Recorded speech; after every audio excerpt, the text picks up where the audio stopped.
I am a time traveler, carrying the source code of all the gold games from my previous life, ready to make a big splash in this backward world. Who knew? The system assigned me a devilish task. Become a game director within 6 months and also generate 5 million in profits. Just as I was about to give up, a female CEO publicly hired me and offered an astronomical monthly salary. I initially thought my talent had been recognized, until she told me, projects under $1 million won't get my approval. That's when I realized my mission wasn't about making money, but to help this wealthy woman spend all her money. My name is Lù Ming, once a top-tier game designer. Now I have been reborn into this parallel world with advanced technology but a backward gaming industry, into an ordinary family. A senior game design student with limited talent. After graduation, I'll most likely end up at a second or third tier company and get laid off by age 35. Yet, I carry within me a game open source creation system, encompassing the source code of all the games from my previous life. To activate it, I must complete 2 novice tasks within 6 months. First, obtain a position at or above the director level in a game company.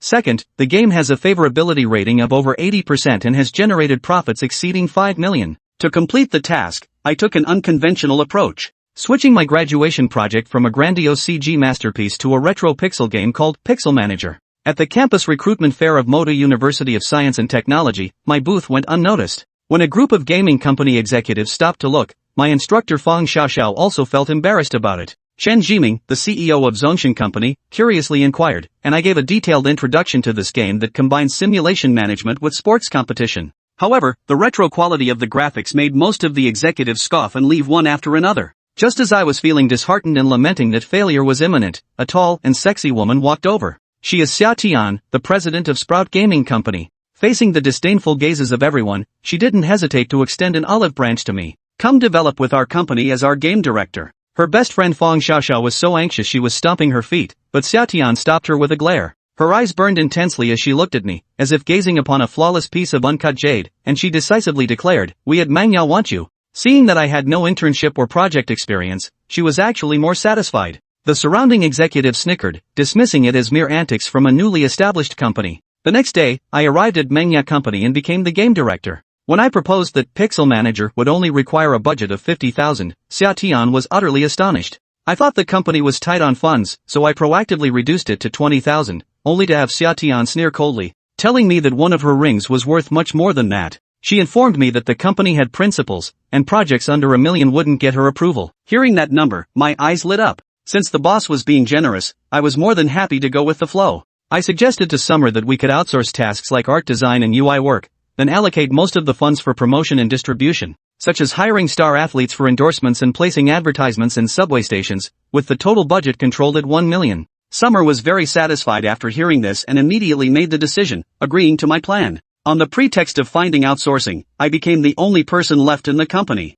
I understand that if the game flops, Xià Tiān is likely to withdraw the investment, and my system mission will end in failure. I immediately returned to school and asked my roommates for help. Wang Ba and Ho Fangji haven't found jobs yet, while Xiang Dong received an offer from Zongshan Company with a monthly salary of 18k. When they saw my monthly salary contract of 50,000, they were all stunned. I revealed my plan to them, deciding to outsource the game's production to them. Wang Ba is in charge of art design, while Ho Fangji is responsible for server development. I told them that as long as Pixel Manager succeeds, they could naturally join my company. Hearing this news, the brothers' morale instantly soared, and they immediately threw themselves into the intense work. At the same time, Chen Jiming, the CEO of the Gods Corporation, was also repeatedly pondering my game idea. He realized that if the game were remade with 3D modeling and an advanced engine, it would undoubtedly become a huge hit. He decided to borrow my creative concept and immediately summoned the company's Game Team 3, demanding they complete development within 2 weeks. He emphasized that the company would provide all necessary resources and support,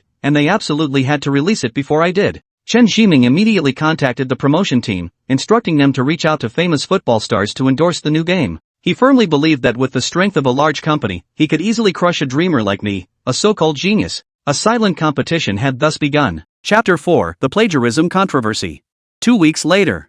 Today was the release date for Pixel Manager. After vanishing for 2 weeks, Miss Xia finally remembered she even owned this company. As for why she remembered? Simply because her loss recovery rebate system had triggered an alert. Agent, Lù Ming. Investment project, Pixel Manager. Investment amount, 1 million. Task settlement time, 336:00:00. Rebate multiplier, 10x. Seeing the system display, Xià Tiān couldn't help but let the corners of his mouth turn up. You know what? That dim-witted director might not have much talent. But when it comes to spending money, he's right up my alley. Recouping $1 million in just 2 weeks? If he actually pulls it off, I'll post made photos on Weibo. Just as Xià Tiān was basking in this joyful thought, Lù Ming had already officially launched Pixel Manager. Phew. Relieved, he finally turned his gaze towards Xià Tiān. Mr. Sia, it's uploaded. Official price is 12 yuan. Now we just wait for the harvest. Hearing Lù Ming's words, Xià Tiān immediately smiled with satisfaction. He gave Lù Ming a hearty pat on the back. Xià Tiān looked at Lù Ming with genuine sincerity. With Director Lù on board, I feel like Liu Bei who found Zhuge Liang. With your talent, Pixel Manager is bound to be a smash hit. Yeah, right. Xià Tiān silently added in his mind. His gaze toward Lù Ming grew more sincere, his smile deepening. His mind was already calculating. If the game ultimately sold only 10,000 copies, that would be 120,000 yuan. A loss of 880,000 yuan. The system would directly rebate 8.8 million. He'd almost be a millionaire? Instantly, Xià Tiān's smile grew even more genuine. Lù Ming couldn't help but shudder.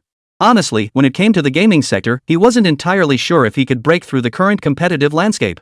Why did Xià Tiān seem to believe in him more than he believed in himself? This woman. Could she really be the female tycoon of this world?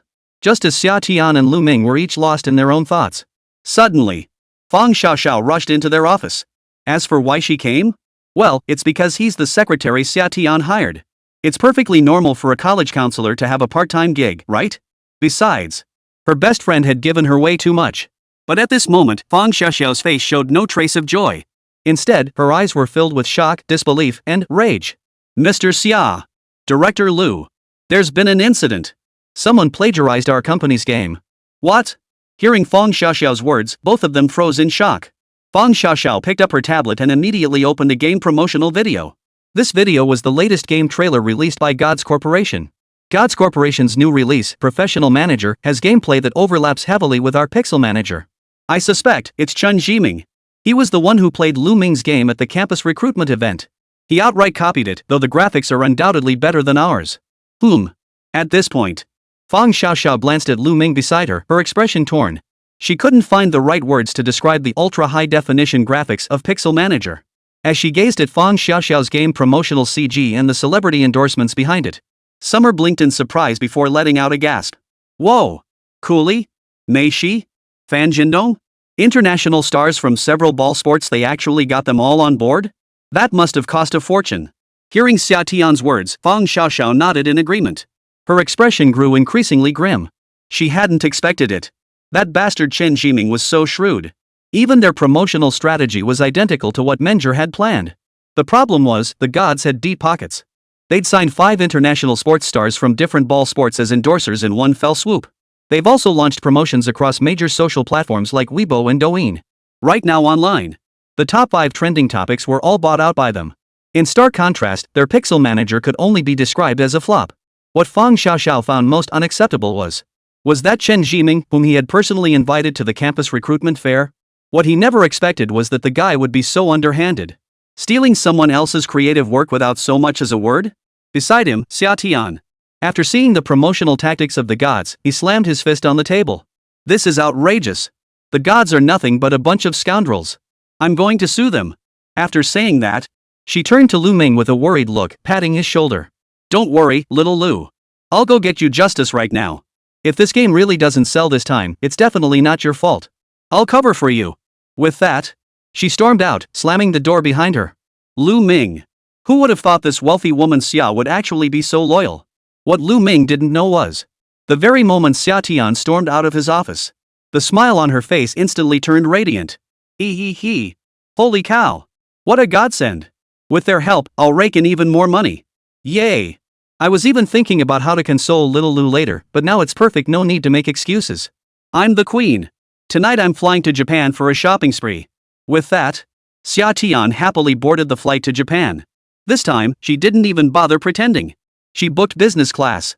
When she returned from Japan, she'd be sitting pretty with her millions in rebates. Just thinking about her future life filled Xià Tiān with such joy she could almost laugh herself awake in her dreams. Meanwhile, in Lù Ming's office, looking at the promotional materials for God's game, Lù Ming couldn't help but chuckle. Chen Zhiming was quite an interesting fellow, he had good taste. Though his methods were a bit dirty. Still, he was a seasoned golden strategist who'd weathered many storms. What kind of business competition haven't I been through? Watching Fang Xiaoxiao beside him, filled with anxiety and regret. He immediately waved his hand. It's all right, Secretary Fang. Though the situation is unfavorable for us, it might just be an opportunity? An opportunity? Hearing Lù Ming's words, a look of surprise flashed across Xià Tiān's face. He blinked, still not quite grasping the meaning. Meanwhile, Lù Ming immediately opened and began designing a new promotional poster. Get an early play of Professional Manager. Start with a max-level character. Guaranteed to blow your mind. Seeing Lù Ming's swift actions, Fang Xiaoxiao was utterly stunned. Lù Ming, were you even paying attention in class? Giving away max-level characters right off the bat will drastically reduce the user experience. You're cutting the game's lifespan short. Hearing Fang Xiaoxiao's words, Lù Ming merely chuckled. Don't worry, Teacher Fang. I wouldn't make such a foolish mistake that would undermine our own success. Besides. At this point, the corners of Lù Ming's mouth lifted slightly. Who said Chen Zhiming was playing the game to its fullest? He had secretly held back a crucial element all along. How could he possibly reveal the game's core mechanics to him? A rookie trying to copy his moves? Let's see who has the last laugh. The battle has already begun. Chapter 5, Small Workshop Stuff is Wild. Hello everyone. It's your old friend Yujie. I'm sure many of my regular viewers have already guessed what this livestream is about. That's right, as a longtime fan of God's Games, I'm absolutely hyped for their new release, Full-Time Manager. 9 p.m. Inside the little station livestream room, the million-subscriber streamer, I'm Not at Sundara, was cracking jokes with viewers in the chat. As a top streamer in the gaming section, he's known for his lighthearted humor, witty banter, and third-rate gaming skills. Yep, this guy's a comedy streamer. But he absolutely refuses to admit it during any of his streams. Nearly every stream delivers plenty of classic, memorable moments. So he's not just famous in the gaming community. Even viewers in the meme-making community are quite familiar with him. At this moment, Shin Yujie had only been live for 5 minutes. At least 20,000 viewers had already flooded his stream. The reason for such a rapid influx today? Was because God's Game had invested. That's right. As another major production from God's Game, how could Chen Zhiming not invest in advertising? Shin Yujie's promotional push tonight was actually paid for by God's Game. A financial arrangement had long been in place between the two parties. Shin Yujie has streamed God's Game numerous times before. That's why he claims to be a longtime fan of God's Game. Upon hearing Shin Yujie's words, the chat exploded with activity. Sis, you said you'd post those cross-dressing pics last time, when are they coming? New fans are already hyped for the boss lady's gameplay, while old fans just keep demanding pics. Amateur streamer, showing off again? Just watch the CG and gameplay intro for Pro Manager, this game actually has potential. Lame streamer. I'm here to add some meme material. Seeing the chat flooded with nothing but noob comments, Shin Yujie's mouth twitched. Ahem. New followers, don't be fooled, I'm a legit skilled streamer. If you don't believe me, check out my playthrough of God Xiaoyao. I was ranked in the top 100 of the Kunping server. Xiaoyao? That pay-to-win game where money equals power? Oomph. How can you get stronger in a pay-to-win game if you don't have money? Please, streamer, stop doing PvE. If you've got the guts, let's do PvP. Logging in now, watch me crush you. Trash streamer. Seeing the conversation spiraling out of control, Shin Yujie quickly changed the subject. He glanced at the time. Only 3 hours remained until the closed beta of Professional Manager. He wasn't some borderline streamer. If he just kept chatting, the viewers in his livestream would inevitably be drawn away by other streamers. Thinking this, he chuckled and opened his Steam client. Everyone, let me reiterate, I'm a technical streamer. To prove my skills to you all, I'll just pick any game and play it for you. With that said, he directly opened the platform's store interface. Considering tonight's stream was paid for by the gods themselves, he decided to pick a game with a manager simulator-style gameplay, putting down the weak to elevate the strong. The result? As he searched for new releases, a game called Pixel Manager immediately caught his eye. Get an early play of Professional Manager. Start with a max-level character. Guaranteed to blow your mind. Yujie? He clicked to view the details. Budding Games? Never heard of this game company, clearly a small-time operation. And it actually came out before Professional Manager? No need to guess, this is absolutely a piece of crap game riding the hype wave. Perfect material for tonight's content. At that thought, Shin Yujie's eyes lit up instantly. He immediately shouted at the viewers in his livestream. Holy! You guys see this? This little game is directly targeting the charts of Professional Manager. Small-time developers really pack a punch. Guys, tonight I'm dropping serious cash to test the waters for you all. Let's see what this Pixel Manager is all about. The viewers in the livestream chat? Holy crap! These days, they'll ride any trend. Sis is the bomb. She finds every single game out there but can't find a girlfriend. I can already picture how poorly made this game is. Whoa! What the heck are those pixelated blobs? Ha ha ha. Lawsuit warning. Coins dropped. Thumbs up. Gold tickets. Triple combo. You know the drill, bros. Seeing this game, Pixel Manager. Instantly, the entire livestream room's atmosphere turned upbeat. Shin Yujie went ahead and spent 12 yuan to purchase the game. Upon seeing the phrases modeled after professional manager and start with max level characters, he knew for sure this thing was absolute garbage. He played for 2 hours, then immediately requested a refund. The audience was thrilled, he got his money back, his time was perfectly spent, and he even paid homage to the gods. This move was a total win. I'm such a genius, huh? Once the game finished downloading, Shin Yujie couldn't help but laugh. Guys, check this out, the resource pack is over 6 gigabytes. Are you sure a game like this needs that much space? Could there be something fishy going on? I saw a news report recently about a game company planting erotic videos inside their game to prevent users from requesting refunds within 2 hours. I suspect Budding Company is pulling the same trick. Hearing Shin Yujie's words, the viewers in the livestream were all shocked. Holy crap! Suddenly I'm actually looking forward to this game. What's up with that? Ahem. I'm asking for a friend. What's the name of this game?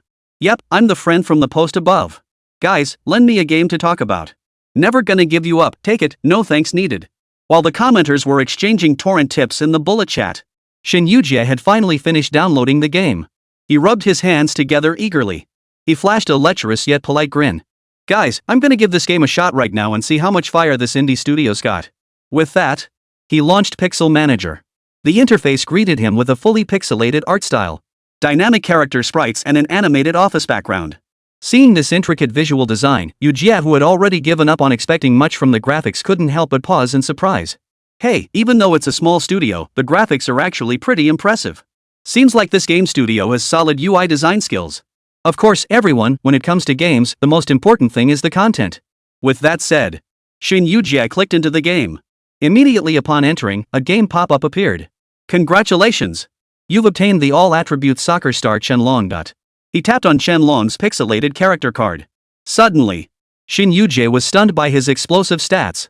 Passing, crossing, marking, penalty kicks, and more. At a glance, he counted at least 30 different attributes. Each attribute, just as advertised in the game's promotion. All maxed out at 20 points. Seeing these stats, Shin Yujie suddenly sensed that things might not be as simple as he'd imagined. This game might have something up its sleeve. Chapter 6, Summer, this is a sure thing. Staring at the dizzying array of data before him. After all, he was a veteran content creator in the gaming community. Shin Yujie had enough discernment to recognize this. These interfaces and complex data sets definitely weren't the work of some small-time operation. On the contrary, this could very well be a gem. But soon, he remembered today's main purpose. It was for promoting Professional Manager. Therefore, after briefly scanning Qianlong's data, he immediately closed the interface. After clearing his throat nonchalantly, he finally smiled. As you can see, folks, this free player data is genuinely top-notch. But don't let the free character they're giving you fool you. Giving away max-level characters right from the start is actually a surefire way to burn out players' enthusiasm. I'll admit, this game called Budding has some clever design. But it also immediately exposes the shortcomings of a new game company. Perhaps in a few years, they'll reach the level of top domestic game companies. And this was precisely what Shin Yujie was thinking. At first, he had assumed Budding was just here to ride the hype and cash in on the craze. He had absolutely no qualms. One word. Slam. The fiercer his criticism, the faster his followers and tips grew. But right now, Pixel Manager clearly shows genuine effort. The marketing might get the axe.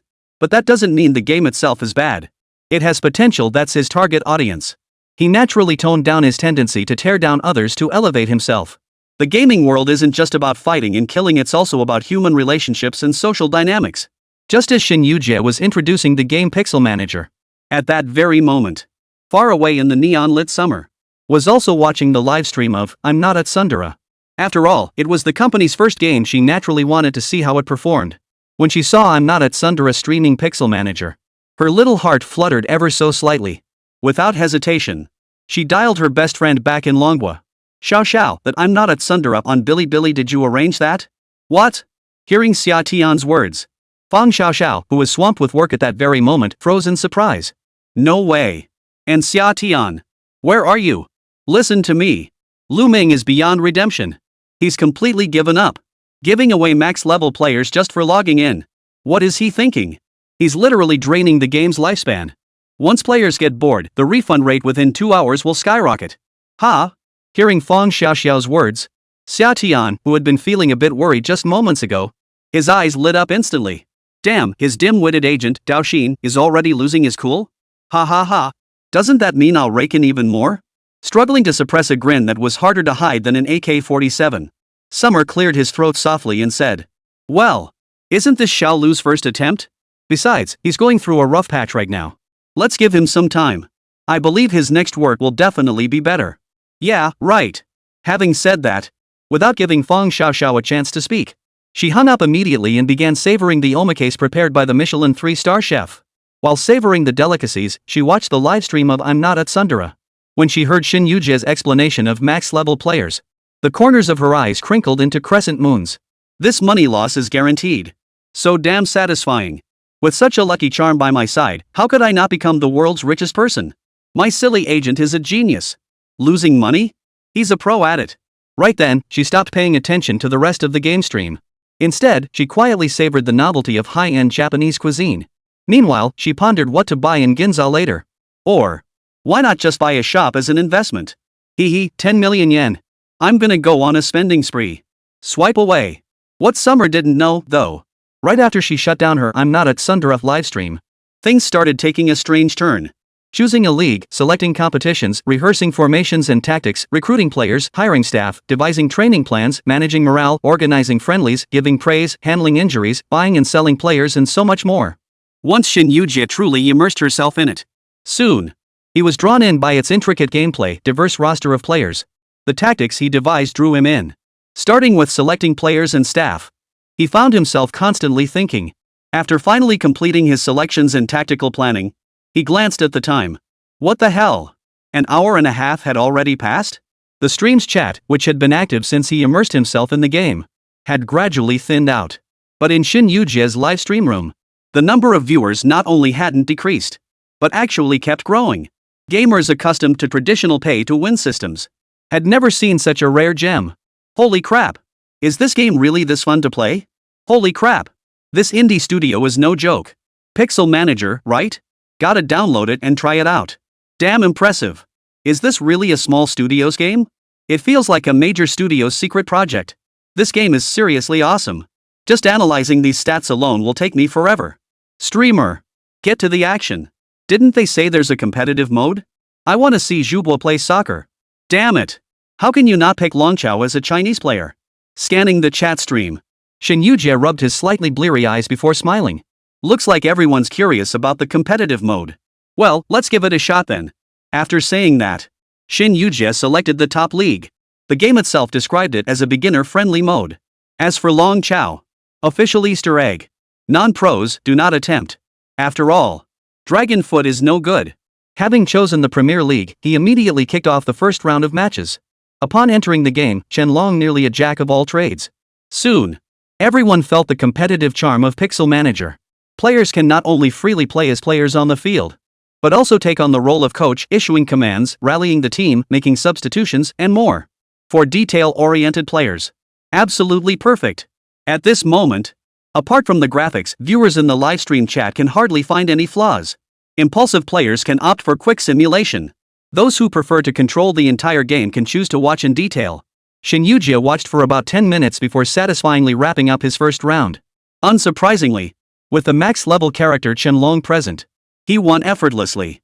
Did you all see that? That's the power of Zhubo. My tactics are just too cool. Victory comes effortlessly. Sis, you're saying this with a max-level character? Have you no shame?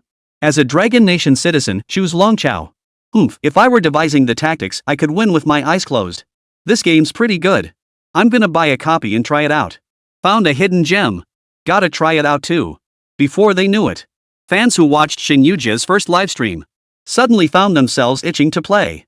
For players like them, who'd been poisoned by pay-to-win games, was like a breath of fresh air. Just watching Xin Yujie play had them itching to try it themselves. $12 and there's so much to experience. I ask you, what more could you possibly want? Chapter 7, Wait, what? Wait, what? Before they knew it, the clock struck 11:30 p.m. After playing several consecutive matches, Xin Yujie gradually snapped out of his heated state. Without realizing it, he had already completed a major cup tournament. After finishing this game, he began to feel a hint of satiety. The reason was simple. Just as he had previously explained, the max-level character Qianlong given at the start was simply too overpowered. With maxed-out stats across the board, he practically single-handedly dominated the entire match. Simply purchasing players with average lineups was enough to secure easy victories. Even the spectators who were initially engrossed in the action began to feel the game had lost much of its appeal. The game is great, but giving away max-level characters right from the start is such a huge flaw. I agree, if you didn't start with max-level characters, the game would be way more fun. Could it be that the older woman just has better skills? LOL, the older woman has skills? Xin Yujie nodded slightly as he watched the stream chat flood with comments. Turns out he wasn't the only one who thought that. Immediately, he glanced at the time on his computer. At that moment, less than half an hour remained before the closed beta of Professional Manager began.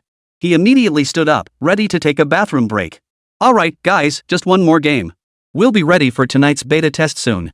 With that, he opened another cup tournament. He had just finished a FA Cup match. His team now possessed the qualifications to compete in the Europa Conference League. Just as Xin Yujie thought he'd dominate like he had in previous matches, something unexpected happened. He noticed that among the opposing team's players this time, several Asian faces appeared. Put. Seeing this, Xin Yujie nearly choked on his salty soda. Guys, did you see that? Asian faces in the Europa Conference League? This game designer is seriously patriotic.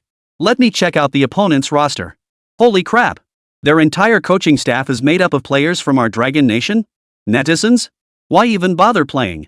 Is this intentional weakening? Holy crap! Fix. Definitely a fix. Is the Europa Conference League this week now? Ha ha ha ha. Is this a paintball game? This is killing me with laughter. Seeing nearly 80% of the opposing team's players sporting Chinese features, whether it was Xin Yujie or the viewers in the livestream chat, everyone felt a moment of disbelief. Then, a wave of haha comments flooded the chat. Everyone felt this first match was already in the bag. Glancing at the opposing team, no wonder, folks, they're a team from Moldova. A team this broke can only afford to hire players from the Dragon Nation. Suddenly it all makes sense, huh? With that, Xin Yujie didn't even bother watching the game. He just got up. Guys, I'm grabbing a bathroom break. Wait for me to come back, watch me go on a godlike streak. With that, he switched the game to quick simulation mode. When he returned from the bathroom and was about to close Pixel Manager, little did he know, when he accidentally glanced at the match results from earlier, Xin Yujie was stunned. Huh? What the hell? I'm in the Premier League. Lost to Moldova? And it's Lonzu? Holy crap. My max stat Qianlong. You gotta be kidding me. Seeing his match result. 0-21? What kind of insane score is this? Is this a glitch? Xin Yujie's eyes bulged in shock. Even the fans watching the livestream instantly turned into confused question marks. Amidst everyone's stunned gazes, Xin Yujie clicked to replay the match. This time, when he saw the replay of the match clearly, he and the viewers in the livestream were utterly dumbfounded. The moment the Dragon Nation players took the field, their speed surpassed Qianlong's. A dreamlike tackle snatched the ball from Qianlong's feet. A flash of golden light suddenly erupted from the feet of that Dragon Nation player. On the large computer screen before him, a dazzling skill CG appeared instantly. Skill, dragon soaring through the heavens. The golden light transformed into a colossal dragon, enveloping the ball at his feet. From the opponent's half, he blasted it past Xin Yujie's goalkeeper. First minute on the field, first goal scored. Xin Yujie's goalkeeper, boasting a full 15 points in goalkeeping, was instantly knocked into severe injury by this single shot. Seeing this, Xin Yujie's eyes widened in shock. Wait, what? Wait, what? Holy crap. Did you guys see that just now? This game actually has ultimate moves? What? Kung Fu Soccer? And what followed was just the beginning of this brutal game massacre. Qianlong finally dribbled past a defender and prepared to shoot. The opposing Dragon Nation goalkeeper unleashed another CG-style special effect. Skill, Iron Wall. Behind the goal frame, a golden iron wall suddenly materialized. The ball bounced straight back.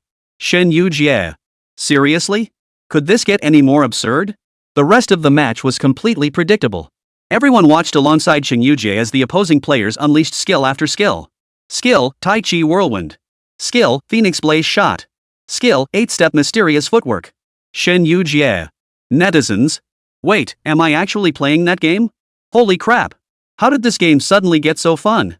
I'm completely dumbfounded. Terrifying. Is this the true power of the Europa Conference League? Coach, I'm reporting this. Someone's using special effects while playing. When the match ended. As expected. 0-21. Shin Yu-jie was completely outplayed by the opponent. What does it mean to concede 21 goals in a 90-minute match? It means they scored a goal every 4.5 minutes, right? In that instant, Shin Yu-jie's eyes went wide. No way. How are we supposed to play like this? Why can't I recruit players with special effects and skills? With that, he immediately opened the opposing player's stats. Among the numerous attribute values displayed, discovered an attribute called Inner Strength. And it even shows that this is actually a Dragon Nation player exclusive attribute. Holy crap. Shin Yu-jie was like, holy crap. Viewers who saw this attribute instantly went numb. Dragonfoot, little blackie, speak up. Sorry, Dragonfoot. I admit I spoke a bit too loudly just now. Holy crap. Dragonfoot is actually the meta answer? Enough talk, boss lady, go recruit Dragonfoot players. I want to see players who can unleash skills. Chapter 8, Endless Gameplay shocked audience. Looking at the stats of the Dragon Country players before him. Their individual stats weren't sky high. But with the boost from Inner Power, all attributes receive a significant increase. Inner Power, an ancient Eastern mystical force. Upon activation, temporarily boosts all skill attributes by 5 points. When a specific attribute exceeds 20, the player has a chance to master a special skill. So that's how it works. Reading the description of Inner Power. Shin Yu-jie's eyes widened instantly. In that moment, he realized just how much he had underestimated this game. He had believed max-level characters represented the pinnacle of Pixel Manager. Turns out having max-level characters alone isn't enough. The Domestic Cup tournament was merely the beginning. It was akin to a beginner's village. It wasn't until entering the international club tournaments that he truly understood what Hell Mode meant. In the very first match of the Minor Europa Conference League, they were crushed by 21 points. Got completely shaved by Moldova. Disgrace. In an instant, Shin Yu-jie's competitive spirit ignited. No more talk, guys. I'm going to recruit players from the Dragon Nation right now.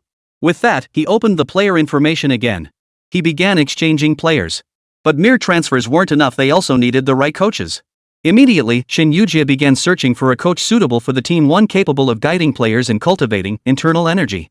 Wudu Palace Elder, Cult Coach. Enables players to cultivate Wudu Inner Power. When the ball strikes an opponent, deals additional poison damage. Temporarily increases all attributes by 6 points. Side effect, Inner Power consumption doubles. Annual salary, 500,000 euros. Blue Lotus Hermit, Righteous Coach. Rejects players practicing heretical arts. After mastering Blue Lotus Inner Power, players gain an additional +7 to passing, crossing, dribbling, acceleration, agility, jumping, and speed. Annual salary, 700,000. Fire Cloud Demon, Neutral Coach. Players cultivate fire attribute Inner Strength, enhancing mastery of fire skills. Upon release, inflicts critical injury and burn status on opponents. Annual salary, 1 million. Whoa! Upon seeing these stats, Shin Yu-jie couldn't help but suck in a sharp breath. Because upon reading these coaches' descriptions, he realized, from the very beginning, he'd only scratched the surface of this game. Guys, I get it now. This game is seriously awesome. All these different factions, you can combine skills in so many ways and customize them. I just checked, there are at least 23 faction coaches, and that's definitely not all. The game designer's imagination is off the charts. This is hands down the most satisfying game I've played this year. Just the skill combinations alone can create thousands, maybe even tens of thousands of different types. Holy crap, playing over 10,000 hours is no problem at all. After hearing Shin Yu-jie's analysis, the viewers in the livestream were instantly stunned. They finally understood why this seemingly simple pixel game was made so expansive by Budding Studio. So this game actually had such rich content and gameplay? The sheer variety of gameplay combinations left everyone speechless. No more words needed, guys. I'm in. Hee, already bought it. I found a coach named Wei Xiaobao who'll teach foreign players Inner Strength for a fee. I'm gonna max out my character's Inner Strength stat. What's $12? No big deal. I'm topping up, guys. Holy crap, guys. This game has a matchmaking mode. Gak. Gather all you Dark Arts players. Just made a little group. Upon seeing the incredibly rich gameplay of Pixel Manager, all players' enthusiasm instantly skyrocketed. As for Shin Yu-jie, simply searching for a coach took him over an hour. Before he knew it, the beta test for Professional Manager had long since passed. At this moment, in the chairman's office at God's Corporation, Chen Shiming smiled warmly at his secretary beside him and casually inquired, "So, have the streamers we hired started promoting it yet?" Hearing Chen Shiming's question, the secretary with the long, slender legs in black immediately nodded. "Yes, Mr. Chen. Our team checked as soon as the beta went live. However, at this point, the secretary paused slightly. Noticing the secretary seemed to be holding back, Chen Zhiming narrowed his eyes. What's the problem? Reporting to you, Mr. Chen, our technicians discovered a game on the market called Pixel Manager, which bears a striking resemblance to our game content. Additionally, a streamer we hired named I'm Not at Sundara appears to be live streaming their game. Pixel Manager?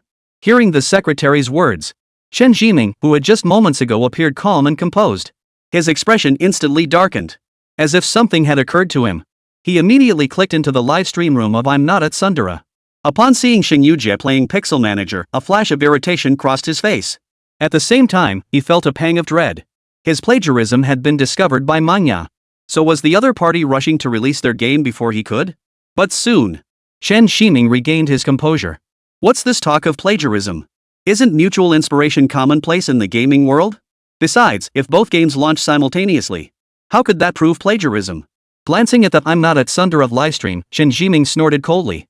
Pointing at his watch, he coldly stated, "What the hell are your people doing? This streamer took our money, why isn't she streaming our game? Go! Call him. Make him play our game immediately." As for Pixel Manager, he paused. Chen Zhiming paused. Forget about it. It's just some low-quality trash game anyway, it won't make any waves. We've recruited 5-star players and used the top-tier Iceberg engine with graphics settings maxed out. What do they have to compete with us?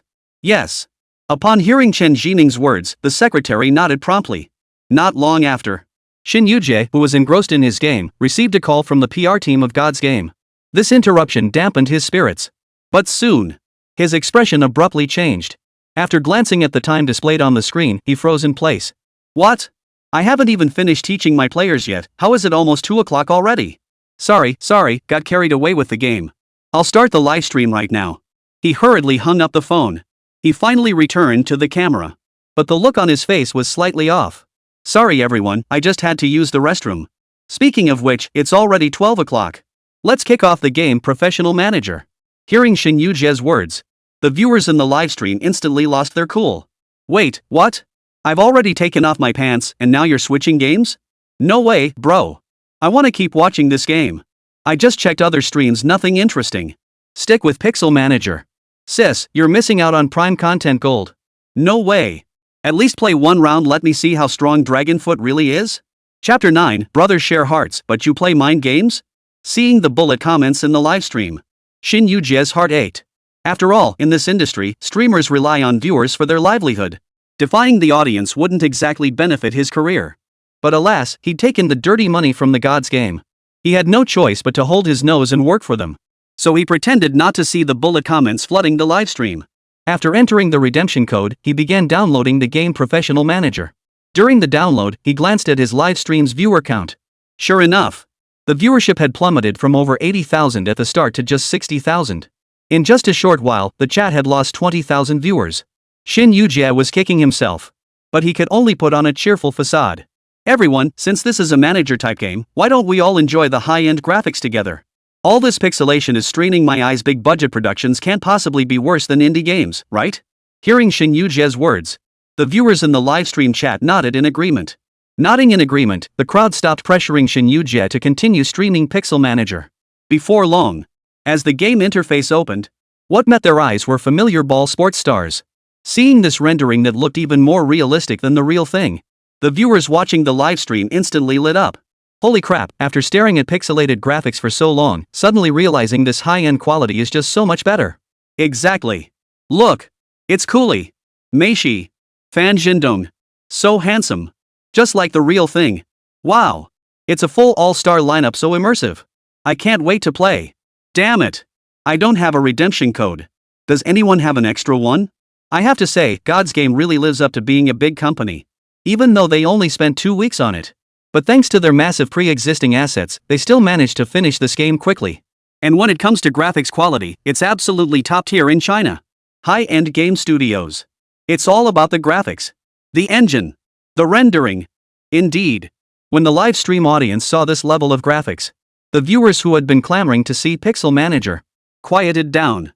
Only a handful of comments lingered, clinging to their demands.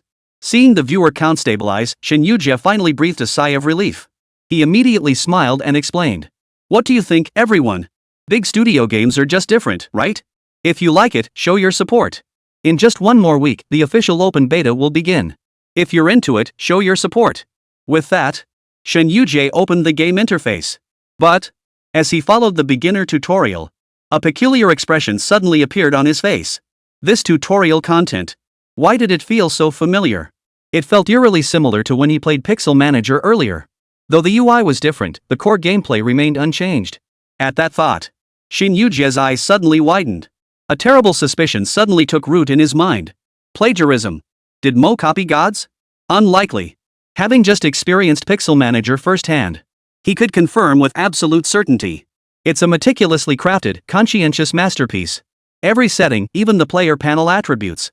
Without repeated refinement, it simply couldn't have reached this level. In contrast, Professional Manager. Right now, I'm in the streamer's room. When Shen Yujie started playing Manager online, the audience felt an inexplicable sense of familiarity. These fans aren't like Shen Yujie, who's just cashing in on cheap money. They're not afraid to speak their minds. Holy crap, this game feels just like Pixel Manager, right? So I'm not the only one who feels this way? Check out this player's UI interface compared to Pixel Manager, it's way too simplistic, right? The gameplay overlaps way too much with Pixel Manager, right? Sis, check this out, is there a dragon foot? Could Budding be a god's avatar? Seeing the comments in the livestream chat, Shen Yujie nodded slightly. Suppressing his inner unease, he finally spoke. Looks kinda familiar, huh? But there's gotta be some new twists, right? No worries, everyone. I'll explore it first. Maybe it's just a coincidence? With that, Shen Yujie began adjusting the interface. Selecting leagues, teams, coaches, setting tactics. After he had gone through every step of the game process, he fell completely silent. He wasn't the only one silent. Even the viewers in the livestream fell silent. A deathly silence hung over the chat, broken only by a barrage of comments. Then, Shen Yujie suddenly noticed that the game interface seemed to have an unfamiliar screen that wasn't present in Pixel Manager. His face lit up instantly. Ahem. Everyone. See? There's a difference. Let me check what this extra interface does. With that, Shen Yujie hurriedly tapped open the store interface. Then, he was instantly blinded by a sea of 68, 128, 328, and 648, filling the entire screen. First top up, 10 renminbi, claim legendary player Meishi. Top up 648, get 50 premium player draws to instantly boost your team's strength. Buy the 68 experience pack to boost team training speed by 1.5x. 30 yuan monthly pass, get 1 free standard player draw daily. Shen Yujie. Netizens. Holy crap. What the heck is this shop system? In Pixel Manager, buying and reselling players didn't require real money. So why did it turn into a pay-to-win event in Pro Manager? Top-tier players can only be bought with real money. This. Damn it. Screw this. Refund. Seriously? Is God's game this shameless? They don't copy the good stuff, but they sure know how to milk players dry.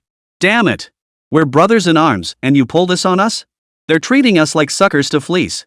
Seeing this product page, every viewer in every livestream went ballistic. But that's not all. When Shen Yujie cleverly chose Long Chao, he got crushed in the very first round of the domestic tournament. He frantically searched for a professional coach. After searching high and low, he couldn't find a single coach capable of teaching internal cultivation. Seriously? Did the game designers have their heads bitten off by dogs? You didn't even copy such a crucial game feature? Fine, forget the performance, just give me the most crucial essence to copy. Seeing this scene, Shen Yujie was too exhausted to even complain anymore. The audience's happiness threshold had been raised to an extremely high level by Pixel Manager. Yet all Pro Manager had going for it was celebrity player endorsements. What else did it have? They couldn't even copy it right. Bunch of idiots. Chapter 10, I'll go offline after one win. The viewers in the live stream room.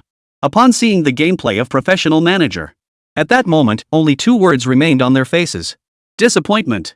Had it not been for the gem that was Pixel Manager preceding it, Professional Manager actually has quite high replay value. But alas, who could blame anyone for seeing Pixel Manager first? Its internal power, gameplay was blown out of proportion, right? And most importantly, it's a one-time purchase with no extra costs. Streamer. Stop playing this game, it's just a shoddy ripoff. Play Pixel Reward Man. I want to see Kung Fu Soccer. Gods of stupidity. Can't even copy properly? Crap game. You actually have to pay to play it. At that moment, my not at Sundara's livestream was flooded with curses. Watching the fans' overwhelming wave of voices, Shen Yujie couldn't help but wipe the sweat from his brow. While inwardly cursing his luck, he simultaneously made a bold decision. It seemed this time, the gods' rotten money can't be accepted. Refunds be damned, compensation be damned. But he couldn't lose the trust of his audience. But he believed that with today's livestream, his follower count would surely see another surge. And, without the collaboration of the gods, he still has manga. If this promotional push goes well, maybe Bud will reach out to collaborate with him in the future? With that thought, Xià Tiān immediately began calming everyone down. Everyone. I won't even get into how trashy professional manager is. No originality, pure pay to win, suspected plagiarism. This time, I'm backing Pixel Manager. Since everyone wants to see Kung Fu Soccer, I'll restart the live stream of Pixel Manager right now. Upon hearing Xià Tiān's decision, the fans in the live stream finally calmed down. And just like that, Xià Tiān abruptly abandoned Pro Manager and relaunched Pixel Manager. Was it just a collective illusion? But when Pixel Manager became the underdog, everyone started noticing the game's graphics looking clear and sharp. Most importantly, the gameplay involving various skill combinations. One night, Xià Tiān experimented with training different players. Amidst all the flashy skills, left netizens gasping in awe. Just the skill-based players Xià Tiān cultivated tonight unleashed over a dozen skills, combined with the formulation of various tactics. Just as Xià Tiān said, cultivating tens of thousands of combinations is no problem at all. That's how it is. Xià Tiān fought his way from the Europa Conference League all the way to the Champions League. He stretched lazily, glancing at the time displayed on the desk. Holy crap! What the hell? Did I get robbed of my time? How is it already 10 in the morning? That meant he'd been playing Pixel Manager for 12 hours straight? Then he glanced at the live stream's online viewer count. Holy crap! Over 20,000 fans had stayed up all night watching him play. Stayed up all night, beetle nuts and cigarettes, full of energy. Holy crap! This game is seriously fun. I'm buying it too. Anyone know how to download Steam? I just got Steam platform, is that right? Of course not. You need to download my Steam Game Manager. Keep it up, sis. I'm not done yet. There's a matchmaking mode over here. I've been playing for 7 hours too. Wanna solo around, sis? Same here. Watch me make the older sister cry. Seeing the fans pleased to stay, Xià Tiān couldn't help but let out a bitter smile.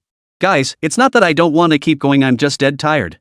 I've already streamed 4 hours longer than usual today, and the reddest but in the Monkey Mountain, sends a little plane. Paper airplanes 2. Paper airplanes 3. 9 small planes. The crybaby spawns a small plane. Xià Tiān. Hey! You guys really know me well. I'm all in. Go ahead, everyone. Just saw someone wanting to solo me? Bring it on. China's #1 veteran player of Pixel Manager. Scared yet? As the screen flooded with gifts, Xià Tiān's lips immediately twisted into a smirk, his eyes twinkling with mischief. A sly smile spread across his face. He then directly opened the matchmaking system. Besides random matchmaking, there was also the option to create a room number for matching. Immediately, viewers in the livestream started posting their room IDs. Xià Tiān initiated the matchmaking process. While matching, he chuckled and said, "Folks, I'm a veteran player who's been at it for 12 straight hours. I've been playing since the game launched. I refuse to believe I'll lose. Mark my words, if I lose this round, I'll dress up in women's clothing." Whoa. The cool older sister is crying. Get ready for a legendary moment. I'm recording this. Honestly, don't you just love cross-dressing? Some perverts deliberately turn their interests into punishments. That's the essence of punishment games, double punishment. I often feel like an outsider because I'm not perverted enough. Xià Tiān just chuckled. He directly opened a room created by a fan. The next moment, the battle commenced. But right from the first match, Xià Tiān felt like a huge danger sign was hanging over his head. What's going on? Why can the other player's max-level character practice internal martial arts? Isn't he supposed to be a European player? Is there some hidden mechanic in this game? Amidst Xià Tiān's utterly bewildered gaze, this viewer in the livestream chat utterly crushed him. The opponent seemed to have discovered some hidden feature, managing to cultivate internal energy with the max-level character gifted by the system. Suddenly, the opponent's max-level character was showered with all sorts of special effects on the battlefield. Amidst the screen-filling skills, glimpses of the match could be seen. The final result: 1:9. Xià Tiān. Damn it! How are we supposed to play like this? He stared at the result with a grim expression. Xià Tiān hadn't expected to get off to such a rough start in his very first game. He forced a smile. Everyone, I'll go live again once I win a game. That last one doesn't count. Turtle play. Yeah.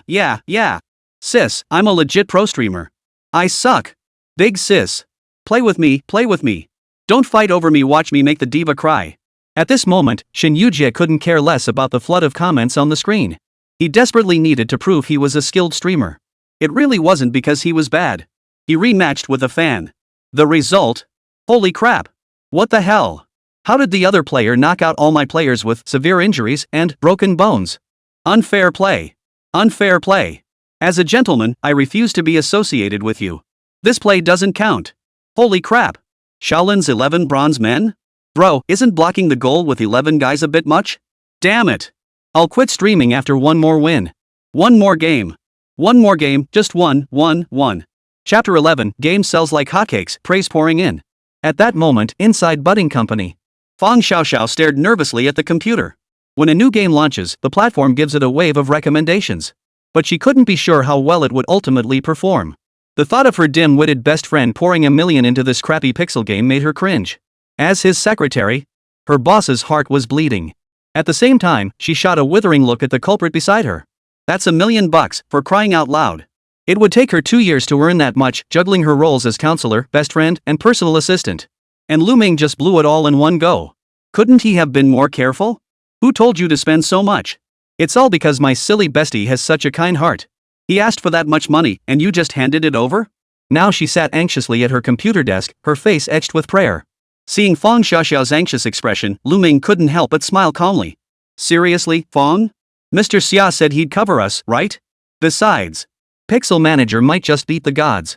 Hearing Lù Ming's words, Fang Xiaoxiao rolled her eyes. I can't even be bothered to argue with you. With graphics like this, how do you expect to attract customers? Didn't you even consider making the rendering look better? I did. Then why didn't you do it? Well, I didn't have the money. Bull. Summer invested $1 million in you. Where'd you spend it all? Where did the flowers go? Hearing Fang Xiaoxiao's words, Lù Ming couldn't help but lightly lick his lips. Of course, he'd taken a bite out of it himself. As for the remaining promotional budget, wasn't that all spent by you, the secretary? Seeing Lù Ming's intense gaze, Fang Xiaoxiao suddenly slapped her forehead. It was all her fault for giving in to the temptation of those Shanghai team players' six-pack abs. Next thing you know, she'd signed sponsorship deals with several teams. So, does that mean Pixel Manager's current losses are largely my fault? The thought crossed her mind. Fang Xiaoxiao's expression instantly turned guilty. Fortunately, Lù Ming beside her suddenly chimed in. Sis Fang, the 24-hour refresh is done. We can check the game's sales now. Oh, right. Hearing Lù Ming's words, Fang Xiaoxiao instinctively clicked the refresh button, then closed her eyes. She thought pessimistically that yesterday, Professional Manager had launched its cross-platform closed beta livestream. Pixel Manager would likely struggle to make an impact under their aggressive marketing. She imagined the game might only sell a little over 1,000 copies. Or even just a few hundred. Or even a few dozen? Having braced herself for the worst, she slowly opened her eyes and fixed them on the screen. Then, a loud gasp of astonishment. It shattered the office's silence. Game sales, 24,451 copies. Refunds within 2 hours, 123 copies. Sales revenue, 293,412 yuan.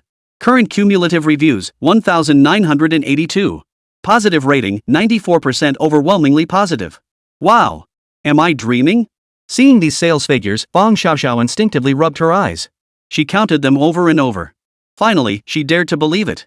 Pixel Manager had sold over 20,000 copies in a single day. And what was up with this approval rating? A tiny pixel game like this actually had such high ratings? Suddenly, Fang Xiaoxiao let out a shriek. She threw her arms around Lù Ming. I knew it. You were bound to succeed.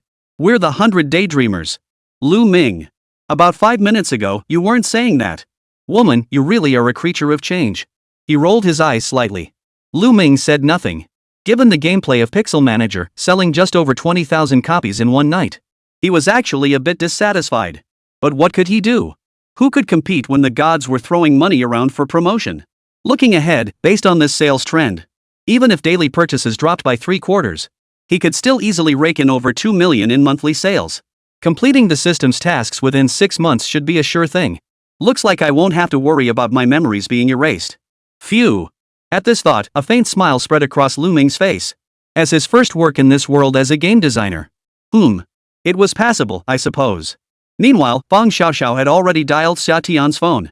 She couldn't wait to share this great news with her best friend. Meanwhile, in Siam Mangrove, Xià Tiān, who was getting a high-end massage at a luxury spa, while enjoying the therapist's professional massage, while browsing last night's gaming industry news. Hashtag God's new game Professional Manager receives rave reviews in closed beta, pre-registrations surpass 600,000. Hashtag another masterpiece of the year. Professional Manager emerges. Hashtag unlimited rich content gameplay. Professional Manager awaits your arrival. Hashtag closed beta access codes for Professional Manager now available. Hashtag. As she expected, the entire gaming community was flooded with news about Professional Manager. Her company's Pixel Manager? Not a single ripple. This time, her company's game was definitely going to lose money. She didn't need to guess. Last night's sales for Pixel Manager must have been absolutely dismal. Ha ha ha. Now I can buy a few more handbags. Unconsciously, Xià Tiān's lips curved into a faint smile. Her already relaxed body became even more limp and floppy. Just as she was blissfully sipping her juice and enjoying her massage. Ring. Her bestie's ringtone suddenly chimed. Hello? What's up, mysterious? Hearing Xià Tiān's slightly fluttering voice, Feng Xiaoxiao couldn't help but chuckle inwardly. Did you hear about the sales figures for Pixel Manager? Of course. Though it didn't quite meet my expectations, you and Director Lù have done an amazing job getting this far. No need to say more, I'll send each of you 10,000 as a bonus later. Go out and treat yourselves. Consider it compensation for all the money little Lù cost me. Wow. Hearing about the money. Feng Xiaoxiao's smile grew even wider. She never imagined her best friend already knew this good news ahead of time. She thought Xià Tiān was completely carefree. Turns out she really does care about Pixel Manager's performance after all. She nodded vigorously. She flashed Lù Ming an OK sign. Shortly after Feng Xiaoxiao hung up the phone. Both their phones buzzed with transfer notifications almost simultaneously. Xià Tiān already knows about our game's results. Let's have a proper gathering at our company tonight. But just as she said this, Feng Xiaoxiao suddenly felt a bit awkward. Even if the company called the front desk, there were only the three of them. How could they gather like this? Just then, Lù Ming suddenly thought of his three brothers back at the dorm. Blinking, he decided to give his dorm mates a chance. Sister Feng, the development of this game wouldn't have been possible without the help of my three roommates. Could you bring over Xiangdong, Pofangji, and Wang Ba? At the same time, they've expressed interest in joining Menger. If we keep outsourcing everything like we did in the summer, even the landlord's family runs out of grain, right? Hearing Lù Ming's words, Feng Xiaoxiao couldn't help but pause in surprise. But then, she understood what Lù Ming meant. She gave him a knowing look and nodded lightly. Just this once. But I can only whisper advice in your ear. Whether it works out in the end depends on Xià Tiān. Got it. You're like my own sister from now on. Chapter 12, One Move Away from Defeating the Enemy. With the bonus in hand, it was time to feast and drink to their heart's content. After Lù Ming's careful selection, he finally settled on a 198 yuan buffet for the crew. The group arrived at the hotel restaurant and proceeded to splurge. Wang Bao was the most extravagant of all. He grabbed the salmon platter and started piling it high. Watching this, Ho Fangji frowned. Hey Wang, can't you eat a little more gracefully?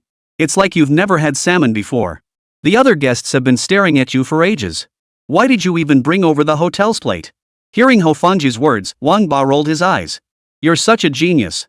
You come here to chow down on seafood, but outside, you probably gobble down 3 pounds of seaweed and kelp that costs $1 a pack? When you hit the buffet, you should be shuffling in and shuffling out, got that? Hearing Wang Ba's retort, Xiangdong nodded slightly beside him, fully agreeing with the remark. Then, he served himself a plate of fried rice. Lù Ming. Alright, everyone. Today's a great day. Pixel Manager sold like crazy. Let's all celebrate. I propose we all drink one together. Hearing Lù Ming's words, everyone immediately raised their cans of Happy Fat Guy soda with joy. Even Feng Xiaoxiao was swept up in their enthusiasm. She smiled and raised her cup. After finishing the round, Wang Ba couldn't help but start complaining. If it weren't for this God's Game business, we could have sold even more. Exactly. That God's Game is a total jerk. And I was actually thinking about applying to work at their company. Enough said, Manhwa has way more potential. I'm switching to Manhwa from now on. Right. Brothers, let's toast Sister Feng.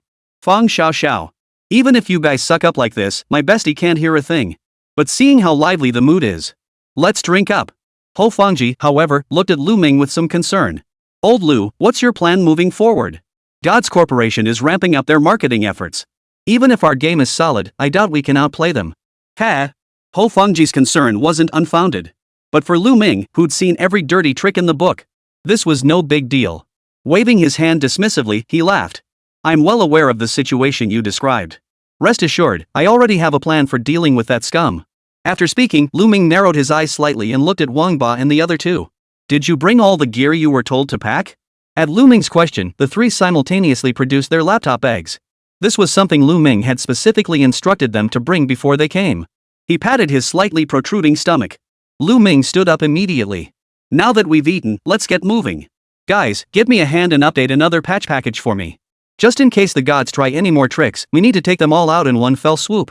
With that, Lù Ming pulled out a pre-prepared keycard for the hotel's presidential suite. He grinned at the three brothers. Feeling the confidence radiating from Lù Ming, Wang Ba and the others' eyes lit up. Going head-to-head with a giant corporation like the gods? Was the coolest thing imaginable. At that moment, inside the gods corporation, Chen Zhiming watched the replay of last night's I'm Not at Sundara livestream with a look of anxiety on his face. He resembled a predator ready to pounce on its prey.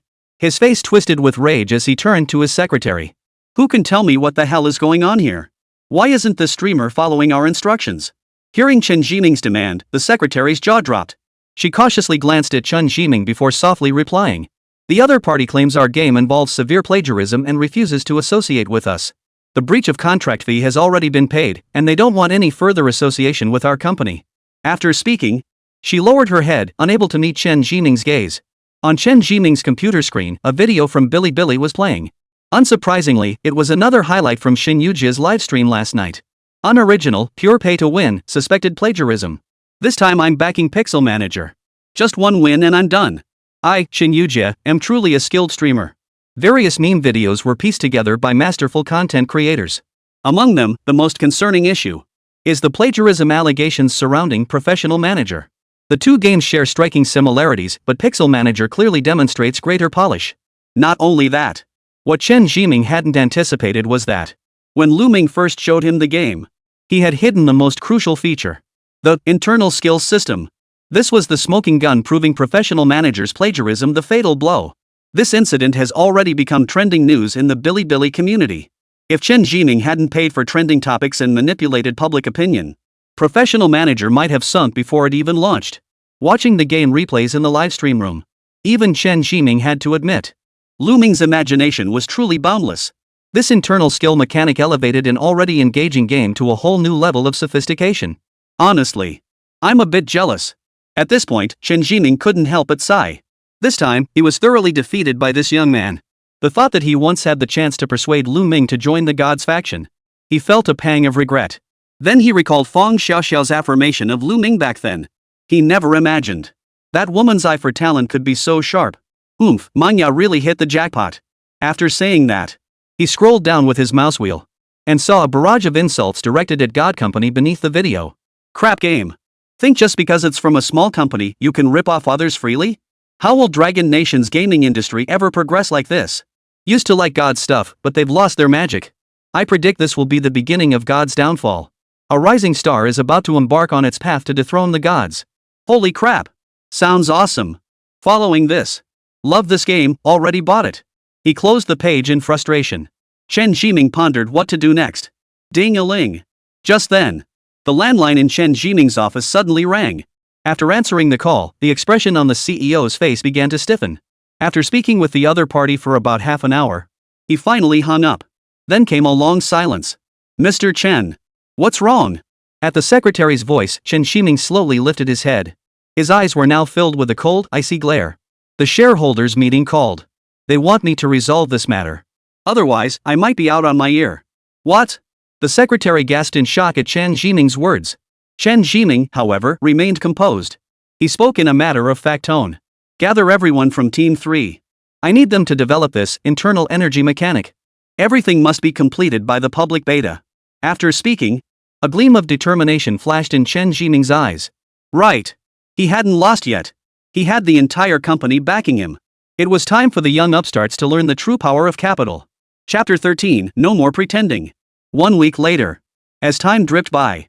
Contrary to expectations, the alleged plagiarism scandal involving the gods not only failed to gain traction. On the contrary, across major websites, were flooded with advertisements for Professional Manager. But this approach was clearly a case of denying the obvious. The reputation of the gods' plagiarism has already spread. Even if Manhwa didn't deliberately target them, what about other competitors? They might not help out when it's needed. But when it comes to smearing the competition, they won't hesitate. Despite the gods' relentless attempts to suppress this matter. Within the gaming community, players who know that Professional Manager plagiarized Pixel Manager have long been in an uproar over this. Left with no choice. The gods' PR team had no choice but to shut down the comment sections on their accounts, deleting comments left and right. Meanwhile, within the gods' team, at this moment, members from 3 game teams were gathered together in an office area, a rare occurrence. And the one who brought them together was none other than Chen Ximing. The 3 game teams were now conducting their final debugging. When the final test concluded, everyone finally breathed a sigh of relief and collapsed at their workstations. The team leaders couldn't help but wipe the cold sweat from their foreheads. They addressed Chen Ximing with utmost respect. Mr. Chen, debugging is complete. We've successfully integrated the internal energy gameplay into our game. Players will be able to experience it during tomorrow's public beta. Hearing the Group 3 leader's words, a faint smile finally broke through the stiffness on Chen Ximing's face. Unclenching his tightly balled fist, he gave the man a light pat on the palm. You've done an excellent job. Once this project wraps up, I'll treat your entire team to a week-long paid team building trip. You choose the destination, the company will cover the expenses. Hearing Chen Ximing's words, a look of genuine excitement flashed across the team leader's face. But after Chen Ximing left the office area, his expression swiftly turned bitter. The reputation of their game, Professional Manager, was now completely ruined. As the development team behind the game, they too felt deeply disheartened. What they had initially thought was Chen Ximing's wildly imaginative concept. It turned out to be his meticulous plagiarism. Who would have thought? The guy couldn't even copy properly and got outmaneuvered. If this mess can't be resolved, he reckons his team members wouldn't get off lightly. But there was no way around it. They'd been forced onto Chen Ximing's chariot. They could only follow this chariot forward. No more words were needed. He glanced at his equally unenthusiastic team members behind him and gave a light clap. All right, everyone. Call it a night early. We might have a tough battle ahead tomorrow. With that, the group dispersed immediately. 10 a.m. the next day. The public beta for Professional Manager officially begins. Originally planned for 100,000 beta test slots. Due to the impact of Pixel Manager, it has now become an unlimited, non-wipe open beta. Many gaming streamers in the industry couldn't help but get excited. Among them, they all looked to Xin Yujie as their leader. As the first streamer to report Professional Manager, Xin Yujie has been hailed by netizens as the trailblazer challenging the gods. In this life, fame and fortune. He has already lost his fortune. But surely he can't abandon his name too?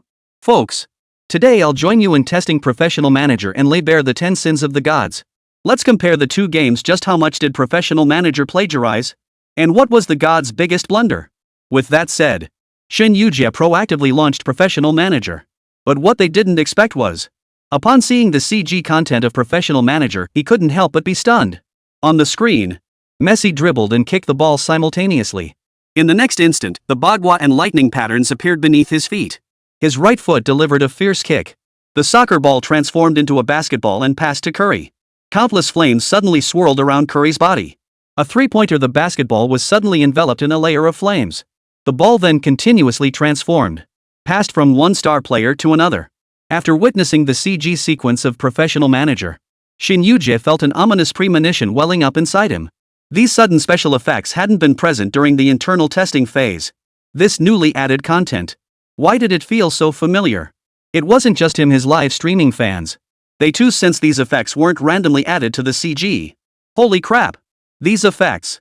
Could it be what I'm thinking? Holy crap! Internal energy mechanics? The gods wouldn't stoop that low, would they? If that's actually the case, they're pretty damn impressive.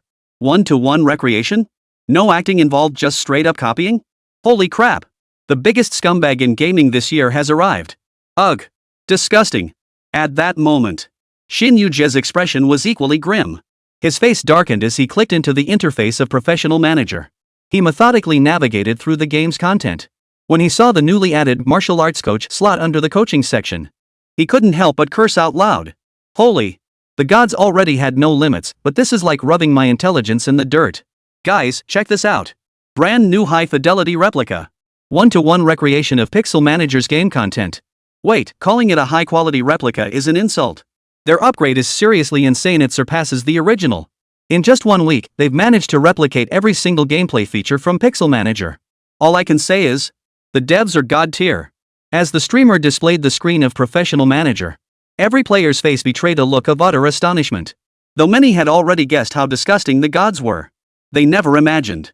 There's no such thing as the most disgusting, only more disgusting. I really threw up. Shouldn't we be able to sue them for this? It's tough.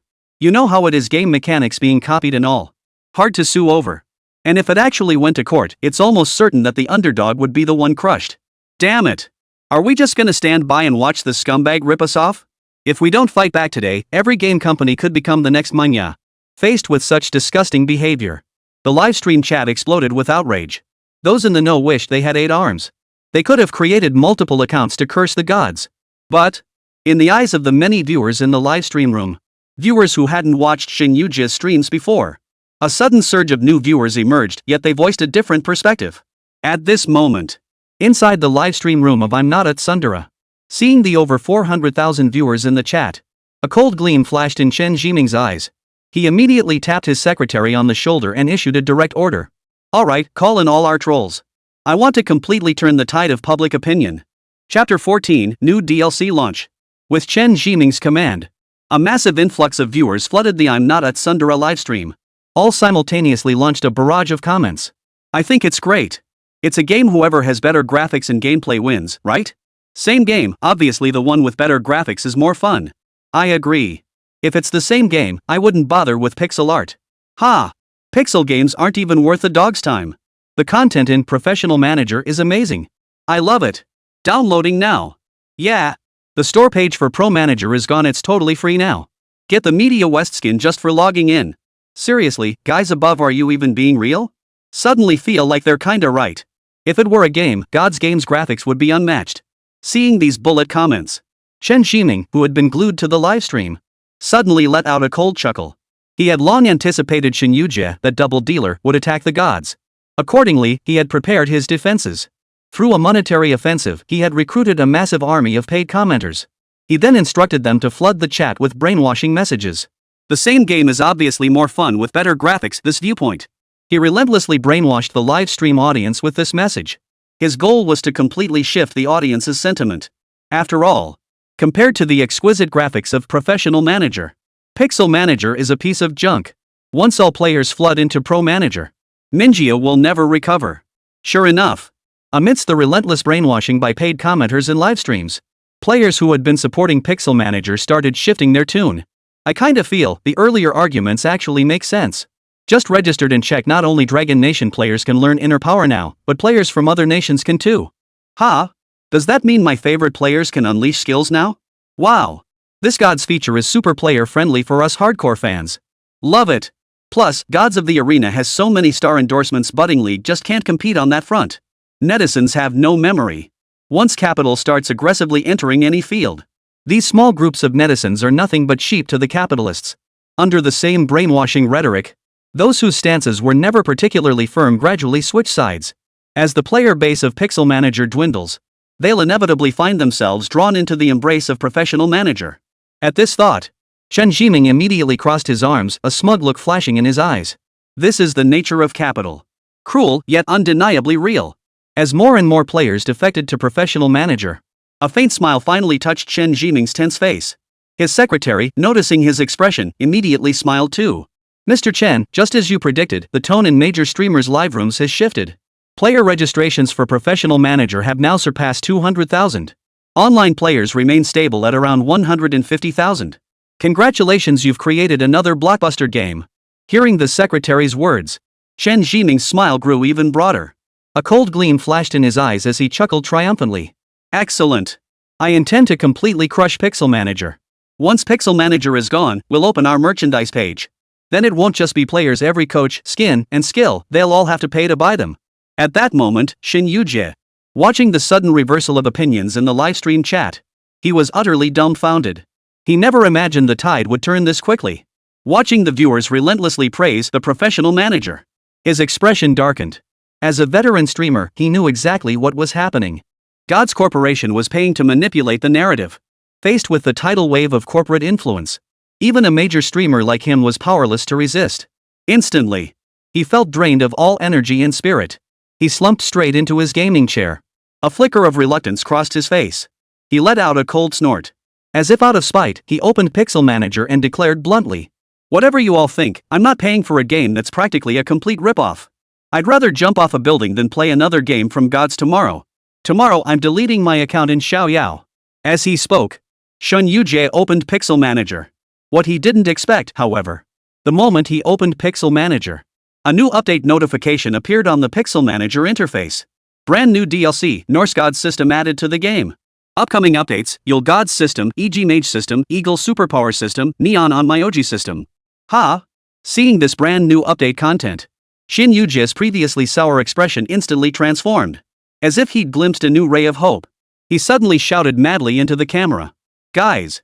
Did you see that? It's updated. Budding has been updated. No wonder the internal skills were only available to Dragon Nation players. Turns out players from other countries have the system too. No more talk, guys, I'm diving straight into this brand new DLC. With that, Shin Yujie immediately began downloading the update. Sure enough, in just a moment, the Norse Gods system activated, the 5 national teams Norway, Sweden, Denmark, Finland, and Iceland immediately gained new features. Holy crap! Guys, check this out. The Viking coach. You can even customize tattoos and gain divine power. Odin, Thor, Loki, and an amazing world number system. Pixel Manager is really going all out this time. Shin Yujie's enthusiastic exclamation echoed through the chat. The vibe in the livestream room shifted instantly. The viewers, who were already on the verge of being brainwashed, were instantly captivated upon seeing Pixel Manager's brand new DLC. If it were just about graphics, they might consider Pro Manager. But when it came to gameplay, sorry, I'm backing Pixel Manager all the way. Especially after everyone saw the follow-up update announcement posted by Budding Company. All the players went wild. Holy crap! Budding is awesome. They're just biding their time to unleash something huge. Damn! Is Budding planning to gradually enhance every nation? That's insane. Ha, looks like the devs screwed up big time giving every player internal energy. How are they gonna fix this? If they really merge every single skill, I'd be seriously impressed. Impossible. If every system were updated, there'd be at least hundreds of millions of combinations. The game would crash under the load. Ha ha ha. I can already picture the gods' bosses eating. Nothing more to say. Budding. Damn impressive voice cracking. Chapter 15, Defeat. At that moment, inside Chen Ximing's office, Chen Ximing, who had felt certain of victory, a look of utter bewilderment instantly spread across his face. Especially when he saw the brand new update for Pixel Manager. His eyes practically shot flames. How could he? How dare he? This is outrageous. Absolutely outrageous. Hearing Chen Ximing's possessed-like mutterings, the young secretary beside him shuddered violently. She dared not utter a word. Meanwhile, in the livestream room of I'm Not at Sundara, the new and veteran players who had been wavering in watching from the sidelines, upon seeing the brand new DLC for Pixel Manager, one by one, they all became excited. They never imagined the quiet newcomer had struck back. Instantly, the crowd erupted in excited cheers. No more talk, I'm heading straight to Pixel Manager to show my support. Already bought it. Turns out graphics and stuff just don't matter as much as gameplay. The gods have grown old, utterly devoid of creativity. They've completely ruined the Professional Manager franchise. I'll be damned if they can spin this one. If they even copied the Norse Gods system, that'd be epic. At that moment, in the office of the creative director at Mo Game, Lù Ming watched the online livestream with a satisfied smile, a hint of amusement flickering in his eyes. Especially when he saw so many people willing to support Pixel Manager. He stretched lazily, a playful gleam in his eyes. So, my dear Mr. Chen, how do you plan to handle this situation? Sprout's counterattack was subtle yet deadly. It coincided precisely with the open beta launch of Professional Manager. When players face the choice between graphics and gameplay, it goes without saying that gameplay would take precedence. After all, beautiful exteriors are a dime a dozen, but a truly engaging soul is one in a million. This time around, Pixel Manager is a surefire hit. Just as Lù Ming had anticipated. Upon seeing the brand new DLC for Pixel Manager, Chen Ximing went absolutely crazy. His furious shouts echoed throughout the entire office area of Gods Corporation. Get the 3 team leaders here immediately. Now! Hearing Chen Ximing's command, the secretary's face turned grim. Still, she hurried toward the direction of Team 3. Moments later, the team leaders of Group 3 arrived at Chen Ximing's office with grim expressions.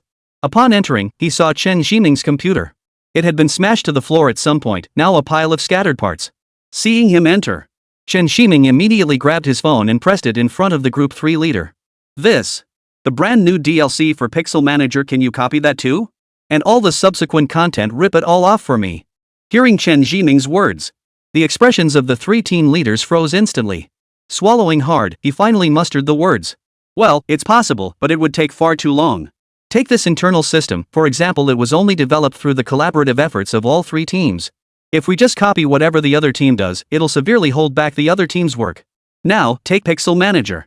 At this point, the Team 3 leader couldn't help but sigh before continuing. While Pixel Manager's graphics aren't up to par, we can't deny that its UI and skill effects can be developed very quickly.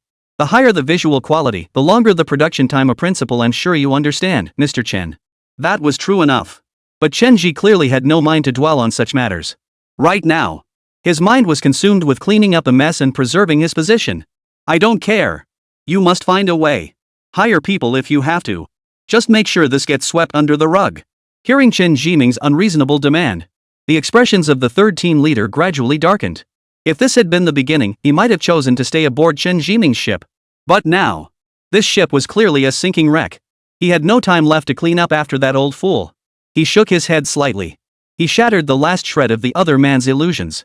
In a slightly cold tone, he addressed Chen Jiming. Mr. Chen, we're all adults here. At least act like a man and face reality. I'm the boss.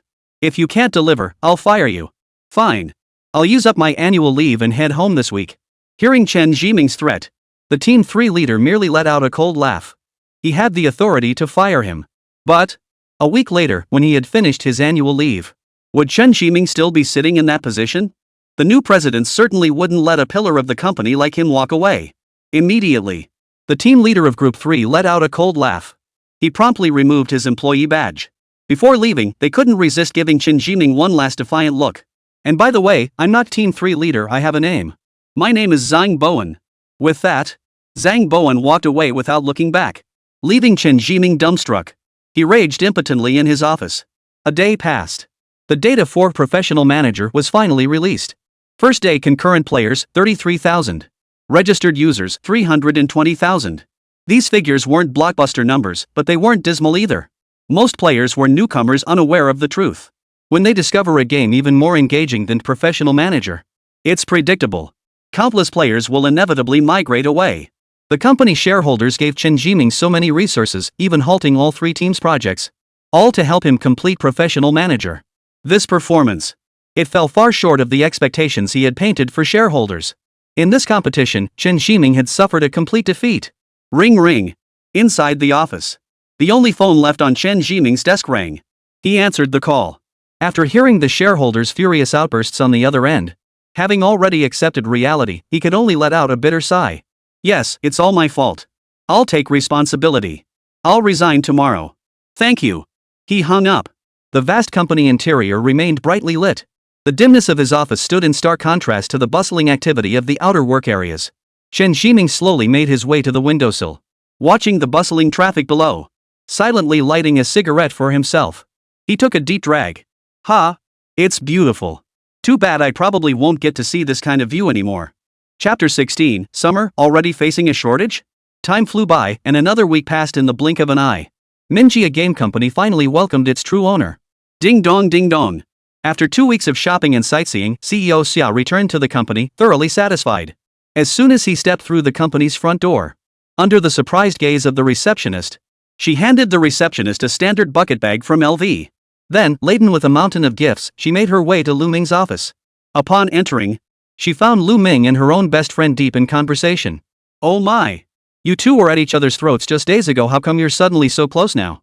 She raised an eyebrow at Feng Xiaoxiao with a smile. Xià Tiān's meaning was unmistakable. Unfortunately, her best friend didn't seem to be on the same wavelength this time. The moment she saw Xià Tiān return, Feng Xiaoxiao excitedly grabbed her arm. My little darling! You're finally back! I was starting to forget you even existed in this company. After saying that, under Xià Tiān's puzzled gaze, Feng Xiaoxiao, as excited as a hyperactive husky, proudly asked Xià Tiān, "Guess how much our Pixel Manager sold in the last 2 weeks?" Hearing Feng Xiaoxiao's question, Xià Tiān couldn't help but tilt his head. Judging by the sales momentum of Professional Manager when she last checked, she estimated their game would sell at most 1,000 copies. No more than that. The thought of soon having several million in income, Xià Tiān nearly lost her cool CEO persona. After a moment's thought, she held up a single finger. 1,000 copies? Seeing Xià Tiān's gesture, Feng Xiaoxiao rolled her eyes. You're really underestimating our director Lù. Guess again. Go higher. More than 1,000? Hearing Fang Xiaoxiao's words, Xià Tiān's expression stiffened slightly. Could someone actually be interested in that pixelated, low-quality mini-game? Got it. Retro game enthusiasts. There's bound to be a few oddballs like that. And then there are those who get motion sickness from 3D games, so they can only play 2D ones. Thinking about it now, I really didn't consider that aspect thoroughly before. I didn't factor in these special groups. Unavoidably. After a moment's thought, Xià Tiān slowly held up 2 fingers. 3,000? He. Nope, guess again. Go higher. Way higher. This. Hearing that the game's sales had surpassed 3,000 copies. Summer's smile froze instantly. In an instant. She felt like she'd lost several designer handbags. It felt worse than losing a small fortune. But she quickly regained her composure. No big deal, no big deal. It's only a difference of a few 100,000. This goddess doesn't care. Then, she slowly held up 5 fingers. Oh my, if you keep this up. Stop making me guess. Just tell me the amount already. Hearing her best friend's words, Xià Tiān felt too drained to guess anymore. She flopped onto the sofa in Lù Ming's office, staring blankly at the ceiling. After losing all that money, I can't even show how disappointed I am. Damn it! Seeing her best friend's dejected state, Fang Xiaoxiao immediately smiled as she tugged her arm, leaning close to her ear. She let out a devilishly low murmur. Let me tell you a secret, it's 620,000 copies. To be precise, we sold 622,782 copies of the game in just 2 weeks. Over 20,000 reviews on Steam, with a 91% positive rating. It's getting rave reviews. Oh, so it's 6, huh? No sooner had the words left his mouth. Xià Tiān, who finally sensed something was off. He abruptly stood up from his couch. Without a word. Her long legs moved swiftly toward Lù Ming's computer. Then she opened Steam's backend data. Game sales, 622,782 copies. Refunds within 2 hours, 1,124 copies. Sales revenue, 7,473,384 Chinese yuan. Current cumulative reviews, 20,174. Positive rating, 91% overwhelmingly positive. Tap, tap, tap, tap, tap, tap. Summer could hear herself frantically backing away in her high heels. Upon seeing this utterly unbelievable figure, she stared at Lù Ming in utter disbelief. What the hell is going on? Is this sales figure really for that stupid, our game? Hearing Xià Tiān's words, Lù Ming merely gave his glasses a gentle push. He wore an air of detached superiority, concealing his achievements and fame. He tilted his head back at a 45-degree angle to gaze at the sky. I admit there was an element of gambling involved, but our rival companies were simply too weak. In the end, they all ended up doing our bidding. Summer? Wait, what are you talking about? Oh, I get it. Hackers. Our company's computers got hacked, right? What's with these ridiculously inflated sales figures? Something's wrong. Seeing her best friend's utterly shocked expression, Fang Xiaoxiao immediately laughed and pulled her by the shoulder. I never expected little Lù to be this amazing. Back when we developed Pixel Manager, we held back a trick up our sleeve. Now that the god's plagiarism has been exposed, Professional Manager is completely dead in the water. Its concurrent players are below 10,000, totally ruined. Remember that arrogant Chen Zhiming? He got collectively ousted by the god's shareholders. Meanwhile, we rode this wave of momentum to skyrocket our game sales. We've made a name for ourselves. Guinea, shouldn't you give us another bonus round, huh? At last, Fang Xiaoxiao abandoned her usual decisive demeanor. Her voice softened into a sweet, coquettish tone. That voice. Sweet enough to kill a Taiwanese sweetheart. Who would believe this girl actually hailed from the northeast? Summer. He listened in stunned silence as Fang Xiaoxiao recounted everything that had happened during this period. Summer's face instantly contorted with horror as she turned to Lù Ming. No way. What about my dim-witted proxy? Did you eat him? Oh my goodness. My life is so miserable. How could you do this to me, you rotten heavens? As if to drive home Fang Xiaoxiao's point. The next moment, the loss reimbursement system in Xià Tiān's mind immediately sounded an alert. Ding. 2-week period ended. Investment settlement in progress. Agent, Lù Ming. Investment project, Pixel Manager. Investment amount, 1 million. Rebate multiplier, 10x. Game revenue, 3,873,384 yuan. Congratulations. You have earned a system rebate of 0.0000000 yuan. Summer. Put. Upon seeing the system's reward notification, Xià Tiān immediately coughed up a mouthful of blood. Wait, wasn't I supposed to get a 10 million yuan bonus? Ended up not getting a single penny? Useless system. What good are you? Wait a minute. He seemed to have thought of something. Xià Tiān's face suddenly turned pale. She'd spent her own personal savings on her recent trips to Neon and Siam. The company's game revenue doesn't go into her personal account. The realization hit her. Xià Tiān's expression abruptly changed. She glanced at her phone's balance. Balance, 20,340 yuan. Xià Tiān. Damn it. My phone got hacked too.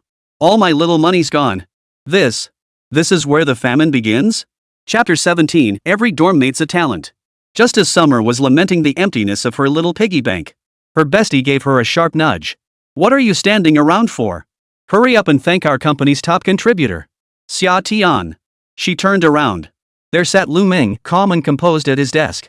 A faint, almost imperceptible smile flickered at the corner of his mouth. Xià Tiān. Damn it. He's actually pulling this off. Gritting his teeth, Xià Tiān fixed a forced smile on his face as he addressed Lù Ming. Thank you, Director Lù. You've made a tremendous contribution to the company. Oh, it's nothing, President Sia. It's simply my duty. Having drifted through life for half a lifetime, I only regretted not meeting a wise leader. It was you, Mr. Sia, who recognized my worth and chose me. Xià Tiān.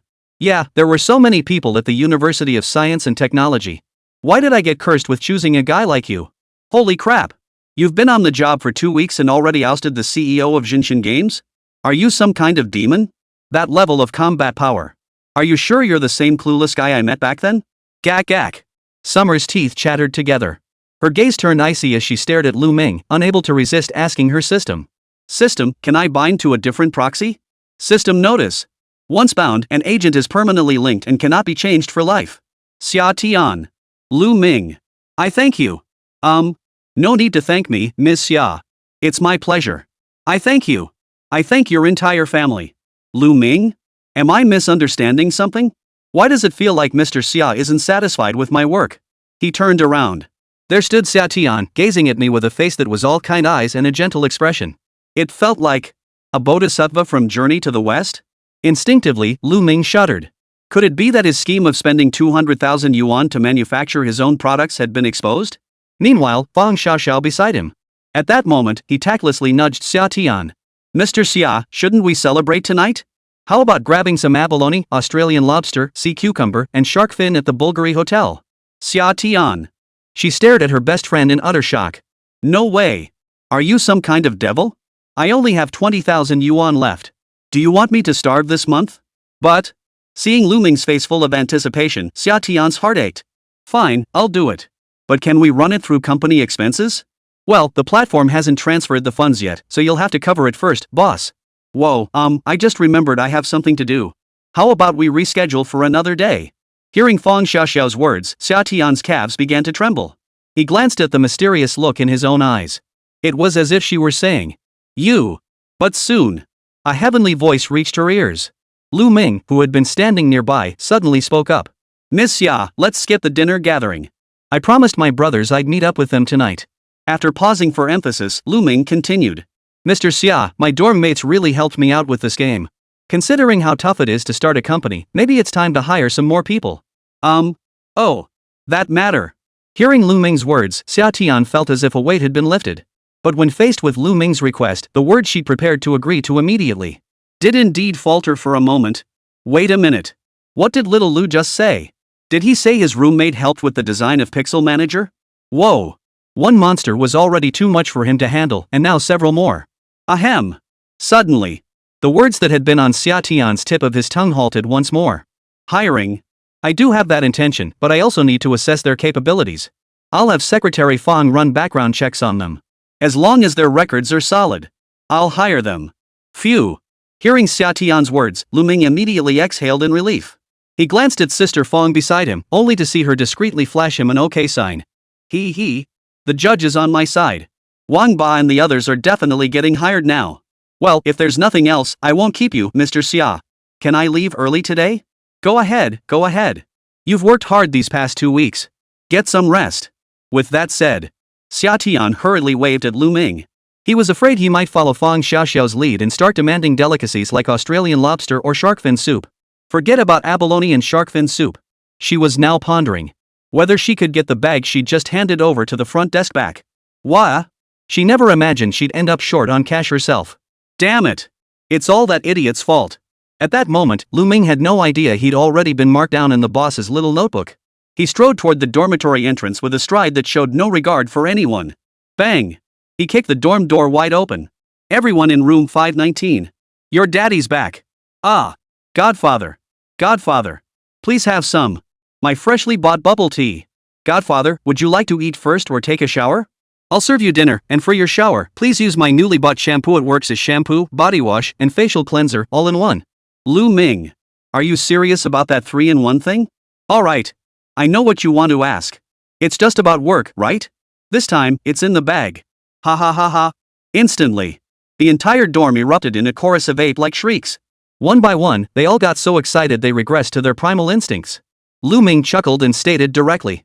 President Sia has already said that as long as your regular grades are fine, you'll be hired. Pack up your things and get ready to start work.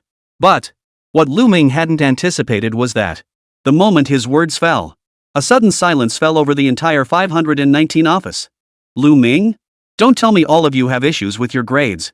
Hearing Lù Ming's question, the roommates exchanged nervous glances before wearing anxious expressions. Wang Ba, the 6'1" giant, flushed slightly. Well, my regular credits fell short, so I failed a few minor courses and need to retake them. How many? 4. Lù Ming. Hofangji, meanwhile, rubbed his already sparse hair with a troubled expression. Lù, I didn't pass the CET-4. Wait a minute? You study computers, you code, and you didn't pass CET-4? Hey! That's a stereotype about computer people. He stared at the guy in disbelief. He turned to look at Xiang Dong beside him. What about you, Xiang? Don't tell me you had something better to do. Your scores have always been the best in our dorm. Hearing Lù Ming's question, Xiang Dong's face flushed crimson. He kept his head down, unable to meet Lù Ming and the other's gaze. I went out with my girlfriend to get a hotel room earlier. I got caught during the dorm check and got 2 disciplinary actions. Everyone? You actually got disciplinary actions? No way. You have a girlfriend? What? You actually booked a hotel room? Huh? Didn't you guys know? We've been dating for 2 years. Lù Ming, 6. Chapter 18, Middle School Esports Game Design Competition. At that moment, inside Xià Tiān's office. As she looked at the materials Fang Xiaoxiao handed her about Wang Ba and the others, a smile crept onto the corners of her mouth. Lù Ming's classmates were truly a bunch of talented individuals. Failing courses, not passing the CET-4, skipping dorm curfew. The few mistakes college students could possibly make. They've managed to commit every single one of them collectively. Xià Tiān then flipped through their major course grades. Just average. Wang Ba, due to insufficient specialized scores in his minor subjects, ranks near the bottom of the class. Among Lù Ming's 3 roommates, it seemed that aside from that student named Xiang Dong, the rest were all nobodies. Fang Xiaoxiao, standing nearby, shot Lù Ming a helpless glare. Her gaze seemed to say, "You actually have the nerve to bring someone like this out?" Seeing that Xià Tiān held Wang Ba and the others' files without saying a word, Lù Ming couldn't help but exhale a heavy sigh. As their old man, I've truly worn myself out worrying about my own sons. He glanced at Xià Tiān with a hint of embarrassment. He lied through his teeth. Mr. Xia, while Wang Ba and the others may not have stellar grades, their professional skills are truly outstanding. Plus, they have experience co-developing Pixel Manager with me. They can hit the ground running at the corporate level. At this point, as if fearing Xià Tiān might still be unsatisfied, Lù Ming gritted his teeth and blurted out. With them on board, I guarantee Pixel Manager will secure a spot at today's TGA. Once we update all the international patch packs, we'll attract players worldwide to buy our game. Plus, we'll rake in extra cash from those DLCs we'll sell to foreign players later. Such a weighty promise. He couldn't believe Xià Tiān wouldn't be swayed. The TGA is one of the most prestigious awards in the global game development industry. Its prestige is equivalent to the Oscars in the film industry. To be nominated, both player acclaim and industry influence are indispensable. It represents the ultimate pursuit and highest honor attainable for any game director. Hearing Lù Ming's words, Xià Tiān's eyebrows arched involuntarily. Holding the files on Wang Ba and the others, she showed no sign of displeasure. On the contrary, the smile on her face grew even broader. Director Lù, having you is like securing the Dragon Hidden Sage. If we could add your roommates to the mix, I'd have the Dragon Hidden Sage and the Phoenix Nestling complete. Recruit freely. I trust your judgment, Director Lù. Yeah, right. If those underperforming students came to help, they'd definitely slow down Lù Ming's progress. Then she could happily wait for the system to give her a loss-making rebate again. Hearing Xià Tiān's words, Fang Xiaoxiao beside her couldn't help but widen her eyes. Pointing at Wang Ba and the others' files, even she found it hard to believe. But Mr. Sia, these underachievers, ahem, students, you really plan to admit them? Hey! Old Fong, what do you mean by that? Talent from one county is enough to govern a nation. If you don't trust me, don't you trust Lù Ming's judgment? Fong Xiao. Should I trust him? Though she was already thoroughly convinced by Lù Ming himself. But what about Wang Ba and the others' usual behavior? How could she, as their counselor, possibly trust them? As this thought crossed her mind, Fong Xiao seemed to suddenly realize something. Her face lit up with astonishment as she turned to her best friend. Seeing her friend gaze at Lù Ming with an expression of doting affection, Fong Xiao felt enlightened. Got it. Her best friend bringing Lù Ming into the picture back then. It was definitely just because she was drawn to his looks. When a boss wants to pursue an employee, of course they'll grant them the utmost leniency within their limited authority. Alright. Who knew, Genie, that you were so calculating? Unconsciously, Fong Xiao clenched her delicate fist. Her best friend always had such high standards, or rather. In Fong Xiao's memory, Xià Tiān was the type of girl who was always a bit aloof. After all these years with Xià Tiān, I've never seen her develop feelings for any guy. Now that she'd set her sights on Xiao Lu, she had no idea how to pursue a guy. Playing the puppy love role? Well, that's understandable. As Xià Tiān's best friend, it's only natural for her to lend a helping hand. From now on, call me Fong Matchmaker Xiao. My bestie's love, I'll be the guardian. Suddenly, her bestie's seemingly brainless actions was instantly rationalized in Fong Xiao's mind. And Xià Tiān's next words only confirmed her suspicions. What? Enter the competition? Lù Ming and Fong Xiao visibly froze at Xià Tiān's request. Meanwhile, Xià Tiān had already pulled out her tablet. She handed it to Lù Ming. Exactly. Now that the company has gained recognition, it's the perfect time to enter some prestigious awards. As the tablet's content unfolded, Lù Ming finally realized. The tablet displayed a poster for the middle school esports game design and creativity competition. What? Why would there be a game design competition for middle school students? Of course, it was because electronic technology flourished more in this world. An era of computers arrived early. This allowed esports to be included in international sporting events as early as 20 years ago. The profession of esports player was never intended solely for adults. Esports players trained from a young age demonstrate greater skill and teamwork.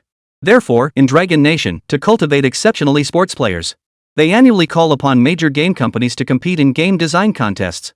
Don't underestimate these games as mere middle school competitions. The prizes are absolutely national level. The first place winner not only receives a 5 million yuan prize, game design companies can also receive significant state support. Of course, since it's a game aimed at middle school students, elements of bloodshed and violence are naturally prohibited. All sorts of prohibitions, pornography, gambling, drugs absolutely cannot be skirted. How should I put it? Because it's so tightly restricted. It truly tests the creativity and planning skills of game designers. Students from the nation's 100 esports academies will then participate in testing games designed by various companies. Upon seeing the competition details, Lù Ming instinctively stroked his smooth chin. President Sia, this game's parameters are set way too rigidly. How about we enter a different game design competition instead? No way. Upon hearing Lù Ming's suggestion, Xià Tiān rejected it outright without a moment's hesitation. Last night, after returning home, she had painfully reflected on her defeat. She had analyzed the reasons for her failure.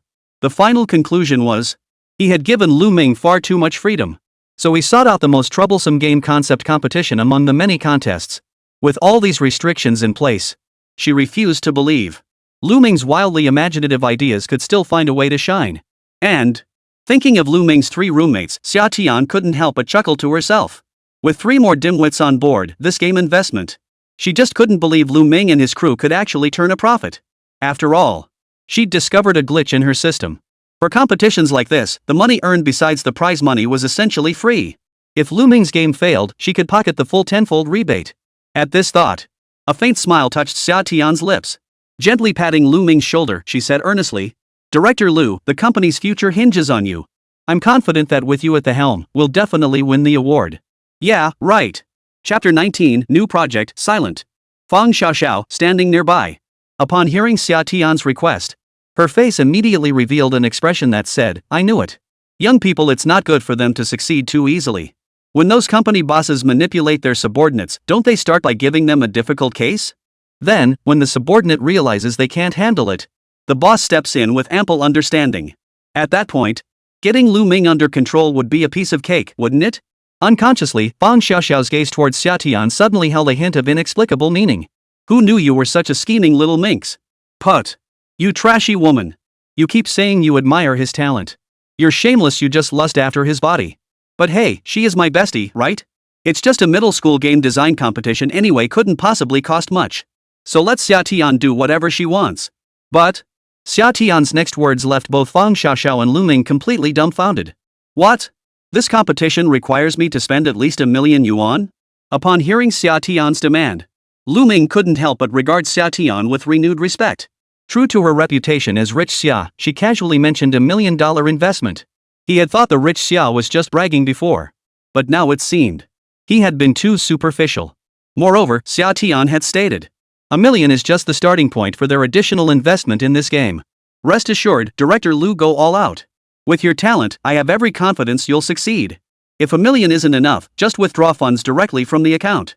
Even if you pour every last cent from the company account into this, it won't be a problem.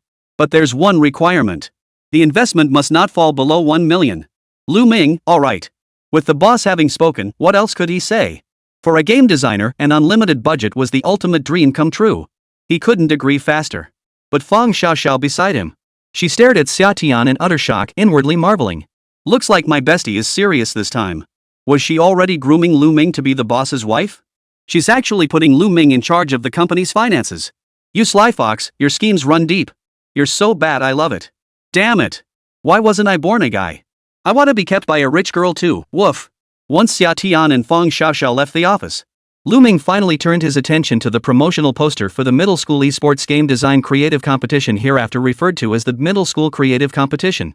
Watching the promotional video below, it not only outlined the competition rules, but also featured official interviews with students from various schools.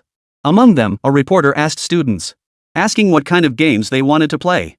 I'd like to play something more competitive, I can't be bothered with games that are too easy. If possible, I'd like the game to be more fun, something that really catches your eye. Something with multiplayer team battles, ideally, I could play with my classmates. Games that are easy to pick up, preferably not too demanding for female players. The graphics should be pretty cool. Reading through these student interviews, sitting in his office, Lù Ming couldn't help but fall deep in thought. If all these students' game requests were to be combined, it really wouldn't be an easy task. Just the graphics alone. He couldn't opt for pixel art games anymore. His previous design of Pixel Manager was purely out of necessity, he had no budget. But now, with Summer's golden promise, and the option to spend freely on the budget, he had no choice but to consider using more advanced rendering and graphics quality for the game. Those engines and tools? They all cost money. The annual fees alone for purchasing these software tools add up to a significant expense. But for the sake of game development, Lù Ming went ahead and bought them. With a single gesture, he spent 500,000 yuan to secure annual licenses for various software packages. Finally, Mingya Company successfully evolved from 2D pixel art to a 3D style. Over the next 3 days, he processed the onboarding paperwork for Wang Ba and the others. Naturally, all compensation packages were set at the highest possible standards. Seeing their excited expressions, Lù Ming cleared his throat and said, "Alright, with such generous compensation, you'll naturally need to demonstrate skills worthy of this salary. I already have some ideas regarding the upcoming Zhongchuan competition project." With that, he tossed the proposal document to the three of them. When Wang Ba and the others saw Lù Ming's new project proposal, silent as the grave, everyone couldn't help but pause in surprise. Then, upon seeing the gameplay Lù Ming had devised, the trio froze in shock. Holy crap! Lù, that idea's pretty bold. But will students actually play something like this? The game itself isn't difficult, and both genders can participate equally. I think this project proposal is pretty solid. Holy crap! Did the master bless your brain? How come the ideas just keep popping out one after another? Everyone reviewed it. After confirming Lù Ming's proposal had no flaws, they exchanged glances. Enough talk, let's just get to work. Right then, the team launched into a happy and energetic workday. Just 4 days later, Zhongchuan competition finally released the list of registered companies. Weibo was flooded with promotional content about the Zhongchuan competition. Hashtag 4 top gaming companies join Zhongchuan competition. Hashtag Suli, Zongshan's new CEO, vows to deliver an unprecedented masterpiece. Hashtag top 10 dark horse companies competing this year. Hashtag God's new CEO, we've already secured first place. Hashtag. Seeing these trending topics on Weibo, Lù Ming couldn't help but raise an eyebrow. Truly a nationwide competition.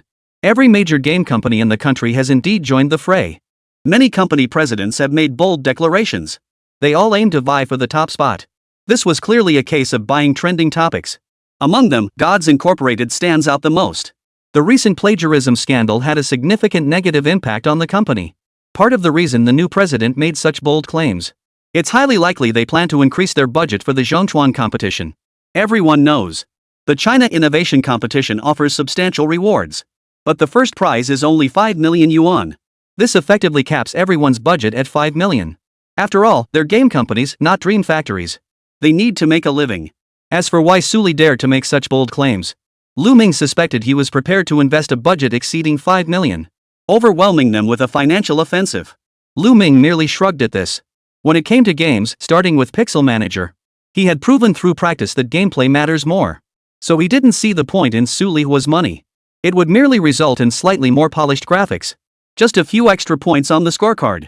With the competition limiting creation time to 1 month, large-scale games were impossible. At this thought, Lù Ming's lips couldn't help but curve upward slightly. He was already looking forward to it. The scene of the Zhongchuan Award ceremony. Chapter 20, Summer, feeling confident again. Time flew by, and a month slipped away unnoticed.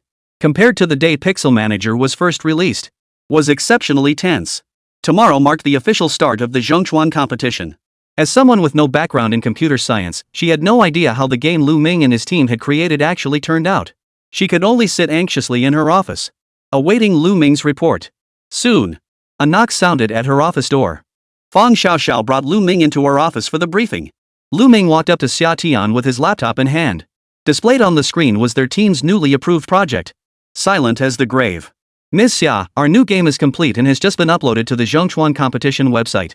I'm highly confident in our results this time. The Excel sheet beside it shows the total budget for this project. Please take a look. Upon hearing Lù Ming's words, Xià Tiān took the laptop with a touch of trepidation. Inside, he began praying incessantly. Please don't be interesting. Please don't be interesting. Finally, the moment of truth arrived. Opening his eyes, he saw a fairly detailed 3D image. A wizard clad in robes appeared before Xià Tiān's eyes. Seeing the 3D model, Xià Tiān's heart finally settled. It's not pixel art? Hearing Xià Tiān's words, Lù Ming nodded immediately. After all, it's a national-level competition. We had to take it seriously. We put a lot of effort into the modeling this time. The game follows the traditional MMORPG model. However, the skill execution differs slightly from traditional online games. As he spoke, Lù Ming began explaining the gameplay of Silence. He moved his character using the keyboard. Upon spotting enemies, he immediately shouted into the microphone of his Bluetooth headset. Ah! In an instant, the character in front of him unleashed a fireball. A moderate amount of damage appeared on the opposite side. Once Lù Ming had finished demonstrating everything, he finally turned to look at Xià Tiān with a beaming smile. Xià Tiān. That's it? Yes. The silence skill can only be activated through sound. All skill activations require players to compile their own audio. Moreover, the more syllables you compile, the greater the skill's power becomes. Even a basic level 1 fireball can unleash single character power rivaling a level 50 thunder fire rain. To reduce disparities between players and maintain competitive balance, we've completely removed all equipment systems, focusing instead on refining map details and character optimization. Everyone. After hearing Lù Ming's explanation, the office fell into silence. Fang Xiaoxiao looked at Lù Ming with a complex expression. She couldn't fathom how he'd come up with this mind-boggling design. Xià Tiān sat dumbfounded in her executive chair. After a long moment, she finally snapped out of it. Unable to contain herself, she raised both hands and clapped her palms together. Clap, clap, clap. Gradually, her applause grew louder and louder. Her eyes sparkled with delight. Excellent. Excellent. Excellent. Director Lù, you truly live up to your reputation. You haven't disappointed me. This game, it's almost a waste to enter it in the Zhongchuan competition. Winning first place would be a piece of cake, wouldn't it? Fang Xiaoxiao. Are you serious, bestie? In an instant, Fang Xiaoxiao's eyes widened as she blinked rapidly at her best friend. Love really does make you blind. This idea. Do you really think it has a shot at the top 3? But on Xià Tiān's face, a genuinely sincere smile spread like never before. She clapped her hands with a cheerful smile. If she had felt uneasy just moments ago upon seeing the game's graphics. But this time? There was no doubt about it. The heart that had died had come back to life. If this game makes it into the top 3, I'll change into a swimsuit on stream.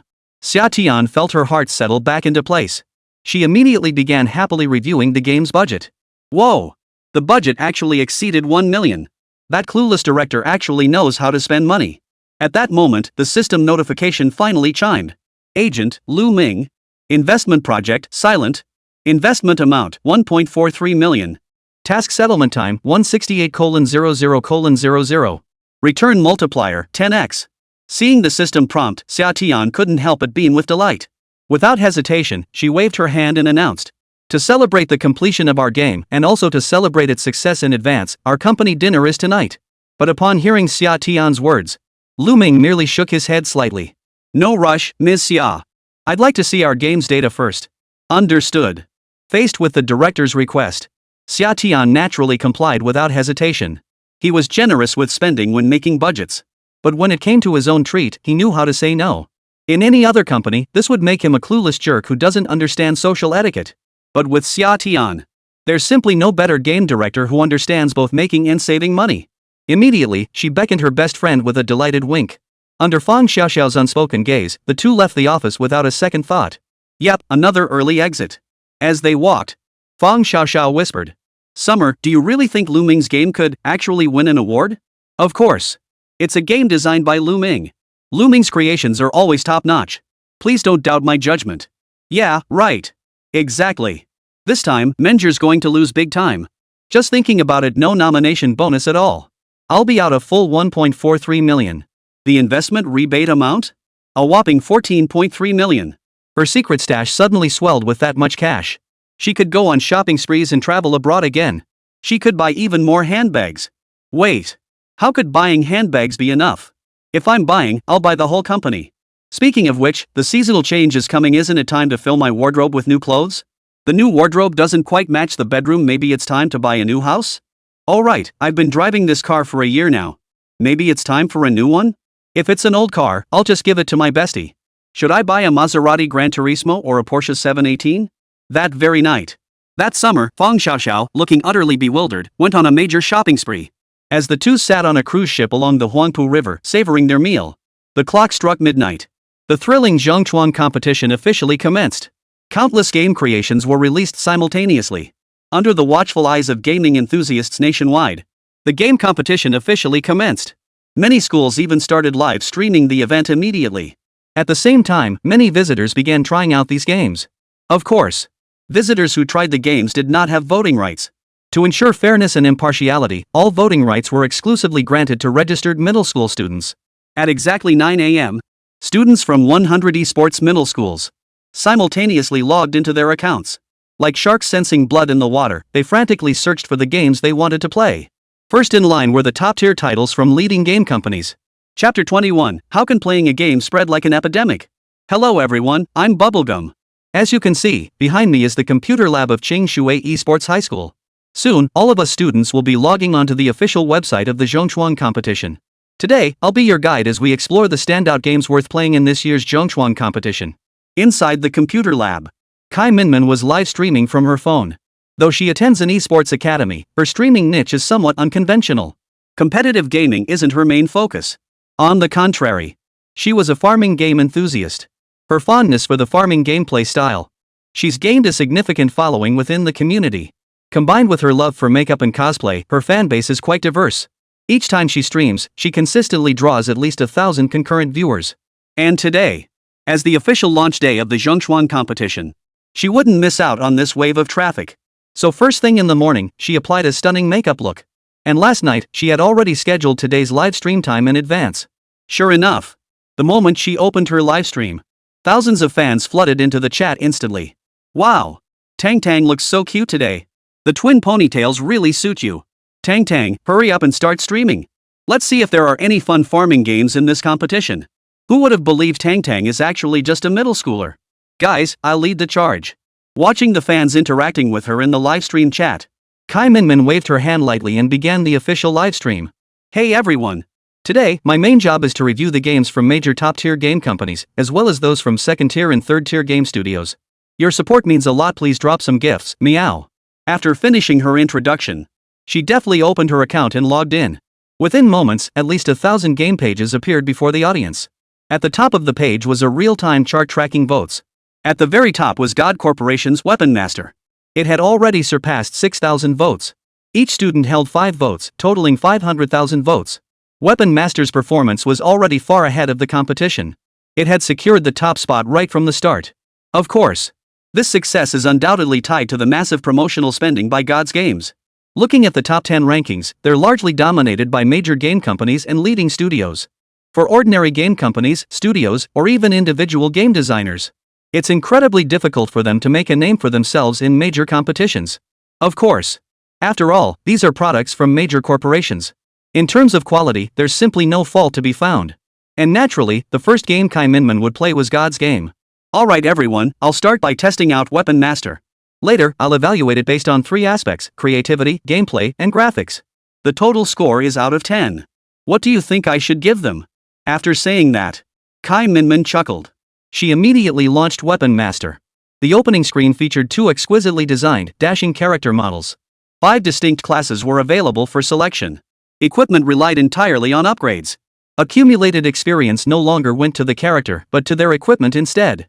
Whether it's leveling up, enhancing quality, or reforging attributes, can be obtained through monster hunting or PvP. A vast, fantastical world unfolds before your eyes. All manner of strange and wondrous spirits and beasts. Upon seeing these modeled scenes, Kai Minman couldn't help but be dazzled. After trying it for 10 minutes, she couldn't help but nod in approval. She offered her assessment. As you all saw, it truly lives up to its God's production reputation. The graphics are still unmatched. I give it 10 out of 10. But in terms of gameplay, it hasn't broken free from the constraints of traditional MMORPGs. For this aspect, I'll give it a 6. As for creativity, well, the weapon upgrade system is pretty interesting. I'll give it an 8. Total score, 24. Hearing Jumping Candy's review, the viewers watching the livestream couldn't help but nod in agreement. Jumping Candy's assessment was fairly standard this time around. As for why the gameplay score was so low? Well, that's because most of the viewers watching Jumping Candy's stream were mostly casual players. They weren't particularly interested in traditional massively multiplayer online role-playing games either. The only reason Kai Minman played Weapon Master for 10 minutes was because of its graphics. As for those big-name studio games later on, Kai Minman's average playtime? Barely even 5 minutes. No way around it. Domestic giants are stuck in the MMORPG rut. Leveling up, grinding monsters, gear, combat power, ranking battles. It's as if they can't make money without sticking to this formula. Without the profit motive, their game designs feel soulless. By the time you play through to the end, not just Kai Minman, even the viewers watching the livestream started to feel bored. Tang Tang, can we play something else similar? Yeah, it feels like we've been playing the same game since the start. Big studios are all the same, their games are all cut from the same cloth. Only the initial Weapon Master gave me a moment of excitement. The level of homogenization is so high it's making me sick. Moments later, many viewers began complaining about the overly similar games. I've chosen to leave the livestream. Watching the viewer count, which had finally been nearing 10,000, drop back down to 9,000. Kai Minman felt a surge of anxiety. And just then, a sudden scream startled her out of her wits. Pang Dahai! Are you trying to get yourself killed? Seeing it was the chubby kid sitting in front of her, Kai Minman's eyebrows shot up. His sudden yell. Her already irritable mood grew even more frazzled. Hearing Kai Minman's angry rebuke, the chubby kid immediately cringed. Sorry about that. I just stumbled upon this interesting game, but cough cough, it's a bit tricky. What kind of game makes you scream like that? It's also a game for the Zhongchuan competition, called Silence. You should give it a try, you know. Upon hearing Pang Dahai's recommendation, Kai Minman shook her head decisively. No way. Sounds like a horror game to me, I'm not playing that. And you, just play your game properly, stop screaming like that. With that, she ignored Xiao Pang, who was about to say something but held back. She started streaming again. But 5 minutes later. Tai Pants. What are you doing? This one is Pangolin. Right. Suddenly, a barrage of frantic shrieks erupted within the server room. Kai Minman? Wait, how did it spread to people? Looking up, she saw a group of boys laughing and playing a game. Even several girls, drawn in by the boys' excitement, joining in the contagious fun. Even her best friend seemed to have joined in. Unable to resist, she gave her best friend a curious wink. Xiao Shui, what game are you playing? It's a game called Silence from the Zhongchuan competition. Fatso found it. You should try it, it's pretty interesting. Our class set up a small group chat and we're doing a group solo right now. After saying that, Kai Minman picked up her headphones again and shouted into them. I just turned 18. Kai Minman. Hearing her best friend's words, Kai Minman tilted her head. Seriously? What's with all this commotion just over a game? Kai Minman wasn't the only one curious. During her live stream, many viewers noticed the commotion. Immediately, a viewer shouted, Jubwa, why not give this game a try? Yeah, it looks pretty interesting. Damn game, you've got my attention now. Can someone explain what's going on in this stream? Has everyone lost their minds? Wait, Jubwa, your class's vibe is so weird, did you lose a dare or something? Chapter 22, Clever Jubwa, you're about to hook fans with your wit. Seeing the chat in the livestream, Kai Minmin realized everyone wanted to watch her play silent no more. Plus, with her classmates making all this noise, her curiosity was genuinely piqued. So she promptly quit the game she was reviewing. She typed silent noises into the official website's search bar. Ha? Budding Games? Never heard of that company. Must be a new game studio that just opened recently. Seeing that the developer was Budding Games, Kai Minmin visibly froze. A few viewers who knew about Pixel Manager recognized the name. Upon seeing that Silence was produced by Budding, their eyes lit up instantly. Holy crap! Budding's entered the competition too? Manhwa's been pretty famous lately. That plagiarism scandal with Gods of the Past? They copied their work. Oh yeah. That super popular Pixel Manager game that's theirs, right? Huh? If that's the case, Manhwa company is actually pretty impressive, huh? If it's produced by Budding, I'm suddenly getting excited. Seeing the discussions in the comments, Kai Minmin froze in surprise. She hadn't realized Budding was the company behind Pixel Manager. Speaking of that company, she actually had a vague recollection. After all, simulation management games and farming simulation games have many similarities. So it's the company behind Pixel Manager? I'm definitely looking forward to it. I was actually planning to record Pixel Manager for my next episode. Now that you mention it, I'm even more excited. Just as he spoke, Silent No More finished downloading. What veteran Pixel Manager players didn't expect, however, Manhwa had completely abandoned the usual pixel art style and opted for 3D modeling instead. Not only that, but the rendering looked quite polished. It was clearly a classic Western fantasy setting. Both the backgrounds and architecture have undergone extensive artistic rendering. This level of visual quality rivals that of major game studios. At the very least, it's clear this isn't some slapdash little game. This feeling. It's like seeing your own child, raised from infancy, finally make something of themselves. It's just a shame. Watching the characters running all over the map, Kai Minmin's initial excitement began to sink. Another MMORPG? So even a company like Manhwa can't escape the truth law? Well, I'll give you a quick rundown of how this game plays. With that, Kai Minmin clicked the game's launch icon. The moment she entered, the newbie tutorial appeared. Alongside it, the official prompt kindly reminded players to put on your headphones. Then, Kai Minmin witnessed the game's bizarre skill activation mechanism. Hey! Everyone, look, this game's skill activation is so weird it's actually voice activated. When Kai Minmin followed the official prompt and revealed her voice, her expression betrayed a startled look. At the same time, she finally understood why Pang Dahai and the others had made such a commotion earlier. Her skills activated based on the number of characters she typed. This instantly piqued Kai Minmin's interest, as she had never encountered such a skill activation mechanism before. This game is pretty interesting. The more characters you input, the stronger the skill becomes, but the more characters you input, the higher the risk of errors. It could very well lead to skill failure. At that moment, Kai Minmin couldn't help but laugh out loud, recalling the commotion her best friend Zhang Shui and the others had made earlier. Then, her eyes suddenly darted around. A brilliant idea suddenly struck her.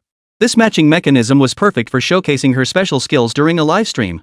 With that thought, Kai Minmin immediately looked into her phone's camera. Clearing her throat, she announced, "Everyone, you've seen the game's skill activation system, right? At level 5, I unlock a new skill. Based on your votes, I'll choose the skill activation sound effects for every subsequent level up. Please send the text you want me to say as bullet comments. The admin will tally the votes to see which audio gets the most fan support." Ha! Hearing Jumping Candy's words, her stream's audience instantly perked up. In an instant, countless bullet comments flooded her livestream.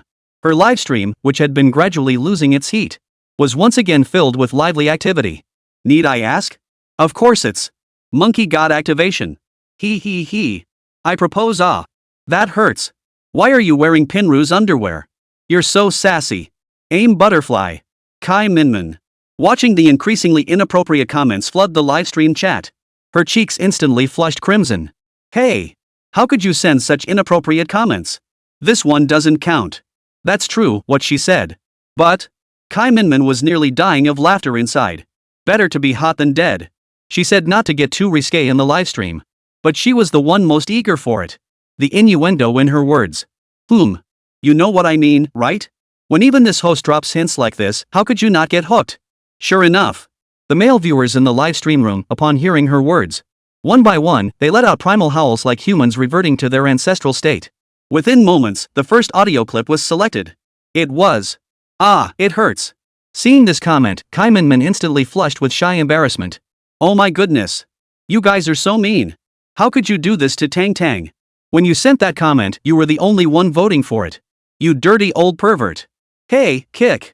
Man. No more words, brothers, I'll lead the toast. Tang Tang, call us something sweet. Seeing these comments that screamed virgin from a mile away, Kai Minmin rolled her eyes silently. But she still nodded with a mix of reluctance and invitation. She feigned modesty. Since everyone's insisting, I guess. I'll take the challenge. After saying that, she recorded her own voice for her character's first skill. Ah, it hurts. That voice. Seductive. Tingling. Sweet.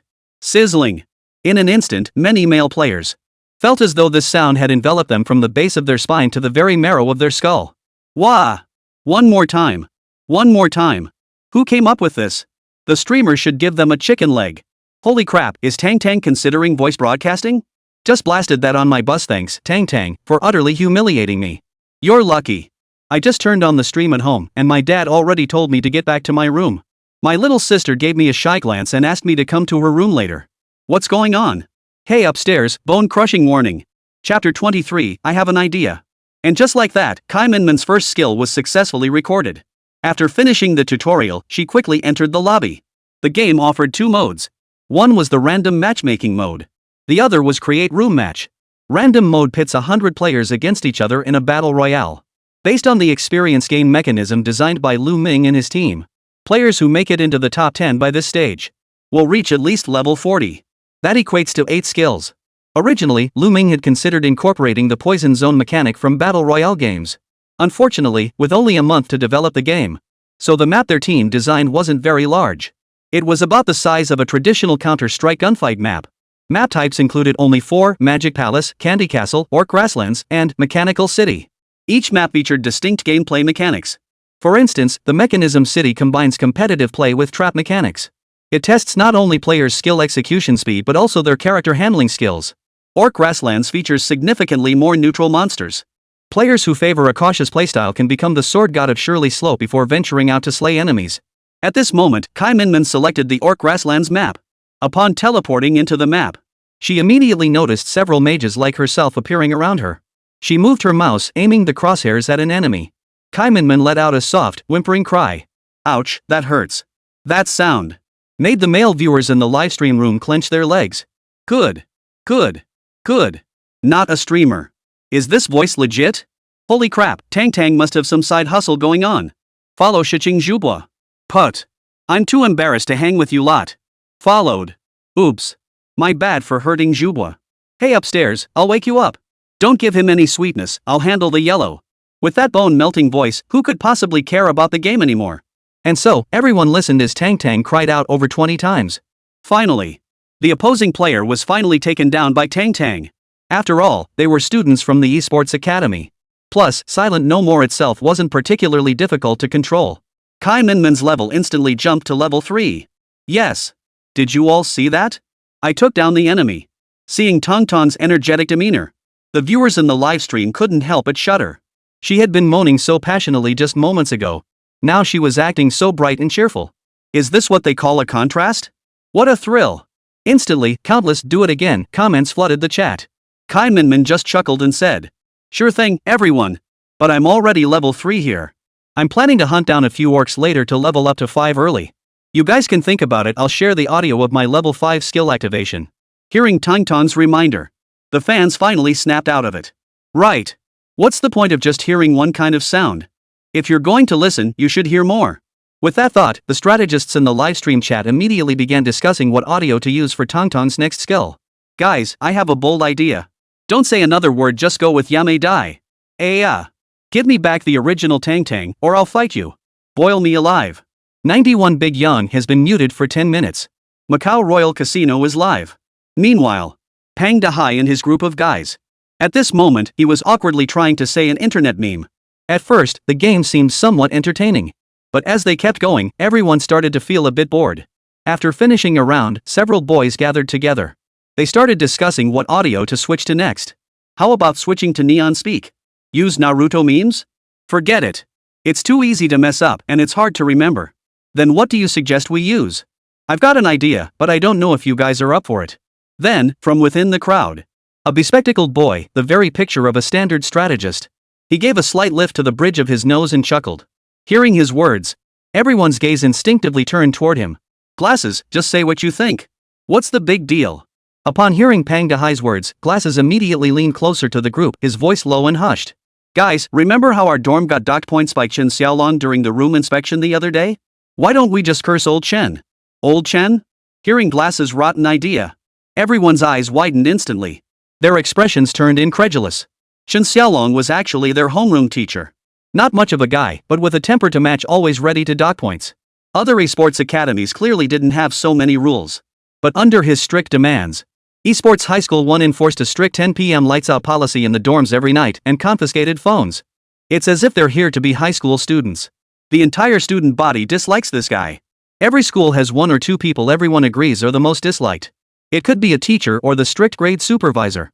Though later on, everyone will look back and think it was childish. But kids at this age. Sure enough. The boys sucked in their breath in unison. But soon, their eyes held only two words. That is, thrill. No more talk. Anyone too scared to curse is a dog. Alright. Anyone who won't curse is a dog. Whoever won't is a coward. I'll buy everyone socks for a week. Bring it on. Right now. Let's do it.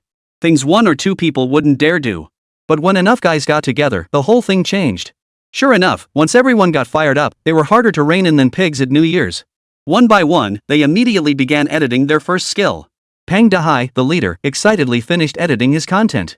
Taking a deep breath, he launched the game. Enter the game. Seeing the players scattered across the ground, without a word, he blurted out. Chen Xiaolong, I'll kick your ass. The voice was faint, yet it clearly reached the ears of the surrounding boys. Everyone stared at Pang Dehai in utter shock. They couldn't help but give him a thumbs up. That was the ultimate honor among guys.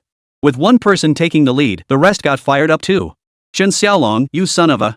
Damn it. Chen Xiaolong. IFU. Chen Xiaolong, IFU. F me, Chen Xiaolong, why aren't you FING me?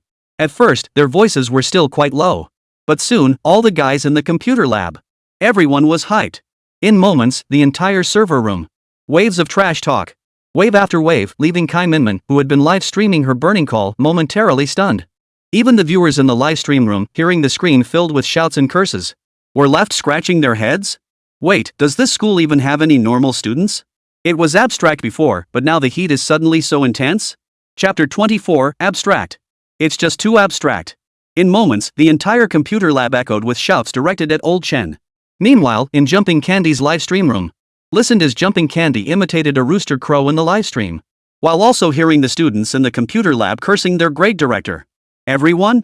In just a few moments, this surreal scene caught the attention of the platform's official team. In an instant, Jumping Candy's live stream room was flooded with over 50,000 viewers. And the numbers kept climbing.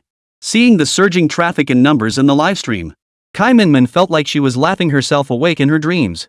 This massive wave of traffic, I finally caught it. Meanwhile, the newcomers flooding into the stream were utterly bewildered watching Kai Minmin scream her head off while gaming. Wait, is this how streamers play games nowadays?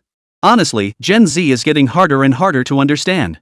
Just to clarify, this is Gen Z. We millennials aren't taking the blame for this one. Seriously, you're seriously good at this. How haven't you gotten banned? Nice one. Jubo successfully invented a niche of voice edging plus gaming. Not a streamer? Why all the yelling? No more nudity? Come on, give us a dance, old man. Watching the stream flood with more and more viewers, Kai Minmin, who'd been shouting herself hoarse for ages, finally, during a break between games, she pulled out her small water cup. Seeing some people confused about her antics, she immediately explained with a laugh. Everyone, the boiling wasn't intentional, it's a punishment game. The game I'm playing, Silent No More, is from the Zhongchuan competition. Skill activation is done through voice commands. If you like the streamer's voice, you can vote for Zhuguo's voice in the next round. Of course, if you send a little airplane, you'll get the voice slot right away. Hearing Jumping Candy's words, new viewers in the livestream instantly widened their eyes. At the same time, everyone finally understood why the entire server room was filled with people cursing that guy named Chen Xiaolong. So, it was just a simple game? Abstract. So damn abstract. This game is insane. But didn't the Zhongchuan competition ban violence and explicit content? Just check, turns out it's a game about budding romance. Suddenly it all clicked. Whoever came up with this gameplay is a genius. This game is gonna blow up. While Kai Minmin and her crew were live streaming their abstract art session. Meanwhile, at Qingshui Esports High School, grade director Chen Xiaolong was enthusiastically inviting journalists onto campus. A large group of school administrators followed closely behind. He had finally persuaded his contacts within the China Innovation Competition Publicity Department. They had specifically arranged for the reporters to come on the first day of the competition to promote their school.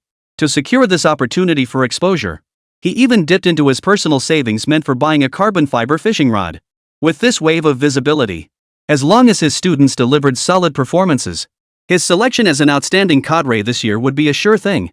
With this opportunity as a springboard, becoming vice principal and advancing to principal wouldn't be a pipe dream.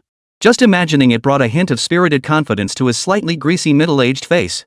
Standing as the principal's right-hand man, he beamed as he recounted the school's history to reporters and the accomplishments achieved. Under Principal Liang's wise leadership, our school implements university-level management practices. We won't neglect academic education or moral development just because we're an esports academy. We must excel in gaming, academics, and character development. Right. Upon hearing Chen Xiaolong's words, the junior administrators around him immediately applauded enthusiastically. Even the principal beside him stroked his beard with a restrained smile. Seeing the principal's expression, Chen Xiaolong felt certain of success today. He promptly addressed the reporter. Comrade reporter, next we'll be touring our school's computer lab, equipped with the latest and highest spec hardware available. This ensures our students can unleash 102% of their potential. Principal Liang invested significant effort and resources to acquire this substantial asset. With that, Chen Xiaolong eagerly took the lead, rushing ahead. The two reporters, who had been listening to Chen Xiaolong's constant chatter all alone, finally perked up a bit. They were here to cover the game. Director Chen had shared so much, but in reality, the video would only briefly mention which school it was. Nothing more. But the host was so enthusiastic and even gave them a small red envelope. They couldn't very well refuse the favor. So a whole procession of leaders and reporters marched toward the computer lab. Before they even reached the computer lab, a clamorous commotion erupted nearby. Hearing this noise, the officials present exchanged bewildered glances. Meanwhile, the new reporter standing nearby, completely oblivious to the tension, asked, "Director Chen, what's going on?" "Ahem, probably just too excited on the first day of the competition. They must have found some games they really like, right?"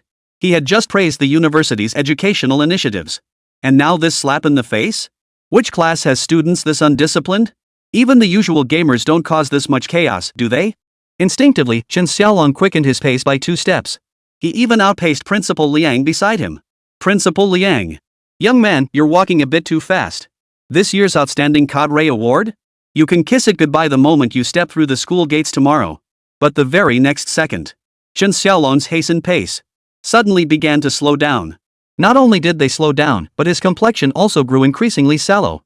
Beads of sweat as large as beans trickled down his temples, and his body trembled faintly. As the surrounding officials and reporters approached, they finally heard the commotion. "Chen Xiaolong, you're a piece of S. What kind of crap is this? Watch this. Chen Xiaolong, you're my motherer. Ha ha ha. Me too. Chen Xiaolong, you're a dickhead. Hey. How can you make fun of someone's disability? That's so rude. Ha ha ha ha."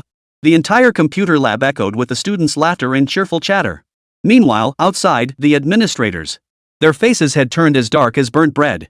A nearby reporter noticed this and instinctively glanced at the camera, only to find the lens cap had been opened at some point. "Holy crap! When did you turn that on?" "Just as we came up." "What do we do now?" "Just broadcast it as is." The two exchanged a glance, both sensing trouble. Suddenly, Chen Xiaolong appeared before the reporter, his face frozen in a stiff expression. "Reporter Li, could you cut this part out? I'll give you a little extra cash." "Aha!" He nodded. What Reporter Li didn't mention was that their camera hadn't been recording since the beginning.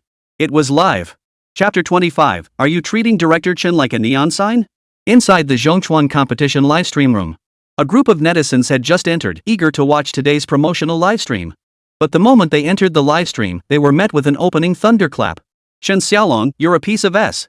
Everyone?" Then, when they saw Director Chen himself personally approach the reporter demanding the video be deleted, everyone couldn't hold back and burst out laughing. "Holy crap! This is the physically impaired Chen Xiaolong? You weren't planning to expose him anyway. Ha ha ha. Mr. Chen really went out of his way. This is hilarious. How hated must he be? Holy moly. Good grief, I can't even imagine the human tragedy that's about to unfold. Meanwhile, reporter Li Xiang seemed equally determined not to let Director Chen off the hook. He quietly edged closer to Director Chen and whispered, "Director Chen, is this what your school calls moral education?" Hearing Li Xiang's words, Chen Xiaolong felt his cheeks burning fiercely, as if someone had forcibly slapped him. His eyes blazed as he glared toward the computer lab. He clenched his fists tightly. This is our school's trash talk tactic. It's meant to distract the opponent.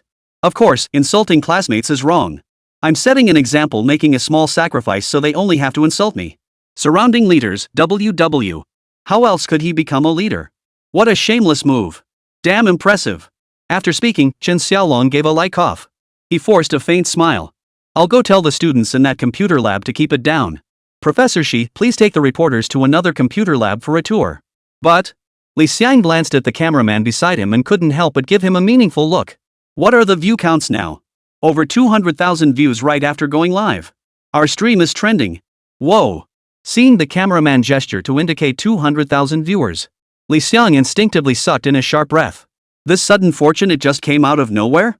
In that instant, he smiled warmly at Chen Xiaolong and waved his hand. No worries, Director Chen. I'm actually curious about that server room. Why don't you show me around first? I'd like to see your school's elite tactics in action.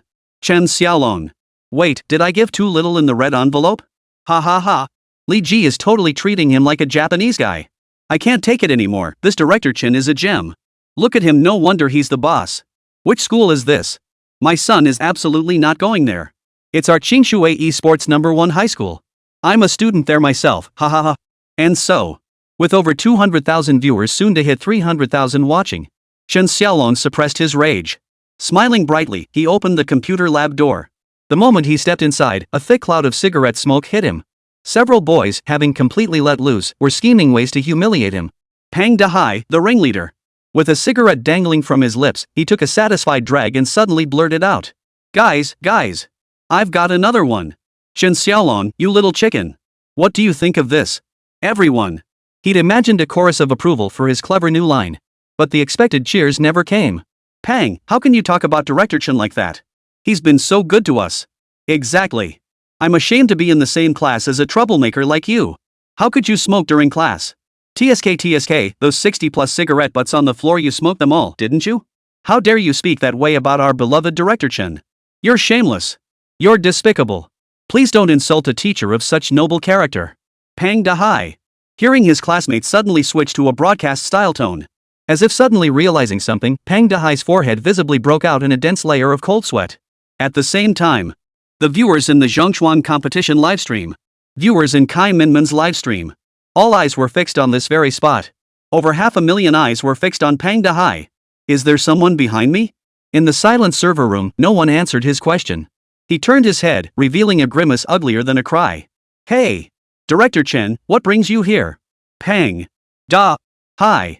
Chen Xiaolong gave a friendly smile as he walked up to the chubby boy. In front of the reporters, he smiled warmly as he smoothed out the boy's school uniform. Then, enunciating each word deliberately, he said, "No smoking in the computer lab." Cough cough. Hearing Chen Xiaolong's words, Pang Fatty instantly spit out 2 puffs of smoke. Even his nostrils expelled 2 puffs. Everyone. Director, would you believe me if I said I was just trying to demonstrate reverse smoking? With that, he flipped the cigarette upside down and popped the lit end into his mouth. Oof. Ha ha ha. This chubby kid is just too hilarious. I can't take it anymore, I'm dying. These students are something else. Are you sure this is an esports academy and not an acting school? Every single one of them is a spy. Talent. This school is awesome. This year's got way too much entertainment. Give the cameraman a chicken leg. The cameraman happily zoomed in and out between Chen Xiaolong and Pang Dahai's faces. After a long pause, Chen Xiaolong asked with a cold laugh. I could hear the commotion from the computer lab all the way over here. What did you just say? I. Speak.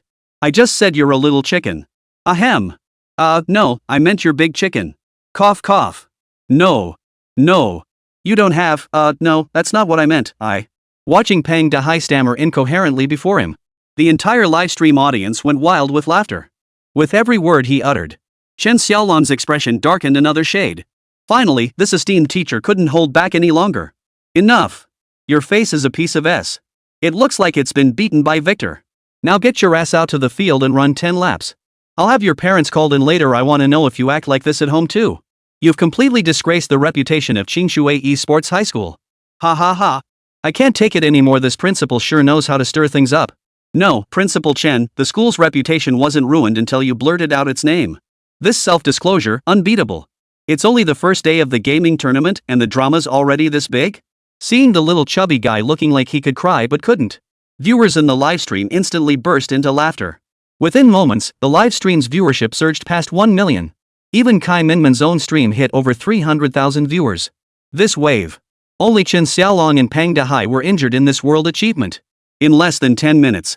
All platforms Weibo, Douyin, and WeChat moments. All terms related to Qingshui Esports High School hit the trending charts. Hashtag Qingshui Sports High School, hashtag Chen Xiaolong. Hashtag Chen Xiaolong chicken face, hashtag. Hashtag chicken face, hashtag. Hashtag the most hilarious game ever, hashtag. Hashtag Dark Horse Silent secures top spot early, hashtag. Hashtag Chen Xiaolong, hashtag Pang Dehai, hashtag Qingshui Sports High School, hashtag silent as a mouse, hashtag. Chapter 26, The Shocking Old Classmate.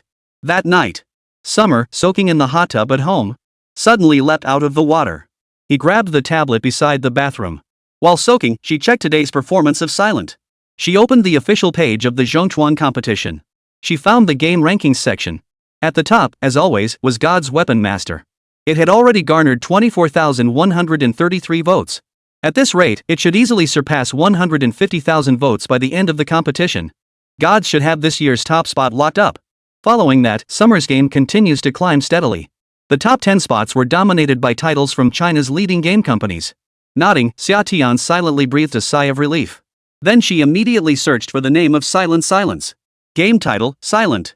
Current votes, 1,403. Game rank, 231st. Oh wow. Seeing this result, Xià Tiān's already upturned lips spread into an even broader smile. This ranking was at least 10,000 votes away from 10th place. Barely scraping past the opponent's tail end. How the hell are you supposed to catch up? Without a second thought, she tossed her tablet aside. Then she happily returned to soaking. What she didn't notice, however, the very moment she tossed the tablet aside, the official website of the Zhongchuan competition instantly updated with today's highlights reel. Countless spectators and players following the competition immediately clicked to watch the highlights of the day's matches. And then, everyone witnessed the spectacular final moments of Qingshui Esports High School. Chen Xiaolong is a. This is our school's trash-talking tactic training. Listen up, guys. Chen Xiaolong is a little chicken. Teacher, let me show you how to smoke backwards. Your face is a ing chicken. Like it got ed by Victor. Countless hilarious scenes instantly grabbed netizens' attention. After witnessing the hilarious verbal sparring between chubby Pang Dehai and great director Chen Xiaolong, every single netizen was laughing so hard they couldn't breathe. On the official side, they even gave Silent No More a major push. This year's most mind-blowing game. It shattered the barriers between games and anime, personally breaking the rules against explicit content and violence. Throughout the minute-long video, Qingshui Esports High School's parody video took up 2/3 of the screen. In contrast, today's top-ranked game, Weapon Master, received only a handful of screen time. Netizens who came to watch were left speechless upon seeing the official livestream of this parody game. Instantly, the entire Weibo platform erupted. Unbelievable. This year has every kind of bizarre game imaginable. Seeing it's from manga, I'm not surprised at all. Am I the only one who thinks this game is pointless? If you think it's boring, you probably don't have friends to play with, right? Exactly. This game is only fun with friends. Our dorm's already planning to team up tomorrow for the challenge. Ha ha ha. I can't stop laughing. That guy smoking backwards is hilarious. Anyone have that chubby kid's Weibo? I wanna follow him. Day 1 of the Zhongchuan competition. Every game company is eyeing the bulletin board spots. Basically, whoever gets picked up by the official stream on day 1 basically secures their spot in the later rounds. There's an unspoken rule at the Zhongchuan competition. Games that receive prominent promotion almost always secure a top 10 finish. After all, the organizers need to save face. Even 10th place comes with a 50,000 yuan prize. And throughout the entire promotional video, Silent No More was mentioned at least 10 times. Numerous high-ranking executives from game companies were now watching this bizarre spectacle unfold. A group of high-ranking officials scrutinized Silent No More over and over. They couldn't help but marvel. Who designed this game? The designer is quite talented. Find me this designer's profile. Is it from Budding Studios? The company that made the gods look bad? What's going on, everyone? How can our game, which cost nearly 4 million to develop, fall short of this little game? Can someone tell me why? Tonight promises to be sleepless. Many game company executives were dissecting Silent No More frame by frame, its concepts, details, even its visuals. Major game companies were scrambling fiercely to secure a top 3 position. Major corporations like God of War, in an effort to salvage their reputation this time, they even allocated an additional team to assist on top of the original $5 million budget. The labor costs alone for this team exceeded $1 million. And now, Sully, the newly appointed CEO, convening a meeting with 2 game departments and the lead game designer. Watching today's Zhongchuan competition promotional video. His hands crossed, he silently pressed them against his forehead. Everyone, we're all making games. We spent over $6 million on the budget for Weapon Master, even bringing in a team of over 30 people to develop it. But can any of you tell me why the official platform is directing most of its traffic towards silence? Hearing Boss Su's question, members from both teams lowered their heads in unison. The lead designer of Weapon Master sighed helplessly. At that moment, Su Dong, who had just joined the company, instinctively retreated to the back. He dared not draw the new boss's undue attention. But what he feared most came to pass. The next second, he heard the other party suddenly call out his name. Su Dong, this equipment upgrade development system is your creation, right? Why hasn't it surpassed Silent? Hearing the new boss's question, Su Dong, who had just joined the company, felt a chill run down his spine. Though they were from the same family, he had no blood ties to this new CEO. Looking at the other person's affable smile, he felt not a shred of warmth. Reluctantly, he steeled himself and replied, "My apologies, Mr. Su. Our thinking was immature." That designer's concept was brilliant. It felt like we were operating on different wavelengths. So, we at God's Flower spent a fortune to hire you, yet you can't even match the planning skills of a small game company? If I recall correctly, that person graduated the same year as you, right? Ha! Hearing Su Li's words, this time it was Su Dong's turn to be stunned. The designer behind Silent No More was from the same graduating class as him? How could that be? In his view, someone capable of such wildly imaginative concepts should be a veteran designer with years of experience at a major game studio. And he was actually from the same graduating class? How could that be? He blurted out his thoughts instinctively. But he immediately realized his mistake. The next second, Sully tossed Lù Ming's file over. Come to think of it, he seems to be from the same school as you. Do you know this guy? Catching the file Sully tossed over, he flipped it open. In an instant, Su Dong's eyes widened in shock. Lù Ming? How could it be him? The laughingstock of the entire game design department at the campus recruitment fair. How did he become the designer of Silent? Considering Lù Ming's mediocre academic performance during his time at school, could this really be a game project he planned? Su Li's next words only deepened the bitter taste in his mouth. He chuckled, then suddenly laid his cards on the table. Speaking of which, you and this Lù Ming were classmates, right? I must say, he's a real talent. It's a shame to waste his talent at a small place like Manhwa. Could you ask him sometime if he'd considered joining our company, Gods? If he's willing, I can offer him the position of game director. Whoa! Hearing Su Li's words, every employee present sucked in a sharp breath. Su Li stared at him in utter bewilderment. Did he just say? Game director? Chapter 27, Ranking System Launch. While Su Dong was stuck in a grueling meeting at his new company. Meanwhile, the 519 Four Musketeers were celebrating in their office. Way to go, old Lù. The game hit the official Weibo feed on its very first day. Even though today's votes weren't huge, we've got a shot at overtaking the gods in the future. I think we should ride this wave to generate more buzz. Seize the moment. Update the gameplay? But there are only 6 days left in the competition. How should we pull this off? Who said we need to update gameplay? It's already polished, no need for changes. But we could consider adding some new maps or something. At this point, watching today's replay of Qingshui Esports High School stream, Jumping Candy's stream footage had already gone viral on Bilibili. As if struck by an idea, Lù Ming stroked his smooth chin. Suddenly, he smiled. I've got an idea, maybe we could add a game leaderboard. A leaderboard?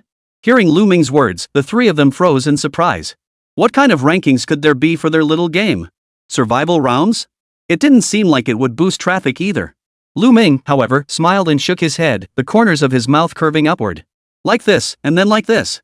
Upon hearing Lù Ming's ranking system design, the three immediately widened their eyes. Then their eyes lit up. Holy crap! Lù, you're something else. Where'd you get that brain? This ranking system, it's brilliant. Alright. I'll get right to coding and guarantee it's live tomorrow. Right then. The four brothers, now brimming with fresh ideas, plunged back into their busy yet joyful work. Time flew by, and soon a new day dawned. Students from major esports academies had already gathered at the computer lab, bursting with anticipation. Thanks to yesterday's official livestream and the videos shared across various platforms, These gaming enthusiasts had discovered quite a few titles worth trying out. Some of these games, though not from major studios, proved surprisingly engaging. Among them, the most eye-catching title was undoubtedly Silent. As an officially promoted title, Silent No More has stolen the spotlight like no other. Players who were captivated by big-name games yesterday now rush to the official website. They immediately click to download this little game, Silent. After navigating the game interface and completing the tutorial, just as everyone was preparing to play, what no one expected was Silent No More had been updated again. The update was simple, a special leaderboard. This leaderboard has a total of 100 spots. As for what it ranks, ranking of the most frequently used audio clips in the game? Topping the list. It's that incredibly vulgar line Pang Dehai shouted yesterday, "Chen Xiaolong, you little chicken." The developers even announced that the top 10 daily audio clips will receive an official audio effect award. Next time you shout that line, the character you're controlling will unleash golden skill effects. Wow! Seeing this reward, players' eyes lit up instantly. But looking at the top 10 shoutouts, Chen Xiaolong's little chick. Chen Xiaolong, my son. Chen Xiaolong, I'll F you. This director Chen really has the worst luck imaginable. Getting live streamed yesterday was bad enough. Today, he's actually being dragged out for another round of humiliation by the game developers. Players watching this were utterly dumbfounded. Holy crap! Could this game get any more shameless? Look! There's an audio clip that's surpassed the original 10th place. Ha! Ziguanjian, you bastard? Cursing the grade director again?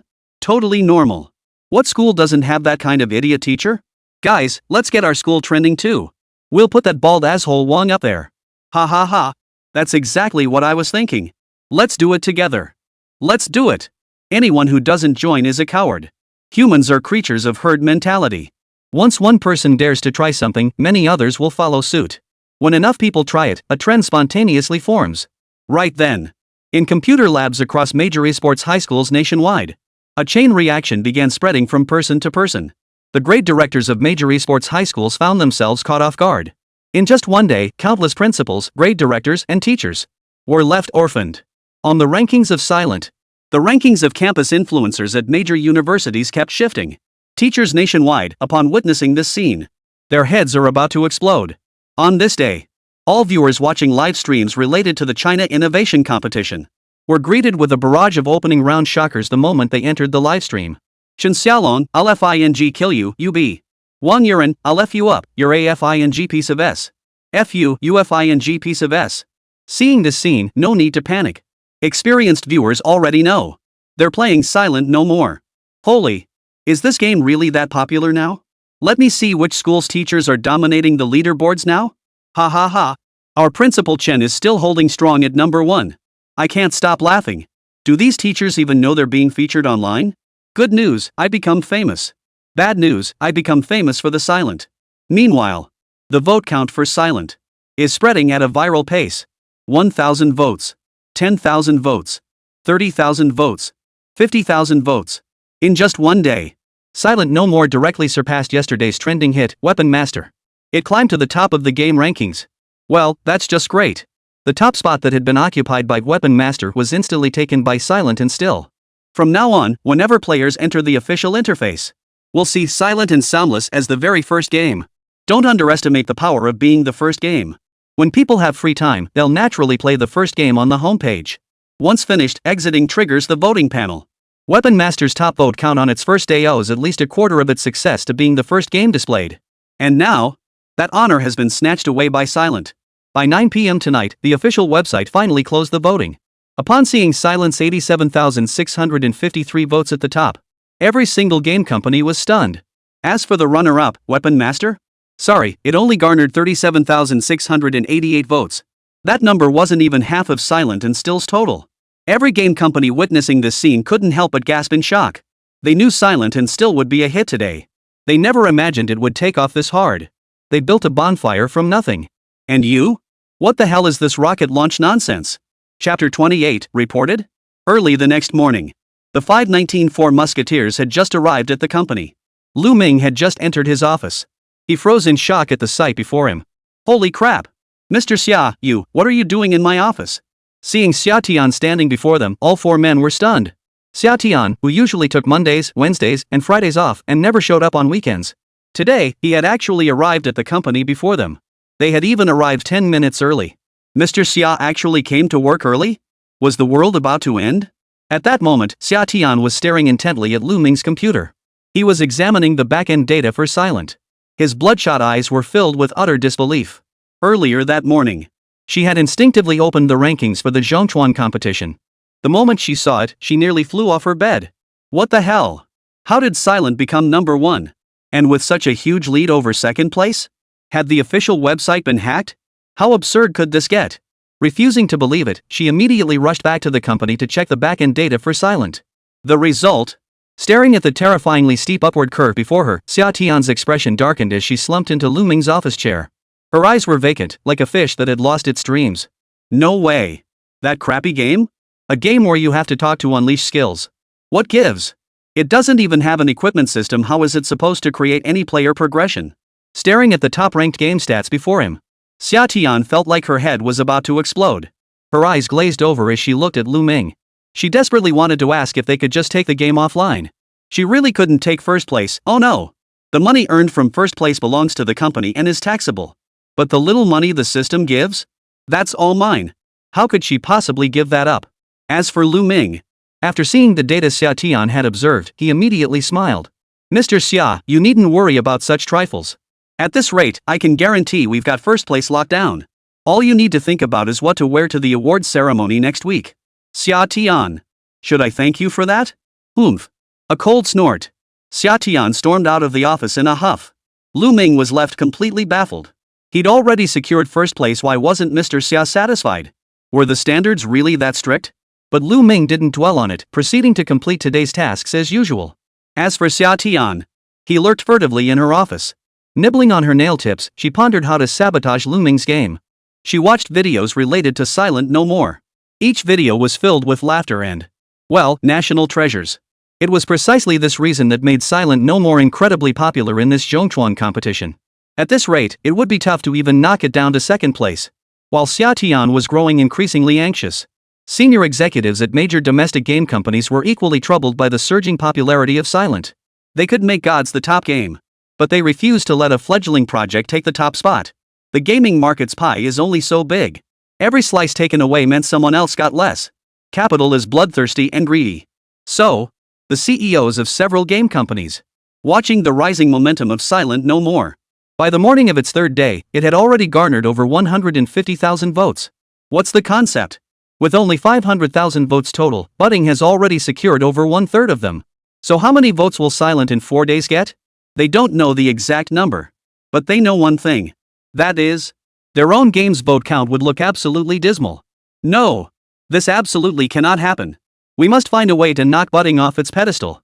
Everyone, brainstorm. Find the flaws in Silent. Hold up. Isn't the profanity in this game's ranking system a bit excessive? Exactly. The official rules explicitly ban violence and insults. What's Silence playing at? What? They're not at fault? Even borderline content is unacceptable.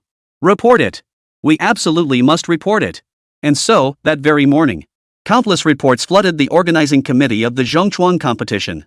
Faced with a joint complaint from numerous game companies, the organizing committee took the matter extremely seriously.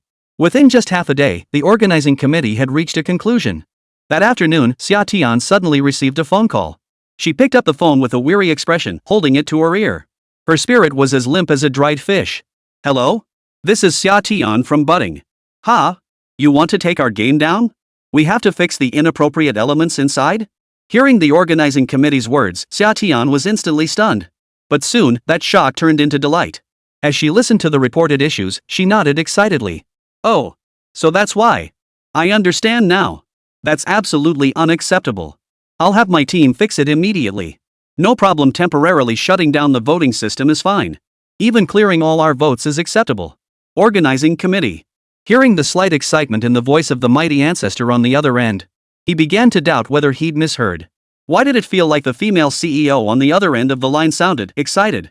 When Xià Tiān hung up the phone, the next moment, she practically leaped out of her executive chair in sheer excitement. In an instant, she felt completely refreshed. Thinking about the organizing committee's notification, the corners of her mouth kept curling upward.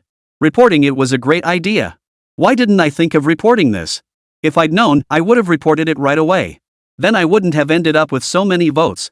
With that, Xià Tiān excitedly flung open the office door. Then, a veteran actor's presence. The excitement and joy on his face instantly transformed into frustration and anger. Everyone, come to the meeting. Inside the conference room. After hearing Xià Tiān's explanation, everyone's eyes widened in shock. Wang Ba was the first to protest, slamming his fist on the table. Damn it! How can this be our fault? Our game never had any violent tendencies to begin with. Exactly. Their mouths are their own, how can we speak for them? Damn it! These game companies are out of their minds. If they're so confident, let them compete with us on gameplay. All they know is cutting corners.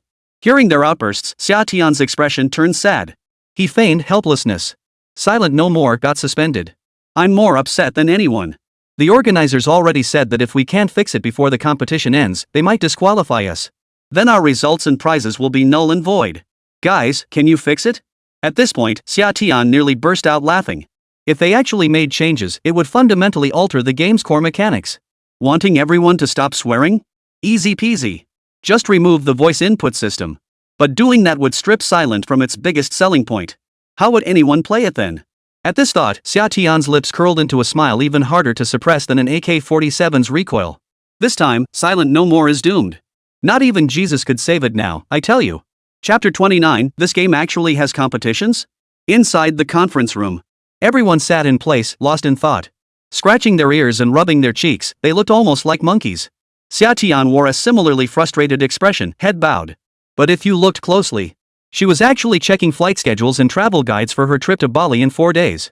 At that moment, Lù Ming also furrowed his brow upon hearing the organizing committee's announcement. To be honest, he hadn't expected things to escalate this much. No. This escalation was inevitable. After all, looking at the top 100 on the game leaderboard, teachers, grade directors, and principals from major universities had all been called out. If this keeps up, even if the game company doesn't report them, the leaders of those esports academies would surely step in to stop this farce. In fact, the game companies reporting them early was actually better for Lù Ming and his team. At least this way, they still had room to maneuver. With that thought, Lù Ming already had some plans forming in his mind. His gaze shifted to Xià Tiān beside him, and he asked directly, Mr. Sia, I wonder if what you said earlier still stands. HM? Hearing Lù Ming's question, Xià Tiān couldn't help but pause in surprise. What? The part about being able to freely dispose of the company's funds. Upon hearing Lù Ming's words, Xià Tiān instantly understood. Her eyes lit up. Oh my gosh, absolutely. From the sound of it, he was planning to make an additional investment? If so, wouldn't that mean she could earn even more? Fang Xiaoxiao, standing nearby, immediately furrowed her brows upon hearing Lù Ming's words. She looked anxiously at her best friend and quickly tried to stop her. Mr. Sia, we've already invested over $1 million. Even if we add more funds to change the game, it might not be more interesting than the original Silent. If the investment fails, it will place a huge burden on the company. It doesn't matter. To everyone's surprise, upon hearing Fang Xiaoxiao's plea, without a second thought, Xià Tiān waved his hand and shook his head. Don't worry. After all, it was Director Lù who made this request. I trust Director Lù to create a game even more fun than the original. Director Lù, spend freely, use every penny in the account. Besides, I can't stand those backstabbers either. His words rang with righteous indignation. Xià Tiān could even see the admiring looks from Wang Ba and the other two. Deep down, he was secretly thrilled. Spend. Go ahead and spend freely, you fool. Even if you go overboard, it's no big deal. The more you spend, the more I earn, you know. Seeing Xià Tiān so utterly out of his mind, Fang Xiaoxiao beside him couldn't help but sigh. Love truly does make people blind.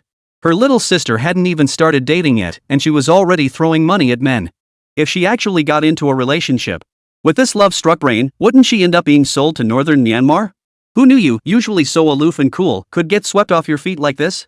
As for Lù Ming, upon hearing Xià Tiān's words, he instantly smiled. A look of confidence spread across his face. Excellent. With your assurance, Director Sia, I can proceed with confidence. I've already figured out a plan. Let's move forward. Seeing Lù Ming so confident, Wang Ba and the others beside him were also inspired. Immediately, the three of them pulled out their laptops. Go ahead, old Lù. Tell us how to make the changes. We'll follow your lead on everything. Wherever you tell us to change it, we'll change it. Little did they know. Lù Ming's next words left everyone utterly stunned. No, we won't change anything. We have other important matters to attend to. Ha! Hearing Lù Ming's words, everyone froze in surprise. Some couldn't grasp his meaning. Not changing the game? Then we'll probably never get past the organizing committee's approval, right? Lù Ming merely chuckled and stated plainly. Rest assured, everyone. I have my own clever plan. Inside Qingshui Esports High School, Chen Xiaolong was in a real pickle. Good news, he had become famous online. Bad news, he'd become famous for all the wrong reasons in Silent. Every time he opened Silent No More and saw his name glowing brightly at the top of the leaderboard, he couldn't help but roll his eyes. What was absolutely the worst part was that now, whenever people greeted him, they always glanced down below him. Seeing those people's suggestive expressions, he couldn't help but curse under his breath. Walking down the street, he could even hear people calling out Victor. But that wasn't even the worst part. The most infuriating part was that today, a kid actually called him. Ahem. I'm not little at all. All because of that game called Silent No More. Chen Xiaolong gritted his teeth in fury. He swore to himself, if I ever cross paths with those bastards. If he ever did, he'd tear them limb from limb. Beat them so badly their own mothers wouldn't recognize them. Rying. Lost in thought, his phone suddenly rang. Seeing it was an unknown number from the Demon City, he frowned. He answered, and a young man's voice came through. Is this Qingshui Esports High School? I'm the game manager for Silent Silence. Silent Noises? Hearing that it was actually the lead developer of Silent Silence calling, Chen Xiaolong's eyes instantly blazed with excitement. Damn, he'd been wondering how to track him down. Who'd have thought the guy would come looking for him right now? Wasn't this just asking for a scolding? The thought made him roll up his sleeves, ready to unleash a torrent of abuse. But Lù Ming's next words cooled his blazing anger by a third. Well, I have $1 million competition project here. Would your school be interested in participating? What? Upon hearing Lù Ming's words, Chen Xiaolong repeated uncertainly. Upon receiving Lù Ming's affirmative response, his eyes widened in disbelief. Holy crap! That crappy little game?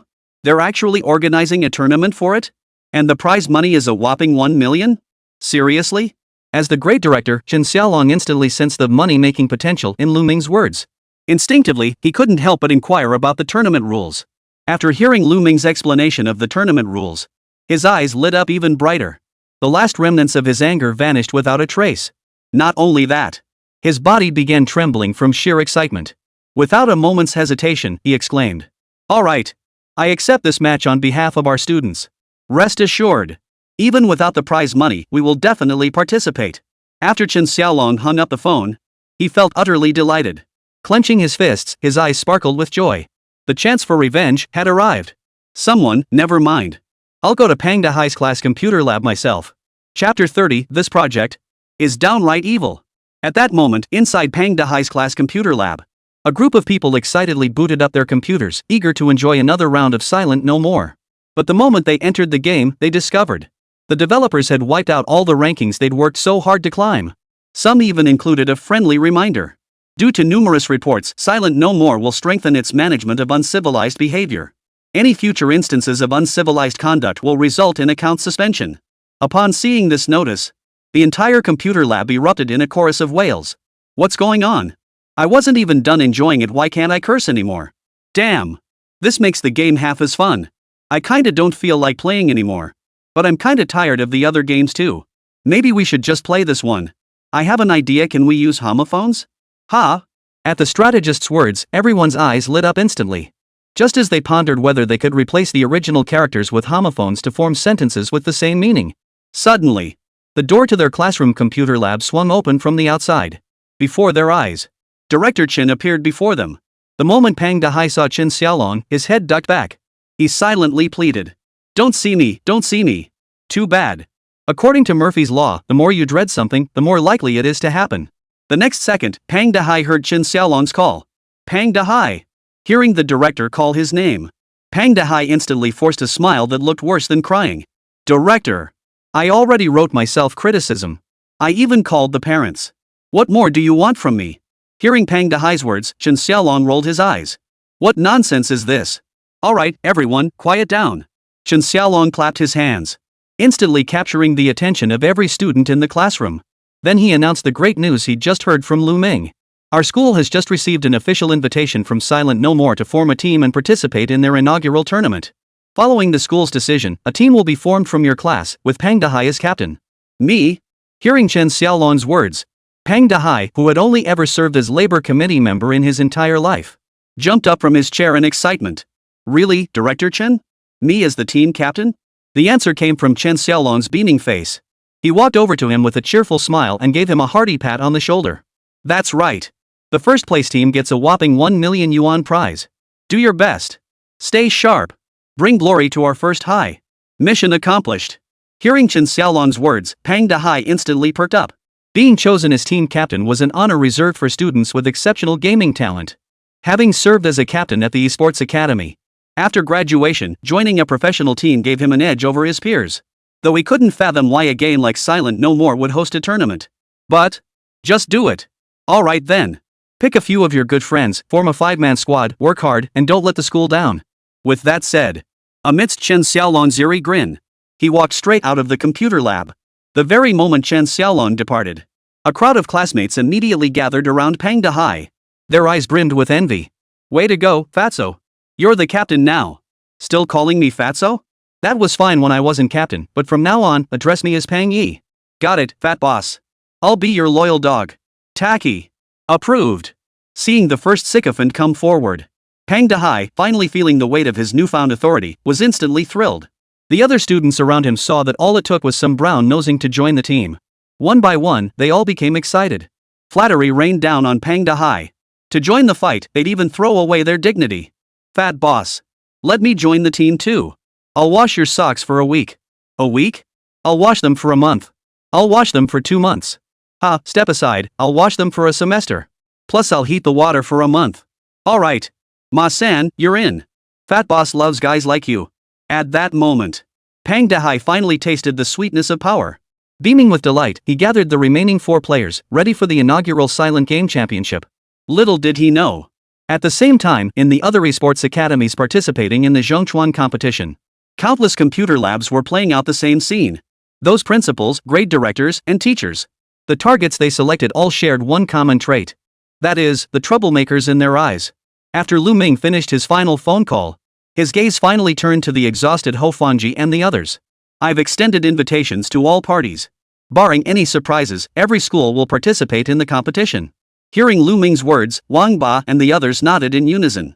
Same here, all 20 schools on my end have agreed. Same here, I've got everything sorted. No problem. The group exchanged glances, each visibly relieved. But, seeing Lù Ming's composed demeanor, Wang Ba and the others wore slightly peculiar expressions. Old Lù, if you keep this up, you're going to get blindsided. Are you sure this is how we want to run our first tournament? Hearing Wang Ba's words, Lù Ming couldn't help but chuckle. What else? Since it's already decided, we're going all the way. They seemed to detect a resolute tone in Lù Ming's voice. Fang Xiaoxiao, Wang Ba, and the other two exchanged glances, then fell into awkward silence. That very afternoon, Lù Ming submitted the revised proposal for silence and the entries for the first competition to the organizing committee of the Zhongchuan competition. When the committee members saw the projects Lù Ming had submitted, their eyes widened in astonishment. Perfect. Absolutely perfect. This budding proposal, it's so spot on, it's almost sinister. Is it really okay for them to do this? Are we sure they won't get slammed? Well, they're technically following the rules. If the project is sound, there's no reason to hold them back. So, approved? Approved. The very next morning after the committee's approval, students from every esports academy who had formed teams were all itching to get started, awaiting the official competition rules. Shortly after the game update finished and they excitedly checked the match rules. The next second, the excitement on everyone's faces slowly froze. Their expressions instantly turned ashen. Even terrified. What? Who the hell came up with this ridiculous plan? Come out here. We promise not to beat you to death. Chapter 31, Pang Dahai, Feed Me Peanuts. Feed me peanuts. Seeing the competition rules before them, the expressions on every team member's face was like they'd just eaten Lao Ba's secret recipe mini burgers. That's sour delight. Damn. What the hell kind of rules are these? There's something fishy. Something's fishy. We've been stabbed in the back by the game developers. Fatso, what's up with these rules? Am I hallucinating? Put. I knew Chen Xiaolong wasn't being nice, he was just waiting for us here. What do we do now? We're done for. Totally screwed. Seeing the competition rules before them, every student's heart sank instantly. Because the rules for this competition were completely locked down. Silent Season 1 rules: select one of the following texts for full recitation: the Memorial on Departure, the Peach Blossom Spring, Inscription on a Humble Abode, the Record of Yeyang Tower. All players start at level 50. Skill activation is restricted to content from the original texts. Enjoy the game. Everyone. Upon seeing these competition rules, everyone was instantly stunned. Those students who had eagerly wanted to join Pang Dahai in battle and split the $1 million cash prize. Now their faces had turned ashen. The game's content turned out to be reciting textbooks? Come on, they chose esports major precisely because they hated studying. While the esports academy did have core courses, the grade requirements weren't strict. What really mattered were their daily gaming achievements. And now, making these academic underachievers hit the books again? That's practically a death sentence for them. Instantly, Ma-san in the crowd wore an expression that screamed FCK this bullshit. His face twisted with fury as he glared at Pang Dahai and couldn't help but yell. Pang! Did you know about this all along? Trying to drag me down with you? I didn't know. Old Chen tricked me too. Damn it. I'm not washing socks anymore, and I'm not emptying the water either. I'm quitting the team. Yeah. I'm quitting too. I'm done with this. Hearing their words, Pang Dahai's face turned pale. He shook his head blankly. He seemed utterly drained of life. It's too late. I already submitted the roster yesterday. Everyone. Hearing Pang Dahai's words, the students around him, who had been feeling disappointed about not joining the team, were now filled with relief.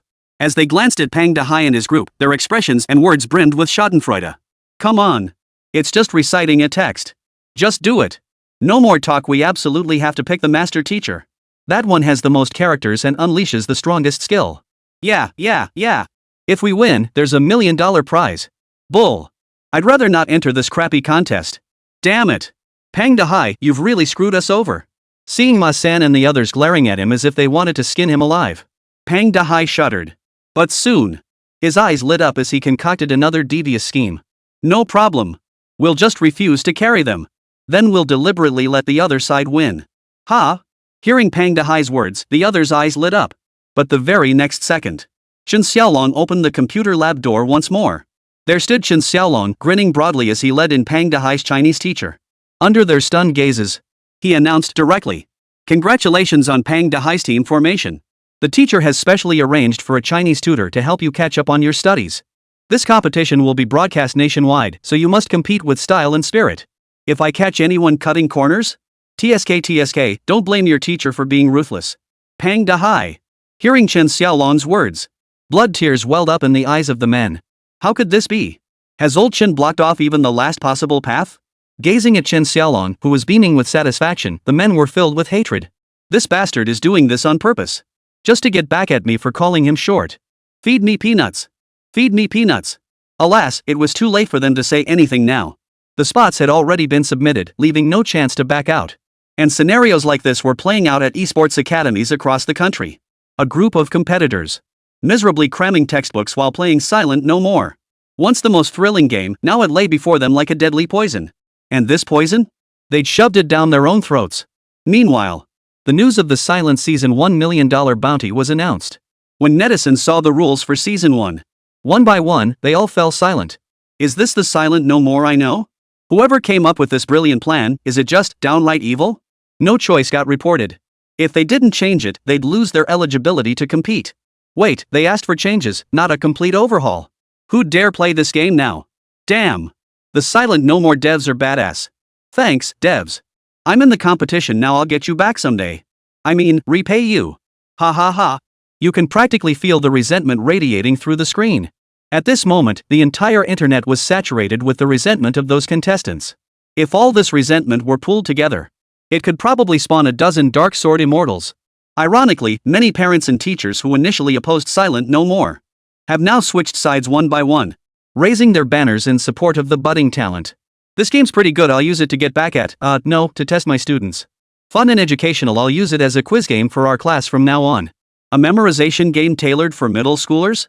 I'm in. This is exactly the kind of game our Dragon Nation needs.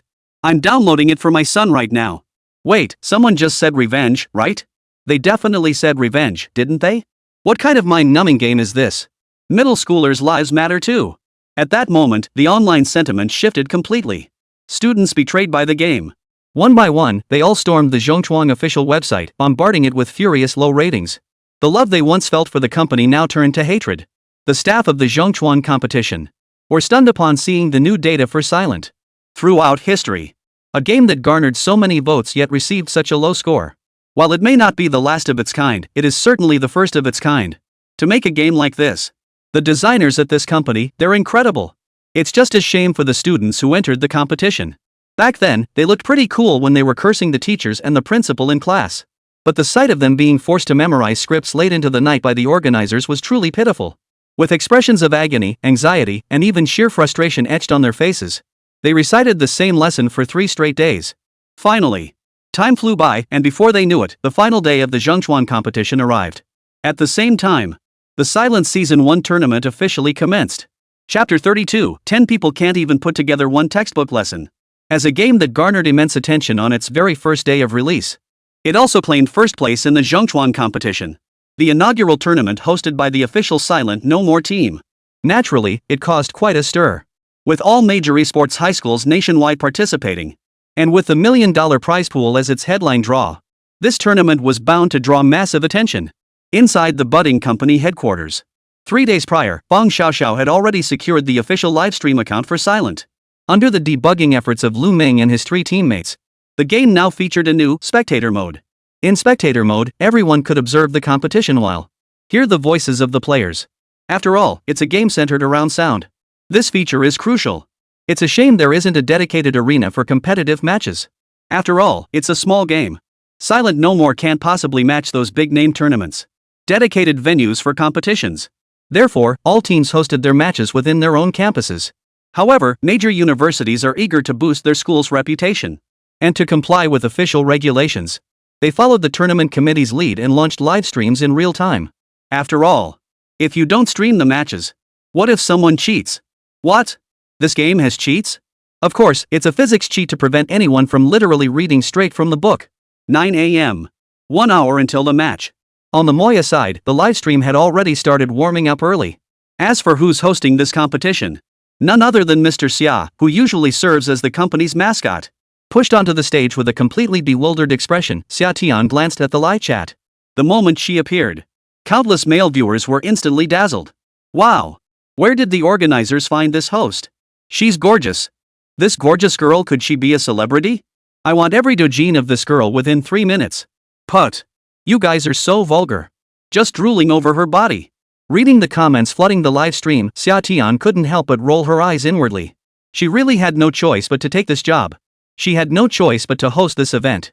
Her reasoning was simple: if this stream came across as unprofessional, wouldn't the organizing committee of the Zhengchuan competition conclude their game was subpar? So what she planned to do next was to sabotage the game as much as possible. With her plan already set, she was prepared to just give up and slack off during the live stream. So when faced with the chat messages from viewers in the live stream room, Xià Tiān felt absolutely no desire to engage in conversation. She was as stiff as a board. Seeing this, the viewers were stunned. Wait, what? The hostess isn't reacting at all? The host is called Xiaxia? Is she professionally trained? Weird, can't she see our comments? Why no interaction at all? Did the organizers just hire a pretty face? Faced with questions, compliments, or taunts in the comments, Xiaxia just stared at the screen, completely motionless. Until, Miss Xia, the competition has begun. You must say a few words, right? Fang Xiaoxiao, sitting beside her, couldn't stand it any longer. She quietly nudged Xià Tiān. Hearing Fang Xiaoxiao's words, Xià Tiān finally noticed. The live stream, which had previously displayed a single feed, was now split into 3 sections. The largest screen on the left displayed the game's match content. The 2 screens on the right displayed the 2 school teams competing in this match. Xià Tiān picked up the match schedule and glanced at it.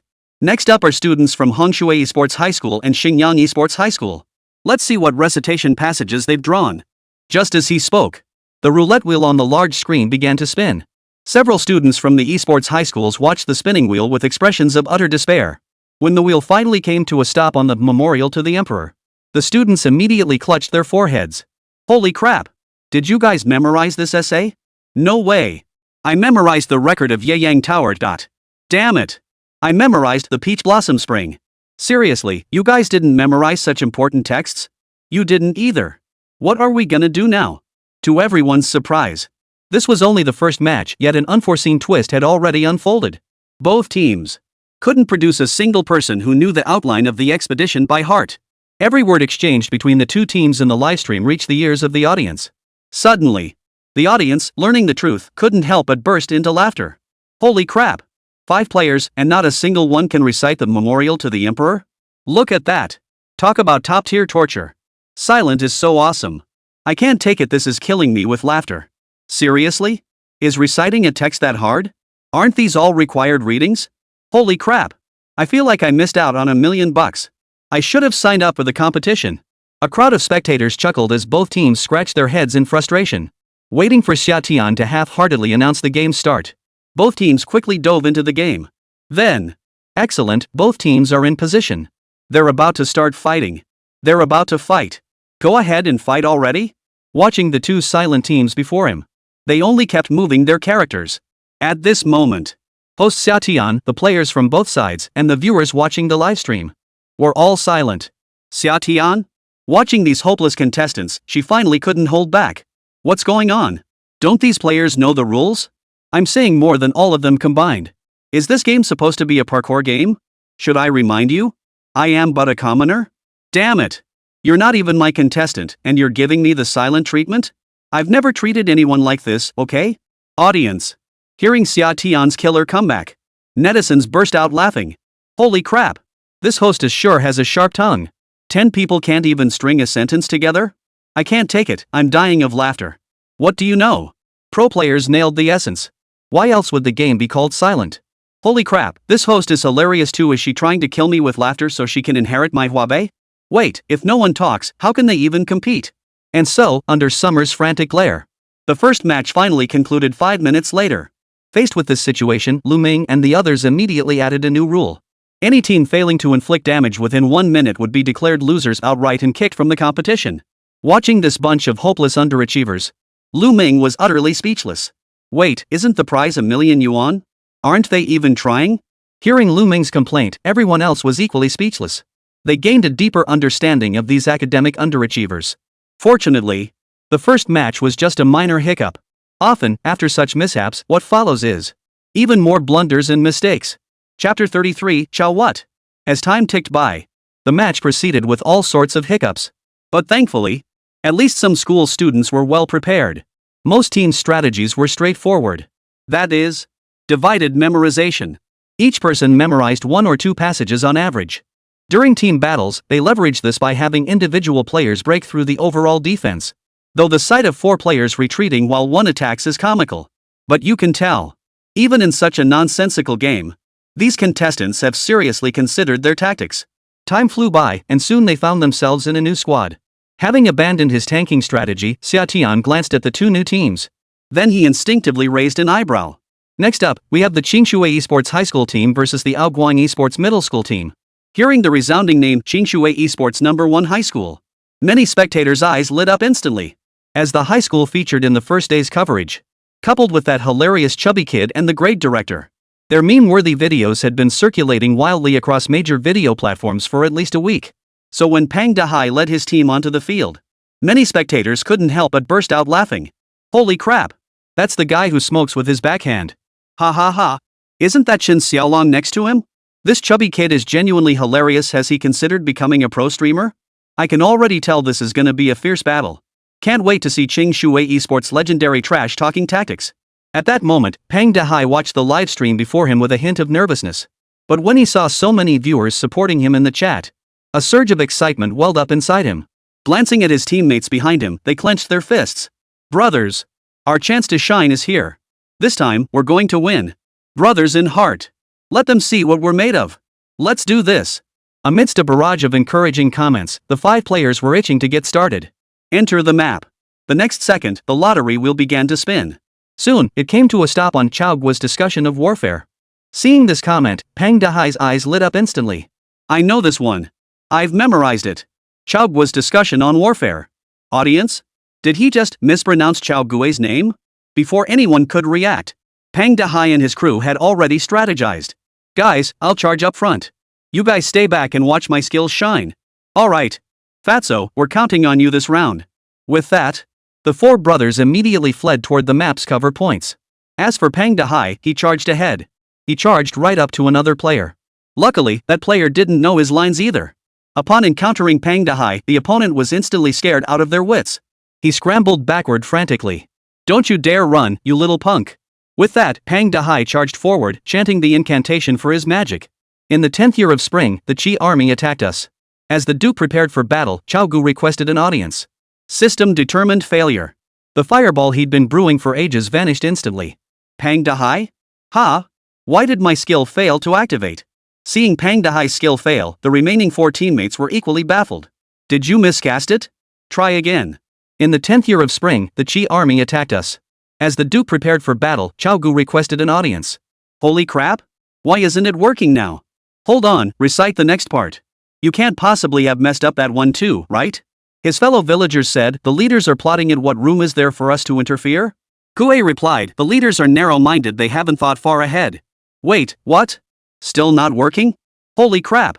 Fatso, you didn't forget it, did you? Shout another section. Seeing this scene, the 5 students from Qingshui Esports High School were instantly dumbfounded.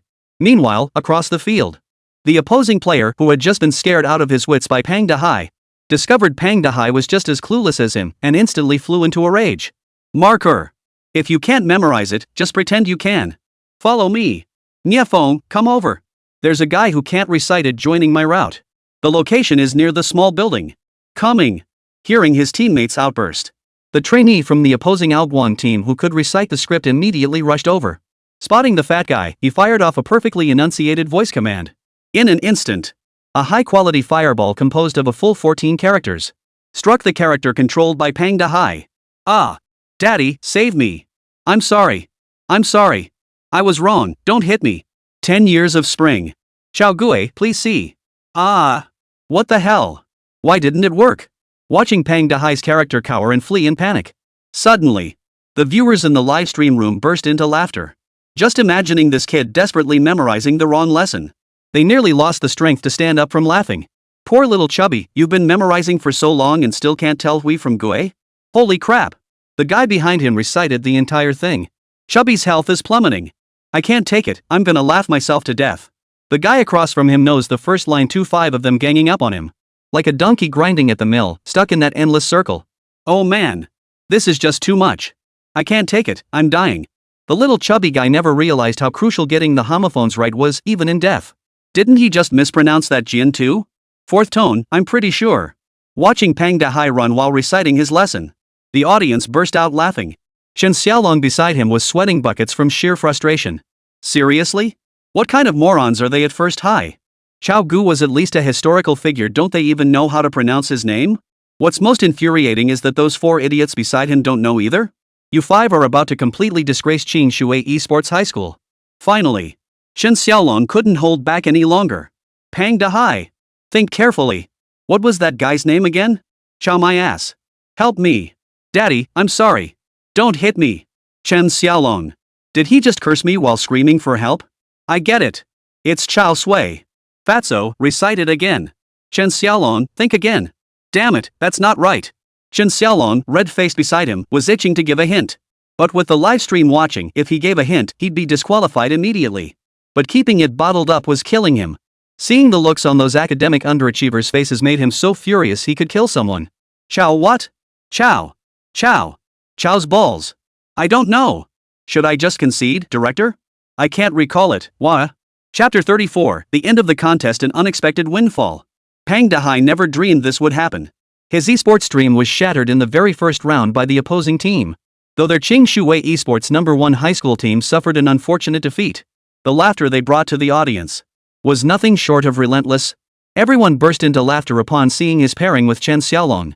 Even the principal of Qingshui #1 high school couldn't help but nod slightly upon witnessing the comedic effect in the livestream.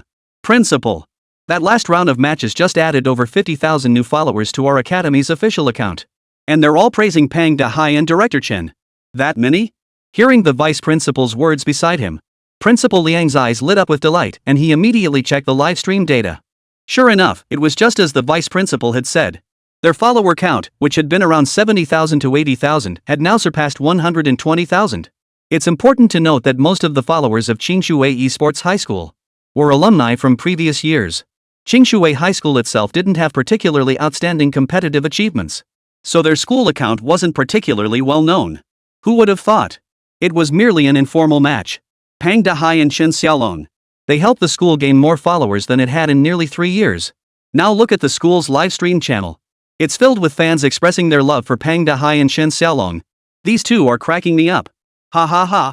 Hope this duo makes more videos, they're hilarious. The little chubby guy has such natural live streaming talent, I'm following him now. Does anyone know this little guy's account? I want to follow him too. Does Director Chen have an account? I want to see if he's like this in real life. Looking at the dense stream of comments filling the live chat, Principal Liang couldn't help but stroke his short beard. After a long pause, he suddenly looked up and said to the vice principal beside him, "What do you think about having those two form a live streaming duo?" Well, Director Chen might not be willing. And Pang Dahai's esports performance is just average. Hey! Before the vice principal could finish, Principal Liang cut him off. He smiled warmly at Pang Dahai, who was sweating profusely in the live stream room. In the end, the little chubby kid never figured out that Gue doesn't rhyme with Hui. The more he watched the chubby kid, the more he liked him. Some students may not excel at games, but they possess talent in other fields. I think Pang Dahai has talent. Let's make him our campus ambassador. Team him up with Director Chen. Tell Chen Xiaolong that if he's willing. For this year and next year's honors, excellence awards, and student leadership elections, he should be our top priority. Whoa! Hearing Principal Liang's decision, even the vice principal couldn't help but give Principal Liang a thumbs up for his boldness. Investing so many resources at once on such a tiny possibility. Such decisiveness. How else could he have become principal? At that moment, Pang Dahai remained unaware that the course of his life was about to change. After finishing his match, he was immediately hauled up by Chen Xiaolong. Director Chen practically yelled at him. "Chao Gue! It's Chao Gue! Not Chao Dan, Chao Anai Jiao. Tonight, go home and write out the Chinese pinyin 100 times. Hearing Chen Xiaolong's furious roar, the livestream audience couldn't help but burst into laughter. Even Xià Tiān couldn't help but laugh heartily at the sight of this teacher-student duo. With this dynamic duo livening things up, the competition seemed to liven up instantly. The subsequent matches proved equally entertaining. One powerhouse team memorized only the first line of their text, then forged ahead through sheer skill, dodging obstacles and maneuvering at the edge of their abilities. Others were recitation powerhouses, spitting out over 400 words per minute, truly pushing the limits of human capability. By the end of the competition, the laughs and cringes came thick and fast. Most importantly, there was almost no profanity throughout the entire event, proving the success of the silent mod. At that moment, the official organizers observing the match, upon witnessing the results of Silent No More's revisions, they couldn't help but nod in approval. After all, this was a national-level competition. Numerous leaders were paying close attention. Upon witnessing the innovative gameplay of Silent No More, several high-ranking officials exchanged glances and couldn't help but remark, "This silence is undoubtedly this year's top prize, right?" Hearing the senior leader's question, the organizing committee members immediately nodded. "That's correct, sir. We previously ordered revisions due to cultural sensitivity concerns. Do you see any other issues with the game?" "None at all. Not only is it fine, but I quite like this edutainment model. It lets students learn by doing and playing. I believe it's essential to make this game a long-term project for us. Why don't we, the Ministry of Education, take the lead in acquiring it and host our own competitions in the future? It's not just about memorizing textbook passages, it can also be used for history, politics, English, and more. The possibilities are endless."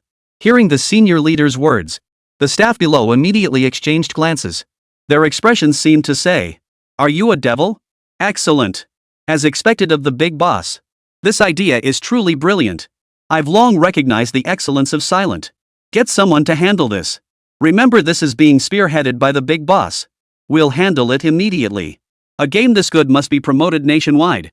And so it was. Silent Without Sound was quietly, yet officially, confirmed for nationwide promotion. When the announcement came that the Silent Season 1 tournament hosted by Manhwa had concluded, the tournament was undeniably a resounding success. Lù Ming and his team could finally celebrate their victory properly. That night, a group of Bud employees gathered excitedly at a seafood buffet restaurant to celebrate their victory.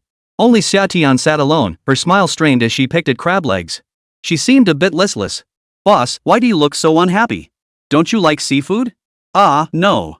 I do like it. Wait, is that seaweed in your mouth?" Summer replied with a strained smile upon hearing Wang Ba's question. She flipped through the rankings of the Zhongshuan competition on her tablet. First place, Silent. Votes, 214,567. Second place, Weapon Master. Votes, 76,523. Far outpacing the runner-up. Summer's heart, which had been hanging in suspense, finally gave out. What was most infuriating was, because she agreed to Lù Ming's strategy, she ended up spending over $1 million more. Had she won the first place prize of $5 million? She could have made over $3 million in profit. But now, it's been slashed down to $2 million? Just thinking that this was a decision born of her own greed, Xià Tiān felt her liver ache with rage. But that wasn't the worst part. In front of Lù Ming and the others, she still had to maintain her tough, eagle-like persona. Wah! Heartache. Just as Xià Tiān was quietly licking her wounds. Suddenly, her phone rang. She answered the call, and upon hearing the voice on the other end, she froze in surprise. Hello, is this Moya Company? We're calling to invite you to attend the official award ceremony in 3 days. The venue is located at. Additionally, we wish to acquire the rights to Silent.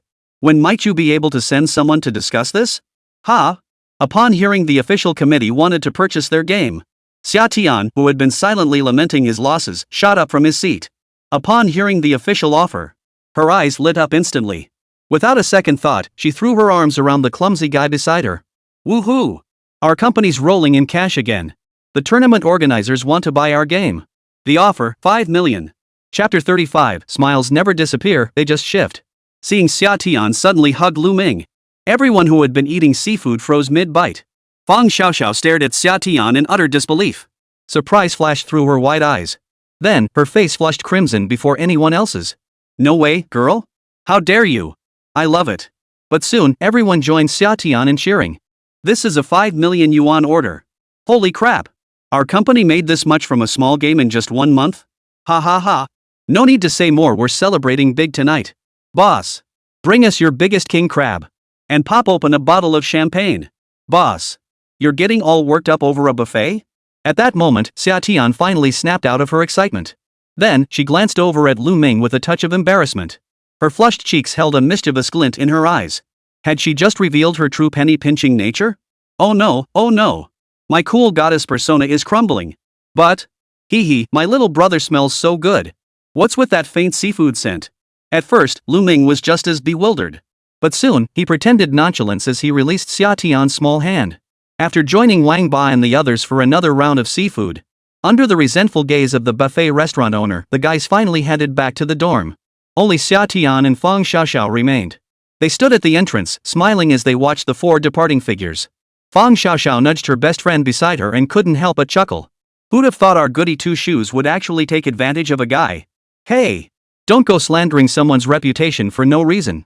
Hearing her friend's words, Xià Tiān immediately denied it. Little did she realize. Her ears had already flushed crimson all the way to her earlobes. She looked unusually alluring and captivating. Feigning busyness, she glanced at her watch before pretending to rush off. Oh my, I have a contract signing tomorrow morning. I've got to run now, bestie. With that, she hurried back to her beloved car and drove off. Leaving Fang Xiaoxiao behind, her face already beaming with delight. She stood there, smiling like an auntie. Early the next morning, with the Zhongchuan competition officially concluded, the organizers finally unlocked all the games.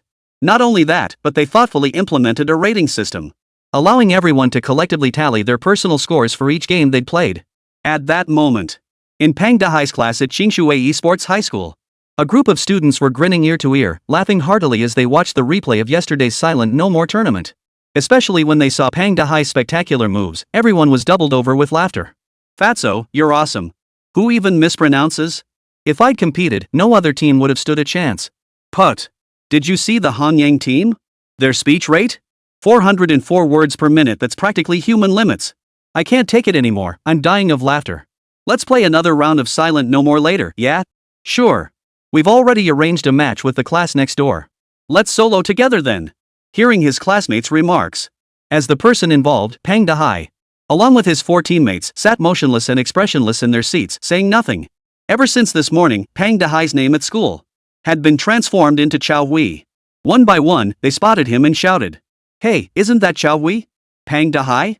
Not only was the name not mine, but even the surname had been changed. Now, the fact that their team got knocked out in the first round was common knowledge across the entire school. The thought of his own expression during the match, he felt so mortified he wanted to crawl into a hole. Just as the chubby kid was burying his face in his hands, utterly mortified. Suddenly, the voice of their grade director, Chen Xiaolong, echoed from the doorway. Every single one of you. I could hear your class's racket from miles away. Don't your core subjects matter at all? Chen Xiaolong burst into the classroom, flinging a document forcefully onto the lectern. Instantly, the classroom fell silent. Every student turned to stare at Chen Xiaolong in bewilderment. They couldn't fathom why he'd entered their classroom. Chen Xiaolong, however, had no desire to explain. He flipped open the document and announced directly. Announcing an update, per the Education Bureau's regulations, the game Silent No More will now be our official competition game. In addition to your regular Chinese literature lessons, we'll now be adding memorization requirements for history, politics, geography, and English. Think exams are boring? From now on, we'll test and compete directly within Silent no more. Everyone, when you go to the computer lab later, register an account on the website and submit your account details to the class monitor. Students. What? Instantly, the students of National Esports High School let out a piercing, unified scream. Just moments ago, they were laughing their heads off watching the Silent Season 1 matches. Now their expressions were equally agonized. Meanwhile, Pang Dahai and his group learned the news. Upon hearing the news, their faces instantly broke into smiles as radiant as blooming chrysanthemums. Indeed. Smiles don't vanish, they merely shift. Weren't you all grinning from ear to ear just now? Why did the smiles vanish? Oh my. Turns out it's on my face now. Just as Pang Dahai gloated in schadenfreude. Little did he know that the very next second. Still laughing? Pang Dahai's talking about you. I don't even care about you. Look at what you've been memorizing for the competition. From now on, I'll personally supervise all your exams. Ah. Hearing Chen Xiaolong's words, his face instantly turned sour. But the very next moment, Chen Xiaolong's stern expression suddenly broke into a smile. Alright, no need to be downhearted. I'll announce the second piece of news. Starting tomorrow, the school will launch a dedicated livestream channel, and they've chosen you to be our school's ambassador. Your daily tasks will involve introducing the school and playing games. From now on, you'll be prioritized in all evaluations and selections. Pang Dahai, are you in? Ha? Hearing Chen Xiaolong's unexpected turn of events, Pang Dahai froze in surprise. He wasn't the only one stunned. Even his classmates, who had been waiting to see him get humiliated, froze. One by one, they all stared wide-eyed at Chen Xiaolong. Not the principal? After how he acted yesterday, the school made him ambassador? What qualifies him? For messing up his recitation? Holy crap! Fat man, you've made it big. Can I tag along with you? Put. You call me fat boss when you need me, but the moment I'm useless, it's just fatso. I'll never trust you guys again. Pang Dahai spat out a mouthful of saliva. Then, a smile suddenly spread across his face. He scurried over to Chen Xiaolong with a fawning expression, nodding vigorously. Uncle Long, I've been waiting for a chance to prove myself. No more talk, I'm taking that school ambassador gig. Not even Jesus could stop me from saying that. Chapter 36, Where did you hear that gossip? Time flew by, and before they knew it, 3 days had passed. Inside the Magic City Convention Hotel, a group of executives dressed in suits and looking quite refined were now clinking glasses at the hotel's self-service beverage bar. Their conversations revolved mostly around incomprehensible topics like stocks, options, and retail investors. Occasionally, a shrill laugh would pierce the air, drawing puzzled glances from fellow guests attending the awards ceremony. Many were from small game studios. Couldn't help but flash a look of envy upon seeing that group. Gods, heroes, thunder, legend. Holy moly, all the top game companies are here after all. Hearing this remark, Lù Ming, who was holding a plate of sushi, couldn't help but glance over with curiosity. Are those guys famous? Ha? You don't know? The owner of this small shop couldn't help but glance over, clearly surprised that Lù Ming didn't even recognize these big names. The owner of this small workshop couldn't help but glance sideways. Upon seeing Lù Ming's youthful face, he instantly wore the smug look of a seasoned veteran. Newcomer, huh? First time attending the awards ceremony hosted by the Zhongchuan competition? Aha! Someone like you, who's clearly just here to make up the numbers, wouldn't know? These are all big names in our industry. There's a joke in our circle, if you could worm your way into that group, your annual salary would start at 10 million at least. With that, he downed the champagne in his glass. His gaze toward that group were a mix of disdain and envy. But soon, as if something occurred to him, he turned his gaze back to Lù Ming. You're doing pretty well for yourself, kid. To be involved in a national-level awards ceremony at such a young age seems your company has some potential after all. Keep pushing yourself, and in a few years, you might just buy yourself a suit and blend right in with that crowd. He caught the mockery in the other man's words. Lù Ming couldn't help but glance down at his own attire. Just an ordinary plaid shirt. In a crowd, the first impression people got of him was, an old coder. Lù Ming just shrugged and looked across the table. Nice suit, buddy. Why didn't you blend in with that crowd? Across the table. Lies don't hurt, but the truth often cuts deepest. Lù Ming had ruthlessly exposed his situation. The small workshop owner could only spout incomprehensible platitudes like fueled by passion and a decade to hone a blade, drawing snickers from the crowd. When he caught the same mocking glint in Lù Ming's eyes, his face flushed crimson. What's wrong with being a small workshop? Small workshops can still compete for first place. Ever heard of the game company Budding? They're the dark horse of this year's innovation competition. Manhwa? Hearing the big guy's words, Lù Ming's eyes flashed with a fleeting hint of strangeness. He nodded. I've heard of them, but so what? What does it matter? Seeing Lù Ming's utterly indifferent expression, the man immediately snorted coldly. You're new here, so you probably don't know how awesome the game director at Manga is. Since Budding's founding, both their games have gone viral.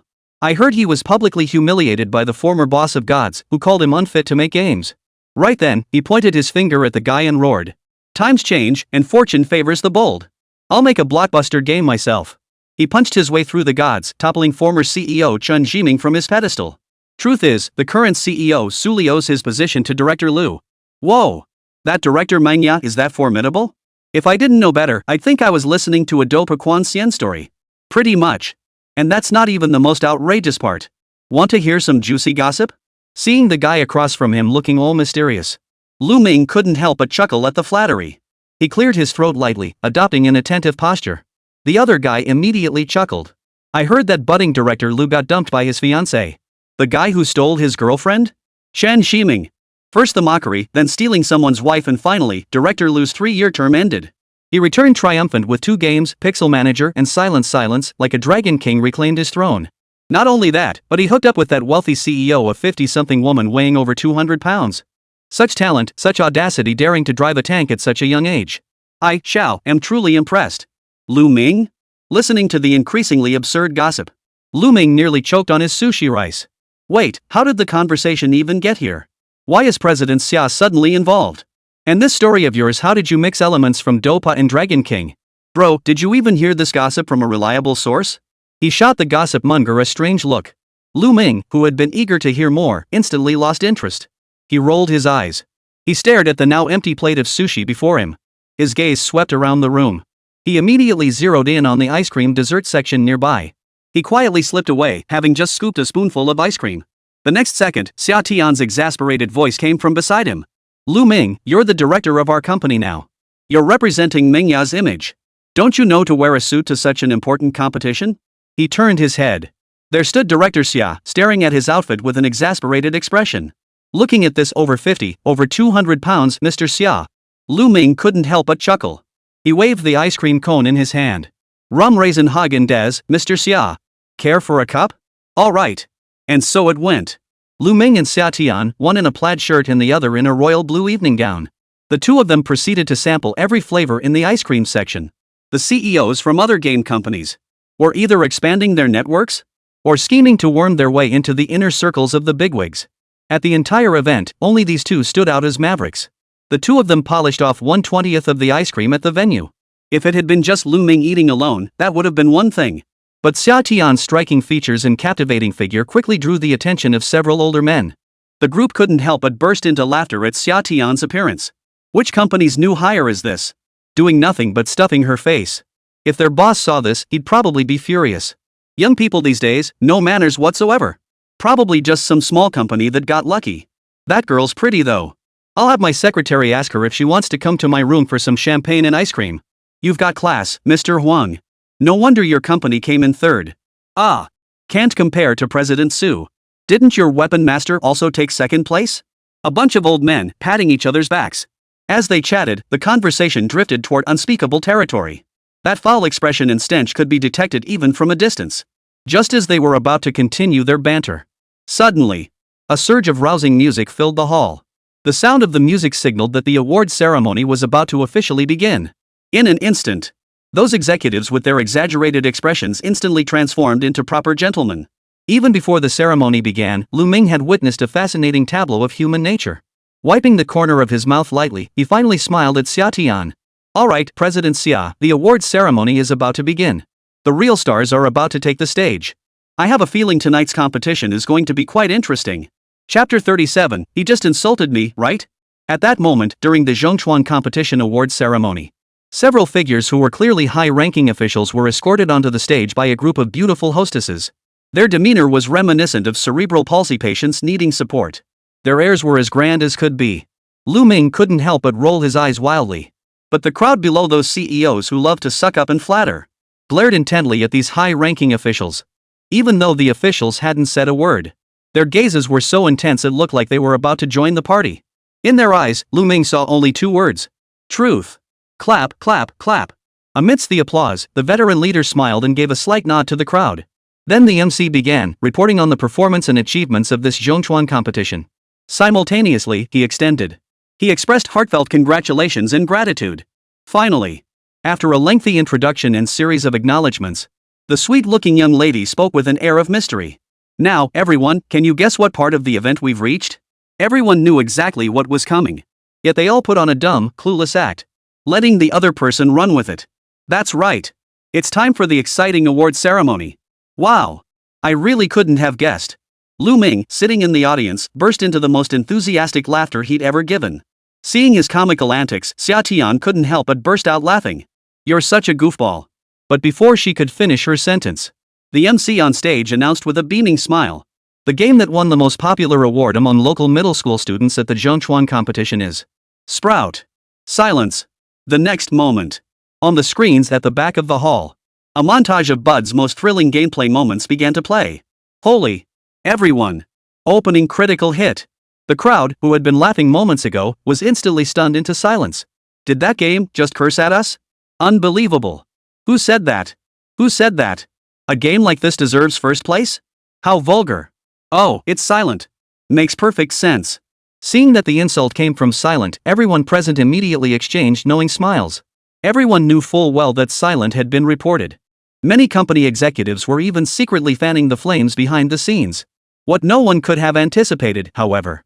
After a single tournament, Silent No More had somehow turned things around. To pull off such a comeback against overwhelming odds, even the CEOs of these gaming companies couldn't help but express their admiration. Please welcome the representative from Budding Company to the stage to accept the award.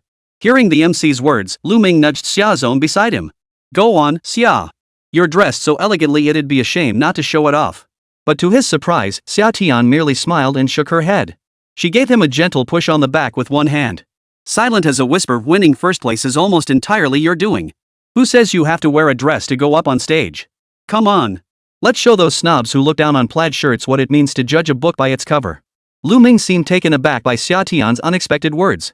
Lù Ming stood there dumbfounded for a moment, looking at the domineering young rich girl before him. A smile couldn't help but spread across his face. After all these years as a game designer, he'd thought this industry had no good people left. Yet in Sia Fupa, he saw such a bright light of humanity. Nodding, he set down the ice cream box in his hand. Then, under the stunned gazes of everyone present, he walked straight toward the award podium. The guy who had just been gossiping with Lù Ming. His eyes widened the moment he saw Lù Ming take the stage. Holy moly, he's actually from Budding? But Budding sure has some nerve, letting a newbie come up to accept an award? Hello everyone, I'm Lù Ming, game director at Budding. I'd like to thank the organizing committee, thank the leadership for their recognition, and also thank every single player who loves our game. Without you, I wouldn't be standing on this stage today. Upon hearing Lù Ming's words, the venue fell silent. Every industry insider present stared at Lù Ming in utter shock. It seemed they hadn't expected. The game director of Budding Studio, the genius game designer behind Pixel Manager and Silent Silence, was so young. Even the MC beside him stared at Lù Ming in astonishment. He asked instinctively, Director Lù, how old are you? 21 years old. Whoa! Instantly, the room erupted in another wave of gasps. The guy who'd been chatting with Lù Ming about Lù Ming gossip for ages. After hearing Lù Ming's response, his mouth gaped wide enough to fit a goose egg. He glanced at Lù Ming's plaid shirt, then looked down at his own suit. He felt his cheeks burning fiercely. Meanwhile, Lù Ming simply smiled warmly at the crowd below the stage. Like a sovereign king, his gaze swept over all who looked up to him. The executives he fixed his gaze upon. The moment their eyes met, their bodies jerked back as if struck by lightning. Then, as they regained their composure, they turned to look at Lù Ming on stage with peculiar expressions. They couldn't fathom how such a young man could possess such overwhelming presence. Lù Ming, however, was remarkably decisive. After accepting the trophy, he promptly descended from the podium. Whether intentional or accidental, the image on the big screen flickered once more. The players' voices echoed through the surrounding speakers once more. Pang Dahai's slightly obnoxious voice bellowed directly at everyone. You idiots! Everyone! He just called me that, right? He definitely did. And so, amidst the eerie atmosphere at the venue, Lù Ming casually strode off the award stage. Only Xià Tiān remained, clapping for him while laughing heartily. Taking the trophy Lù Ming handed her, she examined it closely, her face brimming with curiosity. This is the trophy for the Mass Innovation Competition? Our company just won a national-level competition award? Seeing Xià Tiān's wide-eyed, curious expression, Lù Ming chuckled immediately. That's exactly right. We might even win more trophies later. So, Miss Xia, if there are more trophies later, how about I go get them for you? Sure thing. At Lù Ming's words, Xià Tiān's eyes lit up instantly. Wasn't she dressed up so beautifully precisely for the purpose of accepting awards? With that thought, Xià Tiān waited with delight for the announcement of other awards. Until... Next up is the winner of the Zhongchuan competition's least popular award among middle school students. Budding talent. Silence. Xià Tiān? Her gaze stiffened as she turned to Lù Ming. Only to find Lù Ming's gaze had long since drifted off to who knows where. Xià Tiān. You idiot. How dare you act like me? Wah! Hey, feed me peanuts. Feed me peanuts. Chapter 38, This Budding. So sassy. Wait, you didn't tell me you were getting this award? What the hell is the least popular award? Did they give it to the wrong person? Seeing the big boss speak up, Lù Ming reluctantly pulled out his tablet and analyzed. This is a post-event rating activity. Apparently, since our game was acquired by the Ministry of Education, it's now the exclusive game for all future exams at esports high schools. A flood of students from esports academies came and bombarded us with negative reviews. Our game rating has already dropped by 0.1 points. Of course, 0.1 is the official limit, not the actual floor. After finishing his explanation, Lù Ming blinked lightly. That innocent look seemed to say, "You're the one selling the game, but I was the one about to go up and accept the award. Don't make me go back up there, okay?" After hearing Lù Ming's explanation, Xià Tiān blinked in stunned disbelief. At the same time, the host's voice, struggling to stifle laughter, rang out again. Is the representative from Budding here? Hearing the host's words, Xià Tiān immediately looked toward the award podium. Then she frantically turned to Lù Ming, hoping he would go up to accept the award. Little did he know, the next second, Lù Ming, who had just been behind him. At some point, he'd teleported to the dessert section and started munching on cupcakes. Summer. You bastard, playing the boss like a fool? At that moment, countless eyes turned towards Xià Tiān.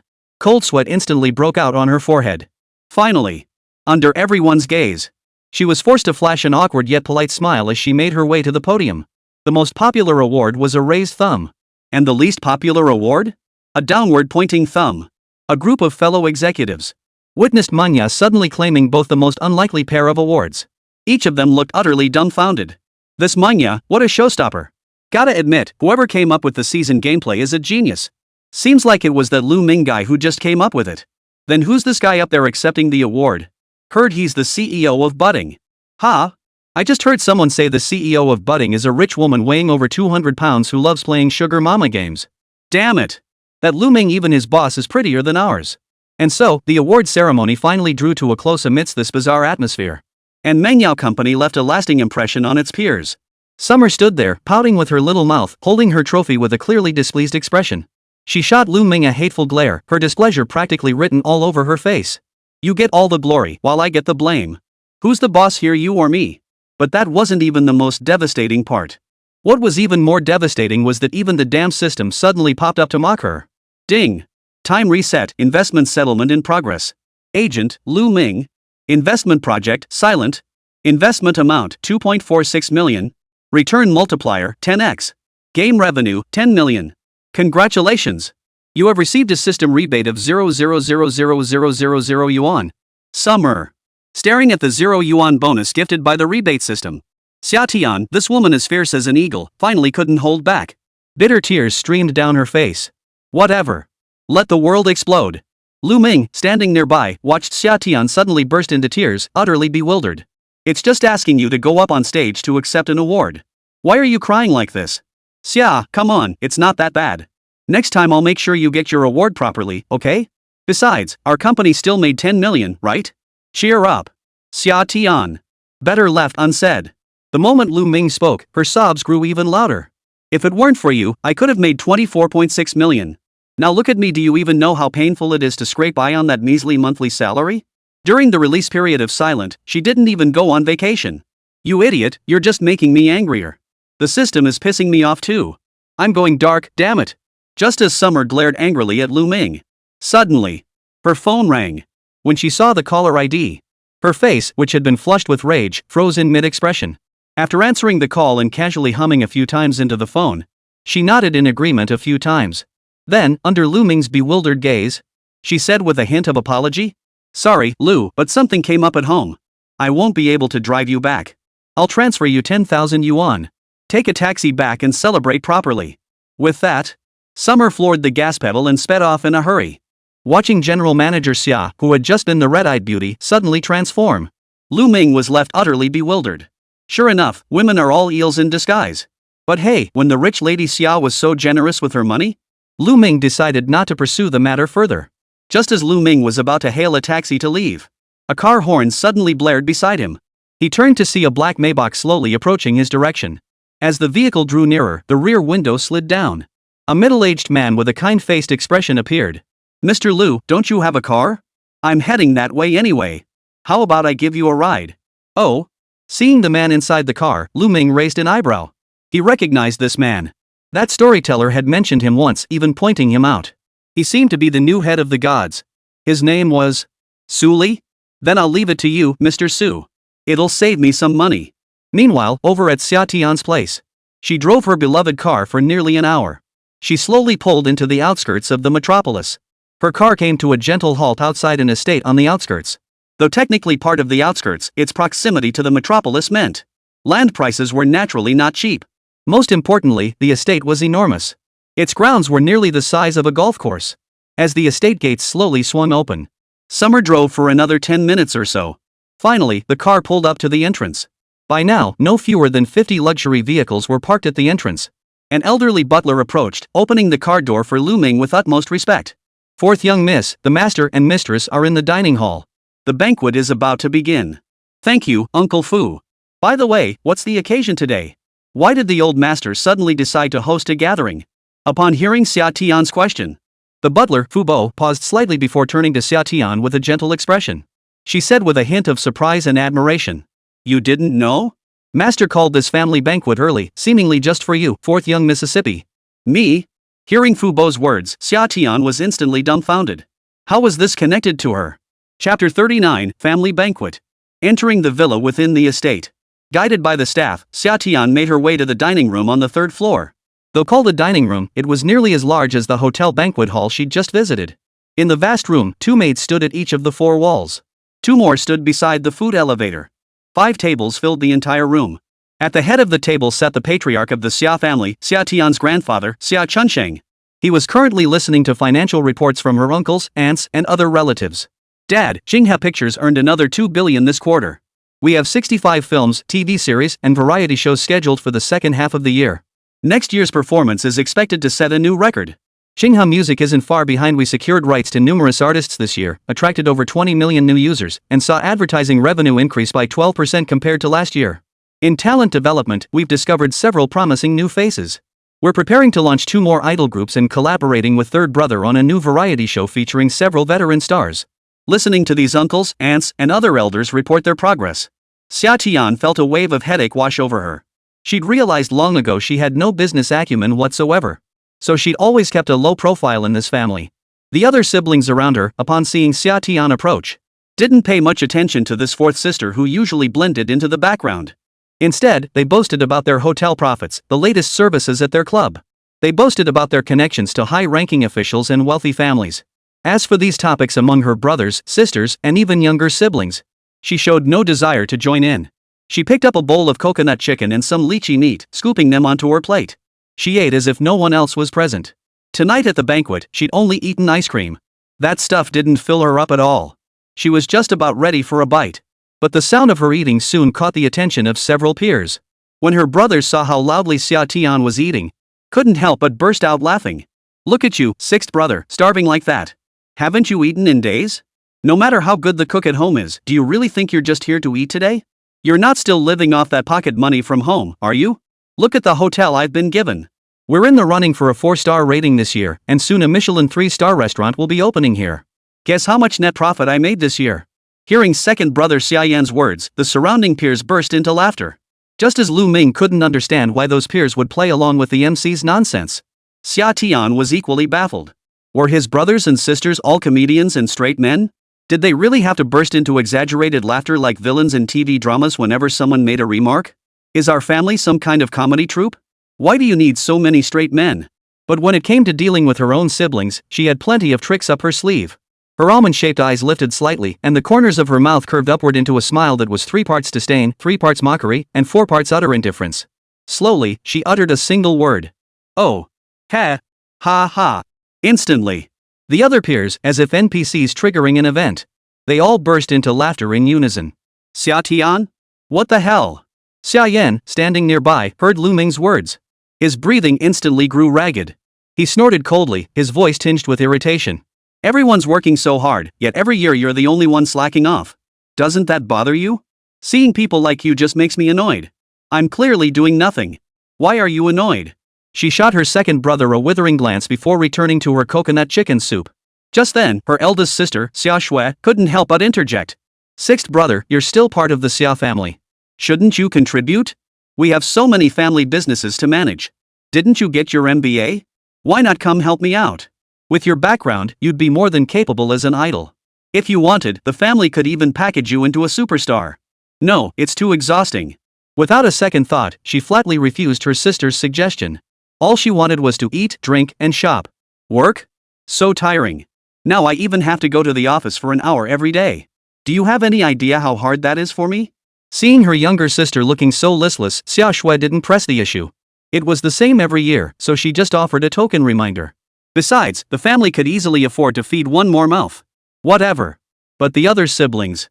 Sia Shui's gaze toward them brimmed with satisfaction.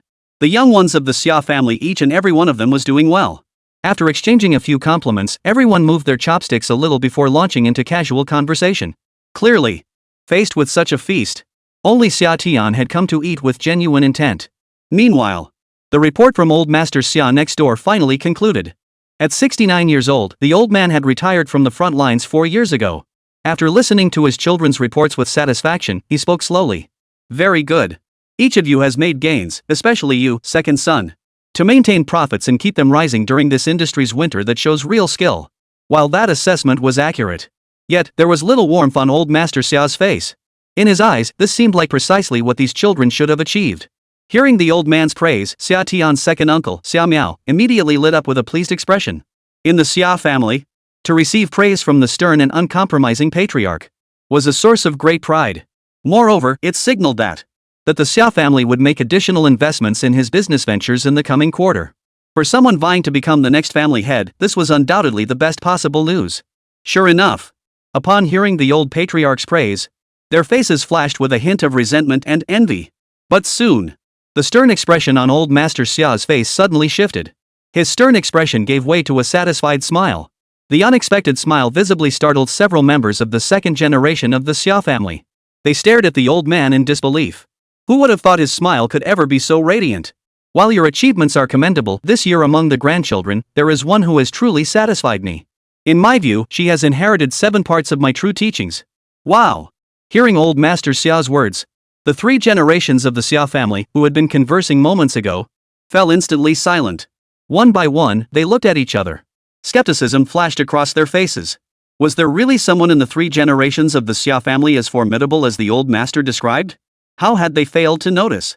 Suddenly, the group's gaze darted repeatedly between the eldest brother, second brother, eldest sister, and the 7th child. Among the 3 generations of the Sia family, these 4 were the most outstanding. Who was the 3rd generation heir the old master claimed had truly inherited his teachings? Just moments ago, they were boasting about Xia Yan and the others. Now they exchanged glances, their eyes filled with palpable tension. Could the old master be referring to them? If the old master was this pleased, they might just earn the right to enter the core industries. Then, they would finally have the means to compete with their uncles and elders, and vie for the position of next family head. So, who exactly is this person the old man favors so much? Chapter 40, Her? How dare she? Hearing the old man's words, Xià Miao's uncles and elders first showed a hint of surprise. But soon, their gazes all shifted to Xia Yan and the others with astonishment. Their gazes swept back and forth between Xia Feng, Xia Yan, Xia Shui, and Xia Lu. Xià Miao looked at her grandfather with a hint of excitement. She asked playfully, "Grandpa, you're talking about my little Yin, right? He really is quite talented, turning our hotel into a thriving business. I hear he's even planning to open a Michelin-starred restaurant inside. That'll at least double our customer traffic." Hearing his second son's words, Old Master Xia's face, which had been beaming with smiles, gradually returned to its usual calm. He shot his second son a glance and said indifferently, "If he's so fond of running hotels, let him manage them for the rest of his life." Ah, this. Hearing the old man's words, everyone present felt their hearts skip a beat. One by one, they all lowered their heads, not daring to meet their own elders' gaze. The younger generation spanning 3 generations of the Sia family. Though equally curious, not a single one dared speak again. Only their darting eyes betrayed the curiosity burning within. But soon enough, everyone learned who the business genius old Master Sia had spoken of was. Amidst the stunned gazes of everyone present, Sia Chunsheng spoke slowly. Xià Tiān. The moment that name was uttered, the entire restaurant fell into a brief, profound silence. Those who had just been wondering if it was their own 3 generations of the Sia family. All eyes turned towards Xià Tiān in that instant. There he sat, munching on a spicy pork trotter. Upon hearing the old man call her name, a perfectly timed look of confusion appeared on her face, now smeared with red chili oil. Me? It wasn't just Xià Tiān who was puzzled. 3 generations of the Sia family stared at her in equal shock. Xia Yan, who had just mocked him moments ago, nearly shouted in disbelief. What gives? His sister was clearly the most useless one in the entire family. How could she be the one to receive 7/10 of the old master's true teachings? Xia Shui, who had just been urging Xià Tiān to consider getting a job, was now staring at her sister in utter disbelief. Then she sucked in a sharp breath. This girl, she's so calculating. I never imagined you'd be this kind of sister. You've been hiding it so well. Wait, who are you trying to fool with that confused look? Grandfather has already exposed your true colors. But old Master Sia paid no heed, simply smiling warmly at his 5th son. Sia Dao, the 5th son, was the youngest among his children. He'd been spoiled since childhood. This led to his lack of significant achievements in business. He mainly oversaw the family's cinema chains. Over the years, he had neither distinguished himself nor made any significant mistakes. But he had long been excluded from the family's inner circle of power. Sia Chunsheng gazed fondly at his youngest son and couldn't help but smile. 5th son, you've raised a wonderful daughter. I never would have guessed you'd nurture Xià Tiān into such an outstanding young woman. You must have put a lot of effort into it, right? Sia Dao. Me, really that impressive? He glanced over at his daughter, who was happily munching on a pig's trotter. Yep. Is that really my daughter? Is she really as talented as the old man said? Without thinking, Sia Dao couldn't help but ask. Dad, are you sure our little Tian inherited 7/10 of your true skills? This question wasn't just Sia Dao's. It echoed the thoughts of everyone present. Upon hearing his son's rebuttal, a trace of displeasure flashed across his face. A cold snort escaped his lips. He turned to old 5th. You don't even know your own daughter's grades? What kind of father are you? And all of you, are you also shocked? After speaking, the old man snorted coldly. Then he directly handed Zhang Fu a set of documents to pass around to everyone present. The information on the document is nothing else. It was precisely the revenue and performance figures of manga games during this period. Upon seeing the results achieved by budding games, everyone's faces lit up with astonishment and surprise. Holy cow! Is this really Old Six's company? No way. Did Old Six secretly hire some genius? Video games? Are they as fun as golf? But Pixel Manager's revenue stream is solid. At this rate, tens of millions a year shouldn't be a problem. And this Silent Noises had actually won first place in the Zhongshuan competition? Come to think of it, I think I saw news about it somewhere.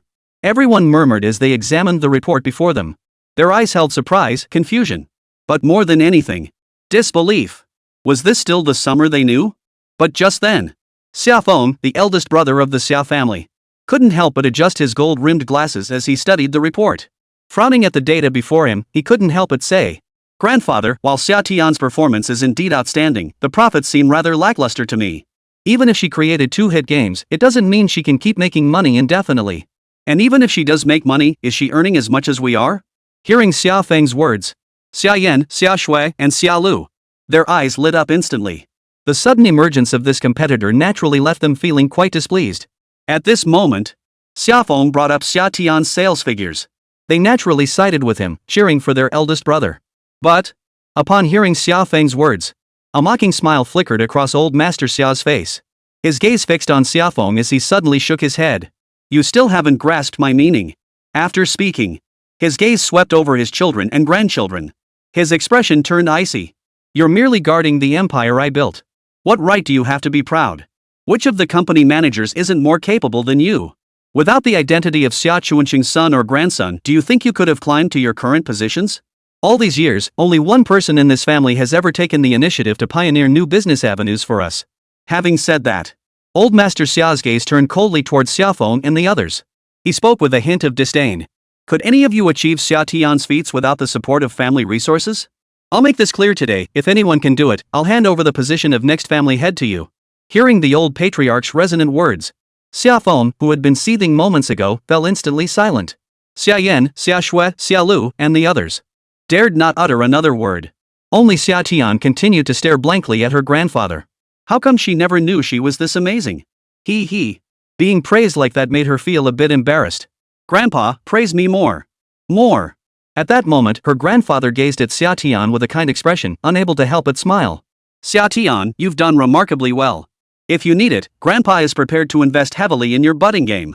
I'll hire the most professional talent, bring in teams from abroad, and help you build the top gaming company in Dragon Nation. What do you think? Hearing his grandfather's words, Xià Tiān, who had been feeling a bit smug, suddenly felt alarm bells ringing in his heart.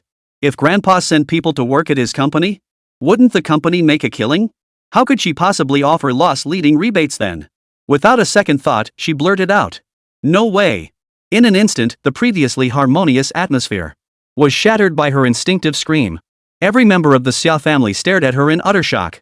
They seemed utterly unprepared for this. That Xià Tiān would dare defy her grandfather, who ruled the household with an iron fist. Chapter 41, The Bet and the New Project. Oh. Hearing his proposal rejected, Xia Chuanqing's face showed no sign of displeasure. Instead, he looked at this granddaughter he'd rarely paid attention to with a hint of curiosity. He inquired with genuine interest. Why reject Grandpa's suggestion? You know it would help your company grow. Hearing her grandfather's words, Xià Tiān felt a surge of anxiety. Yet she couldn't think of a reasonable excuse. Taking a deep breath, she forced herself to calm down before speaking. If the company is filled with Grandpa's people, will Manga still be mine in the end? What I want, I'll fight for myself, not accept it as charity from you, Grandpa. Let my brothers and sisters have it. Grandfather's help comes at too great a cost. Free things are the most expensive. Hearing Xià Tiān's words, everyone present was so shocked they couldn't utter a word. Xià Tiān's father, Xià Dao, felt his legs grow weak. He kept shooting meaningful glances at his daughter, terrified of offending the old man. But, ha. See? Didn't I tell you this girl inherited 7/10 of my true teachings?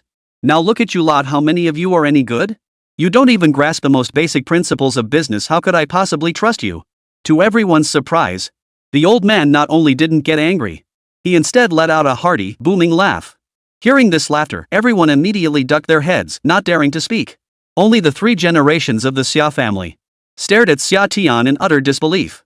They seemed to be seeing her for the first time, utterly stunned by the sheer magnitude of her ambition. Xia Feng and the others, however, looked at Xià Tiān with a hint of resentment. Her eyes brimmed with the rage of betrayal. Never in a million years did I expect this. This old six has been hiding so deeply. How many more secrets was she keeping from everyone? Across from them, old Master Xia seemed to sense the younger generation's discontent. He chuckled immediately. In that case, Grandfather will heed your suggestion and grant this opportunity fairly to everyone. With that said, old Master Xia, as if he'd been prepared all along, he gave a light clap of his hands. Immediately, servants brought out folders. They were handed to the 3 generations of the Sia family, who eagerly opened them. What met their eyes were promotional plans. These are several recent commercial contracts secured by Qinghe Advertising. If you can successfully secure these contracts, I will provide free funding of 20 million to the top performer. What do you say? Confident you can land them? Upon hearing old Master Xia's words, everyone turned their attention to the folders in their hands. Some wore expressions of delight, while others looked bitter. Many of the 3rd generation members knew this was an unfair competition. After all, everyone had different resources at their disposal. The eldest brother and sister clearly held competitive advantages. But this race seems to have begun the moment they were born. Their current disadvantage is entirely their own fault for not putting in the effort. At this moment, Xià Tiān gazed at his folder with a hint of curiosity. He hadn't expected the old man to prepare one for him as well. Glancing at the contents inside. Analysis report on revitalizing Dongguan martial arts as intangible cultural heritage. Upon seeing the contents of this document, Xià Tiān couldn't help but pause in surprise. It turned out to be a letter of intent for cooperation from the Dongguan Province Martial Arts Association. They hoped Qinghe Sports could assist in promoting intangible martial arts heritage and revitalizing the Dragon Nation. But, martial arts? Who even teaches that these days? If you hadn't mentioned it, I'd have thought it was a relic from the last century. Young people don't have time for martial arts, they're all too busy gaming, right? Rolling her eyes slightly, Xià Tiān hadn't planned on participating in this family little competition anyway. But, holding the documents before her, her resolve to give up suddenly perked up again. Wait. Martial arts are great. She'd been scheming about how to make Lù Ming lose money. If she could lock down the topic, give that fool a tough challenge, this document could be put to use. Then she could make him develop a martial arts themed game. Fighting games are already a dime a dozen on the market. Major game companies are all scrambling to enhance the combat impact. But traditional martial arts? Where's the flashy combo sequences, the explosive visuals, the fun? If Lù Ming is strictly limited to using only martial arts, this game is doomed. If it flops, I'm off to Little Blue Bird to dress up in a school uniform. The brothers and sisters around him, their expressions immediately darkened upon seeing Xià Tiān's sinister grin. The most secretive member of this household, the sixth sibling. Was she finally about to reveal her true, sinister nature? Meanwhile, at the gates of Magic City University of Science and Technology, seated inside the car, Suli looked at the young Lù Ming before him and stated his purpose bluntly. Mr. Lù, you're young and promising, but the place where you started is ultimately too small. Have you considered changing your environment? Oh. Upon hearing Suli's words, Lù Ming's expression betrayed little surprise. If the other party had approached him simply for a ride, that would be insulting his intelligence. He chuckled and asked directly. So what terms can your esteemed company offer me? Hearing Lù Ming's words, Suli's eyes lit up instantly. Negotiating terms was a good sign. It meant there was room to talk. An independent team, full creative autonomy over your projects, 13th month salary, a base monthly salary of 30,000 yuan, and 5% of the net profits from game development. Lù Ming. Hearing Suli's generous offer, all traces of interest vanished from Lù Ming's face. He shot the CEO a strange look and couldn't help but ask. Is that it? Suli. Director Lù, this is the standard rate for newcomers. Since you have 2 works under your belt, I actually negotiated a higher figure. This is already the industry's top tier level. Fine. Hearing this, Lù Ming's faint glimmer of hope finally died. He never imagined the top game company in the country offered such a lousy deal. This was a game director position. Was this meager salary really appropriate? Well, your company must offer generous vacation time, right? Vacation? You're getting paid this much. Do you think the company hired you to take time off? You should be thinking about what you can do for the company. Otherwise, why did I bring you on board? You're an industry insider. Do you take time off when you're crunching to meet deadlines? We do. Are you serious? Hearing Lù Ming's words, Suli immediately glared at him with wide eyes. Both men seemed utterly bewildered by the vast disparity in their respective treatment. Unbidden, a sense of foreboding suddenly rose in Suli's heart. Mr. Lù, would it be possible to ask about your salary? About double what you proposed? Suli. How dare he? He gets better pay than me? Is the boss of Manhwa running a charity organization? Is he even trying to make a profit? Chapter 42, the worst fighting project ever. Approved. To promote traditional martial arts and secure 2 million in promotional funding, I've decided. Our next game project at Budding will be martial arts themed. We're making a fighting game. Early the next morning, Summer's excited voice echoed through the office. Upon hearing Xià Tiān's request, everyone in the office immediately exchanged bewildered glances. Everyone stared at the agitated boss before them, hesitating to speak. In the end, it was Fang Xiaoxiao who stepped forward to take the heat. Mr. Xia, are you referring to martial arts games or martial arts-inspired games?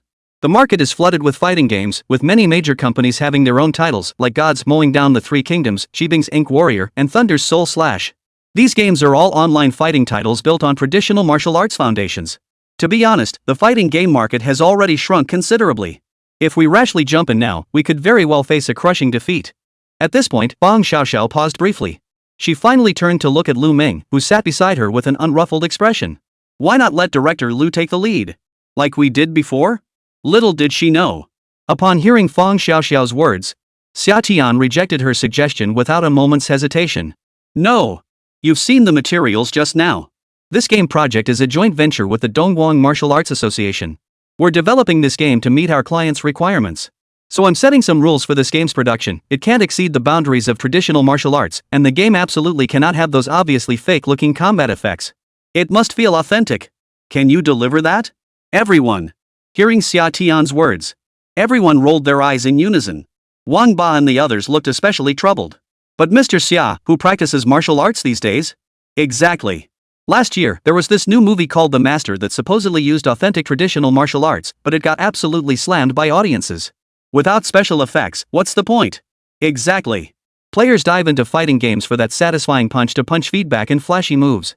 Strip that away, and what's left to sell? Maybe we shouldn't collaborate at all? Let's just make games we enjoy ourselves? Hearing everyone's comments, Xià Tiān immediately puckered his lips. Then he shook his head and delivered a motivational speech. I know this task is daunting, but to promote traditional martial arts, some sacrifices are necessary. Besides, as a game company, we should try our hand at every kind of game. Gaining diverse experience prevents us from getting stuck in a vicious cycle of self-indulgence when making our own games. Don't you agree? This Xià Tiān's words seemed perfectly reasonable. But upon closer inspection, it's complete bull. What kind of brain freeze is this? Sending a scholar to fight a war? From the very beginning, Moya's development has been about taking unconventional paths and breaking away from the mainstream. Now you want to compete with mainstream games? And the conditions are set so harshly. What kind of competition is this? Seeing everyone sighing, Xià Tiān just smiled faintly. But we have Director Lù, right? I believe with Director Lù, with Director Lù on board, we can definitely create a game that players will love. Fang Xiao. Hearing her best friend's words, she mentally rolled her eyes. Oh no. Her best friend had completely lost her mind over love. Even Lù Ming couldn't possibly make a profitable game with all these restrictions, ugh. Just as Fang Xiao was about to remind her friend she was going too far. Who knew that the very next second? Lù Ming, who had been deep in thought, slowly lifted his head. His face still bearing that calm, composed smile, he gave Xià Tiān a slight nod. Since you have such high hopes for me, Ms. Xia, let's try making one. However, I hope we can allocate more funding to this project. Since it's a martial arts game, I want the craftsmanship to be top-notch in every detail, ideally on par with major studios. That's a great idea. Upon hearing Lù Ming's words, Xià Tiān's eyes lit up instantly. Without a moment's hesitation, he immediately agreed to Lù Ming's request. She refused to believe it. With all these garbage conditions piled together, how could Lù Ming possibly create a quality game? The more they invested, the bigger the losses would be, right? Wouldn't that mean she'd be raking in the cash? At that thought, Xià Tiān chuckled to herself and turned to Lù Ming. So, how much are you planning to invest? 3 million? What? Lù Ming's words sent shockwaves through the crowd. Wang Ba and the others stared at Lù Ming with blank expressions. They couldn't help but start whispering among themselves. Seriously? 3 million? What the hell can you even make with that for a fighting game? I get it now. Old Lù was hinting to President Xia to back off. Exactly. With that budget, we probably couldn't even make a few levels. Let's face it, our company isn't big enough to develop a large-scale online fighting game. Exactly. If we go down this path, we'll probably end up losing every penny we just earned. Xià Tiān, standing nearby, was equally stunned upon hearing Lù Ming's figure. 3 million? That's all? What kind of game can you make with that? Lù Ming merely chuckled in response. Who says you can't make a great game with this budget? I already have some ideas, Mr. Xia. Whoa. Right now, Xià Tiān was genuinely afraid Lù Ming might have ideas. Before, she had dismissed Lù Ming's ideas with contempt. But now, she felt utterly out of her league when it came to his ideas. What if he actually succeeded? The thought crossed her mind. Xià Tiān took a deep breath and immediately declared. No way. I won't agree. Huh? Why is he refusing again? Hearing Xià Tiān's words, everyone looked utterly bewildered. And what Xià Tiān said next left them all stunned as if struck by lightning. What can 3 million even do? If other players find out, they'll think we can't even afford to make a game. 3 million. 3 million each. Combine your 4 shares, and I'll give you 12 million to make the game. If we're going to do this, we're going all out. Hearing Summer's words, Fang Xiao felt that if her best friend didn't step in now, this crappy company was doomed. Suddenly, she slammed her hand on the table, shouting in a tone that brooked no argument. Enough. I'm the company's finance manager and secretary. There's no way the company can afford to spend that much on game development. 5 million, that's my absolute limit. Not a penny more. Oh dear. Upon hearing Fang Xiao's words, the room fell silent. Xià Tiān, standing nearby, was about to speak. But she was silenced by her best friend's glare. Shut up. Xià Tiān. Fine, 5 million it is. What kind of big budget production could they possibly make with that much money? Even if it became a hit, it would only be a minor one. Even if it loses $1 million or 2 million, she'd still come out ahead. With that thought, Summer gave a light snort and nodded. Alright, it's settled. The worst new project in history, approved. Chapter 43, New Project, Street Fighter. Inside the office, Wang Ba and the others looked utterly dejected. They kept pondering how to use 5 million to create a fighting game that could rival those from major game companies on the market. After brainstorming for ages, their heads were about to explode. Still, no good ideas emerged. Finally, Ho Fanji couldn't help but complain from the side. Hey, old Lù, how could you agree to the boss's crazy idea? Yeah. If this blows up in our faces, it'll ruin our own reputation. I think old Lu's been bewitched by President Xia. I get it. When my girlfriend asks me for something, I can't resist either. Put. Hearing Xiang Dong's words, Lù Ming and the others rolled their eyes. Just as the group wore worried expressions, Lù Ming cheerfully pulled out a printed copy of a new project proposal. Alright, guys, it's just a new proposal. I've already got it figured out. Come take a look. Huh? Hearing Lù Ming's words, the guy's eyes widened in disbelief. Wait, what? It's been less than 3 hours since Mr. Xià made the request, right? Old Lù, you've already come up with a new project? Don't tell me it's some slapdash job. Or else watch out for Mr. Xià's wrath. I get it. You just want to slap together some half-assed game to placate him, then funnel all the remaining funds into our new game, right? Hearing their comments, Lù Ming rolled his eyes. When have I ever cut corners on a game? This is the real deal. 5 million in investment, every penny of it. And this time, we're going head-to-head with the big game studios, no messing around. Huh? Hearing Lù Ming actually intended to take on the big players, incredulity flashed in all three of their eyes. Immediately, all three crowded around the new project. They were determined to see what kind of gameplay Lù Ming had come up with. Opening the project proposal for bold characters stood out. Street Fist. As for the gameplay, huh? Can the map really be this simplified? That would definitely cut costs significantly. It's definitely integrated a martial arts system, and it even incorporates global martial arts Jeet Kune Do, Brazilian capoeira, yoga, jiu-jitsu, Spanish bullfighting, Muay Thai. Old Lù, how did you even learn all this? Simplified commands make sense, but that hardcore button mashing mode, isn't it a bit too challenging? Do we need motion capture tech? Drive systems, parry mechanics, hit effects, camera shakes, slow motion close-ups. Holy crap! This game's got some serious complexity, but it's totally worth the effort. But that means we'd have to upgrade all our current office software. That's gonna cost a pretty penny, right? Whoa! When you put it like that, 5 million doesn't seem like much. Once everyone grasped the gameplay mechanics of Street Fighter, their eyes lit up instantly. Though it was still a fighting game, Lù Ming's Street Fighter clearly innovated and streamlined existing fighting game mechanics.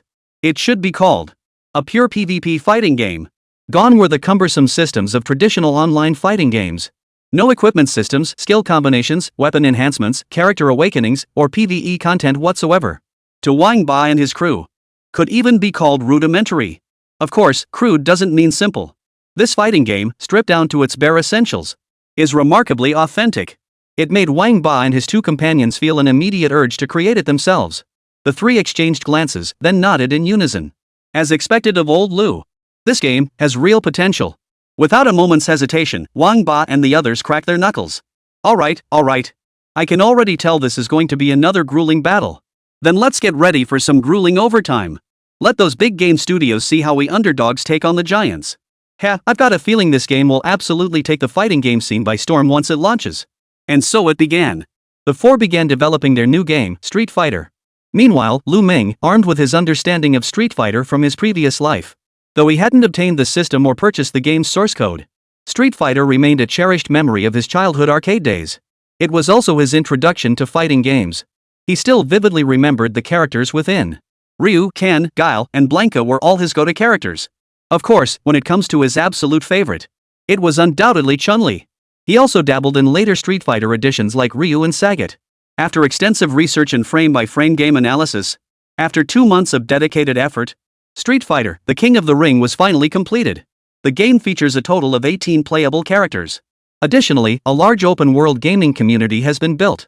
Global players can now log in. Players can freely customize their characters and progress through story-driven tutorials. They can also enjoy 3 distinct modes: Simple Mode, Hardcore Mode, and Explosive Mode, building upon the original Street Fighter foundation. Street Fighter, The King of the Streets incorporates a player community. Its streamlined game system means it can't generate revenue through trading virtual gear, items, or pets. So, just like Pixel Manager, Street Fighter has opted for a buy-once model and will be released on Steam. Priced at 38 yuan. Among all the fighting games out there, a fighting game with a buy-and-keep model absolutely deserves the title of fair and reasonable. That same afternoon, Lù Ming submitted the new game to Xià Tiān. Upon seeing the new game content, Sia Tiān's eyes lit up. What kind of fun game could Lù Ming possibly create in just 2 months?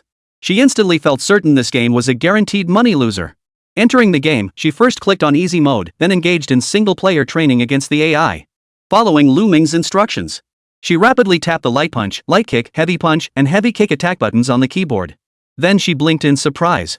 Just these 4 attack buttons? That's it? Yes, but don't even say it. This is absolutely the best fighting game I've played this year. Yeah, right. Seeing such a simple, even crude garbage fighting game, Summer couldn't help but burst into laughter inside. Such a trashy game, only 4 attack buttons, not a single special effect. What the hell is the point of playing this? And you believe that idiot actually spent 5 million on this piece of junk? Ha ha ha ha. This one's a sure thing. No need to guess, this game will get absolutely trashed by players once it launches. If this piece of junk doesn't lose money, it'd be a travesty. Yes, yes, yes. Heaven rewards those who work hard. I'm finally going to lose money. Agent, Lù Ming. Investment project, Street Fist. Investment amount, 5.12 million. Task settlement time, 336:00:00. Rebate multiplier, 10x. Chapter 44, this character customization is just too abstract. Hello everyone. It's your old friend Yujie. I'm sure many of my regular viewers have already guessed what this livestream is about. That's right, as a longtime fan of Moya games, I'm super hyped for their new release, Street Fighter. Inside the livestream room, Shin Yujie greeted the audience with a beaming smile. The smile on his face today is exceptionally sincere. Why? Because after securing funding from Gods Incorporated, he just landed another sweet deal. Not only that, but the money he snagged was from his favorite startup, Budding Company. As the first to sound the counterattack horn that day, Shin Yujie's role was absolutely crucial. To put it bluntly, the little platform over there has hailed him as the pioneer of the path to slaying the gods. Though his betrayal of his major backer cost him a significant chunk of advertising revenue during this period. But it must be said, it was all worth it. Just yesterday, he unexpectedly received a commission from Budding Studio. They hoped he would stream their new game. Shin Yujie accepted the offer without hesitation. So tonight, when he went live, he was exceptionally happy. And his fans couldn't help but smile too upon seeing the grin on Shin Yujie's face. Longtime fans remember when the boss lady said this last time, back when God's game was still at its peak. Sis is awesome. Finally cashing in on the budding trend. My main streamer is back with new content. Manhwa actually released a new work? Gotta say, their speed is seriously impressive. Alright everyone, let's cut to the chase and dive straight into today's topic. A flash of excitement flickered in Shin Yujie's eyes. Partly because he really did cash in on the money. But more than that, it was the anticipation for Manhwa's new game. As we all know, budding games is the epitome of punching above their weight. I needn't elaborate on their games, each one is a true classic. And today, I'm introducing Budding's latest masterpiece, Street Fist. As you can see, it's a fighting game. Launching exclusively on Steam, it's now just $38. $38 won't break the bank, and you won't regret it. What are you waiting for, folks? Go for it. Alright. I'll test the waters for everyone first. Whoa! Budding Studio released a new game this fast? Damn impressive. Are you kidding? A fighting game with a buy once model? Hee hee. Longtime Bud fan here. Been playing since yesterday. Tested it. It's awesome. Brothers, go for it. And so, amidst the cheers of countless viewers, Shin Yujie opened the platform and started downloading the game. The game wasn't large, just over 10 gigabytes. Compared to those big-name fighting games that easily clock in at dozens or even hundreds of gigabytes, Manhwa's Street Fighter was indeed quite compact in storage. Soon, once the download finished, Shin Yujie clicked to enter. The moment he entered the game's interface, Shin Yujie's eyes lit up. Damn, guys. Budding really went all out this time. Did you see this character customization system? It has hundreds of adjustment parameters. I bet they're using the absolute top-tier engine this time. If you put in the effort, you could even sculpt a one-to-one replica of yourself. This alone proves that despite its modest scale, this game is definitely not some slapdash production. After saying that, Shin Yujie began experimenting with the settings. As he tweaked the settings, he couldn't help but chuckle. As a tech nerd, let me show you my character customization skills. As a die-hard veteran, my character customization skills are no joke. What's I-Corp? Anyone know? I knew it. He's definitely been sneaking in gaming sessions behind our backs. I'm not saying anything else, just lend me a phone to call someone. A friend asked me to find out where to log in on I-Corp's website? Hee hee, I'm gonna cry over the cool older sister. As the audience looked on, everyone watched Shin Yujie endlessly tweaking the settings. Just on the character customization alone, he'd spent over 20 minutes. Once he finally finished sculpting his face, he stared at the game interface, where a man towering at 2.2 meters tall, sporting 8-pack abs, and looking like Schwarzenegger himself, handsome enough to outshine him by dozens of levels, stood before him. He nodded in satisfaction. Guys, check this out, doesn't it look just like me? It's a dead ringer. Is this you? This isn't you at all. You shameless jerk. This is clearly me. Tell me, do you have a crush on me? Why did you put me in the game? Hee hee. I prefer older women. A crowd of viewers shamelessly chimed in with Shin Yujie's commentary. Just like their favorite streamer, they took shamelessness to the extreme. Once the character customization finally ended, the tutorial mode kicked in. When Shin Yujie entered the tutorial stage, Seeing Chun-Li, the instructor across from him, he instantly started drooling. Wow! No words needed, give the character designer a chicken drumstick. This is exactly my type of girl. Those legs. Are you sure this isn't an 18+ game? Many viewers shared Shin Yuje's reaction. All were captivated by Chun-Li's stunning appearance. Especially those thighs peeking out from beneath her qipao. Everyone's eyes nearly popped out of their sockets. Whoa! Those legs could keep me entertained for a year. No wonder she's a rising star. Love it. Followed for the steamy vibes. For these legs alone, I'm diving into this game. Already bought it, thanks. Though Chun-Li's character design might spark some wild imaginations, the game itself is a proper fighting game. Following Chun-Li's tutorial, Shin Yujie quickly grasped the gameplay mechanics. The game also prompted that using a keyboard was recommended for optimal gameplay. Seeing the prompt, Shin Yujie immediately switched to his keyboard. Manipulating his character, he quickly mastered the 100 splitting legs move. Once the tutorial concluded on this side, the next second, Shin Yujie was teleported into the community interface. Upon arriving in the community interface, he realized the game community had already gained a significant number of new players. And this was just the beginning of everyone's journey to understand the game's abstract nature. Seeing Bald Strong right before his eyes, Shin Yujie was utterly stunned. Holy crap! Guys, look who I spotted, Bald Emperor. Holy crap! Did they actually sculpt our legendary Qiao? That's a bit much. Holy crap! With this skin pattern option, he actually sculpted Iron Man? Holy crap! What am I seeing? Guys, seriously, don't search for hangover face. Compared to these masters, I feel as pure as a little kid. Shin Yujie was utterly stunned by the abstract faces before him. Even his own fans in the livestream, after seeing all these faces, burst out laughing instantly. Holy crap! Is this a cosplay convention? Did I just see Sailor Moon? What's this? I just saw someone create an avatar. I get it all, but how did they even make that lazy sheep? Doesn't this game risk copyright infringement? What's it to me, budding sculptor? While the audience was admiring this cosplay, suddenly, Shin Yujie, who had been sprinting through the community moments ago, came to an abrupt halt. Not just him, even the viewers in the livestream room. Upon seeing the game character he was about to encounter, they all froze in place. One by one, their eyes widened, staring blankly at the cosplayer before them. Holy! What the hell is this? Chapter 45, You're the Tsundere, so what am I? Shin Yujie was utterly stunned by the cosplayer before him. This that face she's sculpting is clearly his? Holy! You guys see this? Some sculpted me. Holy! Is this even allowed? Hey, feed me peanuts. Feed me peanuts. Ha ha ha ha. I can't take it. This is killing me. Bro, this isn't cosplay. Forget the brothers, this mature lady is killing it. Ha ha ha. Holy! I'm laughing my ass off. This game really has every kind of weirdo. Holy, abstract opens the door for abstract, this is abstract to the max. Shin Yujie at that moment, staring blankly at the himself before him. He never imagined fans would go this crazy to cosplay him. Wait. How gross is that? Aren't they afraid of having nightmares? Put. Holy crap. Someone's imitating my face. This is unbearable. I'm not saying another word, guys, I'm going to call them out right now. Shin Yujie immediately rushed over to the person and sent a friend request. After sending the request, the guy shamelessly sent a message right back. Hey buddy, are you a fan? Follow my stream, I'm not at Tsundere, on Bilibili, and I'll take you for a wild ride. Shin Yujie? I'm not at Tsundere, so who am I? Ha ha ha. I can't hold it in. This is killing me. This guy's got some nerve. Not bad, at least he gave the seductive lady some free publicity, right? Big sis. This is me, I can't take it anymore. Take him down. Seeing someone actually using his name to recruit fans, Shin Yujie couldn't hold back. Damn it. Some brat trying to copy my look. Think you can pull that off? Guys, no more talk, I'm going to take him down. With that, he tapped the challenge feature in his friends list. But he seemed to have forgotten. The tutorial he'd just given only covered a simple skill release. 3 seconds later, his opponent, I'm not sisterly, immediately accepted his challenge request. The next second, both players entered the battle interface.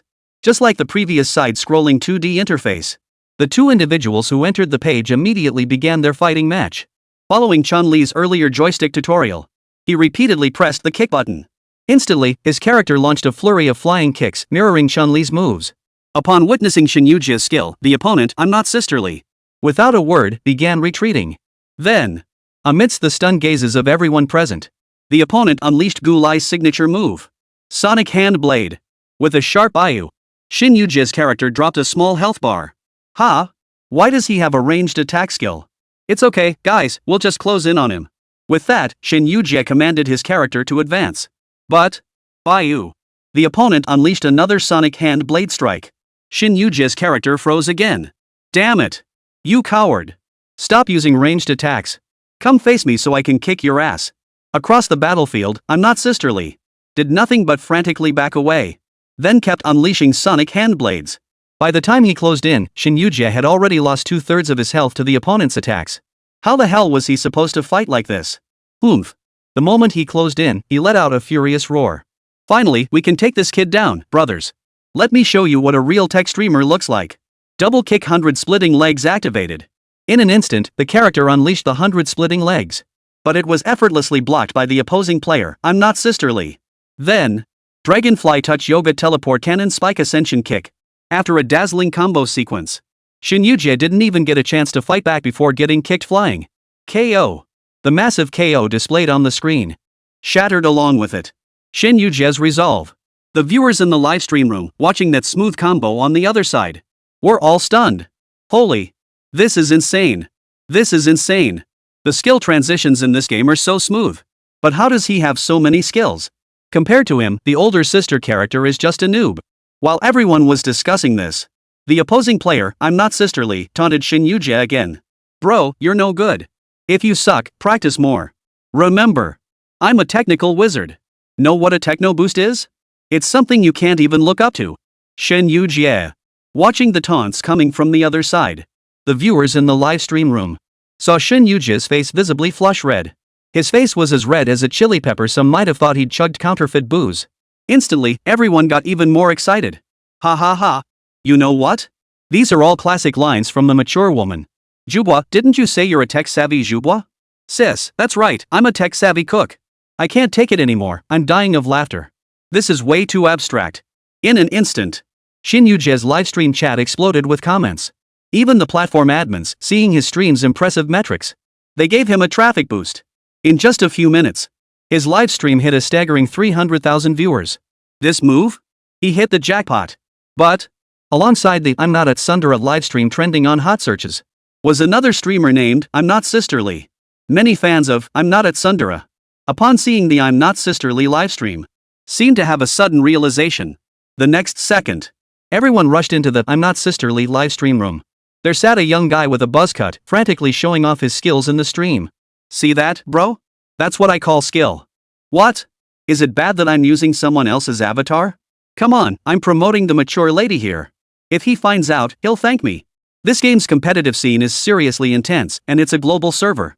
Guys, I'm going to find some Japanese players and show off my skills. Want to learn skills? Follow Jubwa, I'll teach you skill combos.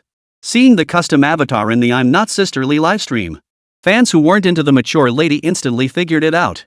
One by one, they rushed into Shin Yujie's livestream to give him a high five. Sis. Check the homepage of Bilibili. I'm Not Sisterly's livestream. Case solved. That person is imitating your face. I can't stop laughing. He even said you should thank him. I can't tell who's the real Li Kuei and who's the fake Li Kuei anymore. This is all technical wizardry. I'm heading over to the other livestream. Seeing the fans' comments, Shin Yujie's eyes lit up instantly. Holy crap. I was just fretting over how to find that I'm Not Sisterly guy. And now she's practically walking right into my hands. Guys. No more excuses. I lost because I got cocky and didn't dodge. I'm heading straight to study the game. Tomorrow at this exact time, I'm challenging them to a rematch. I'll show you what real skill looks like. Where I fell, I'll rise again. Brothers, follow me. Let's go. Ooh la la. Chapter 46, 1,000-bet wager. Bringing that Sundara to tears. Right before the eyes of all the live stream viewers, he directly issued a challenge to the opponent. I'm Not Sisterly. Bro. If you've got the guts, let's play another match tomorrow at the same time. The loser has to call the other player daddy in front of the entire server. Got the guts? Holy crap. Seeing Shin Yujie's challenge, the fans in the livestream were all stunned. Holy crap. Seriously, sis? You're crazy? So badass. That's our queen for you. Now I believe you're a pro gamer. Damn, I'll bet 100 coins this time the boss lady will lose. Let's do it. Betting is open now. Place your bets. Damn, nobody's betting on the pro to win. This wager's invalid. Seeing the bullet comments in the livestream, Shin Yujie's mouth twitched. He immediately held up 4 fingers, declaring with conviction. Enough talk, guys. Still don't believe I'm a pro gambler? Here's what we'll do, I'll run a giveaway. If I lose tomorrow, I'll give away 1,000 copies of Street Fist to my fans right here in the livestream. Everyone gets a chance to win. See you all tomorrow night at 10 p.m. Don't miss it. Wow! Hearing Shin Yu-jae's words, the fans, who had initially dismissed it as a joke, their eyes lit up instantly. The bullet chat in his livestream went absolutely wild. Holy crap! No way, Jin, you're serious? Alright. You got your coins. No more talking likes, donations, votes. You guys get me, right? Ha ha ha ha. Free games? Hell yeah. In an instant, countless fans from the mature woman streamer's chat flooded into I'm Not Sister Lee's livestream, flooding his stream with frantic comments. Jubwa, hurry up and agree. That person over there is the real deal. I'm not a mature woman. He said if he loses tomorrow, he'll give away 1,000 copies of Street Fighter to fans as a reward. Your moment to prove yourself is here. Go get that mature lady crying. Jubwa, you've got this. Tomorrow's game depends on you. Ha! Kylie Jie, currently live streaming, suddenly saw a flood of viewers pouring into the livestream. He was startled too. As a streamer who does this purely out of interest, he usually enjoys doing abstract stuff. In his free time, he often used I'm not a cool older woman as material. This was also the reason why, during his livestream, to customize Shin Yu-jae's face. But he never imagined this turn of events. This unexpected windfall would come so suddenly. Upon learning that the noob who just challenged him was actually a streamer he followed, his eyes lit up instantly. Holy! You guys see that? The one who just challenged me is actually I'm Not Tsundere herself. No more talk for the sake of my streams, brothers. And to prove my skills to everyone, I have to accept this wager. Right then, under the watchful eyes of all viewers, tomorrow's showdown at the Forbidden Peak instantly captured the attention of countless netizens. Even Billy's official team was stunned by the two's high-stakes wager. Shin Yu-jae directly handed out 1,000 copies of Street Fighter for free. That's 38,000 yuan. That price is no small sum. And with such a buzzworthy event unfolding, how could the platform not seize the chance to hype it up? A golden opportunity for traffic was right before their eyes. In no time at all, hashtag Street Fighter Champion trended across the entire internet. Hashtag Li Kuei vs Imposter Lee, I'm not the diva, I'm Li Jia, hashtag. Hashtag I'm the elegant lady. Game gets crushed until tears flow, furiously gives away 1,000 Street Fighter King copies, hashtag. Number 10 p.m. tomorrow in I'm Not Tsundere's livestream, 1,000 game giveaways, hashtag. Hashtag Street Fighter, hashtag fighting game, hashtag duel, hashtag I'm Not Li Jia. Many netizens, after seeing news about I'm Not Tsundere, couldn't resist clicking to check it out. And then they saw footage of I'm Not Tsundere getting utterly destroyed, alongside the stunning graphics of hashtag Street Fighter hashtag. And Chun-Li's legs. Many fighting game enthusiasts were captivated by Street Fighter's visuals, its impactful combat, skill combos, and the skill joystick activation system. All showed signs of interest. Fans eager to learn more about Street Fighter rushed into the live streams of Oh, I'm Not Sisterly and I'm Not Tsundere, watching the two play the game. At this moment, Shin Yu-jae had already switched to full story mode. Though Chun-Li was the only professional mentor, the core mechanics of skill execution remained consistent. Once he grasped the gameplay mechanics, Shin Yu-jae could unleash skills. He could unleash skills. Additionally, Manhwa thoughtfully provided players with an easy mode. This feature draws inspiration from the classic 4399 minigame The King of Fighters Wing. For those who grew up transitioning from joystick-era gaming into the keyboard era, often found themselves discouraged by the hardcore mode's difficulty. In King of Fighters Wing, however, players only needed to press the forward and light punch buttons to unleash skills. It felt incredibly smooth. It once dominated the charts as a childhood staple among fighting games.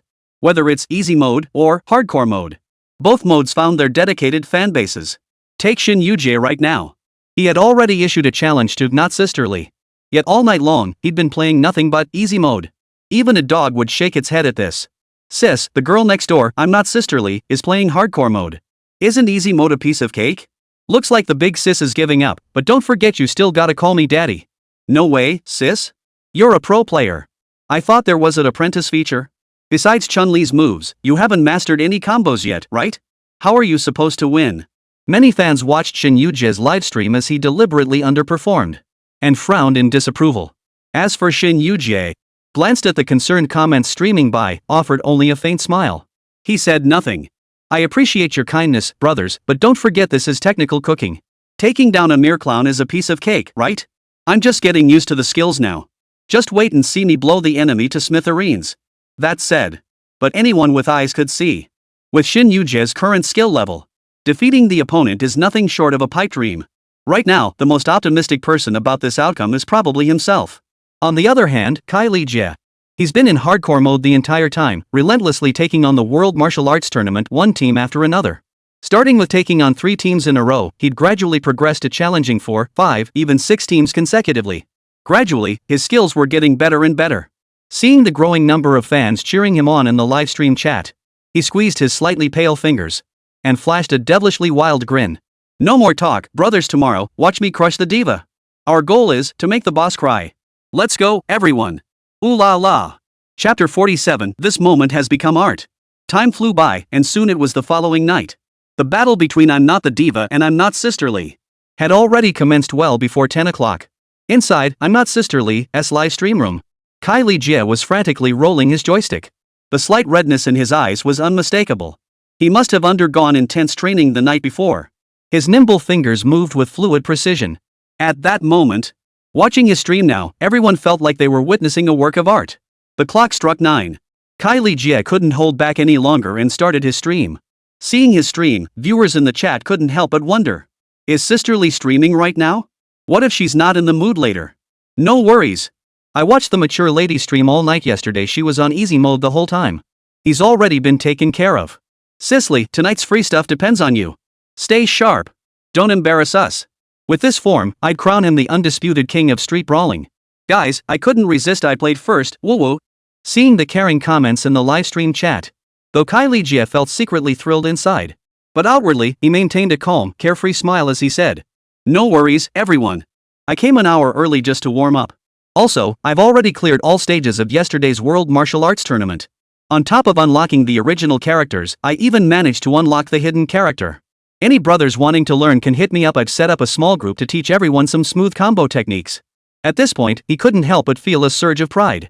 Yesterday I invented a combo sequence. My highest record hit 32 hits. I controlled the AI from start to finish until it was defeated. Watch me play tonight, guys. I won't log off until I make that mature lady cry. Woohoo! Hearing Jia's words, the viewers in the livestream room instantly got even more hyped. One by one, they all rushed into the I'm not at Sundarath livestream. Now it's almost 9:30 p.m. Jia's livestream room still showed the host was offline. What was going on? At this time, Jia should have been online long ago. Why is he late today? For a moment, everyone was buzzing with speculation. Holy crap! Could it be that the mature lady is too scared to stream? Damn! Could he be backing out of giving away those 1,000 game copies? I already cashed out my pants, and now you say the competition's off? Damn it! Give us our money back. As time ticked away second by second, the players who'd been counting on free games started getting nervous. 10 o'clock was almost upon them. Am I not the boss lady? Do I really want to destroy my own fortress? That can't be right. With such a huge fortune, how could they possibly be short on this small amount? Just as everyone was wondering. 9:50. The screen in I'm not at Sundara's livestream suddenly lit up. Jia's familiar voice rang out once more. Hello everyone. It's your old friend Jia. Tonight, I'll be facing off against Not Sisterly in an epic showdown. After intense training, I've finally discovered the ultimate technique to defeat my opponent. Tonight, watch closely as I reclaim my throne as the king of tech boiling. Woohoo! The diva's back. I admit I might have gone a bit overboard just now. Oh yeah. Let's get this started. I can't wait to see you get crushed. The opponent's talking trash, saying they'll shut you down before you even get a move in. Sis, be careful not to get overwhelmed and cry.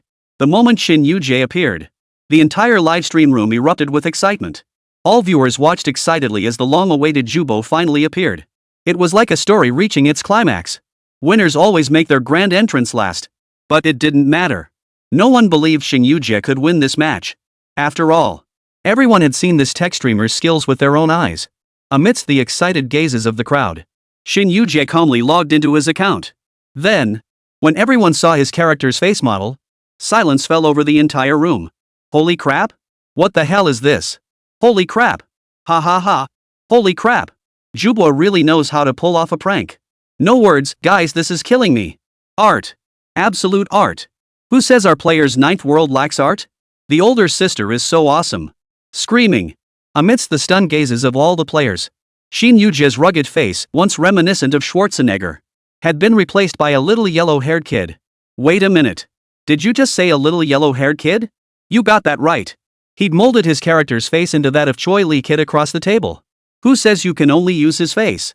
Can't he use someone else's? Shin Yu-jie was seen walking cheerfully to the community square. Thanks to yesterday's promotional push. Inside the official community, a large crowd had already gathered. Kai Lijie, sporting Shin Yu-jie's face, was strutting around the crowd. But all of that.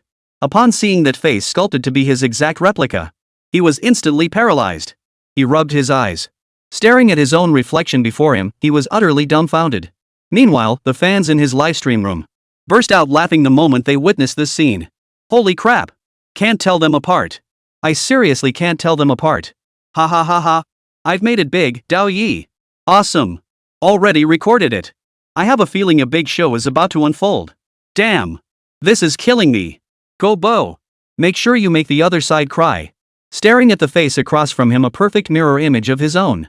After a brief moment of bewilderment, he let out a soft snort.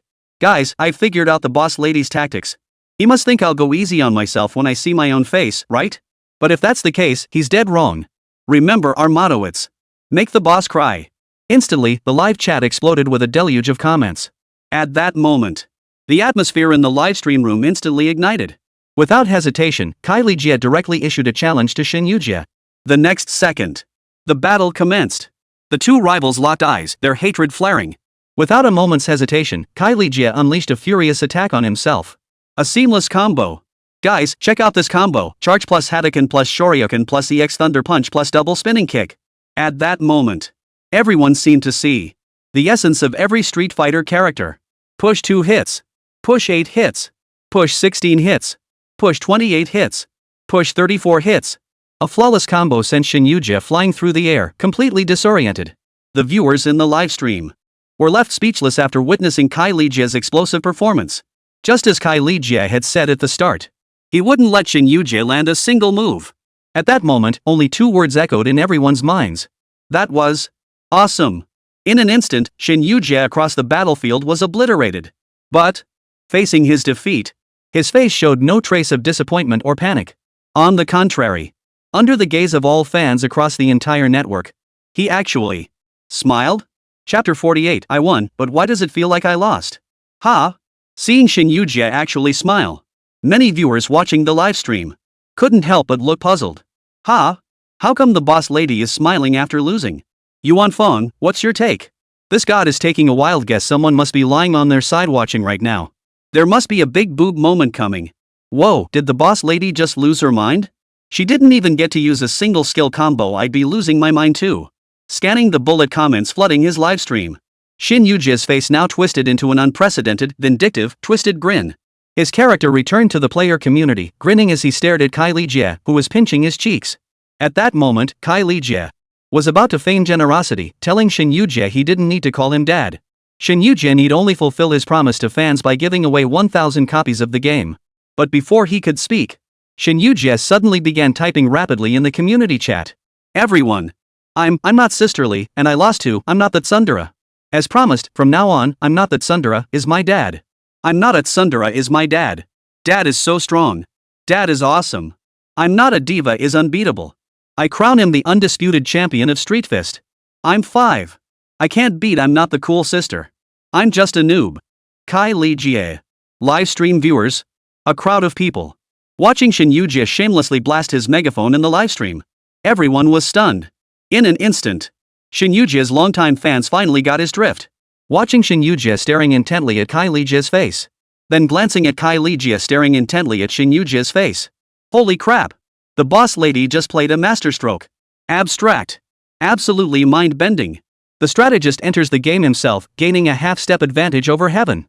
Who's gonna say he's not a tech streamer now? Out of a million ways to lose, he somehow pulled off a win. Damn impressive. Ha ha ha ha. I'm dying laughing, guys. This is hilarious. The mature woman is amazing. Across from him, Kai Lijie, silently staring at the screen filled with bullet comments. After a long while, he finally snapped out of it. Holy crap. Hey, no way. Hey, no way. That's not right. He's cheating. Shin Yu-jie's megaphone across the stage.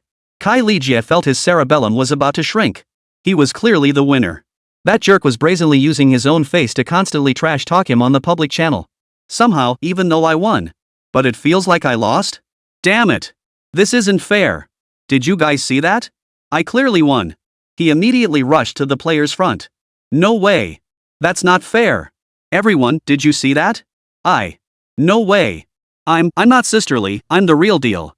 Seeing the text Kai Li Jie had typed, the opposing player glanced at his character model. Then they glanced at Shin Yujie, who was closely following Kai Li Jie. Put. What kind of a sassy lady is that?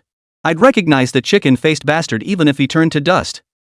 I'm not a sassy lady, showing off your battle record? What a poser. Kai Li Jie. Shin Yujie. Hold on, if you're gonna talk trash, why bring in the ginseng rooster?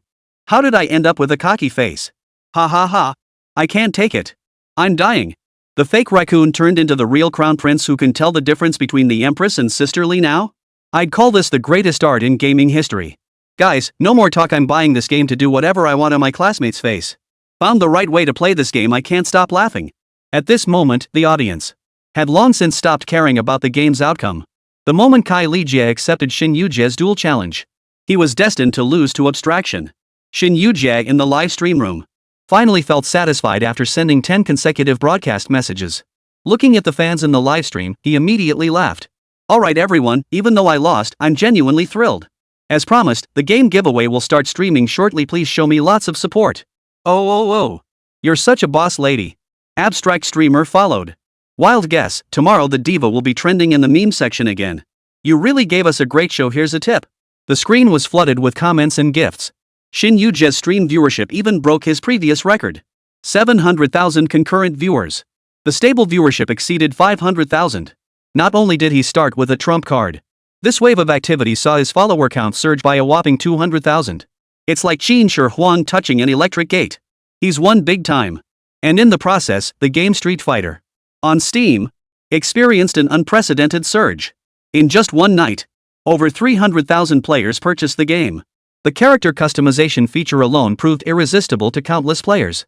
Whether it's the character customization or the combat mechanics, as the core of its gameplay, having weathered the trials of its previous incarnation, it naturally presented no issues. After tonight, countless streamers seem to have discovered a new avenue. Before long, the cases of I'm not the cool older sister and I'm not sisterly were spreading like wildfire within the streamer community. With the publicity generated by Shin Yujie and Kai Li Jie, virtually every strength of the game Street Fighter amplified to the absolute extreme. At this moment, Summer, still unaware of her game's performance today, she was basking in her own glory in her bedroom. Yesterday marked the first day of Street Fighter's debut. Single-day sales reached 3,755 copies. This figure couldn't compare to those of gaming giants like Gods or AAA titles. But considering the small scale of the fledgling company, and the fact that Street Fighter is a niche genre within fighting games, selling over 3,000 copies on launch day represents solid revenue figures. However, if we extrapolate this data over 2 weeks, and factoring in the decline in sales once official promotions cease, daily sales will likely drop to about half of the first day's figures. Let's round it down to 2,000. Over 14 days, sales would max out at 30,000 copies. That would yield a profit of 1.14 million. 512 minus 144 equals. Just thinking about raking in over 30 million in loss rebates. This time around, Xià Tiān would be smiling in his sleep. She knew it. The strategy of investing large sums was absolutely right. She refused to believe a boring game like Street Fighter. Would players actually pay for this game? That simplistic gameplay, she felt sorry for the players who actually bought it. And the refund rate isn't even that high. It just goes to show that everyone who bought it on launch day must be die-hard fans. But this latest stunt by Lù Ming is absolutely alienating fans. If it can make players develop resentment, wouldn't she rake in even more cash later? Just as Xià Tiān was blissfully imagining her bright future of making money every day, suddenly, her phone's ringtone shattered her daydream. She answered the call and a hearty laugh came through the line. It sounded like the head of the Dongguan Martial Arts Association she'd met recently. Chapter 49, How many things have you secretly done behind my back? Summer's notes. Wasn't the head of that martial arts association surnamed Ji? At the time, she'd only intended to give him a perfunctory response. She didn't engage in much conversation. After briefly reviewing his proposal, she never imagined she'd actually land their advertising order. But now, that person had actually sought her out. This left Xià Tiān utterly surprised. Before Xià Tiān could react, a hearty laugh suddenly echoed from the other side. Well, young Sia, you're every bit as impressive as old Sia.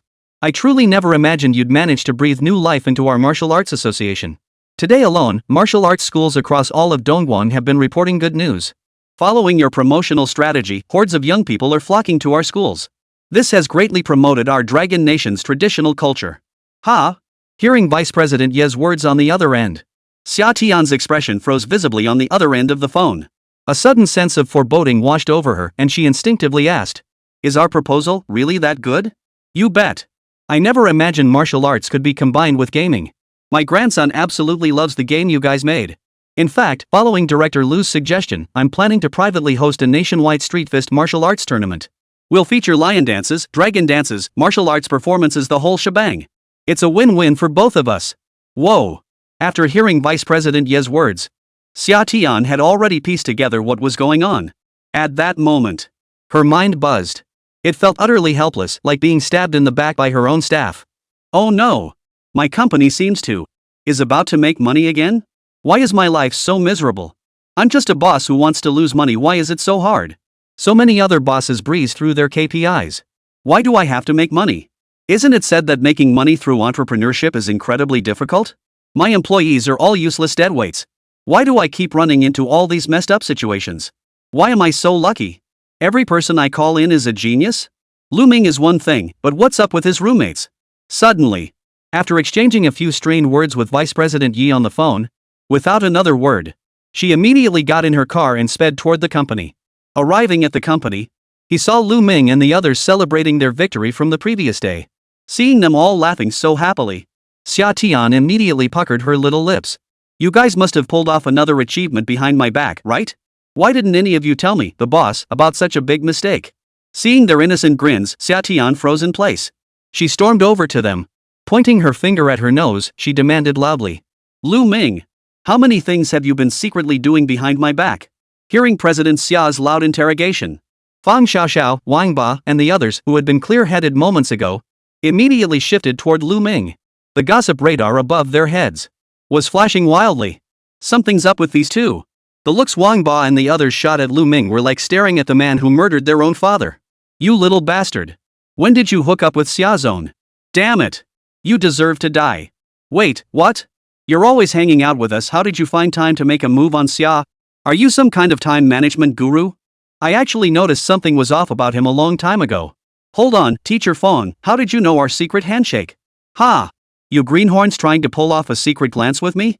The four of them slipped silently out of Lù Ming's office. Then, following the receptionist and the cleaning lady, they began observing the situation inside the office. As for the subject of their gossip, Lù Ming at that moment, after hearing Xià Tiān's words, he too looked utterly bewildered. Then, as if suddenly recalling something, he broke into a smile. "Mr. Xia, you're referring to Chairman Ye's matter, right? I admit there was an element of gambling involved in preparing for this event. Wait, when did you start liaising with him? Ha? Boss, didn't you hand me the project documents specifically to coordinate with him?" Xià Tiān. "Me, did I mean that?" She stared blankly at Lù Ming before her. She never would have guessed. Lù Ming actually had a workaholic streak. "Is this your job? You just do it? And you've secretly done such an excellent job." "No." Soon, Xià Tiān seemed to have thought of something. She suddenly looked at Lù Ming with suspicion and couldn't help but ask, "Retrieve the back-end data for the gaming platform. I need to examine the back-end data for Street Fighter." With that, she hurried over to Lù Ming's desk. What met her eyes was the Steam back-end data. Game sales, 314,451 copies. Refunds within 2 hours, 86 copies. Sales revenue, 1,194,913.80. Current cumulative reviews, 5,211. Positive rating, 92% overwhelmingly positive. The moment I saw these figures, Xià Tiān's heart, which had been hanging in suspense, finally settled. Wait, no. No way? I saw sales figures of just over 3,000 yesterday. How did they suddenly skyrocket 100-fold today? What the heck? No way. Did you hack the platform's backend and tamper with the parameters? Seeing the sales suddenly skyrocket 100-fold, Summer was completely dumbfounded. She had only looked away for a single day. And Lù Ming and the others had secretly pulled off all that? And that wasn't all. What about that competition Vice President Yi mentioned? What's going on with that? Hearing Xià Tiān's question, Lù Ming smiled faintly. He pulled out his planning report from the past period. Here's the situation, President Xia. I suggested to President Yi that he integrate games with martial arts to attract young people to build their bodies and strengthen their health. Simultaneously, we've opened up creative mods, allowing martial arts studios to DIY character outfits to attract members. Finally, we're officially partnering with the Dongguan Martial Arts Association to launch the first national street fighting tournament offline in Guangshan, the birthplace of martial arts, drawing players nationwide. The venue and prize money are fully sponsored by the Martial Arts Association. I never expected that Chairman Yi, despite his advanced age, is quite trendy and actually accepted all our suggestions. I was planning to tell you today when you came to work, but President Yi was so eager he ended up telling you ahead of time. Xià Tiān. After hearing Lù Ming's plan, she instinctively gaped in astonishment. Her small cherry lips were now wide enough to fit an entire light bulb. You're telling me that while you're developing the game, you've also connected with the Martial Arts Association and turned the game into a national tournament? Are you sure this can be done within 2 months? Lù Ming, isn't that just basic stuff? Xià Tiān, 6. Wah! What kind of monster did I bind myself to? I quit, system. I want a new agent. He's just an intern, how can he be this strong? Chapter 50, the World Martial Arts Tournament begins in the arcade. And that was that. Under Summer's tear-filled gaze, the inaugural Street Fist World Martial Arts Tournament officially commenced. This tournament was jointly organized by the official Mo Association and the Dongguan Martial Arts Association. For this event, the Dongguan Martial Arts Association has been steadily building hype for the Street Fist tournament since today. Throughout the city streets, posters promoting the event have been plastered everywhere. Every martial arts academy registered with the provincial association will participate in this grand tournament. Weibo, Douyin, and WeChat are flooded with news about the Street Fist World Martial Arts Tournament. Inside the martial arts halls, martial arts instructors were guiding students in practicing their performance routines, accompanied by their roaring shouts. A palpable energy of masculinity fills the air. A burst of lively firecrackers shattered the street's quiet. Dragon and lion dances, once reserved only for New Year's rituals in Dongguan, now they could be seen everywhere, in every street and alley. Even students from martial arts schools spontaneously cosplaying as characters from video games. The streets were filled with Long, twin dragons, and Jamie. Of course. The absolute must-have? Chun-Li and her Cheongsam, of course. Her long, snow-white legs became a stunning sight to behold. Whether male or female, everyone could find their favorite character at this gaming extravaganza. Screens filled with six-pack abs and long legs flooded major video platforms, leaving netizens utterly hooked. Even those who've never played Street Fighter now know its name. This wave of publicity, Lù Ming gives it full marks. As the official seedling, has also released an announcement that piques players' interest. To dear Street Fist players, the inaugural Street Fist World Martial Arts Tournament will be held in Dongguan Province on June 19 this year. A total of 58 game teams will participate, representing 58 martial arts academies from cities across Dongguan Province. The game will open its creative mods to these 58 martial arts schools, granting all teams permission to craft battle uniforms. The first place team will receive a World Champion trophy co-customized by the Tournament Committee and the Dongguan Martial Arts Association, along with a prize of 1 million yuan. A special mystery prize will also be awarded. Second place rewards? Registration deadline, June 15th. Ninja Games wishes all players prosperous martial fortunes. Wow! Seeing the official Moya team step forward to announce this, everyone is even more excited about this game's grand opening. Who could have imagined? Street Fighter has been available for less than a week, has already launched such a grand event. Many players online, brimming with confidence in their skills, were already itching to get started, heading straight for Dongguan Province. Since registration required the status of a martial arts academy student, players must first seek out a master to apprentice under. Within just a few days, the number of visitors to Dongguan Province surged by at least 50% compared to the same period last year. Dragon and lion dances filled the streets and alleys, alongside performances by major martial arts schools. Firecrackers have been going off non-stop since morning. Street Fist enthusiasts. You could spot several famous Street Fist streamers online from time to time. Look! That's Chung Long. I love watching his live streams. And there's Master Zhang, known as the youngest street boxing player online. Hey! It's me, Sisterly. Really, it's me. Sisterly, look over here. I'm right here. Isn't that the player who lost to me, not the sister one? I've heard of her. Kai Li Jie. Just moments ago, he'd been ready to interact with his fans. His face instantly fell, and he refused to speak. Carrying his backpack, Kai Li Jie arrived at the martial arts school he'd found online, his face dark with frustration. This martial arts school, named Yongchun Hall, was also the most highly recommended martial arts school among players of the boxing game Street Fist. Players flocked here in droves. As for the reason, because Wing Chun Hall specialized in Wing Chun Kung Fu, which was suitable for women to practice.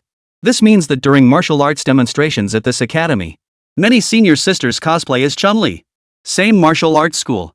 Of course, they do whatever feels good. not only can you learn martial arts here, but you also get to admire the senior sister's long legs. Why not? So when Kai Li Jie arrived here, a long, winding queue had already formed at the entrance.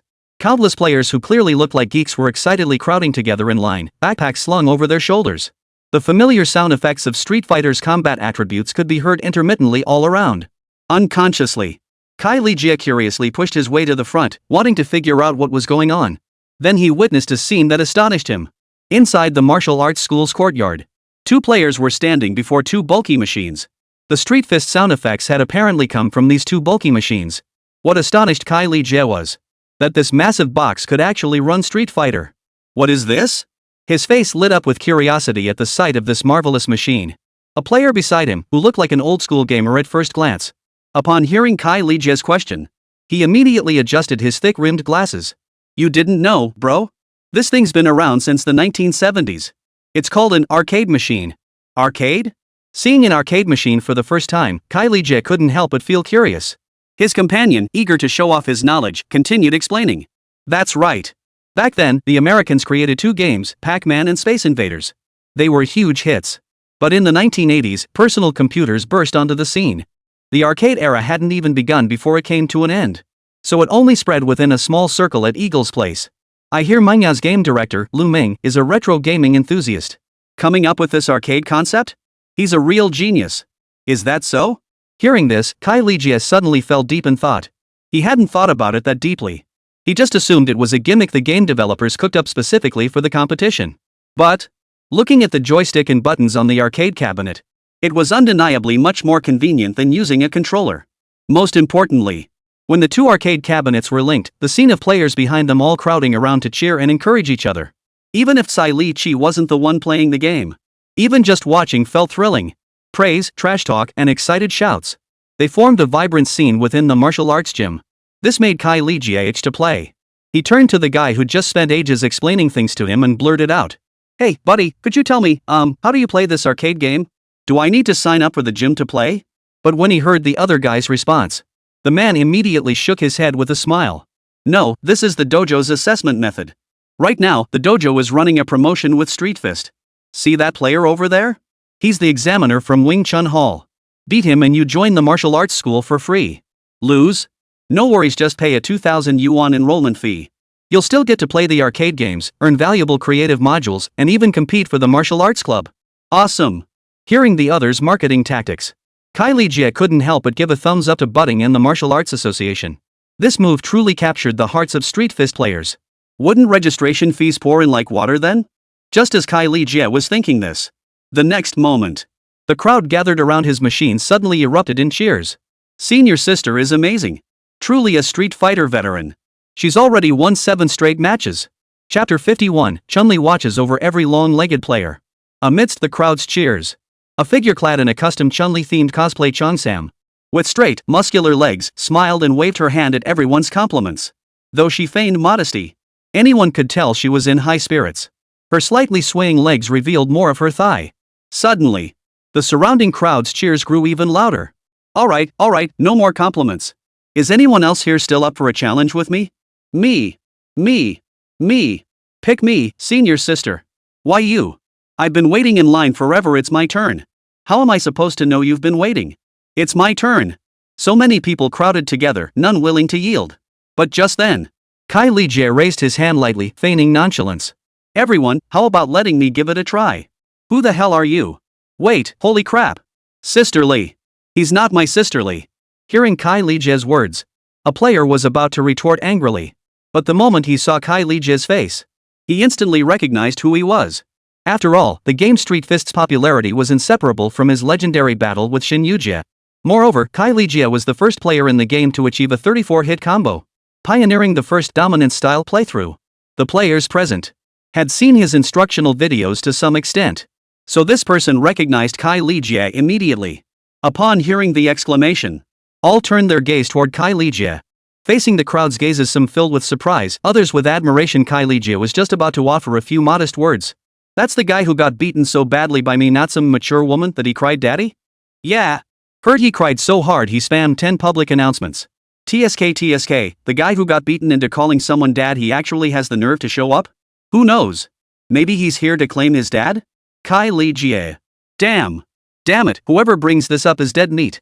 How many times do I have to say it? The winner is me.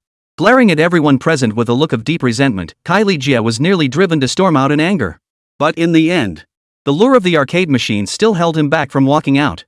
He stood there, his smile frozen, staring at the crowd as he coldly asked, "So, everyone, can I give it a try?" After all, he was a skilled streamer. Everyone could at least give him that courtesy. Across from him, the senior sister, after hearing the player's hype, couldn't help but blink, her gaze turning curiously toward Kai Li Jie. "I hear you're pretty good?" "Nothing special, but I'd say I've got some skills." "In that case, why don't you pick your character first?" Hearing his senior sister's request, Kai Li Jie chuckled. He immediately grabbed the arcade stick. The moment he touched it, he immediately felt the distinct difference in tactile feedback compared to using a controller. The way his entire palm wrapped around the joystick was absolutely fantastic. After a few shakes to get a feel for the joystick, he nodded in approval. Before he knew it, a large crowd of players had gathered around him. Upon hearing the online name Kai Li Jie, they all came over to watch. Even passers-by near the dojo couldn't resist their curiosity and gathered around, watching as Kai Li Jie skillfully selected Chun-Li, Guile, and Sagat. The senior sister's choices, however, leaned more toward beginner-friendly options. Dal Shai, Guile, and Chun-Li. As a yoga master, Dulcim's long limbs made him ideal for new players early on. The same goes for Guile's sonic handblade. They only require a simple charge to unleash. As for Chun-Li, it's purely a matter of preference. With these three simple moves, coupled with players' preference for female characters. Of course, her senior sister's solid skills also played a part. That's what allowed her to win every match. Students who avoid paying tuition fees? Not even 1 in 10 makes it. After seeing the senior sister's choice, Kai Li Jie merely chuckled. Facing such a novice player, he merely cracked his knuckles lightly. He casually remarked, "Well, I'll just play casually then." The next moment, the game began. Kai Li Jie immediately took control of Sangjilf, unleashing a fluid, seamless combo. Green charge plus heavy punch plus whirlwind palm plus headbutt. Whirlwind palm plus headbutt plus whirlwind palm plus headbutt plus spiral pile driver. The entire combo left the opposing senior sister without even a moment to react. As a new player, she had no idea that gaps could be used defensively or that skills offered damage immunity. Under Kai Li Jie's relentless barrage, a total of 14 consecutive attacks landed. The senior sister was completely wiped out by Kai Li Jie. Wow! That's some serious skill. Impressive. That combo. Damn! How would I even defend against that? Senior sister didn't even get a single chance to counterattack? How can pro players get this good in just a few days? This kid, terrifyingly skilled. This guy is insane. Hearing the gasps from those around him, Kai Li Jie's lips curled into a faint smile. The gasps and cheers from the live audience kept his adrenaline pumping. The dopamine in his brain sent him straight to ecstasy in this moment of victory. This was way more exhilarating than streaming games. Arcade gameplay. Damn impressive. Across the table, the senior master stared at Kai Li Jie in stunned disbelief. She hadn't expected him to be this skilled. Kai Li Jie beamed at her, unable to resist asking, "What do you say, senior? Want to keep going?" Hearing Kai Li Jie's provocation, the senior sister immediately puffed out her cheeks in annoyance. She gave a light snort. Again! She immediately brought out her signature character, Gulai. From the moment she entered the stage, she kept retreating while countering with sonic handblades. But in the next instant, Kai Li Jie showcased his forward-thinking technique. Just as the ranged attack was about to strike Sangjilf, damage could be nullified by the spinning state of the whirlwind palm. Watching Kai Li Jie maneuver his character steadily closer to the senior sister, amidst the gasps of all the players, Sangjilf and Gulai drew ever closer. Seeing all her skills blocked by Kai Li Jie, a bead of cold sweat instantly formed on the senior sister's forehead. That terrified little gaze seemed to be saying, "Don't come any closer, please." JPG. Finally, under the senior sister's agonized gaze, Shin Yujie executed the exact same combo as before. Shin Yujie didn't even alter his approach, instantly finishing off the senior sister with a single combo. Sangjilf's attack power was simply too overwhelming. It could one-shot players with just a few combos. Witnessing this, the senior sister's eyes welled up with tears. Yet she stubbornly summoned her Chun-Li. In that moment, she seemed possessed by Chun-Li herself. Exactly. A Chun-Li cosplayer playing Chun-Li, that's gotta give her a boost, right? Chun-Li will bless every player with long legs. And yet, not so fast. 15 seconds later, the senior sister stared blankly at Sangjilf's full health bar across the battlefield. She'd been shaved clean 3 times in a row by Kai Li Jie. Finally. Unable to bear this humiliation any longer. Wah, she burst into tears. Wah! I'm done playing Chun-Li. I'm switching to Cammy. Watching the senior sister leave in tears. The crowd that had just been praising Kylie Jia was instantly dumbfounded. Then, the very same crowd that had been shouting "You're the man" immediately switched sides. Holy crap! A famous game streamer just made Chun-Li cry. Cruel to the flowers, he's nothing but a beast. Got it. He must have been beaten so badly by a mature woman that he cried daddy, so he trained relentlessly to get revenge on society. Whoa, this guy's got ulterior motives.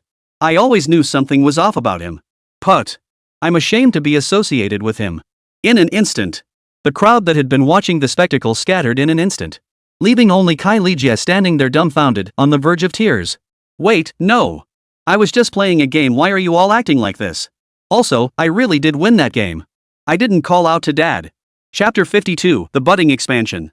In less than a week, the entire Dongguan province visibly came alive. Dongguan cultural tourism seized this wave of momentum with both hands.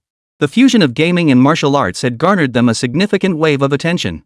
While diligently capitalizing on this momentum, they also cleverly slipped in their own agenda.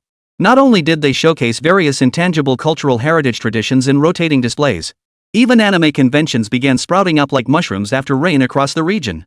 This wave seems to be an attempt to establish this place as a mecca for anime enthusiasts. Whether it will succeed, Lù Ming doesn't know. But with the joint promotion from the Martial Arts Association and the culture and tourism sector, Street Fighter has gained a massive surge in traffic.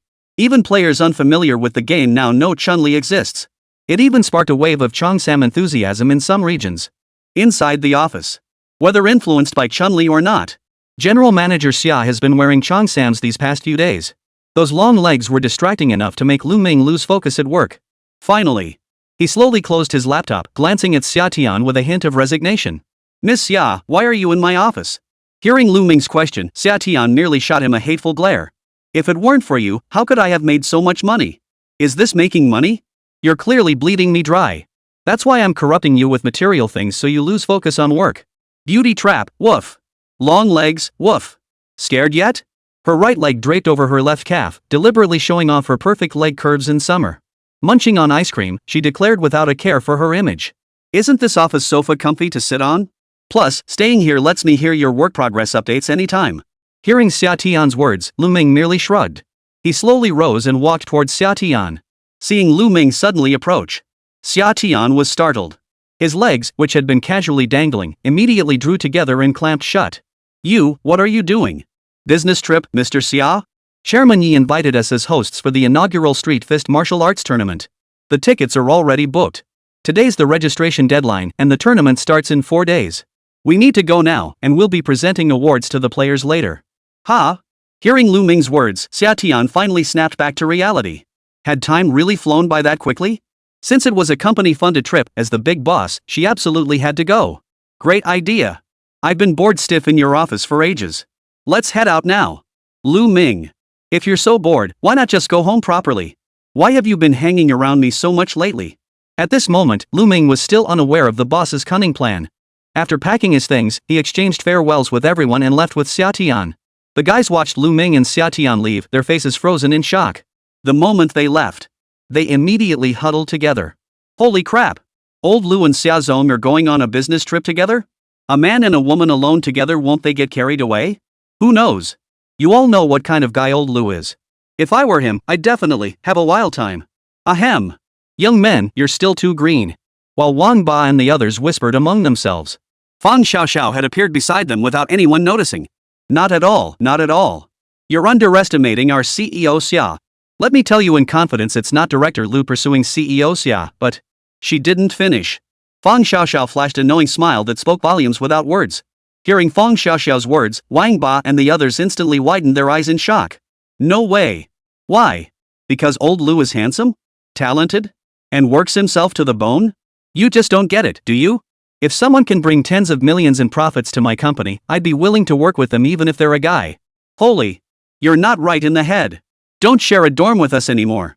Watching Lù Ming and Xià Tiān walk away, the few miserable programmers immediately welled up with tears of envy. The tears flowed down their throats and finally burst out of their mouths. Put. You bastard, prioritizing women over friends. With that, everyone resignedly plunged back into another grueling round of work. With the competition looming, their workload only grew heavier. Gazing at the ever-growing pile of documents and projects before them, Ho Fangji and the others couldn't help but grumble. Sister Xiao Xiao, the company keeps growing, and we're drowning in work. We're juggling maintenance tasks while diving into new projects. When are we going to hire more people? Well, hearing Ho Fangji's words, she glanced at the papers piled on their desks. Fang Xiaoxiao's smile faded slightly as her expression turned serious. You're absolutely right. You've all been working incredibly hard lately. As soon as General Manager Xiao returns, I'll request bonuses for you all, and the hiring process will definitely begin immediately. At this point, Fang Xiaoxiao began contemplating the staffing needs of the company. After all, she was the boss's secretary. She needed to consider every angle. Minjia was no longer the small company it once was. In the future, they would undoubtedly establish game departments one after another, just like the major game studios. Operations, art design, development, maintenance, marketing, even data analysts and customer service. None of these can be overlooked. If possible, voice actors should also be prepared. At this thought, Fang Xiaoxiao's heart swelled with excitement. In less than half a year, Minjia had already expanded to this extent. The snowball was growing bigger and bigger. She absolutely couldn't hold the company back. No need to wait for Summer and the others to return before making a decision. She should post the job listings right now. While Fang Xiaoxiao was strategizing her recruitment drive. On the other side, Xià Tiān and Lù Ming had already boarded the plane. At that moment, Xià Tiān suddenly spoke up. Only she and Lù Ming were coming? Huh? Isn't anyone else from the company coming? Oh, them? The company needs maintenance, so they couldn't make it. I was actually planning to come with Sister Xiao Xiao, but who knew you, boss, would show up in person? Speaking of which, boss, have you considered hiring more people? Obviously. Lù Ming had also pondered the same question as Fang Xiaoxiao. And Xià Tiān. Upon hearing Lù Ming's words, her initial excitement over the romantic getaway with Lù Ming was instantly shattered by harsh reality. No way. You four have built the company into such a powerhouse. If we hire more people, how could I possibly lose money? No way. I absolutely cannot agree to Lù Ming's terms. A stiff smile froze on Xià Tiān's face. Well. Oh. I'll tell Fang Xiaoxiao right away to hire more people for you. That much was true. But Xià Tiān had already made up his mind. Absolutely no company expansion. This core team is enough. The company absolutely couldn't make any more money. Chapter 53, Creative Modules are so awesome. With registration closing, the competition draws near. Top players began flocking to various martial arts academies. Once deserted, the halls now glowed with light. Wave after wave of new apprentices honed their skills at the Street Fist arcade machines. Meanwhile, many students with programming skills are gathered together, pondering what creative mods to add to their own teams. These so-called creative modules are what players often refer to as mods. Mods are divided into official and private types. Typically, game developers seeking profits won't open up creative mods. However, for games sold as one-time purchases, opening them up isn't really an issue. Players creating mods for each other can enhance the game's appeal, reduce difficulty. This significantly extends the game's playable lifespan. Past examples like Don't Starve and Minecraft are prime illustrations. This time around, although Budding has opened mods to martial arts clubs. However, considering players haven't had much time to familiarize themselves with Street Fist, only clothing-related mods have been permitted. All other types remain off-limits. Even so, it's still a huge loss. Once creative clothing mods are permitted, it meant Street Fist could no longer rake in easy money from skins. But considering Street Fist is a one-time purchase game, none of this really matters. Inside the Wing Chun Hall at that moment, Kai Lijie, who had already become familiar with everyone over the past few days, was discussing team uniforms with a group of friends. They planned to imprint the Wing Chun Hall martial arts uniform onto every in-game character. Originally, this project was quite a hassle. But with technological advancements and improved AI capabilities, all they need to do is design a single outfit and have the AI follow the motion capture. The tools required weren't particularly numerous. After some simple adjustments, all in-game characters were equipped with the modded outfits. Chun-Li's Cheongsam was gone, replaced instead by the sleek training uniforms of the Wing Chun Academy's female students. After testing the performance and confirming no crashes in the logs, everyone finally breathed a sigh of relief. Alright, everyone. Our creative mod is now fully developed. We'll just need to install this system on all our trainees' computers. I just checked the arcade cabinet's interface and found a place to install it. I'll go debug it right now. Hearing the bespectacled young man's words, the crowd erupted in cheers. The young man with glasses was named Huang Zicheng. He was the one who explained arcade machines to Kai Lijie earlier. He was a bit of a tech geek. His gaming skills were average. But the arcade owner made an exception and waived his tuition fees because he could debug these machines. After the senior sister left with the USB drive containing the mod, he turned around and saw Kai Lijia standing there with an awkward smile. She gave a slight snort. She brushed past him, her shoulder grazing his as she walked away. But the other trainees nearby couldn't help but let out sighs and winks. Their gazes toward Kai Lijia were brimming with envy. The reason was simple. Old Kai was dating senior sister Yi Meng. Though she was called the senior sister, she was actually the granddaughter of the old dojo master. She was about the same age as them. She's skilled in martial arts, stunningly beautiful, has long legs, and even excels at gaming. How could anyone not adore a female gamer like that? Ever since that day when Kai Lijia beat her to tears. The next day, refusing to back down, she challenged Kai Lijia to a rematch. Without exception, even when Kai Lijia deliberately held back, she still got crushed. This time, however, Kai Lijia had wised up. Under the gentle gaze of the old master, he took the initiative to coach Yi Meng on game controls. Through their back-and-forth exchanges, hatred blossomed into affection. While everyone was still condemning old Kai for crushing the flower, who knew the senior sister had already stepped in to save him?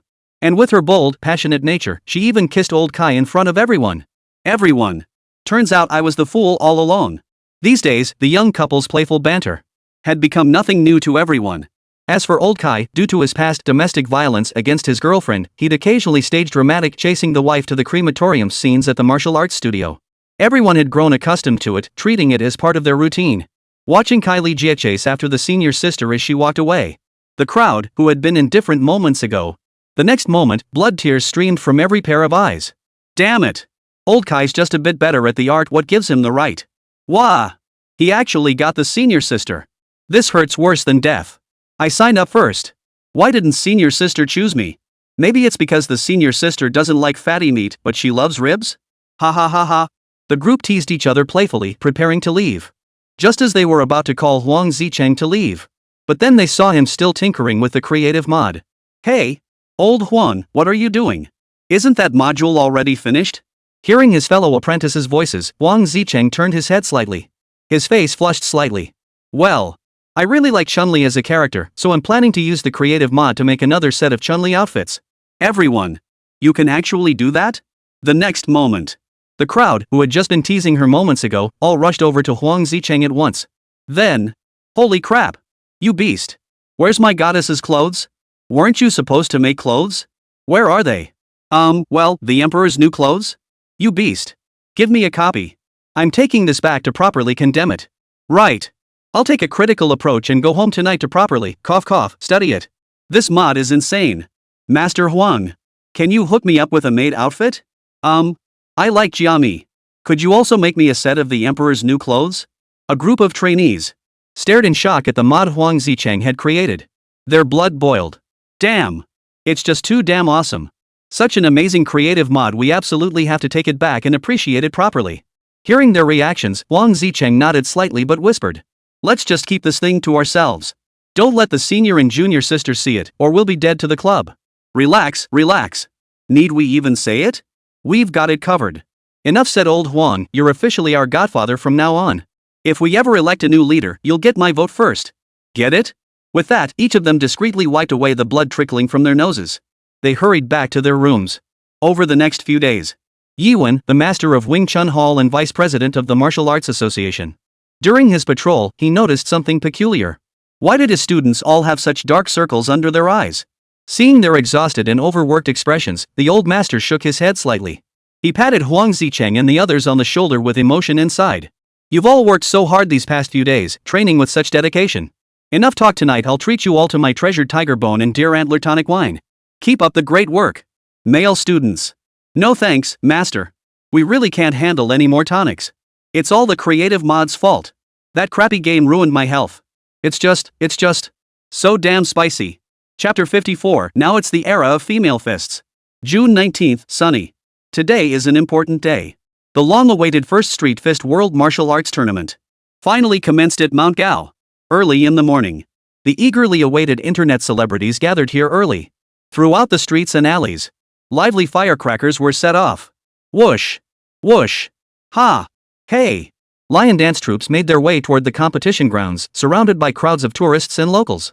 Following behind them was a group of burly martial arts masters, the masters of various martial arts schools.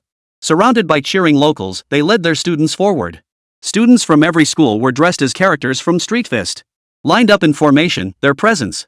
Overwhelming. Especially when the Wing Chun Hall formation marched toward the venue. Seeing the uniformed sea of Chun-Li cosplayers with their dazzlingly white, long legs, the atmosphere instantly grew even more electric. Hoo-hoo! The cheers were so loud that even Lù Ming and Xià Tiān inside the venue could hear them clearly. Unconsciously, Xià Tiān glanced discreetly toward the venue entrance. He couldn't help but let out a sigh of admiration. You know what? This gaming convention is actually pretty well organized. I thought Chairman Yi and the others were just going to put on a half-hearted show. Hearing Xià Tiān's words, Lù Ming shook his head with a smile. After all, it's about generating revenue for their own province and city. How could they possibly do something that would tarnish their own reputation? And if this tournament goes well, they could secure an extra revenue stream every year around this time. Just the enrollment fees from all the martial arts schools would be enough to make their hands ache. When you think about it that way, the prize money is practically nothing. Hearing Lù Ming's words, Xià unconsciously blinked. Then, unable to resist her curiosity, she turned to look at him. A faint smile touched her lips as she sensed Lù Ming growing ever more enigmatic before her. You came up with all this yourself? Yes. Is there a problem? No, it's just that sometimes, how should I put it, you seem too mature for a college student. Hearing Xià Tiān's words, Lù Ming merely shook his head lightly. He shot Xià Tiān a deliberately enigmatic glance. He gave a soft chuckle. Everyone has their secrets, don't they? Seeing Lù Ming unwilling to elaborate, Xià Tiān pouted slightly but didn't press further. While the two were conversing, all the martial arts school masters from Guangdong had already arrived at the venue. As the contestants and paying spectators entered the venue, and be met with a competition venue resembling an arcade, everyone let out a chorus of gasps. What the heck is this? Looks pretty intense. Look at those screens. They're all Street Fighter game graphics. Did the organizers design these arcade cabinets specifically for the tournament? Aren't they a bit bulky? But it looks so cool. I heard these are called arcade machines. Lots of martial arts gyms have them installed. Just as everyone was wondering, the professional ultra-wide-band fish display prepared on the venue wall had already begun flashing the gameplay of Street Fist. The massive display, exceeding 200 inches in size, featured a resolution of 16K and was equipped with dynamic compensation technology, ensuring every spectator could clearly see every frame of the fighters' battles. This single massive display alone cost over $1 million. Its price tag surpasses that of an IMAX screen in a movie theater. This clearly demonstrates the Wushu Association's meticulous preparation for the event. This level of equipment now rivals that of major domestic competitions. Despite the Martial Arts Association's decline in this era, yet they're still willing to invest this heavily. Either these martial artists are incredibly wealthy, or they've chosen to go all in on this one. At this moment, two female hosts dressed in kami and Chun-Li cosplay outfits were introducing the various martial arts schools and their competing athletes to the audience. A group of martial arts school masters sat in a row, laughing and discussing the parade that had just concluded. Many of the martial arts school masters looked at Yiwon with envious expressions. Several of his old rivals, however, wore sour expressions. Yongchun Hall really is something else. Who would have thought you'd be so popular? Everyone used to say Wing Chun was for women, and nobody even bothered to watch it. Who knew times would change, and now everyone only likes these sissy things? Hearing the sarcastic remark from Hua Yi, the head of Jingwu Hall, Yiwon merely let out a cold, dismissive snort. Just sour grapes from those who can't get what they want. Hua, times have changed. This is the era of women's boxing. Who says women can't practice martial arts? Female boxing is no less than male boxing. Everyone. That just sounds off. Oomph. You're just showing off your legs to attract attention. What are you pretending to be? Got the guts to step up for a one-on-one? Come on, let's settle this. Hua Yi wasn't about to let Yiwon off the hook. Having competed for years, they'd accumulated countless grudges, big and small. At that moment, the hall masters, busy with their own affairs, had long grown accustomed to their quarrels. None of them intervened, content to sip tea and watch the spectacle unfold. Master Hua looked down on Wing Chun. Yiwon, however, sneered that he had no money. So what if I teach women's boxing? Mr. Hua, times have changed. Think we're still in the Qing dynasty? Let me put it plainly, in just these past 2 weeks, I've collected hundreds of thousands in tuition alone. What do you have to compete with me? What good is being able to fight? In this game, it's all about background and connections. Otherwise, when your martial arts school goes under, you'll just be a small-time loser. Damn it! I can't take this. Master Hua slammed his palm down on the table. The power of the Hua family style was immense. The solid wooden octagonal table was smashed, leaving a huge handprint imprinted on it. The surrounding gym owners watched in horror. Fortunately, the organizers spotted the disturbance and quickly sent someone to intervene, since everyone present belonged to the Martial Arts Association, disrupting the competition. Neither the association president nor the cultural tourism officials wouldn't let these veteran boxers off the hook. President Huang Fei, who strode up to the two men, his gaze sharp. You two have some nerve.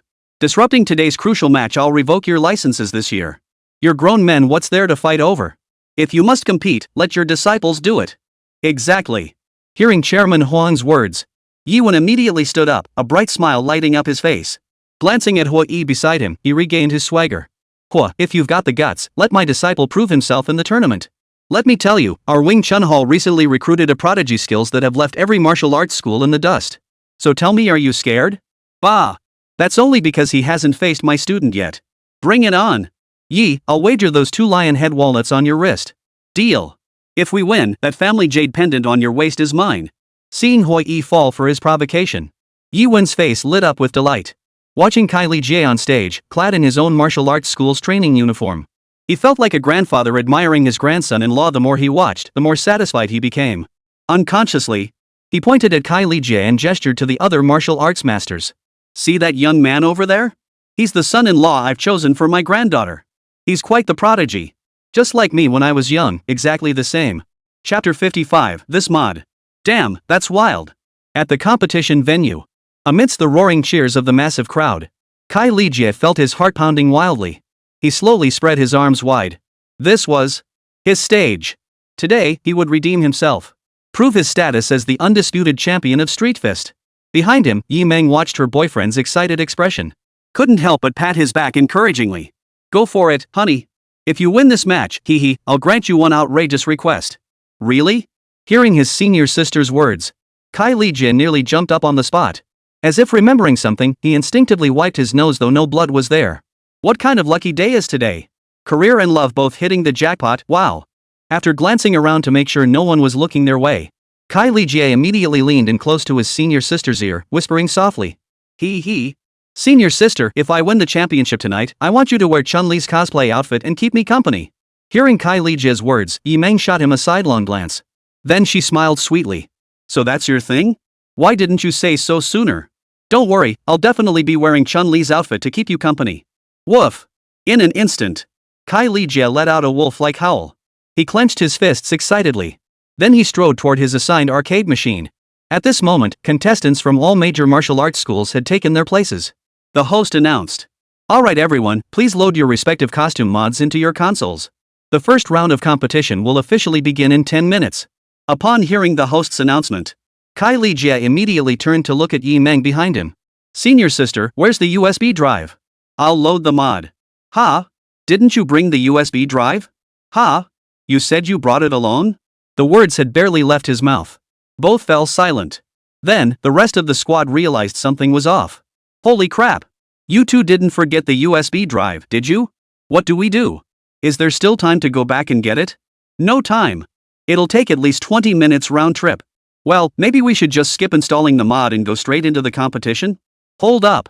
Son, I remember you brought a USB drive, right? You said you've been using that mod all these days. Junior brother Son. Hearing his senior sister's words, the junior brother Son, who had been frantic moments ago, suddenly fell silent. Along with all the male apprentices who had come to cheer him on in the hall, fell into an eerie, brief silence. He could only stare helplessly at the senior sister.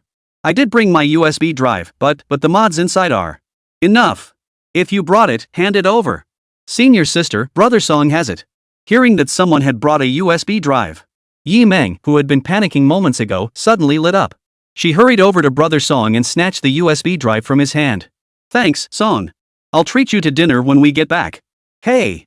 Senior sister. No way. That USB drive is. Unfortunately, before brother Song could finish his sentence, Yi Meng dashed off to deliver the USB drive to Kai Li Jie. A group of male trainees watched helplessly as Kai Li Jie inserted the USB drive into the arcade machine. Instinctively, they exchanged nervous glances. Their expressions visibly panicked. Holy crap! What the hell is going on? What do we do now, guys? I say, we should just get out of here now. Damn it! If the master finds out, will he split us in two? Then what do we do? I saw him take the wooden rod out of the dummy last time. But old Kai already installed the mod. As they spoke, everyone looked toward old Kai in the distance. On the display screen on the rear wall, over 20 split screens displaying different matches had already appeared. Matches were running concurrently, allowing spectators to watch their favorite competitors. Until the final team was selected. At this moment, all major teams were ready. At this point, it's too late to do anything. A collective gulp echoed through the room. The boys exchanged glances, silently averted their eyes. One by one, they resolved to bury this matter deep within themselves.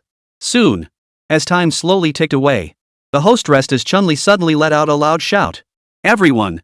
The World Martial Arts Tournament officially begins. Welcome our 58 players to compete fairly. Fellow enthusiasts, I hereby declare, the competition officially begins. In an instant, countless split screens projected onto the large display. The Wing Chun Hall members quickly spotted their own screen. There! Old Kai's screen is right in the center. Holy crap! Prime real estate. Male students. The group stared stiffly at the massive screen before them. Then they saw Huang Zicheng's earlier The Emperor's New Clothes mod projected directly onto the big screen. Oh no! Old Kai is dead meat. Let's get out of here, better safe than sorry. Guys, my dad's about to give birth, gotta head home. Huh? What? Our dog had puppies? Twins? Mom, I'm heading home right now. What? Dad got hit by a car? Needs a blood transfusion? I'm on my way. I'd sell a kidney to save him. The next moment, everyone bolted out the door in unison. Meanwhile, at the competition venue, Kai Lijia and the player across from him were both staring blankly at the arcade screen before them. As the cameras panned across the competition floor, countless viewers watching the live stream, at that very moment, just caught sight of the large central screen the camera was focused on. What met their eyes? Holy crap! Infantry? This isn't even overseas, right? Holy crap! Are competitions this open nowadays? This mod, so hot. Folks, anyone got Chun-Li's mod? I've got a friend. Holy crap! I'm gonna go all out this round. At that moment, Yi Meng, who had been cheering for Kai Lijia from the audience, stared blankly at the screen. Seeing that Emperor's New Clothes outfit, she then stared blankly at Kai Lijia, who sat before the arcade machine with an equally dazed expression. This is what you meant by cosplay? You bastard, Kai Lijia. I never imagined you'd be so scheming. Wait, isn't this just how we usually dress? On the podium, Lù Ming and Xià Tiān, who had just been chatting casually with several bigwigs. Upon sensing the sudden silence in the venue, everyone turned their curious gaze toward the large screen. Then, holy crap! President Huang. What the hell is going on? Which team is this? Shut it down. Turn it off immediately. Bad news, director. Our live stream's been shut down. Which martial arts school's fighter is that? Utterly shameless. Lù Ming, 6. Chapter 56, an excellent game director finds work on their own. Seeing the venue suddenly erupt in excitement before them, Lù Ming and Xià Tiān were both dumbfounded. They had considered countless possibilities, but never imagined this issue would arise right here at the competition venue. Absurdity beckoning absurdity. Absurd to the extreme. His gaze shifted to Chairman Huang standing nearby, and Lù Ming instinctively blinked. Chairman Huang, what exactly is going on here? Hearing Lù Ming's question, where was the dignified demeanor of a grandmaster he had displayed moments ago? Under the death stare from the director of the Cultural Tourism Bureau next door. The cultivation he'd nurtured for over 2 decades had completely shattered. Misunderstanding. It must be some kind of misunderstanding. I'll go find someone to mediate right away. Give me 10 minutes, I guarantee the match will resume as scheduled in 10 minutes.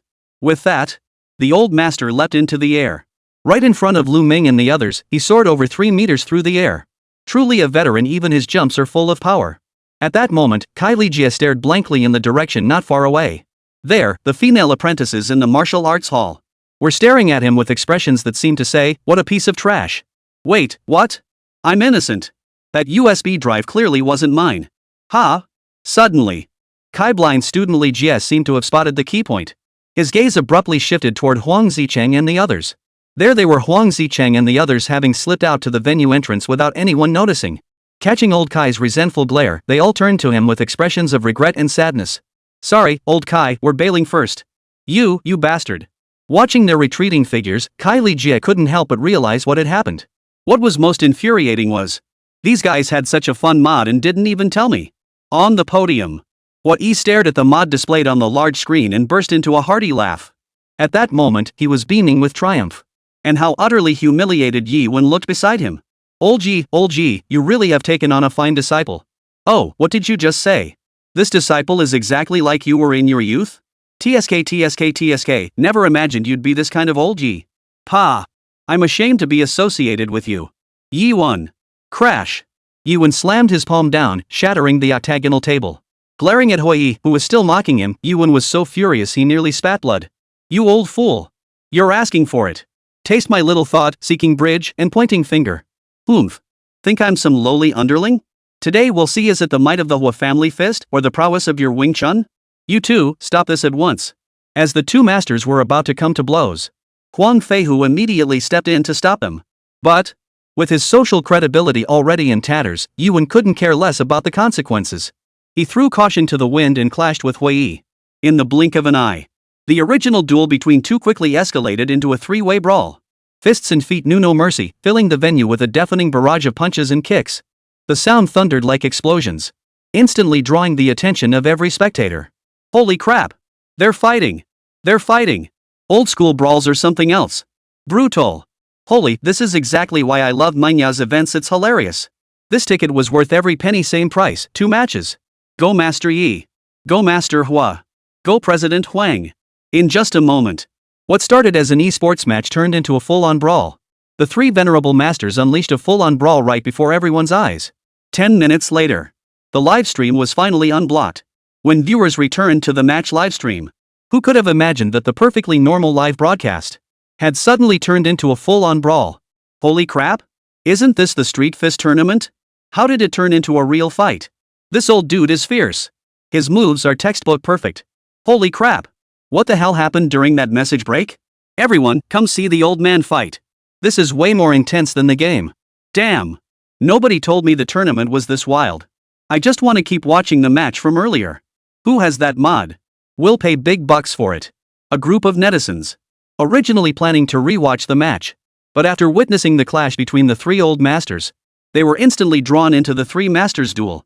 Master Huang truly lives up to his reputation as the Martial Arts Association's president. Despite his advanced age, he held his own against two masters. Occasionally, he'd even execute a grappling technique on the two old masters. Master Ye's subtle openings and closings, adept at leveraging force. Within the blink of an eye, he unleashed a devastating technique against Master Hua. As for the Hua family boxing style, it leans toward combat and lethal strikes. With every punch landed, you can hear the whistling wind, thunderous as galloping thunder. On stage, Lù Ming and Xià Tiān were utterly dumbfounded. They glanced at the equally stunned director of the Cultural Tourism Bureau beside them. After a moment's thought, Lù Ming couldn't help but ask, Director Zhuang, this must be another program arranged by your Cultural Tourism Bureau, right? Are you suggesting we create new game characters for Street Fist based on the three old masters? Or are you planning to make a martial arts film? Is it called The Grand Master? Director Zhuang, whoa. He shot Lù Ming a surprised look. You kid, you really have an eye for things. How else could someone so young become a director at a major company? If you put it that way, then we're friends. Immediately, Zhuang Zhu, whose face had been as stiff as a board, suddenly lit up. Director Lù, I'm referring to, our upcoming film The Grandmaster, which is still in development. As the producer of Street Fist, would you be willing to offer us some valuable insights? No problem at all. Hearing Director Zhuang's words, Lù Ming readily agreed.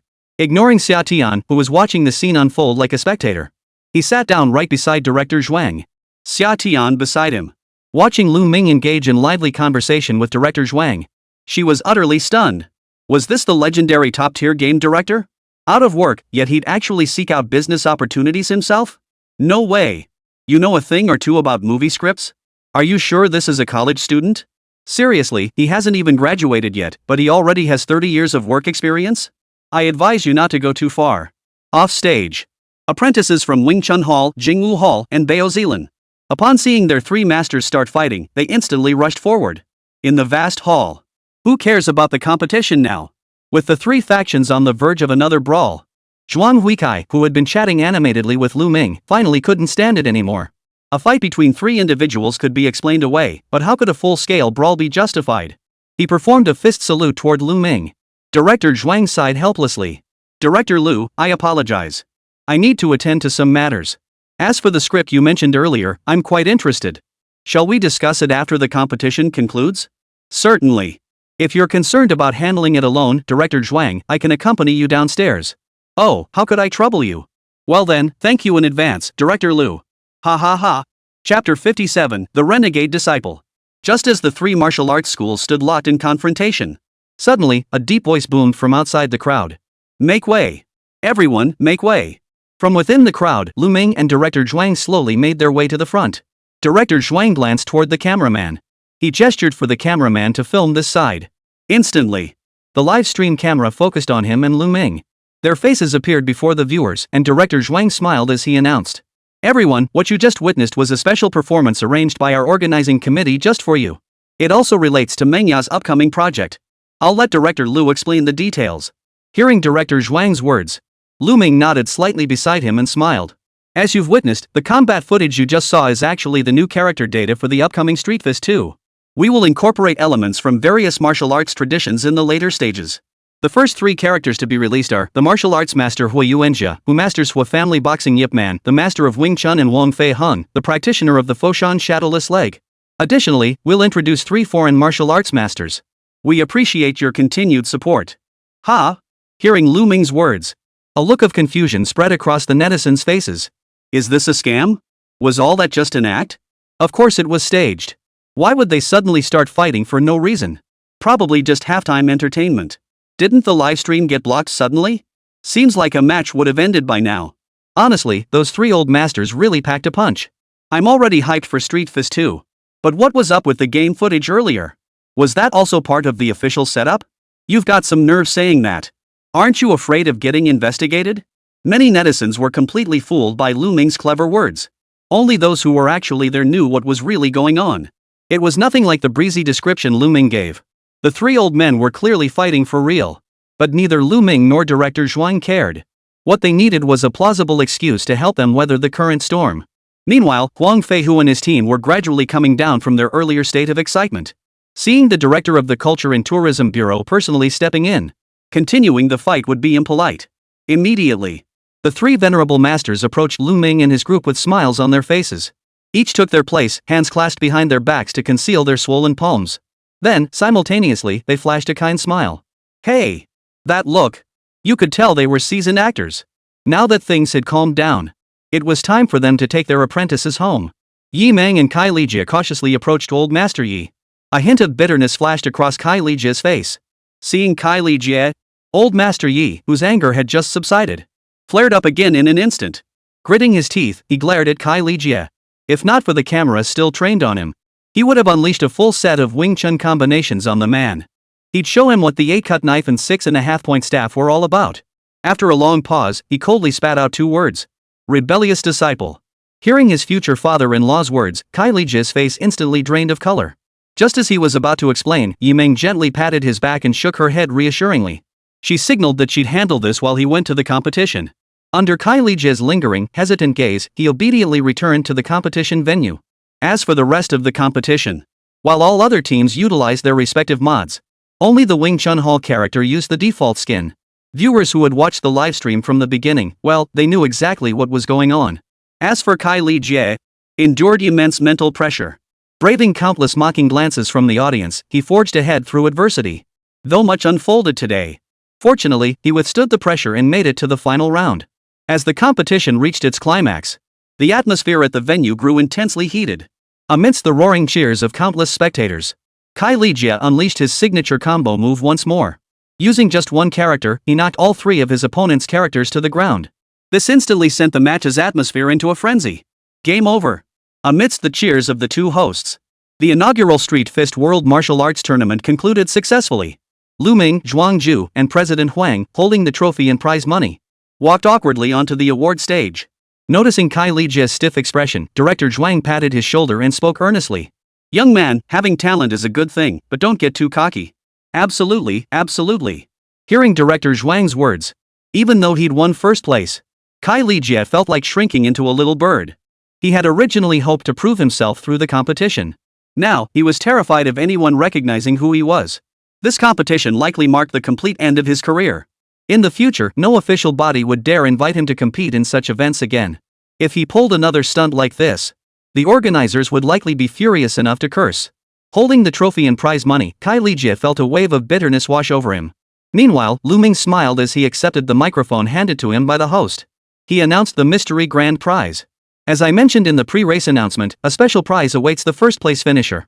Now, everyone, please witness. At this point, spotlights on stage illuminated. Row after row of Street Fighter arcade cabinets appeared before everyone's eyes. All the arcade machines used in this tournament will be gifted to Wing Chun Hall. Additionally, Wing Chun Hall will receive the distribution rights for Street Fist. Players wishing to experience the arcade machines can visit Wing Chun Hall to play. As for the second and third place martial arts schools, they will enjoy a 70% discount and 50% discount on licensing fees. We look forward to all martial arts schools cultivating more, younger, and more formidable professional players. Additionally, the champion's character outfit mod will be featured as a permanent special effect costume, gifted to every player who purchases our game. Hearing Lù Ming's words, the netizens who had been calm moments ago were instantly thrown into a frenzy. Holy crap! Did Director Lù just say that for real? Is there mod? I get it. The Emperor's new clothes. Enough said, give Director Lù a chicken drumstick. No way. That's way too far-fetched, I don't buy it. Purchased. Amidst the cheers of countless spectators and netizens, the match finally concluded. Players from each team returned to their respective martial arts clubs. Only Kai Li Jie remained, awkwardly standing in place with the trophy. His gaze fell upon the Wing Chun Hall team not far away, especially when he caught the fiery glare from Old Master Yip. He instinctively swallowed hard. He pulled out his phone and searched. Guys, how do I handle my future father-in-law? Need help ASAP. Moments later, his phone buzzed with a notification. Walk up to old Deng and give him a shoulder throw. Dye your hair blonde and tell him, old man, cough up some cash. Yellow streak plus ghost fire plus pregnancy test, got it? Punch him. If you don't act, you won't know who's the boss. Kai Li Jie. Recalling how the old man once smashed an octagonal table with a single slap, he shuddered involuntarily. Put. Lousy netizens, not a single one reliable. Chapter 58. Little Kai is a good comrade. Inside the Wing Chun Hall, a group of female apprentices glared angrily at the male apprentices kneeling on the ground. Just moments ago, Old Master Yi had personally intervened. He thoroughly disciplined these traitorous apprentices who disrespected their master and betrayed their ancestors. Huang Zicheng and his gang knelt on the ground, bruised and battered, trembling in fear. Even Kai Li Jie knelt among them, speechless and choked with emotion. This time, he'd been completely set up by the glasses-wearing ones. But the old master wouldn't listen to his explanations. Upon returning, he shut the gate and subjected them to a thorough beating with the family discipline. Despite being in his 60s or 70s, the old man possessed surprisingly robust physical strength. His fist techniques were fierce and powerful. Once the old man finished his set of boxing moves, he finally returned to his seat, sulking in silence. Yi Meng, who had been watching nearby, immediately approached her grandfather. Grandpa, please calm down. This incident isn't entirely the junior disciple's fault. I also bear responsibility for not listening carefully. Hearing his granddaughter's words, Yi Wen's face darkened once more. Our Wing Chun Hall's century-old reputation. My decades of good standing. Do you know how that old fool surnamed was slandered me today? These ungrateful disciples have utterly disgraced my old face. And that's not all. At this point, the old man's expression suddenly froze. Glaring angrily at Kai Li Jie, who knelt on the ground, too afraid to speak, he let out a cold snort. Break up with that yellow-haired brat immediately. I've never liked him. Where's the righteous spirit a martial artist should have? Ugh. Grandfather. Hearing Old Master Yi's words, Yi Meng's expression instantly darkened. Instantly, she who had just been trying to dissuade him shoved his sleeve away. If you keep this up, I won't speak to you anymore. From start to finish, Kai Li Jie hasn't done a single thing wrong. He's completely innocent. Not only that, he brought honor to our martial arts school. How can you treat such a great contributor this way? Him? A hero? I wish he'd never come here. Hearing his granddaughter siding with an outsider, Old Master Yi's heart burned with even fiercer anger. The glare he shot at Kai Li Jie was so intense it could have set him ablaze. Old Kai could only cower in place, his face frozen in terror, unable to utter a word. Old Yi shot him a hateful glance before suddenly sighing. This scandal has wiped out every shred of respect I'd painstakingly earned in the Martial Arts Association. Do you think anyone will come to our Wing Chun Hall to learn martial arts now? To a place run by someone of questionable character? At that thought, the old master suddenly clutched his chest. He wore an expression of deep sorrow. He gazed weakly at his granddaughter, his voice barely a whisper. Anyway, you, break up with that yellow-haired brat, quickly. While I still have this last breath. Grandpa. Master. Hearing the old man's words, Yi Meng and Kai Li Jie's expressions instantly changed. The old man turned his face away, refusing to look at them. Seeing the old man's resolute stance, their expressions turned deathly pale. Could it be? Was there truly no room for reconciliation? Just as the atmosphere reached freezing point, suddenly, the door knocker of Wing Chun Hall was struck from outside. Master Yi, are you there? Open up. Congratulations on winning first place. The neighbors have come to celebrate with you. Hearing the voice of Director Su from the neighborhood committee outside, everyone in Wing Chun Hall exchanged bewildered glances. Even Yi-won, who had just moments ago been on the verge of collapse, sprang to his feet upon hearing Director Su's words. Where was the slightest trace of weakness? Yi Meng. Kai Li Jie. Everyone. Old man, you're such a great actor. Just as the apprentices opened the martial arts hall's doors, the next second everyone was stunned by the teeming crowd. A group of neighbors had gathered right at the entrance of the Wing Chun Hall. Many children stared wide-eyed at an approaching convoy of trucks. What is this? Seeing such a large scene outside, Yi-won was momentarily stunned. Upon hearing his question, Director Su from the neighborhood office immediately offered an obsequious explanation with a fawning smile. What else could it be? It's the grand prize for your Wing Chun Hall winning first place. The folks from Budding Company have shipped over all those arcade machines and even provided the design plans. From now on, your Wing Chun Hall won't just run a martial arts school, you'll also operate that. Oh, right. Director Lù said it's called an arcade.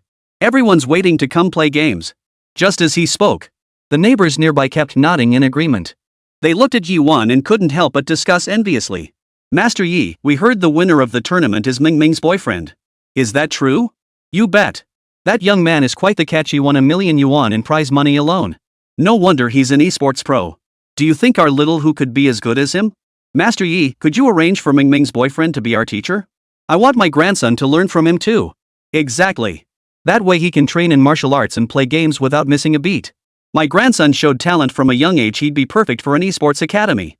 Hearing the neighbors chattering away, old Master Yi's face was filled with utter shock. He never imagined a single tournament could bring such immense gains to their Wing Chun Hall. This was hardly a scene of worrying about recruiting students in the future.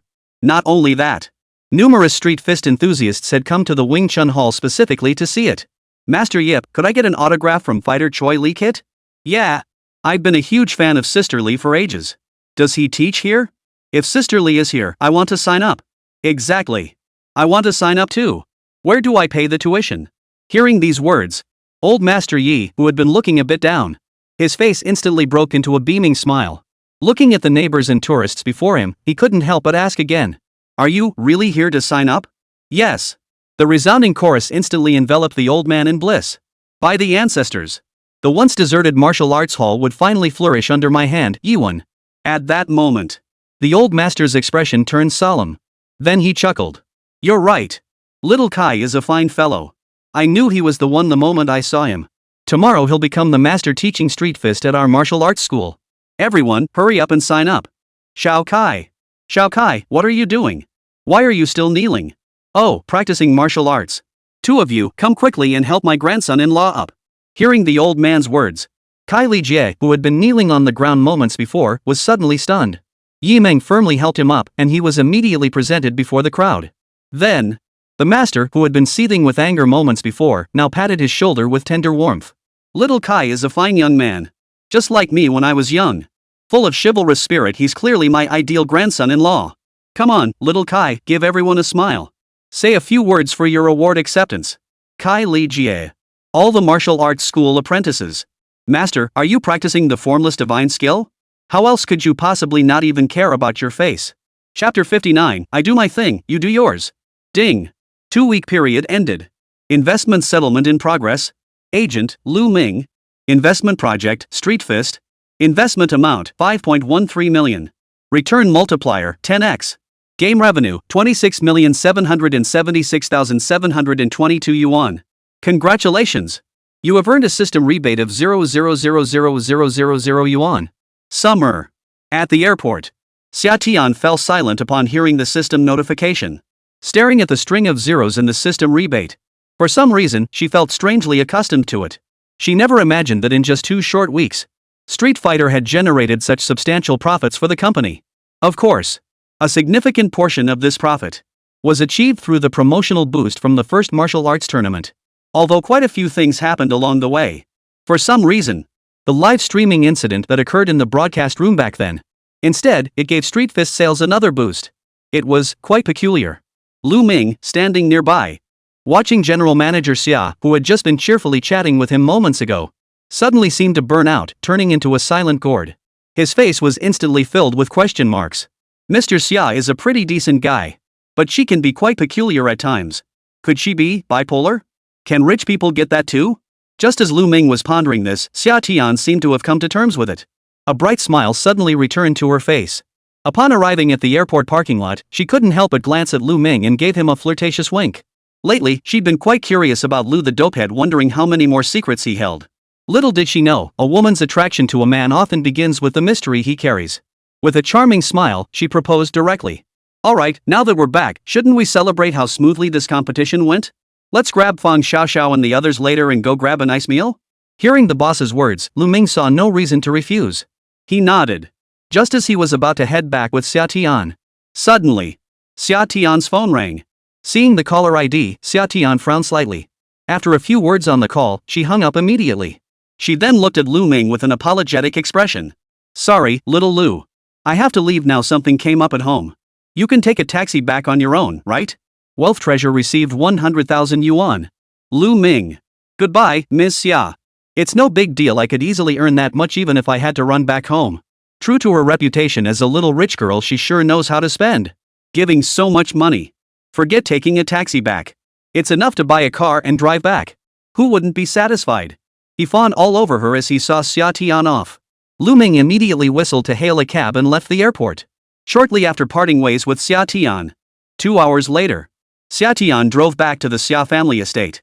The butler, Fubo, stood at the villa entrance to greet her as usual. Seeing Xià Tiān approach, Fubo's smile broadened noticeably. Miss Xia, you're back. The master and the others have been waiting for you for quite some time. Hearing Fubo's words, Xià Tiān nodded lightly, yet couldn't help but express her surprise. Didn't we just gather at home last week? What business could the old master have this time? In response to Xià Tiān's puzzlement, Fubo offered a cryptic smile. You'll likely find out once you go upstairs. Nodding lightly, Xià Tiān didn't dwell on it. She took the elevator directly to the third-floor dining room. At that moment, the second and third generations of the Sia family were gathered together. When Xià Tiān arrived, many eyes turned to her. When Xià Tiān first started hosting gatherings, few paid her much attention. But after the gathering several months ago, many had taken notice of this hidden sixth daughter. Not only had she quietly started a company, but she'd also earned the old man's favor. And to top it off, she had even declined the old man's assistance. How could anyone not take notice? Several members of the third generation who had been chatting animatedly.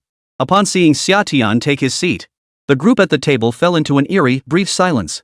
Xià Tiān, however, stared at Xia Yan across from him with a look of astonishment. This second brother had always been the life of the party at the dinner table. Why was he so quiet today? But she didn't dwell on it. Just as well, with that loudmouth finally quiet, she could finally eat in peace. Auntie Ma, could I get some rice rolls and char siu?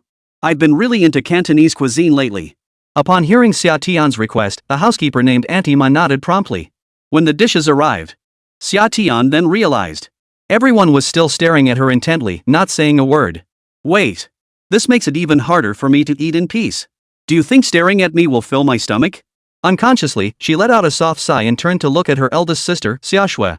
Sis, do I have something on my face? Why are you all staring at me like that? Ha ha ha. Alright.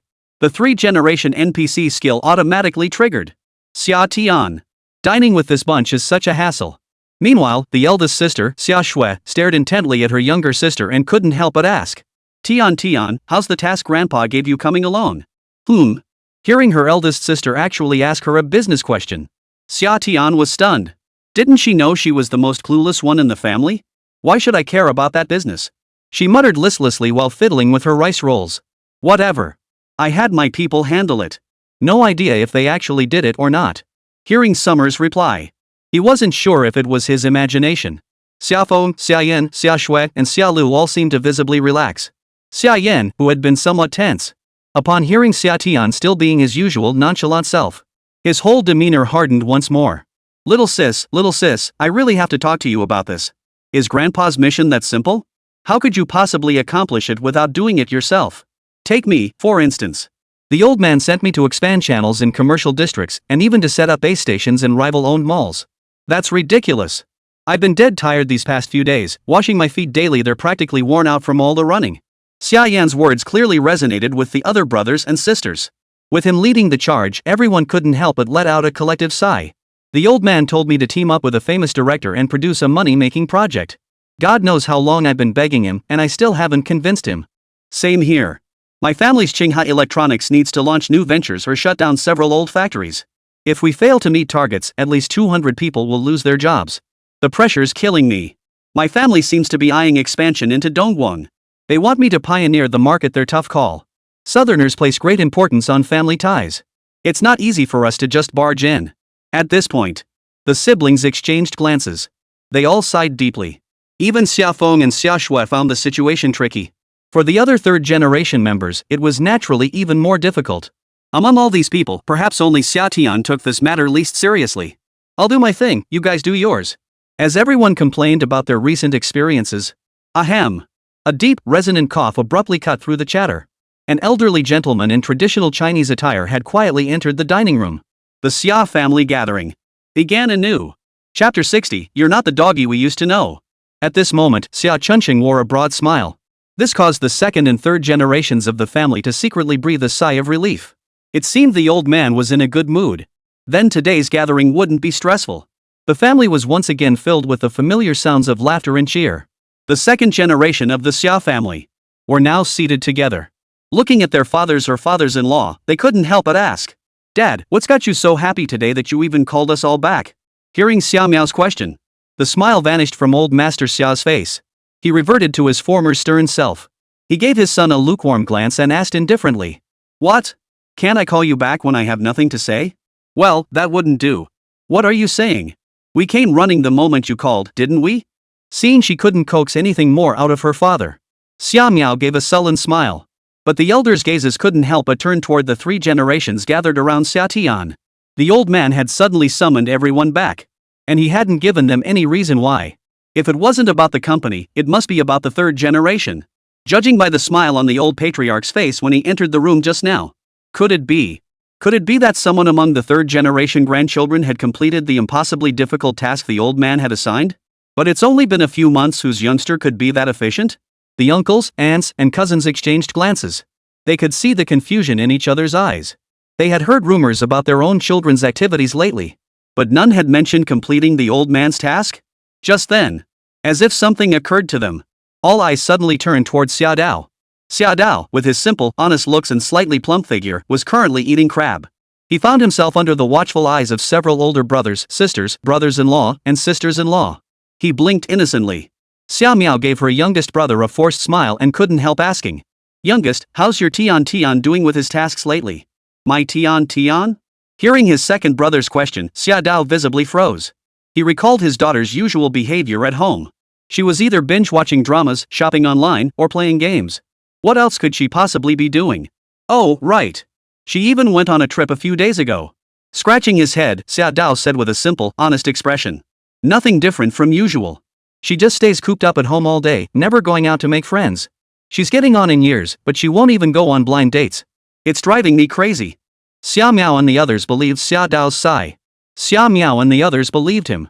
After all, their youngest had been spoiled rotten and never developed any scheming ways. This made them breathe a sigh of relief. It seems Xià Tiān didn't complete it either. Since the task wasn't completed among the third-generation seeds, it meant their children still had a chance to compete. As each person harbored their own thoughts, old Master Xia suddenly spoke up. Ah Fu, go get an extra set of chopsticks for our table. Everyone. Upon hearing the old master's words, a ripple of astonishment rippled through the room. This meant some youngster had earned the right to compete with them for the position of family head. Who could it be that made the old master make such a decision? This signal instantly put the second generation of the Xia family on high alert. No one wanted to see a sudden new, formidable competitor emerge. The third generation at the next table were equally stunned upon hearing the patriarch's words. They glanced around left and right, yet none expected the old patriarch to call them over. So, who the hell was that person? Moments later, the seat to the old man's left was vacated by the butler, Uncle Fu. Amidst the tense, curious, and even envious gazes of everyone present, old Master Xia spoke slowly. Tian, come sit beside grandfather. What? Is it really Xià Tiān? Hearing Xia Chunqing's words, everyone present felt their heads were about to explode. One by one, their eyes turned in unison towards Xià Tiān, who was eating char siu rice rolls. Even Xiao Dao, who had been eating hairy crab, jerked his crab-eating hand. It dropped straight onto the plate. He looked up. He met the resentful stares of his older siblings. Their expressions seemed to say, You've changed, old five. You're no longer the honest, simple-minded doggy you used to be. Xiao Dao watched his daughter sit down beside her father, her face full of confusion. He too looked utterly bewildered. Then he saw Xia Yushu, the eldest among the second generation. Hesitated for a moment before glancing at his grandfather. Dad, what task did you assign Tian that even allowed him to sit at our table? Hearing his eldest son's question, the old man didn't seem particularly upset. This son possessed a remarkably steady temperament. After years of cultivation, he had become a competent ruler capable of maintaining the family legacy. Barring any unforeseen circumstances, the eldest son should have been the most likely candidate to succeed as the next head of the family. But in just these past few months, Xia Chunsheng had begun to regard his sixth granddaughter with newfound respect. So much so that he began to entertain other thoughts. Thus, today's events unfolded. Observing the puzzled expressions of his children and grandchildren, Xia Chunsheng chuckled softly. He ordered that all the mission documents Xià Tiān and the others had received be distributed to everyone present. When everyone saw Xià Tiān's activities during this period, one by one, their eyes instantly lifted to look at Xià Tiān. By integrating games with traditional martial arts, partnering with the Dongguan Martial Arts Association to create a gaming festival. They also co-hosted the first esports tournament. They even devised special arcade gameplay. Each initiative was laid bare before the crowd. Even Xià Tiān herself felt her scalp tingle upon seeing the sheer volume of events. Lu Huan. Is he really that intense? He's practically a relentless work machine. Xià Tiān still couldn't wrap her head around it. How on earth does he manage to develop games while flawlessly juggling all these other tasks? Could this be the legendary chosen worker? Truly terrifying. Not to mention Xià Tiān himself. When the third generation of the Sia family saw Xià Tiān's achievements, one by one, they all instinctively puckered their lips. That look was unmistakably the Sia family's signature habitual reaction. Second son Xia Yan couldn't help but mutter sourly. Didn't Sixth say she didn't do anything? Looks like she did just fine. Come on. Can't you see? She's guarding against us. We really underestimated her. Who knew she was so calculating? Did you hear her just now? She wants rice rolls and char siu. Those are Cantonese dishes. Wow. Using tourism as a cover for work. Is this really the Bai Zi I know? The whole group shot summer sour looks. Their eyes brimmed with betrayed resentment. Xià Tiān. Why are you all staring at me? I really didn't do anything. Turning her head, she stiffly met her grandfather's kind, benevolent gaze. This made him instinctively shiver. Wait, the old man wouldn't actually make her the heir apparent, would he? That would be exhausting. No way am I doing that. But before she could speak, Uncle Xiao Miao, sitting nearby, suddenly spoke up. Dad. Even if she does a great job every day, isn't it a bit too frivolous to let her sit at our table just for that? Chapter 61, Summer, am I really that amazing? Hearing her second uncle's assist, Xià Tiān immediately nodded like a chick pecking at grain. But the old man beside him, upon hearing his son's words, a cold smile appeared on his face. She's not qualified? And you think you're qualified to sit here? Confronted by the old man's retort, Xiao Miao instantly wilted. Yet from the defiant glint in her eyes, anyone could tell. A rebellious streak had definitely sprouted from the back of this youngster's head. This one must not be spared. Seeing the second son's expression, Xià Chunsheng sighed deeply. Couldn't help but glance at the other children around him. Do you all share the same thoughts as the second son? Hearing the old man's words, none of them spoke. But sometimes, silence speaks volumes. Seeing their expressions, Xià Chunsheng felt no shame over his decision. On the contrary. His gaze turned to his eldest son. Eldest son, you remember what Xiao Feng's mission was, right? Hearing his father's question, Xia Yushu paused slightly. After a moment's hesitation, he nodded. Yes, you sent him to handle the family electronics factory. You plan to dissolve and restructure the old factory, correct? Xinghua Electronics was a medium-sized pillar industry for the Sia family. Its output of digital products like phones and televisions were on par with those from neighboring Korea and Japan. However, with the times changing, those outdated production lines naturally had to be shut down and replaced. The question of how to handle the surplus personnel and machinery became a headache. Outdated equipment struggles to meet increasingly demanding specifications. The bulky appearance of the screens no longer meets modern demands for high-precision equipment. Therefore, the Sia family plans to replace all production lines, or simply sell them off. This has been Xia Feng's task lately. The goal is to sell Xinghua Electronics' outdated yet functional production lines to northern Myanmar, Laos, or even donate them to certain small African nations. Simultaneously, Xia Feng must coordinate personnel arrangements. This process will consume significant time, manpower, and resources. As the eldest grandson of the Xia family, Xia Yushu believed his son's responsibilities were appropriately demanding. However, given that the difficulty level was clearly higher than that of his siblings, Simply because Xià Tiān completed her task first, she was seated at the same table as them. This was something Xia Yushu also found hard to accept. Upon hearing his eldest son's response, Xia Chunsheng let out a faint sigh. Offering no explanation, he turned to ask Xia Miao beside him. Second son, do you recall what tasks your son and daughter were assigned? Oh, you're scouting out the rival's business district, right? Did you send him to Dongguan to expand the market? What about you, third brother? Seems like he's collaborating with some big-name director on a movie project? As Xia Chunsheng fired off question after question, the second generation of the Sia family directly revealed the assignments their children had received. Once everyone had finished reporting, Xia Chunsheng finally let out a cold laugh. Holding up the achievements Xià Tiān had made during this period, he asked directly. Given that, do you still not understand why Tian is qualified to sit here? Hearing the old man's words, the others, gradually coming to their senses, immediately sucked in a sharp breath. Their eyes widened in shock as they stared at Xià Tiān. Then, old Master Xia let out a cold laugh and began berating his children right in front of everyone. Each and every one of you only knows how to handle immediate tasks, but what about Tian? He's already resolved your issues as well. The components used in those old-school arcade machines aren't complicated. Our original factory could handle them. Tian's company must have received plenty of requests for arcade distribution rights lately, right? If I'm not mistaken, you're dead set on having your eldest brother take this order, aren't you? Xià Tiān. Ah, yes. That's exactly what I was thinking. Hearing the old man's words, Xià Tiān was completely dumbfounded. She never imagined such a coincidence could happen. The problem was, she had absolutely no idea what her brothers and sisters' missions were. Before she could process it, the old man continued. Also, Xia Shui, you don't need to look for a director anymore. Chairman Huang from the Wuxia Association has already said he found a great script for him. Director Wang has agreed to collaborate with our Qinghe Entertainment. The script was also found by Tian. If someone completely outside the entertainment industry, could get a script, how come you couldn't? Every single one of you is useless. The task I gave you was to prepare for the upcoming development of Dongguan province. What have you done? Don't you understand the principle of integrating the fragmented into a whole? All you think about is your own tasks. Where's your big picture perspective? Not even half of Tian's.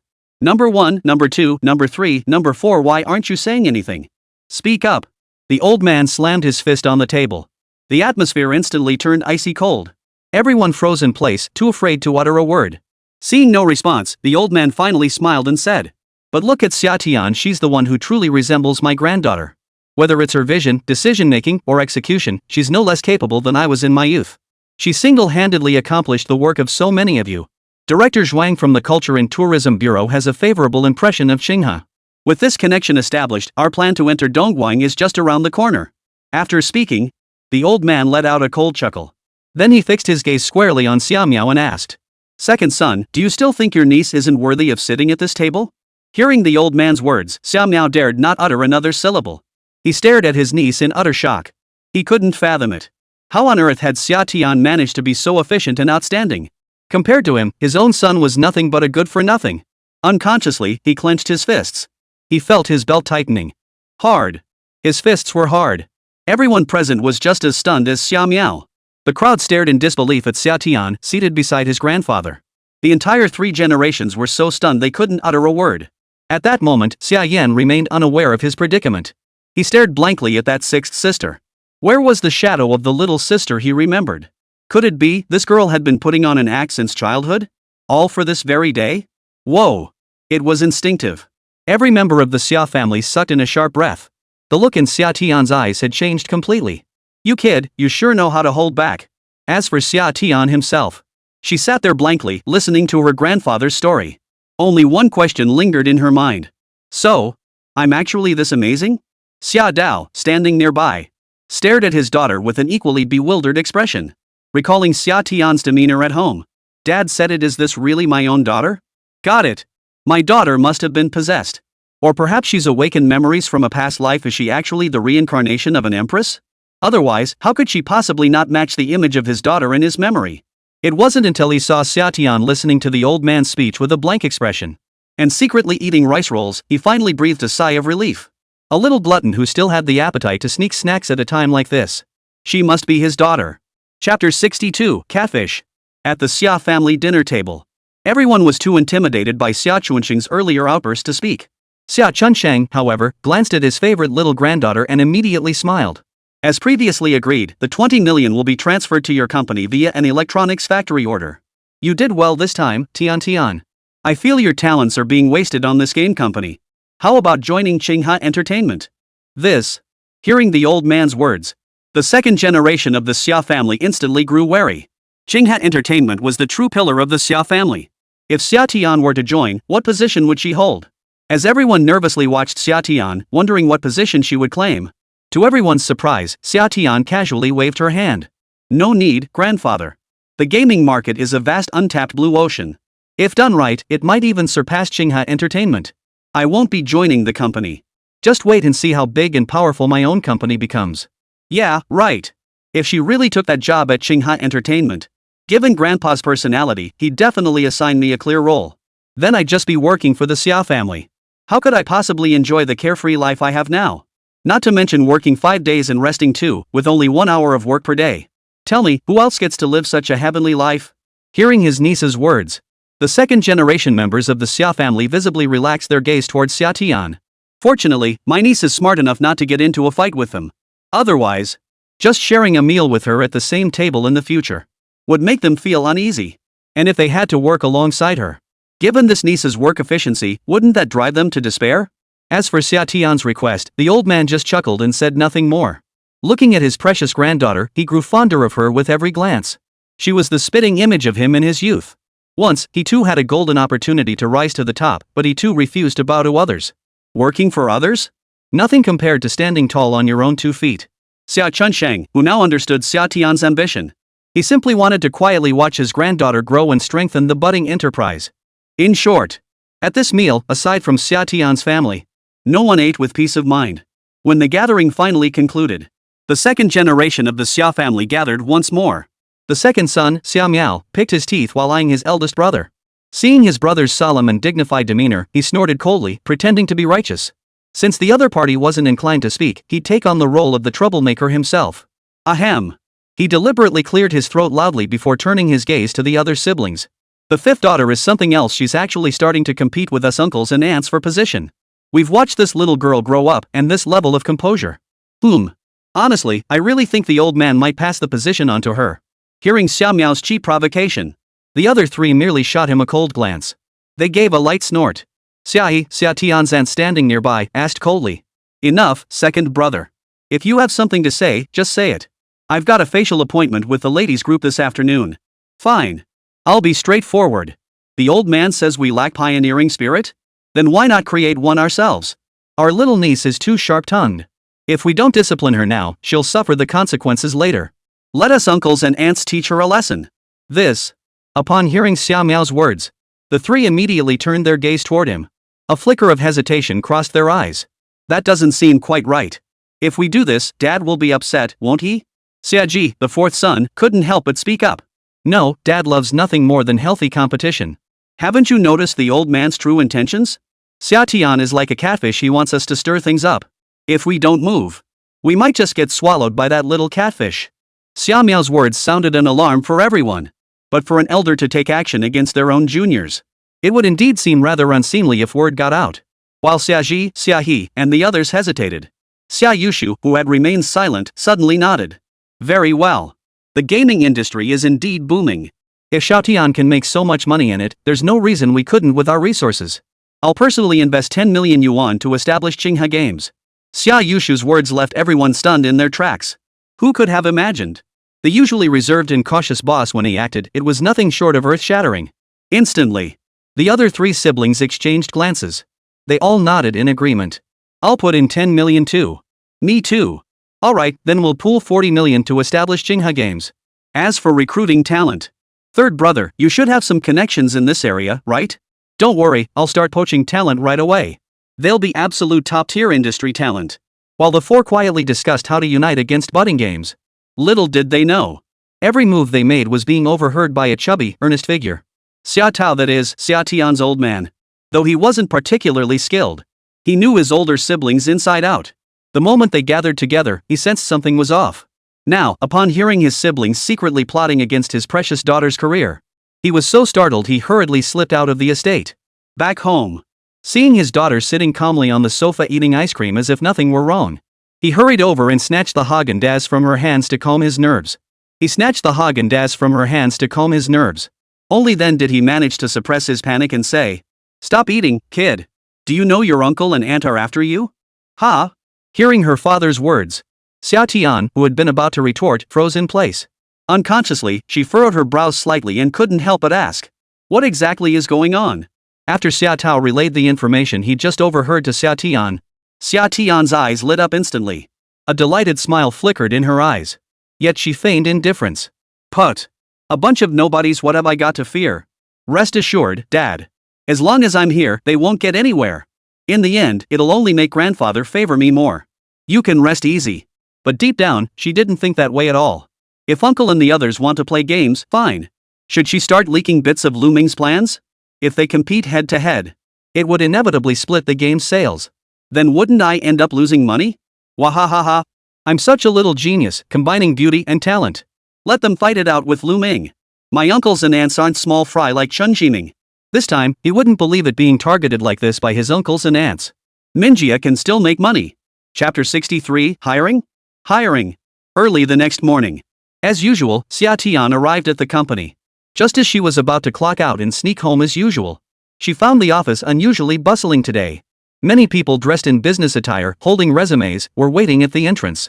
Seeing the scene, Xià Tiān couldn't help but look curiously at Zhang at the front desk. "Minmin, what's going on today? Why are there so many people at the company? Is the company next door hiring?" she asked casually. Little did he know that Zhang Min's next words struck Xià Tiān like a bolt of lightning. "Ha? You didn't know, Mr. Xia? Secretary Fong called all these people in. The company is expanding, right? Secretary Fong has been scouting candidates these past few days." "Xià Tiān? No way. How could I, the boss, not know about the company hiring?" Suddenly, Xià Tiān felt betrayed by her best friend. "You little. And I even took you shopping with me. You actually want me to make money?" She stormed toward the office. As soon as she entered, she saw Lù Ming and Fang Xiaoxiao discussing new member recruitment. Spotting the big boss, Xià Tiān, approaching, Lù Ming's face immediately broke into a smile. "Thank you, President Xia. I didn't expect you to arrange things so quickly after I mentioned it yesterday. Old Wang and the others have been worn out these past few days. If we can recruit new members, it'll lighten the load for them and me." Hearing Lù Ming's words and looking at his face, somehow, Xià Tiān, who had just refused to take on new members, suddenly felt that recruiting new members might not be such a bad idea after all. Taking a deep breath, he turned his gaze to his close friend beside him. There was that clueless girl, batting her eyelashes at her. That look seemed to say, "Hurry up and thank me. Xià Tiān. Put. Friendship over. The more I look at you, the more annoyed I get." Giving Fang Xiaoxiao a speechless glare, Xià Tiān turned to Lù Ming with a hint of resignation. How many people are you planning to hire?" "Honestly, our team is a bit small with just 4 people. We need at least 4 or 5 more. Also, for game maintenance, I want to set up a separate team dedicated to that. At least 10 people, I'd say." 10. Upon hearing Lù Ming's words, Xià Tiān gasped in surprise. He never imagined they'd need to recruit so many people. Just the 4 of them, Lù Ming and the others, already felt overwhelming. If even more people were added. Uncontrollably, Xià Tiān's heart began to pound wildly. How could he possibly make a profit then? No. Lù Ming absolutely cannot succeed. Maintenance staff didn't matter, but the core development team absolutely couldn't hire anyone else. But, watching Lù Ming's eager expression as he reviewed the applicants' profiles, she bit her lip lightly, then sighed helplessly. Fine. Poor guy's working so hard, might as well add a few more people to his team. But, she seemed to recall something. Xià Tiān's gaze drifted involuntarily to the documents in Lù Ming's hands. Who gets hired into the company? Doesn't that fall under her purview as the big boss? The thought crossed her mind. A mischievous smile spread across her face. She stepped forward and snatched the documents from Lù Ming's hands. Maintaining the company is the most critical task. You can choose anyone you like for the maintenance team. As for your core team, that's the most important part. Let me personally screen them for you. This. Seeing Xià Tiān so enthusiastic, Lù Ming chuckled and nodded in agreement. Alright, I trust your judgment, Mr. Xia. I'll be waiting for your good news. Brother Bao. Watching Lù Ming leave, Xià Tiān finally let out a slight sigh of relief. She immediately gave Fang Xiaoxiao a knowing look and said directly, Go gather all the interviewees. Reject anyone with over 3 years of work experience. Fang Xiaoxiao? Did you get that backwards? No. Our company is an innovative game studio. We don't need those jaded old hands who've been corrupted by the industry. Avoid those from big companies, too many issues. Don't take the experienced ones either, that just means rigid thinking. Screen them out. Bring in the newcomers. I'll vet them one by one. Fang Xiao. Hearing her best friend's words, Fang Xiao gaped in shock. She was about to offer some advice. But when she saw the confident smile spread across Xià Tiān's face, she fell silent. Recalling all of Xià Tiān's past actions. The most obvious example, wasn't that Lù Ming? In an instant, Fang Xiao found herself completely outmaneuvered by Xià Tiān. She nodded. She decided to follow her best friend's advice after all. Right then, she sifted through the thick stack of resumes and discarded 2/3 of them. Looking at the mere handful of resumes left, Fang Xiao couldn't help but feel a headache coming on. Meanwhile, Xià Tiān. She beamed as she looked over the remaining resumes. The smile on her lips was harder to suppress than AK's. Newbies are great. Newbies are prone to mistakes. Then we'll have plenty of clumsy work to do. Soon, the interviews began. One candidate after another stepped forward, each meeting Xià Tiān's stern expression. Hello, I'm a game design major from XX University. I've consistently ranked in the top 3 students at my school, received scholarships year after year, and here's my graduation project. I see tremendous potential in your company and hope to grow alongside it. Your resume is impressive. Please wait for our response. We'll get back to you within a week. Xià Tiān studied the applicant's extensive resume. Xià Tiān narrowed his eyes slightly. This one won't do, his skills are too advanced. If handed over to Lù Ming, he'd be trained into a right-hand man in no time. Pass. I majored in game design at XX University and gained extensive experience through outsourcing projects with several major game companies during my studies. This one doesn't work either. I'm a recent graduate from XX University. While in school, I independently developed numerous small games and placed in the top 5 at the XX competition. This one's even worse. One after another, several outstanding candidates were ruthlessly rejected by Xià Tiān. Unconsciously, she drew a deep breath. Why was it so difficult to find just one less than stellar candidate? Her sigh seemed to have caught the heavens' attention. The next moment, the sound of sharp footsteps echoed steadily from outside the door. Opening the door, Xià Tiān, who had been looking utterly listless moments before. The moment she saw the interviewee, her eyes widened in astonishment. This was the employee I've been looking for, has arrived. The young man before him wore an ill-fitting, tight suit, his feet clad in exaggerated Chelsea boots. The sequins on that suit reminded Summer of some Elvis Presley from the last century. The most eye-catching feature was his wildly tousled mop of hair. It's hard to imagine how someone's hair could be so wildly puffed up. Is that even real hair? If Lù Ming had been there, he would have instantly claimed this style as his own. Back in his hometown before he traveled through time, this hairstyle had a very distinctive name. That is Killmark. Chapter 64, Girlfriend, are you seriously hungry?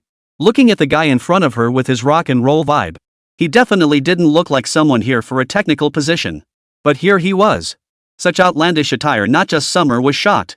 Fang Xiao beside her was flushed bright red. Such a major blunder in the interview process was a direct slap in the face to her, the top-notch secretary. Just as Fang Xiao was about to angrily escort this scruffy fellow out, Xià Tiān offered a faint smile, halting her best friend's action. Instead, he studied the man before him with keen interest, unable to suppress a smile as he asked, "May I ask?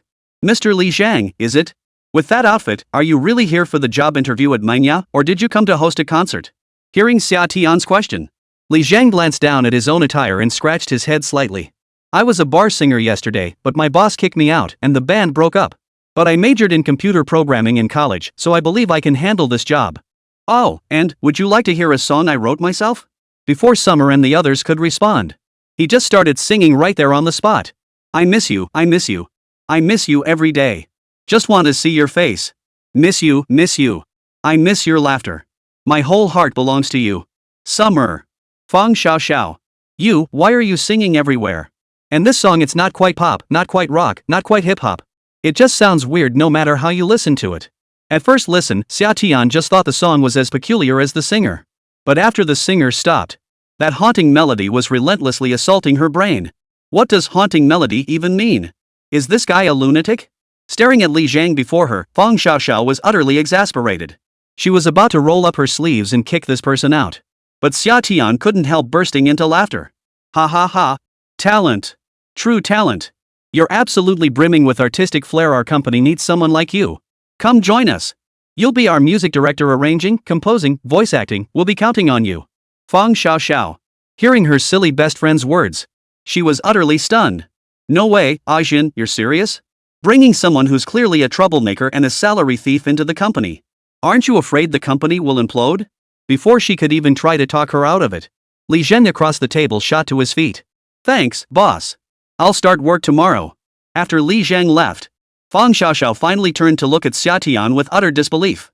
Are you out of your mind? How can you hire someone like that? Seeing her best friend's bewildered expression, Xià Tiān needed only one sentence to retort. I trust my own eyes. Fang Xiaoxiao. No. You can't trust them. Girlfriend, your eyesight isn't the only thing failing you right now. Your ears aren't working right either. Even as Fang Xiaoxiao tried to continue persuading her, Xià Tiān had already bellowed toward the door. Next. Instantly, Fang Xiaoxiao shut up and pressed her hand to her forehead. Her gaze towards Xià Tiān was filled with resentment. Slowly, the office door swung open. A girl with a quiet, refined demeanor approached. In terms of looks, she was in no way inferior to Summer or Fang Xiaoxiao. Her complexion was flawless, her skin as white as snow, a classic fair-skinned beauty. She wore a cool, pretty little white dress. Standing among the crowd, she resembled a pure white lotus. This sight caused the two best friends, who had been glaring at each other moments ago, instinctively put aside their quarrel. Both looked curiously at the beauty before them, then glanced back at the resume in their hands. Bai Jie? You're here to apply for the graphic designer position at our company, correct? Yes, these are my works. Please take a look. After speaking, Bai Jie handed over the portfolio she had prepared in advance. After a cursory glance, Xià Tiān couldn't help but furrow his brow slightly. Bai Jie's artistic skills are clearly impressive. Each design carries her distinct personal style. All the images look adorably cute, yet they also possess a sharp, dynamic energy. Her technical skills are undeniable. But in Xià Tiān's mind, these are all demerits. No way. This woman is unacceptable. Meanwhile, Fang Xiaoxiao stood nearby, admiring Bai Jie's work with satisfaction. This time, she absolutely couldn't let her best friend cause trouble. Before Xià Tiān could speak, she pressed her hand over Xià Tiān's mouth. Beaming at Bai Jie before her, she couldn't help but ask. Your work is quite impressive, it's top tier even within the industry. But I'm curious, why haven't I heard of you before? With your qualifications, landing a job at a top tier company shouldn't be difficult, right? Hearing Fang Xiaoxiao's question, Bai Jie's already pale face seemed to grow even whiter. She forced a smile and nodded. Then, under their stunned gazes, she produced another. Medical records? This is my medical record. I have a rare condition. The bad news is there's currently no cure, and it makes me prone to drowsiness. I can't work more than 4 hours a day. The good news is, it won't kill me, and the doctors plan to name this new disease after me. Xià Tiān. Fang Xiaoxiao. Well, that really is some good news. Hearing Bai Jie's diagnosis, Fang Xiaoxiao couldn't help but hold her forehead. Finally found a decent graphic designer. But this illness. Instantly, a look of obvious helplessness flashed in her eyes. Any company would likely hesitate to hire someone with such a peculiar condition. After all, while the illness shows no symptoms now, what about later? What if complications arise? How would the company handle it? Looking at the sickly figure before her, Fang Xiaoxiao was about to signal for the person to leave. Amid Bai Jie's disappointed gaze. All right. You're hired. Do you live close to the office? If not, no worries, we have employee dorms. Our company needs talent like yours. Just 4 hours a day, it's fair. After all, we're not some exploitative garbage company. Not only that, weekends are off as usual. You can start tomorrow. Bai Jie. Fang Xiaoxiao. Hearing her silly best friend's words, Fang Xiaoxiao instantly shed tears of regret. He'd only looked away for a moment. How could this best friend of hers cause trouble again? Under Bai Jie's astonished gaze, Lù Ming's core team gained yet another liability. Suddenly, the summer hiring spree felt even more satisfying. And when she saw the third applicant, her smile grew even wider. Inside the office, facing this elderly gentleman who appeared older than her own grandfather, both Xià Tiān and Fang Xiaoxiao's expressions turned peculiar. This, Mr. Wu. Are you the new hire? That's right. I've never worked in sales before, so I thought I'd give it a try. May I ask your age? Didn't I put it on my resume? I'm 72 this year. At your age, do your family members approve of you working? Oh, come on. Boss, what are you saying? 70 is the perfect age to take on new challenges, what's stopping me? Hearing Wu Zhanlong's words, Fang Xiaoxiao couldn't help but wear an expression that was both amused and exasperated. 70 years old and still job hunting? And for a sales position? This must be the fox spirit at work. A fox spirit's mischief. Just as Fang Xiaoxiao was about to politely ask this Mr. Wu to leave immediately, who knew the next second? Hold on. Hearing her best friend's words, Fang Xiaoxiao felt her stress levels skyrocket. Glancing at the old man in front of her, then at her best friend. You're not my bestie, you're just starving. You'd take someone this old? Chapter 65, The Meat Grinder of the Gaming World. Tisk, tisk. Staring at the three elites Summer had summoned before him, Lù Ming was at a loss for words. There were only a few crooked seedlings in the field to begin with. Well, guess what? Xià Tiān managed to pick them all out with pinpoint accuracy. Could you possibly be any more ridiculous? His gaze shifted to Xià Tiān. Then he turned to look at Secretary Fang beside him. Lù Ming suddenly understood. He finally grasped how Fang Xiaoxiao must have felt when Xià Tiān recruited him back then. Why did this feel so off? Unconsciously, Lù Ming's gaze drifted back to Li Zhang and the others. Besides Bai Jia, who had some skill. As for the other two, Lù Ming was at a loss for words. Well. As long as they're usable, what's the point in being picky? With a resigned look on his face, Lù Ming sighed as he looked at Xià Tiān. Alright then, thanks, Mr. Xia. I'll take these guys for now. If you come across any promising new talent later, remember to save them for me. Absolutely. That's what he said, at least. But looking at Li Zhang and Bai Jie, Xià Tiān couldn't help but let a wild grin spread across his face. With all these deadweights in tow, she couldn't believe Lù Ming could make any decent game. She was sure to lose her shirt. Just the thought of it sent a thrill through her. Once the recruitment and team building were mostly complete, Xià Tiān couldn't wait to ask Lù Ming about his next plans. She couldn't wait to see what kind of surprises this motley crew she'd assembled would bring her. Lù, have you been working on any new projects lately? Well, I've been completely absorbed in the Street Fist tournament preparations. Honestly, I haven't had time to think about anything else. Why don't you check, Mr. Xia, if there are any upcoming game competitions or exchange events domestically or internationally? We could just pick one to enter. Lù Ming wasn't joking. In this world, gaming had advanced far more rapidly than in his previous life. Public attitudes toward video games and esports were highly supportive. They no longer viewed it as digital opium. Part of the reason for this is that this world introduced the concept of competitive gaming at an early stage.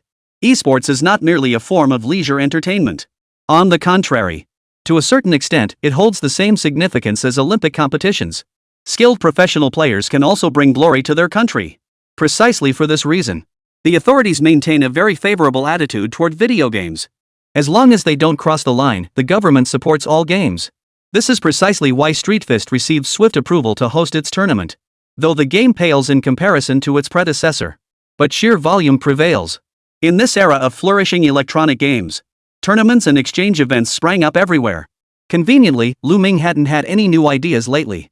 So he suggested that Xià Tiān find an influential exchange event or game development competition to participate in. At Lù Ming's words, Xià Tiān's eyes lit up instantly. Honestly, she did have some ideas. Why hadn't she thought of this before? She could go check out the exchange event. What's the most common thing at those game exchange events? Competitors, of course. In this fiercely competitive gaming industry, success is rare, but failure is all too common. Can you learn anything from your competitors? Don't be fooled by Manhwa's bold talk of taking on the big players right out of the gate. But in reality, Manhwa is just a small game studio. Its scale, if not for recent hires, it wouldn't even be larger than a typical game studio. In reality, most companies in the gaming industry aren't giants like gods or legend. Instead, they are small to medium game studios or small game companies. They lack sufficient manpower and often don't even have interesting game designers. They can't even assemble a professional team. The games they produce? At least 7 or 8 out of 10 end up flopping. Hordes of people rush into this industry hoping to strike it rich. But once they're in, they realize they're the juicy, tender chives. It's pretty disheartening. Manhwa's success can truly be called an industry miracle. This is precisely why, at the Zhongshuan Competition Awards ceremony last time, so many competitors praised him. Right now, Lù Ming's hint sparked an idea in Xià Tiān. She needed to find a saturated, overcrowded market segment and present him with a real challenge. And speaking of saturated markets, immediately, Xià Tiān had an idea. Less than an hour later, she pulled out an invitation to a game exchange event. Unfolding the poster on her laptop, she explained with a smile. How about this? The Demon Eye Game Exchange. It's happening this October, right here in the Magic City. It's not only hugely popular domestically, but also renowned internationally. Every year around that time, over 1 million gaming enthusiasts flock to the event. And over 1,000 booths from game companies of all sizes. After listening to Xià Tiān's introduction, Lù Ming casually took the tablet from the other person. Fang Xiaoxiao, standing nearby, saw the official promotional interface for Magic Eye. Her brows furrowed instantly, and she couldn't help but say, Mr. Xia, perhaps we shouldn't participate in this exchange event? FPS games are already a mature competitive arena. Even if we jump in, we might not achieve good results. Hearing Fang Xiaoxiao's words, Wang Ba, Ho Fangji, and the others nodded in agreement. Indeed. FPS games are like landmines. Touch it and you're dead. Even Lù Ming, upon seeing Xià Tiān's challenging task, he instinctively narrowed his eyes. Not all games in this parallel world he derived in were complete garbage. On the contrary, certain game genres were of higher quality than in his previous life. Might even be far superior. Among them, the most dazzling game was undoubtedly the FPS genre. Thanks to the continuous innovation of game engines, shooting games have become far more diverse than in the past. Traditional CS-style games need no further introduction. In pursuit of hyper-realistic handling, the physics of firearms have become increasingly realistic. Authentic ballistics, realistic gun finishes, and maximized performance, rendering, and gameplay immersion. Game developers are constantly pushing the boundaries of innovation. This cutthroat industry is nothing short of a gaming meat grinder. Domestically, only a handful of major studios can barely keep afloat. As for smaller game companies, or even mid-sized ones, any attempting to enter this arena have all met their demise. They can't make even the slightest splash. So when everyone learned that Xià Tiān wanted them to design an FPS game, their first reaction wasn't excitement, but rather terror. In contrast, Xià Tiān wore an expression of pure excitement. If others won't dare to try, does that mean we shouldn't either? There are no shortcuts in game development. We're not here to be mere imitators, we aim to become industry leaders. That's the very reason we founded Moya in the first place. At this point, her expression betrayed 9 parts of uncontrollable excitement. She shot Lù Ming a defiant glance and couldn't help but let out a soft snort. Well, Director Lù, are you getting excited yet?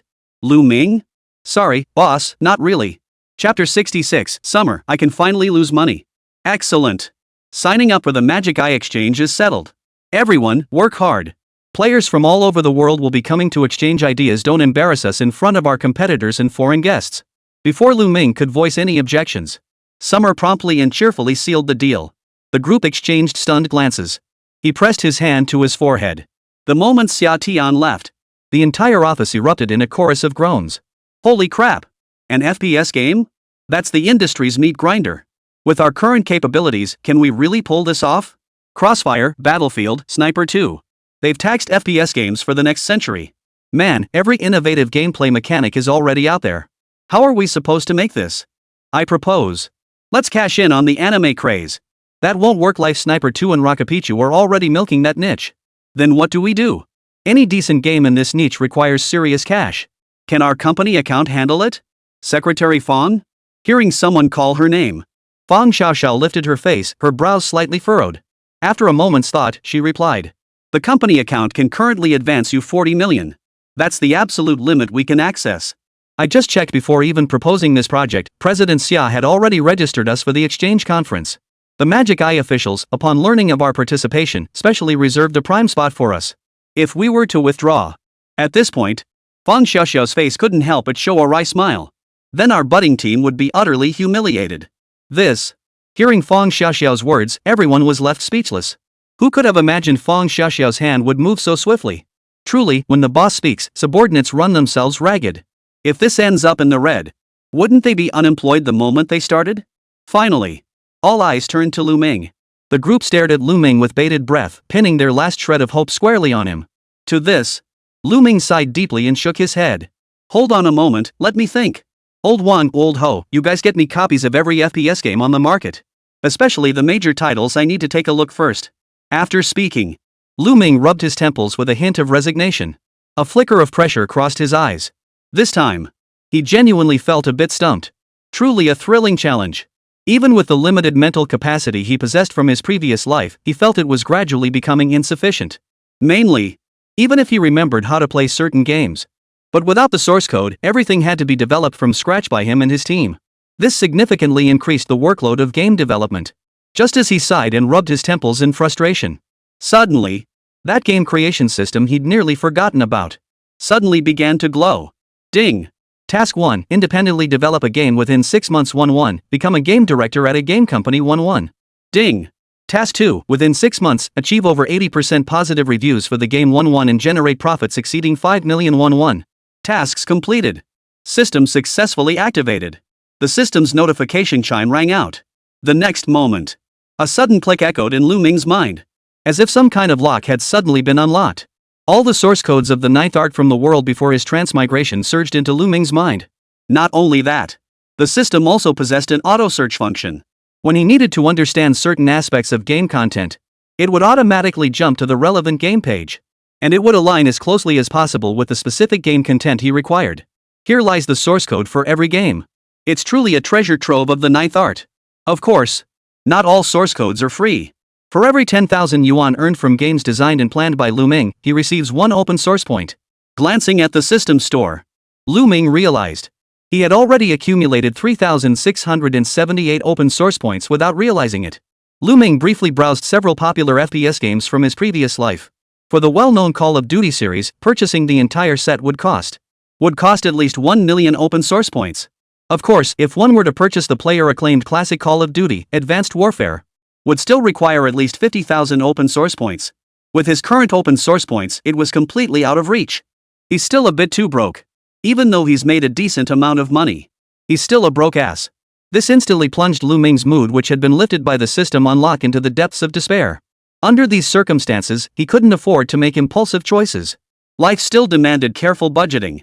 So that very morning, Lù Ming didn't immediately dive into planning and execution like he usually did. Instead, like any ordinary game company, after playing and referencing countless materials, the team pooled their ideas to explore viable paths forward for the game. Meanwhile, in Xià Tiān's office, after returning home, she still felt uneasy. So she slipped back to the company to scout out the enemy situation.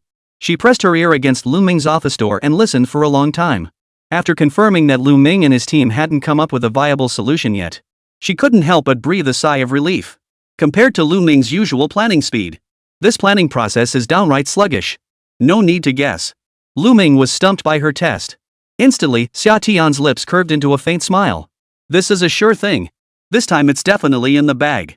If he can't come up with a good game, those tens of millions will all go down the drain. Then wouldn't I hit a few small financial goals in one go? Indeed. Heaven will bestow great responsibilities upon those it deems worthy, but first it must temper their will. After raking in all that money, finally, I can make her experience bankruptcy firsthand. Wah! 6 months. Do you have any idea how I've been living these past 6 months? With this one move, she'll recoup every penny she lost before. At that thought, Xià Tiān felt a surge of confidence wash over her. If possible, she'd even consider doubling down on her investment. This brilliant idea suddenly popped into her mind. Made Xià Tiān's eyes light up instantly. Exactly. Such a golden opportunity, even if she had to borrow money, she absolutely couldn't let it slip away. Perfect timing. Aren't those uncles and aunts trying to get their hands on me? Borrowing a little cash from them shouldn't be too hard, right? As for losing money, Xià Tiān is dead serious. Before, she wasn't confident. But this time, she was ready to take the gamble. Without hesitation, she dialed her uncle Sia Yushu's number directly. At that moment, Sia Yushu, who was signing documents, suddenly heard his phone ring. Upon seeing the call from his sixth niece, his eyes narrowed slightly. He answered the call. A magnetic voice laced with irresistible allure came through the line. Hello? Uncle? I have a great investment opportunity at my company, guaranteed profits. Want to put some money in? Chapter 67, done. My niece is running a financial scam. Sia Yushu. Hearing his niece's words, he visibly froze. Just a few days ago, he and his siblings were discussing how to deal with her. He never expected Xià Tiān to come knocking on his door today. Had she caught wind of something? Unconsciously, Sia Yushu narrowed his eyes slightly. Then he deliberately feigned interest. Oh? What kind of investment? I have a dedicated financial team at my disposal. If it can't deliver a 35% annual return, I'm not interested. Little did she know. Upon hearing Sia Yushu's words, Xià Tiān didn't even bat an eye. Don't worry, uncle. In 4 months max, I'll give you double your money back. Sia Yushu? Hearing Xià Tiān's unwavering tone, Sia Yushu was utterly stunned. Could it be that his niece was some kind of unborn financial genius? Otherwise, where would she get the guts to offer so much? Could she have been swindled? At this thought, Sia Yushu narrowed his eyes slightly.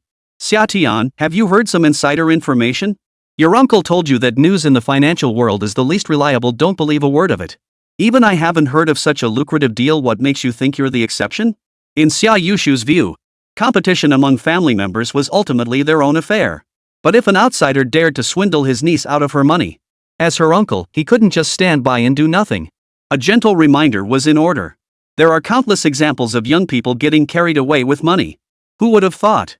Upon hearing his uncle's words, Xià Tiān shook his head without hesitation. What are you talking about, uncle? I just want you to invest in me. Our company is developing a new game, it's going to be absolutely mind-blowing. We're just a bit short on funds. Would you consider investing 10 million in me? Xia Yushu. Seriously? Did your family's money just blow in on the wind? You're asking for 10 million right off the bat? You look like 10 million to me. Suddenly, Xia Yushu burst out laughing in anger. This financial scam has even reached his uncle's level. Xiao Lu, your ideas are dangerous. Rolling her eyes, Xia Yushu was about to say she wasn't interested. But the next second, Xià Tiān's words piqued her interest. Invest 10 million and I'll sign a performance-based agreement with you. If the game doesn't double your investment within a month of release, I'll transfer 10% of the company shares to you. Whoa! Hearing Xià Tiān's words, Xia Yushu's hand, poised to hang up, froze mid-motion. It seems Xià Tiān was genuinely confident in his game this time. Unable to resist his curiosity, he asked, Didn't the old man just give you 20 million? I've already invested it all into the new game. Alright. Let me think about it. I'll get back to you later. Well, uncle, you better hurry up. I'm planning to ask second uncle, third aunt, and fourth uncle for some loans too. With that, Xià Tiān hung up the phone in a flurry. A smug grin spread across his face. Uncle and the others were trying to mess with him? Well, he just dumped 40% of his shares. With a little more effort, they could take full control of Manhwa. Such a golden opportunity. Xià Tiān couldn't believe they wouldn't be tempted. In no time, she relayed the news she just shared with Xia Yushu to her second uncle and third aunt. Upon hearing that Xià Tiān had secured a 4-month investment with a 100% return, Xia Miao and the others felt the same as Xia Yushu. That is, their niece was running a financial scam. Such an outrageous investment ratio, only a fool would believe it, right? But when Xià Tiān presented that performance-based agreement, unsurprisingly, the four of them were still tempted. A golden opportunity to nibble away at a budding venture, how could they possibly let it slip away? That very night, the 4 second-generation members of the Sia family gathered together. Sia Yushu grinned as he tossed out the analysis report from his AI team. I've already analyzed the potential of the budding venture. Frankly, it's somewhat beyond my expectations. Both Pixel Manager and Street Fighter generate annual returns exceeding at least 60 million in net profit. If we invest now, it's absolutely a surefire win. After hearing their elder brother's analysis, Xia Miao, Xia He, and Xia Ji all nodded in agreement. Evidently, their respective AI teams' analyses were consistent with his. Investing now would be an absolutely surefire win. It was practically risk-free, though they couldn't fathom why their niece would be so foolish, handing over such prime company shares to them. But they certainly had no reason to refuse, right? Immediately, a hint of a smile appeared on their faces. This is interesting. So we'll take Xiao Lu up on his bet? Of course. Helping our own juniors, why wouldn't we see such a good opportunity? Exactly. With Xiao Lu so confident, she's bound to make a profit. Even if she doesn't profit, with us uncles and aunts joining the company, it'll definitely earn more once it takes root. It's just our own money going into our own pockets anyway. I'm in. The very next morning, Xià Tiān drove back to the Sia family estate in high spirits. In the presence of the old patriarch, he signed a performance-based agreement with his 4 uncles and aunts. Sia Chunsheng stood nearby, staring at Xià Tiān with utter bewilderment. He couldn't fathom it. Why on earth would Xià Tiān sign such a reckless bet agreement? Once Xià Tiān had finalized the agreements with all parties, he seized the moment as Xia Yushu and the others departed. A textbook business smile instantly spread across Sia Chunsheng's face. Like a greedy wolf, when faced with the lure of money, he wouldn't show the slightest mercy, even to his own granddaughter. Tian, with such a golden opportunity to make money, might grandpa also take a slice of the pie? Oh? Hearing the old man's words, a look of delight immediately flashed across Sia Tiān's face. Really, grandpa? I was worried you wouldn't be interested.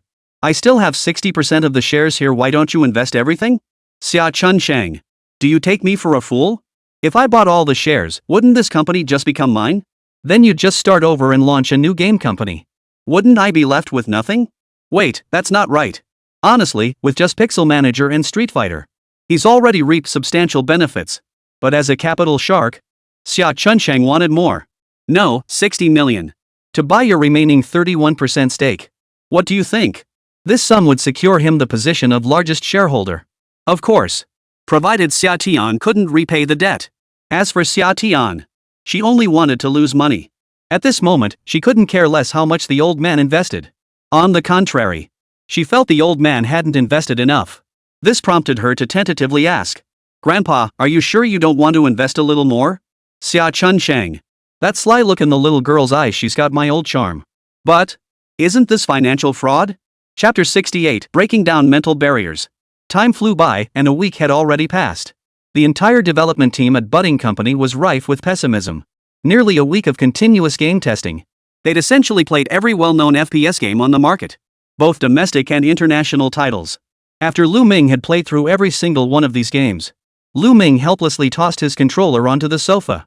A massive game over displayed on the giant projector in his office. Beside him, Wang Ba, Ho Fangji, and the others, along with Li Zhang and Bai Jia who had entered with them. They all huddled together, rubbing their temples as their brains throbbed.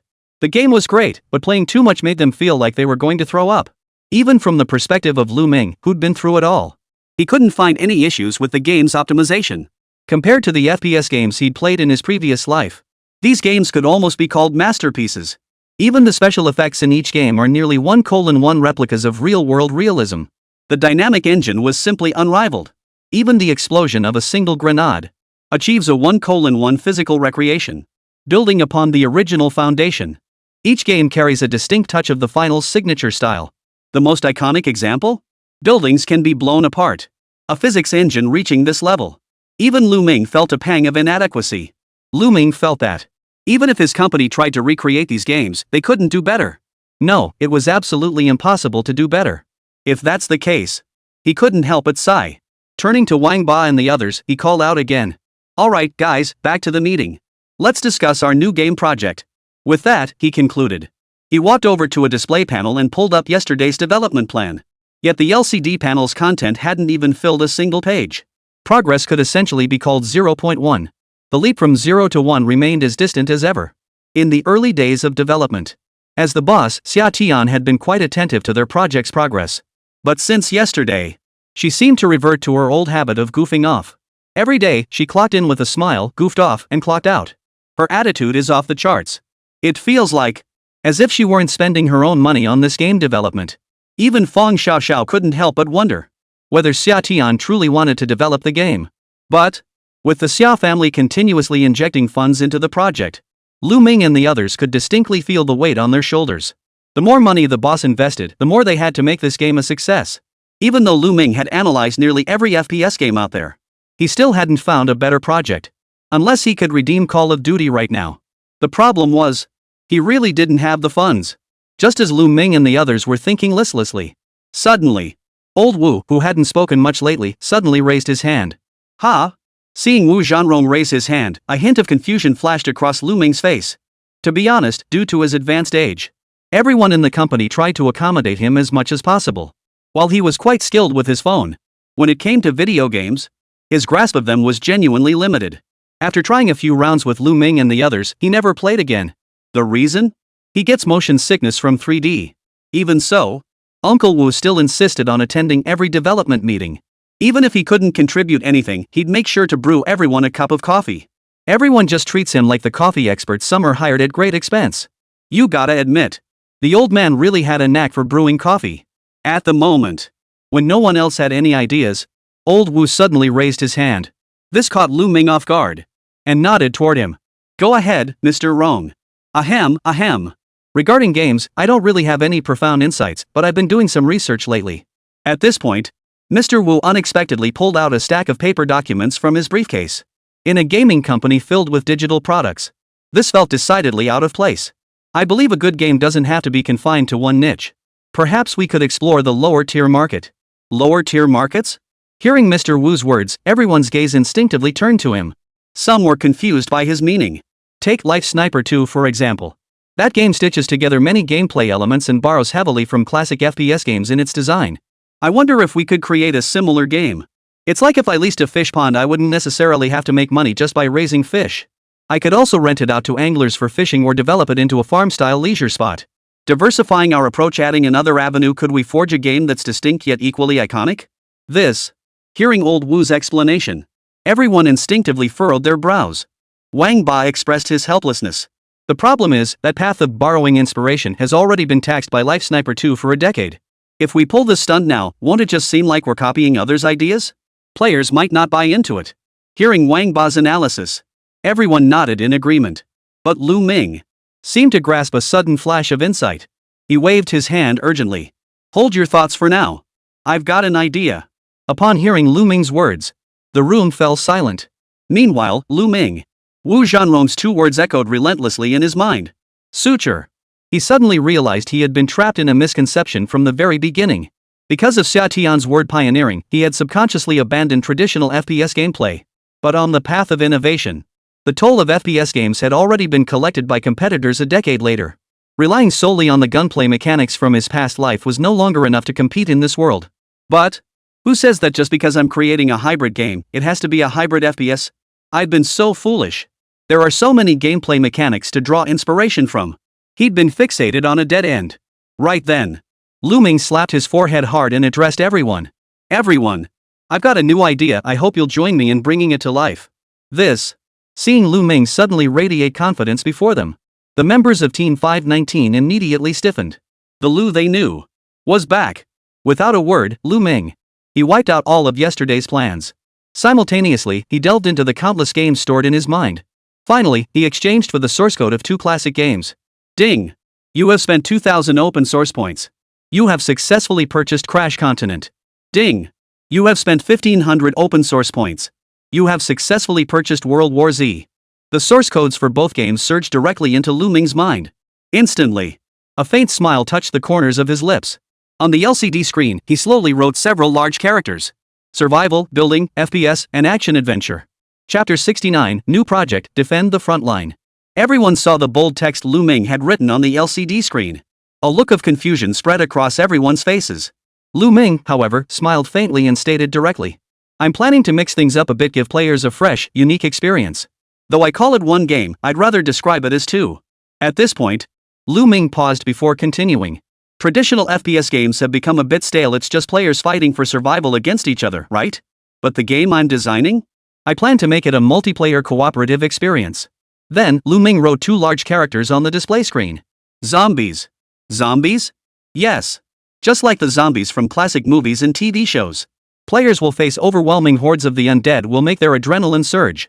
While we can't match the photorealistic rendering of AAA games, we'll at least establish our own unique style. Hearing Lù Ming's words, everyone's eyes lit up instantly. Then, Lù Ming proceeded to explain the hybrid gameplay concept he wanted to describe. Once Lù Ming laid out his creative vision for everyone, instantly, the entire conference room fell silent. Everyone listened intently to Lù Ming's explanation. The few gaming enthusiasts among them wore expressions of pure excitement. The game Lù Ming described sounded incredibly intriguing just from the concept alone. Just as Lù Ming had said, it could practically be played as 2 distinct games. Such design, such creativity. That's old Lù for you. Awesome. After Lù Ming finished explaining his mashup concept, he turned to the group with a smile and said, Originally, I just wanted to keep it simple. But since CEO Xià brought in so much investment for us, we have to make it worth his investment, right? So I want to make the maps, game visuals, and transitions look even more spectacular. Of course, for the early visuals, by Jia, your art direction is crucial. Can I count on you? Count me in. Seeing Lù Ming's earnest gaze, Bai Jia immediately nodded. She had finally found a great boss like Mr. Xià. There was nothing else she could do but repay him with her skills. Right then, after a week of discussions among the team, the new project was finally confirmed. When the proposal for frontline defense landed on Xià Tiān's desk, Xià Tiān visibly startled. You guys came up with ideas this quickly? I thought it would take a bit longer. Hearing Xià Tiān's words, Lù Ming couldn't help but let out a helpless smile. We can't delay any longer, Mr. Xià. With less than 4 months until October, our workload is simply too heavy. Some tasks may need to be outsourced. Upon hearing Lù Ming's response, Xià Tiān seemed quite satisfied. It appeared this project was the commercial work Lù Ming and his team were rushing to complete. Given Lù Ming's capabilities, Xià Tiān naturally believed he could turn a profit. But if someone claimed it would be a huge hit, raking in a small fortune within a week or 2, she'd never believe it in a million years. She nodded. She flipped through Lù Ming's proposal. Upon seeing the zombie elements within, she couldn't help but furrow her brows slightly. Zombies? A horror-themed game? You could say that, though the gunplay might not match up to the big game studios. Our team's experience is still a bit lacking. If you, Sia, could recruit a few capable people for me, we might be able to try optimizing it. Oh, this. Hearing Lù Ming's complaint, Xià Tiān offered an awkward yet polite smile. Is Lù Ming already feeling the pressure this quickly? He must be facing issues at work. Good. Excellent. She was so excited she couldn't even be bothered to look at the project proposal. Horror games already have a niche audience. Even if an FPS incorporates this element, it wouldn't necessarily outsell traditional FPS games. Thinking of this, Xià Tiān immediately patted Lù Ming's shoulder and laughed. Don't worry, little Lù. I've got high hopes for you. The people I recruited for you have tremendous potential. I'm confident they'll become capable of handling things on their own in no time. Really? Hearing Xià Tiān say this, Lù Ming found himself feeling a bit unsure of himself. Xià Tiān, however, nodded firmly. Don't worry, I believe in you. Oh, I've got something to take care of. I'll be clocking out early today. With that, Xià Tiān left her office with a satisfied smile. She was terrified Lù Ming would bring up the idea of hiring again. She truly didn't want to hire anyone else for the company. Watching Xià Tiān's hasty retreat, Lù Ming glanced at her desk again. There, prominently displayed, was an omakase flyer. Xià Tiān had even gone to the trouble of preparing a detailed guide on her computer. Which dishes at the restaurant were worth trying? On a sheet of A4 paper on the desk, a line of elegant handwriting was written. The words, when put together, seemed to spell out her lunch menu? Lù Ming. While it was good that the boss was willing to delegate authority, but wasn't she being a bit too careless?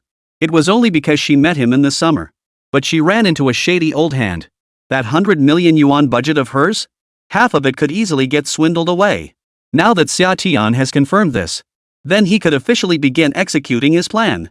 With the source code for 2 games in hand, game development is progressing rapidly. Plus, some tasks have been outsourced. The development of frontline defense is advancing at a visible pace. Even newcomers like Li Zhang are steadily improving through the collaborative process of game development. As for Bagua, though her illness prevents her from working long hours, her UI designs perfectly align with Lù Ming's aesthetic vision. All projects were advancing step by step. Before they knew it, summer gave way to autumn. October arrived swiftly. Less than 2 weeks remained until the Demon Eye exchange. The demo version of Defend the Frontline was essentially complete. Give Lù Ming and his team another month or two. Frontline defense would be ready for official release. On Xià Tiān's end, has also received the official invitation, along with the exhibition space allocated for Manhwa. Just as Fang Xiaoxiao had mentioned earlier, to welcome Manhwa's participation, they specially reserved a prime spot near the front of the exhibition area. The group used the company van to haul all their bulky packages directly into the exhibition hall. By the time everyone arrived at the exhibition area, suddenly, wow, there are quite a few people here. Even though the exchange event hadn't started yet, the entire venue was already bustling with people everywhere. Clearly, these were all fellow exhibitors who had come to participate in the event. Even without counting, there were definitely over 1,000 booths. Everyone's anticipation for this exchange event instantly soared. Chapter 70, The Substitution Controversy. At night, the entire venue was ablaze with lights. The venue was the Shanghai New International Expo Center. The indoor exhibition space alone covered 200,000 square meters. On average, each game booth could even reach 200 square meters. Of course, factoring in multiple aisles and areas with pillars, the average booth size per company might be closer to 20 square meters. After accounting for logos, promotional screens, staffing, and booth structures, the usable space available to each company is actually quite limited. Of course, that's for ordinary game companies. For established game companies, major studios, and the sharp newcomers emerging lately, the Magic Eye organizers will certainly provide them with as many conveniences as possible. For instance, larger booth areas and prime locations. Moya's booth is in the B20 area. It's near the entrance. Essentially, visitors will see their booth as soon as they enter. Of course, these spots aren't the absolute best. The major game studios have spots even closer to the front. After all, potential is just potential. If it hasn't translated into results, why should everyone rush to give you the best opportunities? And even with a spot that's not too shabby, sometimes people still feel compelled to vie for it. Inside the venue, employees from several major companies narrowed their eyes upon seeing the budding booth. As the leader in domestic FPS games, Thunder, its portfolio includes 2 classic gunplay titles, Crossfire and Battlefield Mission. The daily revenue from these 2 games alone exceed hundreds of millions. The average daily online player count consistently hovers above 700,000. Thunder naturally placed great importance on this Magic Eye exchange event. The entire team is on edge as they push to promote the newly released Guardian Vanguard. Now, upon seeing Lù Ming's team name, Frontline Defense, Ma Wenjie, the team leader in charge of the booth, instantly felt displeased. Our game is called Overwatch, and yours is called Frontline Defense. Are you guys trying to ride our coattails? Members of several project teams also grew secretly anxious. Smoking cigarettes, they whispered to their team leader. Boss, budding games isn't here with good intentions. If they disrupt our presentation, it'll be bad news. Yeah, I've heard they're a force to be reckoned with. Even the big players got taken down by them. If our presentation suffers because of them, won't Manager Chang give us a hard time? They're seated right next to us. What can I do about it? Hearing his team members' discontent, Ma Wenjie felt equally annoyed. He certainly wouldn't admit he was intimidated by them. Catching the hidden meaning in team leader Ma's words, one of the members who had just spoken narrowed his eyes. He quietly edged closer to the team leader and whispered in his ear. Boss, have you heard of Explosive Point? I vaguely recall them. They make FPS games too, right? I remember you jumped ship from there before? Exactly. I didn't expect you'd remember. My former employer wants me to pull some strings and get them a better booth. You know the exhibition area manager here, right? Should we? After finishing, the team member raised an eyebrow. He leaned closer and whispered into the team leader's ear. They're willing to pay 20 grand for a prime spot. Boss, it's just a word from you. We could knock budding's arrogance down a notch. What tier are they? Are they in the same row as us? Hearing his subordinate's words, Ma Wenjie's eyes narrowed. A 20,000 yuan reward wasn't particularly high or low. But if it meant giving budding a taste of their own medicine, that was another matter entirely. After a moment's thought, he had his answer. Deal. I'll make the call right now. It'll be done immediately. 20 minutes later, Lù Ming and his team were setting up the exhibition booth. Suddenly, they heard voices from the adjacent booth. Hey, hey, hey! Which game company are you guys from? Don't you check your own booth? Someone's already here. A middle-aged man wearing an exhibition staff badge, clearly a manager. With a beer belly protruding, he strolled over at a leisurely pace. See how they boss others around. In ancient times, that would at least be a sycophantic clerk. Hearing the man's question, Xià Tiān furrowed his brow slightly before glancing at his phone. You sent me B20? This is the B20 booth, isn't it? But who knew? The man didn't even glance at Xià Tiān's phone, just snorted coldly. What level are you guys? How dare you occupy this spot? This is Explosive Point Company's booth. The staff must have made a mistake. Alright, move to booth C46 immediately. This space isn't yours. Hearing this, the group, already halfway through setting up, exchanged bewildered glances. Wang Ba, standing nearby, bellowed at the top of his lungs. Why should we? Why should we pay for your mistake? Besides, you're the ones who invited us here. We're already halfway through setting up. Hearing his words, the middle-aged supervisor's expression turned icy. Seeing staff from other booths all turning to look, he snorted coldly. Causing trouble? Do you really think the Demon Eye Exchange is a pushover? As he finished speaking, several venue security guards suddenly strode up behind him. Some of them were even armed with security forks. Seeing this scene, Lù Ming, who had been giving orders, narrowed his eyes. He gave a cold snort and declared directly, "Since you demon eyes don't welcome us, we'll just leave then. Everyone, we won't put up with this nonsense." Hold on. Before Lù Ming could finish his sentence, Xià Tiān abruptly cut him off with a cold tone. Seeing the displeasure in Lù Ming and the other's eyes, she took a deep breath and stated directly, "Everyone, leave this to me. Let's head to booth C46 first. We can't let a few rotten apples ruin the hard work we've put in." Hearing Xia's resolute response, everyone froze in surprise. Who would have thought, at this critical moment, Ms. Xia would still prioritize the greater good? Was this really the same Mr. Xia they knew, the one who seemed to slack off all day at work? As for what Xià Tiān was thinking at that moment, changing booths? Great idea. Hopefully to some remote corner. The less famous their company's new game is, the better. That way, sales could plummet even further. Just imagining it nearly made her burst out laughing. Who said competitors are trash? Isn't that just brilliant? Of course. Looking at the chubby guy in front of her, along with the group of Explosive Point Games employees strutting over with their noses in the air, Xià Tiān let out a cold snort. She didn't believe this was a mistake a major exchange event like Magic Eye would make. There had to be. She didn't want to sabotage the company's game sales. But that didn't mean she was easy to push around. She gave a cold laugh and glanced at the work badge of the chubby man across from her. Chen Li Min, is it? What a waste of a good name. I'll remember you.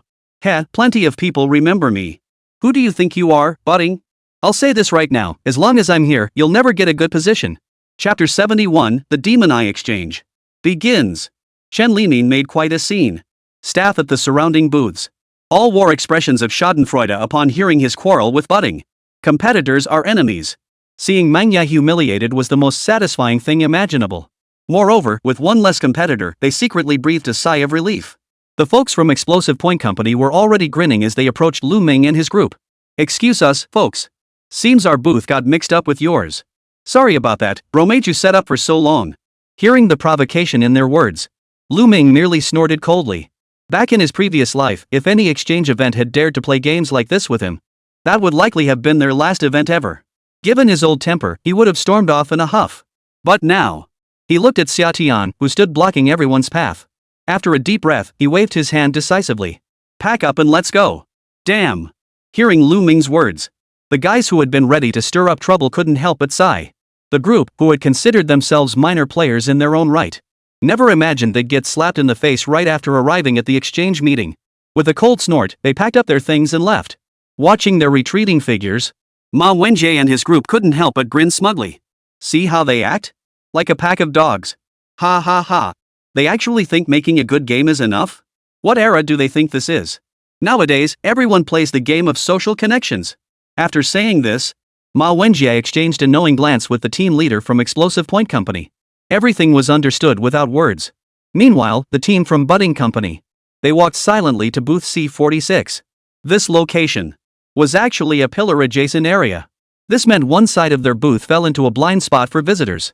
If you were unlucky enough to draw this spot, it was basically useless. This is outrageous. Seeing the spot they'd drawn, Wang Ba and his crew's eyes instantly turned red. What happened to the promised sincerity? Is this all the Goodwill Magic Eye Company has to offer? Meanwhile, Xià Tiān beside them. Upon seeing this prime location, his eyes nearly narrowed to slits. What a prime spot! What a prime spot! This promotional opportunity is completely ruined. When the time comes, their FPS game won't make a single ripple. Just thinking about it makes Summer almost burst with joy. But on the surface, she still wore a gloomy expression. Arms crossed, she silently watched everyone set up the booth. Once everything was set up on their side, no one felt like chatting idly anymore. After setting up the booth, they left the venue immediately.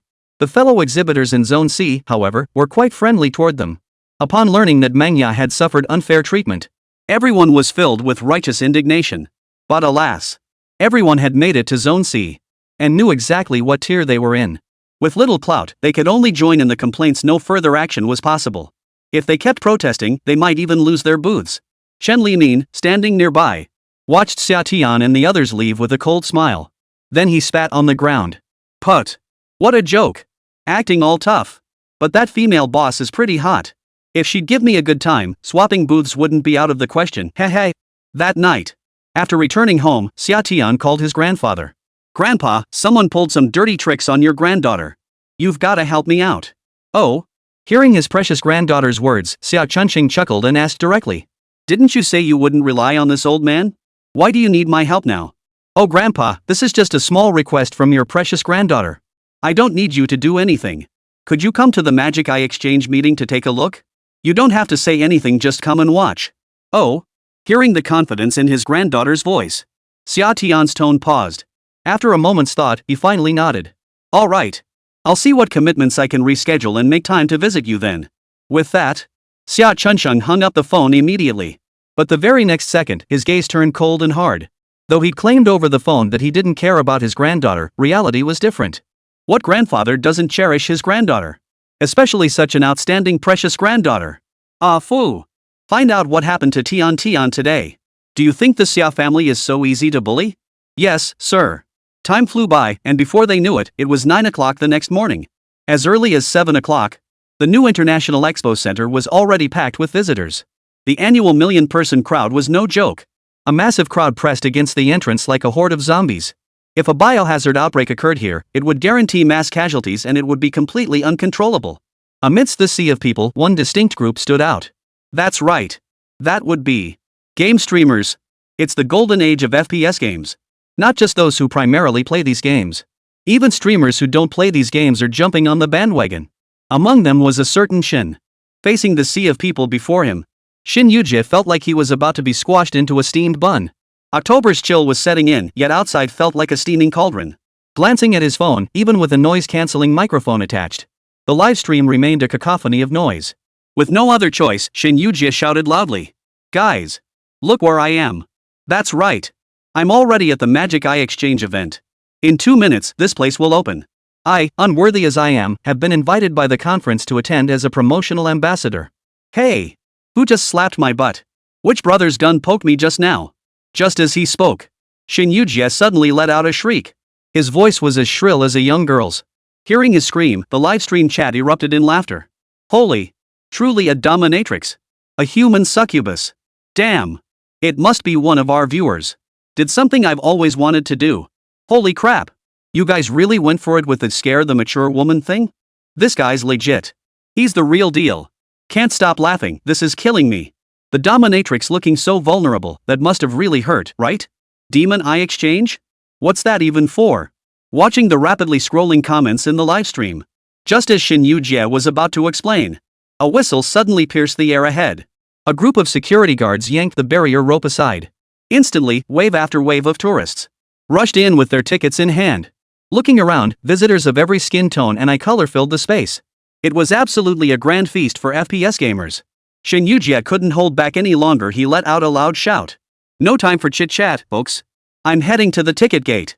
Today, I've got a small goal in mind. To dominate every game. Chapter 72, Where did the bud go? Hashtag Crossing Frontiers 10th Anniversary, latest 5D motion technology begins testing today, hashtag. Hashtag Thunder's new game Overwatch Vanguard begins trial play today, hashtag. Hashtag Legendary Expeditionary Force 3 officially announces closed beta guests welcome to try it out, hashtag. Hashtag God's Delta Zone opens unlock hundreds of tech weapons, hashtag. Following the crowd into the convention center. What met his eyes? Xià saw countless vibrant banners. These were all games prominently featured by the organizers. Not only were they placed in prime locations, but their promotional displays were also exceptionally well executed. Among the multitude of banners, Xià's eyes suddenly lit up. He shouted to the viewers in the livestream. Everyone, look! Guess what I spotted?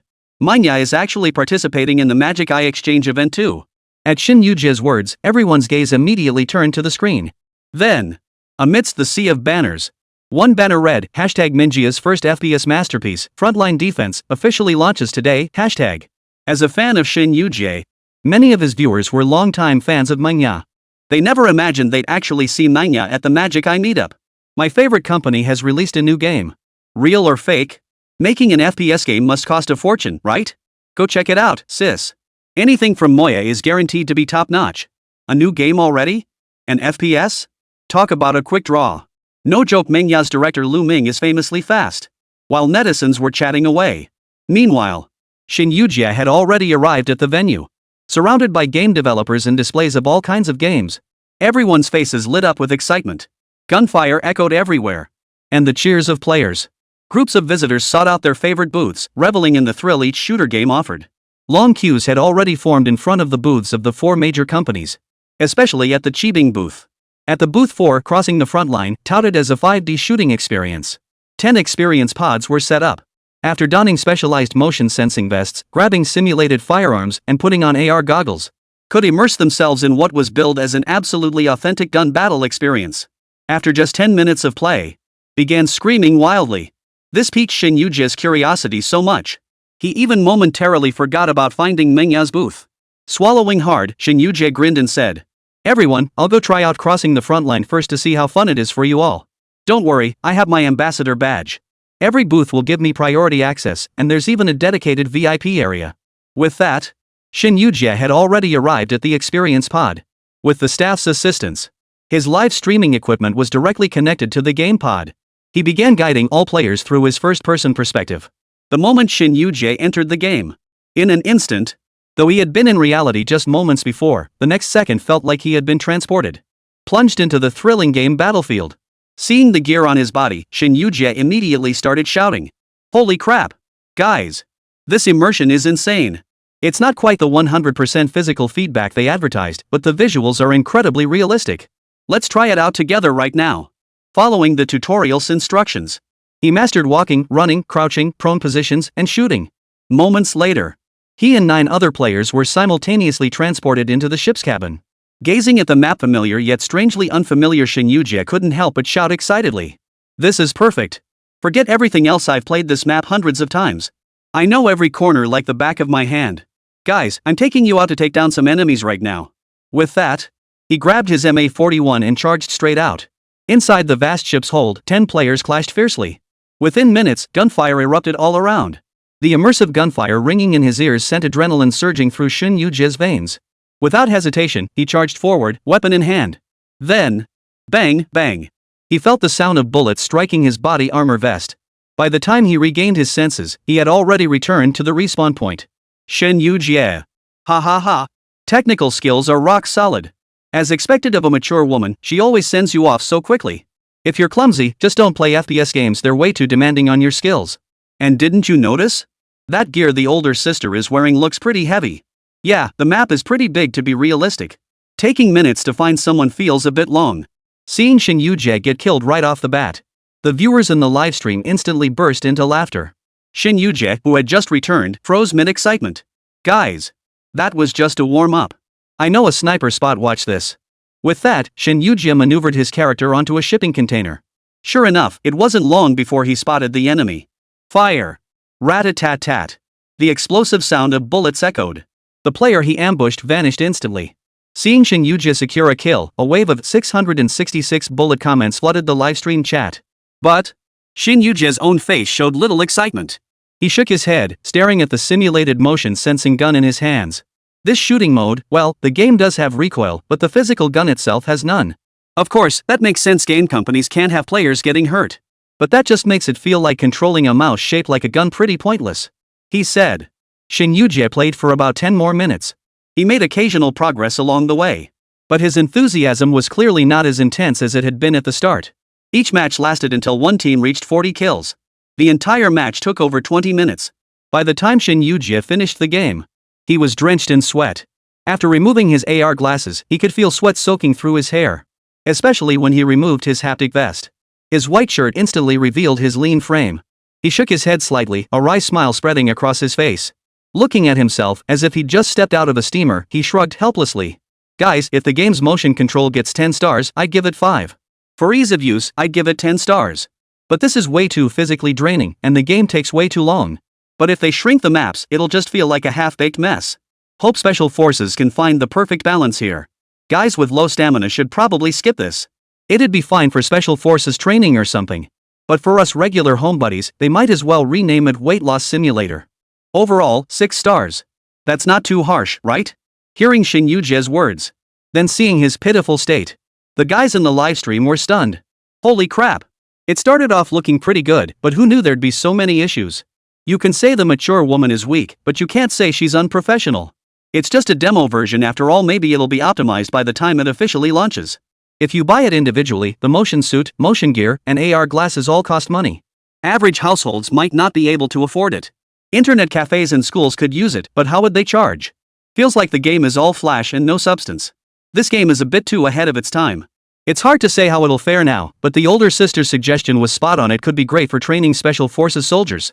Shen Yujie's review was straightforward and objective. He objectively laid out all the strengths and weaknesses of Crossfire without any personal bias. His professional analysis instantly drew a crowd of viewers to the livestream. Though many streamers attended today's Magic Eye Exchange event, when it comes to game streaming, his traffic remains firmly in the T1 tier. In just one game session, his livestream reached a staggering 500,000 viewers. And the numbers kept climbing steadily. After that, Shen Yujie didn't head straight to the budding booth.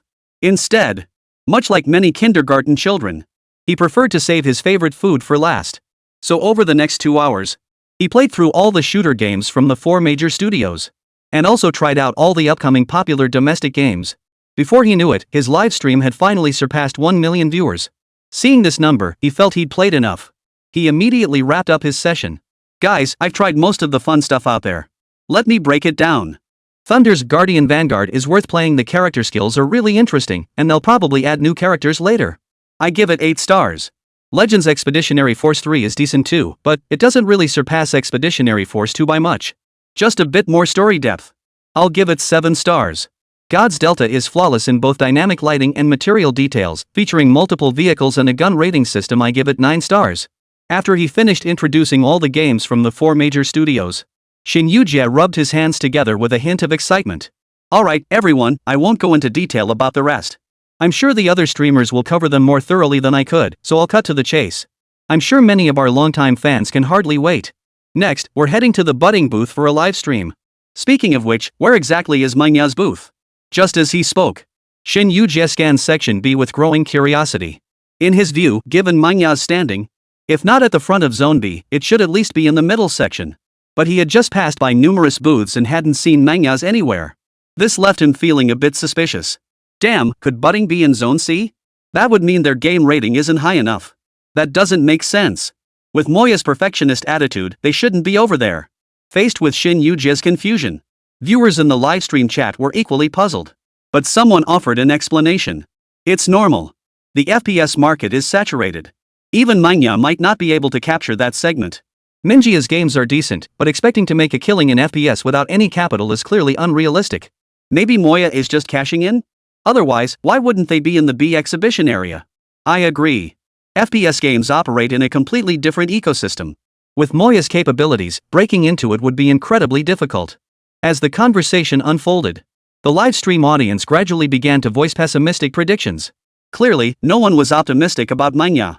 Seeing the hard-won momentum in the chat starting to fade, Shin Yujie immediately grew anxious.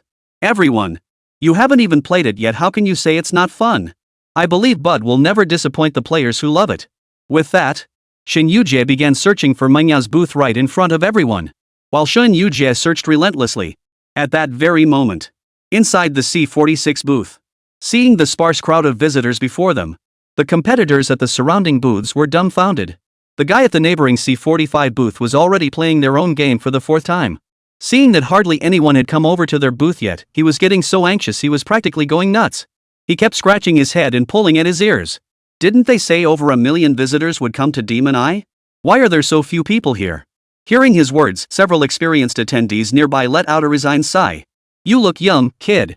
For us small developers, we're basically just here to make up the numbers. Exactly. 90% of the visitors are heading straight for the booths in Zone B. We're just left with the scraps. Damn. Isn't the organizers being a bit too lax? With such a huge venue, couldn't they have adjusted things? Forget it. Things should pick up in the afternoon. Let's just treat the morning as a chance to relax. If things get too bad, maybe we could just hang out together? Play each other's games? While the neighboring exhibitors chatted idly, Lù Ming and his team were equally bored, sitting at their own booth. Their booth, positioned near a pillar, drew even fewer visitors. Summer had barely been there 10 minutes before she beamed and dragged Fang Xiaoxiao off to the food court. By now, they were probably already on their second round of eating. The guys exchanged glances. A look of resignation spread across each of their faces. Just as Lù Ming was considering whether they should grab something to eat together to recharge their energy. Suddenly, Mr. Rong, who had vanished without a trace, appeared at Mengya's booth, grinning broadly as he led a group of little players. Now dressed in a clown costume, he held several puppy-shaped balloons in his hands. This move instantly drew a crowd of children who had come with their parents. The parents, likely assuming this was an officially arranged clown, they promptly handed their children over for temporary supervision. At least 50 children came and went. Mr. Rong could be seen wiping sweat from his brow as he eagerly made his way toward Lù Ming and the others. Director Lù, I've brought in the first batch of customers for the company. Hurry up and introduce them to the game. Hearing Uncle Rong's words and seeing the old man drenched in sweat, Lù Ming and the others were stunned by the old man's dedication. Meanwhile, competitors at neighboring booths were utterly stunned by Manya's bold move. Holy crap! Manya really pulled out all the stops. But Director Lù, would so many kids even know how to play FPS games? Ugh. Isn't this just a waste of effort? Not necessarily. Maybe they'll get their parents to join in? Right. Why didn't I think of that? This little sprout is pretty cunning, huh? Lù Ming, in that moment. After several seconds of reaction, he finally snapped back to reality. Looking at these achievements that Master Rong had worked so hard to gather, his heart was filled with emotion. Regardless of whether these kids brought by Rong could even grasp the games. Immediately, after exchanging glances, Lù Ming bellowed, "Guys! We've got guests, let's get to work." Chapter 73, when he became the father of sandbox games. Got it. Watch this, everyone. Hearing Lù Ming's words, Wang Ba, Ho Fangji, and Xiang Dong, the three of them didn't bother whether the kids understood or not. They immediately activated the display screen and connected to their game. Suddenly, a group of cartoon characters appeared on the screen. In a pixelated city of ruins, torrential rain poured down. The crack of lightning, the howl of wind. Occasional beastly roars echoed through the air. Despite the pixelated graphics, the immersive special effects and adorable character designs immediately captured the attention of all the children present. Wow! The group of kids let out a chorus of gasps. Bai Jie and Wang Ba each claimed a computer. They called out to the curious children nearby. If any of you kids want to play, come over to us.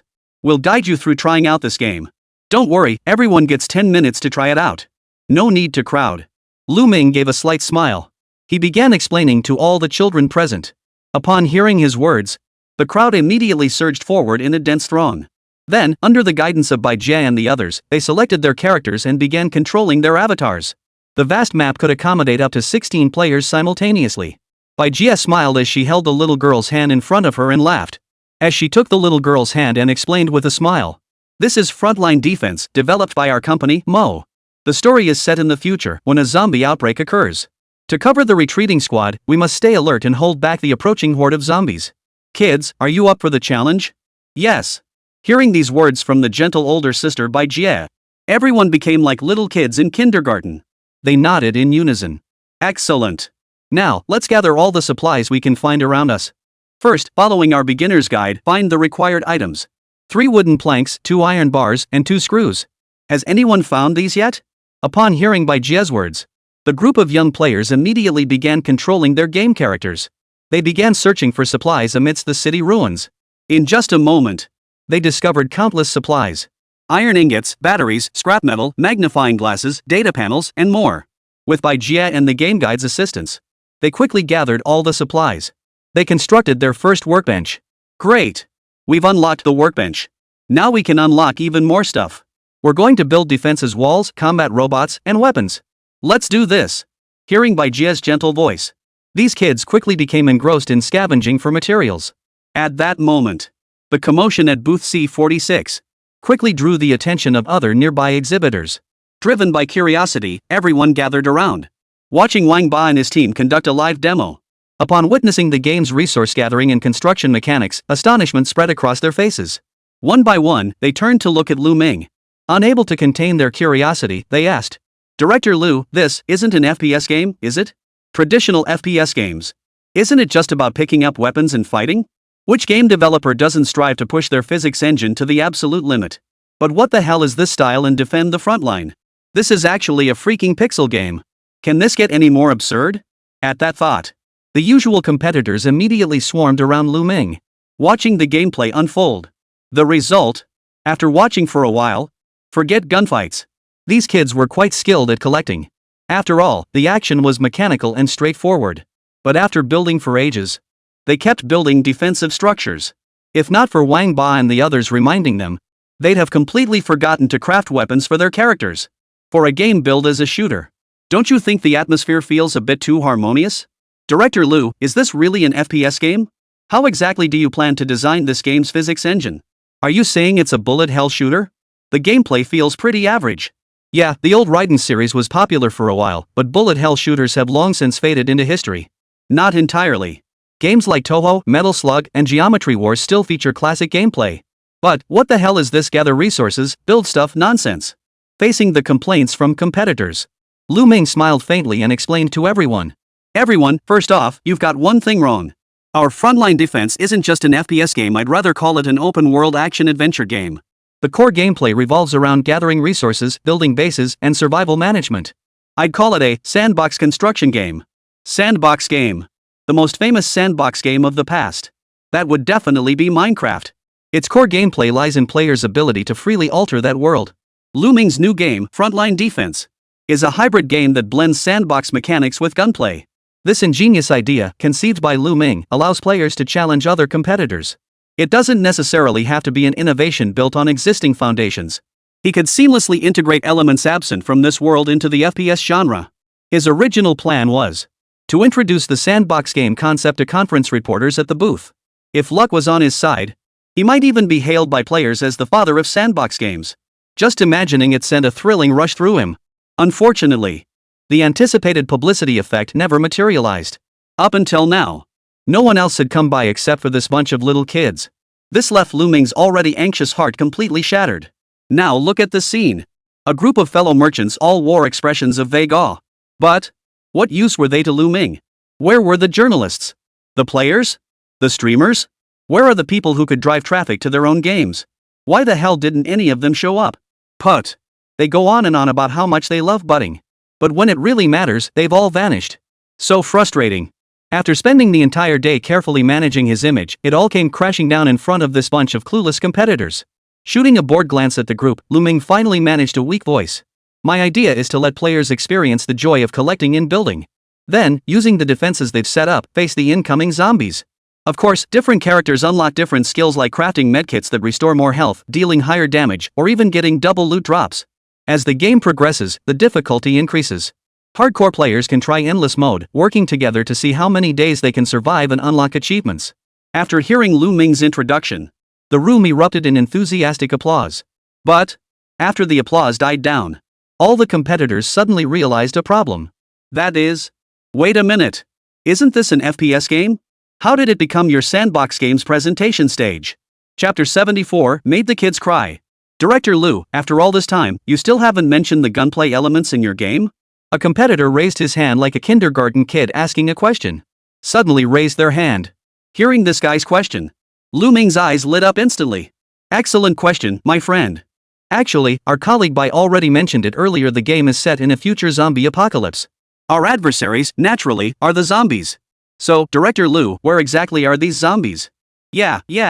We've been watching for ages and haven't seen a single zombie appear. And this game probably doesn't have a physics engine, right? So it's just a regular bullet hell shooter, right? Exactly. So it can't really be considered an FPS game, right? A group of people chattered away, bombarding Lù Ming with their questions.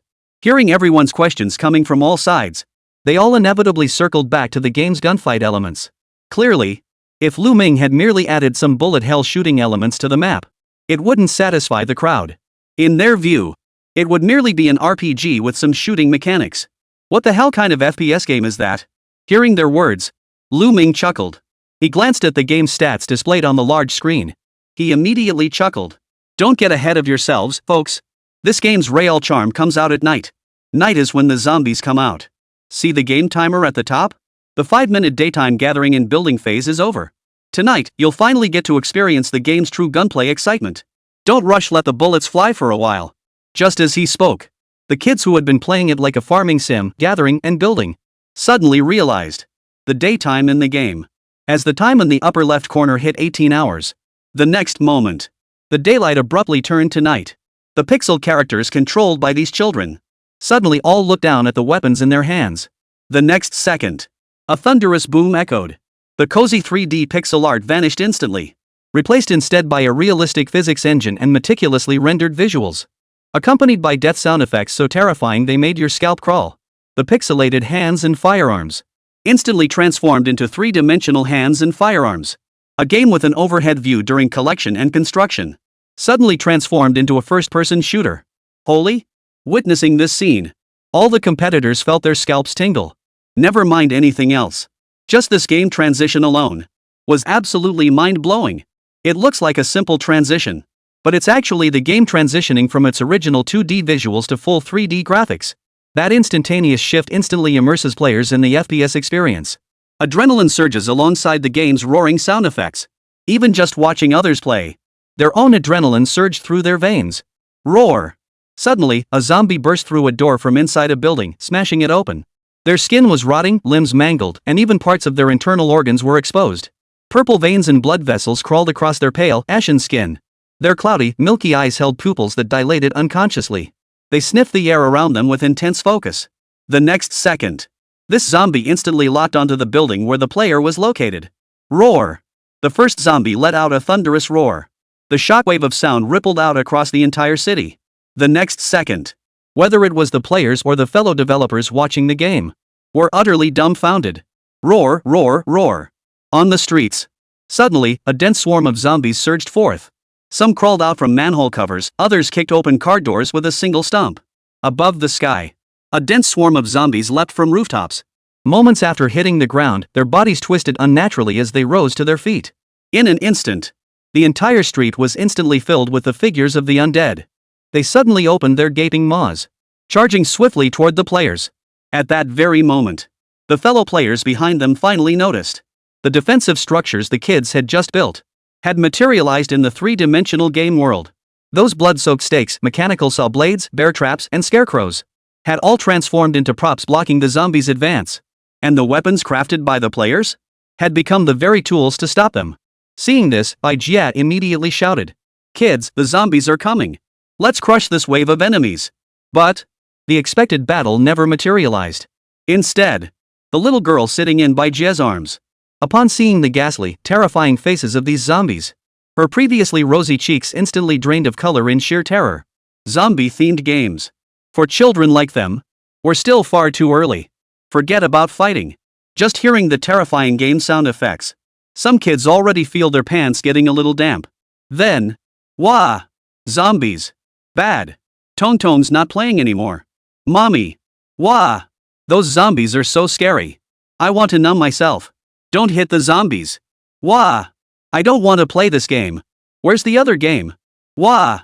For little kids who had been happily playing a collection minigame, when they saw the zombies attacking on the screen, they instantly froze in shock, because it adopted the setting from World War Z. The sheer overwhelming force of the zombie tide was nothing to sneeze at. The overwhelming horde of zombies couldn't be compared to the oppressive pressure of just one or two appearing in Resident Evil. Especially when the zombies lunged toward them, the gory splatter of blood when they sink their teeth into a character's neck. It left the kids completely dumbfounded. They couldn't contain themselves and burst into wailing right there at the exhibit. And these terrifying little creatures. What makes them terrifying is their crying is contagious. When one child starts crying, the rest of the little ones will start a chain reaction of wailing. Wah-ah! The piercing wails, instantly drawing the attention of visitors in other exhibition areas. When they saw a group of children wailing loudly in front of the same exhibit, everyone instantly became interested in booth C46. Their curiosity to gawk overpowered their passion for gaming. One by one, they made their way toward the sparsely populated Zone C exhibits. Many parents of the children rushed over upon seeing their own children among the crying crowd. What's wrong with you? I told you to watch the kids, and now they're crying? How unprofessional. Holy crap. This game's visuals, so terrifying. So intense. No wonder the kids are crying. How could you show them such a terrifying game? Holy crap. The visuals are so intense. What game is this? Chapter 75, Explosive Live Demo Impact. Soon, the C46 booth drew a large crowd. Curious onlookers gathered to see what was causing the children to cry. When they reached the massive cylinder, they finally realized. Whoa! There's actually another booth here? Whoever picked this booth must have had the worst luck in 8 lifetimes. Those kids seem to be crying right in front of this booth? Holy crap! Look at this game demo. It's so bloody, no wonder the kids are crying. Whoa! Which game company is this? The effects are absolutely mind-blowing. After seeing the game demo, all eyes widened. Just one glance. They were frozen in place by the terrifying zombie horde on screen.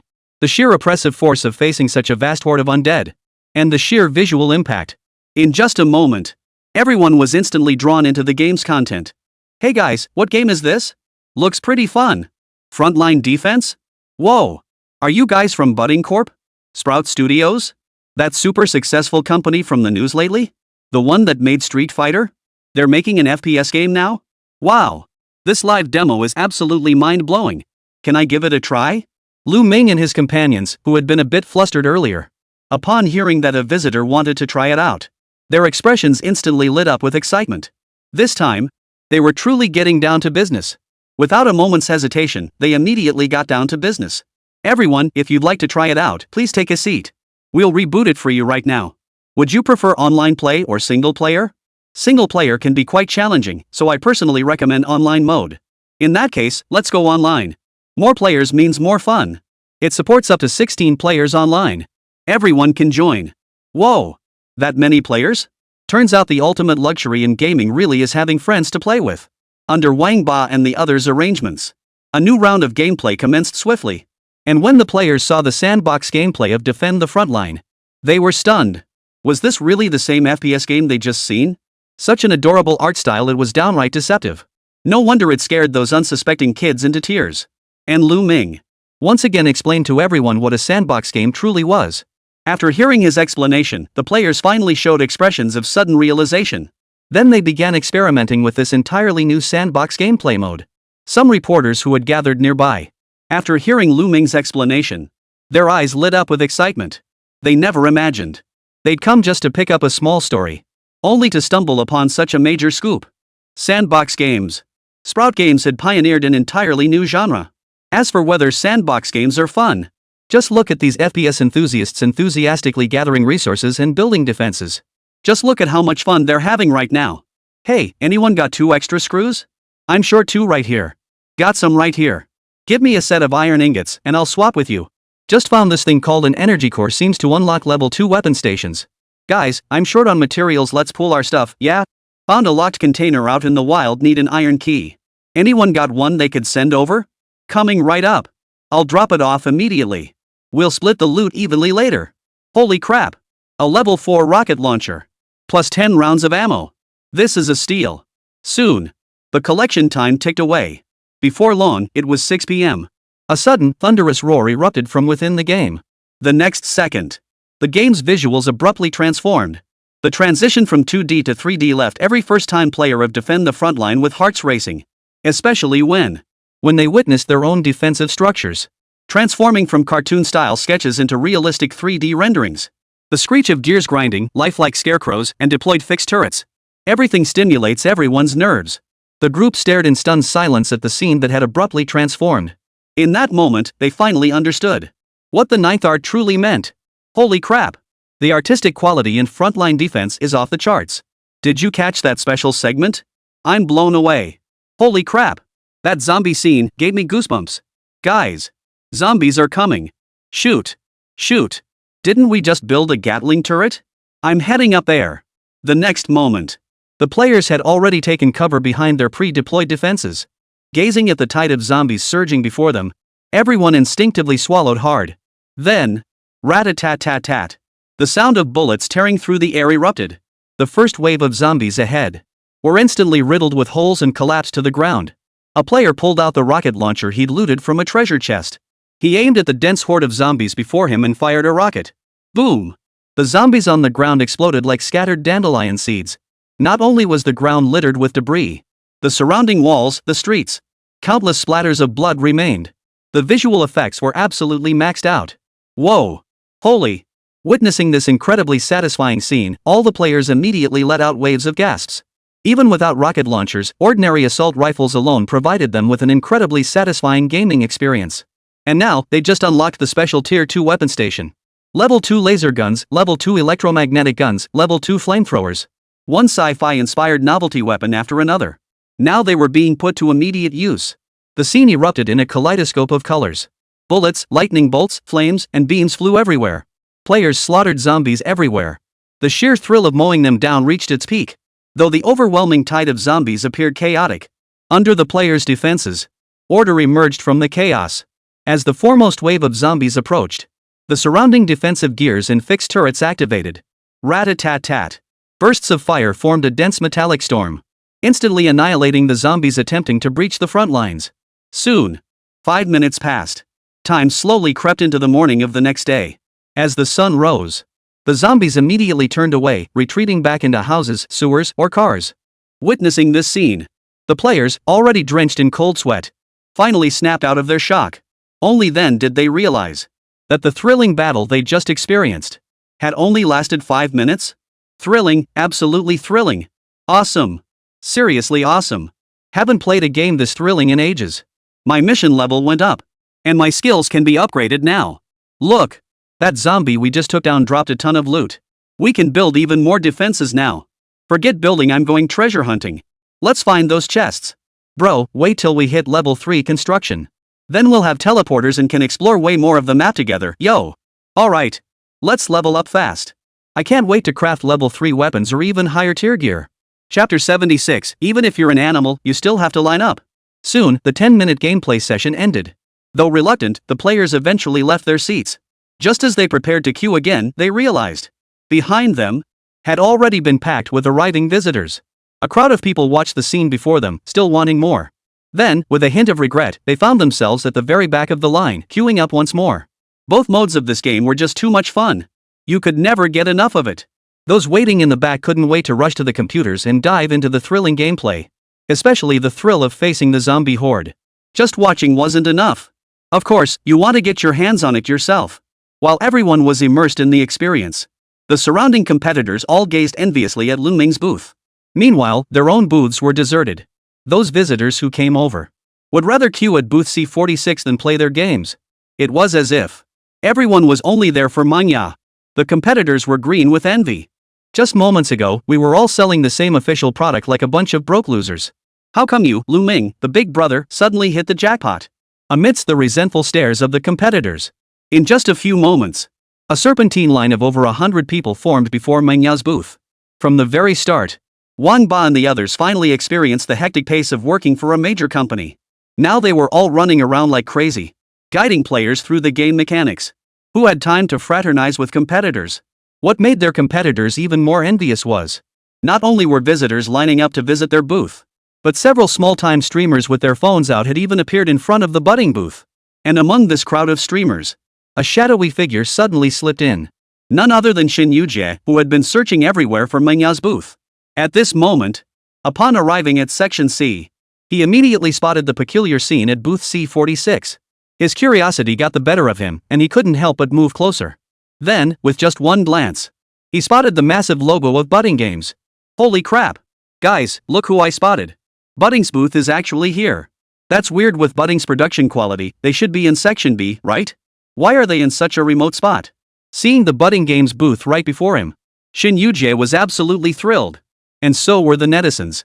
Once they realized Sprout was the reason behind Zone C's oddity, those who had been puzzled suddenly felt it made sense. Holy crap! What the hell is the Magic Eye Exchange doing? They actually stuck Budding in this godforsaken place? Did Director Lù step on someone's toes? Typical Bud Company. Quality speaks for itself.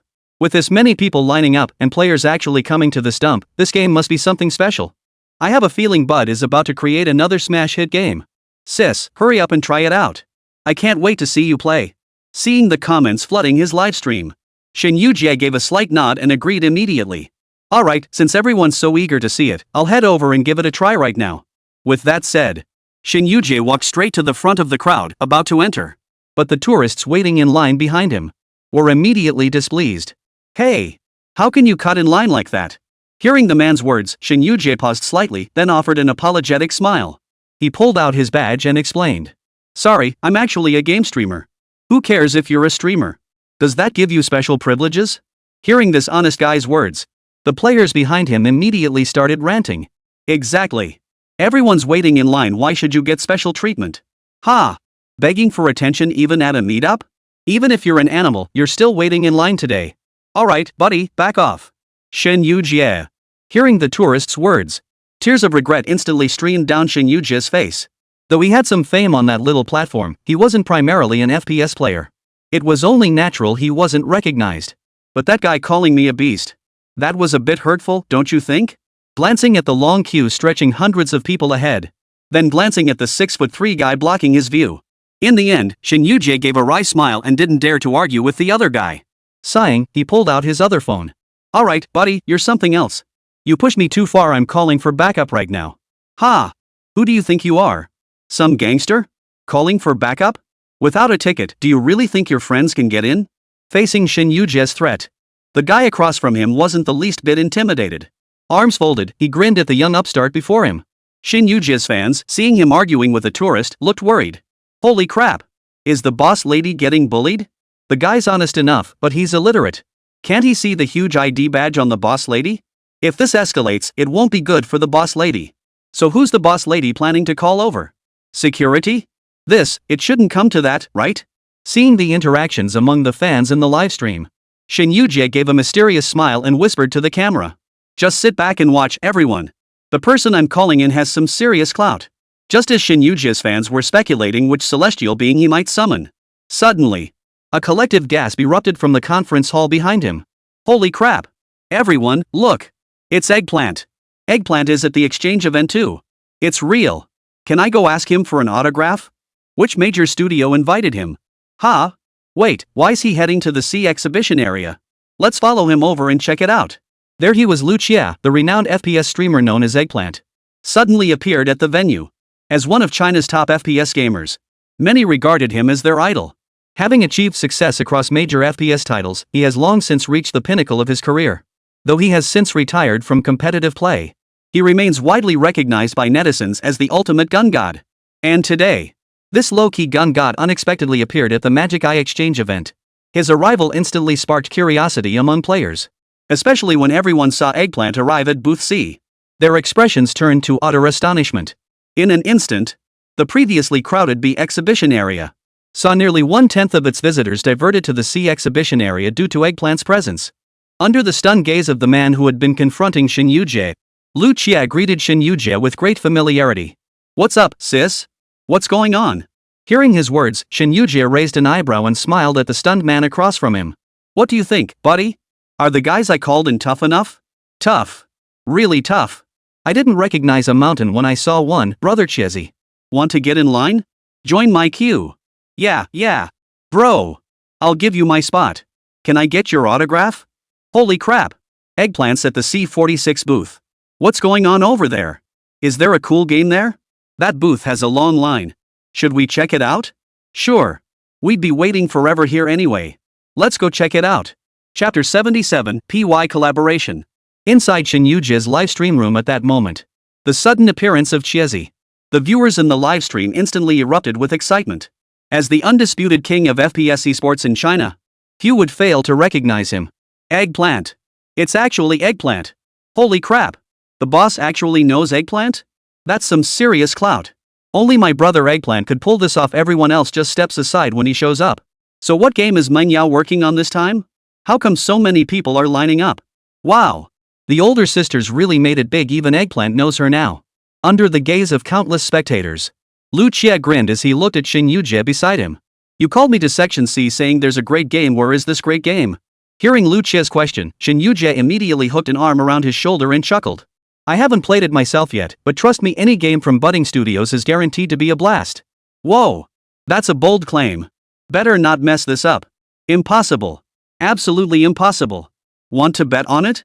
Hearing old Lu's skepticism, Shin Yujie's eyes lit up. His eyes darted around before he suddenly declared. Here's the deal, old Lù. We'll both rate this game out of 10. If our average score exceeds 9, I'll buy a new skin for the game account you streamed. Oh? Upon hearing Shin Yujie's wager, Lù Chia instantly perked up.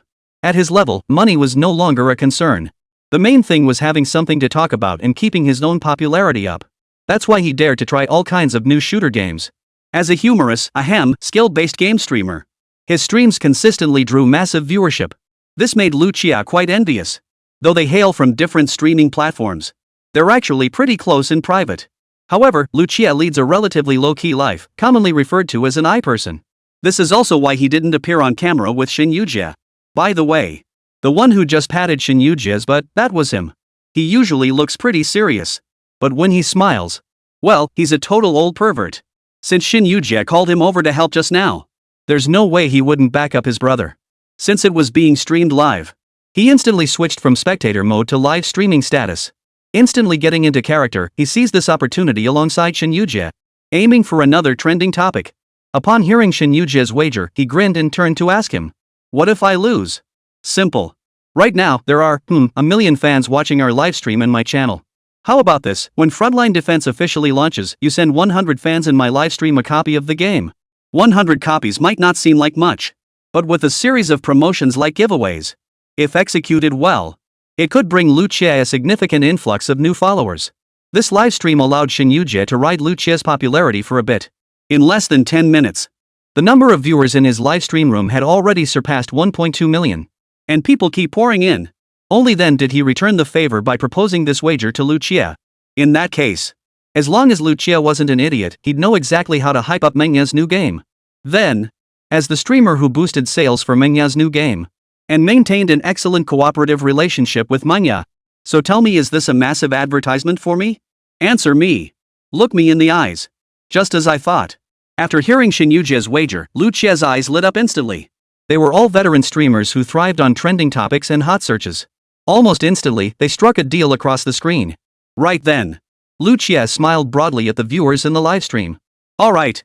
I'll take you up on that bet. Fans in the Yujie live room can vouch for me. I can't wait to get my hands on a new skin, hahaha. Of course, I'll give this game an objective and fair playtest for everyone. But let me make it clear up front, as a veteran player who's tried over 50 FPS games, my standards are pretty high. Wow. That's so Eggplant. So badass. Don't even bother watching. Sis is definitely losing this round. Exactly. As an FPS veteran, what hasn't Eggplant experienced? If it's just a regular FPS game, this newbie might be in trouble. Trust Moya, they won't let me down. By the time Lù Chia and Shin Yujie settled their wager, at the demo station ahead, the 10-minute trial period finally concluded. This time, thanks to Lù Chia's connections, the surrounding players didn't even glance at Shin Yujie's work ID. Everyone proactively made way for them. The two immediately strode forward like returning champions. Amidst the cheers of the crowd, they approached Lù Ming. When Lù Ming saw Xin Yujie approaching, he visibly froze. It seemed unexpected. This streamer, who had previously collaborated with the company, had actually come specifically to livestream their game today. No need for words. Bro, next time I'll definitely get you a big ad spot. Xin Yujie instantly understood the meaning behind Lù Ming's glance. Xin Yujie instantly understood. His next advertising collaboration with Manhwa was in the bag. I'm such a money-grubbing genius, huh? Then, under Lù Ming's arrangement, the two quickly sat down together. Just like those players earlier. Seeing the sandbox gameplay for the first time, their eyes lit up instantly. Then, within the game, the two began building and exploring. Soon enough, they unlocked level 2 weapons. The moment daylight faded, a zombie's growl echoed through the air. Then came the explosive cutscene that left everyone breathless. And those terrifying zombies. It's showtime. Seeing this tide of corpses, Xin Yujie and Lù Xie immediately let out a startled cry as they unleashed their weapons in a relentless slaughter. That exhilarating combat experience. They simply couldn't stop. Pure slaughter, an experience of ultimate exhilaration. They didn't even need tactics or formations. A group of people just stood their ground and went to town on those zombies. The viewers in the livestream, after witnessing the gameplay of frontline defense, were completely stunned. Holy crap! This game is pretty awesome. I love that collect synthesize rework mechanic. Can we get a dedicated episode on Moya? This is so awesome. Moya is amazing. When is this game launching? I can't wait to buy it. I'm gonna hype this gameplay to the max. I knew it, anything from Budding Studio is guaranteed to be top-notch. Damn, those silky smooth scene transitions are pure art. Suddenly, those big-name studio games seem kinda meh. I get it. Anyone who's played a Moya game ends up with this after effect. Manhwa, you guys are awesome. Chapter 78, 10-10 is just the limit of scoring. Inside the live stream room, Xin Yujie played defend the frontline with obvious excitement. A satisfied smile spread across his face, plain for all to see. This zombie shooting game was just too satisfying. It was easily the most fun game he'd played all day. He picked up a level 2 flamethrower. He unleashed a torrent of flames upon the zombies in front of him. Hordes of zombies instantly collapsed before him, emitting endless wails. Even if a zombie lunged at him, they were shattered by the nearby automatic turrets. This restored Xin Yujie's confidence, which had been stifled for half a day in other games. As he fought, he couldn't help but show off to the viewers in his livestream. See that, guys? That's what a skilled streamer looks like. This is what a skilled streamer looks like.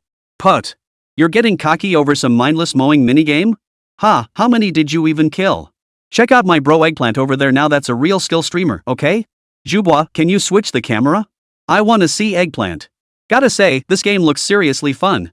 Too bad it's only a 10-minute trial. Wish we could play longer. A crowd watched the sassy streamer go on a killing spree in the livestream. Compared to his wild firing, Eggplant beside him was much more professional. He carefully managed his ammo and chose the right gun type. Not only that, he also tested every Tier 1 and Tier 2 gun in the game. He experienced the feel of every firearm in the game. While playing, he never forgot to conduct evaluations. Compared to Xin Yujie's haphazard gameplay, his skills, positioning, and situational awareness far surpassed Xin Yujie's. After all, he was a professional streamer specializing in first-person shooter games. It's no surprise that this can be achieved. When the 10-minute trial period ended, the two finally stopped playing. Seeing Lù Xie's kill count, Xin Yujie's eyes widened instantly. Holy crap! You're cheating, right? We're both killing zombies, how come your kill count is double mine? Hearing Xin Yujie's words, Lù Xie scratched his head with a sheepish grin. Maybe I'm just better at FPS games. So far, no one's managed to make me feel defeated in an FPS game. Just then, a couple who had just finished their trial run happened to walk past them. The girl clung to her boyfriend's chest, her face frozen in terror. Her voice deliberately sweet and high-pitched. Honey, that scene was so terrifying. My heart's still pounding like crazy. Hearing his girlfriend's sweet talk, the guy kissed her forehead with manly tenderness. Sweetie, don't be scared. We're done with that crappy game. Come on, let's go get some ice cream. You're the best, honey, love you, Mua. Lù Ming. Lù Xie. Netizens. Just a few short lines. And instantly broke everyone's defenses. Lù Ming never imagined his game would ever be criticized. As for Lù Xie, watching the couple showering each other with affection, then glanced at the greasy-looking big guy beside him, Xin Yujie. He clutched his chest in agony, his face twisted with anguish. Guys, I've never been hit this hard since I started playing FPS games. Seeing Xie's face twisted with envy and resentment, netizens instantly burst out laughing. No way. That guy isn't even an FPS player. Exactly. How could an FPS gamer possibly have a girlfriend? Wah! This is crushing me, bros. I'm off to play Vainglory. Damn it. They're everywhere, always flaunting their love. Forget practicing my aim tomorrow, I'll just use my mouse cord to work out my neck. What are you thinking? FPS players don't deserve love. Get back to practicing. While the fans were venting their frustration in silence. Snap. Shin Yu-jie clapped his hands cheerfully, drawing everyone's attention. Alright everyone, it's time for the professional judging segment. Next, Eggplant and I will reveal our scores for Defend the Frontline. Curious fans can take a guess. What will our final average score be? Upon hearing Shin Yu-jie's words, the livestream chat exploded with countless guesses. Scores of 8, 9, and even 10 were all thrown around. Millions of fans. After seeing the sandbox gameplay of Frontline Defense, they were all filled with curiosity about this brand new game mode. At the same time, they were equally curious about the rating given by Chiezi, a professional FPS player. Shin Yu-jie and Lù Ming simultaneously wrote their scores for Defend the Frontline on paper. The entire livestream instantly fell into a tense atmosphere. Everyone watched the papers in their hands with bated breath. As Shin Yu-jie's countdown 3, 2, 1 concluded.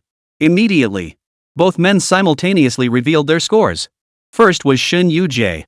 As a longtime fan of manga, and also anticipating the upcoming advertisement, he shamelessly gave it a perfect 10. Seeing this score, fans in the livestream instantly groaned. I knew it'd be a 10. Isn't this cheating? So lame. Exactly. If Eggplant scores at least 8 points, he's guaranteed to win this round, right? So, what score did Chiezi give? Amidst the audience's curious and expectant gazes, the camera cut directly to Lù Ming. When everyone saw the score he gave to Frontline Defense, suddenly, viewers in the livestream room all widened their eyes. A collective gasp of holy crap erupted. It wasn't because Lù Ming's score was too low. On the contrary, he actually gave an 11. Netizens? What's up with you, little bro? You're just as obsessed with Mengya's money, aren't you?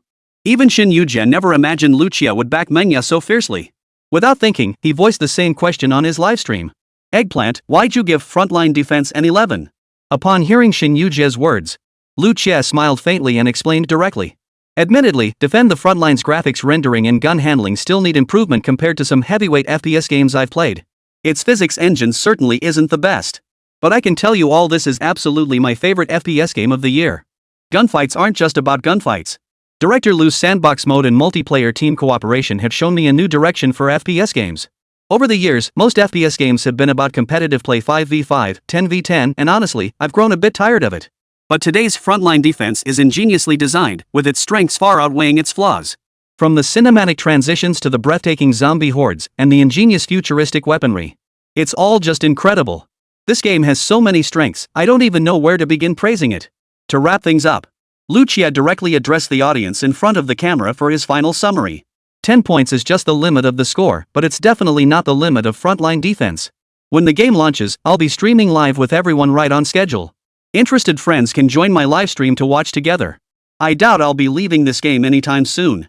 It's undoubtedly the greatest masterpiece in FPS gaming this year. Chapter 79, The Astonishing Ma Wenjie. Wow! Whether it's the tourists around them, nor the viewers in the livestream room. Upon hearing Lù Ming's assessment of Frontline Defense, everyone gasped in astonishment. As a master in the FPS field, as he himself stated, having played countless FPS games, his standards for the genre are undoubtedly high. To receive such high praise from him, just how fun Defend the Frontline really is. And it's not just him. Even the viewers in the livestream. During the 10 minutes they just watched Eggplant and the sassy lady try it out, they too felt the game's charm.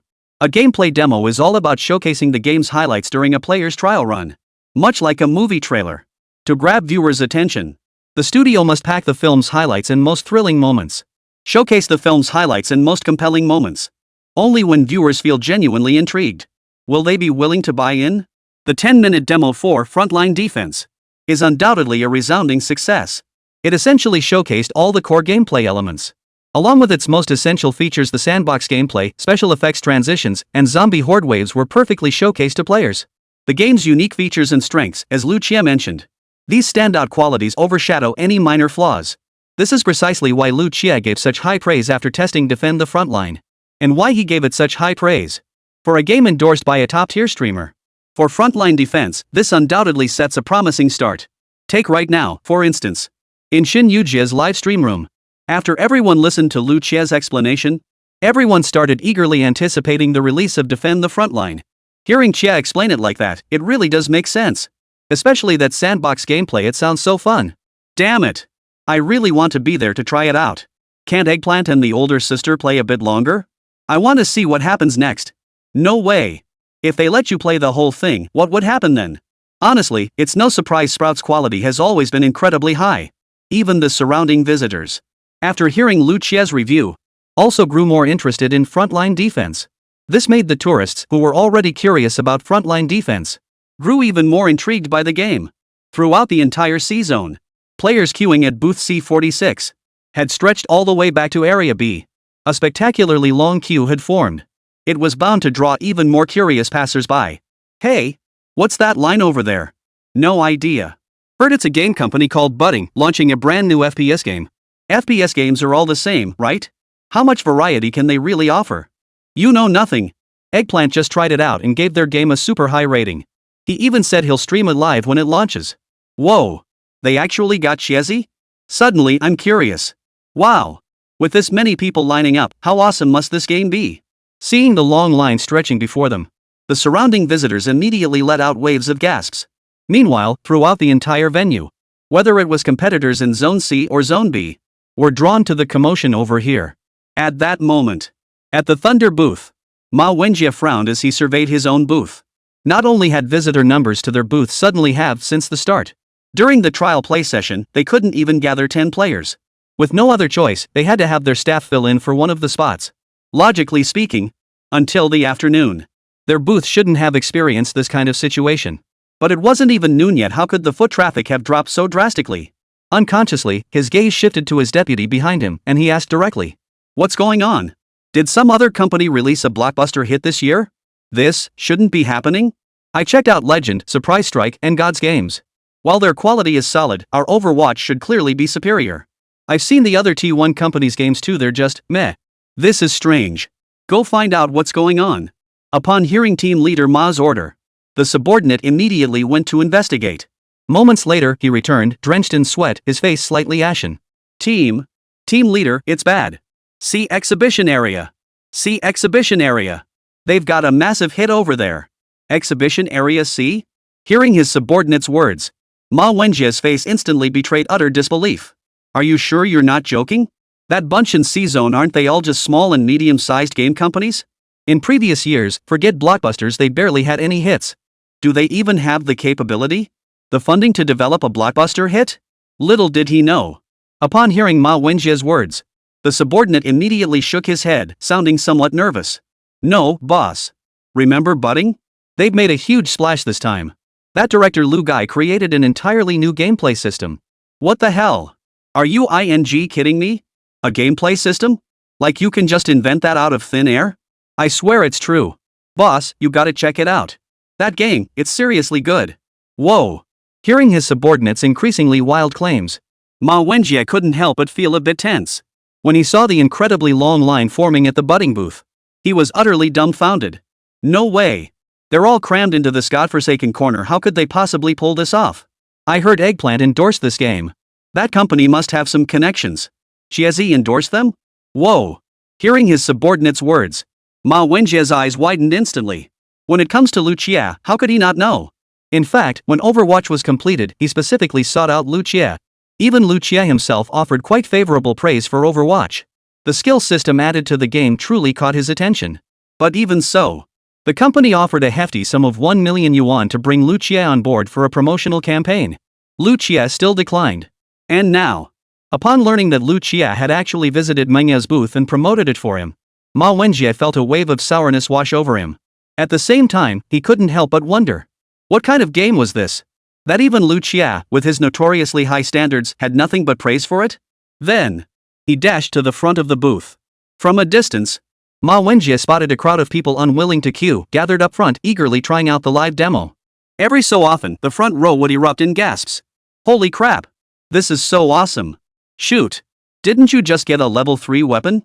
Don't be stingy with it. Of course. There's only 200 bullets total. Once I use them up, they're gone. Once the 5 minutes are up, you won't be able to use it anyway. Hey! Run. Zombies are breaking through. Staring at the sea of people before him, Ma Wenjie was completely dumbfounded. It was hard to believe. In Zone C, he could actually witness such a spectacular scene at a booth. And it was in the pillar-filled trash zone, no less. This budding talent. It's got some serious guts.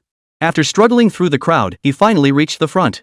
He was determined to see what kind of new game system this budding talent had created. Then, he saw the sandbox gameplay. This wildly imaginative concept froze him in his tracks. Only one thought remained in his mind. Games could actually be designed like this? Genius. This is true genius. That guy Lù Ming, he's absolutely terrifying. As a veteran developer, he instantly recognized the future potential of sandbox games. And Frontline Defense as the pioneering work of sandbox games. While ensuring gameplay depth, it was destined to leave an indelible mark on gaming history. In fact, this game has revitalized the entire C district. Faced with tens of thousands of players queuing up, naturally, some visitors were unwilling to wait. And sure enough, the surrounding booths C44, C45, and C47 were already packed with people.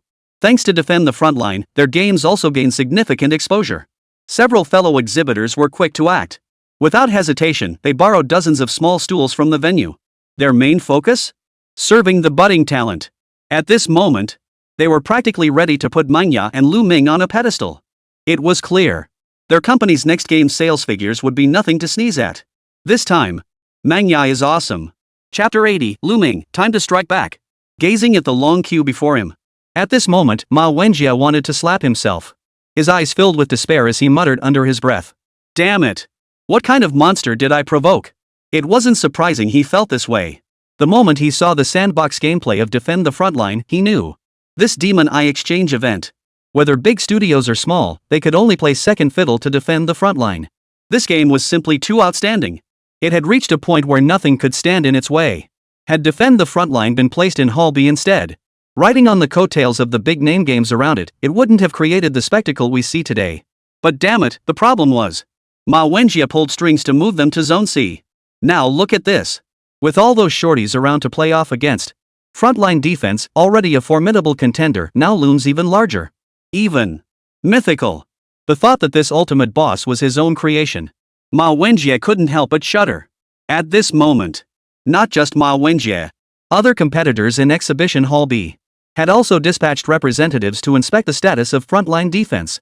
When the competitors collectively witnessed the gameplay of Frontline Defense, everyone fell silent. Holy crap! This company, Manhwa, is something else. Find out who designed this game. Can we recruit them to our company? Damn! With this game, budding is going to be huge. Who needs to jump ship anymore? Damn it! This is pure gold. I wish I had a booth in this section. Hey, let's talk. My booth's at B152. Want to swap spots? No way. Not for anything. Not for any price. I'm staying right next to Manhwa. It wasn't just competitors who were stunned by this game. Visitor reactions were absolutely wild. Amidst the queuing crowds, scalpers had already appeared. Only 100 people left before I get in. Price is $100 now. Holy crap. Bro, you're still 100 spots away?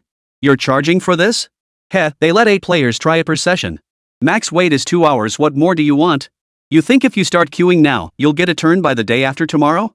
Well, could you make it a little cheaper? $80 is the absolute bottom line. Take it or leave it. After hearing the scalpers' words in the queue, the surrounding competitors were all dumbfounded. They never dreamed that even just the process of trying out a game could actually turn a profit. If you stand in line one more time, wouldn't you recoup the ticket cost? Needless to say, for players who'd never touched a sandbox game before, is an incredibly tempting prospect. In just a moment, the entire C exhibition hall, thanks to Budding Company, was instantly energized. Even the neighboring booths of fellow exhibitors finally saw visitors coming over to try their games. Witnessing this scene, the competitors were practically ready to worship Lù Ming.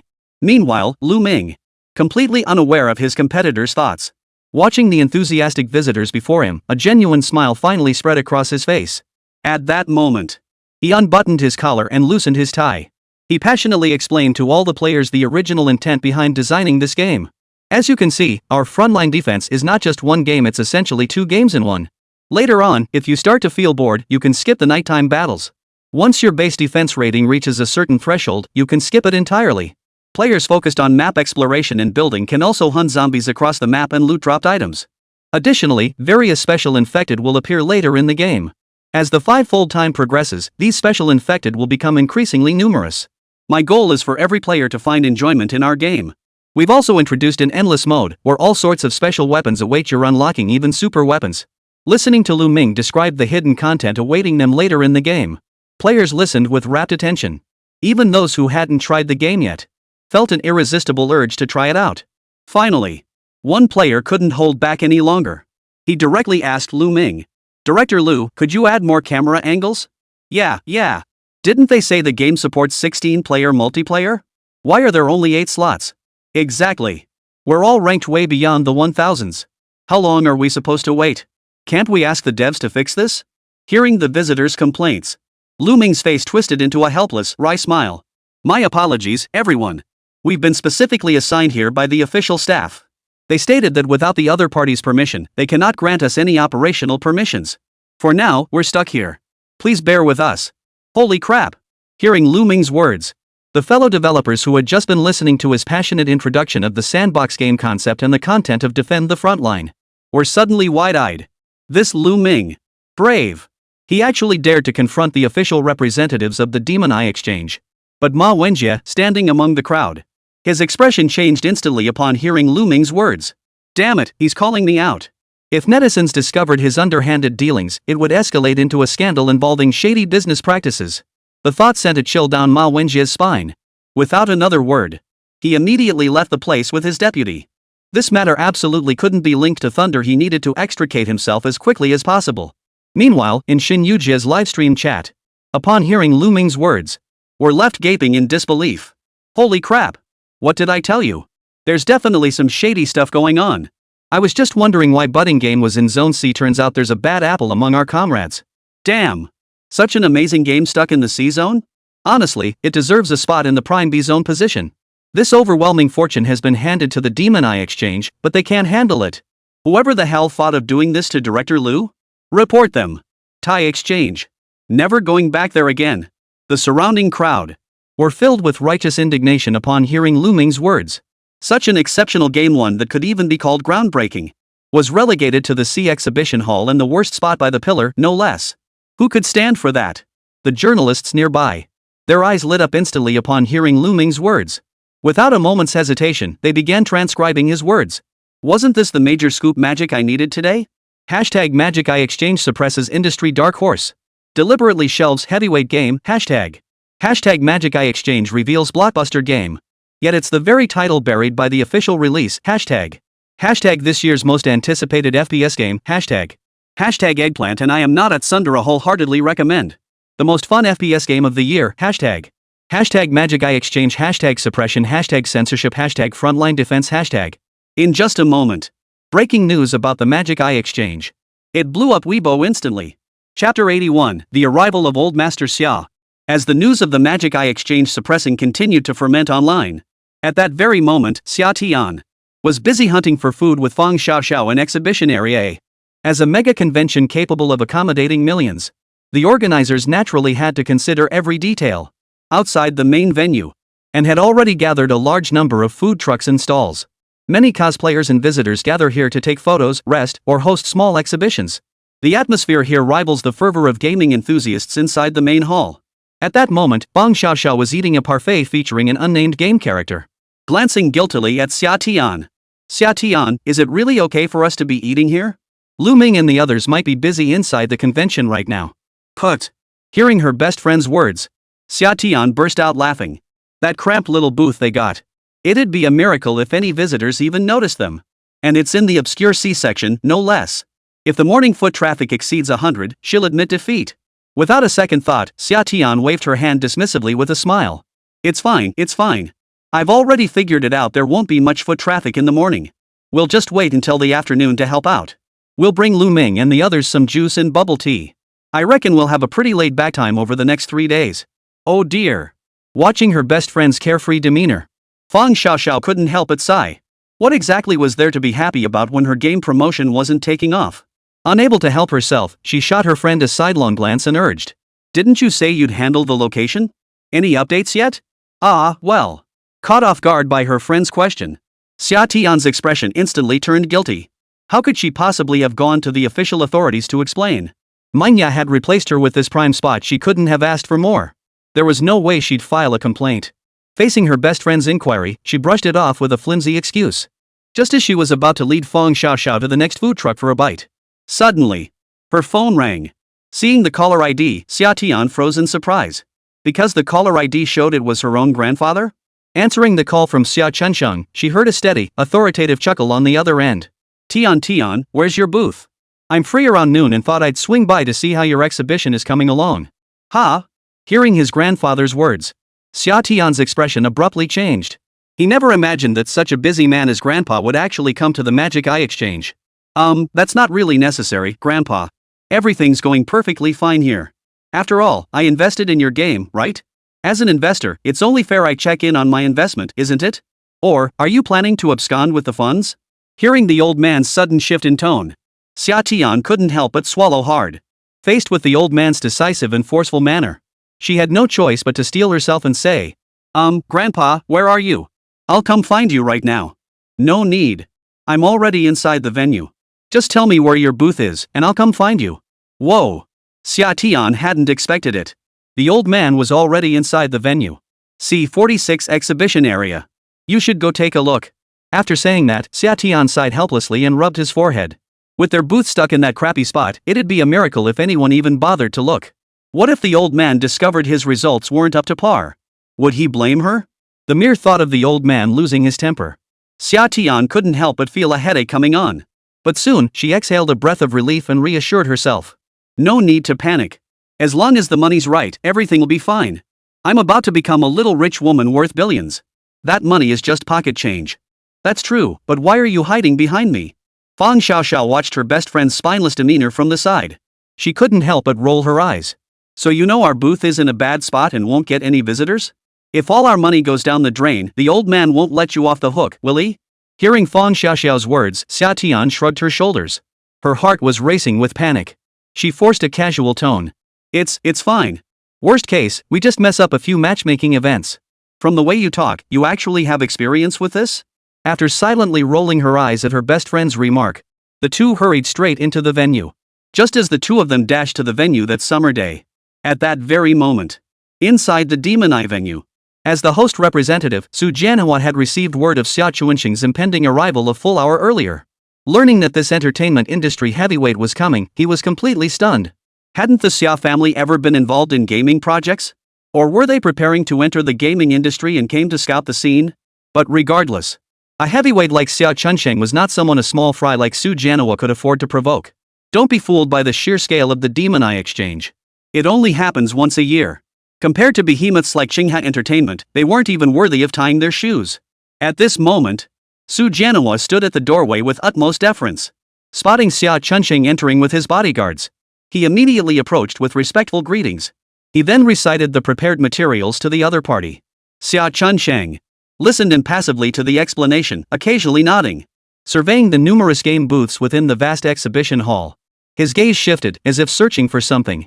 Su Jianhua, who had been observing Sia Chunsheng all along, couldn't help but step forward and ask, Mr. Sia, is there a game you're interested in investing in? Invest? At Su Jianhua's words, a faint smile suddenly appeared on Sia Chuanxing's face. You could say that. I invested in a game recently. I heard he's attending your exchange meeting too. I'm curious to see if this investment will satisfy me. That's fantastic. A game project you've taken an interest in is bound to be a huge success. Which company's project is it? I'll have someone take you there right away. After saying this, Su Jianhua immediately sought out the event coordinator and instructed him to come over promptly. When Chen Liming learned that a big shot was coming to their exchange meeting, he scurried over like a puppy. There he was, the chief delegate, standing beside a rather imposing figure like a grandson. His posture, like that of the delegates he usually saw, instinctively leaned forward at a 15-degree angle. Instantly, his back, which had been poised to bend at 15 degrees, instantly bent to 30 degrees. Good morning, boss. Good morning, Mr. Sia. I'm the chief coordinator for this venue. Everything here falls under my responsibility. Upon hearing Chen Liming's words, Sia Chunsheng merely gave him a warm smile and nodded. Indeed, the venue setup is excellent. It's clear you've put a lot of thought into it. Not at all. It's all thanks to our general manager Su's excellent leadership. Faced with the big shot's praise, Chen Liming dared not take any credit for himself. He didn't even dare to look at the other person for more than a moment. Su Jianhua, standing nearby, immediately repeated old Master Xia's request. He then directed Chen Limin. Alright, Mr. Xia wants to visit the manga company booth. Do you remember which booth they're at? Let us there now. Oh. Budding, right? I'll take you there immediately. Mid-sentence. Chen Limin's voice suddenly froze. A thin sheen of cold sweat broke out on his forehead. Oh no. Wasn't the booth this big shot just mentioning? Sprout? No. It couldn't be that coincidental, could it? Chapter 82, you're a complete moron. What? You don't know where Mengya's booth is? Seeing Chen Limin didn't move, Su Jianhua's expression instantly soured. And no problem. I can see every company's booth on my tablet. I'll take you there right now. Hearing Representative Su's words, Chen Limin's back was drenched in cold sweat. Daring not to argue, he immediately began leading the way ahead in small steps.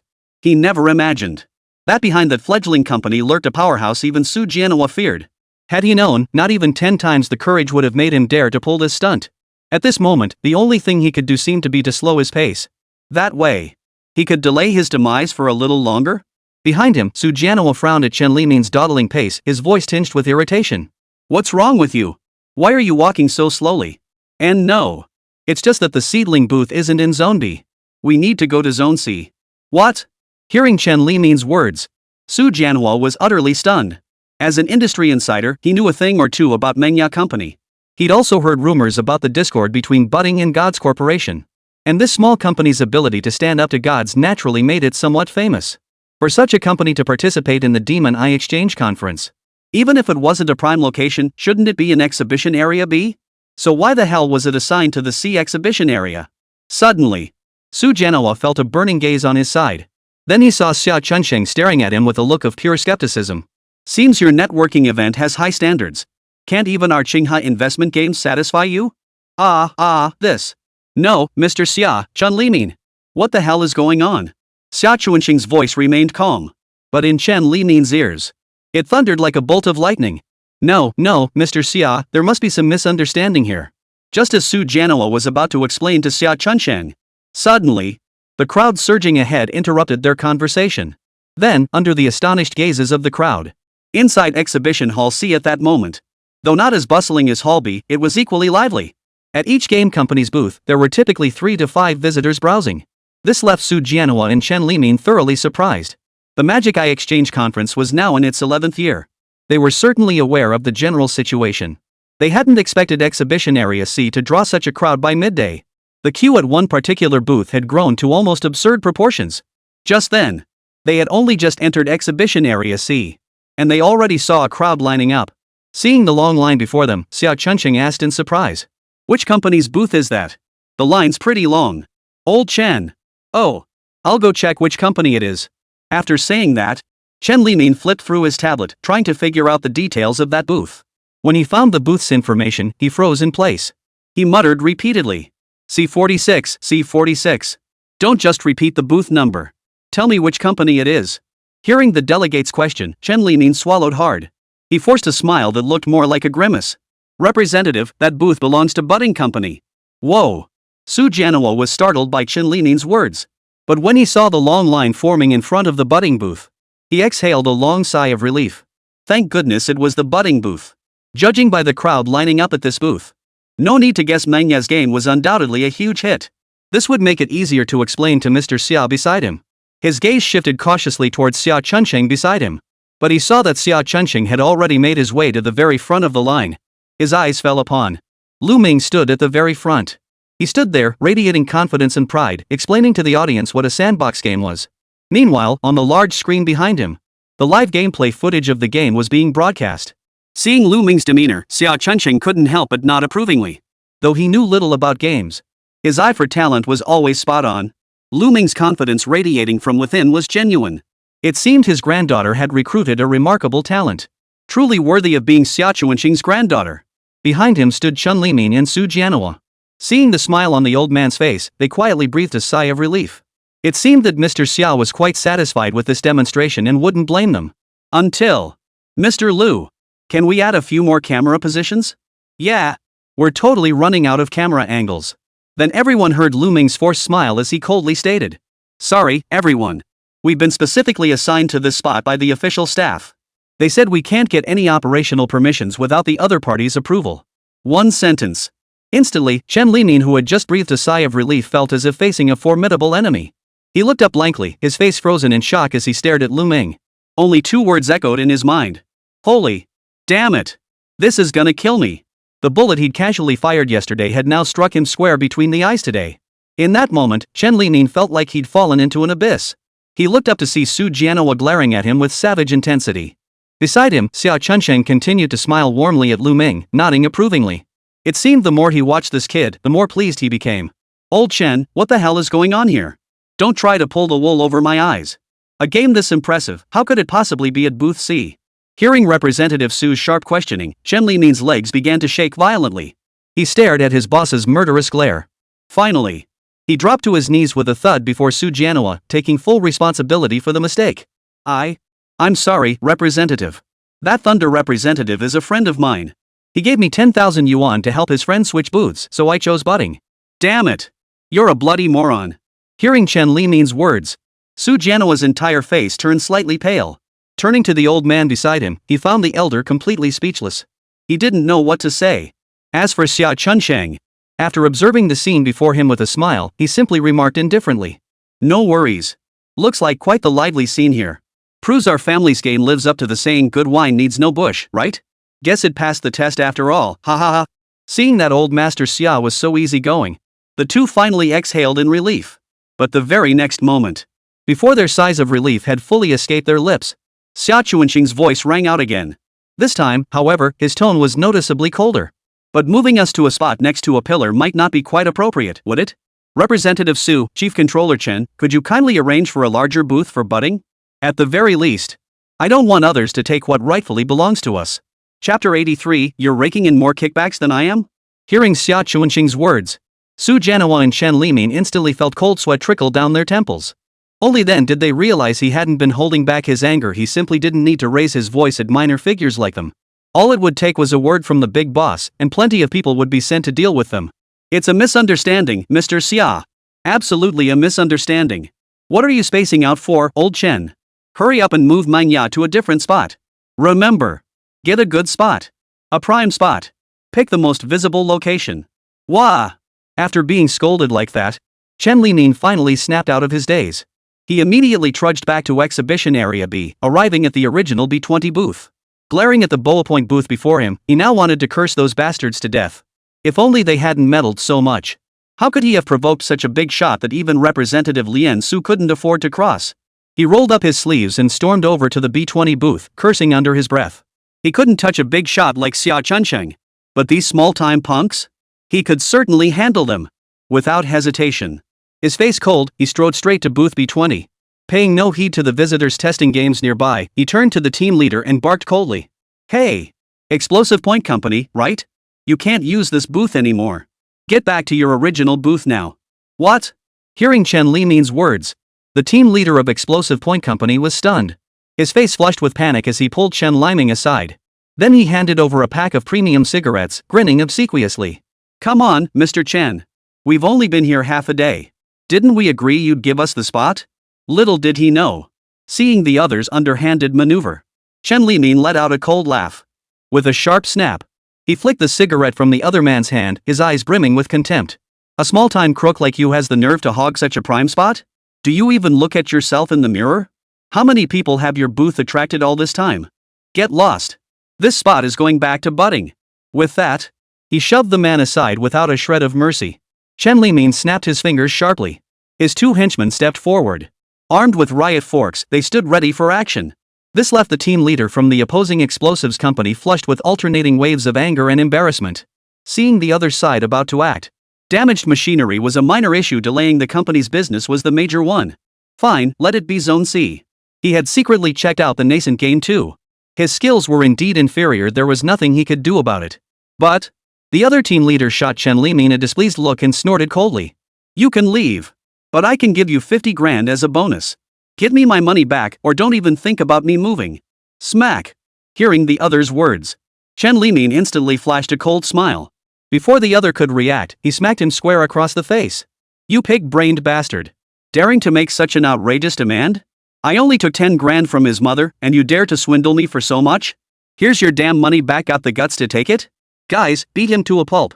At the chief enforcer's command, the security crew wasted no time launching into a brutal beating. Pulling a handcart, they brazenly unplugged the power and hauled all the equipment onto it. The clattering sounds of bumping and scraping echoed throughout. The team leader at the explosion site winced at the sound. Damn it! Chen, I'm suing you. Taking kickbacks and treating customers like this? Put. Everyone, come see this. The official Magic Eye headquarters takes our money but doesn't deliver, and they even vandalized our machines. Careful moving that. It's a neon 8K display. Worth tens of thousands. Surrounding tourists. Seeing the fight break out in Zone B20, they all stopped to check out the situation. Chen Limin, however, delivered a vicious kick, his eyes filled with malice. Cut the crap. I only took 10 grand from you. Take your money and get the hell out. Don't ever show your face at Magic Eye again. You're lying. I clearly gave team leader Ma from Thunder Group 50,000. How could it be? At that moment, Chen Limin and the outburst team leader suddenly snapped back to reality. With a sharp swoosh, both pairs of eyes turned to Lei Ting, who was still watching the commotion from the sidelines. Ma Wenjie, who had been casually watching the drama unfold. He immediately thought to himself, oh no. Facing their murderous stares, he stammered nervously. Don't look at me. Brother Chen, I only got 2,000, I kept half for you. At that moment, Ma Wenjie suddenly snapped out of it. His gaze immediately shifted to the team member nearby whose eyes were darting nervously. Mike, what the hell is going on here?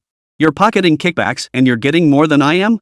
Hearing team leader Ma's words, the team member named Mike immediately lowered his head and began to stammer.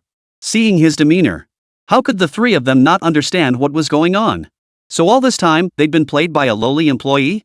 Even Ma Wenjie, upon realizing he'd been turned into a middleman, his face flushed crimson. Good. Good. Good. After uttering 3 exclamations of approval, his gaze turned icy. But before he could explode, Chen Limin, standing nearby, exploded. You bastard Ma. I treated you like a brother, and you treat me like a damn Japanese puppet. You lot. Tear down the B19 booth too. Clear the space for butting. Upon hearing the chief controller's order, the security team wasted no time, yanking the power cord right out of Thunder's system. Visitors who had been experiencing the game stared blankly at the scene, utterly confused. They watched as security guards and staff from both Thunder and Explosive Point companies engaged in a full-blown brawl. In the end, the staff from both companies were carried away by security guards wielding riot shields. This mind-boggling scene was instantly captured by countless tourists and journalists. Tourists were abuzz with speculation about the situation. Who could have imagined? This was only the first day of the exchange meeting, and already so much drama unfolded. Not far away, Xià Tiān and Fang Xiaoxiao had just entered through the front gate. Upon seeing the commotion in Exhibition Area B, they couldn't help but approach out of curiosity. Upon seeing Chen Limin arguing with the Thunder and Explosive Point people, a meaningful smile instantly spread across Xià Tiān's face. Dogs fighting among themselves serves them right for trying to steal our spot. Hearing Xià Tiān's words, Fang Xiaoxiao shot her best friend a curious glance and couldn't help but ask, are you sure you didn't orchestrate this? Huh? Why would I arrange this? I thought you were doing it to vent for the company folks. Turns out not? Seeing the disbelief in her best friend's eyes, Xià Tiān blinked innocently. She did want to deal with Chen Limin, but that was supposed to happen after the Demon Eye exchange ended, right? Otherwise, if he found out about her family background, wouldn't he immediately vacate his position? Huh? Something's off. At least 10% no, 20% was off. Suddenly, Xià Tiān seemed to realize something, her eyes narrowing sharply. As if she'd guessed something, she immediately ignored Fang Xiaoxiao beside her. She dashed toward the butting booth. Oh no! The old man better not make any rash decisions. That's the feng shui treasure spot I worked so hard to find, you know. He absolutely can't change it. Chapter 84, Summer, I'm seriously losing it. When Summer finally rushed over to the C46 area and saw the massive crowd lining up in front of their booth, her eyes widened in disbelief. Staring in disbelief at the sea of people before her, she blurted out, are you sure this isn't a line for the restroom? She rubbed her eyes. She double-checked 3 times before finally believing it. Wow, this huge crowd is actually here for defend the front line. No way? She'd only stepped out for a moment. How did her booth suddenly get so crowded? Did you hire actors? I get it now. This must be a scarcity marketing tactic, right? Right? Xià Tiān instantly appeared before Lù Ming. Seeing Xià Tiān return, Lù Ming immediately waved at him with a smile. Mr. Xià, you're finally back? Perfect timing, things are about to get crazy busy at the booth. Get ready to welcome our guests. Hearing Lù Ming's words, Xià Tiān instantly felt a surge of pent-up frustration. Behind him, the queue stretched as long as a bathroom line. Even the grandmas coming for free eggs at the community event didn't bring this many. But even so, she forced herself to look unconcerned as she addressed him. How did our booth get so many people? Well, that's all thanks to Mr. Rong. He brought in the first batch of customers, and then we just snowballed from there. Whoa! Hearing Lù Ming's words, Xià Tiān's gaze immediately shifted to Wu Zhanrong beside her. There stood the elderly Mr. Wu, dressed in full clown makeup, beaming at her. As our sales director during the early stages, this was nothing, just part of my job. Hearing the old man's formal tone, Xià Tiān was utterly dumbfounded. Wait, what? You're in your 70s or 80s, yet you're still working so hard? With just the salary I give you. Oh, right, my pay is way too high. In an instant, Summer felt her heart bleeding. She shouldn't have set the salary so high. But wasn't that to prevent Lù Ming from holding her back? Who would have thought that some random old guy she hired off the street would turn out to be this capable? A perfectly good press conference, and he managed to turn it around. She forced a smile at Master Rong. The eagle-like woman nearly shed tears. Hey! Why are you crying, Sia? Wiping the tears from her eyes, Xià Tiān gave Rong Yi a firm pat on the back. Nothing. I'm just proud that our company has such dedicated employees. No need to say more, Mr. Rong. I'll add 10,000 yuan to your bonus when I get back. Thank you, President Sia. Hearing Xià Tiān's words, Wu Zhanrong's eyes lit up instantly. He immediately shouted back at Xià Tiān. This is what I should do. President Sia treats me like a national treasure, and I repay that trust. I will continue to work hard and strive to do even better. Xià Tiān. Please, no. Can you just be the boss? In the distance, Sia Chunsheng, hidden among the crowd. Seeing his granddaughter's actions, he nodded with satisfaction. But his expression remained stern as he remarked, that little girl still needs to practice her charm. Beside him, the butler Fu Bo merely chuckled in response to the old master's words. Ah, sir, you're quite wrong. The young lady already possesses 9/10 of the skill you had in your youth. Look at the employees she's selected and all these tourists surrounding her. Which of these doesn't prove the young lady's business is thriving? Sixth young miss is truly remarkable. Ha ha ha. Well, I suppose you could say that.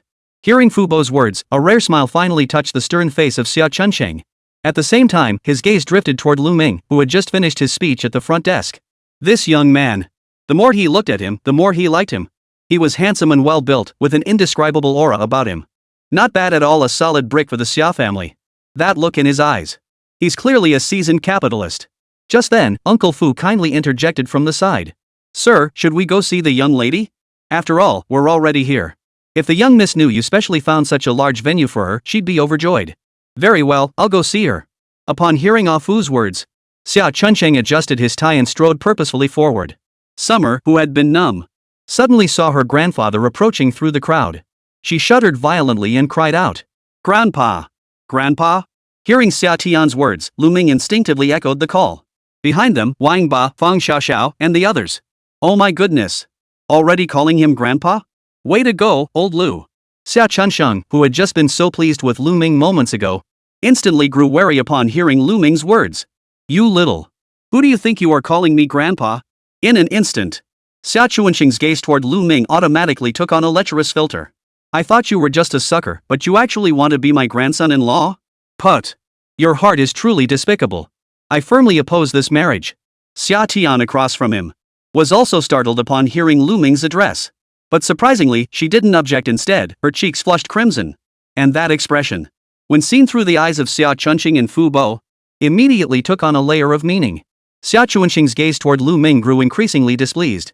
As for Fu Bo, resembled those NPC butlers from tycoon novels. He wore a look of pure fanboy excitement. He was practically about to say, it's been ages since the young miss blushed like that. Approaching his precious granddaughter, Sia Chunsheng narrowed his eyes as he studied Lù Ming. Lù Ming, equally curious, looked back at the old gentleman. He immediately called out with a smile. Good morning, Grandpa. Oomph. Am I that old? Then, Uncle? Xià Tiān. I suspect you're trying to take advantage of me, you little rascal. After shooting Lù Ming a withering glance, Xià Tiān walked over to Grandpa with a light chuckle. Grandpa, you didn't even give me a heads up about coming. How was I supposed to prepare for your visit? See? I told you my game would be a hit. After speaking, Xià Tiān looked around with reddened eyes. Every time she saw such long queues, her heart ached. Could it be this good? What Xià Tiān didn't know yet was, Her grandfather's next words would deal another devastating blow to her already struggling business. Seeing the proud look on his granddaughter's face, Xiao Chunqing smiled with satisfaction. It's good, it's good. Grandpa heard about the unfair treatment you faced. Don't worry, I've already taken care of things here. Xià Tiān. Excuse me? May I ask what you mean by taken care of? Before Xià Tiān could ask, behind him, suddenly, 2 fawning laughs echoed. Mr. Xia, we've prepared your spot. It's in the original B20 area. Not only that, but we've also secured the B19 area for you. Oh, and I've cleared out the equipment for you, guaranteed spacious and top-notch space. Definitely the center stage. Summer. Healing potions. Healing potions. I'm seriously losing it. Xiao Chen, where's your integrity? Where's your bottom line? I still prefer your old rebellious self. How could you be so shameless? Chapter 85, PU8 by a player? Under Xià Tiān's utterly bewildered gaze, their booths were forcibly reassigned back to B19 and B20. They didn't even bother consulting her, the budding boss. These people were acting completely out of line. Not only that, because they'd taken up 2 massive booths. Forget fitting 16 computers. Even fitting 32 computers would have been no problem at all. The vast Manhwa booth stood out starkly from the others. Other booths looked like game launch events. A group of corporate employees in suits. They introduced their new games to visitors, spouting a barrage of convoluted buzzwords, yet essentially serving out the same old recycled content. Meanwhile, at Manhwa's booth, boss, give me a machine. Hey, you've been playing way too long over there. Don't hog the machine. Yeah, we're waiting behind you. Bro, we're not cutting in line, can we just hang out behind you and watch? This noisy environment. It made Lù Ming feel like he'd slipped back to the year 2000, skipping class to sneak into an internet cafe. This was supposed to be a high-end game launch event, so why did things feel so off over here? But thankfully, with Su Jianawat and Chen Liming's help, their fledgling booth made a splash at the expo. Throughout the event, wave after wave of visitors eagerly tried out their new game. Not only that, a wave of live streamers, spotting the fun game, rushed over to check it out and stream live. Truly the largest FPS gaming expo in the country. Just one day at the Magic Eye Exchange. The advertising value here is worth more than those million or even $10 million ad campaigns. No wonder so many competitors are scrambling to get in on the action. As for Chen Liming, he may be a petty man, no doubt. But when you pay him, he gets the job done. Thanks to Chen Liming's arrangements, Manhwa's booth not only secured a prime location with high foot traffic, but even featured a dedicated waiting area. The once lengthy, crowded lines in Exhibition Hall C now appeared much more manageable. This move gave Manhwa the substance they deserved while saving face for other manufacturers. By the end, players were even lining up on their own to grab consoles and try out the game. After everyone finished playing, they still wore expressions of lingering satisfaction. Many lingered reluctantly, watching other players take their turn. As for the visitors who had left, couldn't stop talking about defend the frontline even after leaving Manhwa's booth. Even when they arrived at other major studios' booths. After trying out their games, having tasted the premium fare, they now looked at these traditional FPS games. Suddenly found them utterly uninspiring. One visitor shot a displeased glance at the big studio employee demonstrating the game, furrowing his brow as he asked, "Is this it? After all your work on Shibing, this is what you came up with?" Hearing the visitor's complaint, the employee froze. But he quickly regained his composure and nodded. "Sir, we're utilizing the most powerful physics engine currently available in China. Among the 4 major studios, ours offers the most realistic experience. You won't find another game domestically that packs as much punch as ours. What else could you possibly be dissatisfied with?" Little did he know. Hearing his words, the customers snorted in disbelief. "Does your game even have any fun features? Can you build houses? Can you craft weapons?" Exactly. It's just the same old stuff over and over. Aside from throwing in a few new jargon terms, what else do you have? It's just endlessly reheating old leftovers. But sir, all the other big studios do the same. Just because others do it, you have to follow suit? After all these years, has your tech improved? Have you put in the effort? Have you actually made a proper game? Exactly. Kid, if you keep this up, I'm not buying it. With that, after venting their frustrations, the tourists simply walked away, leaving only the big studio employees standing there, utterly flustered. Wait. When did it become the players' turn to PUAS? This is just. The world's gone mad. They watched the tourists leave, utterly bewildered, as they dealt with one difficult tourist after another, and then simultaneously mentioned the budding issue. The employees of these major companies all wore twisted expressions. Damn it! That Moya again. What the hell is this company's deal? What kind of game is this frontline defense? I refuse to believe it's that good. Damn it! Seeing all those people lining up makes me want to try it too. This year's bud is something else. If this game launches, it's gonna sell like crazy. I bet it'll sell at least 1 million copies on launch day. Ha! Think I'm underestimating it? 1 million copies? With that sandbox gameplay? I'm betting at least 2 million. Amateurs see the spectacle, professionals see the substance. These fellow developers have long given up on outdoing budding. Instead, they've started predicting the first day sales figures for Defend the Frontline. Just the innovative sandbox gameplay alone. This game is guaranteed to sell like hotcakes. Many game designers have even started pondering Lù Ming's concept of sandbox games. This new game genre has sparked endless inspiration among these designers. And so it was. Amidst the envious stares of rival companies, the exchange session finally concluded. It went on until 7 in the evening.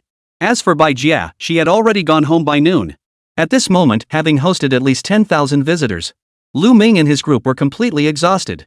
Chen Limin, however, promptly appeared with thoughtful assistance, helping them pack up their belongings. Seeing how this guy was sucking up, Lù Ming and the others couldn't be bothered to say anything to them. But after this clingy guy finished everything, he immediately scurried over to Xià Tiān. Looking at Xià Tiān as if seeking praise, he couldn't help but flatter him. Mr. Sia. Young Mr. Sia, I've packed everything up for you. Rest assured, I'll personally keep an eye on your booth tonight. Not a single screw will go missing. Hearing Chen Limin's words, Xià Tiān nearly rolled his eyes. Where's your backbone? Didn't you promise you wouldn't let me into Zone B? You liar. The group strode off confidently under Chen Limin's friendly gaze. Even after they'd walked dozens of meters away, the guy remained bowing at a 60-degree angle with utmost deference. Seeing this, the group, now farther away, finally couldn't hold back. No one knew who started laughing first. Then, everyone immediately burst into loud laughter. Ha ha ha. That's the ticket. Did you see how that jerk looked just now? Put. He was acting all cocky last night, wasn't he? See how he's back to his old self now, handing our spot right back to us? What do you know? It's all thanks to our boss Sia. No more words needed. President Sia is the best. Hearing everyone's cheers, Xià Tiān's cheeks flushed slightly. It was clear she was in a remarkably good mood at that moment. As all eyes turned to her, she waved her hand decisively. Great work today, everyone. You've all worked incredibly hard. Tomorrow is your day off. I'll have Team 2 cover for you. Later, I'm treating everyone at the Peace Hotel. Wang Ba. All you can eat seaweed for days. Don't bother ordering anything else. Ha ha ha. The lively atmosphere spread throughout the entire alley. Everyone was celebrating their first day's victory. Not only did they make the game famous, but they also got some serious revenge. This day. Awesome. Chapter 86, No Way. Raise the price. That night, news about the Demon Eye Exchange Conference exploded onto the trending topics. News about the organizers acting like divas and pioneering a new game category kept exploding onto the trending charts. Countless news articles and videos related to Defend the Frontline kept popping up online. Not only did it send shockwaves throughout the entire FPS gaming community, it also sent shockwaves throughout the gaming industry. This game looks awesome. I want to give it a try. But these zombies are kinda creepy. Female players say they can't handle it. Guess what the game's ultimate requirement is? Yep. Your teammates. When will the devs release more info? I want to try it. Is it a sandbox game? Love it. A huge crowd of netizens flooded the official Weibo account of Budding, asking when Manhwa will finally release the game. The number of comments on the first Weibo post. In just one night, it had already surpassed 500,000. And the number kept climbing. When Xià Tiān saw this number, she felt a twinge of pain in her heart. What price should they set for their game to finally make these players give up? If it exceeded 100 million yuan, add to that the debts she'd borrowed from her grandfather, uncles, and aunts. Wouldn't she end up losing her pants? No way. Absolutely not. Summer sensed he couldn't afford to lose money again. Early the next morning, he immediately called an emergency meeting. Inside the meeting room, Lù Ming and the others stared at him in utter bewilderment. They hadn't expected the boss to call a meeting today. Wait. In all the time they'd been at the company, had President Sia ever called a meeting? Hadn't every single meeting been organized by Lù Ming or Feng Xiaoxiao? Under the collective, puzzled stares, Xià Tiān pressed both hands to his forehead, his expression turning serious as he looked around the room. Then he slowly asked. Everyone. I'm sure you've seen how much netizens love our game. What do you think the appropriate price point for frontline defense should be? This. Hearing Xià Tiān's question, Lù Ming visibly froze. But he immediately responded. Considering the funds and time we've invested, I believe 69 yuan is a reasonable price point. That way, even casual players can afford it. What do you think, Mr. Sia? Whoa. Hearing Lù Ming's words, Xià Tiān sucked in a sharp breath. Such a low price? Wouldn't players snap it up in droves? No. Absolutely not. With that thought, Xià Tiān wasted no time. She flicked her wrist and overturned Lù Ming's decision. No way. This game cost us all our blood, sweat, and tears, plus so much money. How can we sell it so cheaply? Just the fact that it's a sandbox game alone makes it worth far more than this price. Seeing Xià Tiān's resolute gaze, the others exchanged glances. Lù Ming cautiously turned to Xià Tiān and couldn't help but ask. Well then, Ms. Xia, what price do you think would be appropriate? How about this double it? Let's sell it for 138. Everyone. How to put it? It was a bit delicate. It's definitely profitable, but it'll inevitably reduce the game's appeal to some players. And as a multiplayer cooperative game, what everyone wants is a large player base. After a moment's hesitation, Feng Xiaoxiao couldn't help but interject. Mr. Xia, isn't this a bit problematic? What our new game needs right now is traffic and players. If we set the price too high, other games will take away our share of the revenue. Little did she know. Upon hearing Feng Xiaoxiao's words, Xià Tiān responded with a knowing smile. She wanted players to be split away. If not to avoid seeming completely unreasonable, she'd have priced it at $1 million. But she couldn't just tell everyone the real reason she wanted to raise the price. So, ahem. Xià Tiān cleared her throat with feigned seriousness before speaking. Secretary Feng, you're absolutely right, but haven't you forgotten something? What? Feng Xiaoxiao visibly froze at Xià Tiān's question. As an industry leader and a game company destined to rival the top 4 manufacturers, how will our peers perceive such a low price point? And how will players react? Low prices may attract players initially, but they'll reinforce the perception that our games should always be cheap. And down the line, we'll inevitably create more and better games. If we keep pricing them low, how will we survive? The group looked at Xià Tiān with some surprise. Even Lù Ming wore an expression of genuine surprise. They hadn't expected Xià Tiān to think so far ahead. After exchanging glances, they nodded in unison. Somehow, what Xià Tiān said made a bit of sense, huh? The entire group was completely swayed by Xià Tiān's words. Then, with Xià Tiān's final decision, the final price for Defend the Frontline was finally set. The price. 138 yuan. Among major game releases, this price isn't particularly high or low, it's already on par with some AAA titles. But considering that Frontline Defense itself doesn't quite qualify as a AAA title, this price is already considered on the high side.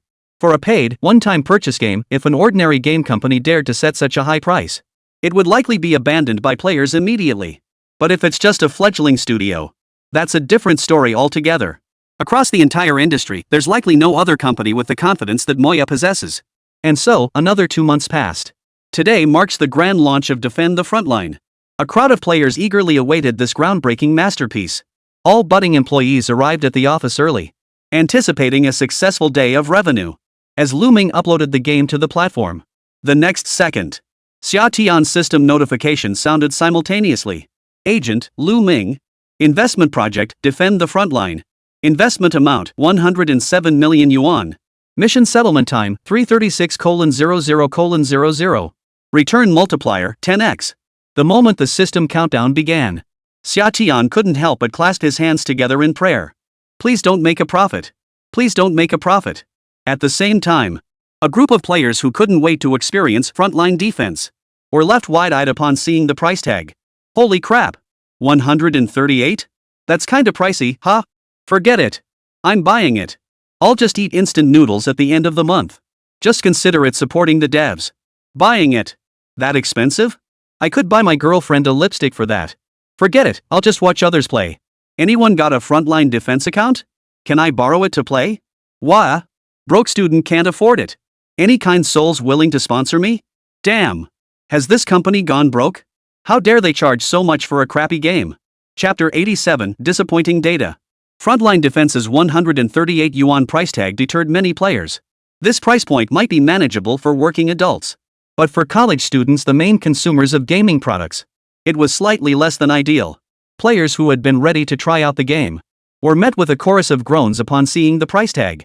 Many players flooded the official Weibo account of Frontline Defense with comments, asking if the price could be lowered. Seeing this, the entire team at Manhwa felt uneasy. Wang Ba even suggested lowering the price. He presented a set of data and analyzed. Mr. Xia, the current price of Frontline Defense is 138 yuan. I conducted a survey targeting primarily college students. As we all know, students are the main force in game consumption, both in terms of money and time. Why not set the game price lower, or even make it free to play, and monetize through in-game items? In the long run, this approach could generate greater profits. After listening to Wang Ba's analysis, Xià Tiān merely glanced at it. He rejected the proposal outright. Well thought out, but I refuse. I'm going to lose money on purpose. Let me bleed dry. As for Wang Ba's proposal, she could consider it after completing her system quest. Worst case, I'll proactively issue refunds and make the game free. That way, I'll still rake in a wave of player buzz and traffic. I'm such a business genius, y'all. So, no matter how Wang Ba and the others tried to persuade her, Xià Tiān remained unmoved. After today's game data came in. Finally, Frontline Defense's sales figures settled at 103,871 copies. Compared to some ordinary AAA titles, this figure was actually quite respectable. Yet the expressions on Lù Ming and his team's faces were noticeably grim. According to their earlier projections, if they had priced Frontline Defense at 69 yuan, they should have sold at least 400,000 copies today. When Lù Ming and his team presented these figures, their faces darkened noticeably. Inside the conference room, Lù Ming and the others sighed at today's dismal figures. Fang Xiaoxiao, sitting nearby, added with a hint of resignation. Of today's 100,000 copies sold, nearly half were purchased by overseas users. This clearly shows our game has significant market potential abroad. The only thing holding us back might be the game's price point. If we could lower it a bit, I predict Defend the Frontline could easily surpass 1 million copies sold in its first week. But if we keep selling it at 138, breaking 500,000 in the first week is already a stretch. While hitting 1 million in the first month should be achievable, it wouldn't reflect well on Defend the Frontline's prestige. I firmly believe our game is more than capable of competing for awards in international competitions, even world-class ones. Listening to Fang Xiaoxiao's data analysis, Xià Tiān nodded continuously. Yet within her heart, a storm had already erupted. She had strained to imagine just how well Defend the Frontline could perform. But the fact that 100,000 players would still purchase it at 138 yuan made her instinctively shiver. Glancing again at the declining concurrent player count. Not only did 100,000 purchases mean an average online player count exceeding 80,000. The average playtime exceeded 8 hours. Damn it! The game had only been released for less than 15 hours. Are you guys trying to become immortal or something? Thank goodness I chose strategy 138. Otherwise, losing money would have been inevitable. According to Fang Xiaoxiao's chart projections, if the price stays at 128 yuan, I'd sell at most 700,000 copies in 2 weeks. That would amount to roughly 89.6 million yuan. Still over 10 million short of reaching the 100 million mark. If this wave nets me a small target profit, this move won't be a loss. At this thought, Xià Tiān couldn't help but breathe a slight sigh of relief. Looking at the disheartened employees, she felt it was time to give them another dose of motivational pep talk. Alright, everyone. I know what you're thinking, price cuts are out of the question. Cutting prices now would just make us a laughingstock to our competitors. But we can focus more on soft advertising and promotions. So, Lù Ming, you'll handle this. I'm giving you a 10 million advertising budget. Collaborate with influencers, run subway ads, whatever you think will work. I have faith in you. Hearing Xià Tiān's words, Lù Ming opened his mouth slightly, unsure what to say. In the end, he could only nod silently. Seeing that even the clumsy one was stumped, Xià Tiān couldn't help but let the corners of her mouth curl upward. Clenching her tiny fists tightly, she couldn't help but let out a triumphant shout. He. Finally beat you once, Manhwa. Who else can stop me from losing money? Who? Well, that's all for today, everyone. It's getting late, head home and get some rest. After bidding everyone farewell, Xià Tiān promptly left the office, beaming with delight. Once Xià Tiān was gone, the group stared at each other in silence, their eyes fixed on Lù Ming. Finally, someone couldn't hold back any longer and asked. Old Lù, what do you think we should do next? Advertising? The thing is, 10 million seems like a lot, but it might not make much of a splash. How about we try targeting foreign users? Look, half of today's revenue came from overseas players. That means my game has real potential abroad, right? But we don't have an overseas marketing team. How do we expand the market? Exactly. Even if we set one up now, it might not yield results, just a waste of our time. While everyone was debating advertising strategies, Lù Ming suddenly interrupted them. Quiet, everyone. Let me think of a solution. Hearing Lù Ming's words, all eyes immediately turned to him. At this critical moment, if they couldn't come up with a solid promotion plan, such a major IP as Defend the Frontline would be left to rot. Seeing everyone's anxious expressions, Lù Ming felt equally frantic. Frontline Defense was his crucial opportunity to earn the title of father of sandbox games. As a game designer, he naturally didn't want to squander such a golden opportunity. As time ticked away, Lù Ming's mind raced. His mind scoured the open source game system, searching relentlessly for inspiration. Then, his mind abruptly halted. His search halted before a minigame with a mere 10 open source points. He actually had a vague recollection of this game. In his previous life, it had earned the title of China's first first-person shooter game and caused a sensation in internet cafes. That was Blood Battle on the Bund. The moment he saw the game, an inspiration, not quite inspiration, suddenly burst forth in Lù Ming's mind. A faint smile touched his lips, and those around him, Wang Ba, Fang Xiaoxiao, and the others instantly understood. Old Lù had another idea brewing. Chapter 88, Summer, who's he taking a dig at? Old Lù, you've got something on your mind, don't you? Spill it already.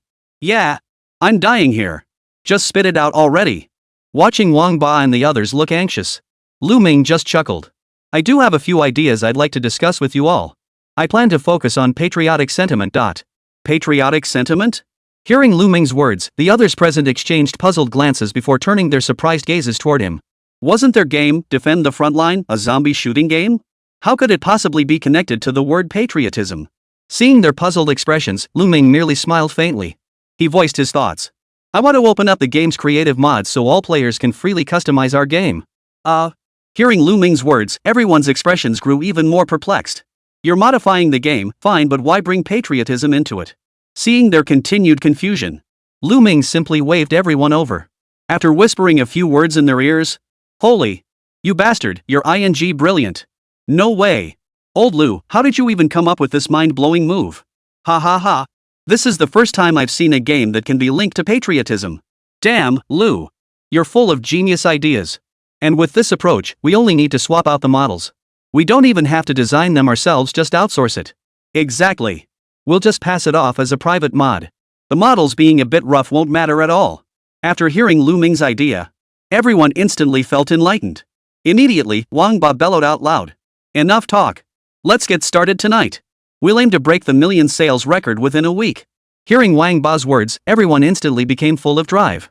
Meanwhile, many industry peers were eagerly awaiting the launch day figures for Defend the Frontline. Upon seeing that it had only sold 100,000 copies, it came as a huge surprise to everyone. I thought this game was guaranteed to be a smash hit. Damn. It's not the game itself, it's already excellent. It's the marketing that's truly deserving of decapitation. Exactly. Pricing it so high when they're not a major studio? They've really lost their minds this time. If you ask me, Budding should have gone free to play with in-game purchases. Exactly. They're still too idealistic. I doubt they'll even break 1 million sales in the first month. Damn. When did breaking 1 million sales in the first month become something you look down on? Damn. Right. We're the small-time company that'd be grateful just to break 10,000 sales in the first month. How dare we mock others? Many industry peers couldn't resist mocking Manhwa's foolish pricing strategy upon seeing it. As for Xià Tiān herself, she couldn't care less about what people were saying. Seriously, all I want is to lose money, okay? Who cares? At that moment, inside the Sia family's ancestral home, Xia Yushu, Xia Miao, and the others were nervously watching the sales figures for Defend the Frontline. Upon seeing that their niece's game company had sold 100,000 copies in just one day, they gasped in astonishment. Meanwhile, Xia He busily calculated the first month revenue of Budding on a calculator. Finally, the figure settled at 144.9 million. Based on our projections, Frontline Defense surpassing 1.5 million copies in its first month is no problem. After deducting the platform's 30% tax and various other miscellaneous expenses, Xià Tiān will earn nearly 150 million this month. Hearing Xia He's words, Xia Yushu, Xia Miao, and Xia Ji's expressions instantly darkened. They had assumed their niece was just bragging. Turns out she was dead serious. Good heavens! Is game development this lucrative now? Then why hasn't our Qinghai Games made any progress yet? I've already had them develop games. Didn't Xià Tiān create that FPS game? That proves FPS games have great potential. Our next release will be a brand new FPS game guaranteed to be a huge hit. Too bad. I was hoping to get shares in Manhwa. What's there to regret? A 100% profit margin every month. What company can guarantee that? I heard the old man gave Xià Tiān 30 million. Whoa. Our dad's got some serious guts. Making 30 million off a flip. The group of Xià Tiān's uncles and aunts grew increasingly bitter as they talked. If only they'd known, they should have had the guts to act like the old man. But alas. Such a golden opportunity right before their eyes, and they just let it slip away? As for Xia Chunqing at this moment, upon seeing today's sales figures for Manhwa, he couldn't help but frown. Glancing at Ah Fu beside him, he couldn't help but ask. Didn't our think tank predict we'd sell at least 400,000 copies today? What were they doing?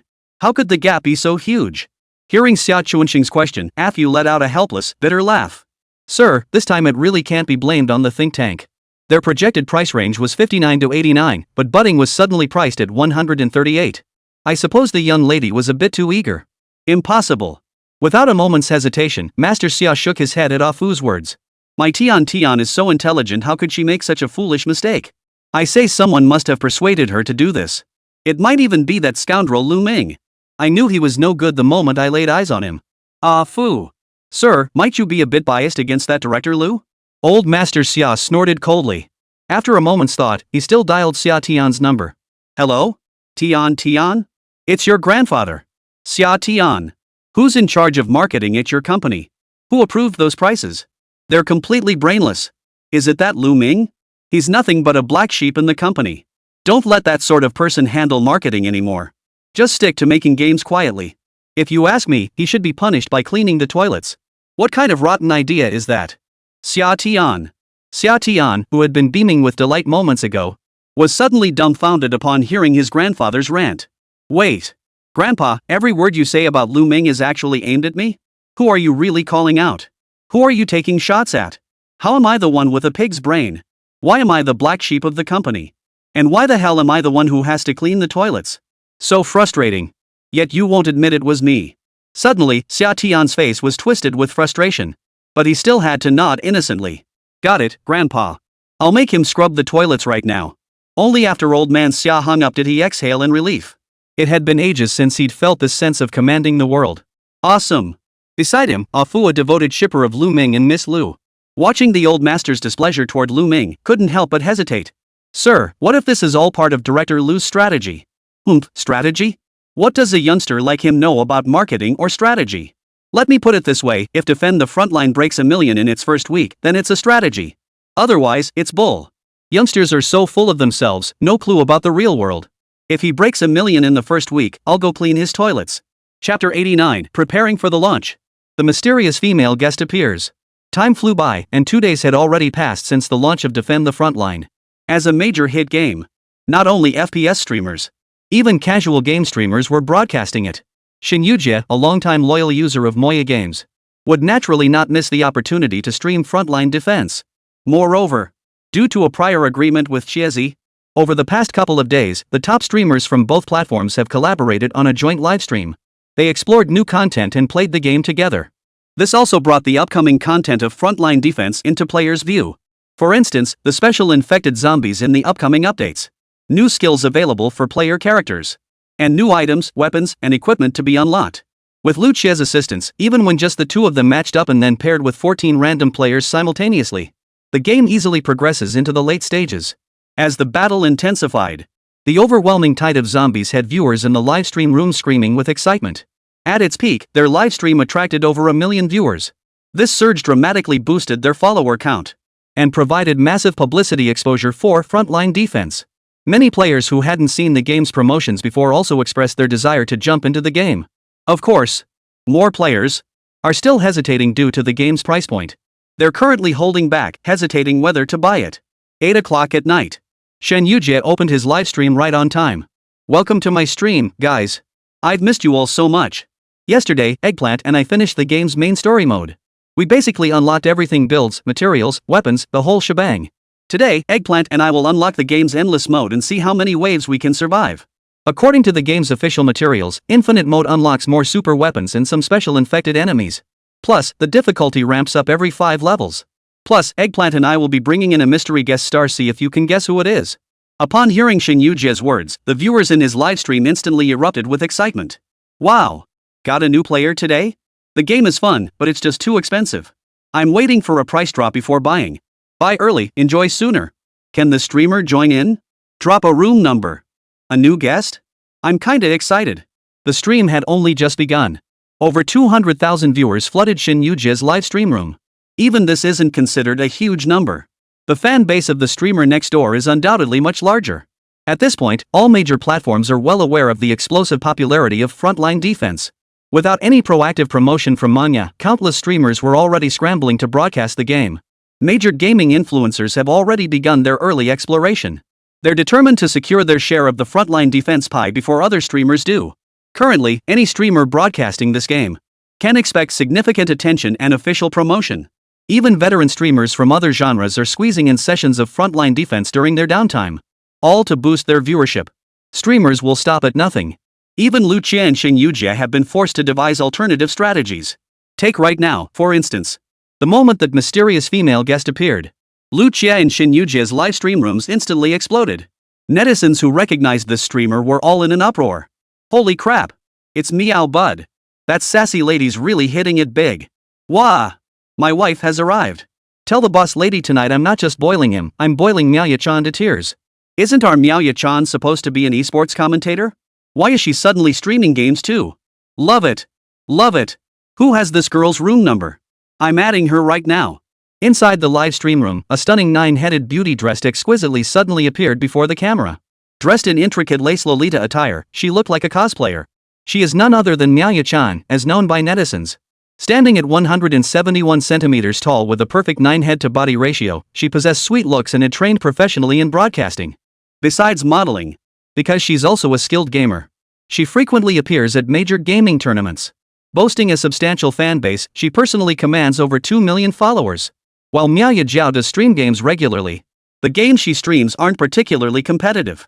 Her streams focus primarily on entertainment and her visual appeal. In her free time, she enjoys singing, showcasing her versatile talents.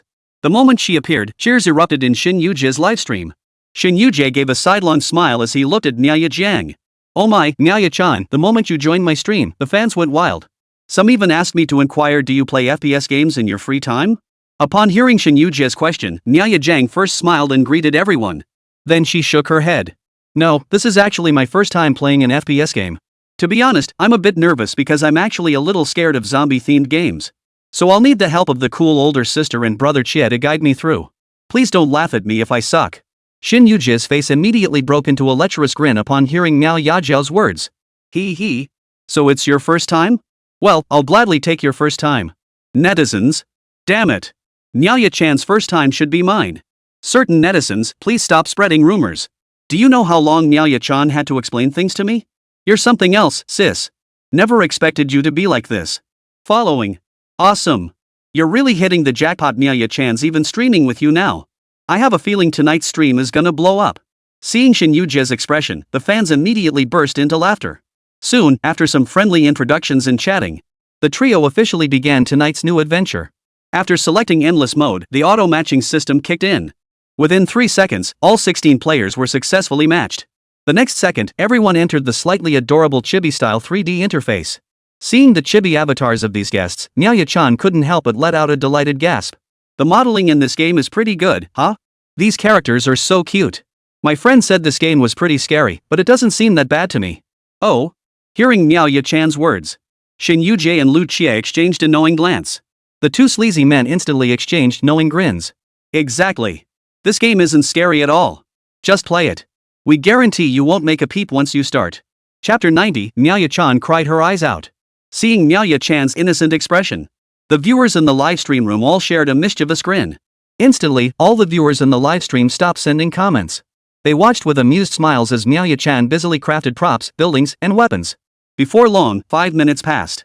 The scene transitioned instantly.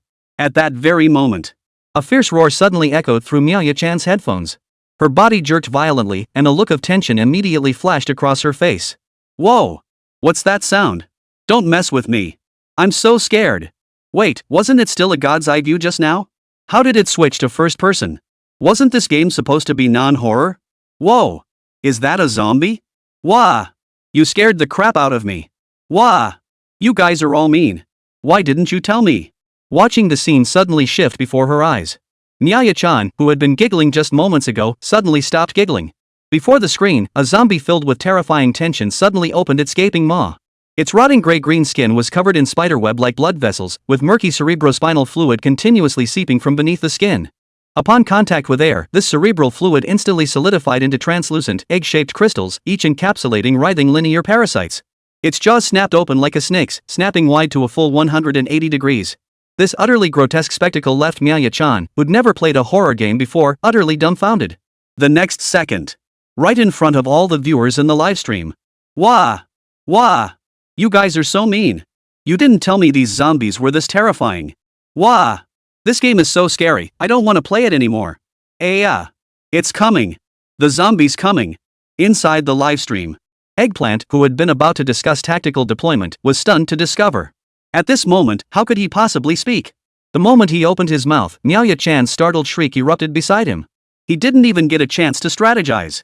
The entire game's public channel was filled only with the rhythmic rat-a-tat of gunfire. And Xià Tiān's screams. All I can say is, she truly lived up to her reputation as a professional voice actor. Even her blood-curdling screams were so melodic, so pleasing to the ear. Seeing this, Eggplant and the tsundere exchanged a knowing smile. Both wore that satisfied grin of having pulled off a mischievous prank. Inside the live stream room, the previously quiet stream suddenly erupted with comments. Every corner of Xià Tiān's livestream was filled with "good job. This is hilarious. You guys are seriously good at holding back. I knew it, there's a bad guy among us. Poor Xià Tiān, she's been scared past her fear threshold. Turns out, people are exceptionally patient when doing bad things.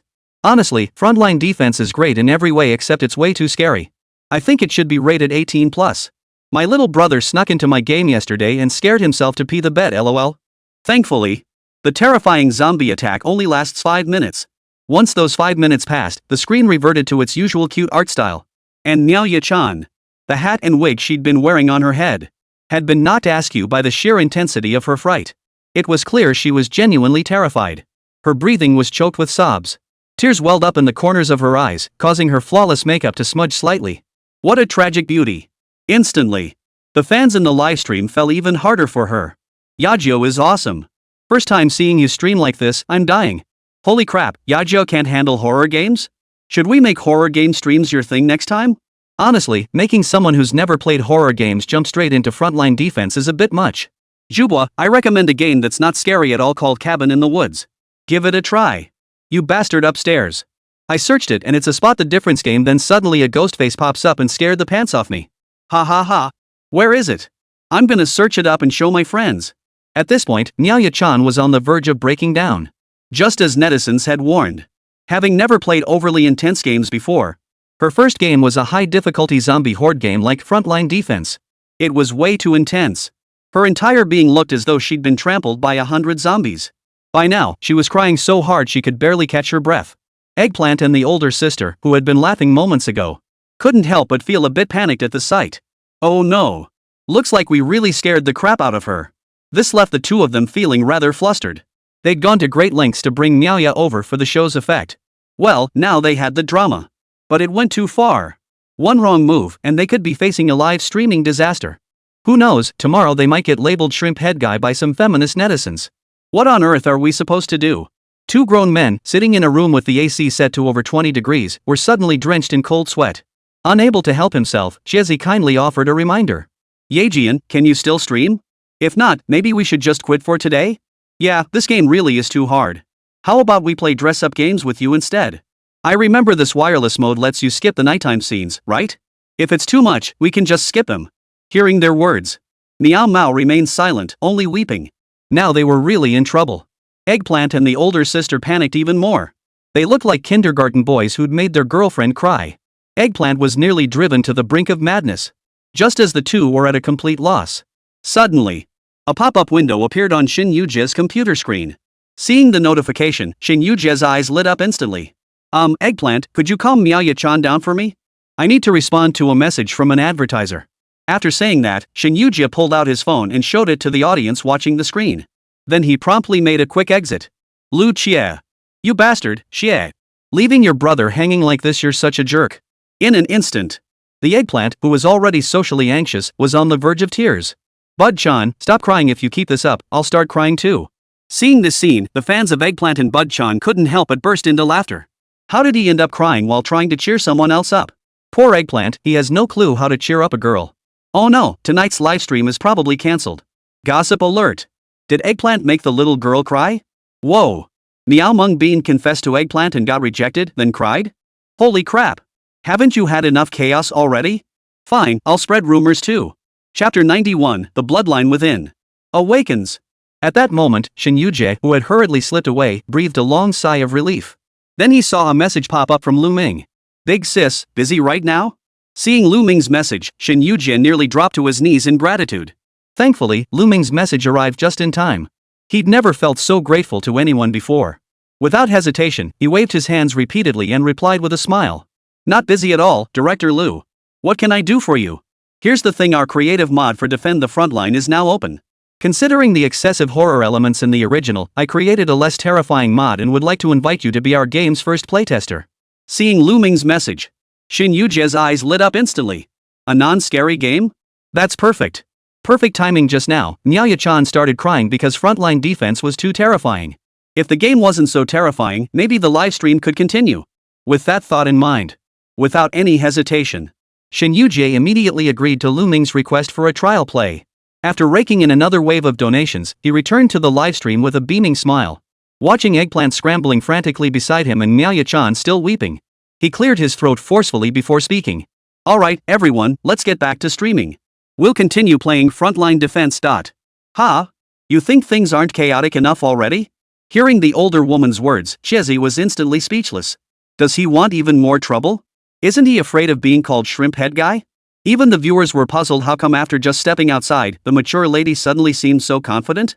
Eggplant grinned and began explaining to the live stream fans. Director Lù just contacted me to test a new mod for Frontline Defense. Director Lù said this new mod is specifically designed for players who can't handle horror. I'll send it to you guys now, let's all give it a try, shall we? Really? Hearing the older sister's words, Nya-chan, who had been crying moments ago, choked out the question. Honestly, she developed a phobia toward the rendering effects in Defend the Frontline. For a cute, soft girl like her, it was just too intense.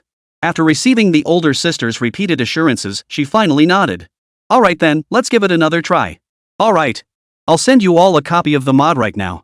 Everyone can take a look and see what you think of Nyaya's new mod. Hearing the older sister's words, the group of Defend the Frontline players were filled with curiosity. They were skeptical about this newly finished mod. It can't be that they've weakened the zombies, right? That would ruin the whole point of the game. Exactly. Isn't the whole point of playing Frontline Defense to get that adrenaline-pumping thrill? And it's only been on sale for a few days already releasing a new mod? Doesn't sound promising. Could it just be a few tweaks repackaged as a new mod? That'd be pretty lame. Watching the stream flood with comments, even the cool older sister felt uneasy inside. But what could he do when Nya-chan was crying so hard? He couldn't just keep playing the original Frontline Defense anymore. Fine, no horror then. Just get through tonight's stream first. With that thought, the three of them, the older sister, Eggplant, and Nyaya, had already finished installing the new mod. When they logged back into the game, they suddenly discovered the once terrifying, decaying futuristic cityscape had completely transformed. The occasional zombie growls echoing through the air. Now, however, it had become Bakaya, are you? Everyone? As the camera panned downward, everyone finally realized this new mod had completely altered the cityscape. The surrounding buildings suddenly took on a distinctly vintage feel, as if transported back to Shanghai in the 1930s or 1940s. War ravaged the streets, with weeping crowds scattered everywhere. Holy crap! Where did this Battle of Magic City Beach mod come from? Did you guys hear that sound just now? Or was it just me? No, I heard it too. No mistake. Look. When we talk to these passers-by, they join our faction and even give us materials. Staring at this brand new mod, the trio looked utterly bewildered. Finally, the 5-minute gathering period ended. Then, the camera shifted once more. The once devastated post-apocalyptic landscape had vanished completely. In its place stood the battered ruins of old Magic City, engulfed in smoke and the flames of battle. No longer did rows of zombies appear on the streets. Instead, upon witnessing these new breed of zombies, the three mature women in the livestream booth, along with every viewer watching this broadcast, were all wide-eyed. Holy! Holy! Holy! Shin Yujie let out 3 consecutive holy. He wasn't the only one, even Miao Jiang and Chiezi were utterly dumbfounded by these zombies. The original zombies had somehow transformed into a bunch of Japanese devils sporting neat little goatees? Alright then. It seemed Japanese soldiers and zombies were one and the same species. Row after row of Japanese soldiers charged toward the three women like zombies. The problem was, every single one of them was wielding a katana. What the hell? Close combat? At this sight, the live chat exploded with frantic question mark comments. Upon seeing this horde of Japanese soldiers, were instantly energized. Holy crap! Isn't this supposed to be frontline defense? How did it turn into anti-Japanese simulator? Oh no! My blood's boiling. Enough talk, boss lady, just let me fight. 2nd Battalion Commander, where's my Italian cannon? Fire! Fire! Damn! Suddenly I want to play this game even more. Forget it, where can I download this game? I'm buying it right now. Woohoo! Fighting the little devils? And there are so many of them? This is definitely waking me up. Facing the dense swarm of Japanese soldiers brandishing katana swords before them, Shin Yujie and his crew, who'd been worried about zombies, were instantly possessed by revolutionary fervor. Facing these Japanese soldiers who looked like zombies, there was no room for playful attitudes. Their eyes hardened with resolve, as if they were about to join the party. Gazing at the machine gun in his hands. Enough talk, brothers. Watch me take down these devils. Xià Tiān, who had been whimpering and crying just moments ago, upon seeing these Japanese soldiers. She, who had been struggling with the game, suddenly felt her mind clear completely. I feel my red bloodline has awakened. No more talk, brothers. Getting taken down by these little devils would be a total disgrace. Ha. My big gun's already itching to fire. Brothers, charge with me. Charge. Chapter 92, so fun it's pee your pants good. Rat-a-tat-tat. In the game, the three mature women were wildly spraying bullets at the Japanese soldiers before them. Even their expressions gradually became wide-eyed and intense. Just moments ago, when playing Defend the Front Line, Xià Tiān had been scared to tears. Now, her face was twisted into a look of pure, unadulterated excitement. She even let out a strange, chilling laugh of pure delight. Ha. Not enough. Not nearly enough. I'm going to slaughter those little devils. Hearing that shrill laughter, her livestream fans shuddered instantly. Holy crap. Xià Tiān, stop laughing, you're scaring me. Holy crap. Is this Xià Tiān's true nature? This game is seriously addictive, I love it. I was on the fence about buying it, but if you're telling me to blast those little devils, I'm wide awake now. Already bought it. No more chit chat, guys, where do I download this mod?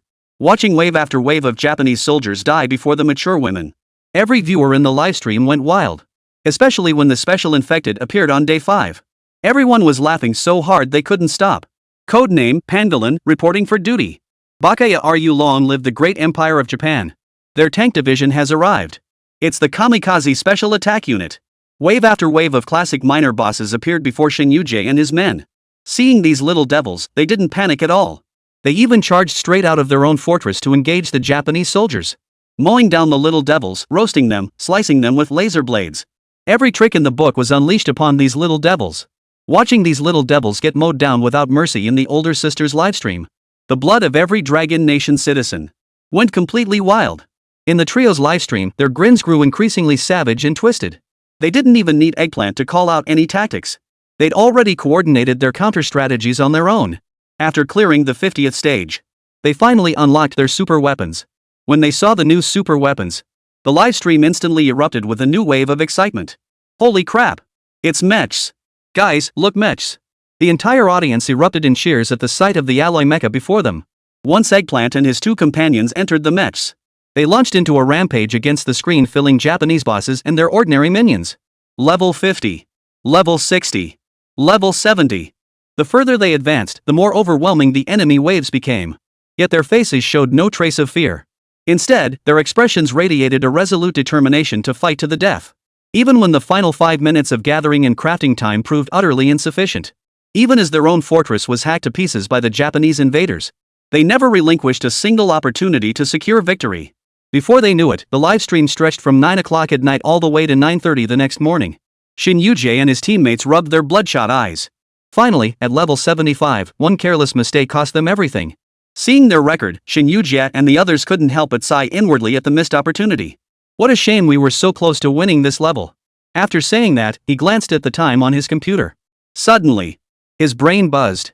Holy crap! I only played one game, and it's already 9:30 a.m.? With each level averaging 10 minutes, playing through 75 levels meant he'd been gaming for 12.5 hours? You don't realize it until you do the math. He slowly stretched his arms. His body immediately responded with a series of cracking and popping sounds. In that moment, Xinyuji suddenly realized. His bladder was about to burst. Holy crap, guys! I'm hurting all over. I can't take it anymore. I gotta hit the bathroom, and I'm probably gonna need a massage too. Across from him, Xià-Tiān and Xiezi were also slow to react.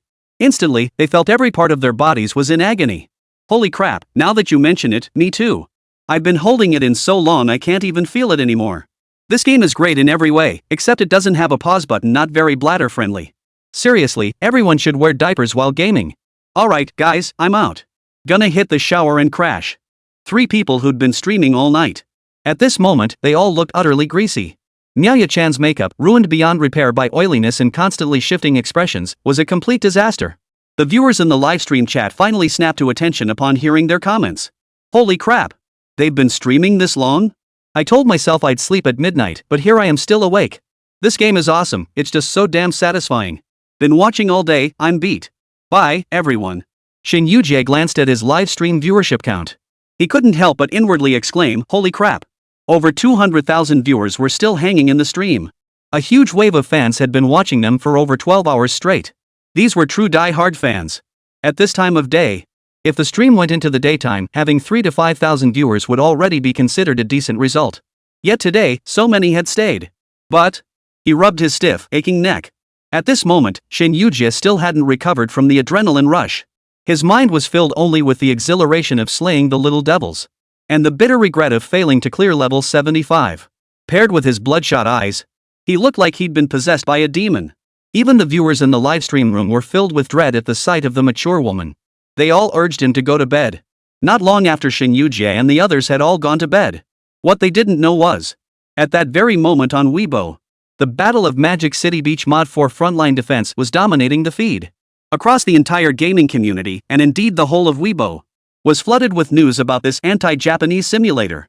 The sheer thrill of slaughtering Japanese devils, the exhilarating catharsis, has ignited the passion of countless viewers for the game Frontline Defense. It's safe to say, the innovative mod created by Lù Ming and his team, it elevates Defend the Frontline to a level it doesn't deserve. Especially when news broke last night about the collaboration livestream featuring Yujie, Jesse, and Maya-chan. Netizens went absolutely wild. Holy crap! This game looks so fun. Where can I download it? Just checked, it's actually 138? Fine, I'll treat it as supporting my country. No more questions, already bought it. When's the official mod coming? Watched all night and ended up peeing myself laughing. I'd call this the best game of the year. No contest. Holy, this is an anti-Japanese simulator. Pure bliss. Guys, let's go. I'm gonna hype this game to the max. Amidst the overwhelming praise from countless players, Frontline Defense's battle for Magic City Beach mod has blown up. Its sales, which had been gradually declining, now had experienced a new surge. Chapter 93, Summer. Lu Wanhuan finally can't take it anymore. Early the next morning, Lù Ming and the others awoke in the office. Due to the urgent need to add new content to the mod these past few days, they had simply slept right there in the office. Fortunately, with Lù Ming's source code in hand, the mod update proceeded exceptionally swiftly. They raced against the clock, finally delivering the mod to Shin Yujie yesterday and simultaneously launching it on the platform. Wake up, brush teeth, head downstairs to buy breakfast. When Lù Ming came upstairs, he found Wang Ba and the others were already up. Seeing the breakfast Lù Ming brought back, they devoured it without hesitation. Lù Ming glanced at his phone and saw it was only 7:55. He had 5 minutes left before work. Without hesitation. Smack, smack. He clapped his hands twice, drawing everyone's attention. Amidst their astonished gazes, Lù Ming stated directly, "All right, everyone. We've done everything we can. Now it's time to leave it to fate. I'll discuss with President Sia and give you all 2 days off. After breakfast, everyone can head home." With that, he yawned and headed back to his office, his eyes still heavy with sleep. When the clock struck 8, he dialed Xià Tiān's number. Moments later, the call connected. Xià Tiān's lazy voice came through. "Hello? President Sia, it's me. I'm calling to ask if we could give everyone a break for the next couple of days. We've done everything we can on our end, and now it's just a matter of waiting to see what happens." "Ha?" Hearing Lù Ming's voice, Xià Tiān instantly snapped out of her sleepy daze. Hearing the slight weariness in Lù Ming's voice, a flash of delight lit up her face. She even started jumping up and down excitedly on the bed. After all these months, finally, there was a moment when even Lù Ming felt helpless. Right now, even Lù Ming couldn't boost the sales of Defend the Frontline. What did this mean? It meant this whole operation was a guaranteed loss for her. Why? I'm just too awesome. She even forced Lù Dumbass to take leave on his own. How could this be? Immediately, Xià Tiān feigned calmness as she encouraged Lù Ming. "I understand. You've all worked incredibly hard lately. Since you're taking leave, how about this, just take a week, no, make it 2 weeks. Your whole team can go travel anywhere you want. I'm approving 300,000 yuan for you. Don't come back until you've spent every last penny. As for the game's final sales figures, just do your best." With that, Xià Tiān hung up the phone with a delighted smile. He immediately transferred 300,000 yuan to Lù Ming. Fortune Treasure received 300,000 yuan. Hearing this heavenly sound, Lù Ming instantly felt exhilarated. Where else could you find such an amazing boss? No more words were needed. He walked straight out of the office. Just then, Bai Jie and Mr. Rome arrived at the company. "You're right on time. As members of our team, everyone has worked hard these past few days. Mr. Sia just gave us a bonus. We originally planned to go on a trip. Here's the plan, we'll split the 300,000 bonus evenly among the 7 of us. Plus, you'll get 2 weeks of paid vacation. Bring your laptops though if any work comes up, we'll reach out anytime. Whoa! Upon hearing Lù Ming's words, the 3 newcomers Li Zhang, Bai Jia, and Rong Yi all wore expressions of utter disbelief. They blinked repeatedly, their voices tinged with uncertainty. Director Lù, are you serious? Is this really happening? Are you sure Ms. Xia isn't just doing this as charity? Wow! I'm just an old guy, isn't it a bit much for me to get paid this much? Who says? Without you, Mr. Rong, this magic eye exchange wouldn't have gone so smoothly. For your part, I'll give you an extra 10,000 bonus. Everyone did great. We've only just finished one game, and it's only been on sale for a few days. The final results aren't even out yet. From the CEO down to the directors and team leaders, everyone was already rushing to hand out perks. A wave of immense happiness instantly enveloped the 3 newcomers. They knew it. Joining this company was absolutely the right choice. At that thought, Li Zhang immediately flashed a rock and roll finger, his right hand shooting skyward. No words needed. If Mr. Xia were at my old bar, I'd definitely show him a dragon sucking water performance. Now that we're off work, Mr. Lù, wanna go out and have some fun? I know a few bar owners, we could hit up a few spots this afternoon. Hearing Li Zhang's words, everyone's eyes lit up instantly. Don't be fooled by how much Wang Ba, Ho Fangji, and the others earn. But they eat company meals and live in company dorms. They barely need to spend any money. They'd saved up quite a bit, but had nowhere to spend it. As for Li Zhang, given his previous profession, he looked more like a high-end public relations specialist than old Rome. He flicked his punk hairstyle and extended an invitation to everyone. For the inexperienced Wang Ba and his friends, it's full of temptation. Without delay. After quickly packing their things, the group arrived at the family-style buffet restaurant by noon. Under the owner's smiling gaze, they promptly piled an extra stack of seaweed onto Wang Ba's plate. Once everyone had eaten their fill, they immediately headed to the bar Li Zhang had mentioned. As a former band frontman, you could say Li Zhang wasn't the best singer, but you absolutely couldn't say he didn't know how to rock out. When this trendy hairstyle appeared in various bars, Li Zhang instantly drew the attention of many regulars. Hey! Long time no see, little Li. Got any new songs to share lately? Honestly, I haven't heard you sing in months, I'm itching for a fix. You little rascal, haven't shown your face in ages. You'd better sing your heart out tonight. Hey! Bring little Li a Wangzai ice blast. I know him, that's his drink of choice. A group of people arrived at a bar called Rainbow. Inside, pulsing music filled the air. This place called Rainbow certainly lived up to its name. As soon as they stepped inside, Lù Ming and his crew were immediately greeted by a sea of vibrant, colorful hairstyles and edgy, non-mainstream looks. It was clear old Li held considerable influence here. They'd barely stepped inside when a crowd of punk-style kids swarmed around them. As for what happened next, Lù Ming felt like he'd blacked out from drinking. In a hazy daze, he recalled Li Zhang picking up a guitar and strumming out a couple more songs. What the hell was that song again? You're my Guanyin Bodhisattva. I fear ghosts, but ghosts haven't harmed me in the slightest. My skate shoes, fashionable, the most fashionable, sliding and sliding on this smooth floor. The land is my mother, labor is my father. All sorts of bizarre music blasted relentlessly from the bar counter. Lù Ming was seeing stars from the noise. In short, under the relentless, enthusiastic barrage from Li Zhang's group of friends. By the time Lù Ming downed his 20th shot, he finally couldn't take it anymore. With a bedhead wig who knows where he got it perched on his head, he simply laid his head on Wang Ba's stomach and fell asleep. When he woke up the next day, he discovered every single employee of the budding group had been completely taken down. That bastard Li Zhang was even snuggled up between 2 punk-style girls, fast asleep. This kid had something special. Looking around, all the employees of budding had adopted the local style and started beating up the punk kids. Somehow, someone had even applied smoky eye makeup to his own face.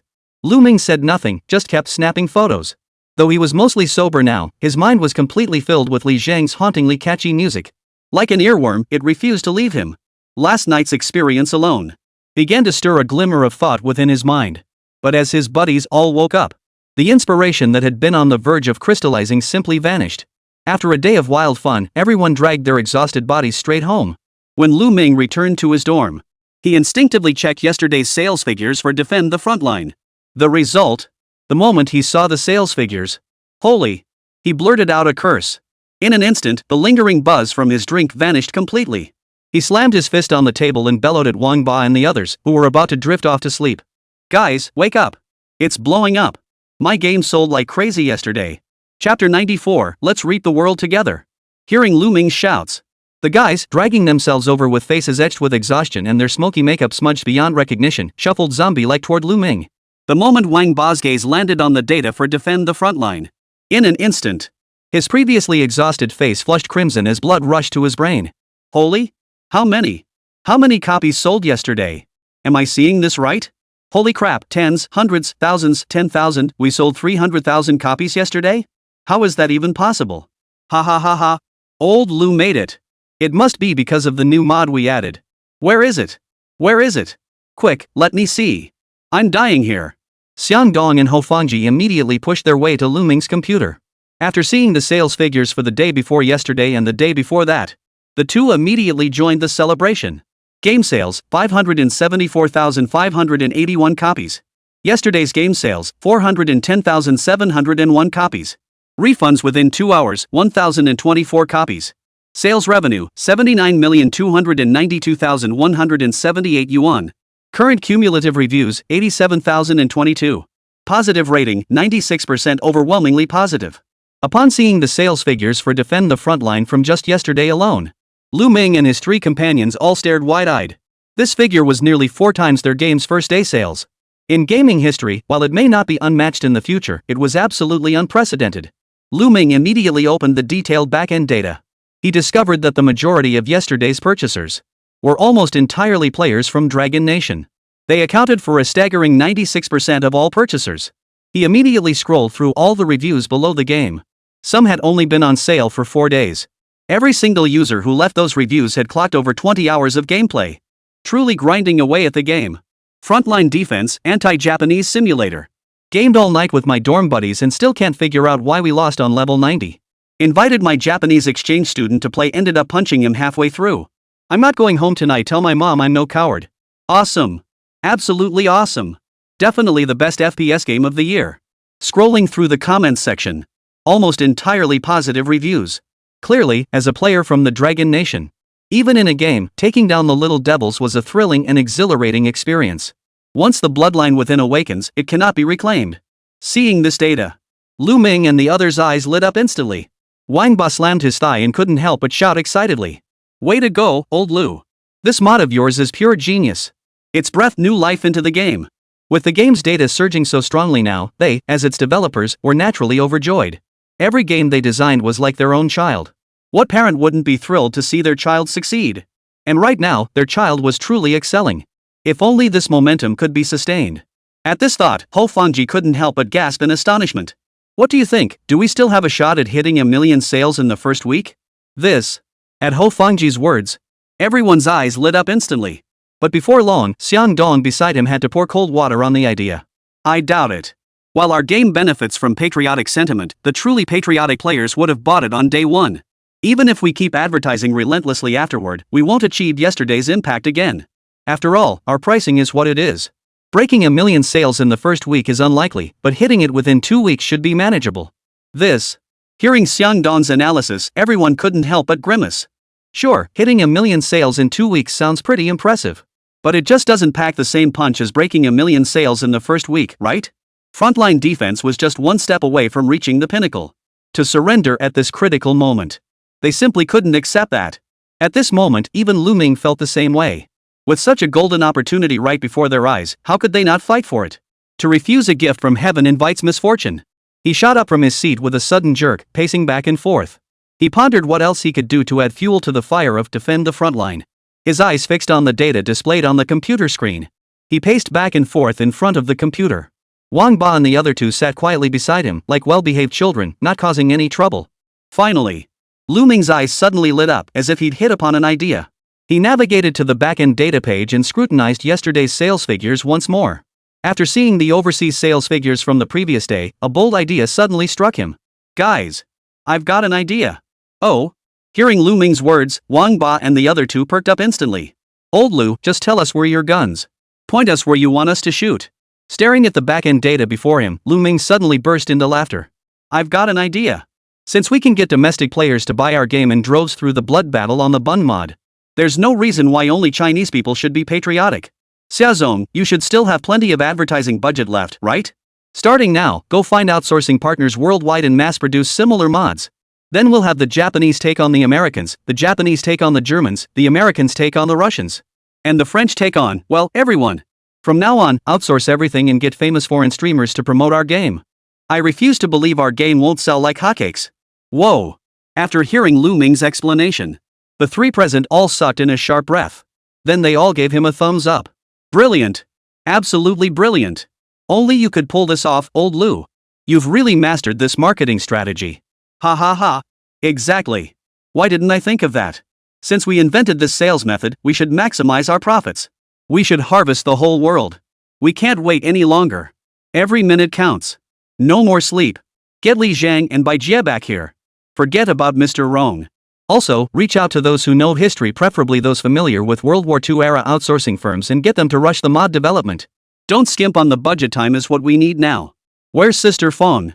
Call her immediately and share today's good news. This time, we at Manga must seize this massive wave of traffic. Already called. Sister Fong said she's on her way to the office. She told us to get started while she sets up the overseas division and recruits staff. Go. Everyone, get moving. If we break 1 million in the first week, CEO Xià will be smiling in his sleep. Do you think he'll skimp on our bonuses then? Xià Tiān, achoo. Xià Tiān, who had already flown off to Japan for vacation, was completely unaware of what was happening at the company. Rubbing her slightly reddened nose, she asked uncertainly. Did someone miss me? Got it, it must be the cash I'm about to rake in. Enough said, I'm splurging big time. Celebrating my massive win early. Quack. Chapter 95, first week sales surpass 1 million. Over the next 3 days, frontline defense exploded in popularity at an astonishing pace. Under the budding monetary offensive, game mods were being produced at a rate of several per day. Major player nations like Saudi Arabia, Japan, the US, and Indonesia saw mods tailored to their local contexts emerge one after another. Then, with the enthusiastic promotion from major streamers invited by Moya, frontline defense is spreading like wildfire. Spreading rapidly. Every single moment, players are purchasing Defend the Frontline. The proportion of international players continues to grow. The dual gameplay of Sandbox plus FPS offers immense appeal to players. Otherwise, it wouldn't have gained such immense popularity solely on patriotic sentiment. On its 5th day of release, the game sold 700,000 copies. By day 6, it had sold 900,000 copies. Finally, on the 7th day, Defend the Frontline sales, unsurprisingly, broke through the 1 million mark. All fellow game developers, when they saw the celebratory announcement released on the day of its launch, they all instinctively gasped in disbelief. 1 million copies in the first week? What does that even mean? Let's put it this way. Only budding participated this year. At prestigious industry awards like the TGA, Golden Joystick Awards, GDC, and more. Sprout isn't just nominated, it's already heading straight to the podium to collect its awards. And it's no longer a question of whether budding should enter competitions, it's that such an incredible game has emerged. To maintain their credibility, they'll undoubtedly go out of their way, practically begging on their knees, for Bud to enter. This is the authority that comes with breaking 1 million sales in the first week. In this world, forget about seeing it, no one dares even dream of such a thing. But Bud, it really happened. On this day, the entire Dragon Nation, no, the entire global gaming world was shaken to its core. The moment a game surpassed 1 million sales in its first week, virtually every media outlet and gaming website scrambled to cover the story. When industry peers learned that budding had surpassed 1 million sales in its first week, we're stunned. Damn it. What does 1 million sales even mean? It's not even a AAA title. How can it command such a high price? Damn it. I'm jealous of those sales. Someone. No matter what, you must poach Director Lù for us. Wow, how many records is this breaking? Is the era of games belonging to our Dragon Nation finally upon us? Mengya's move this time is absolutely killer. At that moment, within the Sia family estate, Sia Chunqing sat motionless in his chair, staring silently at the news on his tablet for a long while. After a long while, he finally spoke, sounding somewhat reluctant. You think this news could be fake? Maybe the website got hacked? A Fu, standing nearby, nearly couldn't suppress the smile tugging at his lips. But as a professional butler, he immediately regained his composure. I don't think so, Master. I've checked, and several authoritative domestic institutions have reported on this matter. Even authoritative foreign institutions are covering the budding phenomenon. Miss has truly brought immense honor to the Sia family this time. I'd say she's already mastered 80% of the skill you possessed in your youth. Oomph. That little minx, she's still a long way off. Hearing Ah Fu's words, Sia Chunqing expressed dissatisfaction with his words. His beaming face spoke volumes. No one needed to look to know he was thoroughly pleased. But his smile quickly faded. For in Ah Fu's hand, a leather whip had materialized at some point. At the sight of the leather whip, Sia Chunqing fell silent. Sia Chunqing, Ah Fu, what are you doing? Master, you said that if the first week sales of Defend the Frontline exceeded 1 million copies, you'd clean the toilets at Mrs. Company. Xia Chunshang. Think carefully, I'm your boss. Does being the boss mean you can just go back on your word? Damn it. How could I have forgotten about this? Suddenly, the old man, who had been smiling moments ago, suddenly wore an expression as if everyone owed him millions. The mere thought of having to see that Lù Ming again made him grind his teeth in fury. That kid's shifty eyes and a shady look about him. Clearly no good. Such a brilliant marketing plan couldn't possibly be his idea. Exactly. Such a brilliant marketing plan must have been thought up by Tian. I refuse to believe anyone else besides my precious granddaughter could have come up with this brilliant idea. Hearing the old man's words, Ah Fu smiled without comment, merely continuing to hand him the leather scraper. As for Xia Chunshang, pretended not to notice and dialed Sia Tiān's number in the Maldives. At that moment, on a leisurely island in the Azure Ocean, Sia Tiān leisurely called for a waiter to bring 2 cans of cola. A can of Coke that cost 3 yuan back home was 80 yuan here. She ordered 2 bottles, one for herself, and the other purely to make the envious kid next to her jealous. The kid was not only extremely annoying but also kept pestering his mother for a Coke. His mother, having seen the price of the Coke, refused to buy it. Fed up with the commotion, Sia Tiān deliberately ordered 2 cans. No particular reason, I just wanted to show off my spending power. Seeing the little boy's envious expression, Sia Tiān chuckled. That nonsense about the first sip being the most expensive? Total bull. The most precious sip is the one other kids can't get their hands on, while you can easily enjoy cola freedom. The kid beside him spotted another chilled can of Coke glistening with condensation beside Sia Tiān. He swallowed hard instinctively. His wide eyes fixed on her as he asked in a deliberately cute voice, "Big sister, could you spare me a sip?" Hearing the boy's question, Sia Tiān finally turned to him. Her eyes, hidden behind sunglasses, sparkled with amusement. "Tell me 10 compliments about your big sister, and this can of quail is yours." Little brother. These days, getting a Coke is no easy feat. The little guy immediately racked his brain, searching high and low for ideas. Big sister is naturally beautiful, captivatingly charming, beloved by all, and makes flowers bloom. You're so beautiful, with a big butt that's perfect for childbearing. Summer. As little brother's words grew increasingly off-kilter, Summer was about to hand him the Coke. But just then, his grandfather's call suddenly came through. As soon as she answered, the old man's booming voice filled the phone. "My dear granddaughter, congratulations. As expected, your budding game has sold like hotcakes." Hearing her grandfather's congratulations, a smile instantly spread across Sia Tiān's face. "It's nothing, Grandpa. We still have room for improvement. I hope budding can keep getting better and better." "Ha ha ha. You're truly my granddaughter, Xia Chunshang's granddaughter. By the way, Tian, was that new marketing plan for your company your idea?" "Marketing?" At the sound of those 2 words, Sia Tiān's previously cheerful expression instantly froze. For some reason, a sudden sense of foreboding rose in her heart. Chapter 96, Lù Ming. Look, President Sia is moved to tears. The moment she heard her grandfather say that, Sia Tiān sensed something was off. Grandpa. I've got some things to take care of. I'll have to go now," she said. Before old Master Sia could pry further, Sia Tiān hung up the phone. She opened her phone and searched for information on frontline defense. Then, row after row of shocking news articles appeared before her eyes. When Sia Tiān saw the headline "First week sales surpass 1 million," her eyes nearly popped out of her head. Wait.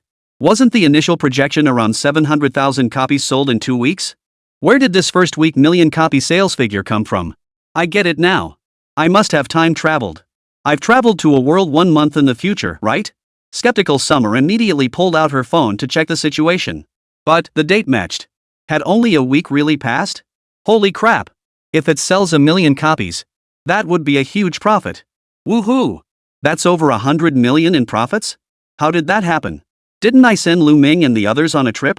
With that thought, Sia Tiān didn't hesitate for a second. He rushed straight back to his room. Then, she seemed to suddenly remember something. Under the stunned gaze of her little brother, Sia Tiān dashed back to her lounge chair and downed another can of Coke in one gulp. No more losses, it's all over. With 81 bottles of Coke, she wouldn't dare let a single one go to waste. She downed the cola in one gulp. She let out a satisfying belch. Then, amidst little brother's agonized wails, she strode off triumphantly. Little brother, wah! Mom was absolutely right. The prettier the girl, the more she lies, wah! At that moment, inside Mengya's office, Lù Ming, who was working with everyone to finish a project, suddenly received an international call from Sia Tiān. "Hello? Miss Sia, what's wrong? What? Why didn't we go on the trip?" Hearing Sia Tiān's question, Lù Ming couldn't help but laugh. "Aren't we just not tired? With your bonus, we feel like we're bursting with energy. Don't believe me? Listen. Guys, are you tired from working overtime? Not tired at all. I'm sleeping just 8 hours every 2 days now. I'm full of energy. Hee hee. Long live President Sia. Long life bonuses. I'll work for this company until I'm 90. I'll be Mr. Xia's loyal dog. Xià Tiān. Hearing Wang Ba and the others' wild celebrations, Xià Tiān suddenly fell silent. Then, she couldn't help but grit her teeth and ask. So, Lù Ming, what's the deal with your marketing? The marketing. Well, Ms. Xia, I admit I took a gamble. I never expected our patriotic campaign to be so surprisingly effective. Players from so many countries fell for it. Look at us now, we've breezed past 1 million sales. Since the launch, international awards keep inviting us to participate. Remember what I said, Ms. Xia? I told you we'd definitely get nominated for a major international gaming award this year. Hearing Lù Ming's words, Xià Tiān felt his breathing falter. He nearly fainted from sheer shock. Wait. Do you even realize how much damage your offhand idea has caused me? The one money-losing deal I finally managed to secure, you just went and ruined it for me? Wah! And that's not all. Xià Tiān suddenly remembered a very serious problem. That is, the money she used to defend the frontline was borrowed from her uncle, aunt, and grandfather. According to her previous agreement, she had to repay these loans double the amount. Now that she wasn't losing money anymore, does that mean the money she owes her grandparents has to come out of her own salary? Boom! The Maldives, blessed with nearly year-round sunshine. Today, a sudden downpour hit. In that moment, Xià Tiān felt utterly desolate. Wait. Am I going to starve? Holy crap. I'm actually running out of money? Who would believe it? She, the esteemed CEO of Budding Games, the very same company that sold the record-breaking game Defend the Frontline in its first week. And now she's nearly bankrupted herself over a single game? Ha ha ha ha. I can't tell. I really can't tell. Who's really winning here? Wah? At that moment, Xià Tiān, this eagle-like girl, couldn't hold back her tears any longer. Hearing her sobs, Lù Ming couldn't help but ask, his face filled with confusion. What's wrong, President Sia? Why are you crying now? Xià Tiān. It's all because of you, you idiot. Lù Ming's words made Xià Tiān feel like her lungs were about to explode with rage. The company has repeatedly emphasized no overtime, no work during holidays. And here you are, daring to work overtime behind my back? Did you even honor the 2-day weekend our ancestors fought so hard to secure? Put. You're an absolute disgrace to the working class. I'm just so excited, so thrilled, I never imagined you'd actually go this far. Hearing Xià Tiān's slightly gritted teeth tone on the other end of the line, Lù Ming was a bit dumbfounded. He decided to chalk it up to his boss's excited nasal tone. He immediately turned to his teammates behind him, smiling broadly as he exclaimed. Guys, did you hear that? Boss Sia was moved to tears by our actions. Let's keep stepping up our game so he never forgets to be touched. Right on. Xià Tiān? Are you guys demons? By the way, Mr. Sia, when are you coming back? Me and Wang Ba and the others want to take some time off. Are you sure you're not pulling my leg? Oh, isn't the school's National Day holiday over? After learning about our situation, the school specially invited us to speak on stage as outstanding graduates. They also hope you, Mr. Sia, can attend to share your experiences and some inspirational words with everyone. Hearing Lù Ming's words, Xià Tiān gritted his teeth. If it's that important, why didn't you ask for time off sooner? Well, making money, you know? No shame in that. Just don't forget to give us extra bonuses when the time comes, ha ha ha ha. You've done such a great job, and now you want me to give you a bonus? Hearing Lù Ming's words, Xià Tiān was furious enough to spit blood. It hurt. It hurt so much. Counting back the money she gave to Grandpa and the others, it turned out she'd basically been working for the company this year? By that logic, the one raking in the most this year isn't her, it's Lù Ming, the game director? Put. Suddenly, Xià Tiān slapped her thigh in agony. She was already losing interest in chatting with Lù Ming. Alright. International calls are expensive. I'll hang up now. With that, Xià Tiān hung up the phone, her eyes vacant. Then he collapsed weakly onto the floor. Disgrace. Utter humiliation. I trusted you so much, Lù Huan, and you made me lose so completely. The fool turned out to be me. Just you wait. Next time, I'll make sure you lose money. This isn't over between us. Chapter 97, May everyone find their own Jichi. October 8th. With the conclusion of the National Day Golden Week holiday, students at Magic City University gradually returned to campus. On their first day back, students from the Game Design Department were summoned to gather at the University Life Activity Center. A group of students arrived early at the auditorium. They looked around curiously. A few who had connections in the student union started flaunting their insider information. Did you hear? The 4 seniors who just graduated this year are joining us. And apparently, they were all in the same dorm. Huh? Seriously? What could fresh graduates possibly have achieved? Could it be they started a business together or won some kind of award? So what? There are tons of game design awards in China. It's like finding a needle in a haystack. With game design being such a hot field now, any experience we can get is valuable. I also heard the 4 seniors the school invited work at Moya. Whoa! You mean the company that made Frontline Defense? Just as the students were debating who might have arrived, Fang Xiaoxiao, the game design major advisor, approached with a stern expression. You lot, quiet. At the counselor's command, everyone immediately fell silent. That's right. While it was true that Fang Xiaoxiao served as Xià Tiān's personal secretary, but in her daily routine, she never neglected her school responsibilities. After all, his school duties weren't demanding, and Lù Ming handled internal company management. Her duties as a secretary weren't particularly demanding. At this moment, she remained hidden among the crowd, keeping her achievements and fame to herself. A flicker of pride crossed her face. She still remembered this very auditorium a year ago. Back then, Lù Ming was like a lowly underling, forced to kowtow to the bosses of other major companies. But less than a year had passed. He and his 3 roommates had returned to campus as outstanding graduates. As he was lost in these reflections, the university leadership had already taken small steps to the podium. Looking down at the noisy students below, he began his introduction with a smile. Today we welcome 4 outstanding graduates of our university. You may not know their names, but you've surely heard of their games.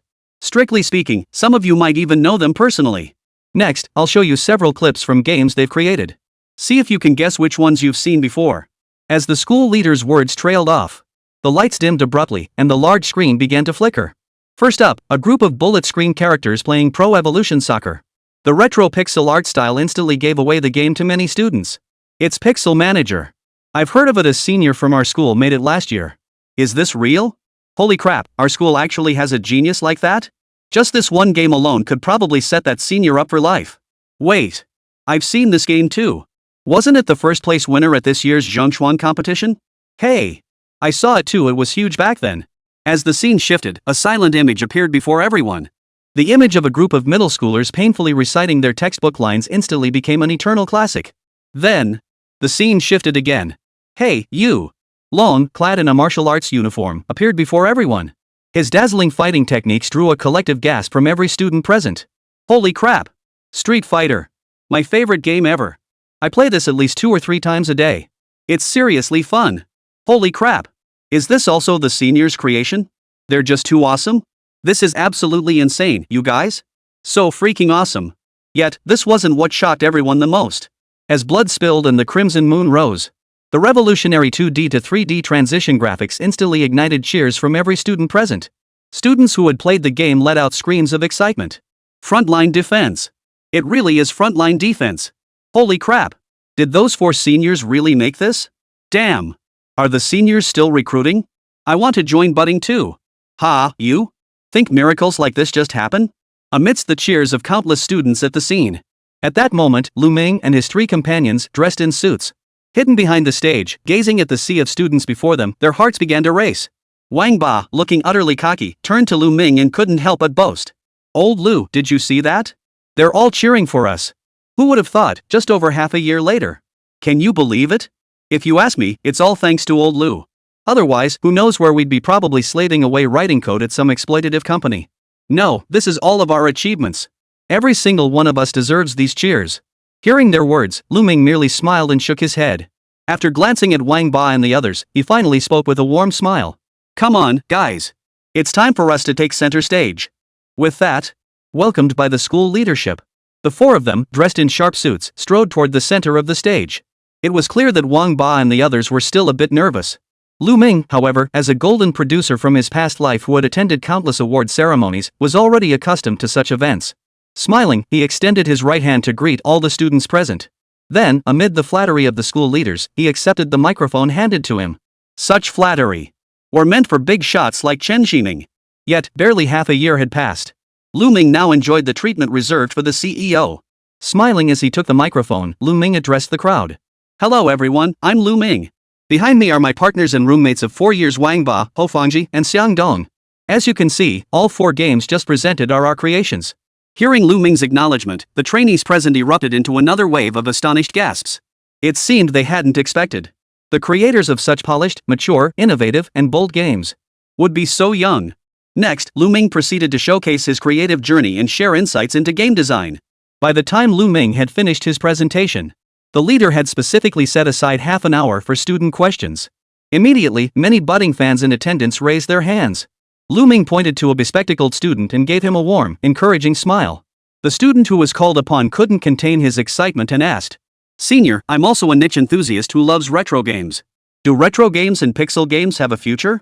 Whether there's a future isn't important. A game's core has never been its graphics or rendering, it's its unique gameplay and story at its heart. How can one achieve success like yours?" Hearing the question, Lù Ming paused briefly before smiling. "That's a great question. Well, I suppose I'll have to elaborate then." "Oh?" At Lù Ming's words, a mix of confusion and excitement flashed across everyone's faces. Clearly, everyone present was eager to take a shortcut. Lù Ming chuckled and proceeded directly. "Have you heard the story of Yuboya and Zhongjiqi? Born in the spring and autumn period, they were soulmates who elevated each other's art. What I want to tell you is, even if you were Yuboya without meeting Zhongjiqi, your finest works might never see the light of day. So today, I want to thank my very own Zhongjiqi, our boss at Manhwa. As you might imagine, without my boss, I might have starved to death back then." Ha! The crowd, who had initially found it quite romantic, were left utterly dumbfounded by this unexpected twist. But soon, when Xià Tiān appeared in a red Burberry gown, every guy in the room let out a collective gasp. That jaw-dropping curve of her hips, her slender waist, and her perfectly defined cleavage. Holy crap! Does the senior eat that well? Now look at Lù Ming on stage, standing beside Xià Tiān. A handsome man and a beautiful woman. To sum it up, got it. Senior wants us to learn how to live off someone else. After graduation, I'm finding a rich, leggy beauty to support me while I make games. Head, no long legs? How about a 200-pound rich woman instead? Is this the future for game designers? Got it. Lù Ming? Wait, what? All my achievements and you sum it up with living off someone else's money? Chapter 98, the exchange meeting turns into a press conference. The moment Xià Tiān stepped out, the venue instantly erupted into the climax of the local welcome event. No wonder. Female students in the game design department were simply a rare sight. So when they saw a stunning beauty like Xià Tiān appear, everyone couldn't help but erupt in waves of cheers. A female CEO who gives you money when you ask for it, grants you authority when you need it, lets you design games however you want, and she's stunningly beautiful to boot. She was the ultimate fantasy for every guy in the game design department. The moment Xià Tiān appeared, the entire room erupted in cheers. The applause was even more enthusiastic than when Lù Ming and the other three had entered together earlier. Smiling at the students below, Xià Tiān greeted everyone warmly, though she usually kept her cool. In such a significant moment, her mere presence made others perceive Lù Ming in a different light. That is, this guy's got something special. Standing there like that, he was definitely a plus. Surveying the sea of students before him, Xià Tiān suddenly spotted Fang Xiaoxiao nearby. Spotting his best friend, he immediately waved enthusiastically in her direction. Seeing her best friend's gesture, Fang Xiaoxiao couldn't help but smile. And just then, the men in front immediately cheered loudly. Didn't that beautiful CEO just bat her eyelashes at me? Bull. With looks like yours, you think she'd fancy a pork belly? She was definitely winking at me. Fang Xiaoxiao. Why do all these young guys think about peaches? Put. The pot calling the kettle black. Don't you even look at yourself in the mirror? As for Lù Ming. At this thought, Fang Xiaoxiao's gaze drifted back to Lù Ming. Standing beside Xià Tiān, they truly complemented each other perfectly, a match made in heaven. They truly had that divine couple vibe. You have to admit, her best friend had excellent taste. Among all those people in the grand hall, she'd managed to unearth Lù Ming, a true gem in the desert. She shot her best friend a knowing glance. She quietly stepped back to the side. Actually, Xià Tiān had asked Fang Xiaoxiao if she wanted to go up on stage. But considering her status as a professor at Magic City University, Fang Xiaoxiao chose to quietly keep her achievements and fame to herself. At that moment, Xià Tiān, gazing at Lù Ming standing beside her, her eyes held both relief and resignation. How had she ever become so enchanted by this simple-minded fellow? Or was it that his appearance was simply too deceptive? Lù Ming was undeniably talented, no doubt about it. But I really didn't want you to be this good, I don't know why. After hearing Lù Ming's remarks about Boya and Jiqi just now, she inexplicably felt a flutter of excitement. Her entire heart couldn't help but start pounding wildly. If this were a video game right now, Lù Ming's body would probably be surrounded by dazzling golden halos and blooming flowers. Ding! Male protagonist's affection for you plus 30. Ahem. That wasn't the system, just Xià Tiān's own wild imagination. Glancing at Lù Ming, who looked slightly handsome in his suit, Xià Tiān silently stepped back. After all, she wasn't the main character today. She'd merely made an appearance to lend Lù Ming some support before handing the stage back to him. Soon, the Q&A session resumed. But the subsequent questions were mostly just student gossip. Most questions revolved around how Xià Tiān had set her sights on Lù Ming, plus tips on how to snag a rich woman, and so on. Lù Ming. What the hell kind of questions are these? After shooting the group a withering glance, Lù Ming glanced at the clock hanging on the auditorium wall. Ahem, everyone, there's one final question. I hope you won't ask anything too personal. Who would like to ask? At Lù Ming's words, countless students immediately raised their hands. After randomly selecting a student, the nervous young man stood up and asked, Senior Lù, I'm a devoted fan of budding. I haven't missed a single one of your games. I'd like to ask, does budding have any plans for its next game? If so, could you give us a sneak peek? You've proposed the concept of sandbox games. Will the next game continue to focus on this genre? Hearing the student's question, Lù Ming paused slightly. It was an unexpectedly good question. With that thought, Lù Ming cleared his throat and began to ponder. As he pondered, the students throughout the auditorium gradually quieted down. A group of younger students gazed expectantly at Lù Ming before them. Meanwhile, Xià Tiān, who had just been watching Lù Ming with a look of satisfaction, suddenly tensed up. Her mind screamed frantically. Supplements! Supplements! If we get another sandbox game, our company will make a killing again. I really don't want to make any more money. As if he'd heard Xià Tiān's inner thoughts, he slowly raised his head. First off, let me make it clear, our next game at Budding Studio will most likely and probably won't be a sandbox game. Ha! Hearing Lù Ming's response, disappointment immediately flashed across everyone's faces. Lù Ming, the father of sandbox games, actually doesn't plan to make another sandbox game? Could it be that sandbox games aren't as promising as we thought? Behind him, Xià Tiān couldn't help but breathe a sigh of relief upon hearing Lù Ming's words. Thank goodness, thank goodness. If Lù the goofball had released another sandbox game, she truly wouldn't have been able to handle it. But at the same time, she couldn't help but feel curious. Why didn't Lù Ming plan to continue specializing in sandbox games? Lù Ming merely smiled faintly before speaking slowly. Just as our company's name suggests, our company is a seed. Its most important role is to inspire. That is the very purpose of Sprout. I want our company to be a pioneer, not a follower, even if that follower is ourselves. At this point, Lù Ming paused briefly before continuing. Regarding future development projects for Sprout, I actually have two ideas. At this point, Lù Ming paused briefly. He had effectively turned this meeting into a press conference. Slowly, two words emerged from his lips. Music game and battle royale game. These will be Budding's next two new directions. I can assure everyone that the fun factor of these new games will absolutely exceed your wildest expectations. Hearing Lù Ming's words, the trainees present were all taken aback. They never expected this. Senior Lù just dropped such major news like that? In an instant, the entire venue erupted in a roar of commotion. Everyone was filled with confusion over the two words Lù Ming had just uttered. He offered no further explanation regarding the crucial information that followed. After all, this was a crucial strategic focus following the initial breakthrough. If others gained the upper hand first, it would spell trouble. Just as he was about to leave, suddenly, it was the same student Lù Ming had chosen earlier who couldn't help but turn to him and shout, Senior brother Lù, do you really believe pixel games have a future?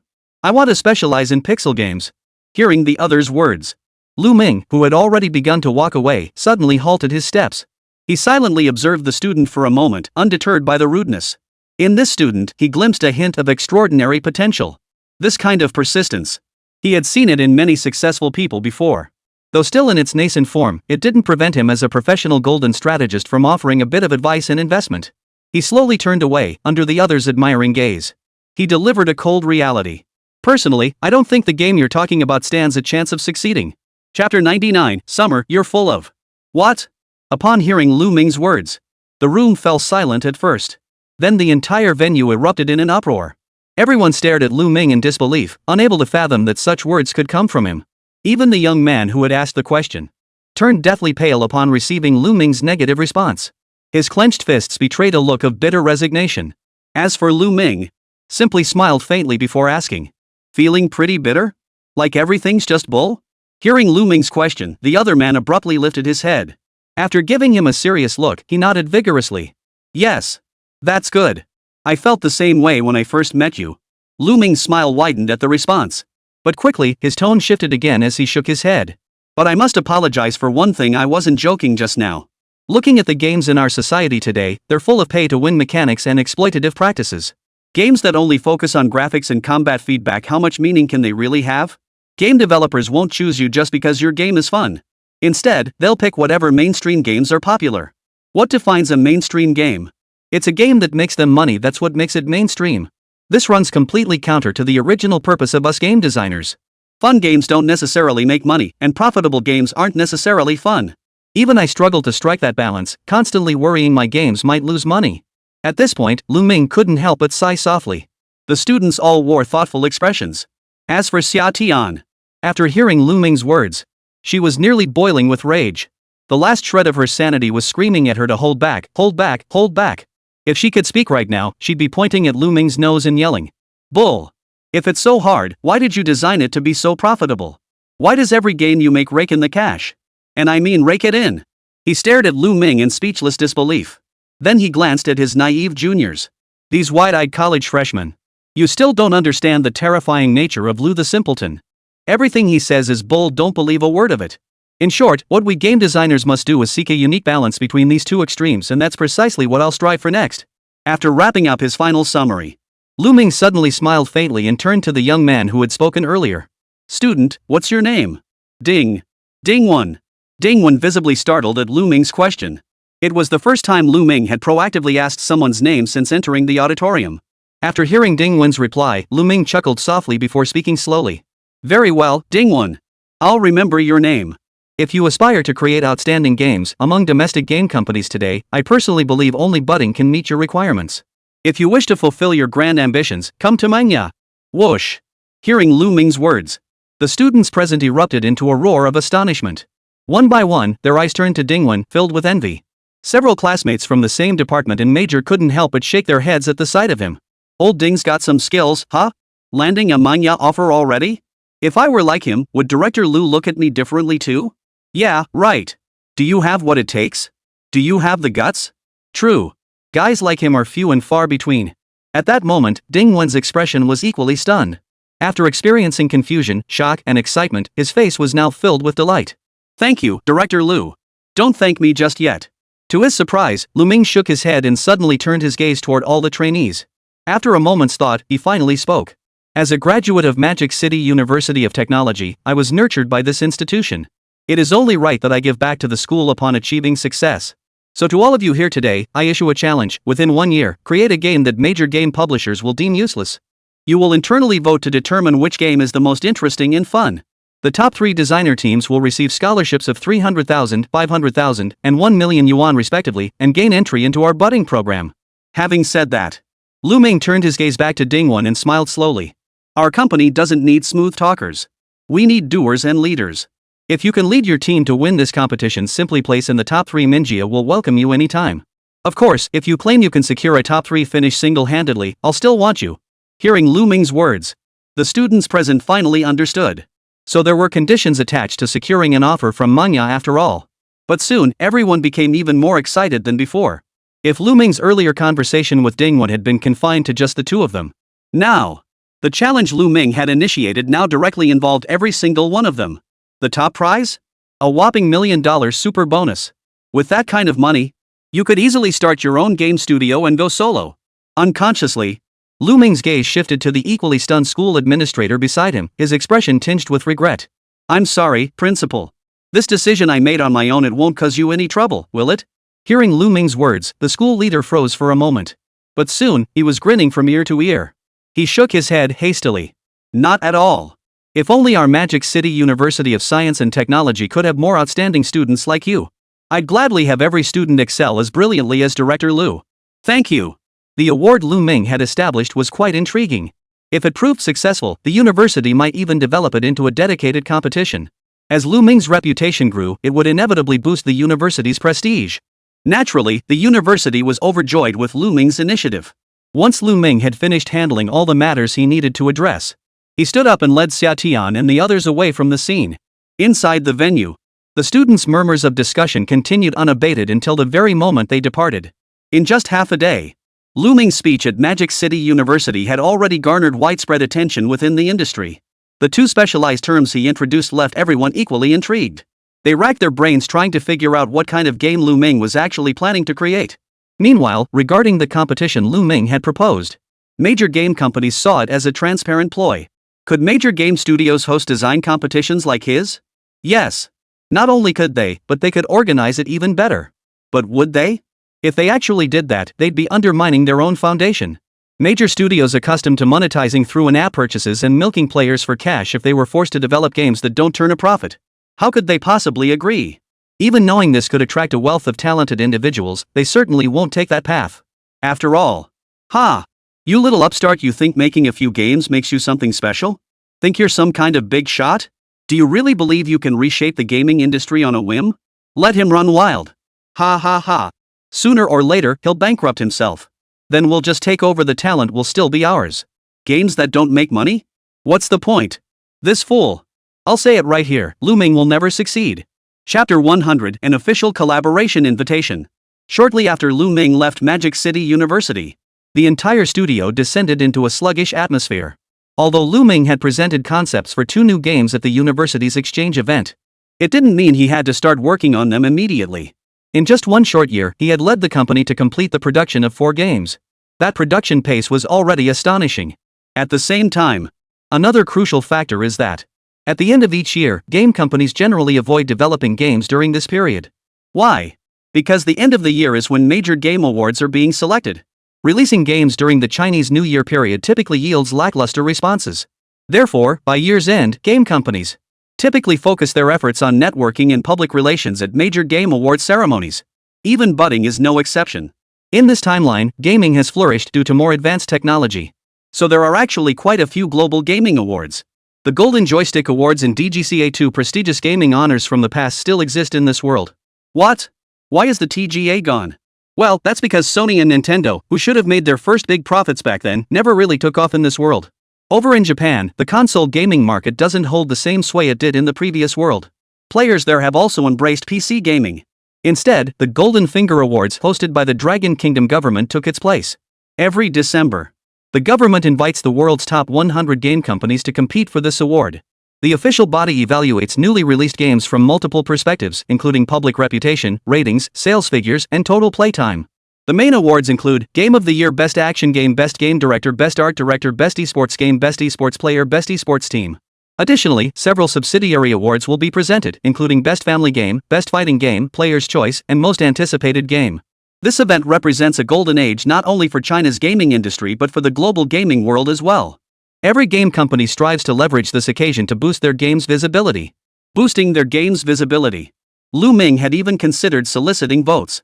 But to his surprise, the organizers of the 3 major awards, the Golden Joystick Awards, DGCA, and Golden Fingers Awards, had already sent him official invitations. Upon seeing these 3 gold embossed invitations, Wang Ba and the others immediately lit up with excitement. Holy crap! We've really made it big getting invitations to 3 major awards at once. I heard there's an unwritten rule in the industry: if the organizers send out invitations personally, it means our game will get at least 1 nomination. Forget nominations based on Defend the Frontline's performance, they'd be doing us no favors by just handing us a trophy outright. But all 3 awards are happening close together. Should we attend all of them, or pick just one? Hearing Wang Ba and the others discussing this, Lù Ming pondered for a moment before shaking his head. We'll see. We'll decide when the time comes. But the Golden Finger Awards are domestic, so we definitely need to attend. As for the others, you 3 pick 2 people to send. Seriously? Hearing Lù Ming's words, the 3 brothers' expressions instantly lit up with excitement. One by one, they all fixed their eyes on Xià Tiān. Seeing their gazes, Xià Tiān casually waved his hand. His expression remained perfectly calm.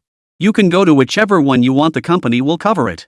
I just hope you guys can give me a break by the end of the year. As he spoke, Xià Tiān sipped his bubble tea and binge-watched a drama.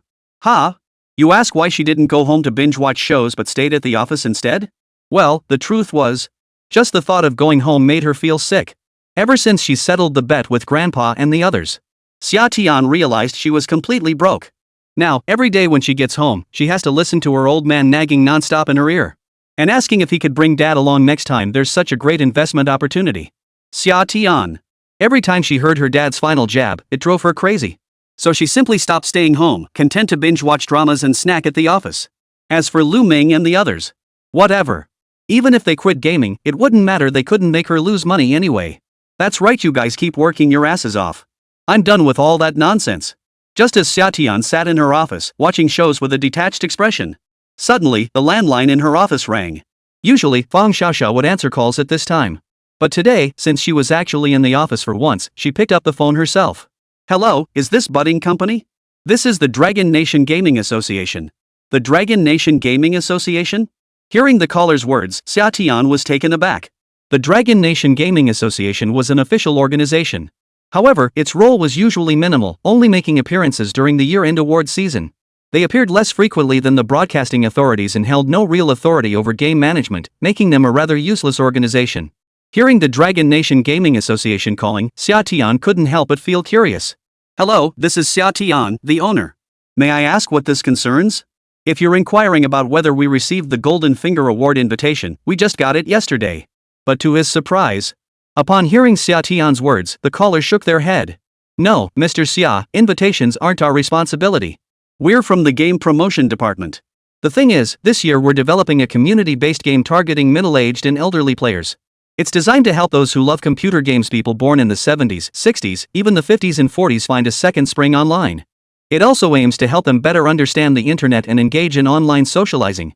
I'd like to ask your company if you have availability to take on this project. Ha! Upon hearing the other party's words, Xià Tiān instantly perked up. This was an official order? Not only that, but Lù Ming had spotted a crucial detail. That was... Hold on, you mentioned this as a social game targeting middle-aged and elderly users? What specific requirements are there? And is there a budget in mind? Hearing Xià Tiān's apparent interest, Director Han, who had already approached several companies, froze in surprise. Her intuition told her. This company, Manga, this could work. Instantly, Han Mimi's voice on the other end of the line grew even more enthusiastic. Absolutely. I'll send you the budget and requirements right away. Please take a look. Chapter 101, Fong Kon and Xiao Xiao had already seen through everything. Within moments, Director Han transmitted the order details to Xià Tiān. The Dragon Country Gaming Association typically releases 1 or 2 games annually. But since they're an official organization, their games naturally carry a distinct official flavor. Game companies face numerous considerations and restrictions when designing games. Although the Dragon Nation Gaming Association allocates substantial funds for such commissioned projects each year, most game companies choose not to accept them. On one hand, major game studios don't need the money. If the game succeeds, the benefits accrue to the game association. But if the game fails, it damages their own reputation. Thus, major studios typically steer clear of these government-backed projects. Even if the rewards are tempting, they must protect their reputation. Compounding this is the target audience for the Gaming Association's latest initiative. The target audience is actually middle-aged and elderly people. Now that's interesting. Although video games in this world are at least a decade ahead. But for middle-aged and elderly people born before the 1980s, video games remain a novelty. Although the state and official bodies have been actively promoting video games, even touting them as Olympic events. But as people age, their ability to embrace new things diminishes.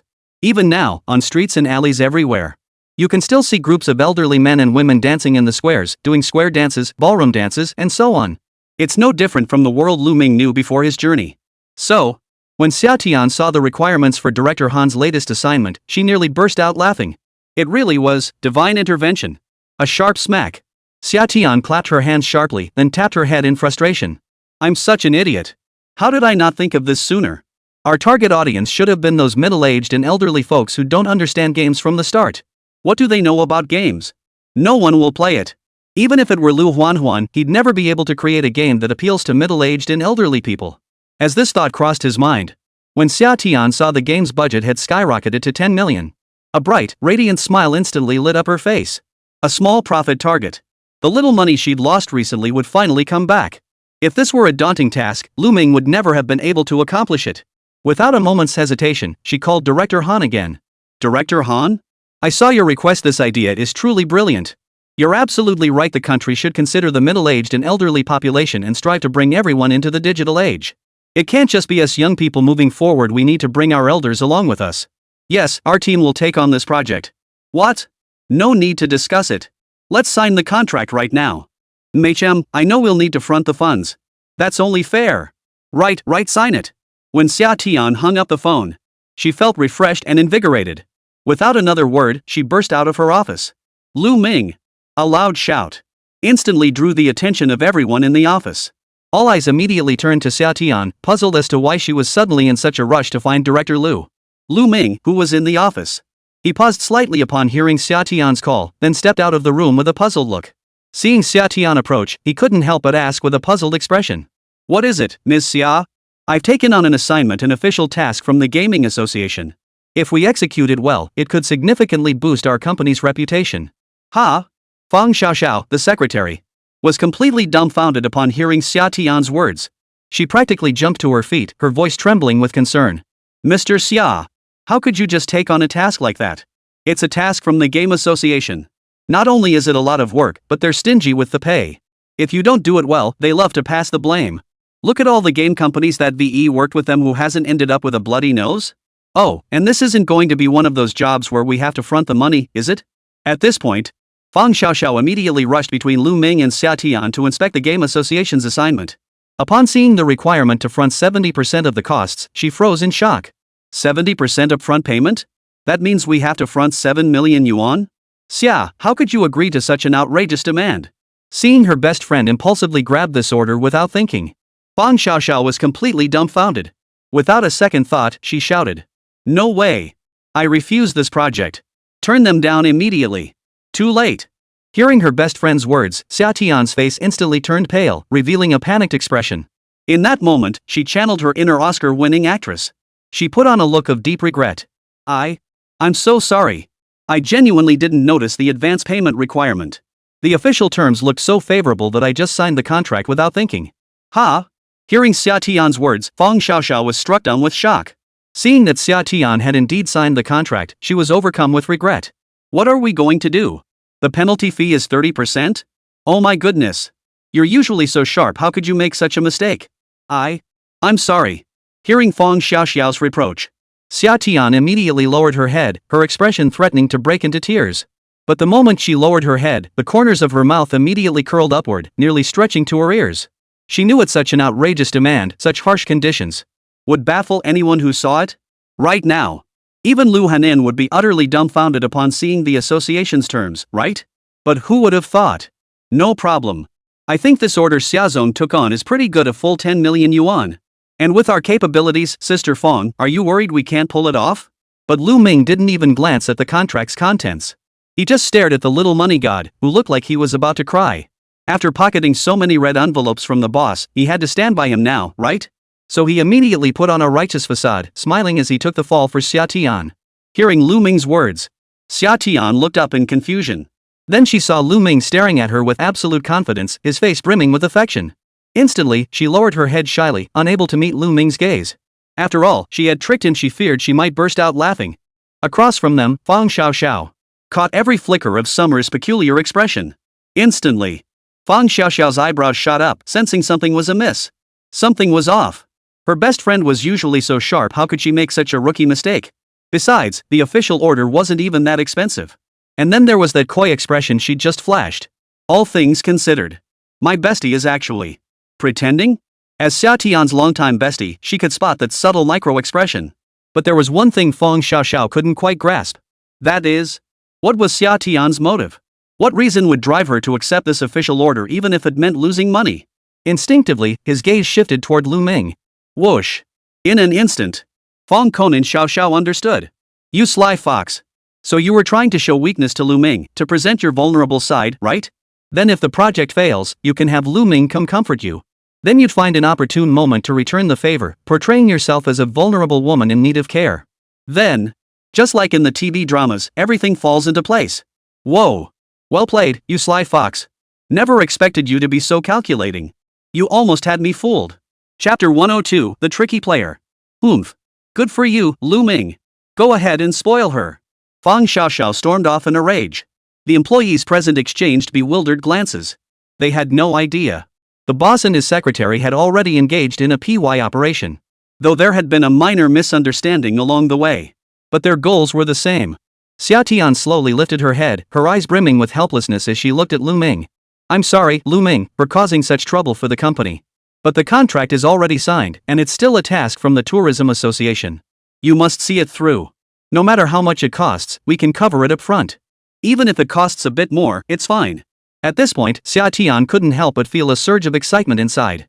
She couldn't wait for Lù Ming to not only spend every last penny but also front another few $100 million.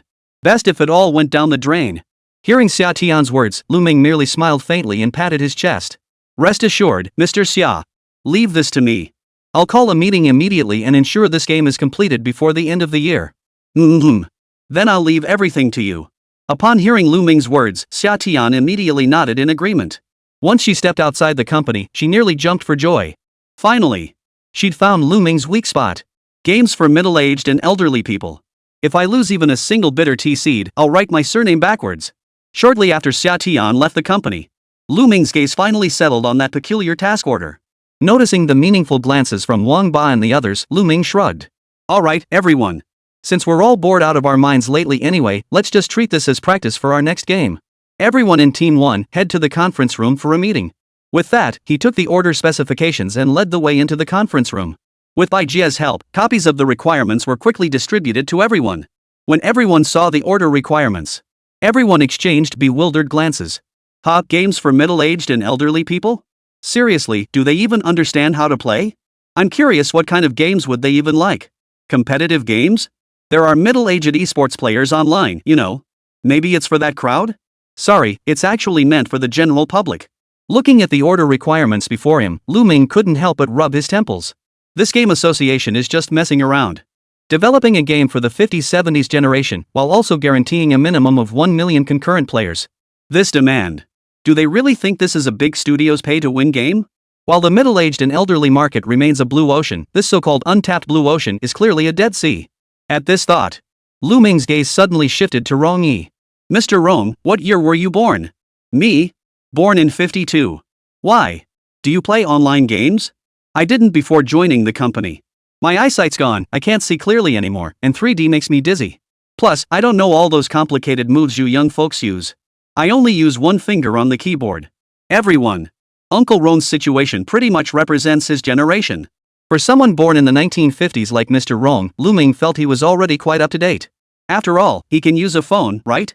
But expecting middle-aged and elderly folks to compete and roam freely online? That's just ridiculous. The leader who came up with this idea deserves to be beheaded. When he's old and retired, make him sit in front of a computer for 12 hours a day playing games. That's true, I suppose. Lù Ming couldn't help but sigh. The contract was already signed. Even if they were reluctant, they had to give it a try.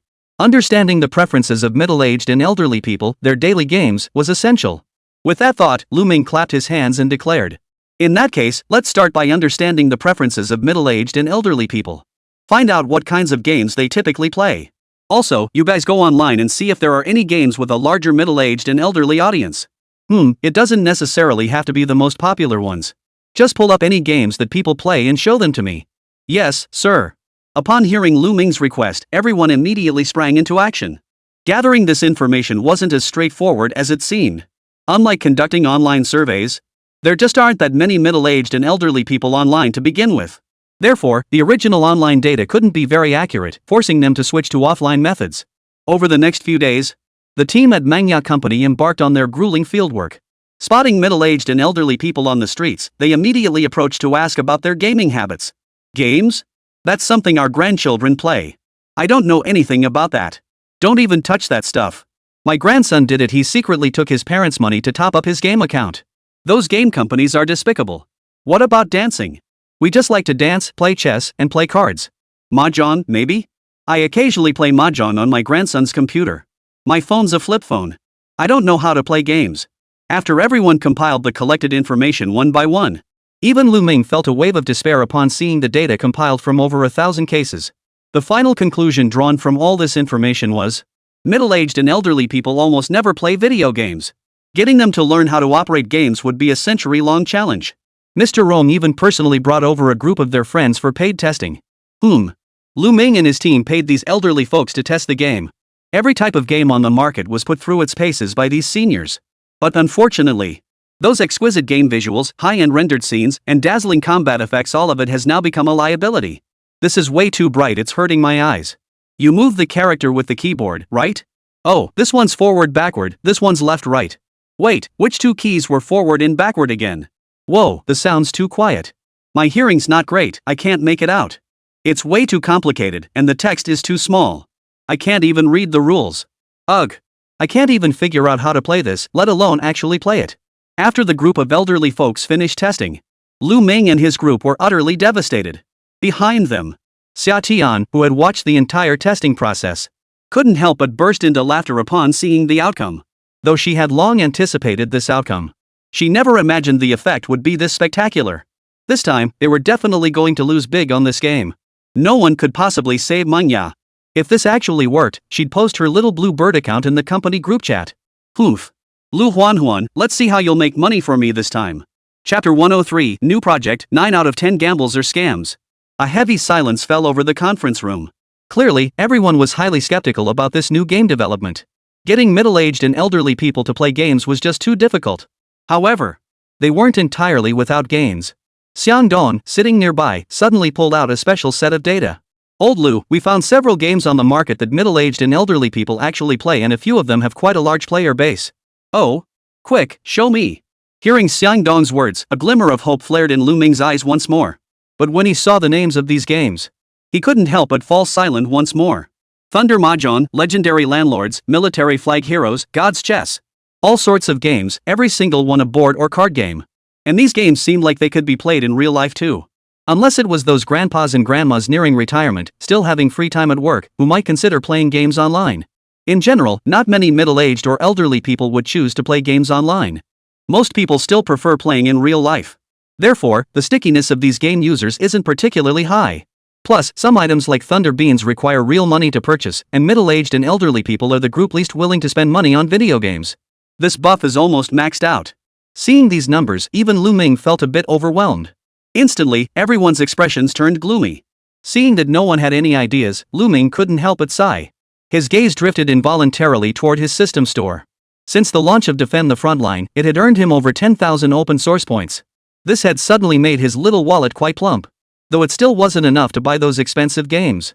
What they intended to create wasn't a AAA blockbuster anyway. Recalling how the middle-aged and elderly folks were playing board-style games earlier. Gradually, Lù Ming began searching through the board and card games in his own library. What Lù Ming hadn't anticipated, however. He had assumed there wouldn't be many games of this type. But his library proved far more extensive than he'd imagined. Cheater's Tavern, Thousand Dukes Epic, Wanting Gamoku, Wanting Chess.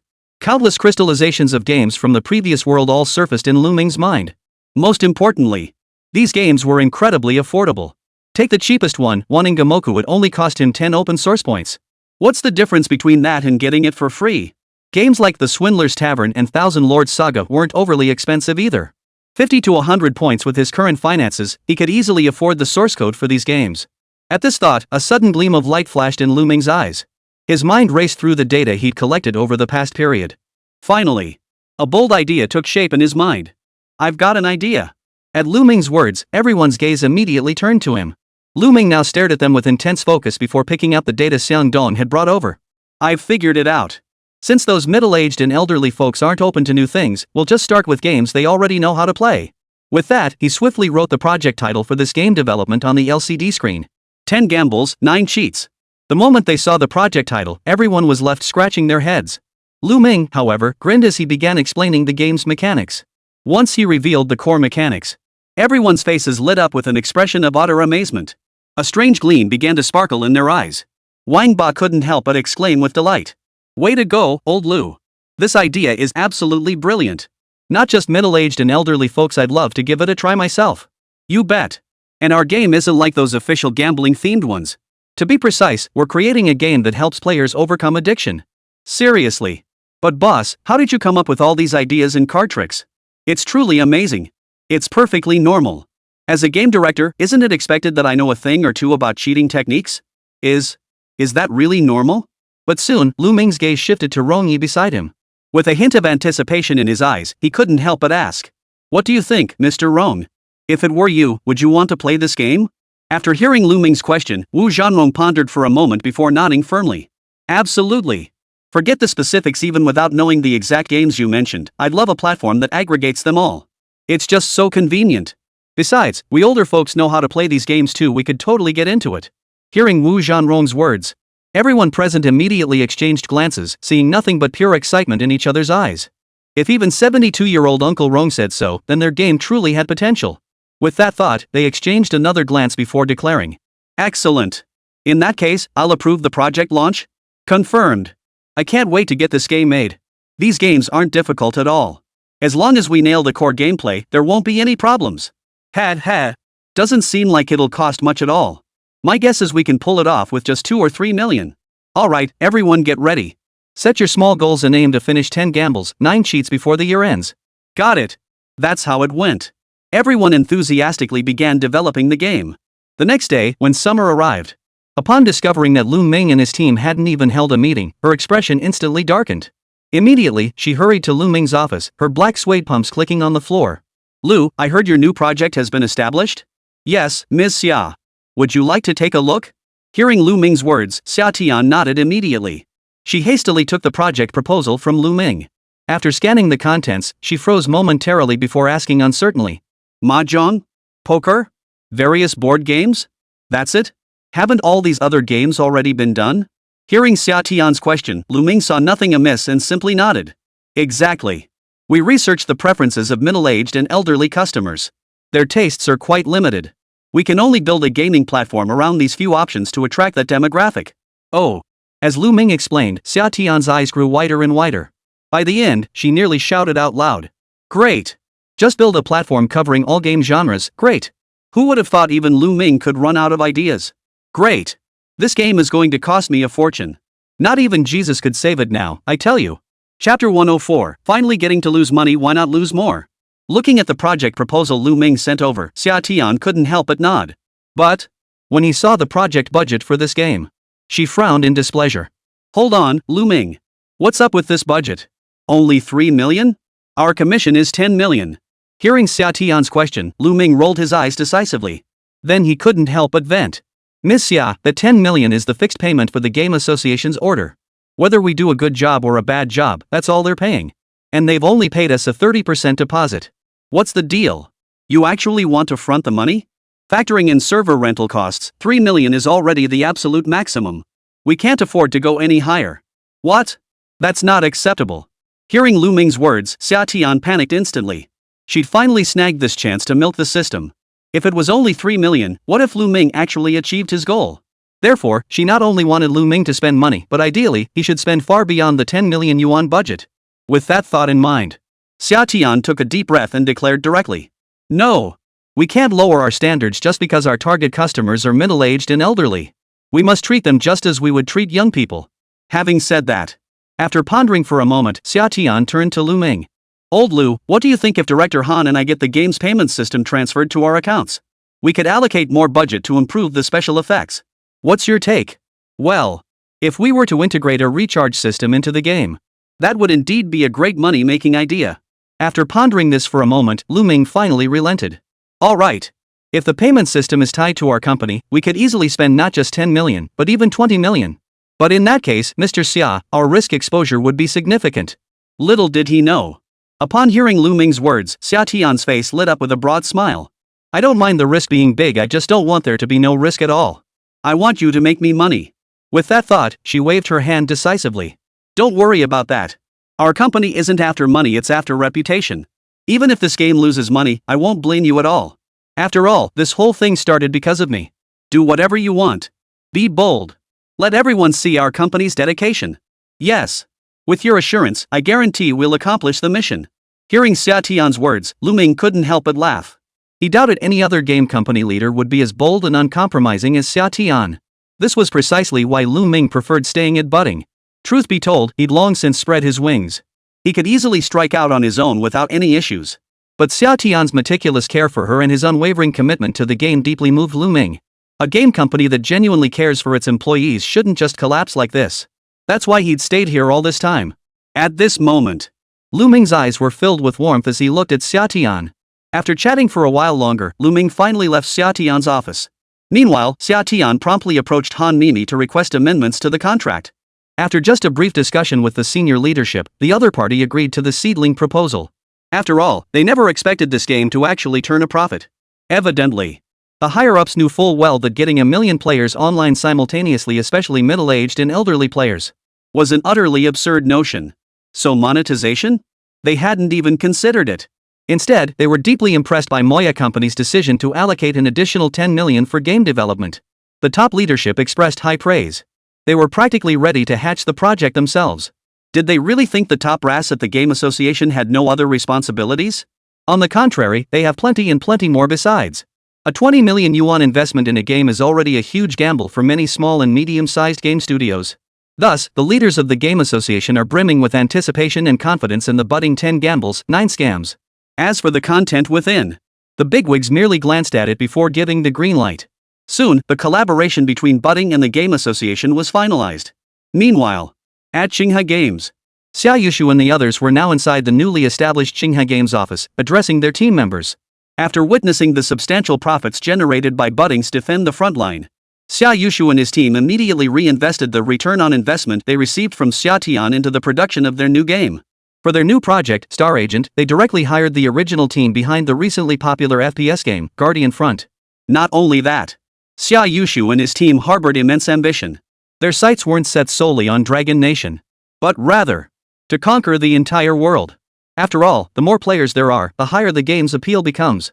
Then, more players will top up their accounts, attracting even more players, directly achieving snowballing capital growth.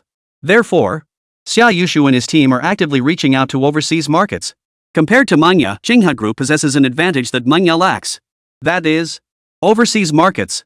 Over the years, Qinghe Group has established markets and partnerships in numerous countries. Qinghe Entertainment has further enriched their network of connections. So these past few days, Xià Yushu and his team have reached out to every overseas partner they could contact. They'll launch simultaneous promotional campaigns. The goal is to push the first-day online player count for Star Agent past 100,000. If possible, they hope to replicate the success of the nascent frontline defense and achieve 1 million concurrent online players. That would cement Star Agent as a major cash cow for Qinghe Games. Just imagining it, Xià Yushu and the others' eyes flashed with burning ambition. They would show the old man. Not only could Xià Tiān create great games, but the uncles and aunts were no slouches either. Just as Xià Yushu was lost in these thoughts, suddenly, his secretary approached, a flicker of excitement in her eyes. Mr. Sia, an organization specializing in game evaluations has contacted us, claiming they have massive player markets worldwide. This group called LGBT wants to speak with you. They claim that with their assistance, our player base could at least double. Whoa, that many? Hearing the secretary's words, Xià Yushu's eyes lit up instantly. If such an organization truly existed, spending some money might be worth it. With that thought, he immediately began searching for information on LGBT organizations. He discovered this group held considerable international influence, and major game studios had already established dedicated LGBT departments. Since the other party was a leader of an LGBT organization, what they said should be true. The thought made Xià Yushu's eyes dart around. A gleam of excitement flashed in his eyes. Where is that leader? I need to meet them immediately. Chapter 105, Aesthetics and Art. When Xià Yushu saw the man named Mike, the head of the Asian LGBT division, he froze in place. The man before him was burly and imposing, easily standing over 6 feet tall. His sapphire blue eyes framed a ruggedly handsome face, the kind of European male beauty that commanded attention. A hunk like this could easily star in a TV drama. But this guy named Mike was sporting a pink wig and wearing a woman's long dress. Had it not been for the unmistakable Adam's apple, Xià Yushu almost mistook his gender. A gulp escaped his throat. Xià Yushu instinctively swallowed hard, staring at this figure with manicured nails, clad in black stockings and high heels. He didn't know whether to call the other person a man or a woman. He didn't even know how to address them. He turned to his secretary, his eyes filled with confusion. Is this person even real? After receiving the secretary's affirmative response, Xià Yushu finally suppressed the urge to kick them out and shook hands with the person. Then he noticed. This guy named Mike hooked his pinky finger against the palm of his hand. Xià Yushu? No way. What kind of temptation haven't I seen? Is this how your LGBT organization tests its members? At least use a woman, right? Suppressing his disgust, Xià Yushu still managed to ask politely. May I ask, Mr. Mike? That was my old name. Actually, I prefer to be called Selena. Though my biological sex is male, my true gender is female. You might not be familiar with our group. Most members are like me. Some even think they're Walmart plastic bags. Xià Yushu. Hearing such an avant-garde explanation, he was momentarily at a loss for words. Frankly, he couldn't be bothered to exchange another word with this ghostly organization. Immediately, he forced down his disgust and irritation, plastering on a polite smile as he asked. My secretary mentioned that your LGBT organization could handle the promotion for our new game and guarantee at least 200,000 online players on launch day? Upon hearing Xià Yushu's question, Mike, or rather, Selena, nodded immediately. She then handed Xià Yushu the data she had prepared in advance. That's correct.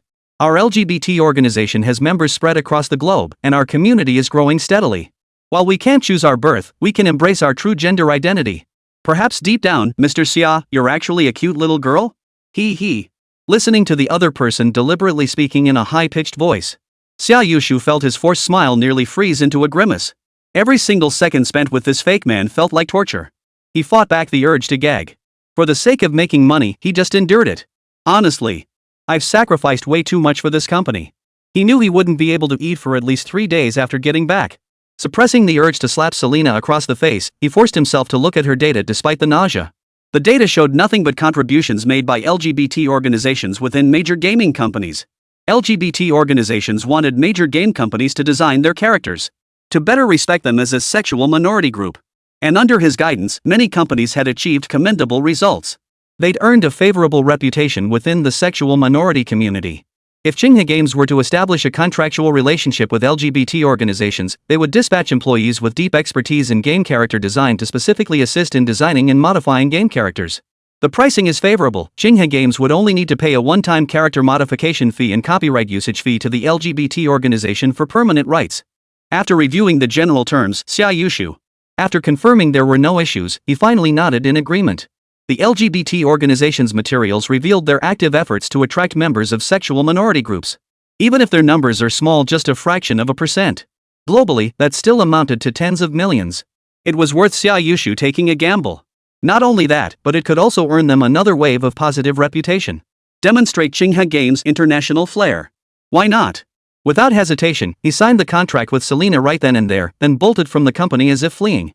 The very next day, Qinghe Games welcomed their new design director. Scanning the characters in Valerian, the new design director's face twisted into a sneer. Look at your cliched designs. Must you emphasize the female character's body parts so prominently?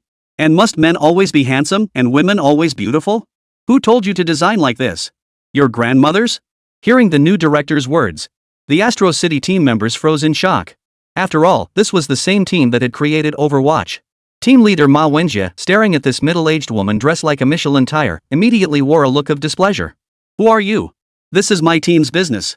Outsiders, get out now. Who would have thought that upon hearing the other person's words? The middle-aged woman showed no trace of fear on her face.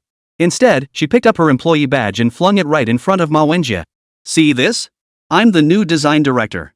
Your CEO Sia paid a hefty sum to bring me here specifically to guide you all in character design. Today, I'll show you what true art and aesthetics really are. Staring at the oddly styled woman before them, the team members exchanged glances. Judging by her outfit alone, she certainly didn't look like someone who'd studied aesthetics. She looked more like she was cosplaying as the Michelin Man. But upon seeing her name tag, it seemed she really was who she appeared to be. Unconsciously, the team members' gazes shifted toward Ma Wenjie, their expressions tinged with hesitation. Hearing this madman's words, Ma Wenjie also furrowed his brow slightly. After making a call to his superiors, he returned to the office with a displeased expression. Glaring at the bizarrely made-up woman across from him, who looked like a cocky rooster, he snorted coldly. Fine. Revise the characters as she suggested. We'll just focus on the game and optimization. Heh, wise choice. All our team members report to me immediately. I am your new director, Laura. From now on, you'll all take orders from me. Laura's expression lit up with satisfaction at Ma Wenjie's concession. She immediately summoned the entire art team. She began explaining her design philosophy. This woman won't do. Redesign her as an ethnic minority and make her older. I've decided to make her transgender non-binary, you understand? And this guy, he's way too handsome. What's with all this dead muscle? Players need relatability. Design him as a 300-pound couch potato. And design some black characters. Since our race is global, we need more diversity. Give her colorful clothes. Add horns to her head. Trust me, these designs will be a huge hit with players. I just had a bold idea. Let's create a non-binary alien. What? You guys don't even understand non-binary? Do I have to teach you this? I'm not here to babysit preschoolers. Oh, and robots need genders too. How to make them stand out? Can't you just design them to look more like mushrooms? Listening to this new art director's eloquent speech, the original art team was instantly baffled. Sure, he was speaking Chinese, but how could the words just not make sense when strung together? Wait. If we actually designed the game the way she suggested, would anyone even play it? But seeing the conviction in her expression, everyone couldn't help but swallow hard. The boss must have his reasons for spending so much to bring her here. Maybe she really is a genius? So, we'll just go with this design. Chapter 106, Your Majesty. He's playing you, Your Majesty. As time ticked by, it was soon time for the Sia family's weekly gathering. Only now, Xià Tiān, who once sat at the children's table, had taken her place at the table reserved for the Sia family's heir apparent. Though she remained unchanged, still only knowing how to sit down and eat. But today, her uncles and aunts clearly had something to say. Second uncle Xiao Miao cast a thoughtful glance at Xià Tiān, who was eating pork knuckle. He suddenly narrowed his eyes and addressed the old patriarch. Dad, speaking of which, the Qinghe games we established a while back is set to launch this Chinese New Year. Launching during the New Year? Hearing Xiao Miao's words, Xià Tiān beside him visibly froze. She distinctly remembered Lù Ming saying that launching a game during the New Year period, when customers' attention was scattered by fireworks, the Spring Festival Gala, New Year visits, and movies. It wasn't an ideal time for a game launch. The proper approach was to launch after the New Year, when students and office workers returned to school and work. But how could second uncle? Suddenly, Xià Tiān seemed to grasp something. Uncle Heir probably just loved the idea of a Spring Festival release and made a snap decision without any prior research. She chuckled softly. The pork knuckle in her mouth tasted even better. Xiao Laozi said nothing, merely casting a silent glance at Xiao Miao before slowly asking. It's good that you have ambition, but I wonder if you can succeed. Why not seek advice from Tian Tian? After all, she's the veteran in this field. Hearing the old man's words, Xia He, standing nearby, immediately grew displeased. Dad! How could Xiao Lu possibly match our resources? Rest assured, all four of us have cleared the game, there won't be any issues. Big Brother even enlisted an international organization to help with the game design. We're expecting over 200,000 online players on launch day. Qinghe Games is going global. Hearing Xia He's words, Xia Yushu remained silent, but the faint smile on his face betrayed his inner satisfaction. Xia Chunqing didn't say much in response. After a brief nod, his gaze immediately shifted to his well-behaved granddaughter. Speaking of which, Xiao Tian, I heard your team at Manga is also designing a new game, right? When do you plan to launch it? Ha? Our game? Xià Tiān, who had been munching on a pork knuckle, froze upon hearing her grandfather's question. But soon, her eyes lit up as she blurted out. We're also planning to launch it during the New Year. Uncle Heir's idea was pretty dumb. But it was worth learning from, woof. Wasn't she precisely aiming to make the game lose money? So releasing the game at the wrong time would be exactly what she wanted, right? The thought struck her, and she shot Uncle Xiao Miao a grateful glance before immediately answering Grandpa in a loud voice. But that was her true intention. But in the eyes of her uncles and aunts Xia Chunsheng, Xia He, and the others, it took on a completely different meaning. This was clearly a provocation. Who would have thought their little niece harbored such ambition, daring to challenge her uncles and aunts to a contest? Upon hearing Xià Tiān's scheduled debut time, her peers collectively gasped in shock. Xia Feng, Xia Yan, Xia Shui, and the other older siblings exchanged glances. Their eyes all revealed utter disbelief. Holy crap! Did you hear that? Has little Six gotten this bold already? She actually dares to go head-to-head with Dad and the others? Could this be her true nature? Terrifying. Could she have been hiding this all alone? This girl is so calculating. I can't believe I'm just now realizing she's like this. She's radiating dominance. Radiating dominance, I tell you. Meanwhile, Xia Yushu and the others, upon hearing their niece's provocation, they immediately shot disapproving glances at Xià Tiān. Xiao Miao snorted coldly and couldn't help but ask. Xià Tiān, how much did it cost to make your game? What kind of game is it? Heh, not much, just 20 million. I made a card-in board game for middle-aged and elderly folks. Speaking of which, Grandpa, if you're interested, you could give it a try. Join Grandpa Hu and the others for a game. Upon hearing Xià Tiān's words, the expression on old Master Xia's face, which had been utterly unreadable moments ago, his expression instantly brightened upon hearing his beloved granddaughter's words. My dearest granddaughter, you truly understand how to care for your grandfather. Did you specially create a game for this old man who doesn't know how to play games? You lot should learn from Tian Tian. Stop just thinking about making money, show some care for your family, got it? The second generation of the Sia family. Witnessing the patriarch's blatant favoritism and double standards, Xiao Miao felt like she could barely swallow her food. Grandpa, could you possibly be any more blatantly biased? As for Xià Tiān, she merely chuckled, showing no hint of seeking credit. I didn't really do much, Grandpa. I just came up with an idea. The game and all that was actually designed by Lù Ming and the others. Lù Ming? Hearing that name again, Xia Chuanqing's smile instantly froze. His previously cheerful expression soured instantly. The thought of that pig who'd courted his precious little watercress. Lù Ming's face instantly became utterly repulsive in his mind. What was most infuriating was, he had actually gone to scrub toilets that day. Disgrace. Unconsciously, Xia Chunqing shot his well-behaved granddaughter a complex look and couldn't help asking, oh? What do you think of that kid? Him? He's very talented and full of ideas, but sometimes he's just too capable. He often works overtime, even sneaking in extra hours without my approval and dragging his team members along. He even occasionally takes on tasks behind my back, landing business and projects for the company. It really drives me crazy. Xia Chunsheng. The second generation of the Sia family. Sia family third generation. Wait, Your Majesty. She's playing you, Your Majesty. Wasn't old Six just pulling a Versailles move? Do you really think we can't tell?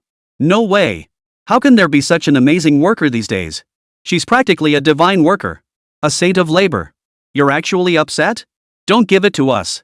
Seeing Xià Tiān's puffed up expression, everyone rolled their eyes wildly. Even Grandpa Sia felt his granddaughter was overacting. Isn't she just trying to show off her little boyfriend? Can't I just admit he's impressive? At that thought, even old Master Sia couldn't help but sigh. Truth be told, some of Lù Ming's ideas did occasionally leave him feeling genuinely impressed. Recalling those peculiar mods and marketing tactics, the old man suddenly felt a sense of relief. Perhaps his expectations had been a bit too high. As for that young man named Lù Ming, though he might not be a good match for his granddaughter, he was certainly a standout among his peers. Given that, giving him a chance wasn't entirely out of the question. With that thought, old Master Sia immediately had an idea. In that case, bring him over to our place during the New Year's celebrations this year. Xià Tiān? Huh? What did you just say, Grandpa? Bring Lù Ming over to meet you? What's up? Think the food's tasty and now you want to meet the chef? Chapter 107, New Year's team building? Are you a devil? Grandpa, you want to meet Lù Ming? Hearing the old man's words, Xià Tiān, who was eating pork knuckle, choked on his food. He looked at his grandfather in confusion. Sia Chunsheng nodded solemnly. When it came to his precious granddaughter's lifelong happiness, he had to assess the situation. If that boy had ulterior motives, his precious granddaughter could get hurt. Such a thing, he absolutely would not allow it to happen. With that thought, Sia Chunsheng nodded even more firmly. That's right. This coming New Year's, old 5, you don't have any objections, do you? Hearing his father's question, Sia Dao, who was also gnawing on a pig's trotter, froze in surprise. He looked at his father with a confused expression. It's just an employee under my sister's management, right? I don't have to pay for their social insurance or housing fund. What objection could I possibly have? No objections, Dad. Do as you please. Don't worry about my opinion. At that moment, Xià Tiān snapped out of her daze. Blinking, she felt she understood Grandpa's meaning. Could the old man possibly think Lù Ming was her boyfriend? No way. Besides some work-related interactions, what other connection could they possibly have? She was about to explain to the old man, but the words caught in her throat. For some reason, Xià Tiān suddenly felt a wave of shyness wash over her. Her usually carefree face unexpectedly flushed with a girlish blush. Her cheeks flushed crimson, the color spreading almost to the back of her ears. Recalling all of Lù Ming's mysterious behavior, a question suddenly occurred to her. That was, with Lù Ming's capabilities, he could easily jump ship to a bigger, better game studio. Why didn't he leave? Could it be because of her? The thought struck her. Xià Tiān's heart began to pound wildly. If it's Lù Ming, then it seems like, maybe, probably, not entirely out of the question, huh? Sia Chunsheng, standing nearby, caught the blush spreading across his granddaughter's cheeks and instantly understood. Without further ado, he made the decision on the spot. Alright, it's settled. Have him come over for a simple meal during the New Year celebrations. Oh. Xià Tiān's faint, almost inaudible voice echoed her grandfather's words. After leaving the Sia family estate, a thought suddenly struck her. That was, what excuse should she use to invite Lù Ming to her home? Boyfriend? The problem was, he hadn't even agreed to that. What other status could she possibly use? Surely not as an actual employee? No way. What kind of boss would be so twisted as to invite an employee to their home for the new year? You wouldn't even treat livestock like this, for crying out loud. Suddenly, Xià Tiān tugged at her hair in frustration. Then it hit her best friend. Without a second thought, she dialed Fang Xiaoxiao's number. At this moment, inside the budding company, Fang Xiaoxiao was coordinating work on 10 gambles, 9 cheats with everyone. With so many systems to set up, she wished she could split herself in two. Fortunately, the university had already begun its winter break. She could stay at the company full-time during this period. Just then, Xià Tiān's call came through, and she couldn't help but voice her frustration. Ms. Xia, the company is swamped right now. Where have you been, you busy bee? Why haven't you come back to the office? I haven't seen your clock in for 2 days. Hearing her best friend's words, Xià Tiān just waved it off nonchalantly. That's not the issue. The thing is, Xiao, I need to tell you something. My grandfather wants to meet Lù Ming. Do you have any idea how we could get Lù Ming to come to my house during the New Year? Fang Xiaoxiao? What? A startled gasp. It startled everyone in the group. All eyes instantly turned toward Fang Xiaoxiao. Fang Xiaoxiao immediately dashed into the empty restroom. Trying to keep her voice low like a thief, she couldn't help but confirm again. What did you just say? Your grandfather wants to meet Lù Ming? He knows about your relationship? He wants to meet Lù Ming. The problem is, how do we get Lù Ming to agree? Well, I have to say, your progress is painfully slow. It's been half a year already, and you two haven't made any headway. Are you just keeping him on the back burner? I just confirmed my feelings and now we're supposed to advance our relationship? Even Japanese adult films don't play it out like this. What are you talking about? Seriously. Anyway, as my secretary, isn't your salary meant for strategizing on my behalf? Wait, am I supposed to handle this too? I'll double your bonus this year. This isn't about the money. What can I say, you're my bestie? Hearing Xià Tiān's words, Fang Xiaoxiao's prickly tone softened considerably. Why don't you confess to him right now? Take him out for drinks tonight and force yourself on him? Ugh. Is there a way to do this that respects public order and good morals? I'm serious here. Damn. If force won't work, then we'll have to go the gentle route. Seeing the first plan rejected, Fang Xiaoxiao sighed before finally saying, if you don't want it to feel so abrupt, I have one last resort, that is, bring everyone from our company along. We could say we rented a country estate for a team-building retreat over the holidays. How about it? Huh? At Fang Xiaoxiao's suggestion, Xià Tiān's eyes lit up instantly. That's a great idea. If everyone goes to Xia Manor, inviting Lù Ming along won't seem so out of place. The thought instantly eased Xià Tiān's earlier tension. Without delay, she hurriedly drove to the company. Even though it was already 9 o'clock at night, the company was still brightly lit. It made Xià Tiān grind her teeth in frustration. She should have cancelled the triple overtime pay. That would have stopped these workhorses from pushing themselves so hard. How am I supposed to lose money if you're all working so hard? She hurried inside the company and scanned the area. Sure enough, the entire Team 1 crew was working overtime. He clapped his hands to get everyone's attention. Everyone, I have 2 announcements to make. Hearing Lù Ming's words, the group who had been working immediately turned to look at Xià Tiān with curiosity. A hint of surprise flickered in their eyes. This late at night. Mr. Sia was actually staying late with them? What's going on? Is the sun going to rise in the west tomorrow? Noticing the strange looks, Xià Tiān simply continued speaking to himself. First off, regarding the game's release date, I've decided to push it back to the New Year period. What? Everyone present was stunned by Xià Tiān's announcement. Even Fang Xiaoxiao, who had been wearing a sly grin, froze upon hearing this decision. Xià Tiān, however, declared with righteous conviction. My employees deserve my personal care. I absolutely forbid you from working during the holidays. The New Year is meant for having a blast. Any boss who makes their employees work overtime during this time deserves to die. So for the New Year launch, everyone just take a good rest this year. That's settled. Now for the second announcement. With that, Xià Tiān chuckled and continued. I've rented an estate in Shanghai. We'll all head there for the holiday. Let's have 2 days of pure fun to recharge for next year. Everyone? Wait, Mr. Sia? You're letting us skip work over the holidays just so we can join your team building event? And on New Year's Day itself? Are you some kind of demon? This doesn't sound much better, does it? Suddenly, Wang Ba, standing nearby, awkwardly raised his hand and asked. Mr. Sia, I'm from Dongshan. I need to go home to pay respects to my ancestors during the New Year. Yeah, Mr. Sia, I haven't been back in over a year. My parents and relatives think I've gone into business. My girlfriend keeps saying I don't spend enough time with her. I was planning to visit her family over the holidays. Mr. Sia, I spend every New Year with my parents. How could I not go? Hearing everyone's complaints and excuses for taking leave, Xià Tiān decided to go all out.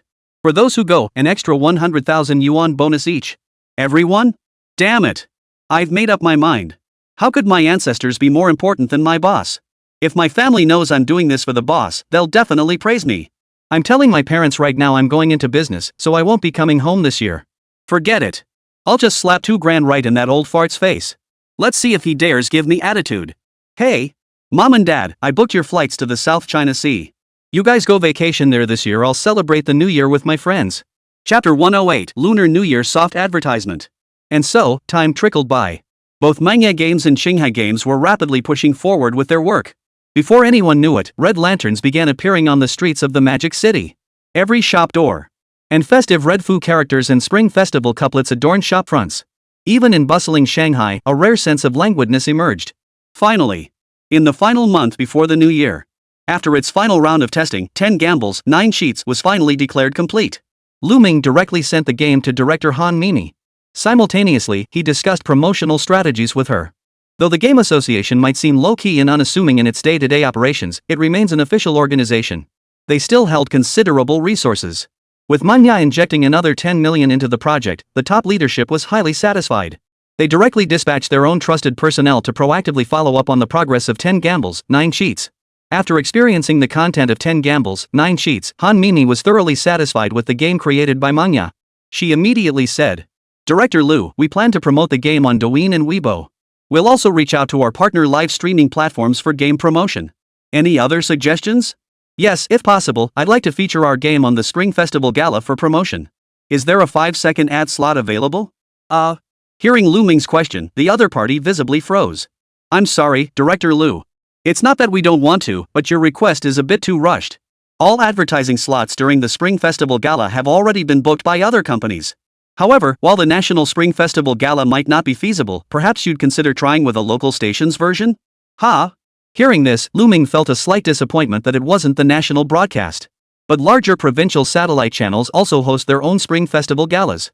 The most representative ones were Shanghai TV and Nanjing TV. Unconsciously, he asked with curiosity, "Director Han, do you have connections in this area? I mean, provincial level or higher satellite channels. If it's just prefecture level or county level cities, then it's not worth discussing." "I do. I have some connections at Dongshan TV.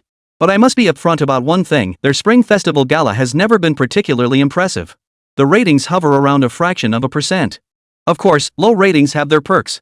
For the same price which might cost millions for a national gala, you could secure a spot on Dongshan TV for just a few $100,000. You might even get special treatment like exclusive ad placements and such.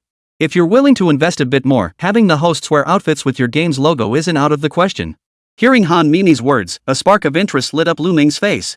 Then, an idea actually struck him. "You mean, money can buy you anything? Well, that depends on how much you want to do. Actually, I still have about 3 million left in my promotional budget. Well, that certainly gives you some leeway. How about I arrange a 1-minute ad for you? Split across 6 different time slots?" Hearing Lù Ming was actually planning to pour 3 million into it, Han Nini couldn't help but flash a delighted smile. Though it wasn't for her personally, if Lù Ming was introduced by her, the connections he gained would be hers to leverage. Immediately, Han Nini enthusiastically asked Lù Ming what his ideas were. "If I like it, I could incorporate product placements into the skit. If possible, I'd prefer the script aligns with our game's requirements." Han Nini? That was quite the bold request. Wiping the cold sweat from her forehead, Han Nini awkwardly replied, "Director Lù, your request might be a bit. I'll write the script myself. Can I send it to you shortly? I have no other demands, just that if the sketch I give you gets approved, the playing cards and the props should be replaced with our logo." Seeing Lù Ming had already made his position clear, what else could she say? She sighed helplessly. Han Nini sensed this deal might fall through. Unable to help herself, she let out a sigh of despair before slowly replying, "Understood, Director Lù. I'll need you to send me the sketch script as soon as possible." After hanging up the phone, Han Nini had completely given up hope on Lù Ming's request. Though Dongshan TV's skit wasn't anything special, they'd been preparing it for months. Changing the director at the last minute was a major no-no in the workplace. Unless it was a sketch that required that kind of experience, why would they agree? And from the way Lù Ming sounded just now, he planned to write it on the spot? What's the deal? You're a game designer, now you're trying to muscle in on directors and screenwriters' turf? Why not just go work at a TV station instead? It was only about an hour later. Sure enough, Lù Ming sent over the sketch. Glancing at the sketch's title, "Playing Cards?" What a down-to-earth title. Han Nini didn't even glance at it before forwarding the script directly to Lù Jie, the chief director of Dongshan Satellite TV's Spring Festival Gala. "Hello? Director Lù? This is Xiao Han from the Gaming Association.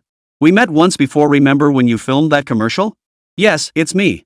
I've got a client here who wants to sponsor your Dongshan TV 3 million yuan. Hearing Han Nini's words, Lù Jie, who had been fretting over insufficient Spring Festival Gala sponsorships, his eyes lit up instantly. Dongshan TV's Spring Festival Gala, plagued by a lack of innovation, underwhelming star power, and the same old, tired formalities that everyone always complains about. It was the same tired old stuff every year. Apart from the elderly, even locals weren't keen on watching it. The meager budget for the gala was only secured after he begged and pleaded for sponsors. And even then, they had to kowtow to the sponsors' whims. Over time, their program quality deteriorated while sponsorships dwindled. They've gradually fallen into a vicious cycle. Now, upon hearing that a wealthy patron was willing to sponsor them with 3 million, Director Lù's already small eyes widened in disbelief. Just as he was about to accept the sponsorship, Director Lù, hold on a moment. The sponsor has a few minor requests. After Lù Jie heard Lù Ming's request, he was completely stunned. What? You're sponsoring 3 million, demanding I change the program and insert ads? Who do you think you are?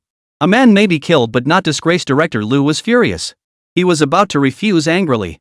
But Han Nini tried to calm him down. Director Lù, please don't get too upset. I know this task is challenging, but doesn't that challenge make you even more impressive?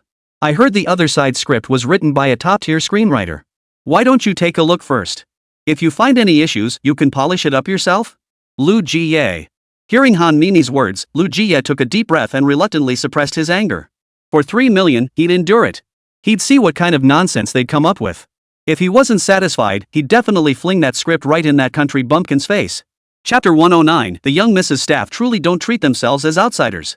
Lù Jie had only intended to briefly glance at Lù Ming's script, then pick up the phone and yell right in Lù Ming's face. Do you even know what a sketch is? But when he actually saw the script for playing cards, he couldn't help but freeze. Whoa, this script is actually pretty good? It had twists, punchlines, and satire. The satire is as sharp as a scalpel, and it nails current hot topics. With just a decent cast, this would be a classic show. A script like this wouldn't just be perfect for Dongshan TV. It would hold its own even on CCTV. Whoa! After rereading the script for playing cards, Lù Jie found himself liking it more and more. It was absolutely perfect for the Dongshan audience. It was incisive and penetrating. And each time he read it, he discovered something new. This made his resentment toward Lù Ming fade away like a bowl of rice topped with meat sauce.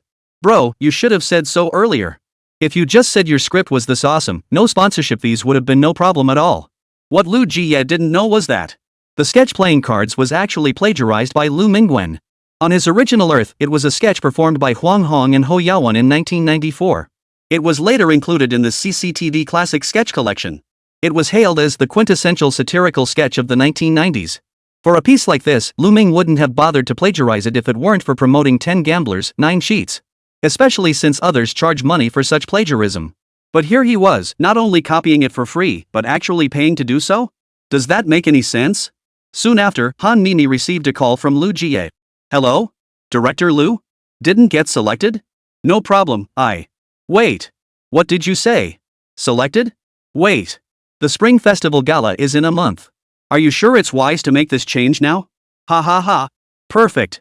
Absolutely perfect. Please thank that Mr. Lù for me, his script is brilliant. Also, tell him we hope to collaborate again in the future. When another opportunity like this arises, please give our Dongshan satellite TV serious consideration. Han Nini? Has Dongshan TV become so desperate they'll take anyone? But soon, her face lit up with delight. Alright, Director Lù. I'll report this great news to Director Lù right away. As for the payment, I'll have him transfer it immediately. Shortly after Lù Jie approved the sketch playing cards for Dongshan TV's Spring Festival Gala, Lù Ming received the good news from Han Nini. Upon learning the situation, he merely gave a perfunctory response. Then, he effectively washed his hands of the matter. Subsequent operational matters were handled by the Game Association's dedicated team. They were solely responsible for game development, leaving everything else to others. And so, time slipped away bit by bit. Before they knew it, January drew to a close. January 28th, New Year's Eve. The members of Budding Group 1 arrived at the Sia family estate. Unaware, the group had arrived at Xià Tiān's ancestral home. Much like Lu Lao Lao touring the Grand View Garden. They rode in on a tour bus and entered the grounds. Holy crap! Look at this huge lawn. Who in the city would waste so much land? This size, it's almost as big as Disneyland, right? Could it be a golf course? You guys just don't get it. Rich people love to show off by leaving land vacant. Wasting vast land resources is all about flaunting it to the poor. Think about Shanghai's property prices. Doesn't just looking at this make you feel like this place is overflowing with wealth? Looking at the grassy expanse, Lù Ming merely remarked indifferently. Not a trace of envy flickered in his eyes. In his view, with a plot this vast, even if you built another Disneyland here, you wouldn't have to worry about foot traffic. Why leave vast tracts of land idle? It was nothing but capital squandering surplus wealth. Of course. If he were to live here. Forget what he just said. Xià Tiān, standing nearby, couldn't help but snort with laughter upon hearing Lù Ming's words. Nice one, little Lù, what ambition. Then one day, you should try to buy this place and become a developer. But to everyone's surprise, Lù Ming merely smiled calmly at Xià Tiān's words. No need, Mr. Xia. Real estate profits will only slow down from here on out. We're better off sticking to games. Making real money from virtual items, don't you think that's a pretty sweet deal? Hey! That really is the case. Just as they spoke, the group slowly approached the estate's entrance. What met their eyes was a fleet of luxury cars parked at the entrance. Holy crap! So many luxury cars? Is someone here? Hearing Wang Ba's question, Xià Tiān beside him immediately chimed in. Ahem. I forgot to mention earlier when I took over this place, I brought my family along too. After all, with over 100 rooms inside, it'd be a waste not to use them, don't you agree? Totally get it. I want the biggest room. Heh, can we play golf over here? I've never tried it before. Speaking of which, what kind of good food is there? I'm starting to feel a bit hungry. Holy moly, this is the first time I've ever stayed in such a huge mansion. The group marched in triumphantly into the estate. Upon entering, they saw the butler, Uncle Fu, waiting inside. Wang Ba saw him and immediately cracked a smile. Holy crap! A butler uniform. This is the first time I've seen one in real life. Truly high-end service. Uncle, could you please take my suitcase to the room? I want to explore around. By the way, do you have any Instagrammable spots around here? I want to snap a few pics to show off on my social feed. Fubo? The staff brought by this young lady, some of them are quite forward. Do they really think this place is their own home? Xià Tiān beside her was doing the same facepalm thing, but it wasn't exactly convenient to say much. After all, she had secretly tricked everyone into coming here. Only Fang Xiaoxiao, the sole employee privy to the truth, stood beside her, chuckling quietly. What did I tell you? If you just listened to me and used Wu from the start, would we be in this mess? Damn. I've realized how serious this is now. Hearing Fang Xiaoxiao's words, Xià Tiān couldn't help but sigh. Then, the budding members, amidst the bewildered stares of a group of maids and attendants, immediately began their photo-taking and check-in activities. Xiang Dong even brought his girlfriend along. The couple was now posing endlessly on the massive spiral marble staircase. They even touched the $1 million painting. They inquired whether it was indeed the genuine article. Uncle Fu, I feel like you two are being a bit disrespectful. Just as Wang Ba's large hand was about to reach toward the half-human stone sculpture of Xia Chunchang. Ahem.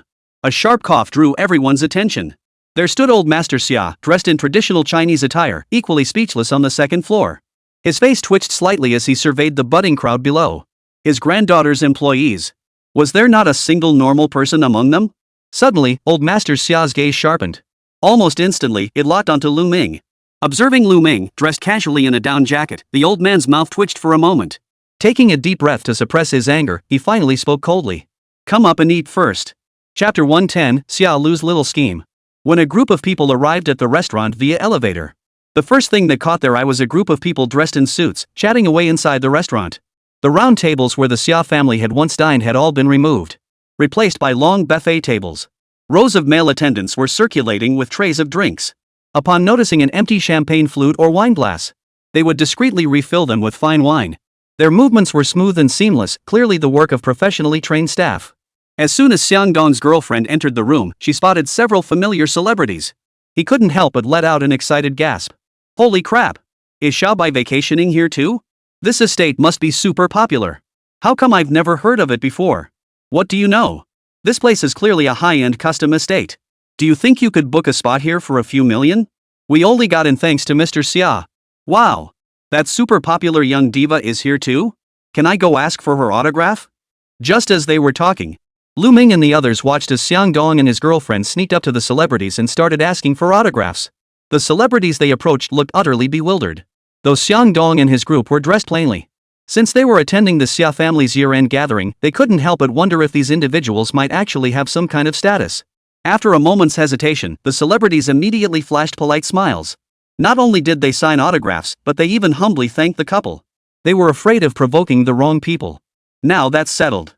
Xiang Dong and his buddy were now even more eager to collect autographs. Fang Xiaoxiao beside them was laughing so hard her stomach hurt. She nudged Xià Tiān beside her and couldn't help but laugh. Are you sure you still don't want to tell them the truth? No need. Just get through today and tomorrow, and it'll be fine. Watching those two clowns, Xià Tiān felt a headache coming on. But that wasn't even the most troublesome part. Because soon enough, he saw his little sister, Xia Lu, walking in slowly with a man who looked gentle and handsome. Seeing Xia Lu with her arm around the man's shoulder, a look of confusion flashed across Xià Tiān's face. Xia Lu smiled brightly and said, Sis, let me introduce you. This is Li Zimu, my boyfriend. He's a well-known online novelist, you might have read his work. Oh, and his pen name is 8 Treasures Stewed Durian. He's had several bestsellers. Have you heard of him? Upon hearing Xia Lu's words, Li Zimu, standing beside her, immediately waved his hands modestly. Hey! Xiao Lu, I'm not as great as you make me out to be. I only make a few million a year, and I still rely heavily on my old man's support. That much was true. The smugness on his face was so obvious even a blind person could see it. Seeing this, Xià Tiān narrowed his eyes. Ninth sister wasn't here with good intentions, was she? Was she trying to outshine him? Who was she trying to impress? With a light snort, she pretended not to hear, then turned her gaze to Wang Ba beside her. Little Wang, how much did you make this year? Ha? Me? Hearing General Manager Xia's question, Wang Ba, who had been gesturing animatedly over a platter of food, replied almost without thinking. A few million, I guess? Why? Xiao Ho, what about you? Me? Pretty much the same as old Wang. Besides the newcomers like Boji, don't we old-timers all make about the same? Xia Lu. Li Zimu. Xià Tiān shot his younger sister a smug look. That look seemed to say, see? Your boyfriend claims it's fair, but he's just like any ordinary employee under me. Meanwhile, the young couple who had been collecting autographs finally returned. Their notebooks were now filled to the brim with celebrity autographs. Spotting them approaching, Li Zimu, who had been watching their movements all along, instinctively pulled out his fountain pen. Just as he was about to write his name in Xiangdong's notebook, suddenly, Xiangdong's large hand grabbed him by the arm. Hey, who are you? Are you some kind of celebrity just signing autographs? Li Zimu. Me. 8 treasures stewed durian. The author of the CEO wants to lose money, but I turned it into a dark legend. Haven't you heard of me? Whoa. I've heard of you. How about, you sign one too? But before Xiangdong could speak, his girlfriend yanked him back. Don't get any signatures in my precious little notebook. He's past his prime, don't you know? After saying that, she flashed Li Zimu an awkward yet polite smile. Then she yanked Xiangdong away. Li Zimu. Xia Lu. Xià Tiān, ha. Seeing the furious glares exchanged between the two, she pretended nonchalance and took a sip of champagne. Sorry, I just remembered something funny. Watching her sister's cheeks visibly flush crimson, she promptly and cheerfully led her best friend away from the scene. Not long after, he spotted his grandfather amidst the crowd. At that moment, the old man was conversing with several business partners of his generation. Virtually every prominent figure in the city was present today. The stars and actors under Qinghe Entertainment had also largely gathered here. Everyone felt honored to be attending tonight's gathering. Little did they know that what they were desperately seeking was actually the budding employees the boss had offered 100,000 yuan bonus to get them to come. As time ticked by, the restaurant's large screen began broadcasting tonight's Spring Festival Gala. The old man, advanced in years and lacking many hobbies, simply enjoyed watching the Spring Festival Gala for a while during the New Year's celebrations. Most importantly, one of their Qinghe Entertainment artists was performing on the show this year. As soon as the TV turned on, the crowd immediately lowered their voices, careful not to disturb the refined enjoyment of the older generation like Xia Chunsheng. At the same time, Xia Chunsheng, who had just finished chatting with his old friends, immediately beckoned to Xià Tiān and Xia Lu. Catching his grandfather's meaningful glance, Xià Tiān instantly realized he couldn't avoid the situation. He immediately tugged at Xià Tiān's shoulder beside him and said with feigned ease, Lù Ming, wanna join me in toasting my grandpa? Ha? Sure. Without giving it much thought, Lù Ming followed along. And so, the two couples approached the old man together. From outward appearances, Xia Lu and her well-dressed partner clearly stood out more. Xia Lu, the 6th generation of the Sia family, was a rare beauty. But why did the scene shift so drastically over to Lù Ming's side? Lù Ming now wore a plain red sweater, which looked decent enough. But he somehow lacked the solemnity expected when meeting the parents. After all, he was meeting Qinghe's real big boss. This young man. What a show-off. Chapter 111, Kid, did you grab the wrong script? Xia Lu, standing nearby, had already noticed the displeasure on her grandfather's face. She immediately pulled her boyfriend over to Xia Chunsheng and introduced them. Grandpa, this is my boyfriend, Li Zimu. He's also a representative of the young creators at the Provincial Writers Association and has written several novels. His last novel even had a collaboration with our family. We're planning to adapt it into a web series. Do you remember it?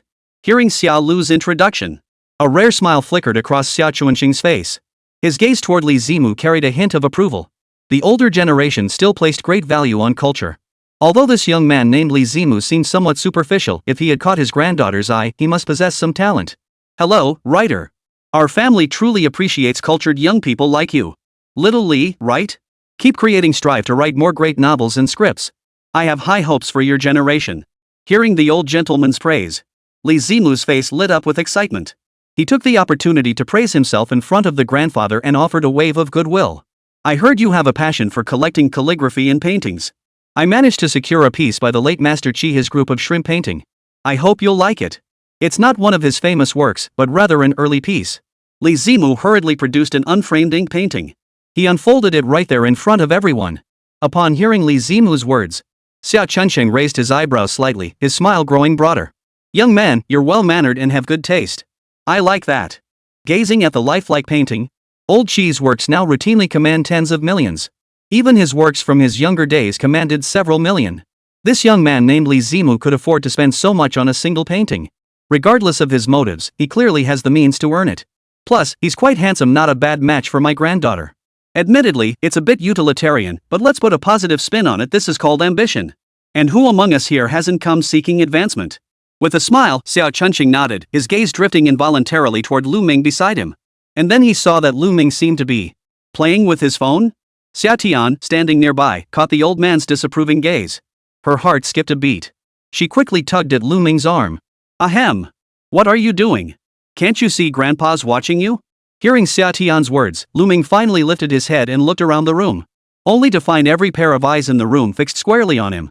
It was as if they'd never used a cell phone before? What?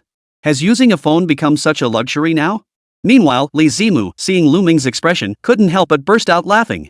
This isn't how a son-in-law should act. Bro, you must have hired an actor off the street, right? You're making me look way too strong here, you know? Not a shred of challenge, utterly boring. But at that moment, as a fellow son-in-law, Li Zimu's competitive spirit suddenly flared up.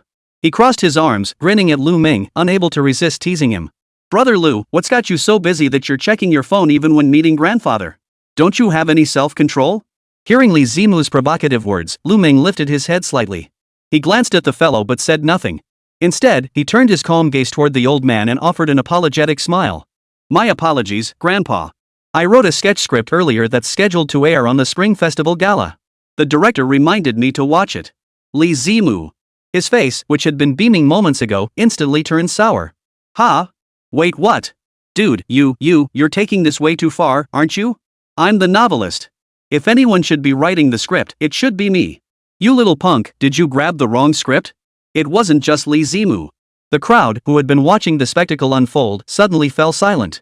Everyone stared at Lù Ming in astonishment, unable to resist whispering among themselves.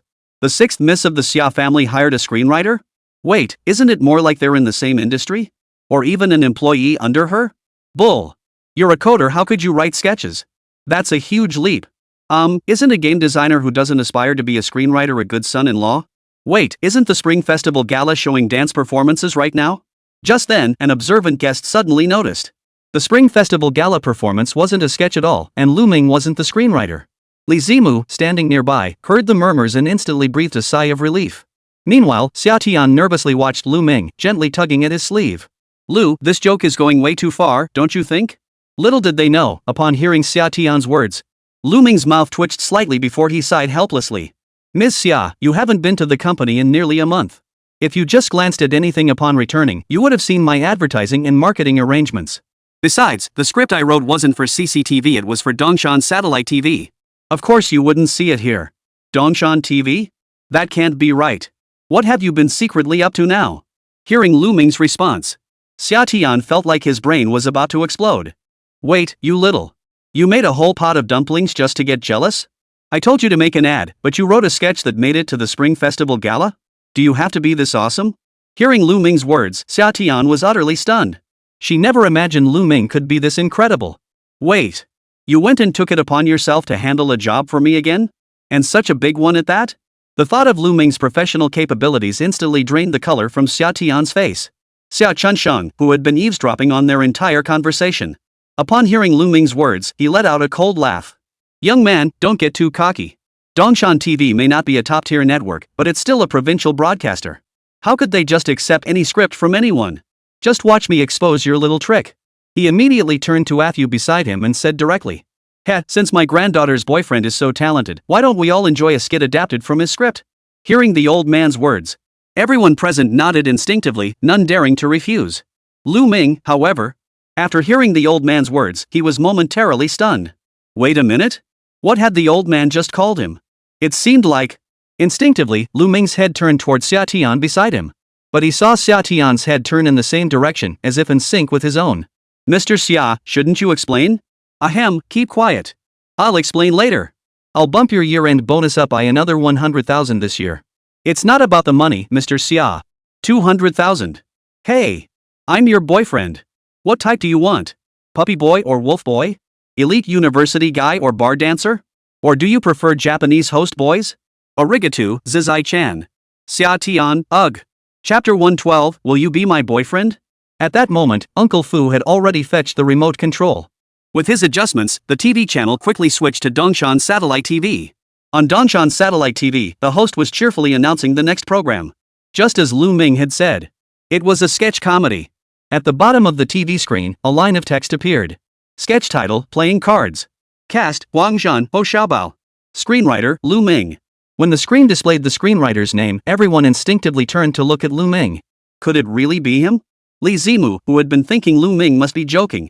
Upon seeing that the screenwriter's name was indeed Lù Ming, he was so stunned he couldn't speak. Man. Is switching careers this unnerving? But that wasn't what surprised the audience the most. What truly stunned everyone was the quality of the sketch playing cards. These days, business cards are exchanged back and forth. 9 out of 10 are managers, and the remaining one is still an assistant manager. To a certain extent, a secretary can run the chairman's household. Gossip columnists, it won't take long before you're notorious.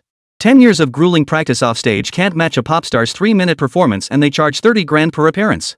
These biting, sarcastic lines caused many in the room to glance at Lù Ming with puzzlement. They couldn't fathom how someone so young could possess such profound cultural depth. Many attending the Sia Family Gathering were renowned directors, screenwriters, and even celebrities and actors. Their discernment of scripts was naturally sharp. After watching this year's skit, couldn't help but start whispering among themselves. This Lù Ming, he's got real talent. Can you believe he just wanted to make an ad? An ad made it onto the Spring Festival Gala. This is the first time I've seen an ad like this. This sketch, it's truly high quality, worthy of becoming a classic. It's even better than some of this year's Spring Festival Gala performances. Should we ask him if he'd be willing to join us as a screenwriter? Wangzhan and Ho Xiaobao, they're bound to blow up after this year. Listening to the buzz around him, even Xiao Chunqing couldn't help but glance at Lù Ming in surprise. Then he couldn't help but ask, "Is this really a script you wrote?" "Yes, old man. Actually, the script was just a side project. Didn't you see the back of those business cards? That's the promotional logo for our new game, 10 gambles, 9 cheats. Now, whenever viewers rewatch the skit, they'll remember our game. Then tomorrow at 8 a.m., our new game will officially launch. This whole thing is just a pre-launch hype campaign for it." Whoa. After hearing Lù Ming's explanation, everyone instinctively widened their eyes. Director Lu's idea was truly out of this world. Using a skit for advertising? Where on earth did he come up with this? Xia Lu and Li Zimu, standing nearby, heard Lù Ming's words. Their faces immediately fell. Xia Lu shot a jealous glance at Sister Lu. Her boyfriend had been utterly defeated by Lù Ming this time. She must be gloating right now, laughing at my expense, right? With that thought, Xia Lu shot a furious glance at Tian Xia. Then, why does my cousin look so unhappy? Why does she look like she's owed 20 million by the whole world? Wait, does she look even more upset than I am? Cousin, you're overacting. Seeing Sia Tian's tearful expression, Xia Lu was utterly baffled. She couldn't understand clearly she was the winner. Why did she feel worse than if she'd lost?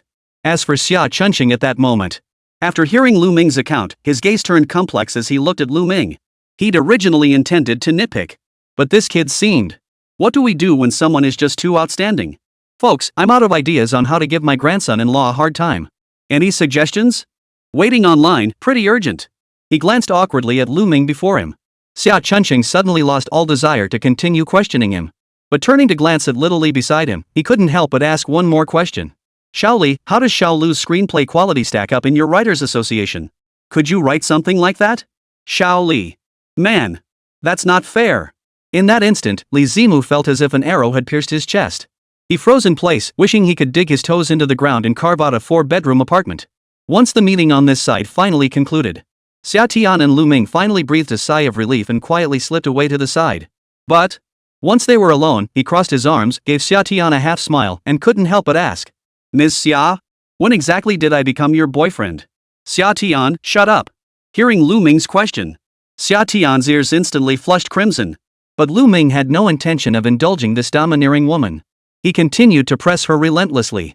After being grilled so much, Xià Tiān stomped her foot in embarrassment. "Hey! I said it! What are you gonna do about it? I've delivered the message. Lù Ming, I'm officially asking you, will you be my boyfriend?" After saying that, just like a domineering CEO straight out of a romance novel, She shoved Lù Ming hard against the wall. Because she was wearing high heels. At that moment, Xià Tiān's height was perfectly level with Lù Ming's. Even a seasoned veteran like Lù Ming. When he saw the CEO's gaze 3 parts coy, 3 parts intoxicating, 4 parts teasing. His heart couldn't help but skip a few beats. His fitness tracker alerted him his heart rate had just surpassed 100. Sure enough, he really had been transported into a female-oriented CEO romance novel. After being so abruptly cornered by Xià Tiān, his expression, which had just been one of smug satisfaction, instinctively shifted away. He caught sight of Lù Ming's expression. Xià Tiān spat in disgust. Put. Turns out he's just as fake as the rest. Staring at Lù Ming's cheeks, she noticed they were flushing visibly. This instantly sparked a mischievous thought in her mind. She gently cupped his chin with her right hand and asked with a playful smile. So, what do you say, silly? I've already told you, do you want to be my boyfriend? Hey! I didn't say no, Mr. Sia. But next time something like this happens, could you at least notify me, the person involved? I don't care what you think, I care what I think. Hearing Xià Tiān's words, their eyes locked. Then they flashed apart. Then, unable to contain themselves, they both burst into laughter. Ding dong, ding dong, ding dong. Just then, both their phones rang simultaneously. Instinctively, they tapped their phones and opened the WeChat group chat. There, Wang Ba and the others were relentlessly bombarding the group with messages. The photo at the top was a side shot of Xià Tiān cornering Lù Ming. Congrats, Mr. Sia. Old Lù finally got his wish. I knew there was something fishy between those two. Honestly, didn't you two hook up during that last business trip? Old workhorse munching on tender grass JPG. Wang Ba, your bonus is gone tonight. Lightning struck me JPG. Chapter 113, Summer, how did you end up with my grandpa? January 29th, New Year's Day. At 8 a.m., major live streaming and short video platforms began promoting 10 gambles, 9 scams one after another. The very moment the game launched, a system notification suddenly echoed in Xià Tiān's mind. Agent, Lù Ming. Investment project, 10 gambles, 9 scams. Investment amount, 20 million. Task settlement time, 336:00:00. Return multiplier, 10x. The system alert jolted Xià Tiān awake from his bed. He immediately opened his phone to check the promotional efforts for 9 out of 10 gambles or scams. He opened Weibo and Douyin. Yet he found that promotions related to 10 gambles, 9 scams were pitifully scarce. Instead, the internet was flooded with discussions about last night's Spring Festival gala, criticisms of a certain celebrity performer, and videos of New Year's fireworks. Xià Tiān lay in bed watching Douyin for 2 hours before remembering he had important business to attend to. She searched for 10 gambles, 9 cheats. She was surprised to discover streamers had already started live streaming the game 10 gambles, 9 cheats. Even director Han's team had gone all out this time. They'd recruited a 3-time champion of the card game Guanda. This player had competed in Who's the Champion Guanda Elite Tournament and enjoyed some popularity within the gaming community. Right now, he was streaming online Guanda matches. But the response has been only so-so. Only about 100 people were watching. And that was with the official platform promoting the stream. It made sense. It's the Lunar New Year, relatives and families are all together. Who'd be bored enough to play games online? Everyone's playing for real in person.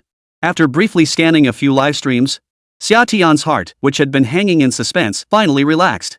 It was clear that the response to 10 gambles, 9 cheats was lukewarm. Daily gold beans had a cap. When facing weaker players, one could only wait for the system to automatically grant beans the next day or simply top up directly. But as mentioned before, getting middle-aged and elderly players to spend money? That's no easy feat. Xià Tiān knew it without even guessing. 10 gambles, 9 scams was doomed to fail. Clever as she was, she'd already anticipated the outcome. Humming a tune, she sauntered into the cafeteria. There she saw the company staff, currently reviewing data while eating breakfast. The moment she saw Lù Ming, Summer suddenly recalled last night's events. The memory of her bold actions. Her cheeks flushed a little redder. Pretending nothing had happened, she walked up to Lù Ming. She shot a glance at Wang Ba, who was eating toast. Xià Tiān. Wang Ba froze for a moment before suddenly realizing. He promptly vacated the seat beside Lù Ming. Satisfied, Xià Tiān nodded and sat down directly beside Lù Ming. Lù Ming, meanwhile, had already handed the toast with jam spread to Xià Tiān's side. Satisfied, she watched as her boyfriend handed her the jam toast. So sweet. After breakfast, Xià Tiān's expression brightened considerably. But soon, the smile on her face had to vanish. Because behind her, old man Xiao Chunsheng appeared like a ghost, suddenly materializing behind the two of them. Did you two sleep well last night? But. Cough cough. Grandpa, could you please make some noise when you walk next time? Seeing her grandfather appear out of nowhere, Xià Tiān immediately rolled her eyes. Unfazed, old Master Xia simply sat down beside his granddaughter. After glancing at Lù Ming, he asked directly. Speaking of which, Lù Ming, you mentioned yesterday that your company's game was launching its open beta today, right? How's it going so far? Hearing the old man's question, Lù Ming immediately pulled out his phone and shook his head helplessly. Not quite ideal. I checked a few streamers' live feeds, and they're still treating our game like a traditional one. I'll discuss it with Director Han from the Game Association later and adjust our promotional strategy. At this point, Lù Ming suddenly looked at the old man as if something occurred to him. Oh, Grandpa, would you like to try our game? Since it's designed for middle-aged and elderly players, I'd really appreciate your feedback.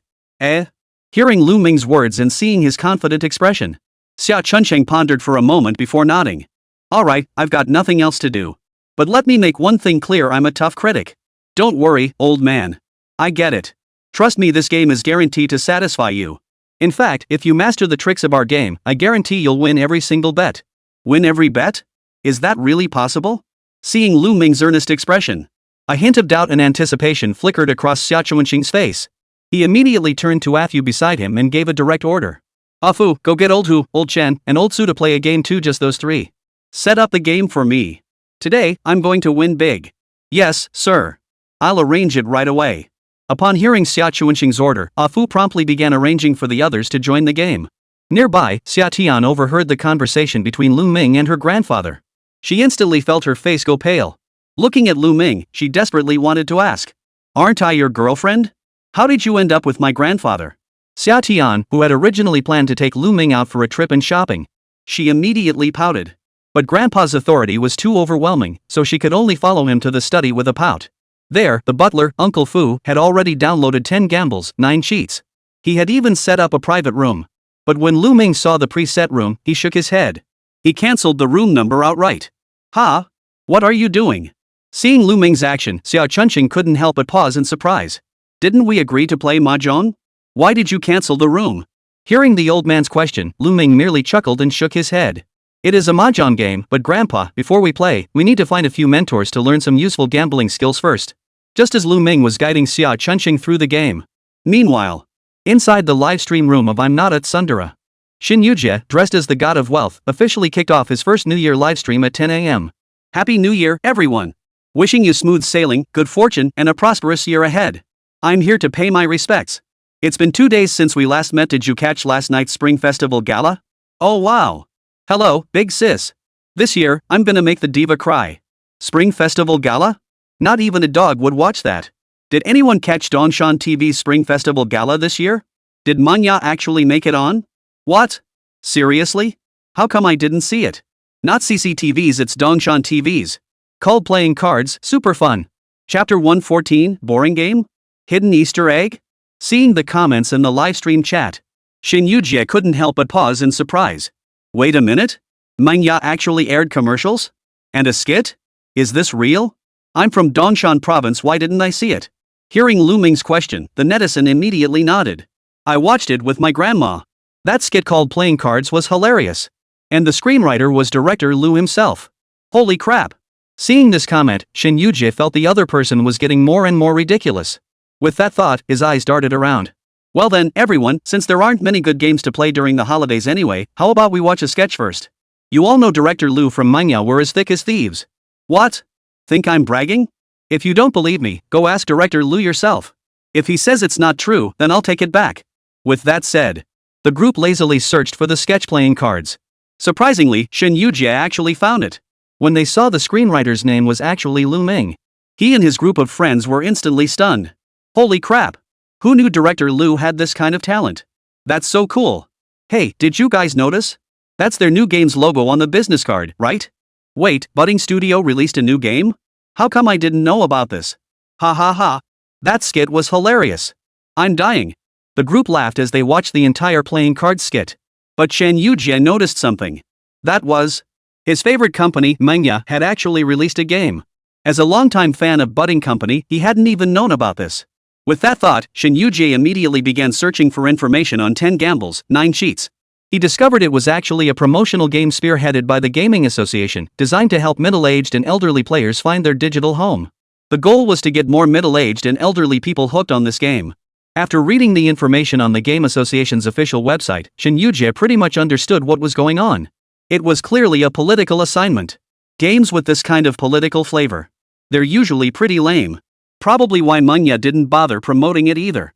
Now, looking at the release date for 10 Gambles, 9 Cheats. Whoa! You guys see this? 10 Gambles, 9 Cheats actually launched today. Even though it's a card game, as a longtime fan of manga, I'm gonna give it a shot. Perfect timing, nothing much to do during Spring Festival. Let's all give it a shot. Awesome. My favorite company's got a new game out. They even promoted it on the Spring Festival Gala. Manga is awesome. A card game, sounds kinda boring, though. Big sis, wanna stream Frontline Defense? Let's join the Japanese server and team up with those little devils.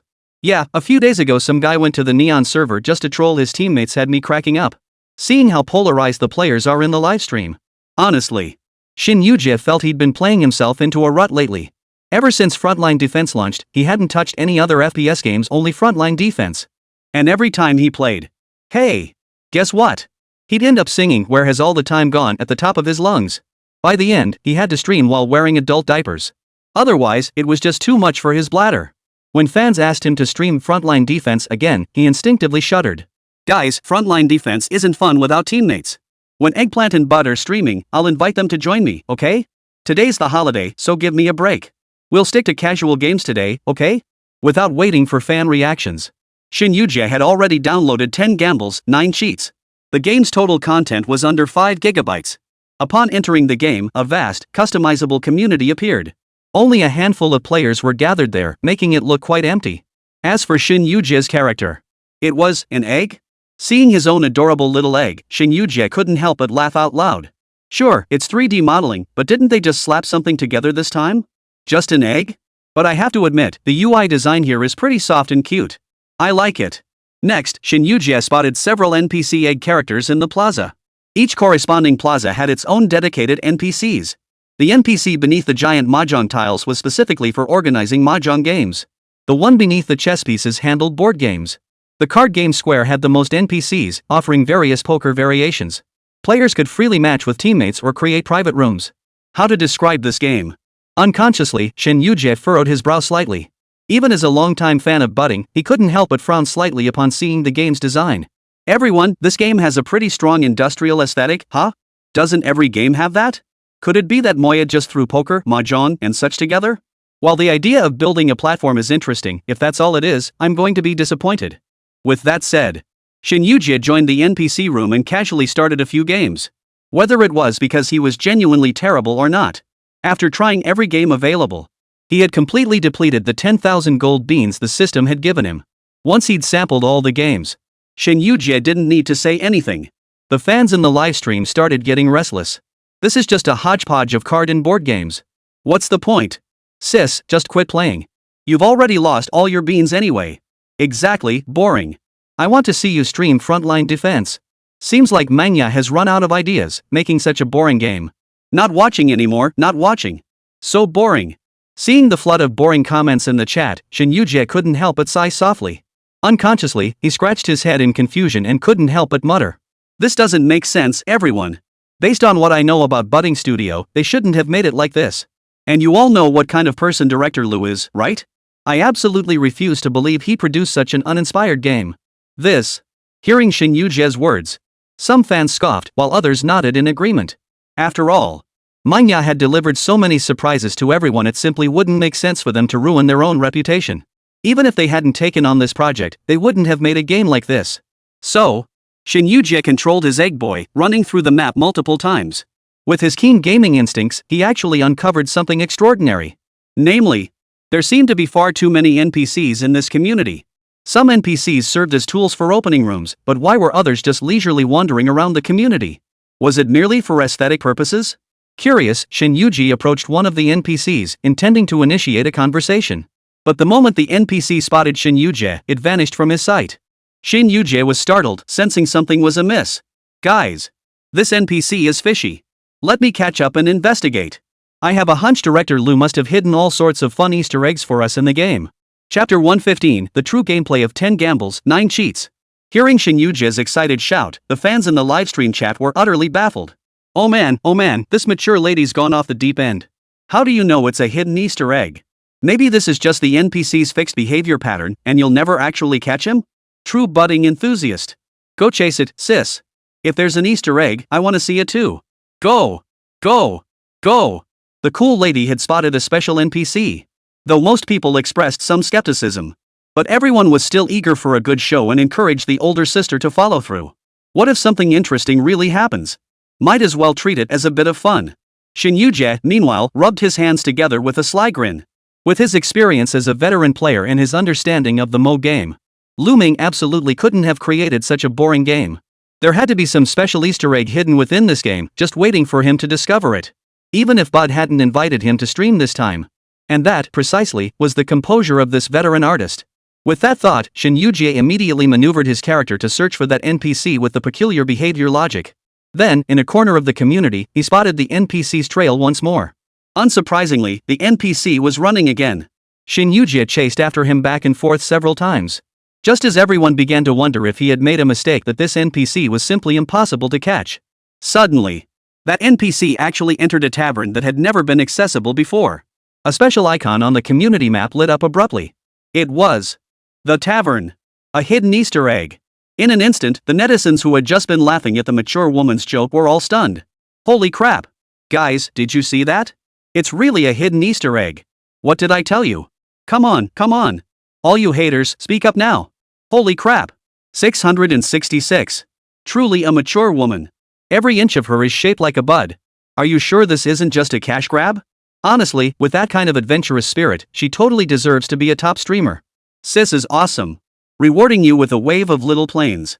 Xià Tiān was filled with delight as she watched the screen flood with bullet comments and donations. The process of personally discovering hidden Easter eggs designed by the developers. It felt like a game of wits between players and designers. Only true fans could uncover the real intent behind Moya Design's game, 10 gambles, 9 cheats.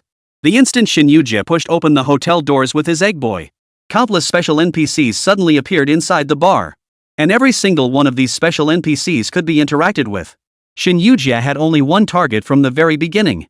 The very special NPC he'd been tracking all along. He approached the figure, who was currently drinking at the bar counter. Noticing Xià Tiān's approach, he smiled and pushed a glass of liquor toward him. Young man, you've been following me all this way. Have you heard of my reputation as the bird god? After speaking, the game interface presented Xià Tiān with 3 special options. 1 hamster flywheel, I'm arresting you. 2 I wish to apprentice under you, please accept my kneel. 3 join me for a simple yet thrilling game of Sparrow God. Seeing the unusual options on the interface, Xià Tiān's eyes lit up instantly. Guys! Look what I've seen. I have a feeling this NPC is going to bring us some unexpected surprises. With that, Xià Tiān clicked on option 2. The ensuing plot unfolded exactly as he'd imagined. Upon seeing his desire to become an apprentice, the NPC across from him immediately launched into a live game tutorial. After all, techniques like making special marks on mahjong tiles, how to secretly photograph tiles or swap them out, even bluffing a win. Of course, if Xià Tiān wanted to use these skills, he'd have to perform them entirely on his computer. If he acted too conspicuously and other players caught on, he'd be locked up in jail for cheating, with his happy beans halved. Within moments, Xià Tiān discovered 4 special skills had appeared on his egg boy avatar. Marking, card swap, card steal, bluff win. Once Xià Tiān finished learning all 4 skills, Hamster Flywheel exited the bar in a cinematic cutscene. After wandering around the bar for a while longer, only then did he realize every single NPC in the bar was a master of their craft. Some taught you how to cheat at board games, others showed you how to cut a deck of cards. From shuffling to various techniques and skills, the array was dazzling. To unlock these special NPCs, you had to win a certain number of games during gameplay. At the same time, Xià Tiān also discovered the tavern also featured a card game he'd never played before. It was called The Swindler's Tavern? But when Xià Tiān sat down, he found the room completely empty. This meant he was likely the first person in the game to discover the hidden map. Holy crap! Guys, did you see that? We found the hidden map in 10 gambles, 9 cheats. I bet this is the real way to play the game. The devs hinted at this all along. Why call it Card Room Simulator when it's clearly 10 gambles, 9 cheats? A genius like director Lù would never settle for a run-of-the-mill game. He planned this Easter egg all along. And we are the first to uncover this treasure. Hearing Xià Tiān's excited words, the entire livestream audience erupted in excitement. The crowd stared at the mature beauty in awe, their eyes brimming with excitement. The chat screen exploded with a barrage of awesome comments. Within moments, the chat room, which had only held a few thousand viewers, suddenly swelled to over 10,000. The newcomers, seeing Xià Tiān playing a card game, were all curious about this game called 10 gambles, 9 cheats. As for Xià Tiān, a mysterious smile spread across his face. Following the players who had watched him uncover the hidden map, he said cheerfully, Everyone, it's time to begin our conquest. I have a feeling today I'll be the gambling god of Manhwa. Enough talk, let me top up just 1 yuan first. Watch me turn 10,000 happy beans into a 10 million comeback. Hearing Shin Yujie's words, countless longtime fans who had just arrived burst out laughing. Ha! So our tech streamer is actually a mahjong streamer? The boss lady's pretty confident, huh? I'm already ready to watch you lose your pants. Do you believe the boss lady, or do you believe I'm Qin Shi Huang? If the boss lady wins, I'll do a handstand and eat on stream. Screenshot saved. Evidence secured. Oh. Another freeloader trying to eat and drink for free? Chapter 116, True Skill in the Game. Shin Yujie, having acquired a new skill, charged straight into the mahjong hall without a second thought. He was randomly matched with 3 teammates. With only 10,000 happy beans to his name, he could only play in the beginner's room. But he didn't mind, casually joining a beginner's table. The moment the game began, he immediately began the process of secretly photographing and swapping tiles, following the method Hamster Flywheel had taught him. As it turned out, holy crap! You guys see that? I actually swapped them. The players across from me probably still think this is a regular game. They haven't noticed I'm swapping tiles at all. After just 2 rounds, the mature woman had already swapped her tiles twice. His original crappy hand, in his hands, had somehow transformed into a winning hand with a set of 4 identical tiles and a full set of flower tiles. When the game signaled he could win, he flung his tiles onto the table. Check this out, guys. 4 cons plus 16 fan. How awesome is that? In 1 round, he completely cleaned out all 3 opponents. Shin Yujie himself advanced straight to the intermediate table. Right before everyone's eyes, he pulled off another blindingly fast switcheroo. And so, under the stunned gazes of countless spectators, he never once held a bad hand. Here we go. 7 stars of joy. 216 points. 7 consecutive pairs. Clean out the opponents. Ahem, this one's tricky, give me a 9 treasure lotus lamp. Ha ha ha. Did you see that? The opponents completely mesmerized, screaming 666 like crazy. Under the stunned gazes of countless onlookers, Shin Yujie continued marking, stealing, and swapping cards. None of his opponents ever imagined this. 10 gambles, 9 cheats was a card game designed to be rigged. In real life, people would naturally oppose this practice. But this is in a game. As long as you dare, any kind of crazy move is fair game. After Shin Yujie strung together over a dozen big hands in a row, he had skyrocketed from his initial 10,000 happy beans to over 1 million. If he kept this up, his self-imposed goal of 10 million happy beans was within reach. But, no way. You guys are still too slow. I'm going all out. Starting now, I'm going to challenge myself to bluff a win right from the start. You guys bet on how many hands it'll take before other players catch on. 666. Jubwa is seriously awesome. Damn. He actually pulled it off. Ha ha ha. What game is Jubwa playing? I'll have my college buddy download it right now. This game is so fun, I want to play too. I can't stop laughing, this is seriously hilarious. A crowd of onlookers, relishing the drama, turned their attention to Shin Yujie's livestream. In the next round, he casually assembled a passable hand. And immediately activated the skill bluff win. After he shouted I win and announced the multiplier. The opposing players showed no reaction whatsoever, simply handing over the happy beans. After all, the settlement interface had always popped up automatically before. Who would have thought someone would actually cheat? At first, the mature woman maintained a certain reserve. Even though it was a bluff win, she still had a hand that could technically win, right? But as time went on, it got more and more outrageous. The moment she drew her first tile, or the instant the opponent discarded their first tile, he'd immediately fake a win. I win. Self-drawn. I win. On the computer screen, Shin Yujie kept winning, and winning again. From initial nervousness to reckless abandon. By the end, the viewers in the livestream were all numb with boredom. And Shin Yujie? He kept bluffing his way to victory. This move was truly like a little cow flying a plane. It was ridiculously awesome. Holy crap. What an absurd hand. Who'd believe the boss lady's claim it's a 9 treasure lotus lamp? Ha ha ha ha. I can't take it anymore, I'm dying. Playing this game really keeps you on your toes. Holy crap. The boss lady's happy beans have hit 10 million. Hey, you little troll who just said you'd stream yourself eating upside down, come out and explain yourself. 666,666. The screen was flooded with 666s, and the livestream was buzzing with excitement. Meanwhile, Shin Yujie walked straight onto the square and bellowed a loud shout toward the community. Selling happy beans. 100,000 happy beans for 1 dragon coin. Anyone interested? His call truly stunned everyone. Holy crap. Was he exploiting a game bug to make money? No. This isn't a bug, it's an official Easter egg. Only players who truly unearth the core mechanics of 10 gambles, 9 cheats deserve this victory. In just a moment, Xià converted the 20 million joy beans he earned in-game into 200 dragon coins. And how many hours did Xià actually spend accumulating those joy beans? Judging by the relentless bluffing pace he maintained afterward, it took him less than 10 minutes. If you started with 100,000 happy beans and entered the high-stakes tables directly, by bluffing 7 times in a row, you could instantly win 10 million happy beans. It wouldn't even take 10 minutes, just 5 minutes to rake in 10 million happy beans. This move left the live stream audience completely stunned. Holy crap! First time I've seen a mature woman gaming and actually making money. This move genuinely blew my mind. I declare. From now on, the mature lady is the true gaming pro in my eyes. 666. The mature lady is amazing. She's actually helping us make real money. Where can I find this game? I want to make some extra cash too. Making $200 in 10 minutes, nothing feels better than that. And once players realized they could extract profits far exceeding their initial investment from the game, this wave unleashed boundless passion. Of course, there's also a group of fun seekers. Money? Not exactly their main focus. Right now, they just want to follow the boss lady's lead and have some fun playing with their buddies. 10 gambles, 9 cheats. Awesome. In the blink of an eye, countless viewers flooded the official website of 10 gambles, 9 cheats. They downloaded the game. Hordes of users began logging into the game. As for Xià, he was already a major streamer. A couple hundred viewers meant little to him. Moreover, he knew that as more players discovered the hidden Easter eggs, soon, the profits would start to dwindle rapidly. Only those who got in early, like him, truly profited. At this moment, money wasn't his primary concern.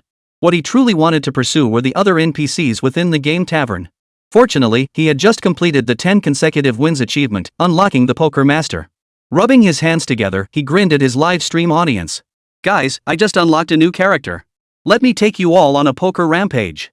Chapter 117, You're the Triple Crown Champion, huh?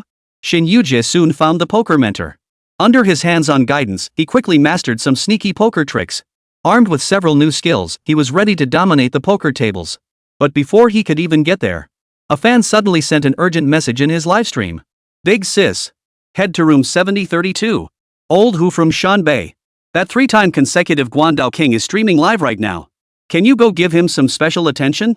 This comment was quickly highlighted by other viewers. Xià, of course, wouldn't miss such an entertaining opportunity.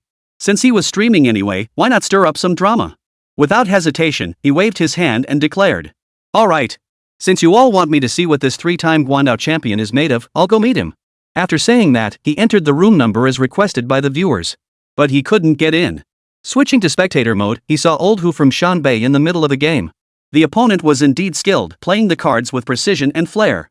Inside his live stream room, Old Hu Shanbei was cheerfully explaining his card-playing tactics to his fans. As everyone knows, Guangdan is a cooperative competitive game. Not only must you play well yourself, but you also need to effectively guide your partner. While playing, Old Hu from Shanbei would join everyone in guessing and calculating cards. Through his calculations, he could practically figure out what cards both opponents and teammates held, explaining everything with great clarity. Since the morning livestream began, he'd already led his random teammates to 7 or 8 consecutive wins. Such a win rate is nothing short of terrifying in Guangdan competitions. Just as he believed himself invincible in broad daylight. Here, he had just finished the previous game. New players quickly flooded into his livestream room. This time, his partner was facing an opponent named Amnatat Sundara. Just as Shanbei Lao, who assumed this would be another routine tutorial match. Little did he know. At that very moment, the viewers in the Diva's livestream were already going wild. During the gameplay capture, the Diva smiled and said, "Next, I'll show you all my card stealing technique." With that, she manipulated her character's hand to touch the cards and smoothly swiped 2 of them. Seeing this, the viewers in the livestream instantly erupted in cheers. By the end of the round, the Diva had drawn an extra set of cards. And the 3 players, including that Old Hu from Shanbei, didn't notice a thing. "Guys, I've got 4 extra cards, how could I possibly lose? See that? I've got 3 full houses and a straight flush." With that, the mature woman flashed a wicked grin. Right before everyone's eyes, she began her flashy bomb manipulation. The result? 1 minute later. Staring at her second-to-last ranking, the sultry woman couldn't help but fall deep in thought. Ha ha ha ha. Even cheating couldn't win. Truly pathetic. Let everyone see what real skill looks like. Come on, sis. How can you not even figure out how to cheat right? Gotta give credit where it's due, no wonder she's a 3-time champion. That's some serious skill. If you can't count cards, drawing an extra round won't help. Forget the 3-time champ, even I could beat you hands down. Seeing the comments in the livestream, the older sister suddenly felt a rush of adrenaline. Damn it! That last hand doesn't count. I got careless, didn't expect the opponent to have a straight flush. Watch my moves this round, everyone. With that, a new round of card drawing began. The older sister went all out, stealing 3 cards in one fell swoop. By the end of the round, the diva now held a full 8 cards more than anyone else. Everyone? Is this fair play? Anyone who isn't blind can see you have more cards, right? Wait, how did a perfectly normal card game turn into a game of landlords? Holy crap! I can't stop laughing. How did they not notice something was off with all those extra cards? 666,666. This round, the older sister's hand was even more outrageous. She pulled out 4 sets of bombs, plus a straight flush. Seeing this, everyone was certain the mature lady would take the top spot. But then, 2 minutes later, the mature woman stared at her third place ranking and froze in place. Meanwhile, across the table, old Hu from Shanbei. He wiped his forehead and couldn't help but glance at the older sister's account across the screen. Wiping sweat from his brow, he addressed the live stream audience. Man, this netizen next to me has some killer cards, 4 sets of bombs. Almost wiped the other team clean. But luckily, old Hu here has the edge. How thrilling was that comeback, guys? Hearing Shanbei Lao Hu's words, the viewers in the live stream immediately applauded enthusiastically. Most of the viewers tuning into old Hu Shanbei's stream were middle-aged men. At that moment, they didn't notice anything amiss. They simply believed the diva had truly been lucky. After enduring a wave of mockery, the diva's demeanor darkened completely. No more talk, folks. Looks like I'll have to pull out all the stops. With that, a new round of card drawing began. This time, however, the older sister simply drew 4 cards. When the opponent played 2-2-3-3-4-4, a triple straight flush, he didn't hesitate, immediately responding with 3-3-4-4-6-6, a triple straight. Everyone. Dude, you're taking this way too far. Then it was old Hu's turn. Pass. Holy crap. Doesn't he even look at his cards? The other guy probably never imagined it could get this ridiculous. This is insane. Bluffing is such a god-tier skill, I'm literally dying laughing. The opponent's CPU must be about to smoke. Old Wang from Yamakita, did they hire a pro? And this was merely the beginning of the mature woman's absurdity. Beyond ordinary blunders like 2-2-3-3-6-6. She went on to pull off absurd plays like 3-3-4-5-5-5, iron plate, spades 3-45, club 6, spades 7, straight flush, 2 jacks, 1 ace, 1 heart K, and 4 heavily kings. Across the table, old Hu from Shanbei could only stare blankly at the diva's manipulations. When the game ended, finally, the mature woman lived up to expectations and defeated the legendary Triple Crown champion. Guys, what do you say? We took down the little Triple Crown champion. Not exactly, bro. You're the Triple Crown king? All I can say is, you need more practice. I suddenly get the meaning of playing cards. From today onward, call me the Card King.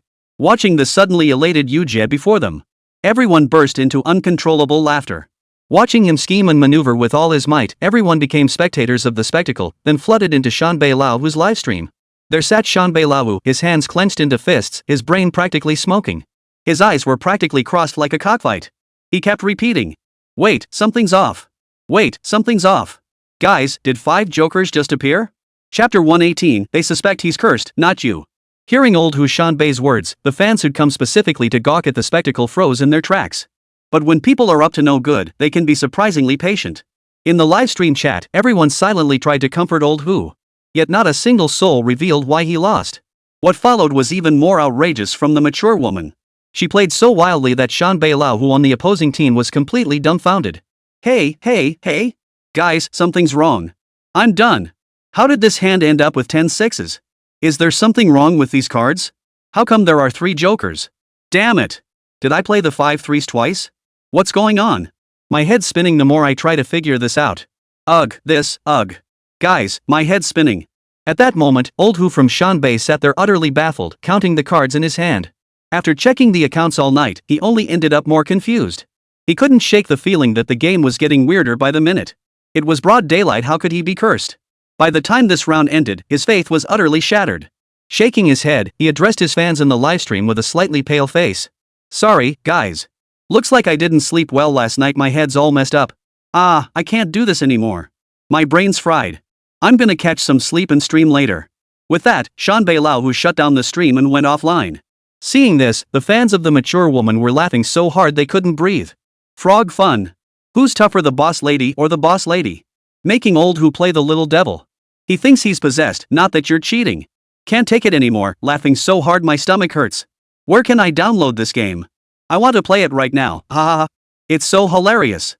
Finally found something fun for this year's New Year. No more talk, I'm downloading it right now to play with my relatives. Good for you, showing family love. But don't treat your relatives like dogs. At that moment, the streamer's chat was filled with joyful energy. Viewers who initially found the card game stream a bit dull were instantly hooked by the gameplay of 10 gambles, 9 cheats. In less than half an hour, the number of people in the mature ladies' livestream room shot up from the original 2,000 or 3,000 to over 30,000. Keep in mind, this was the very first day of the new year. Who wouldn't be out visiting relatives and friends, or strolling through the streets? Yet they were all glued to watching her play cards for half a day. After fulfilling the victory requirements in the game, he immediately dashed to the tavern and found the chess and cards master. And this mentor was something else. Instead of teaching her basic cheating tricks, he went straight to the big moves. The 10,000 Tranquility Formation, the 8 Trigrams Formation, the 5 Thunder Formation. A whole series of ultimate moves left Xià Tiān completely overwhelmed. And just look at how absurdly overpowered these skills were. Wanting Formation generates an additional piece for every piece placed, rapidly expanding control over the board. Bagua Formation randomly converts an enemy pieces into your own, disrupting their strategic rhythm. 5 Thunder Formation destroys one of the opponent's pieces each time they activate a skill, creating a sustained attrition advantage. All these skills left Xià Tiān itching to try them out. Finally, after mastering these skills, he turned to his fans with a broad grin. Guys, let's welcome our next victim. At that moment, Xià Tiān suddenly had a brilliant idea. With a sweeping gesture, he declared, "Guys, I just had a brilliant idea. Since this is a challenge, why not ramp up the difficulty?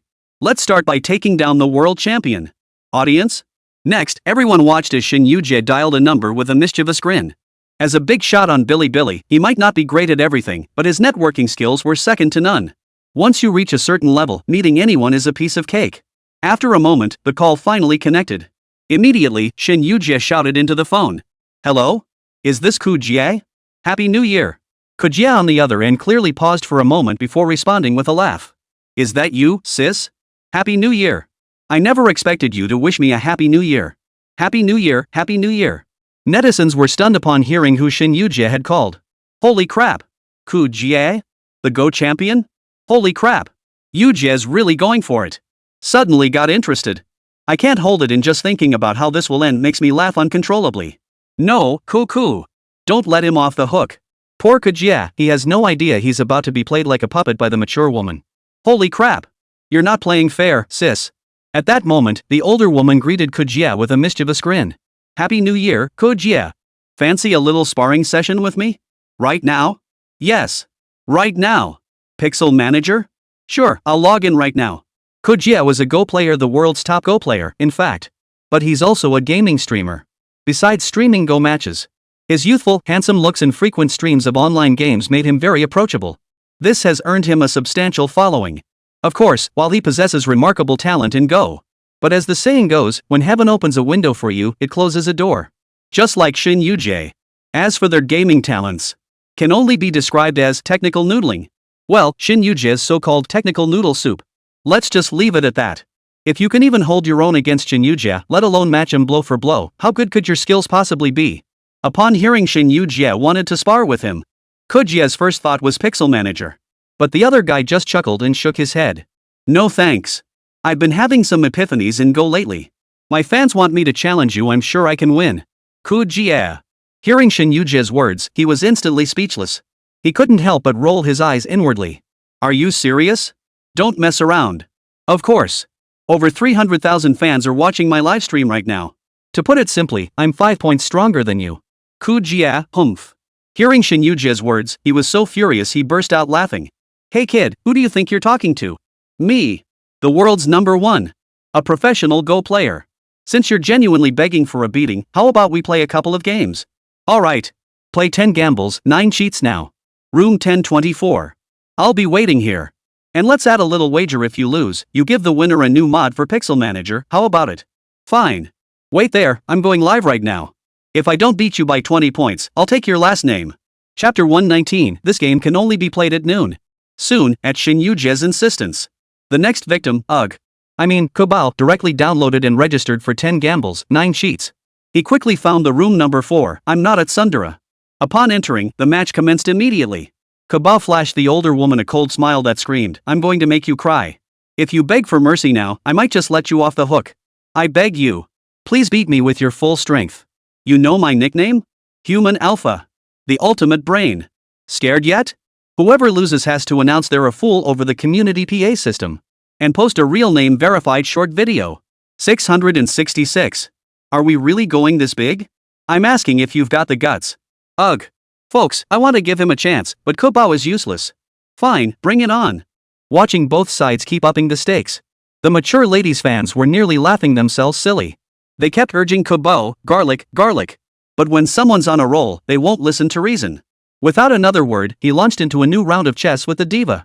Both sides began. Of course, the diva wouldn't dare use a skill like the wanting formation that leaves her vulnerable from the very start. Since this was a covert scheme, she couldn't let her opponent catch on. After about 100 moves had been played, the mature woman's side was starting to feel the strain. He wasn't even an amateur player, let alone a professional. He hadn't even won a single award back in his childhood hobby classes. Meanwhile, Kubao had actually beaten AlphaGo. With that thought, the older sister took a deep breath and adopted the demeanor of a reclusive master. Guys, I'm getting serious now. With that, he activated his character skill. Activating the skill 8 trigrams formation. In an instant, a piece that had belonged to Kubao. The moment the older sister placed this piece, it was quietly replaced with one of her own. The chessboard that Kubao had already sealed off as a dead end. Hey! Guess what? It came back to life. Not only that, but the older sister player even turned defense into offense, launching a direct counterattack. This left Kubao, who had been calculating moves just moments ago, momentarily stunned. He stared at the pieces on the board in astonishment. Suddenly, he couldn't help but scratch his head. Ha! That's not right? Such an obvious mistake, how did I not spot it earlier? Wait. I thought I placed my piece here? How did it end up belonging to the older sister? Guys, did I misremember? Seeing Kubao looking utterly bewildered, everyone present couldn't help but burst out laughing. One by one, they acted like mischievous kids, relentlessly messing with Kubao's memory. Nope, this is totally the mature woman's version. Holy crap! Kubao, you're not actually going to lose, are you? I'd believe losing a game to the older sister, but losing at chess? That's a bit much, isn't it? Ha! Is the older sister really that good? Holding her own against Kubao? Such a huge mistake? That's not like Kubao. Watching the stream chat, Kubao's face was blank with confusion. Could it be he really messed up? But this mistake is just too absurd. Still, he was a professional player after all, and his mental fortitude was rock solid. After a momentary flicker of disorientation, his composure quickly returned. Taking a deep breath, his gaze sharpened. Having already made one major blunder, he absolutely couldn't afford another. Thus, the game progressed to around 150 points. The game Xinyujie had just managed to even out was now being turned back around by Kubao. Despite losing a small dragon formation, the number of stones on both sides of the board was gradually evening out. Xinyujie, observing Kubao's intense focus across the board, suddenly let out a cold laugh. Kubao, I've discovered your weakness. Watch me play the divine move. With that, he clicked to activate the 5 thunder array. As he placed a new piece, he directly struck down one of Kubao's white stones. This single lost stone severed Kubao's offensive momentum. The board seemed to tear apart, instantly shifting the momentum from offense to defense.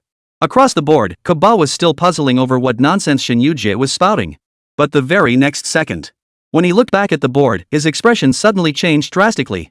Wait, what? How did this mistake happen? Is there something wrong with my board? Damn it!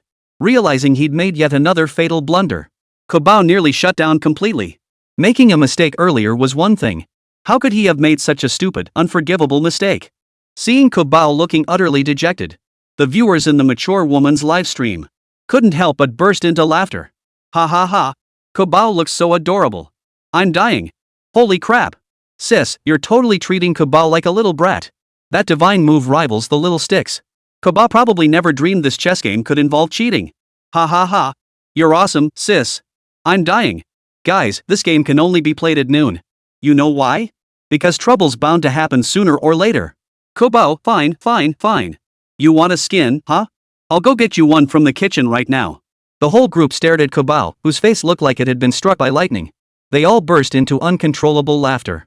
As for Kubao himself, he kept scratching his head, pulling out over a dozen strands of hair. He kept muttering to himself. This can't be right, how did this happen? But the mature woman didn't give him a chance to react, speaking with absolute confidence. Hey, kid. If you're weak, practice more. I'll ask you again, am I strong or not? Kubao. Just admit defeat already. Hearing Shin Yuje's laughter, Kabao's face instantly flushed crimson. He stared at Shin Yuje across from him in disbelief. Then he fell into self-doubt. Wait. I only skipped 2 days of chess practice and now I can't even beat Shin Yuje? Could it be that the heavens took away my chess talent and gave me gaming talent instead? Sis. I lost this round by accident. You got the guts to play Street Fighter? Bring it on. Let me show you who's boss. Hearing Kabao's words, Shin Yuje instantly cracked up. Without a second thought, he accepted the challenge.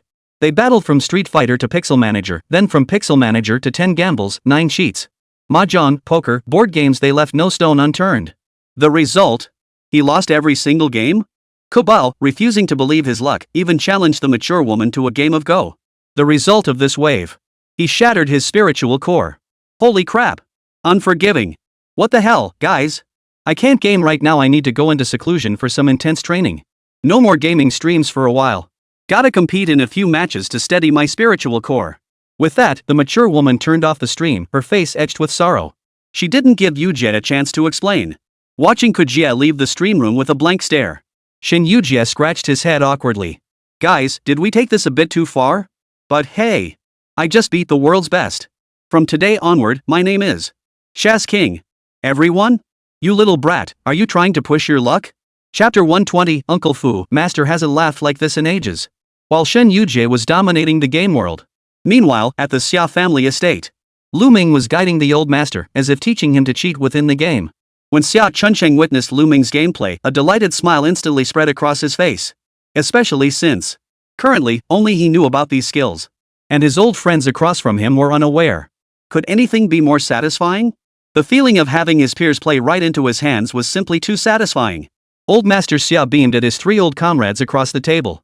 He activated the microphone to speak. Gentlemen, since we're celebrating the new year together, why not wager something? Hearing Xia Chunsheng's words, Hu Jiahua, Chen Shang, and Su Ziyuat across the table instantly wore expressions of astonishment. With your card drawing skills, you dare challenge us? Old Xia, you must be out of your mind. Fine. My family's supermarket is opening soon. I'll bet the biggest stall.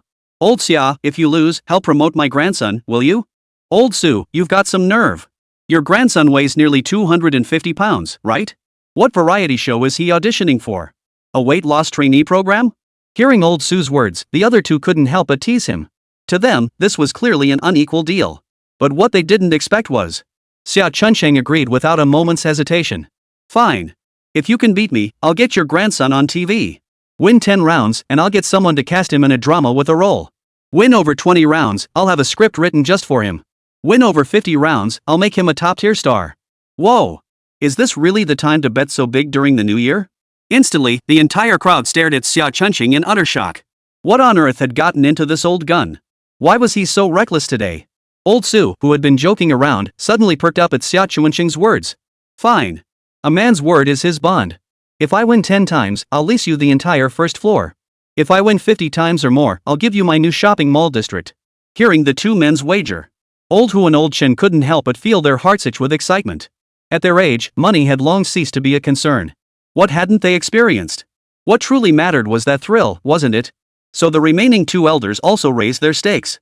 Seeing this, Lù Ming beside them couldn't help but whiten his eyes.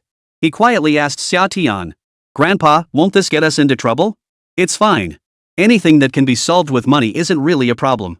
Worst case, we just refund them later. It's just an exchange of resources. Nothing to worry about. Hearing Xià Tiān's confident tone, Lù Ming finally exhaled in relief. Then he witnessed how the wealthy play cards. This hand cost him a storefront, the next round cost him an apartment. Next came a sports car, a restaurant, a gym, and more. The sheer extravagance of it all. Like a dream. A golden house to hide a mistress? Even Lù Ming, who'd weathered countless storms, never imagined money could come so easily. In just a few rounds of mahjong, the old man had amassed untold wealth. At least 100 million, right? And yet, the old man still wasn't satisfied.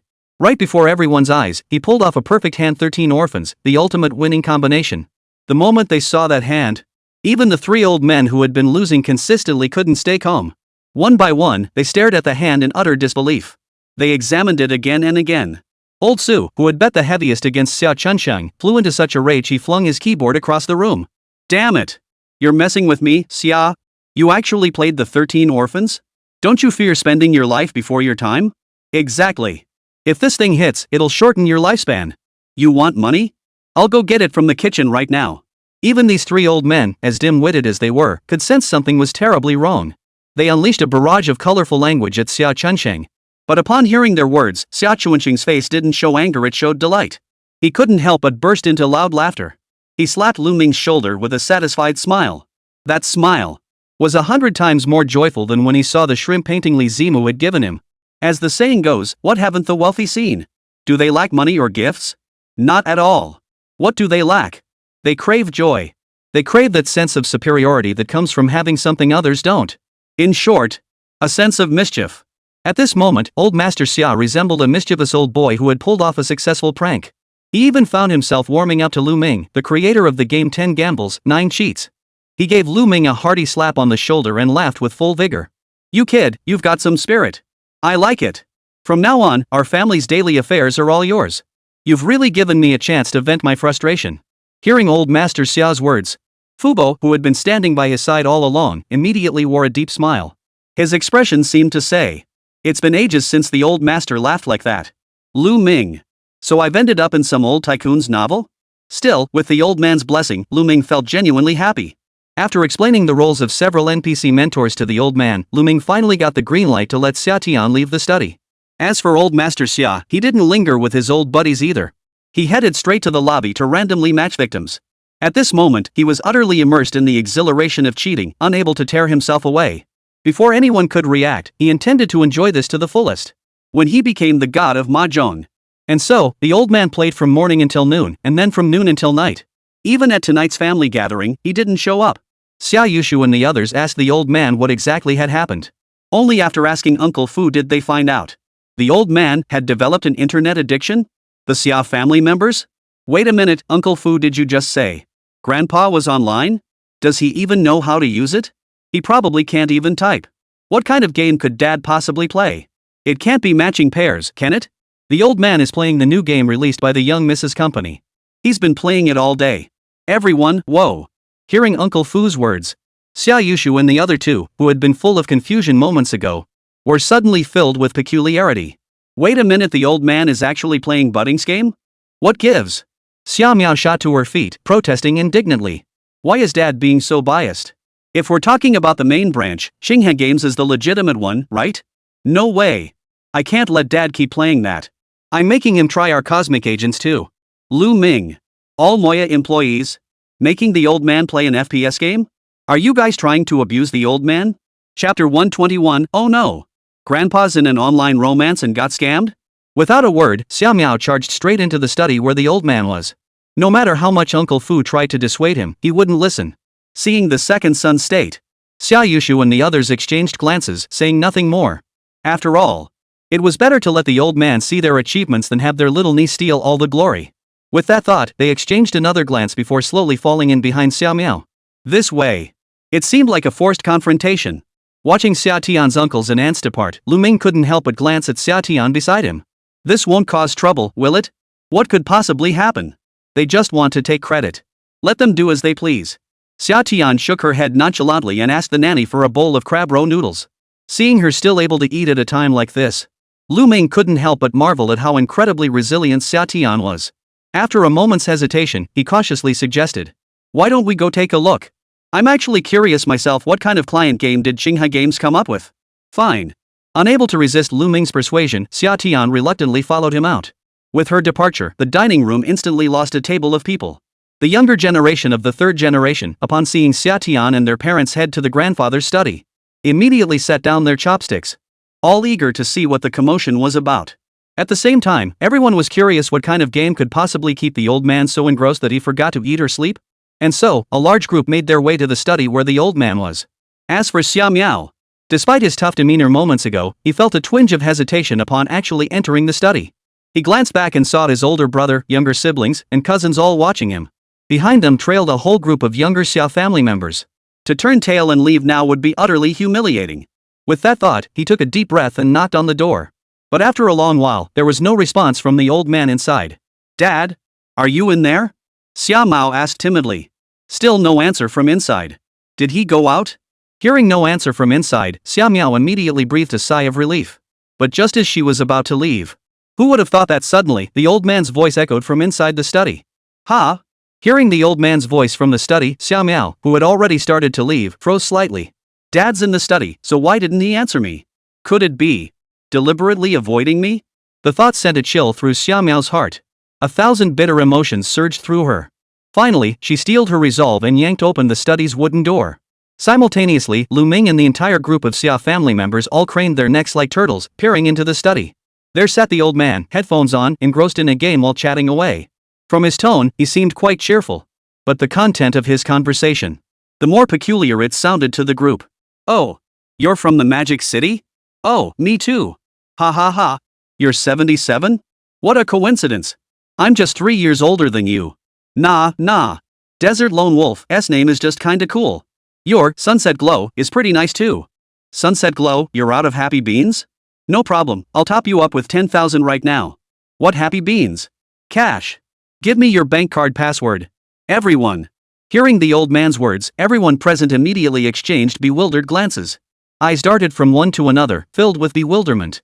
Then, whispers began to ripple through the crowd. Grandpa must be in an online romance. Definitely an online romance. He's only been playing for a day and already sent her a red envelope. Could it be we're getting a new grandmother? No way. Dad. How can he do this to our late mom? Wow, Grandpa sure is evolving fast. How long has it been? He's already learned how to date online? If I remember correctly, this morning he still couldn't even turn on his microphone to chat, right? Does this mean our 10 gambles, 9 cheats plan worked? Speaking of which, shouldn't we be sneaking out right about now? Hold on. Wang Ba, why are you guys over here? What are you doing with that phone? At Lù Ming's words, everyone's gaze instinctively turned toward Wang Ba. Then they saw that Wang Ba had somehow pulled out his phone. Click. The photo was taken, but then the flash went off. Everyone. The old man who had just been chatting away with his sunset red companion. Suddenly, he felt something flash before his eyes. Instantly, the smile vanished from his face. His expression darkened as he turned away. But when he saw his entire family, along with the chef, butler, and nanny, all standing frozen at the doorway, the old man sucked in a sharp breath. Whoa! The group exchanged glances, instinctively lowering their heads. Even the old man's face, usually as thick as a brick wall, flushed with a rare blush today. Damn it! What did you all hear? Everyone. The thought that their usually stern father or grandfather could have such a bashful side made everyone immediately lower their heads, trying desperately to think of sad things. They desperately wanted to laugh, but dared not. This feeling was unbearably painful. Meanwhile, the old man hastily yanked off his headphones. Little did he know. Pulling off the headphones didn't actually disconnect the live stream with the other party. The only purpose of pulling them off was to make the audio play through the speakers. Soon, everyone present heard the sweet, high-pitched voice of the elderly lady from the Sunset Glow group. Desert Lone Wolf, why aren't you talking? Desert Lone Wolf, are you going to top up my account? My bank account number is. Brother, why aren't you talking, brother? Seeing the old man fall silent, the woman on the other end, Sunset Glow, instantly turned grim. Then, the voice on the other end changed. It had turned into an uncle's voice. Damn it! That old fart just keeps bragging, wasting my time. Penniless jerk. 13 o'clock. Everyone. Hearing the sudden male voice, everyone froze for a moment. Instinctively, a thought crossed everyone's mind. Did the old man get scammed in an online romance? Put. No one knew who started laughing first. The next moment, the entire study erupted in joyful laughter. Xia Yushu and the other second-generation kids stared at their father with peculiar expressions, hesitating to speak. Finally, Xiao Mao beside him couldn't hold back. Dad, if it really doesn't work out, I'll sign you up for a senior matchmaking group. You know how things are online, no guarantees. Xia Chun Shang. Get out. All of you. Get out. And you too, Xiaolu and Tian, what's going on with your game? Scammers already? You better get your act together. Ban that Sunset Red account immediately. No, call the police. Chapter 122, Characters can be unconventional, but not sinister. Soon, a group of people emerged from the old man's study with peculiar expressions. No one had expected the situation to take such a dramatic turn. But doesn't it perfectly fit the theme? Another trick in the bag of tricks, right? But soon, Xiao Miao and the others remembered why they had come to see the old master. Halfway there, he dashed back to the old man's study. Ignoring the old man's displeased expression, he stubbornly declared, Dad! Instead of wasting time on these gambling games, why not take a look at the game Qinghe Games made? I'd love to get your feedback, see if our game can hold up to market scrutiny. Hearing Xiao Miao's opening words, and seeing the smug look on his face, bringing this up with old Master Xia at this moment, it was tantamount to saying, Dad, you don't want everyone to find out about that online romance scam, do you? Instantly, the old man's expression visibly darkened. His gaze kept darting toward his second son. His mind raced. This son couldn't be kept around. But outwardly, he maintained a placid demeanor, pretending not to be threatened. With a soft sigh, he abandoned any intention of continuing the game. Since the second son had spoken, he might as well give it a try. Seeing the old man nod, Xiao Miao's face immediately lit up with a hint of joy. Without another word, she proceeded to download a game for the old man. In less than 10 minutes, Space Agent was finally downloaded. The game's opening screen showcased dazzling visuals, featuring various characters and their unique skills. Originally, Xia Chunsheng had only intended to give a cursory explanation and brush the matter aside. But upon seeing the CG animation for Cosmic Agent, his expression froze in surprise. Wait, what's up with these characters?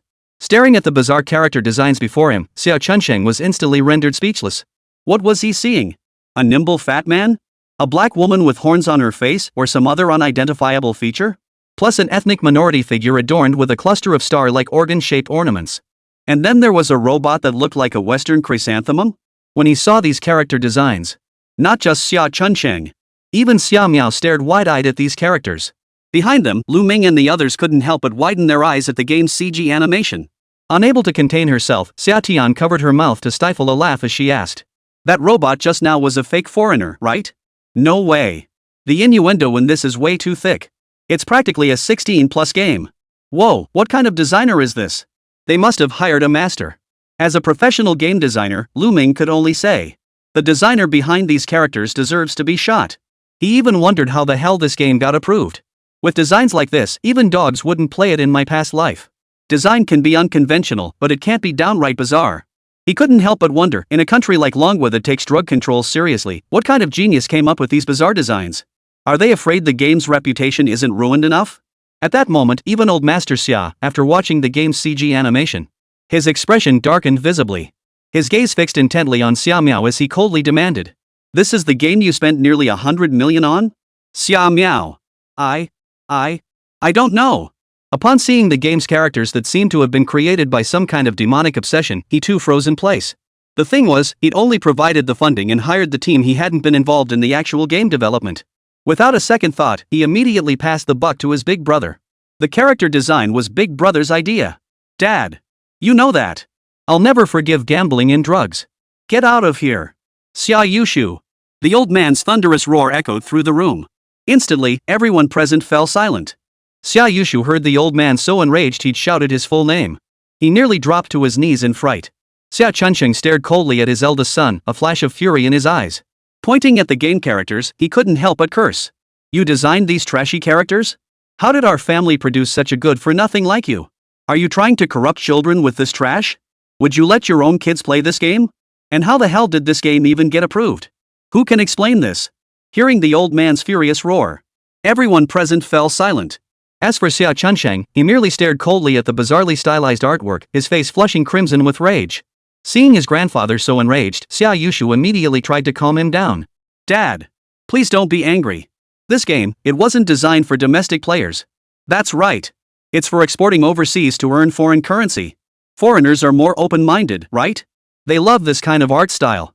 I spent millions hiring specialized designers for these characters. They're hugely popular overseas. Trust me, Dad, this game will definitely hit over 200,000 concurrent players on launch day. Hearing Xia Yushu's words, Lù Ming shot him a sideways glance. That peculiar look seemed to say, are you sure? As for Xia Chunsheng, even after hearing his eldest son's explanation, the expression on his face didn't soften in the slightest. He stared coldly at the game and said in a chilling tone, open a game for me to see. I want to see just how many shady elements are lurking in this game. No. There's nothing like that, Dad. I swear on my honor. Really, there isn't. The maps are all standard ones, it's just that the characters are more tailored to the overseas market. With that, Xia Yushu immediately took control of the old man's computer and clicked the matchmaking button. Wiping the cold sweat from his forehead, he tried to speak up for himself. But 10 seconds passed. 30 seconds passed. 1 minute passed. 5 minutes passed. Still staring at the same page, Xia Chunsheng's already poor complexion grew even worse. His gaze, fierce as a tiger's, bore down on his own son. If looks could kill, Xia Yushu would have been swallowed whole and chewed to bits by now. What kind of garbage game is this? 5 minutes of matching and still nothing?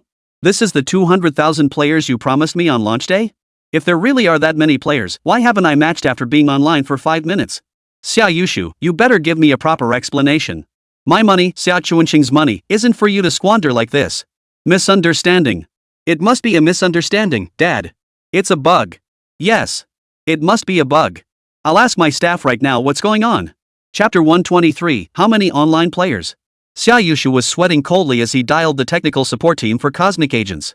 As Ma Wenjie answered Xia Yushu's call, at that very moment, he and his team members were all frantically poring over the data for their new game in the office. Seeing the call from the big boss, beads of sweat began to form on his forehead. After hesitating for a moment, Ma Wenjie decided to answer the call. Hello? Boss? Ma Wenjie. What's going on with your game? Why have I been stuck in a 5-minute queue and still can't get in? Fix this bug immediately. Hearing Xia Yushu's demand, Ma Wenjie instinctively glanced at the game's online player count. Then he swallowed hard. Boss, could it be this isn't a game bug? Maybe it's just that there aren't enough players online? How could that be? How many players are in the game right now? Is it even 200,000? No. No. Then how many? Surely it can't be less than 100,000? Didn't your team predict at least 100,000 players would log in on launch day? And look at us now?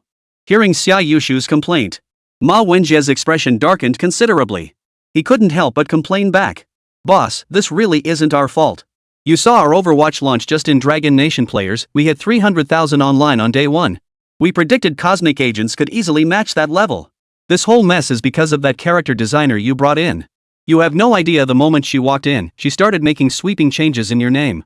She forcibly deleted every single character we had planned. Those crappy characters? I won't even bother talking about her. She has zero expertise, yet she keeps spouting about minority groups and binary gender, without considering anything else. Hearing Ma Wenjie's complaints, Xia Yushu's expression darkened. He couldn't help but roar angrily. This isn't what I want to hear. I need to know, how many players are online right now? And how many have downloaded our game? Hearing Xia Yushu's uncontrollable roar, cold sweat instantly broke out on Ma Wenjie's forehead. After a moment's hesitation, he decided to phrase it more diplomatically. Under 100,000. The exact number. Approximately less than 2,000? Xia Yushu. Xia Chunsheng. Everyone present. What did you just say? 2,000? Not 20,000? Actually, the download numbers are quite high, over 200,000. But most players uninstalled the game within 20 minutes of playing. We noticed that 95% of the uninstall feedback focused on character improvements. Damn. Rare indeed. As the eldest son of the Sia family, Xia Yushu couldn't help but let out a curse. Though he had anticipated that the data for Cosmic Agent would be subpar, he hadn't expected it to be this bad. What does an online player count of less than 2,000 even mean? Those trashy browser games churned out by low-end developers, like Come/Me If You're My Bro? Spending millions? Not even necessary. Just grab some amateur developers, snag the source code, and slap together a cash grab game for a few 100,000. Even those games have more players online than this. At least in pay-to-win games, spending money actually makes you stronger. Even the most clueless big spenders can find some sense of purpose, right? But in Space Troopers, spending money won't make you stronger.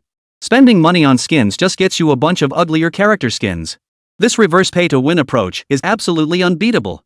With so many FPS games to choose from, isn't Overwatch next door a much better option? At least the game's character models have genuinely hot big butts. At this moment, Xia Yushu was constantly thinking about how to save the game Space Agent.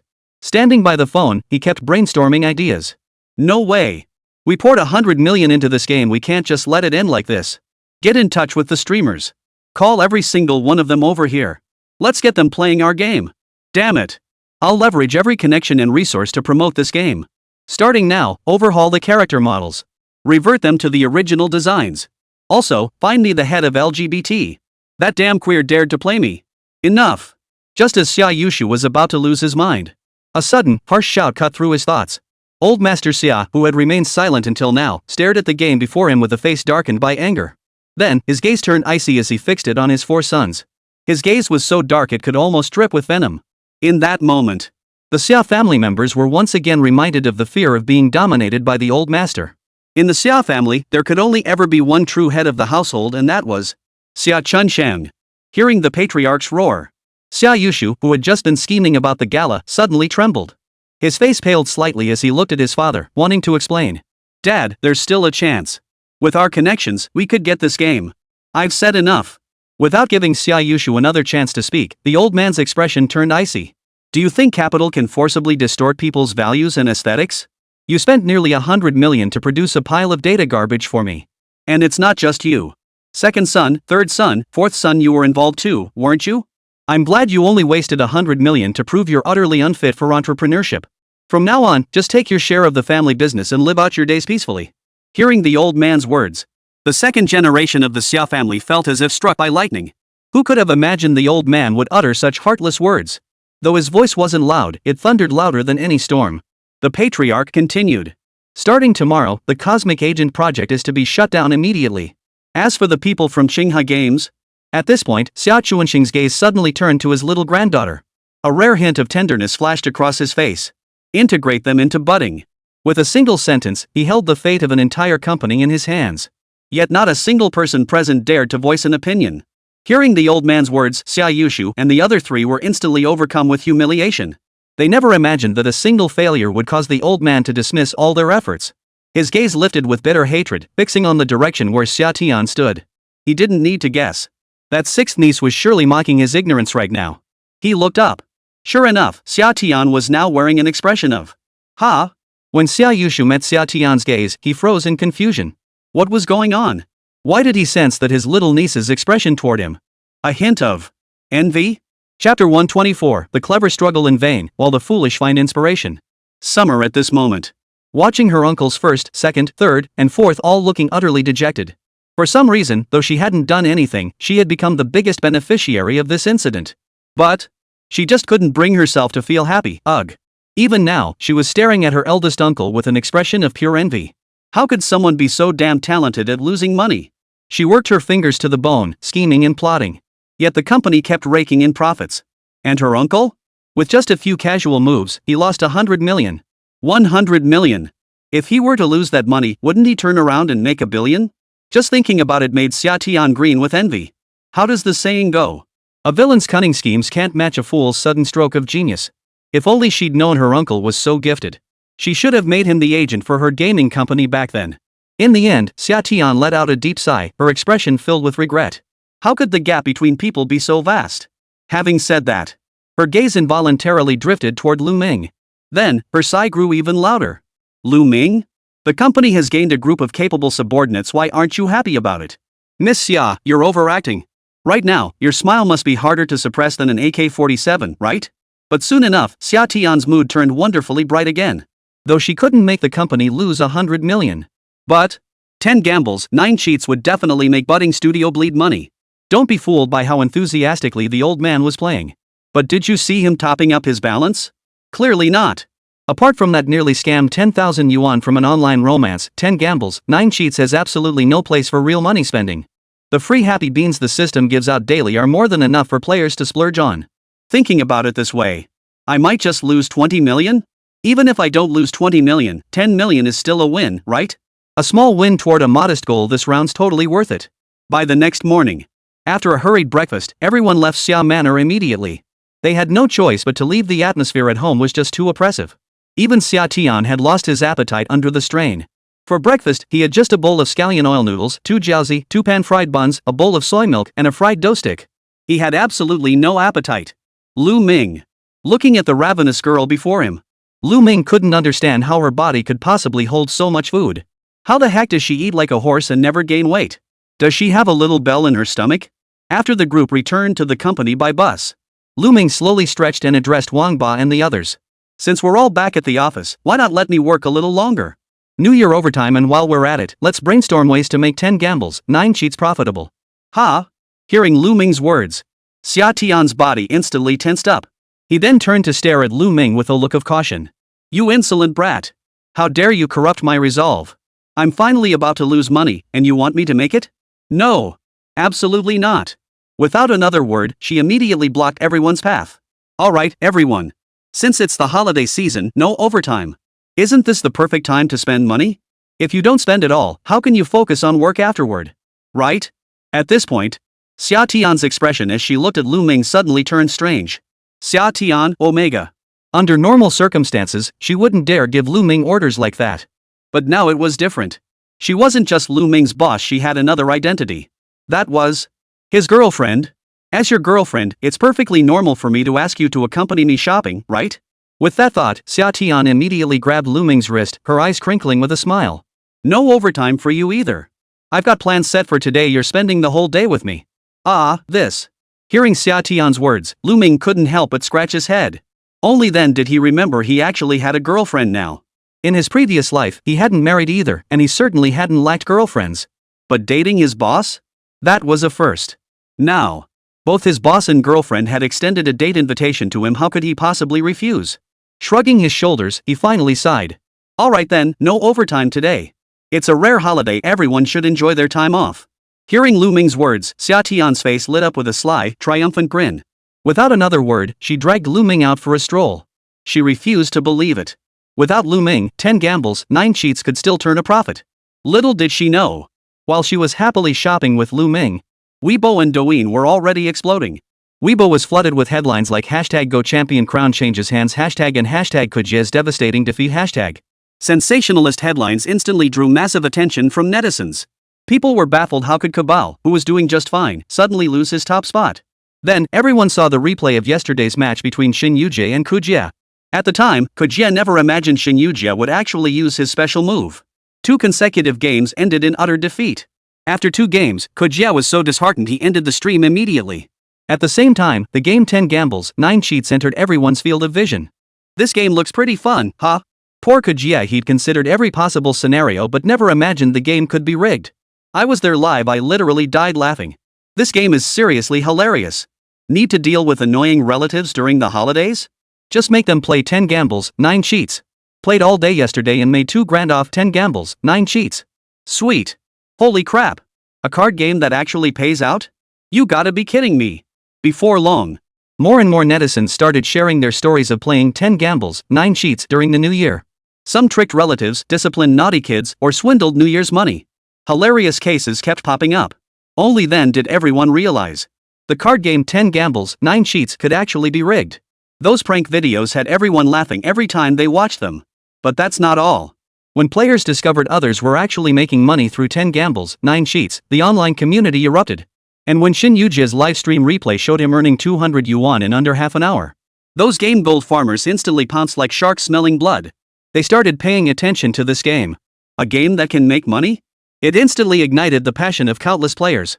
Within just one day, the game's download numbers began skyrocketing. Add to that the fact that during the holiday season, people in China have a tradition of playing cards in mahjong. This year, they simply stopped playing cards in real life. Instead, they all flocked to 10 gambles, 9 cheats to make money.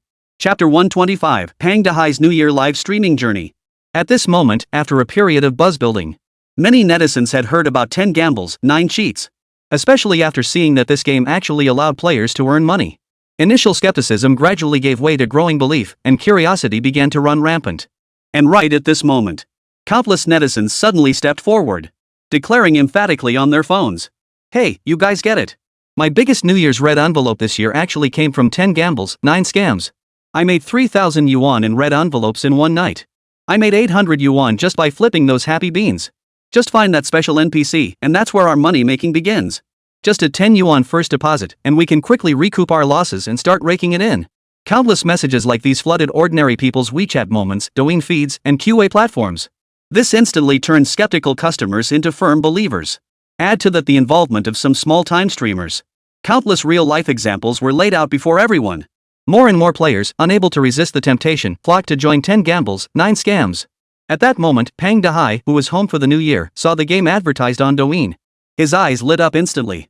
This year during the holidays, he accompanied his parents to visit relatives and friends, performing various talents.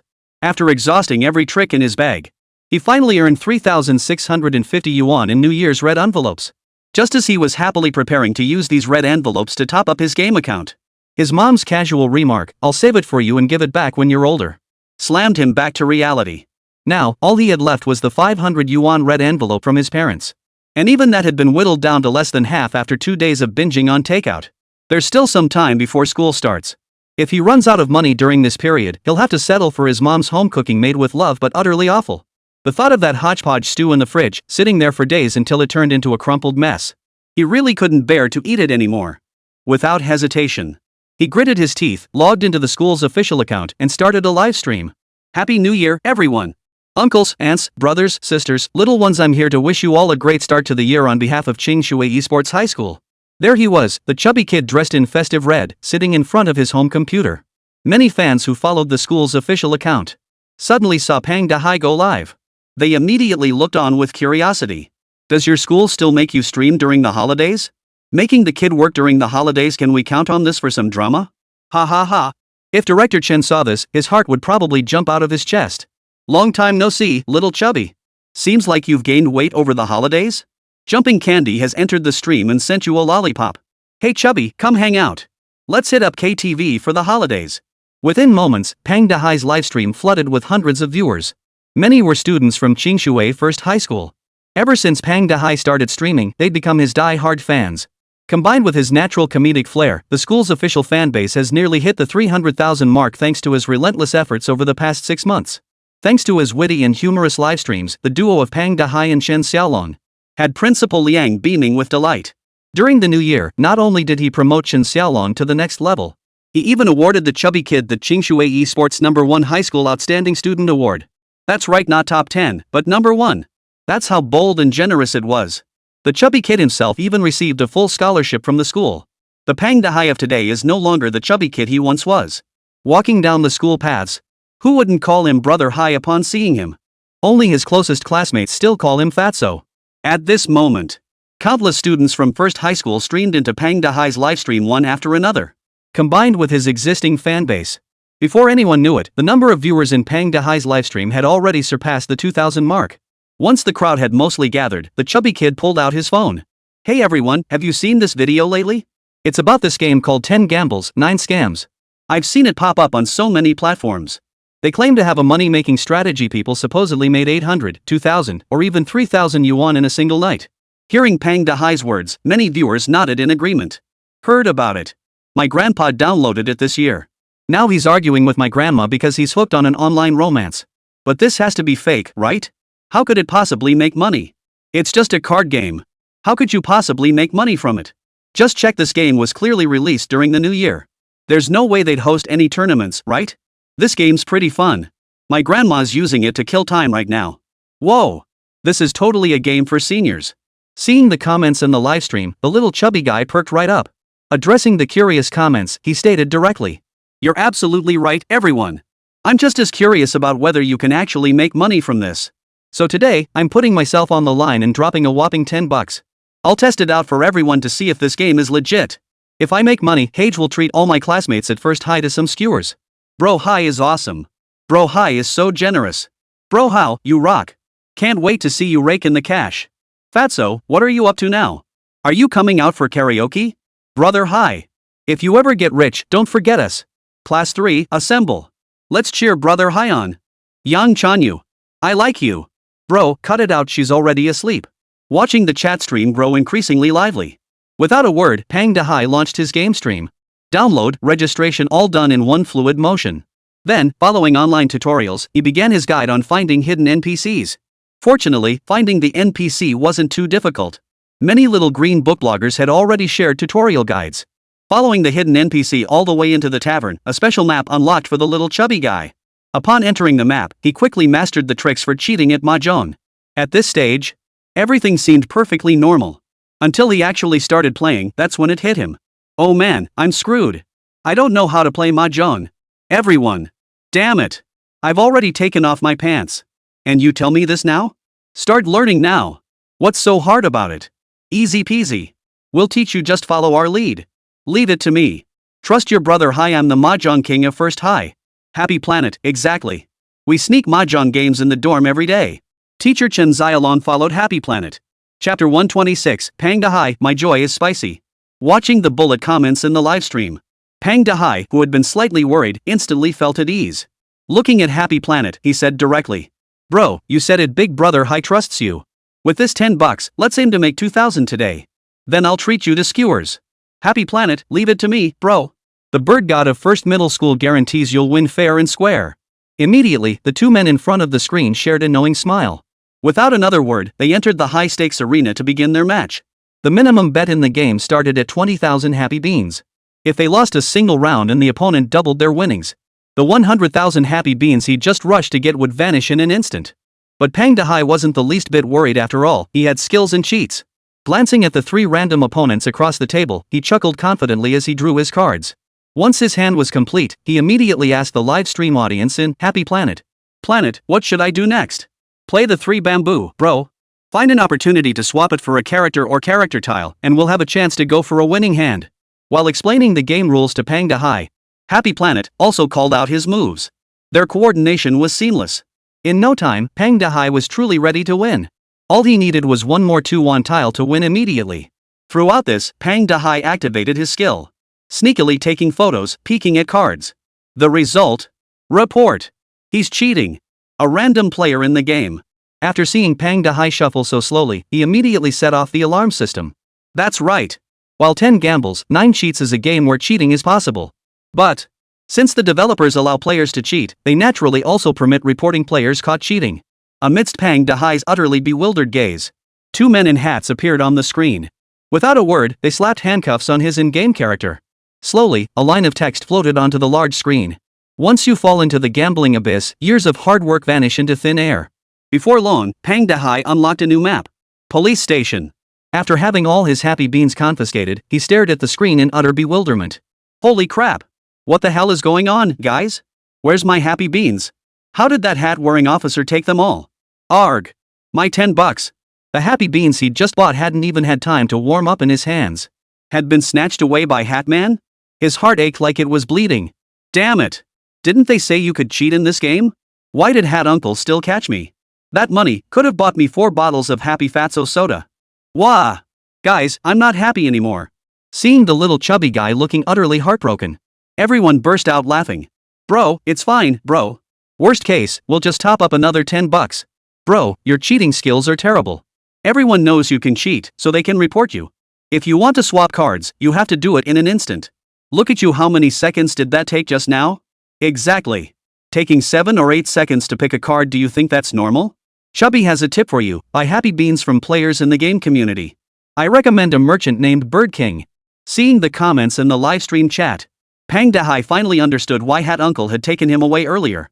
As more players flooded into this game, more and more players became aware of this information. Nowadays, aside from a few middle-aged and elderly groups who don't know how to use skills, anyone who had watched Douyin knew how to cheat or report violations. Lù Ming conducted a detailed analysis of the game's cheating and reporting mechanisms. Players can cheat. But if another player catches you cheating, you'll be taken away by Uncle Hat and find all your happy beans. However, reporting players isn't something to be done lightly.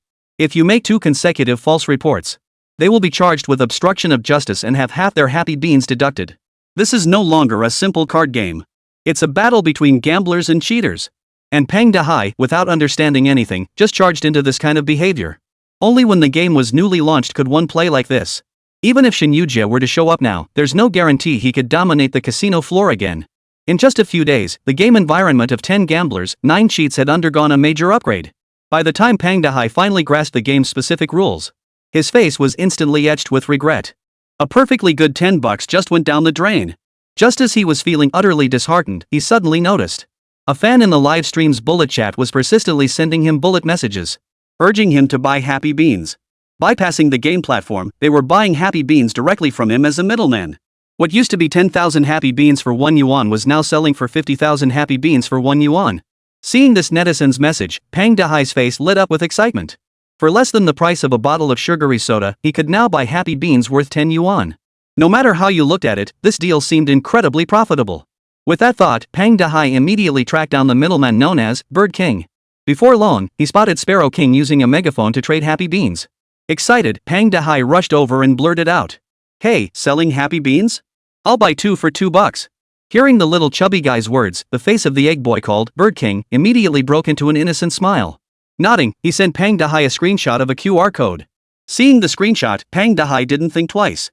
He transferred 2 yuan right away. Just as he was expecting the other party to send him 50,000 happy beans, the next second, Sparrow King went offline. Logged off.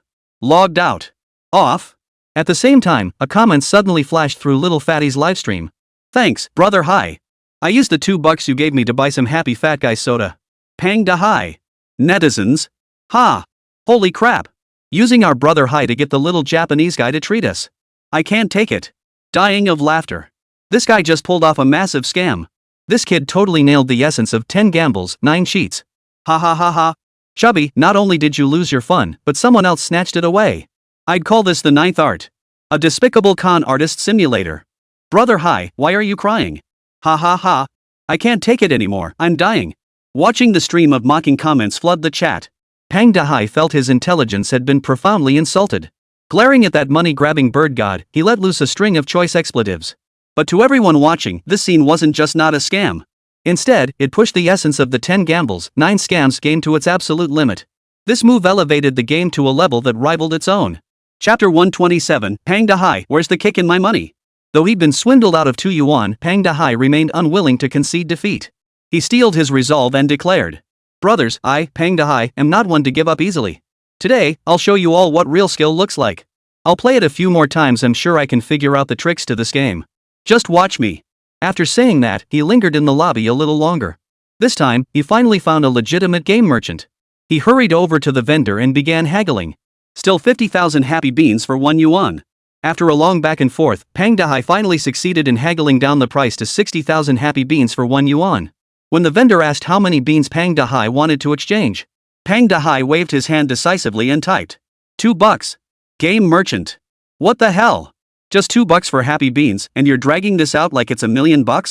Someone might think you're buying 200. Get lost. Seeing the reply, Pang Dahai instantly lost his temper. What's the problem? $2 is still money. Just tell me if you're selling or not. Gwen. In an instant, the game merchant vanished. The viewers in the live stream room burst into laughter. Poor little chubby guy, doesn't even have $2? Chubby just tipped you, liked your stream, and voted for you. Go top up your account already. You know what I mean, right, guys? Hurry up and tip him. Don't let my virtual pet starve. Bro Hage is so generous. Our class pooled $5 for a tip, keep it up. Seeing the generous tips pouring in from the live stream audience, tears of emotion welled up in Pang Dahai's eyes. Guys, stop tipping. Stop tipping. This is the school account. Principal Liang will take all the money later. Principal Liang, currently glaring at the stream. You little chubby bastard. I'm warning you not to talk nonsense. He's slandering me. He's slandering me. Damn it. Seeing so many viewers who liked him, he immediately decided to go all out to please his audience. He proceeded to flaunt the balance on his wealth treasure app, flaunting his wealth right in front of the live stream. Guys, see this? I still have over $200. Today I'm going all out. I'll be topping up $5 at a time. Seeing Pang Dahai pull out that much money, the live stream room erupted with 666 cheers. Soon after, Pang Dahai found a game merchant and bought 5 yuan worth of happy points, and resumed his journey as a seasoned hustler. Working with that Happy Planet dealer, the two were much more cautious this time. Gradually, Pang Dahai grasped the simple rules of mahjong. Though he still didn't understand some of the flower suit winning hands, he could still manage the basic winning hands. Plus, the game itself provided hints. After playing just 5 or 6 rounds, Pang Dahai had a good grasp of the game. After playing a couple more rounds in the beginners section, he was itching to get started. A confident smile spread across his face. Guys, I'm feeling it now. If I go make some money right now, it's a sure thing. With a beaming smile, Pang Dahai re-entered the high-stakes arena. Stepping into the live streaming room, he immediately embarked on his dominating the tables journey. Just as he was about to secretly manipulate the tiles. Self-drawn, pure suit, 32 points, hula. Hearing the opponent's announcement, Pang Dahai was completely dumbfounded. Holy crap! What's going on over there? He just wiped me out in one hand? No way! He went out with a pure suit? How could he go out with such a big hand? He's cheating! He's cheating! Seeing the 250,000 happy beans he'd just topped up vanish before the game even began, tears of regret instantly streamed down Pang Dahai's face. The live stream audience erupted into even louder laughter. Their electronic pickles were just too hilarious to handle. Everyone couldn't help but exclaim, "Hey, fatso, you forgot? If you can cheat, so can everyone else. Yeah, Haiga, you've gotta not only sneakily cheat yourself, but also keep an eye on others. There's a reporting system here. If you report someone successfully, you get half their joy beans. Bro, you're seriously pathetic. I can't take it anymore, this is killing me. Little fatty is just too hilarious." Hearing everyone's comments, Pang Dahai's face instantly filled with tears of regret. He slapped his own big head and flashed an expression of sudden realization. Guys, I get it now. That's what it means. So if I top up $2 and keep reporting other players for cheating, I can make money, right? With that, he eagerly dashed over to the in-game merchant and topped up another 2 yuan. Then, he embarked once more on his long, tedious journey of grinding. His eyes darted constantly to the opposing player's movements, wide as saucers. But after one round, he hadn't spotted a single cheat. The opponents pulled off another trick. Damn it! When exactly did they cheat? I can't see their moves at all. Wait. I think I'm starting to get it. Let me take another look. No big deal. Worst case, I'll just skip a bottle of happy water. Brother Hai's got money. Damn it. How did he even win? Ugh. This is driving me nuts. I need to get my head together. Next, everyone watched Pang Dahai's repeated attempts. Either he got tricked by the opposing player, or he got reported and sent to jail. Even though cheating was common, his skills clearly weren't as polished as others. Gradually, he became more and more obsessed with playing. Before he knew it, when he tried to top up another 2 yuan, he was stunned to discover. Holy crap! Where's my money? Why's my balance gone? No way! Who stole my hard-earned cash? Staring at the balance of less than 2 yuan on his wealth treasure app, Pang Dahai snapped back to reality and was utterly shocked. He couldn't figure it out. He'd had over 200 yuan in his balance before. How could it all be gone now? Seeing his bewildered expression, the viewers in the livestream instantly burst into laughter. They never expected Pang Dahai to lose so quickly. But that wasn't all. An official notification suddenly popped up on Pang Dahai's game account. Due to exceeding 50 visits to the police station today, you may only play Scammer Tavern for the next 24 hours. Seeing this system notification, Pang Dahai finally realized. He'd been caught 50 times. He slammed his mouse down and couldn't help but curse under his breath. I get it now. So I'm just being milked like a cash cow? Anyone else get this? All that hype on WeChat is bull. Just videos from game devs trying to fleece us regular players. Wah! My New Year's money. You people are heartless. You didn't even leave me $2. Seeing Pang Dahai's face twisted in bitter sorrow, the viewers in the livestream burst into even louder laughter. Why's little fatty crying now? I liked your defiant attitude earlier better. Brother Hai. Oh wait, little fatty, you can't even handle this? Fatso, can you still deliver on that barbecue you promised us? Little fatty's entrepreneurial dream ended before it even began. So tragic. By the way, what kind of game is Scammer Tavern anyway? Chapter 128, The Swindler's Tavern. Activated. Seeing his account temporarily banned, he could only play the Scam Tavern game. With tears welling up in his eyes, Pang Dahai had no choice but to head to the bar and check out the rules of Scammer's Tavern. He figured he had nothing left to lose anyway, so he might as well play a couple of rounds and call it a day. Just as Pang Dahai was thinking this, he discovered the tavern was indeed bustling with activity. He saw quite a few players had come to play Scammer's Tavern. This made him think with a smug smile. Could it be that all these people were here to serve time? Curiosity piqued, he approached a table and couldn't help but ask. Hey, guys, did your accounts get banned too? Ban? Can game accounts even get banned? Don't be ridiculous. How could anyone get caught 50 times in a row? That's insane. Pang Dahai, then why are you playing this game? Because it's fun, of course. Hearing Pang Dahai's question, the other player perked up instantly. They immediately invited Pang Dahai to play around. At the guy's invitation, Pang Dahai sat down at the table just to give it a shot. 4 players sat together, cocking the revolvers beside them. The game resembled Russian roulette. Yet it was also different. The revolver contained only 1 bullet placed entirely at random. The player who lost this round would have to shoot themselves in the head. The rule of the game? Bluff. At the start of each round, there were 6 jacks, queens, and kings, plus 2 jokers. The jokers are wild cards that can substitute for any other card. Players must find ways to discard all their cards. If you suspect another player is bluffing, you can call them out. If the report is successful, the accused player takes a bullet straight to the head. If the accusation fails, the accuser takes a bullet instead. It's a game of psychology and luck. The rules are simple, yet the game offers high replayability. Because when connected via voice chat, both sides become allies, constantly egging other players on to call. Soon, Pang Dahai mastered the game. He bid with great enthusiasm.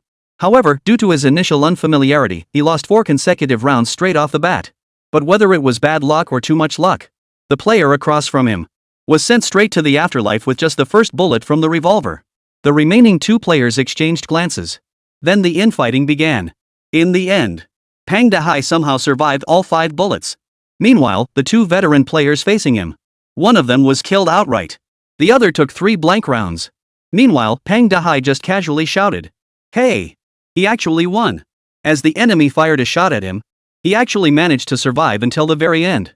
This instantly perked up Pang Dahai, who'd been losing non-stop since the start. Even though it's just a game to kill time, this game is seriously awesome. Guys, this game is awesome. Not only is it fun, but you can't cheat either. Ha! I've discovered I've got a knack for this game. Watch me dominate the game. With that, he immediately joined another betting table. But perhaps because the newbie protection period had ended. In the next few rounds, he didn't manage to steal a single pot. He consistently finished third or fourth. Forget first place, he didn't even snag second. This prompted the netizens who had just heard his boastful claims to burst into mocking laughter. Fatso, are you even any good? You haven't won a single match, have you? That last match was a shame, you got shot on the second shot. Chubby, you have zero tactics. Do you even know what strategic planning means? The other team just played 3 cards straight out. And you didn't call for a draw? What do you know? This is strategy. A group of people relished recounting the recent gambling session. This psychological battle was incredibly entertaining. In a world where backstabbing and cheating are the norm in gambling, the Swindler's Tavern, where the game is played purely through psychological warfare, felt like a breath of fresh air. It gradually helped everyone rediscover the original joy of card in board games. That is skill. But if you think it's that simple, you're sorely mistaken. A sly grin suddenly spread across Pang Dehai's face. A devilish idea suddenly popped into his head.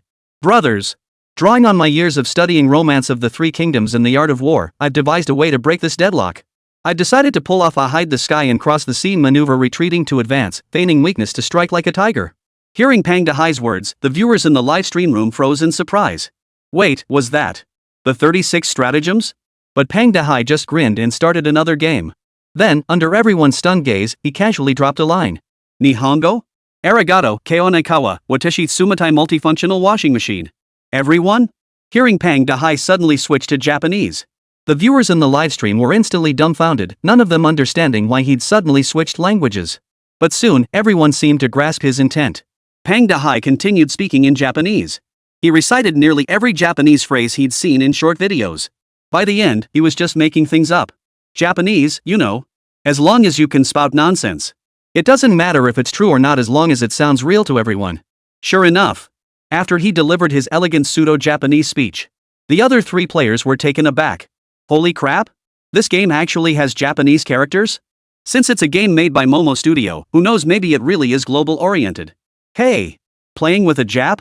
Suddenly I'm wide awake. Guys, who's gonna take down this little Japanese guy and knock him out first? As for Pang Dehai, upon hearing what these people had to say, a satisfied smile spread across his face.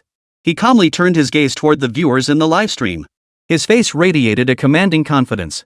As they say, when people are up to no good, their IQ skyrockets. Guys, this move is called the foreign language deception tactic, pretending to be a foreigner who doesn't understand Dragon Country's language to lower the enemy's guard while secretly infiltrating their ranks. Just watch and see if I pull this off. With that, the betting game officially commenced. With a sly grin, the chubby kid rubbed his hands together mischievously. Unsurprisingly, the 3 players across the table fell for it. The player seated to Pang Dehai's left suddenly grinned maliciously. Guys, let's kick this little brat out first, huh? I've got 3 real cards here. Let's scare this little bastard, I bet he'll fall for it. Chapter 129, you think we're little Japs, do you? Hearing this, Pang Dehai's face immediately lit up with a smug, triumphant grin. Yet when the man played his 3 cards, Pang Dehai remained completely still. Seeing Pang Dehai pass up such a golden opportunity, the 3 opponents across the table immediately let out a disdainful snort. This little bastard doesn't have the guts either. Exactly. He can't even take advantage of a chance when it's handed to him. Heh, I'll just play any random card next round and take my time. Seeing Pang Dehai still refuse to take the bait, his upwind player could only shrug helplessly.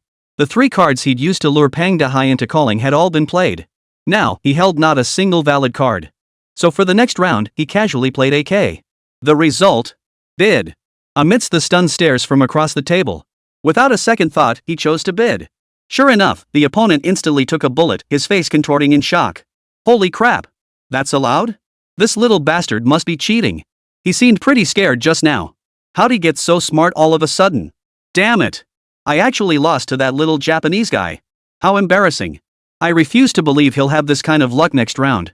Watching this unfold on screen, Pang Dehai merely chuckled. Then he uttered, arigato.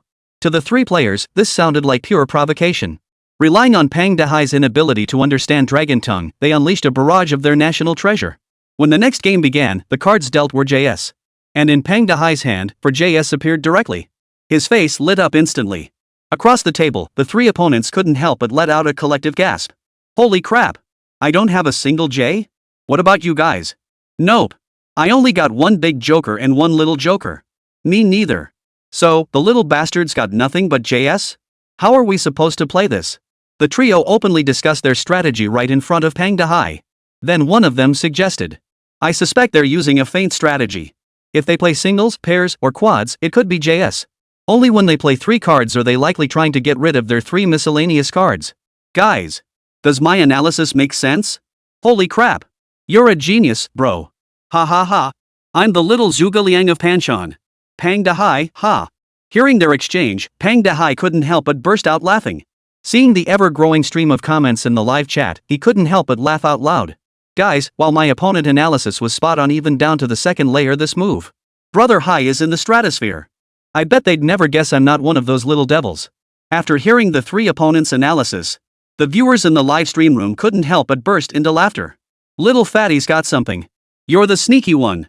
Seriously, can you come up with any decent strategies? Bro Hai is awesome. Wish him a chicken dinner. No way, you're laughing away all my karma. People shouldn't, at least shouldn't. Ha ha ha ha. This is killing me. The enemy's analysis was spot on, huh? Who'd VE thought? We're not little devils at all. Just now I figured out the essence of this game. Seriously, it's full of traps everywhere. After listening to the 3 players' analysis, he immediately drew 3 JS and tossed them out with a grin. Seeing this, the little Zhuge who had just analyzed the situation was stunned, his eyes wide. He couldn't help but yell at Pang Dahai's downwind player. Bro, what did I just say? My analysis this round was absolutely off the charts. If we don't open the cards now, it'd be a crime against heaven. Alright. Down with imperialist Japan. Comrades, I'm showing my cards. Hearing the little Zhuge's encouragement, the player across the table delivered in spades. Without a second thought, they flipped over Pang Dahai's 3 cards. Then, the moment the 3 of them saw the 3 jacks, they all fell silent. The laughter that had filled the room abruptly died away. Pang Dahai's downwind player glared viciously at the little Zhuge. You little punk! What happened to your guarantee that 3 cards would definitely be random? What's going on here? Look me in the eye. Answer me. Little Zhuge. Ahem, bro. Even horses stumble. Sorry. Trust me, next round we'll win for sure. I majored in psychology in college. Can 3 Zhuge Liangs really lose to 1 stinking cobbler? Cut the crap. You're as useless as Chow Pai's wife in the vegetable patch. What's that supposed to mean? You don't get it? He's saying you're Jinji pulling vegetables. Ha ha ha. These 3 are so hilarious. I'm dying. Psychology major? That's useless. You need a Japanese language major, man. Paying the price for being uncultured these days, you need to know foreign languages just to play games. Bro Hey is a legend. Treating people like dogs. I can't take it, I'm literally dying laughing. Master, I get it now. I'm heading straight to play 10 gambles, 9 cheats. This con artist tavern is too much fun. Later I'll go pretend to be a little Japanese guy and scam people. And so, under Pang Dahai's brazen con, the 3 across from him were completely outmaneuvered. No matter what strategies they concocted, as long as they kept analyzing, Pang Dahai gathered more and more intelligence. In the end, no matter what, Pang Dahai would win. When the last player got knocked out, the 3 of them were completely stunned. Damn it! What just happened? We lost that fast? Damn it! There were 3 of us. How could we lose? This little bastard's got something special as long as he's a major level player. Yes. I'm loving this, finally won. Hearing Pang Dahai suddenly speak up, the 3 across from him were instantly stunned. In an instant, they snapped back to reality. Holy crap! You little bastard, you're not a damn Japanese, are you? I never said I was a little Japanese guy. Can't I just be studying my Japanese learning materials? Is that study material legit? Damn it! You little bastard. You're so sneaky. Back in the day, you'd have been a traitor. Damn. You're so sneaky. The 3 of them completely lost their composure upon learning Pang Dahai was actually from the Dragon Nation. They'd been scheming and plotting strategies just moments ago. Turns out it was all a sham. They'd been treating Pang Dahai like a Japanese collaborator, but what was he really? He was treating them like little devils. Is there any justice in this world? As for Pang Dahai, he couldn't care less about the expressions on their faces. With a smug grin, he wrapped up the game and headed straight for the next table.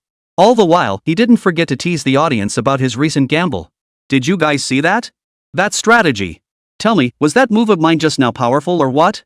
Immediately after, he rejoined another random table, ready to repeat his tactics. But before he could say a word, arigato gozaimasu. Emoji. Pang Dahai? Ha? Wait a minute. Isn't that my line? Staring blankly at his opponent, he suddenly realized with shock. Holy crap, isn't that the little Zhuge Liang from earlier? You little punk, you just called me a traitor and now you're pretending to be one yourself? Before he could tease him, two new players across the table suddenly gasped. Holy crap! This game actually has Japanese soldiers. What did he just say? Pang Dahai. Little Zuga. Then Pang Dahai suddenly chuckled and blurted out. Guys. I majored in Japanese. I understand it. Let me translate for you. Oh. Brother, you're a genius. What did that little Jap say? He said. I'm his dad. Pleased to meet all you Dragon Country dads. Right, little Japanese guy? Little Zuga, Bakaya are you? Chapter 130, Pang Daddy, you little brat, did you go gambling again? After round of friendly PK battles. When Pang Dahai finally looked back, he had completely disrupted the game's environment. He'd picked up that trick from the foreigners, and before he knew it, every player in the tavern was using it. The once proper Scammer Tavern was now filled with nothing but scammers. Wait, what happened to the promised sincerity between people? In the end, after one game, some spoke English, some spoke Japanese, some spoke Korean, but not a single soul spoke Chinese. Is this normal? What's the deal? Was this game designed just for foreigners? Do they even know how to play mahjong? By the end, the crowd was laughing so hard they couldn't even move.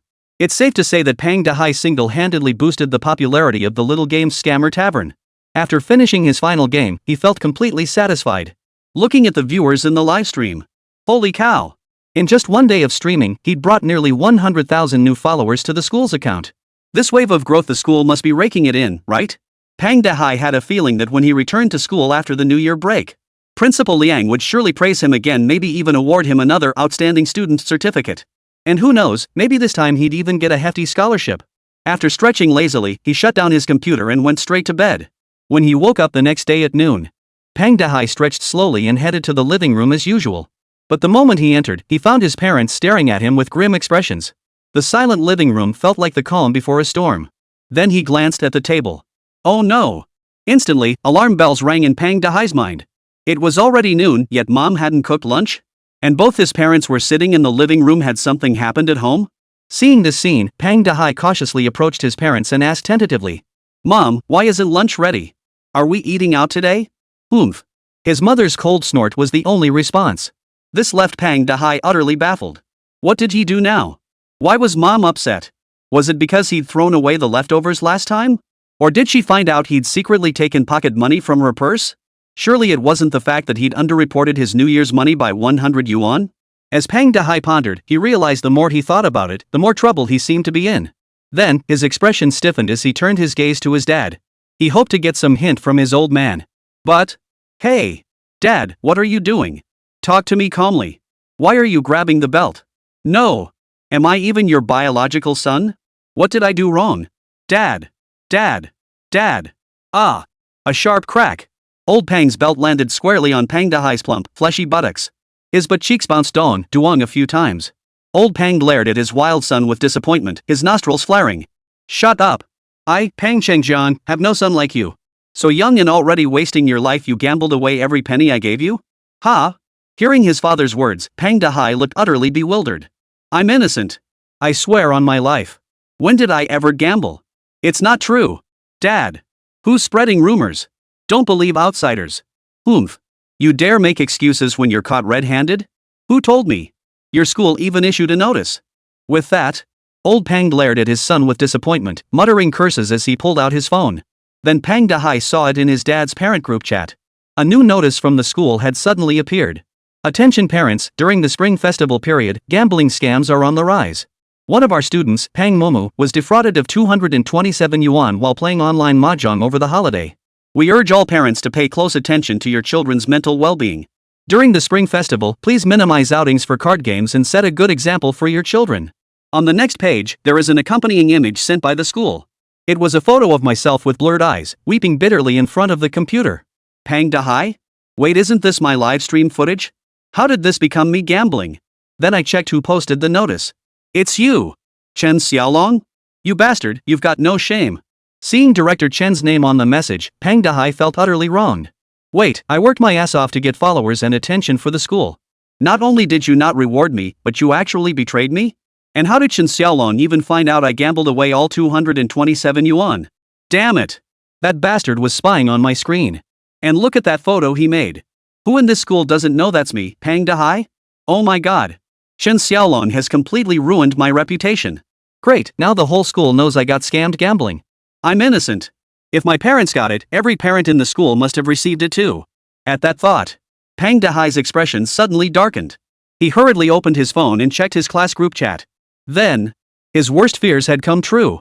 The class group chat was exploding with messages. Guys, did you see it? Fatso got called out in the school-wide announcement. Ha ha ha. This is hilarious. Fatso, your 227 yuan scam got exposed by our homeroom teacher in the parent group. Just checked my parents got it too. Asked who this Pang guy is. I can't take it, I'm dying laughing. I watched the live stream yesterday too. Poor Fatso. He sang karaoke with us all last night, and now look at him, his butt must be killing him. Why isn't Fatso saying anything? Still asleep? Bet he's home right now getting a taste of his own medicine. Pang Dahai. Seeing the messages in the class group, he was struck dumb with shock. I'm innocent. Old Pang, seeing his son daring to check his phone, immediately rolled up his sleeves. You brat! Daring to look at your phone at a time like this? I bet you've gone dumb from staring at that thing. With that, old Pang unleashed his signature lightning fast 5-whip combo. A series of sharp cracks echoed as he lashed out at Pang Dahai. Suddenly, Pang Dahai's piercing screams echoed through the living room, loud enough for the entire apartment building to hear. Neighbors peered out their windows, trying to figure out whose place the commotion was coming from. Whose place is that? Why are they beating a kid on New Year's Day? Sounds like old Pang's place. His teacher said the kid was gambling online. Whoa, so young, and beaten like that by old Pang? Must have lost a fortune. Heard it was 227 grand. Holy crap. 2.27 million? He must have gambled away his house. Not 10,000, it's yuan. Old Pang really has a heavy hand. We should go check on him, don't wanna mess up little Pang. Chapter 131, Summer, my moment to shine is finally here. Time flew by. Before everyone could even recover from the bliss of the holiday break. When they realized the holiday had vanished like a heartless jerk, it had already slipped away. Inside Manga Company, a group of employees lay lazily sprawled in their office chairs, still savoring the memories of this year's holiday. Meanwhile, the new team members transferred from Qinghe Games were adjusting to the company's new environment.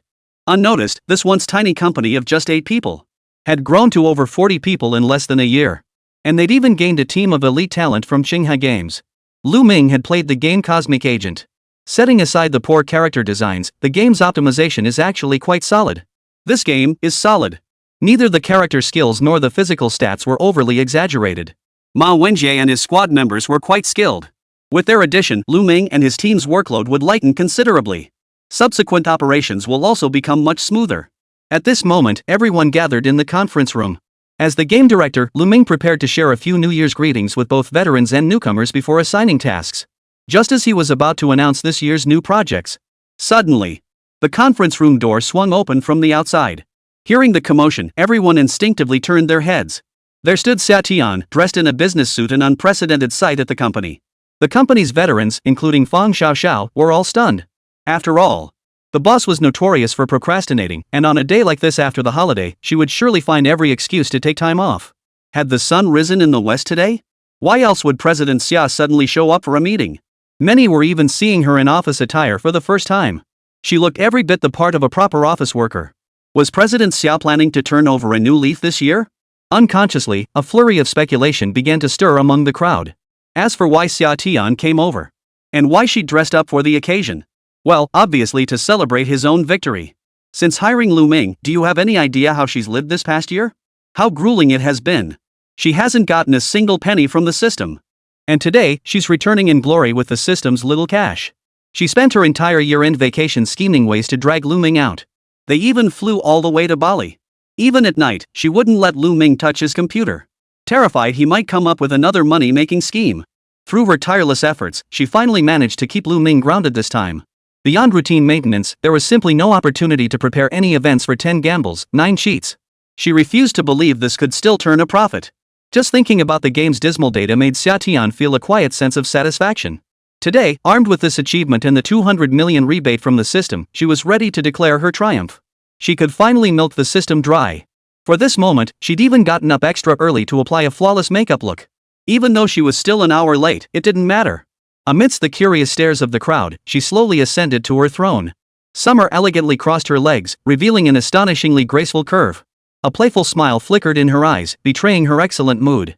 She gave Lù Ming a gentle nod, signaling him to continue. Seeing his girlfriend's expression, Lù Ming felt a bit puzzled but continued speaking nonetheless. Next up is the project proposal for our New Year's initiative. My idea is blah blah blah. After finishing his explanation, Xià Tiān's smile remained unchanged. Only after Lù Ming finished everything he needed to say did he finally look at Xià Tiān and couldn't help but ask. Miss Xia, do you have anything to add? Yes. To Lù Ming's surprise, Xià Tiān actually had more to say. She gently cupped her chin with both hands, her face breaking into a victorious smile. Turning to Lù Ming, she asked directly. Director Lù, it seems you haven't shared the results of our New Year release, 10 gambles, 9 cheats, with everyone yet? After all, it's something we worked hard to create. I'd like to see the results of our efforts these past few days. Well. Hearing Xià Tiān's words, a look of unease flashed across Lù Ming's face. Miss Xia, must we discuss this now? Could I report to you privately? No problem. I'll accept the results, good or bad. Are you kidding me? This was her moment to shine. How could she possibly report privately? I want everyone to know I've finally lost money. And it's a huge, massive loss. Seeing Xià Tiān's confident expression, Lù Ming couldn't help but shake his head. Alright, Secretary Feng. Since President Xiao wants to know, go ahead and release the data for 10 gambles, 9 cheats. But I must warn you in advance, President Xiao, the response might not be very enthusiastic. You should be prepared. Mei Chem, I understand. For card and board games, low response is the norm. I won't have any negative feelings whatsoever. You guys in the team have worked hard. Everyone will get an extra 20,000 as a bonus later. Anyway, I'm going to make at least 100 million. These bonuses. They're just pocket change. With that said, Xià Tiān felt her lips trembling with suppressed amusement. Then, under Feng Xiaoxiao's operation, the recent recharge amounts for 10 gambles, 9 cheats finally appeared on the big screen. It was a steadily rising bar chart. On the first day, just as Xià Tiān had predicted, only a few people topped up a couple hundred yuan. In the following days, while some continued to top up, the daily number of contributors hovered between a few thousand and tens of thousands. At this rate, recouping the investment would take an eternity. But soon, Xià Tiān noticed something puzzling. Where's the rest of the bar chart? Why does it only show the first 5 days? No, Mr. Xia, they're not missing. Let me zoom out. After saying that, Feng Xiaoxiao began scrolling the mouse wheel rapidly. Everyone finally understood why the initial bar chart only showed the top-up amounts for the first 5 days. Because the recharge amounts after the 5th day had completely blown the charts off the scale. That's right, it blew the charts. Starting from the 5th day, the number of recharging users surged to nearly 2 million. A massive influx of players flooded into the game, continuously topping up their accounts. While most only topped up 10 or 20 yuan, sheer numbers made a massive impact. And it was precisely from that day onward. Day after day, the number of recharging users kept growing. More and more. The confident smile that had graced Xià Tiān's face froze when he saw the suddenly skyrocketing bar chart. His expression froze. Her previously delighted expression abruptly turned to bewilderment. That aggrieved look seemed to be asking, wait, what?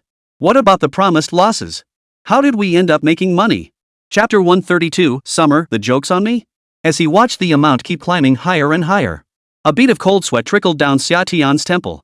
That familiar feeling. Oh no! Looks like I'm about to make some money again? Instantly, he nervously glanced behind him. He noticed that the number of players making in-game purchases spiked significantly on the 6th and 7th days. In just these 2 days alone, the total amount spent exceeded 5 million. However, after the 7th day, the recharge figures gradually declined. From the initial fierce momentum, it quickly dropped to 1 million, then fell further to 500,000. In the following days, the rate of decline steadily leveled off. Even so, daily top-up amounts remained fairly stable at around 200,000. Most importantly, 10 gambles, 9 cheats required almost no maintenance costs, which was fantastic.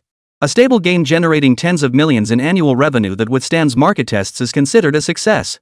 Summer stared intently at the revenue report chart. After crunching the numbers, she finally began to relax. By this calculation, the total player top-ups up to the later stages would only amount to around 9 million. And she herself had invested a full 20 million yuan in this game. Hey! This wave still has potential for profit. And at least 100 million, y'all. Just thinking about it made Xià Tiān's previously tense mood brighten up again. Lù Ming sighed and shook his head. It's clear that despite our best efforts, the revenue potential of the games we create is limited. While 10 gambles, 9 cheats will provide stable income, the data clearly shows its earnings are actually quite limited. This can be considered a misstep for our team. Hearing Lù Ming's words, Xià Tiān couldn't help but roll her eyes. You jerk, are you just trying to be a show-off? If other game companies had a title that consistently brought in steady income, they'd be laughing themselves to sleep. And here Lù Ming is complaining that 10 gambles, 9 cheats isn't making money fast enough? Is there any justice in this world? Immediately, Xià Tiān waved his hand and declared with righteous indignation. While we are a profit-driven game company, we must also consider humanistic values. I believe we should participate more in tasks like this one assigned by the Game Association going forward. Otherwise, if we all retreat, how will Dragon Nation's gaming industry progress? When there's a challenge, we rise to meet it. If there isn't one, we create one and rise to meet it. Hearing Xià Tiān's resolute words, everyone immediately applauded. Xià Tiān rose with evident satisfaction, unable to resist asking. In that case, I suppose we'll only make a little over 10 million this fortnight, right, Secretary Fang? Actually, that's not the case. Hearing Xià Tiān's question, Fang Xiaoxiao smiled as she adjusted her glasses and shook her head. Mr. Xia, you've forgotten? The performance-based agreement we signed with the Tourism Association, they've already deposited the 3 million yuan deposit into our account. Ah, this. Upon hearing Fang Xiaoxiao's reminder, Xià Tiān froze in surprise. Only then did he recall that part of the game's production funding had come from the Gaming Association, something he'd completely forgotten. And hadn't the performance-based agreement stipulated that the game needed to surpass 1 million online users? But was that even possible? Clearly impossible. So in the end, I only made a little over 80 million? Not that it was unacceptable. At this thought, Xià Tiān couldn't help but let out a soft sigh. Is that so? The 3 million from the Gaming Association has already been transferred, right? Then there shouldn't be any more opportunities to make money, should there? To his surprise, Fang Xiaoxiao shook her head again and corrected him. You're mistaken, Mr. Xia. It's not 3 million, it's 10 million that's already been fully transferred to our account. What? Hearing Fang Xiaoxiao's words, Xià Tiān nearly jumped out of his chair in shock. He stared at Fang Xiaoxiao in utter disbelief, his wide eyes filled with confusion. Wait, did the Game Association folks lose their minds? How could they transfer all the money over? Did they make a mistake? Why are they giving us money? Xià Tiān's face turned ashen, his normally rosy cheeks suddenly etched with deep lines of disbelief. She stared at Fang Xiaoxiao in utter disbelief, like a young girl abandoned by a heartless lover. Her eyes brimmed with the hurt and desolation of betrayal. Meanwhile, Fang Xiaoxiao, completely oblivious to her best friend's expression, she beamed cheerfully. Well, obviously because our game has stood the test of the market. At that moment, Fang Xiaoxiao cheerfully pulled out another data chart. Displayed on it were the online player numbers for 10 gambles, 9 cheats during the Spring Festival period. The average daily online players exceeded 1.2 million, with users spending an average of over 2 hours and 23 minutes online. Most importantly, the middle-aged and elderly demographic accounted for 40% of the total player base. For a game to attract such a large number of middle-aged players was nothing short of a miracle. And Manhwa had actually pulled it off. As Fang Xiaoxiao studied the data chart, she couldn't help but praise Xià Tiān. We were able to complete the task assigned by the Game Association ahead of schedule, and that's largely thanks to President Xia's suggestion. Had she not urged us to launch during the crucial Spring Festival holiday, we wouldn't have gained so many users. The Spring Festival is peak gambling season, and our game, 10 gambles, 9 cheats, capitalized on this window to successfully attract a large group of loyal users. As she spoke, Fang Xiaoxiao couldn't help but look at her best friend with a hint of admiration in her eyes. She had always thought her best friend was just a show-off. But she had actually thought things through so thoroughly. Launching 10 gambles, 9 cheats during the Spring Festival must have been a plan Summer had devised long ago. Damn you, Xià Tiān, you even fooled me. Everyone. The success of 10 gambles, 9 cheats is inseparable from President Xia's brilliant guidance. Let's give President Xia a round of applause. Clap, clap, clap. Hearing the applause echo through the conference room, Xià Tiān felt his face burning hot. This wasn't applause at all, it was a slap in the face. If only I'd known better than to follow my second uncle's advice about releasing games during the new year. Damn it, now look what I've done. Xià Tiān, you thought you were so clever. Who do you think you are, making rash decisions like that? It's all investment, yet when my eldest uncle and the others do it, they just plunge straight into losses without a second thought. But when it comes to us, it's all about raking in the cash. Good heavens. This is just not fair. Losing money is supposed to be hard? Well, now I've completely lost any chance of losing money. So after all this, I'm the one who's been the fool all along? Just thinking about it made her heart ache. She pressed her lips together, struggling to hold back the tears. Xià Tiān's face was tense as she couldn't help but ask Fang Xiaoxiao. So, Secretary Fang, how much have we made in total over these past 2 weeks? Close to 20 million, but the exact figure will be confirmed tomorrow. It'll be within that range, not too far off. After hearing Fang Xiaoxiao's words, Xià Tiān's heart, which had been hanging in suspense, finally settled. Chapter 133, The Golden Finger Awards Ceremony about to begin. Ding. 2-week period ended, investment settlement in progress. Agent, Lù Ming. Investment project, 10 gambles, 9 cheats. Investment amount, 20 million. Return multiplier, 10x. Game earnings, 19,999,950 yuan. Congratulations. You have received a system rebate of 500 yuan. Summer. 2 weeks passed in the blink of an eye. Xià Tiān finally received a notification from the system. Good news, he had finally incurred a loss. Bad news, he only lost 50. The moment he saw the system notification, Xià Tiān's heart sank completely. He never imagined he'd only lose such a paltry sum.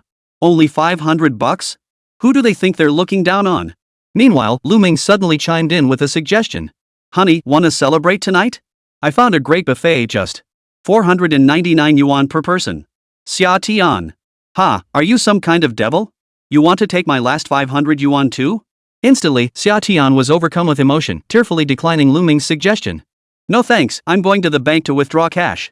With that, she headed straight to the bank, withdrawing the 500 yuan system reward with an expression of solemn reverence. She decided to frame this 500 yuan properly. After all, this was her first breakthrough, wasn't it? It would also serve as a constant reminder to herself. From now on, she absolutely couldn't make impulsive decisions anymore. She had to do her research first. And she had to stop Lù Ming. As long as she didn't let him run wild, there was still a chance to make money. Thinking this, Xià Tiān couldn't help but clench her delicate fists. Based on this experience, next time she absolutely had to stop Lù Ming. She couldn't let him make money again. Just as Xià Tiān was deep in thought, suddenly, her phone buzzed with a notification from Lù Ming. Honey, the Golden Finger Awards ceremony is the day after tomorrow.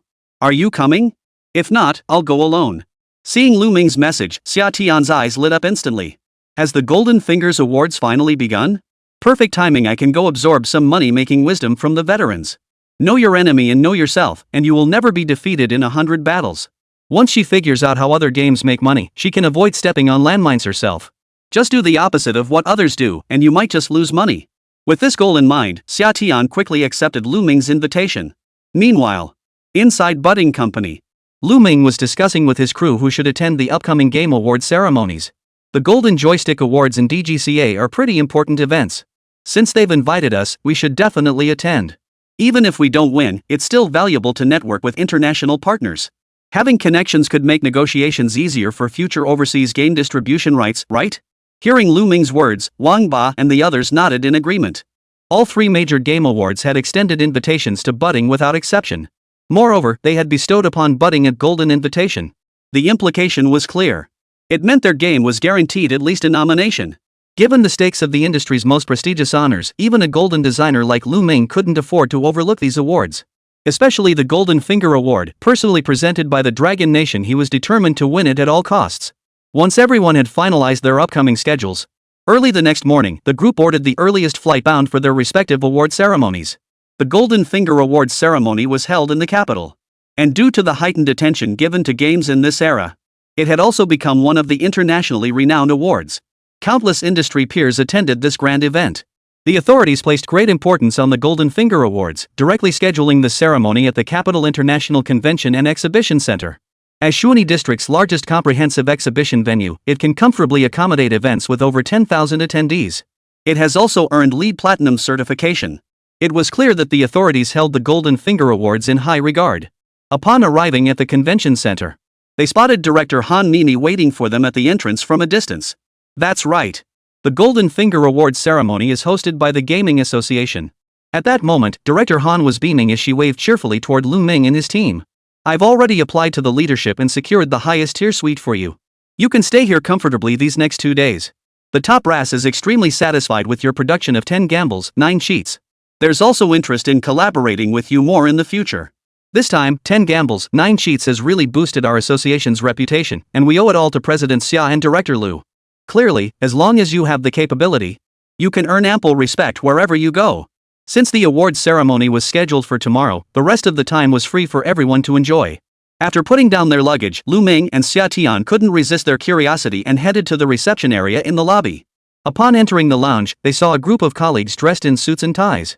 They were laughing and chatting in the lobby. Numerous computers were set up around the area, each displaying the game entries participating in the competition. Entries from the 4 major game companies were all present here. Before long, Xià Tiān let out a gasp. Lù Ming, look! Our game is here too. Following the direction of Xià Tiān's finger, they saw several nearby computers displaying games from Budding Studio. Lù Ming had submitted all 3 games developed by Budding last year: Pixel Manager, Street Fighter, and Defend the Frontline. Now, all 3 games were prominently featured.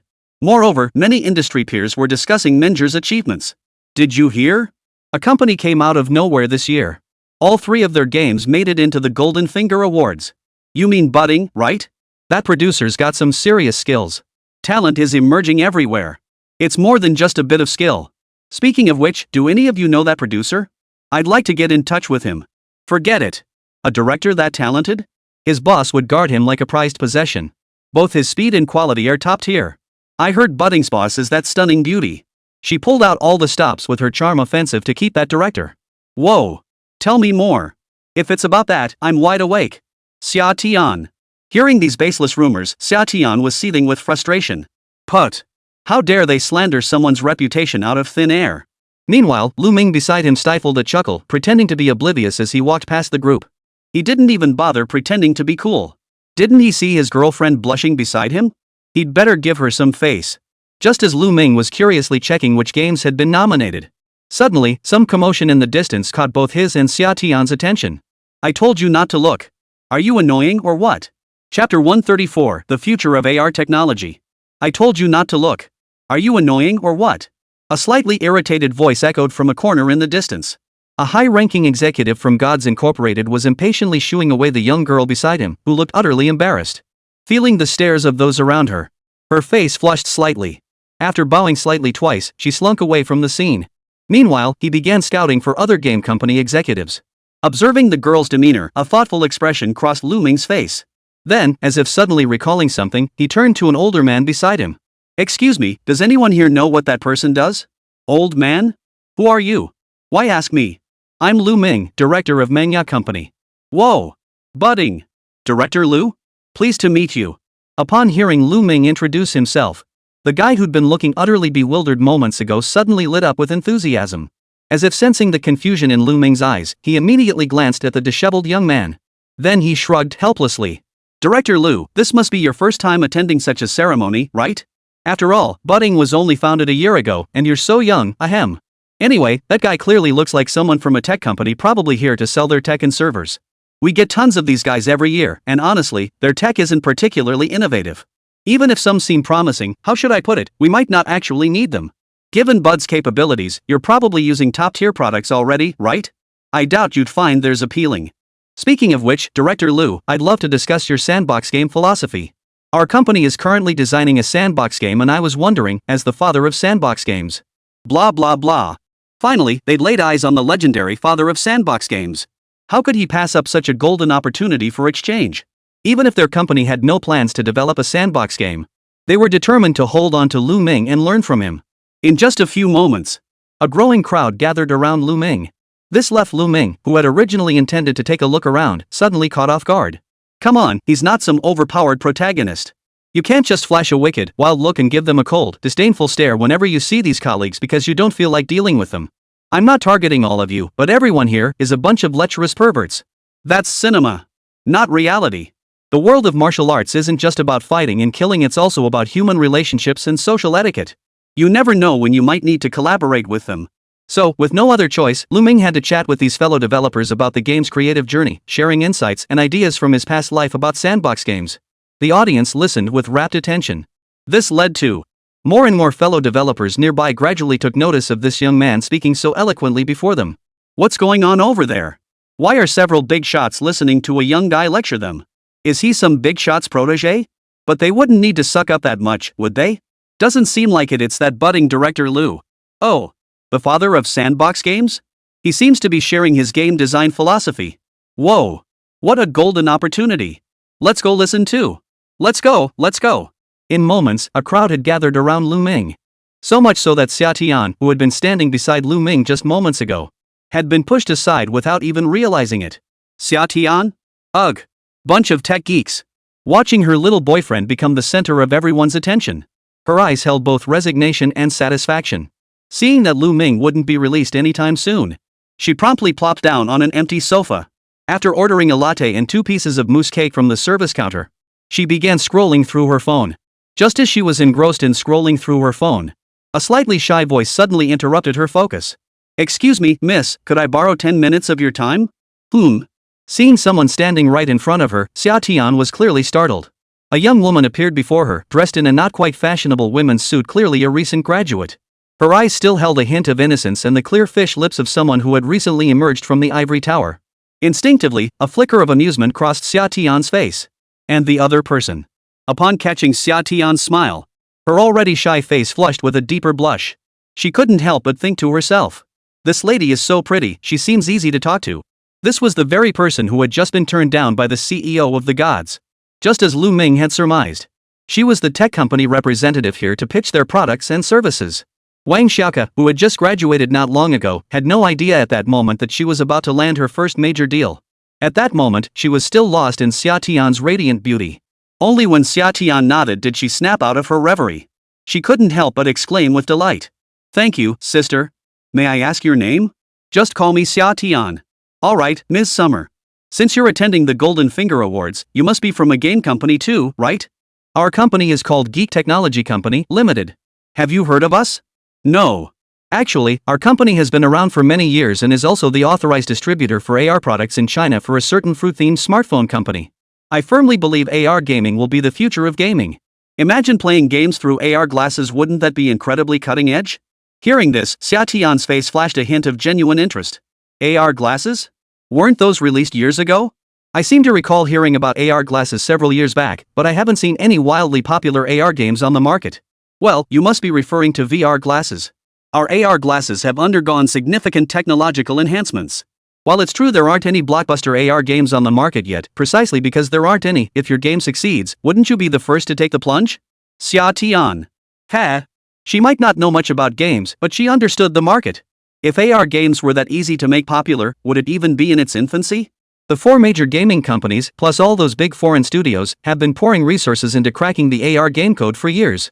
Almost every year, we hear news about some game company about to develop an AR game. But what about the results? Just look at how PC games still dominate the market. This game has no future. Moreover, AR technology remains far from stable. The price of each pair of AR glasses is beyond what the average person can afford. This means that even if an AR game is successfully developed, it might not attract many players. That's precisely why the leader of the gods immediately dismissed Wang Xiaoke upon learning he was here to promote AR technology. They immediately dismissed him. In short, this technology is a massive money pit. It's simply not worth investing in. Or rather, not worth investing in right now. Chapter 135, Sis, are you sure you don't just want to sleep with me? After listening carefully to Wang Xiaoke's words, Xià Tiān's smile grew increasingly composed.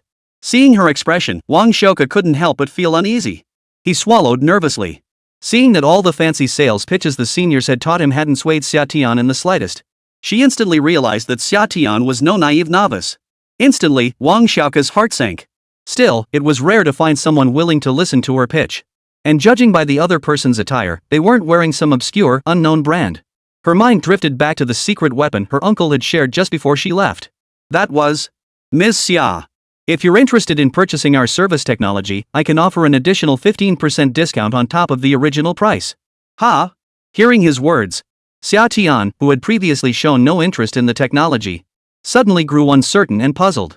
This prompted her to ask, your technology comes with a service fee? Yes. To be precise, it's a server rental fee. Based on the current proportion of players with AR devices, the annual cost for 2 million players is approximately 5 million. If you're considering us, I can offer a 15% discount. That would bring your annual cost down to 4.25 million. Does that work for you? Hearing this, Xià Tiān visibly froze. Then, instinctively, he let out a gasp. The rental fee is that expensive? And it can only accommodate so few people? If the number reaches 4 million or even 40 million, wouldn't the annual rental cost break 10 million or even reach hundreds of millions? Well, theoretically, yes. But the number of people using AR devices isn't actually that high. But those who can afford AR gear are definitely wealthy individuals. If you can create a game that interests them, I guarantee your company will rake in huge profits. Xià Tiān had no heart to listen to the rest. Right now, only one thought occupied her mind. That was, with such high rental fees, if she were to buy it outright, and then let Lù Ming design any old game, she'd be bleeding money. New technology, huh? She refused to believe Lù Ming could possibly understand this technology. Transitioning from traditional PC games to AR games wasn't as simple as it sounded. It's no less than the transition from black and white to color films. It's no less than a species leap. How could it possibly be something so easily accomplished? Even if she were a complete fool, she wouldn't believe Lù Ming could create such a nice game. Combined with the experience of AR games on the market, Xià Tiān was almost certain. Anyone who touches this thing must be out of their mind, it's a total ripoff. At that thought, Xià Tiān's eyes lit up, abruptly cutting off the other person's explanation. Enough already! Wang Xiaoke. Suddenly cut off by Xià Tiān, Wang Xiaoke felt a chill run through his heart. So, the other party wasn't interested either? He'd been such a fool to believe his uncle's hype and join his tech company. All that talk about hot tech trends, just sell it and rake in the cash. But what did she get instead? Just to be met with disdain. It's so unfair. Seeing that Summer seemed uninterested in his company's products and services, Wang Xiaoke sighed and prepared to try his luck elsewhere. But just as he was about to leave, behind him, Summer's voice suddenly rang out like heavenly music. This technology. I, Xià Tiān, am investing. What? Hearing Xià Tiān's words, Wang Xiaoke froze in place. Her gaze turned to him, filled with astonishment and disbelief. No way. Such a ridiculous technology. Put. Could someone actually buy their service skills? Yet the next moment, Xià Tiān's measured voice slowly echoed. But this price? I'm not entirely satisfied. This 15% is the absolute maximum discount I can negotiate. If that's not acceptable, I'll have to consult our CEO. No. Hearing you describe it, I realize this is truly groundbreaking technology. This technology is full of potential. And I feel that AR games will definitely be profitable in the future. And make big money. And who knows? Maybe AR glasses will become affordable someday, just like computers did. So, the 5 million yuan rental fee? Not a single penny less. I want a 10-year contract. Let's start with 10 million yuan per year. 10 years, that's 100 million? Whoa. After hearing Xià Tiān's words, Wang Xiaoke's eyes widened in shock. She stared at him in utter disbelief. She blurted out instinctively. Sis, you're not pulling my leg? You want to sign 10 million? For a 10-year contract? Yes. Get me a pen and the contract. I'm extremely bullish on this technology. Are you sure you're not just trying to sleep with me? Heh, are you diamond encrusted? That expensive? Besides, I have a boyfriend now. Wow. Sis, you're so generous. Sis, you're amazing. Sia CEO, you rock. No need to say more, I'll have someone bring the contract right now. Give me half an hour, no. 15 minutes. Upon hearing Xià Tiān's affirmative response, Wang Xiaoke was instantly enveloped in overwhelming joy. In an instant, Wang Xiaoke hurriedly pulled out her phone and dialed her uncle. Uncle! Hurry up and bring the contract. I've landed a major client. We're signing a 10 million deal, a full 10-year contract. Yes. I'm not kidding. Come now, bring the contract. Be here in 15 minutes. Don't delay. Oh, and uncle, you said my commission is 5%, right? That means 5 million? I'm a millionaire now? He rattled off the entire sequence of events in one breath. Across the table, Su Dajiang, the general manager and Wang Xiaoke's uncle, was utterly stunned. This technology they'd nearly written off as a liability, someone had actually offered a whopping 100 million yuan contract for it. And without even asking for a discount. Who was this angel? He had to see for himself. Without delay, he rushed to the Capital International Convention Center in his 18-year-old Mercedes. Dragging his 200+ pounds of flab, he stormed through the event hall like a whirlwind. He was terrified that Xià Tiān might take off. After Xià Tiān finished signing the contract, Su Dajiang and his little niece were both so overjoyed they burst into tears. The next moment, uncle and niece both let out a startled cry before embracing tightly. It's done. We finally sold this technical service. Mr. Sia. Thank you for supporting Geek Tech. To show our gratitude, from now on, no matter how many players you have, I'll lease you the servers free of charge. The commotion quickly drew the attention of other company representatives nearby. Seeing Su Dajiang and Wang Xiaoke acting like madmen, the crowd instantly turned their curious, probing gazes their way. What the hell is going on over there? Chapter 136, Xià Tiān, woo-hoo. Take off. What's going on over there? Why are they hugging and kissing in broad daylight? Looks like they sold something? What a huge deal they must have closed. Hey! Isn't that the guy who just met with President Yen? Yen, what kind of tech are they selling? What tech? AR tech. Sounds sketchy. Whoever signed the deal must be crazy, it's money down the drain. Wait, that woman looks like she's with Director Lù, right? As they chatted, the murmurs of the group gradually died down. Then, all eyes turned strangely toward Lù Ming's direction. At that moment, Lù Ming, who had been explaining how to develop sandbox games to the group, suddenly realized the surroundings had grown eerily quiet. A flicker of surprise crossed his face as he instinctively looked around. Did I say something wrong? Hearing his question, the group shook their heads in a peculiar way before turning their slightly teasing gazes toward him. No, Director Lù. You should take a look at the female employee who came with you. She just secured a major order for your company, something about AR technology? AR technology? Hearing this, Lù Ming instinctively furrowed his brow. He had no real grasp of AR technology. Could Xià Tiān have secretly signed some incredible major order behind his back? With that thought, Lù Ming immediately excused himself from the crowd. Then he hurried over to Summer's side. Next, he saw Wang Xiuke and Su Dajiang, who looked like they'd just won the lottery. And his girlfriend, whose smile was eerily sweet.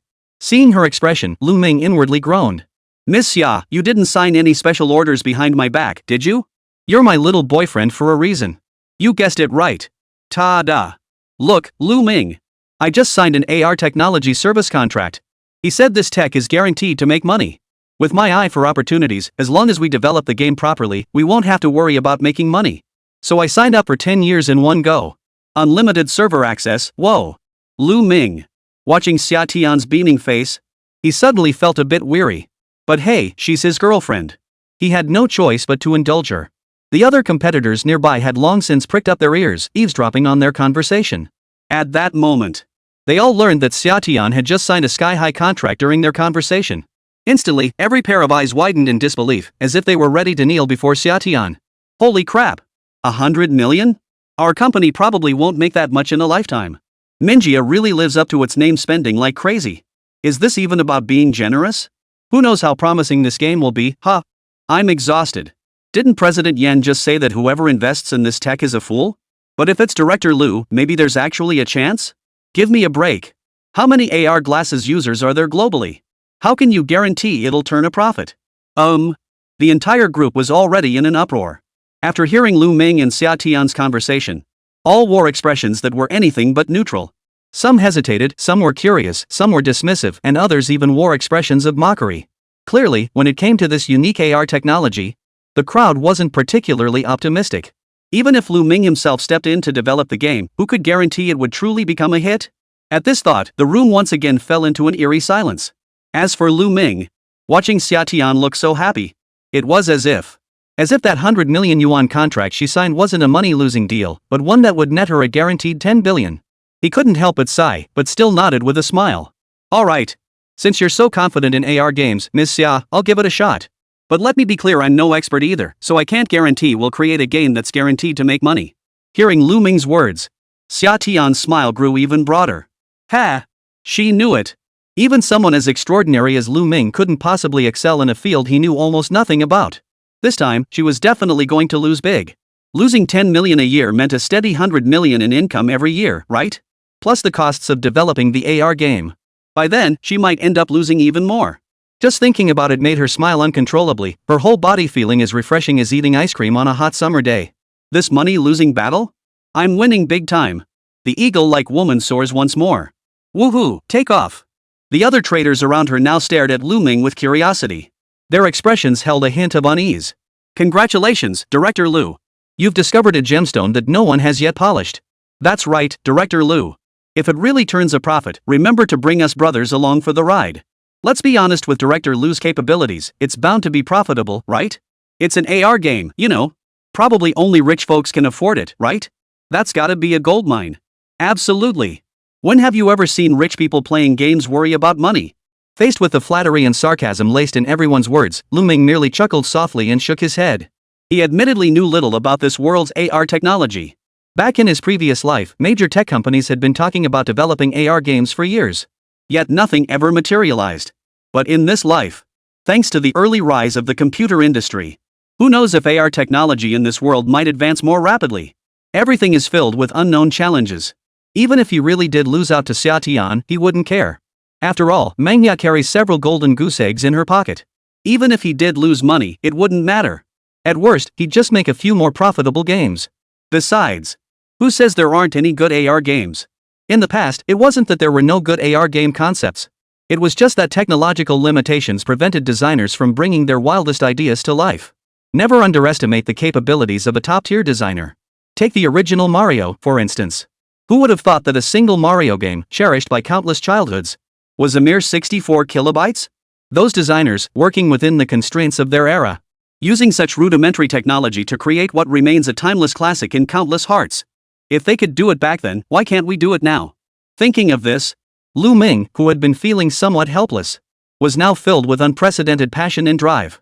If he could become a top-tier developer just by relying on his own source code, that would be too boring. Indeed, something with a bit of challenge is far more fun, huh? AR games? Yeah, let's do this. Chapter 137, the awards ceremony begins. Time flew by, and before he knew it, it was the evening of the next day. At 7 p.m. sharp, the Golden Finger Awards ceremony commenced. Lù Ming, finally shedding his simple plaid shirt. At Xià Tiān's strong insistence, he now wore a well-fitted suit. Seated among industry heavyweights below the ceremony stage. And they were seated in the second row, right up front. Countless cameras now trained their lenses on everyone present. Their lenses swept repeatedly across the faces of every game designer who might receive an award. Some wore expressions of excitement, others of nervousness. Few, like Lù Ming, maintained such a composed expression. As the host took the stage, the designers below couldn't help but start whispering among themselves. I heard Manhwa submitted 3 entries this year? That productivity is practically on par with the big studios. You bet. Not to mention, Defend the Frontline is practically guaranteed to win an award. Actually, in terms of gameplay, Pixel Manager is really solid. I'm quite into it. Do you think Street Fighter will be nominated for Best Action Game? Hard to say, there are quite a few action games this year. Listening to the whispers of her peers around her, Xià Tiān found herself growing increasingly nervous for some reason. After acquiring the system, she never imagined her company would ever have a game worthy of the Golden Finger Awards. Wasn't she originally trying to get Lù Ming to make her a money-losing game? Why, in just 1 year, had they reached the Golden Finger Awards? Taking a deep breath, her body trembled slightly from the tension. Her palm unconsciously clasped Lù Ming's slightly broad hand. Feeling the tension radiating from Xià Tiān's body, Lù Ming merely chuckled softly. Then, in a calm and soothing tone, he said, "Don't worry. The awards announced at the beginning are all the less important ones. The most significant awards will definitely come later. It shouldn't be our turn just yet." That much was true. But when the awards ceremony truly began, the buzz of conversation in the venue gradually died down.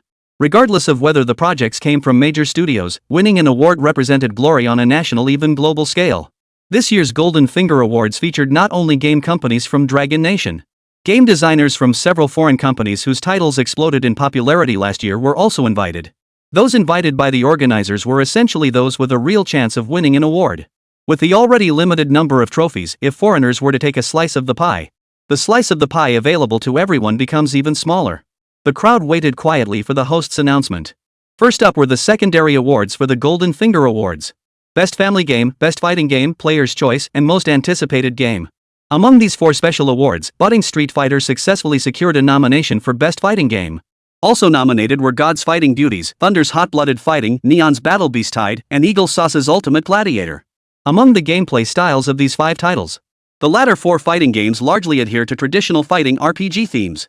Beyond flashier visuals and impact effects, they haven't transcended the boundaries of conventional online games. Among this multitude of games, Street Fighter stands out as the clear front-runner. The award for Best Fighting Game? This accolade is practically a foregone conclusion. Therefore, and the winner of the Golden Finger Award for Best Fighting Game goes to budding Street Fighter. As soon as the host's voice echoed, every game designer in the venue burst into applause in unison. Street Fighter's win was truly well-deserved. No suspense, this was the industry's unanimous recognition. This game, which took half a year to develop after its launch, is now a massive hit in the Dragon Kingdom. Take Dongwon, for instance. In major martial arts studios and gyms, nearly every facility has opened an additional arcade game shop. The fusion of traditional martial arts and gaming has sent shockwaves through both the gaming world and real life. But that's not all. Street Fist has even brought traditional arcade machines back to the streets and alleys. Moya almost single-handedly. It redefined what a fighting game could be. Even many game designers present expressed regret over Street Fighter. It's a shame. Street Fighter is a great game, but the problem is it's made by Moya. Their other titles are just too strong. Otherwise, Street Fighter alone would have easily earned Moya a share of this year's Best Action Game Award. Absolutely. That director Lù is simply unstoppable. His genius borders on the supernatural. Envy. He's already snagged 1 award? Counting Frontline Defense, that's at least 2. Overhearing the surrounding chatter, Lù Ming just chuckled to himself, saying nothing more. As for Xià Tiān, who had been feeling a bit nervous, finally relaxed when he saw Street Fighter actually win an award. The weight that had been hanging over her heart finally lifted. Suddenly, everything felt a bit dull. When you haven't gotten it, you're constantly on edge. But once you actually win it, the award just feels meh. What kind of award is it, if even we can win it? It can't be anything special. With this thought, Xià Tiān's mood finally settled. Not for long, though. The 7 major awards: Best Esports Game, Best Esports Player, Best Esports Team had already been claimed. As for the esports game category, Moya might not have the scale yet. With more time to mature, they could aim to compete next year. So while this particular award was significant, but in Lù Ming's view, it wasn't all that crucial. However, the atmosphere at the venue was indeed heated up. With these 3 awards as a foundation, the next 4 awards took on particular significance. The host on stage glanced at the next list of nominees, a mysterious smile gradually spreading across his face. Next up is the Golden Finger Award for Best Art Direction. This award will be presented to the game with the most outstanding visuals this year. Each year, we witness unique game creations. I wonder if this year's games have any standout works that will truly dazzle everyone? Without further ado, the nominees for Best Art Direction are Chapter 138, double nomination for one studio. The nominees for Best Art Direction are Gladiator Ultimate, Dark Forest, Cuphead, Deathloop, and Frontline Defense. As the host announced each nominated title, highlights from each game instantly flashed across the venue's giant screens to highlight the game's best moments. They even brought in a dedicated band to perform a special soundtrack. Ultimate Gladiator, a fighting game, features visuals steeped in the aesthetics of blood and violence. If it were competing for Western Game Awards, it would undoubtedly have no issues whatsoever. It would undoubtedly win awards outright. However, on the soil of the Dragon Kingdom, audience acceptance is limited. Consequently, many industry insiders, while aware of its nomination, anticipated early on that it stood no chance of winning. Dark Forest and Cuphead, on the other hand, are 2 hand-drawn style games. They didn't utilize today's popular game engines. Instead, they were meticulously crafted from hand-drawn artwork by designers. Both games feature fairy tale aesthetics, yet each employs a distinct artistic style. Precisely because of this, the 2 games are almost neck and neck. They strike a near-perfect balance between fairy tale hand-drawn aesthetics and gameplay. The companies that secured this opportunity hail from Canada and Austria. Both games' art styles have garnered high praise from industry insiders. As for Deathloop, its design embodies an extreme 60s retro-futurism aesthetic, with vivid colors defining both characters and environments. As a first-person shooter, its stylistic approach is remarkably bold. It brings fresh innovation to the shooter genre. As for the final entry, Frontline, it needs no further introduction. Every player who's tried it gets blown away by the transition from 2D to 3D graphics within the first 5 minutes. Will be stunned by the game's transition from 2D to 3D visuals. That sheer sense of awe. Even upon re-watching it, the feeling remains overwhelming. It's beyond comprehension what kind of mind Lù Ming possesses to conceive such an utterly masterful game design. In the eyes of many, Defend the Frontline stands as the undisputed champion. When it comes to gameplay, visuals, and commercial appeal, it stands as the strongest contender among the 5 games. At this moment, many audience members at the venue have already begun speculating. Frontline Defense should win Best Art Direction. No other shooter game delivers visuals of such caliber. Its wildly imaginative concepts and thematic depth alone put it leagues ahead of the competition. But when the host made the announcement, the crowd gasped in surprise. The winner of the Best Art Direction award is Deathloop. The announcement instantly sent the venue into chaos. A flicker of astonishment crossed many eyes. Even the Deathloop development team seemed taken aback. Their game actually won an award. Yet among the veterans from major studios, few showed any surprise upon hearing the news. Clearly, they didn't find this outcome unexpected. At that moment, Xià Tiān, sitting beside Lù Ming, heard that the award hadn't gone to Defend the Frontline. His little face instantly puffed up in indignation. Why? Ours clearly had more stunning visuals. How did it end up being Deathloop? Hearing Xià Tiān's words, Lù Ming merely smiled and shook his head. He then explained. The Best Art Direction award doesn't just look at a single frame of the game. It considers the game's overall visual presentation. If we're talking about visual splendor, which of the big 4 game companies' titles doesn't surpass ours in that regard? Why don't you consider why they weren't nominated? Hearing Lù Ming's words, Xià Tiān visibly froze, then fell deep in thought. Seeing her pensive expression, Lù Ming first nodded with a smile before explaining the official's intent. Clearly, the judges aren't prioritizing realism in game visuals. What they value is the level of dedication and craftsmanship evident in the artwork. With graphics becoming increasingly polished, the judges might have grown tired of seeing the same thing over and over. That's why hand-drawn games actually have a better chance of getting nominated. While our Frontline Defense managed to secure a nomination, its highlight moment was just that one. As for the rest of the visuals, well, they're just average. Getting nominated is already a huge favor from the judges. At the same time, at this point, Lù Ming's eyes lit up with delight instead of worry, and a smile gradually spread across his face. Just like those executives from the big studios. As a veteran game designer, he knew exactly what this signified. When a game receives acclaim for its reputation and commercial value, praised by both players and industry peers alike, The competition organizers wouldn't dare defy the entire gaming community. If Best Art Direction wasn't going to Budding, then among the 3 remaining awards with even greater prestige, one would surely go to defend the frontline. With that thought, Lù Ming immediately fixed his gaze on the trophy for Game of the Year. It represented the most prestigious trophy at the Golden Finger Awards. One trophy was practically worth the prestige of 2.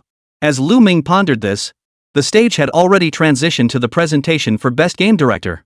The moment this award was announced, nearly every gaze in the room turned toward Budding Studio. Why? Naturally, it was because of Lù Ming's moniker, the father of sandbox games. To independently create an entire game mechanic, what does that even mean? In the industry, it's practically godlike. So when the host announced the nomination for Frontline Defense, some in the audience even started applauding prematurely. Facing the applause, the host's smile grew even broader. It's clear everyone has great confidence in this game, but until the very last title is revealed, no one will ever guess who the winner truly is. At this point, the host slowly raised the nomination in her hand, beaming as she continued. And the nominees for Best Game Direction are Death Loop, The Navigator, Space War, and Pixel Manager. Whoa! When the host announced the final nominee, every single person in the room nearly jumped out of their seats. 2 nominations from the same studio? Besides Frontline Defense, Pixel Manager had also been nominated? Only then did everyone recall that the manager's gameplay had also pioneered a new era in gaming. But the brilliance of Frontline Defense was simply too dazzling that everyone had forgotten about its existence. In any other era, Pixel Manager would have been a phenomenal hit. Chapter 139, Winning Game of the Year. And the winner of this year's Best Game Direction Award goes to Sprout, Pixel Manager. The moment the words left his mouth, the venue plunged into an eerie, heavy silence. Because in the minds of many, Pixel Manager simply couldn't hold a candle to defend the frontline in terms of prestige. But both games were produced by the same company. There was nothing more to say. Beyond applause, the audience couldn't think of anything else to offer the budding talent. Suddenly, the venue erupted in thunderous applause. Xià Tiān, standing beside Lù Ming. After seeing their game win the Best Game Direction Award, her expression also turned excited. She couldn't help but wrap her arms around Lù Ming's arm and exclaimed, "We won an award. And it's Best Game Direction. Wow! We won 2 out of 3 categories we entered. We're so awesome." Hearing Xià Tiān's words, Lù Ming tilted his head, as if something occurred to him. Meanwhile, the other industry peers around them seemed to have realized something as well. Their expressions shifted from the relaxed ease of moments ago to a slightly more solemn look. Because at that moment, they all thought of one thing. That was, the closing act, Frontline Defense, has yet to win any awards. Instead, Pixel Manager and Street Fighter took home the awards. This situation seems highly unusual. Does this mean that among the final 2 major awards, Frontline Defense is bound to take one? At this point, the expressions of the 4 major studios began to darken. What the hell is the organizer doing? Are they trying to turn the Golden Finger Awards into a one-man show for budding? I understand Moya's excellence, but this is going too far. Holy crap! So all 3 of Budding's entries this year made the shortlist? Holy cow! Budding is going to defy the heavens. Gotta give credit where it's due, director Lù really has the chops. Can't argue with that. Gradually, news of all 3 Momo Games winning awards spread throughout the venue, reaching every attendee. The expressions on the faces of the 4 major manufacturers grew increasingly less than pleasant. After all, as major players in the domestic gaming industry, coming just to play second fiddle would be utterly humiliating. Sure, their games required some spending, some grinding, and sometimes both, but why couldn't they win awards? When it comes to commercial appeal, who could possibly rival our major studios? They have pride too, right? In previous years, even if they didn't win, they'd at least get a nomination. But this year? Aside from a few minor awards, the only category they stand a chance in is Best Esports Game. But for them, that's simply not enough. Not securing the Game of the Year trophy is nothing short of an insult to their brand. Several executives from major studios are already getting restless. Even with their best efforts to maintain composure, no one dares to suddenly stand up and declare their games could defeat Frontline Defense. As time ticked by, soon, the Best Action Game Award selection began. Perhaps because the final 2 awards carried significant weight. And also to carve up the pie of profits, the Game Association nominated a whopping 20 games at once. The budding title Frontline Defense was prominently featured among them. Games from several well-known domestic studios and major international publishers were also prominently listed. It was a gesture that certainly saved everyone's face. However, precisely because Frontline Defense was included, these executives dared not let their guard down for a moment. They were terrified the host might blurt out Sprouting again. Fortunately, after beating around the bush for ages, the host didn't call out Budding's name. Instead, they announced Thunder. After all, it was a game developed by their own countrymen, and the four major studios deserved some face. Among the major awards, one of the big four must secure at least one. This way, their last shred of dignity wouldn't be completely stripped away. Sure enough, witnessing this scene, though Thunder took the prize, the other three companies showed little concern. As for the trophy, it doesn't matter if it rotates among them each year as long as it passes through their hands. Their positions as the big four remain secure. Many industry peers who witnessed this scene couldn't help but sigh upon witnessing this. It's the same every year. Isn't the Game Association just going through the motions? Damn! The Game Association is practically becoming the Big Four Game Association. How can smaller studios like ours possibly compete? You can say that again. The major awards go either to the Big Four or to the foreign companies. The scraps left for us locals keep getting smaller. Not entirely true. Didn't Budding become this year's biggest dark horse? TSK. 3 awards for one game. I don't even need to guess this year's game of the year. It's definitely going to Mo again. Better Mo than the Big Four. But after this year, they might just become the Big Five. He who controls Lù Ming controls the gaming market. How does that female boss at Budding have such an uncanny eye? Hearing the commotion from the audience below, the representatives from the Big Four showed no sign of discomfort. After all, they heard such remarks countless times every year. But when they heard they were being compared to a fledgling company like Budding founded less than a year ago and told they'd soon join them as one of the Big Five, the sound still rang slightly jarring in their ears. But that's Budding we're talking about. Who dares criticize them? The reason the Big Four dared to dominate the gaming market in Dragon Nation so brazenly, beyond their capital reserves, the crucial factor was their game's enduring appeal. Their dazzling visuals and pay-to-win mechanics are crafted using the world's most advanced development tools. How could those small companies possibly compete? China's gaming industry has been stagnant as a stagnant pond. But now, a gushing spring has suddenly poured into this stagnant pool. Despite completely unequal conditions, Moya has not only broken through the siege but even dealt a crushing blow to the gods. From this perspective, Bud is truly remarkable. This is precisely why everyone can't help but praise them. The representatives of the four great sects all turned their complex gazes toward Lù Ming. Yet Lù Ming sat as if nothing had happened, calm and composed in his seat, his expression unchanged. As the nominees for Game of the Year were announced one by one, whether it was a collective illusion or not, they couldn't shake the feeling that this year's Golden Finger Awards were the least anticipated and most predictable yet. Because the winners were all deserving. Not a single ripple of surprise, even as the hosts on stage spun tales of grandeur. Every game was praised to the skies. But in everyone's mind, the default winner for Game of the Year was already a foregone conclusion. Sure enough, the moment the host announced that name, the venue erupted in thunderous applause. And the winner of Game of the Year is Sprout. Defend the Frontline. Chapter 140, The Moon and Sixpence. Clap, clap, clap. When the host called out the name Budding once more, the audience was already numb. For one company to sweep so many awards across multiple games was clearly defying all logic. Even if they were splitting the pie, this was taking it too far. After all, don't the big studios have any shame? But this time, the Game Association seemed determined to drive home a point. That is, great games shouldn't be buried. As the indie studio behind these 3 high-quality games, they shouldn't be sacrificed on the altar of corporate schemes. While the Game Association may offer big studios a fig leaf to save face, but that doesn't mean the Gaming Association should act like their lapdog. After all, it is, after all, an official organization. Why should it kowtow to those big studios? Besides, when it came to game development this year, those big studios were all meek and evasive, shirking their responsibilities. Wasn't it Manhwa who turned the tide and earned the Game Association a major victory? Given Moya's close ties to the association, it's only natural that the higher-ups have a favorable impression of Moya. With such an outstanding company, who else would I award if not them? Plus, Manhwa proved itself worthy. With such a textbook success story, how could we not share it? Does being close to the association guarantee benefits? In the big boss's own words, the gaming market in Dragon Nation has grown too stagnant. It needs an infusion of fresh energy, and only our Dragon Nation Gaming Association can harness that force. He wants to make it clear to everyone, companies that align with the gaming industry stand to gain immense advantages. Longwa shouldn't remain stuck in the era of pay-to-win games that exploit players. It should evolve toward greater diversity. This isn't merely about rewarding emerging talent. It also serves as a warning to the 4 major manufacturers.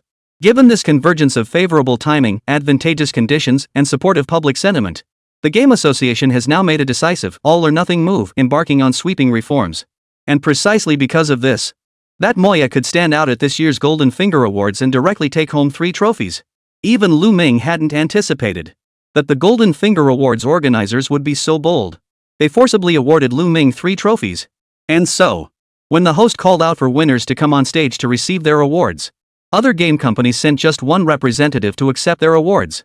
But when it came to Manhwa's turn, under the envious, jealous, and resentful stares of everyone present, Lù Ming, however, slowly rose to his feet and dragged Xià Tiān onto the stage. Xià Tiān? Didn't the organizers say each company could only send one representative up? We won 3 trophies. I only have 2 hands. How am I supposed to hold them? Use my third leg to balance them? Put. Nonsense. Hearing Lù Ming's words, Xià Tiān's face flushed red.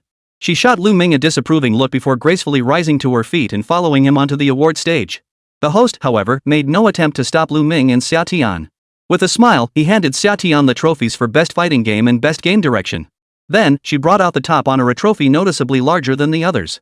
The grand prize representing Game of the Year was presented before Lù Ming.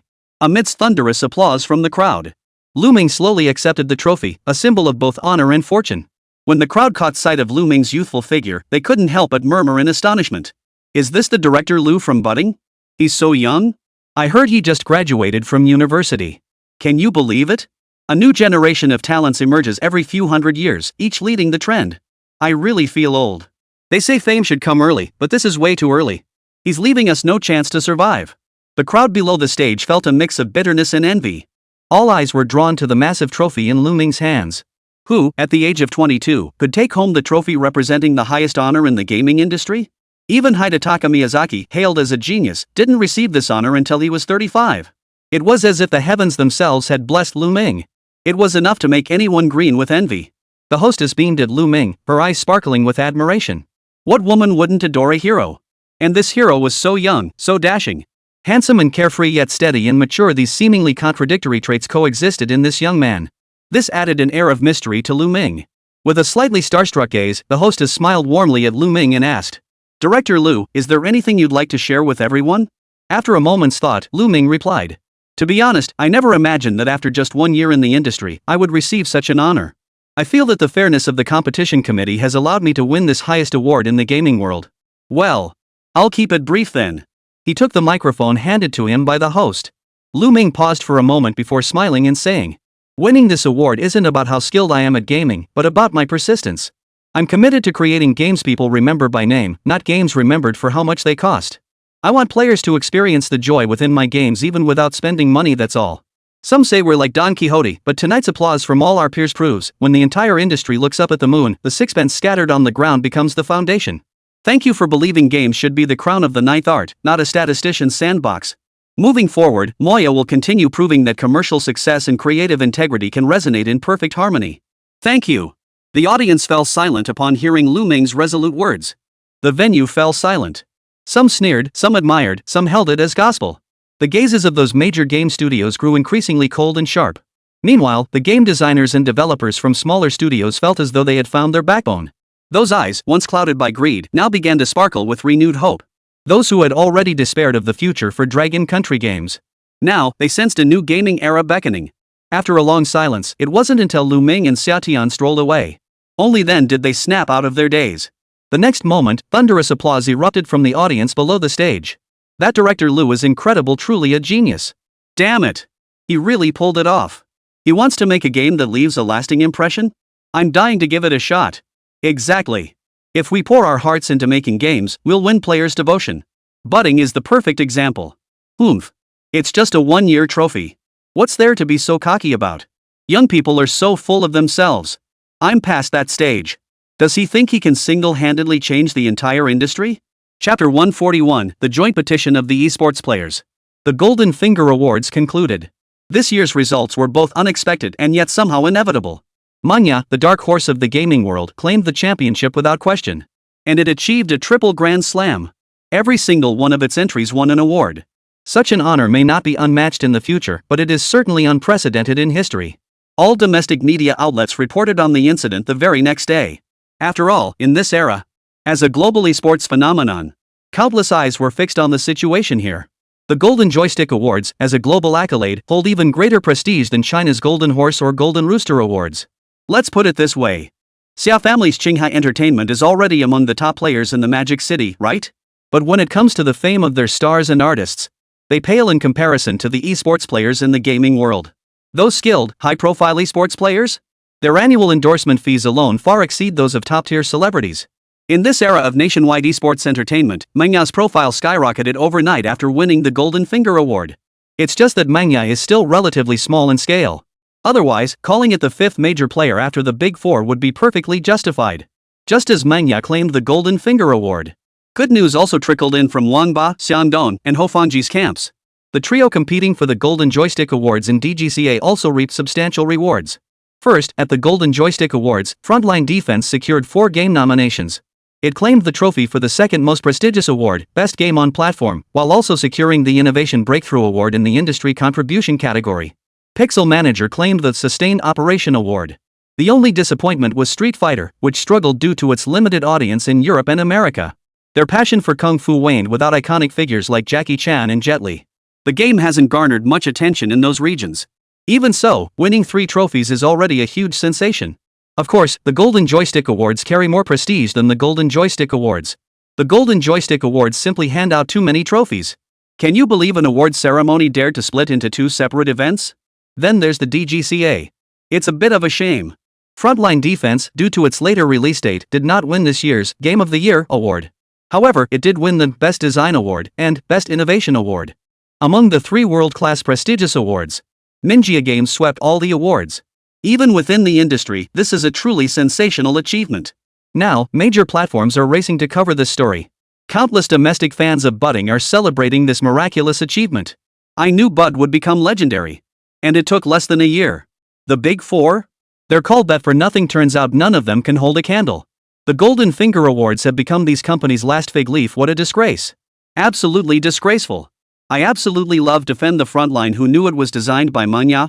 While Moya is undeniably talented, they haven't mastered the most crucial factor for true greatness, competitive gameplay. Games that abandon competitive elements are doomed to fade from players' hearts. Mark my words. Big Four employees? Can you stop barking? Faced with the flood of congratulatory comments online, the company's operations team was already overwhelmed. Meanwhile, she passed along some of the more critical comments she'd compiled to Lù Ming. Amidst the flood of comments, Lù Ming noticed something quite interesting. Among the many games Lù Ming had developed, there were joint statements from several well-known domestic esports players. Upon learning that Manhwa had won numerous awards, these esports players unanimously expressed their desire for Manhwa to create an economically viable project. Why do the 4 major manufacturers sail smoothly through the gaming industry in Dragon Country? Because they each possess at least one cash cow. What is a cash cow? Esports games are the cash cows. Games with high competitive appeal, boasting numerous esports players and leagues, naturally attract massive attention. Take offline tournaments like Street Fighter's Offline League. After a single tournament, who knows how much the organizers rake in? Game companies don't even need to lift a finger, they just collect franchise fees. Isn't that money in the bank? That's why the Big Four manufacturers pour massive amounts of money into organizing tournaments and promotions every year. It nearly consumes half of their company expenditures. But why do they keep pouring money into it? Because they make even more money in return. But in the gaming landscape of the Dragon Kingdom, how do esports players compete? Apart from FPS games offering decent competitive play, the so-called competitive aspects of other games are utter crap. Any game where spending money directly translates to power isn't a competitive game. In fact, many games have been embroiled in scandals. Take game GMs scamming players out of money, or certain players getting next version items early. All these disgusting practices have made esports players sick to their stomachs. In large-scale MMORPGs, cultivating an esports player requires not only skilled players but also a supportive guild that constantly provides them with premium gear. Every version update is a nightmare for gaming guilds. New monetization schemes, new gear, new levels. These big game companies have truly lost all sense of shame. Their greed is utterly repulsive. But now, Lù Ming's emergence has given everyone hope. This is why countless esports players and guilds have jointly petitioned Momoa to create an esports game. Can you imagine how sincere and humble their pleas were? We hope to create a game with minimal pay-to-win elements. If only the game could be more pure, less reliant on microtransactions. For updates, please keep equipment changes moderate and avoid excessive monetization. We'd accept microtransactions under 1 million yuan. Lù Ming. Seeing these comments from esports players, Lù Ming instantly shed crocodile tears. Look what these kids have been driven to. They actually consider $1 million yuan micro-spending? The Big Four companies aren't nurturing esports players, they're raising dogs. Poor kids, they've been brainwashed by the big corporations. As a golden designer who voluntarily brought the 9th art to this world, how can I stand for this? I'm not greedy, just 50 grand per person would be enough. Chapter 142, The Sia Family's Upheaval. as the news of Manhwa's consecutive awards spread. Over at the Sia residence, old Master Sia watched the scene of his granddaughter and Lù Ming ascending the stage together to receive their award. The smile on his face never faded. It had been years since he'd laughed so heartily. This moment thrilled him more than when he first established himself in the Magic City and built his formidable reputation in the entertainment industry. Therefore, without a moment's hesitation, as Manhwa secured 3 world-class awards simultaneously, almost immediately, the Sia family summoned back all their children and grandchildren. That day, the entire Sia family arrived at the Sia family estate. But this time, they didn't head to the usual dining hall, but instead gathered in the conference room. Seated in the conference room, the group radiated the same tension as if attending a work meeting. Not only did the second generation of the Sia family sense something was amiss, even the third generation felt a suffocating sense of impending storm. The atmosphere had fallen into a deathly silence. Sia Miao, the second son, glanced at his watch and couldn't help but look at the patriarch. "Father, most people have arrived. Shall we begin the meeting?" Hearing Sia Miao's words, Sia Chunsheng merely shot him a cold glance and snorted. "Since not everyone is here yet, we'll just have to wait. When did you become so impatient? You need to change that habit, you know?" Yes." Hearing the old man's words, Sia Miao immediately sat back down at his seat, looking dejected. But everyone present could sense just how miserable he felt at that moment. Because at today's family meeting, among the second and third generations present, only one person was still missing. That person was Xià Tiān. Why was the old man specifically waiting for Xià Tiān? It must be because the upcoming meeting is closely tied to Xià Tiān. The third generation members huddled together, unable to resist whispering among themselves. The old man must be planning something big this time. What do you think it could be? What else could it be? He's definitely going to praise old Six. The guy just won 3 world-class heavyweight awards. How glorious. It's more than that. If it were just praise, he could have said it over dinner. But he specifically came to the conference room. Whoa. Sister Shui, are you implying? Shut up. Don't even try to guess Grandpa's thoughts. Glancing at Xia Yan beside her, Xia Shui gently shook her head, cutting off his speculation. Yet inwardly, she couldn't help but speculate about the old man's intentions. After all, the old man's intentions were far too obvious. It was nearly impossible not to guess. As time ticked by, the conference room door finally creaked open. There he was, Xià Tiān, carrying a box of cream puffs, hurrying inside. Without a word, he sat down beside the old man. "Sorry, Grandpa. I was waiting for cream puffs from this trendy new shop. Hope I didn't miss anything important? I got you these red bean ones, specially try one. Everyone. So you made us wait half an hour for a box of cream puffs? And made us CEOs who earn tens or even hundreds of thousands every minute wait half an hour for you? That's outrageous, Xià Tiān." But then, looking at old man Sia. Upon hearing his precious granddaughter's words, he didn't get angry, he actually smiled. He grinned as he took the cream puff Summer handed him, took a bite, and immediately wore this look of satisfaction. "Well done. My granddaughter never fails to think of her grandfather. Everyone. Grandpa, could it be? She was just plain hungry?" Ignoring the complex looks from the crowd, the old man chuckled and clapped his hands. "Now that everyone is here, I'll make a brief announcement." At this point, the old man's gaze softened as he turned towards Xià Tiān. Paying no heed to the expressions of Xia Yushu and the other second-generation members beside him, he formally announced his decision. "I have decided to include Xià Tiān among the candidates for the next family head. Henceforth, the next head of the Sia family may come from the second generation or the third generation. Furthermore, eldest brother, you shall allocate a portion of your electronics empire to Xià Tiān. Second brother, you shall allocate a portion of your entertainment empire to Xià Tiān. Third brother, you shall allocate a portion of your physical enterprises to Xià Tiān. As for fourth brother, you're exempt. Real estate holds no promise." Everyone. Upon hearing the old patriarch's announcement, though mentally prepared, everyone was still utterly stunned by the old man's words. The group stared at the old man in utter shock, their eyes seeming to ask, "Are you serious?" Xia Miao couldn't hold back any longer. She stood up angrily and exclaimed, "Dad! How can you be so biased? Aren't we your sons? For something as crucial as choosing an heir, you're not picking from the second generation, you're actually looking to the third?" Hearing Xia Miao's outburst, Xia Chunsheng seemed to have anticipated this reaction all along. He replied calmly, "What's the problem? If you think I'm being unfair, go win a Golden Finger Award yourselves. I don't care about the Game of the Year award. If any of you could just bring home a minor prize, I wouldn't have to say anything to you. Look at the games you've made. Space Agent? I won't even mention how pathetic its online player count is. But she's so young. She's so young and already won a global award, don't you think that's impressive? Can we stop harping on about awards and prizes? And her company? It brings in hundreds of millions every year. All built from scratch by Xià Tiān herself. What about you lot? Oh, almost forgot the four of you teamed up and lost 100 million. At this point, the old man arrived. His expression suddenly turned grim. His gaze turned icy as he fixed it on Xiao Miao. Before Xiao Miao could utter a word, he bellowed, "Shut up!" Instantly, Xiao Miao, who had been brimming with aggression moments ago, wilted like a frostbitten eggplant. The atmosphere instantly plummeted to freezing point. All the third-generation members now stared at Xià Tiān with expressions of disbelief mixed with a hint of envy. To single-handedly secure a spot on the list of potential successors. In their eyes, it was nothing short of a heroic feat. The kind of feat they dared not even dream of.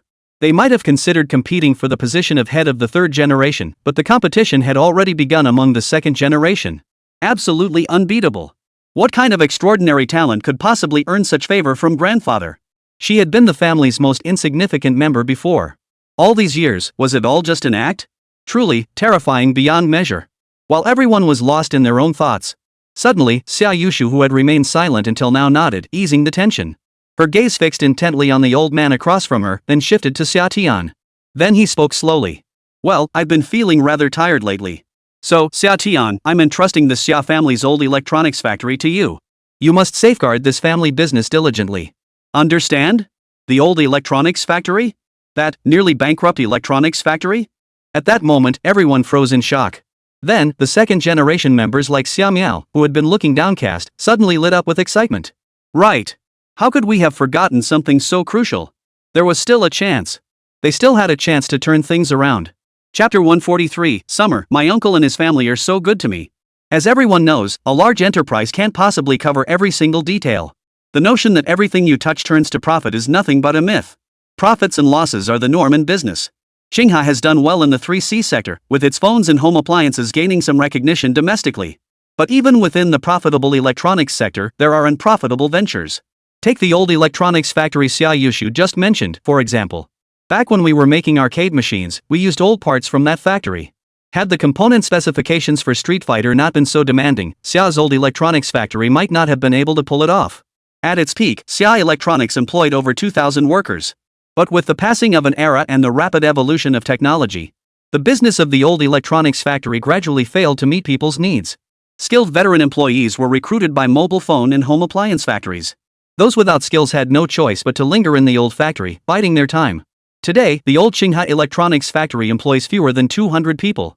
Had it not been for the lifeline of orders that sprouted last time, the old factory might have shut down or restructured last year. Now, Xia Yushu had simply passed this hot potato to Xià Tiān. Not only would this not diminish his authority, on the contrary, it will only solidify his position. Prompted by Xia Yushu's reminder, Xiao Miao and Xia He beside him instantly caught on. Xiao Miao chuckled, instantly recalling the mess he was holding. She hurriedly followed her elder brother's lead. Exactly. We'll entrust Xingha Entertainment's animation division entirely to you, little niece. With you at the helm, you'll surely grow it into a powerhouse and bring it back to its former glory. Xia He, standing nearby, nodded in agreement. Exactly. We have a toy factory here that used to export overseas. Back in the day, business was booming. At its peak, the annual net profit reached $1.2 billion. Such a great business, I'm handing it all over to you, little niece.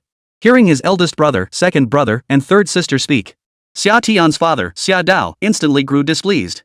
He shot up from his seat, glaring angrily at the three of them. He may not meddle in the family business, but that doesn't mean he's some clueless fool. Brothers, how could you do this?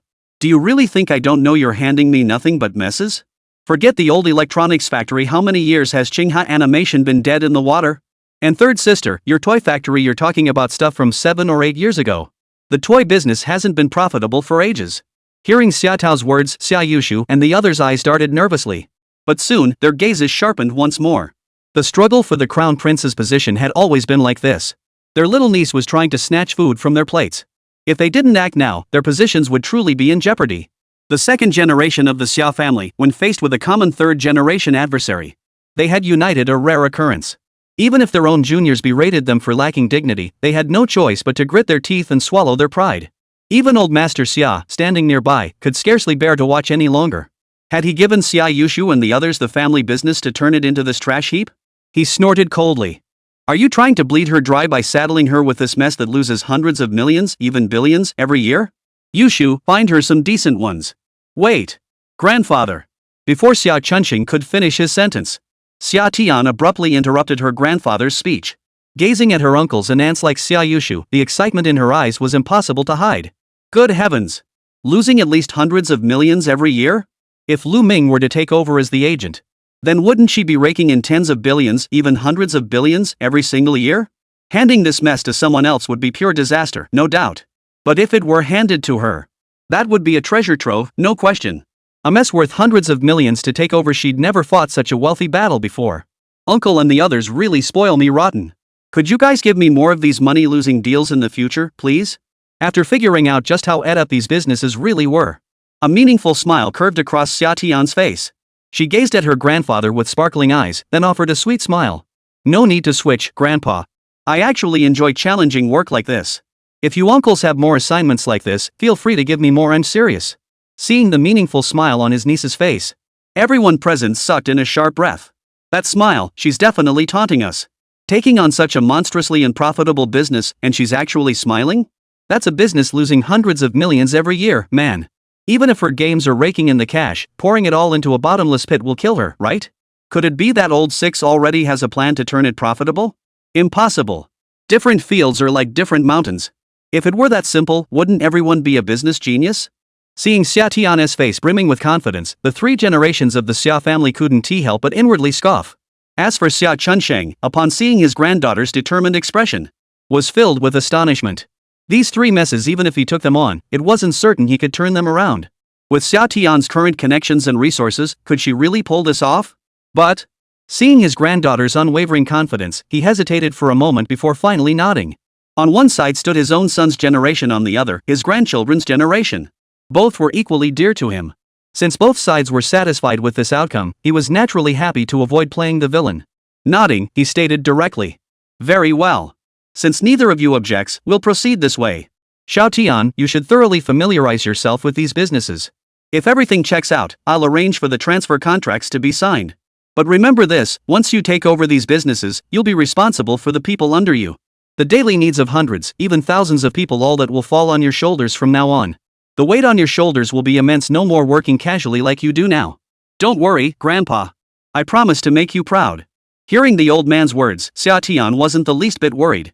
As long as these businesses kept steadily bleeding money, she would only earn more and more in the future.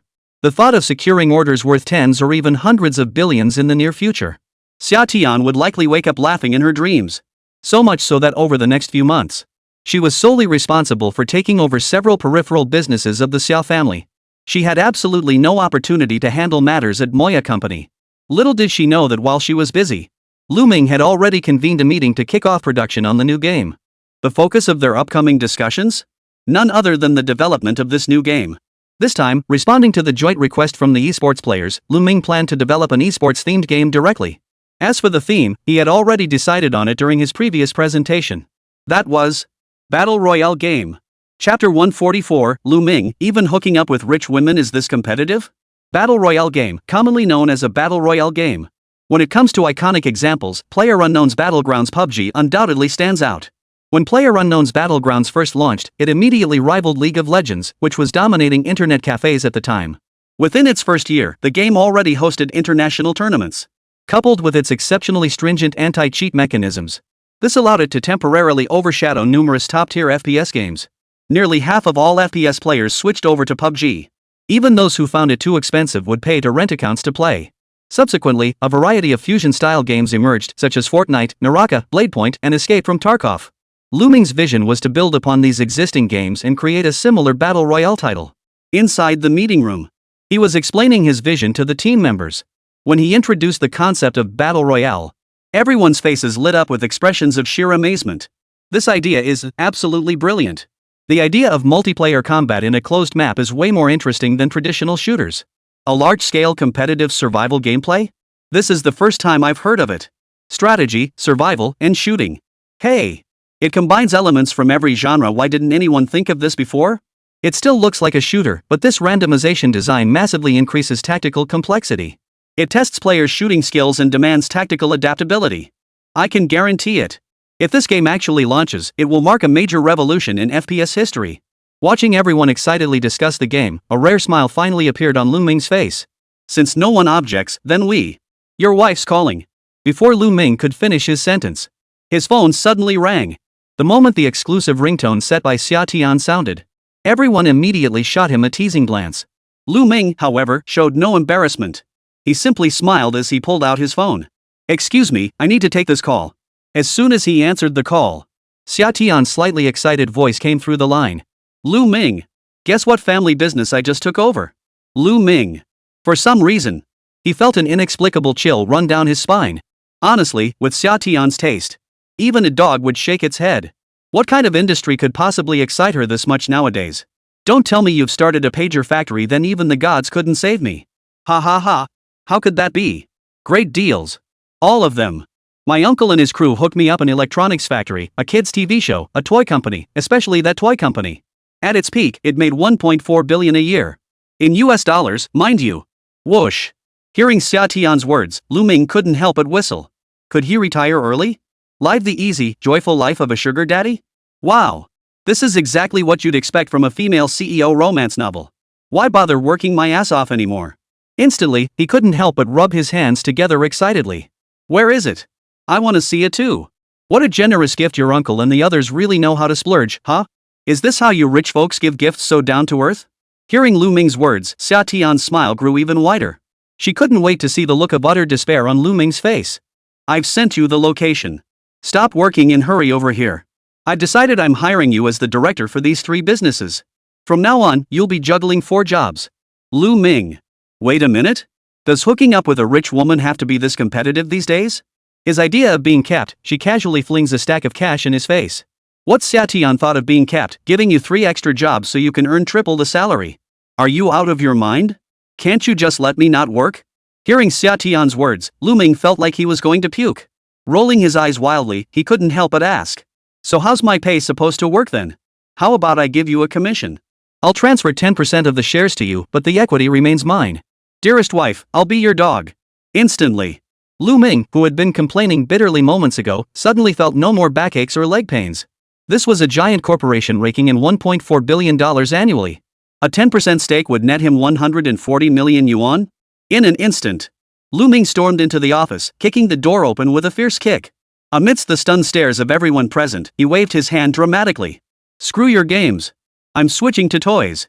Come with me, guys. President Xia's got us a super profitable gig. Let's go check out the new factory my girlfriend just took over. Everyone? Hearing Lù Ming's words, everyone looked utterly bewildered. They watched as Lù Ming excitedly drove them to the location Xià Tiān had sent over. Gazing at the 5 characters Qinghe toy factory before them, the group, who had been quite excited moments ago, gradually turned peculiar. Old Lù, are you sure this toy factory is profitable?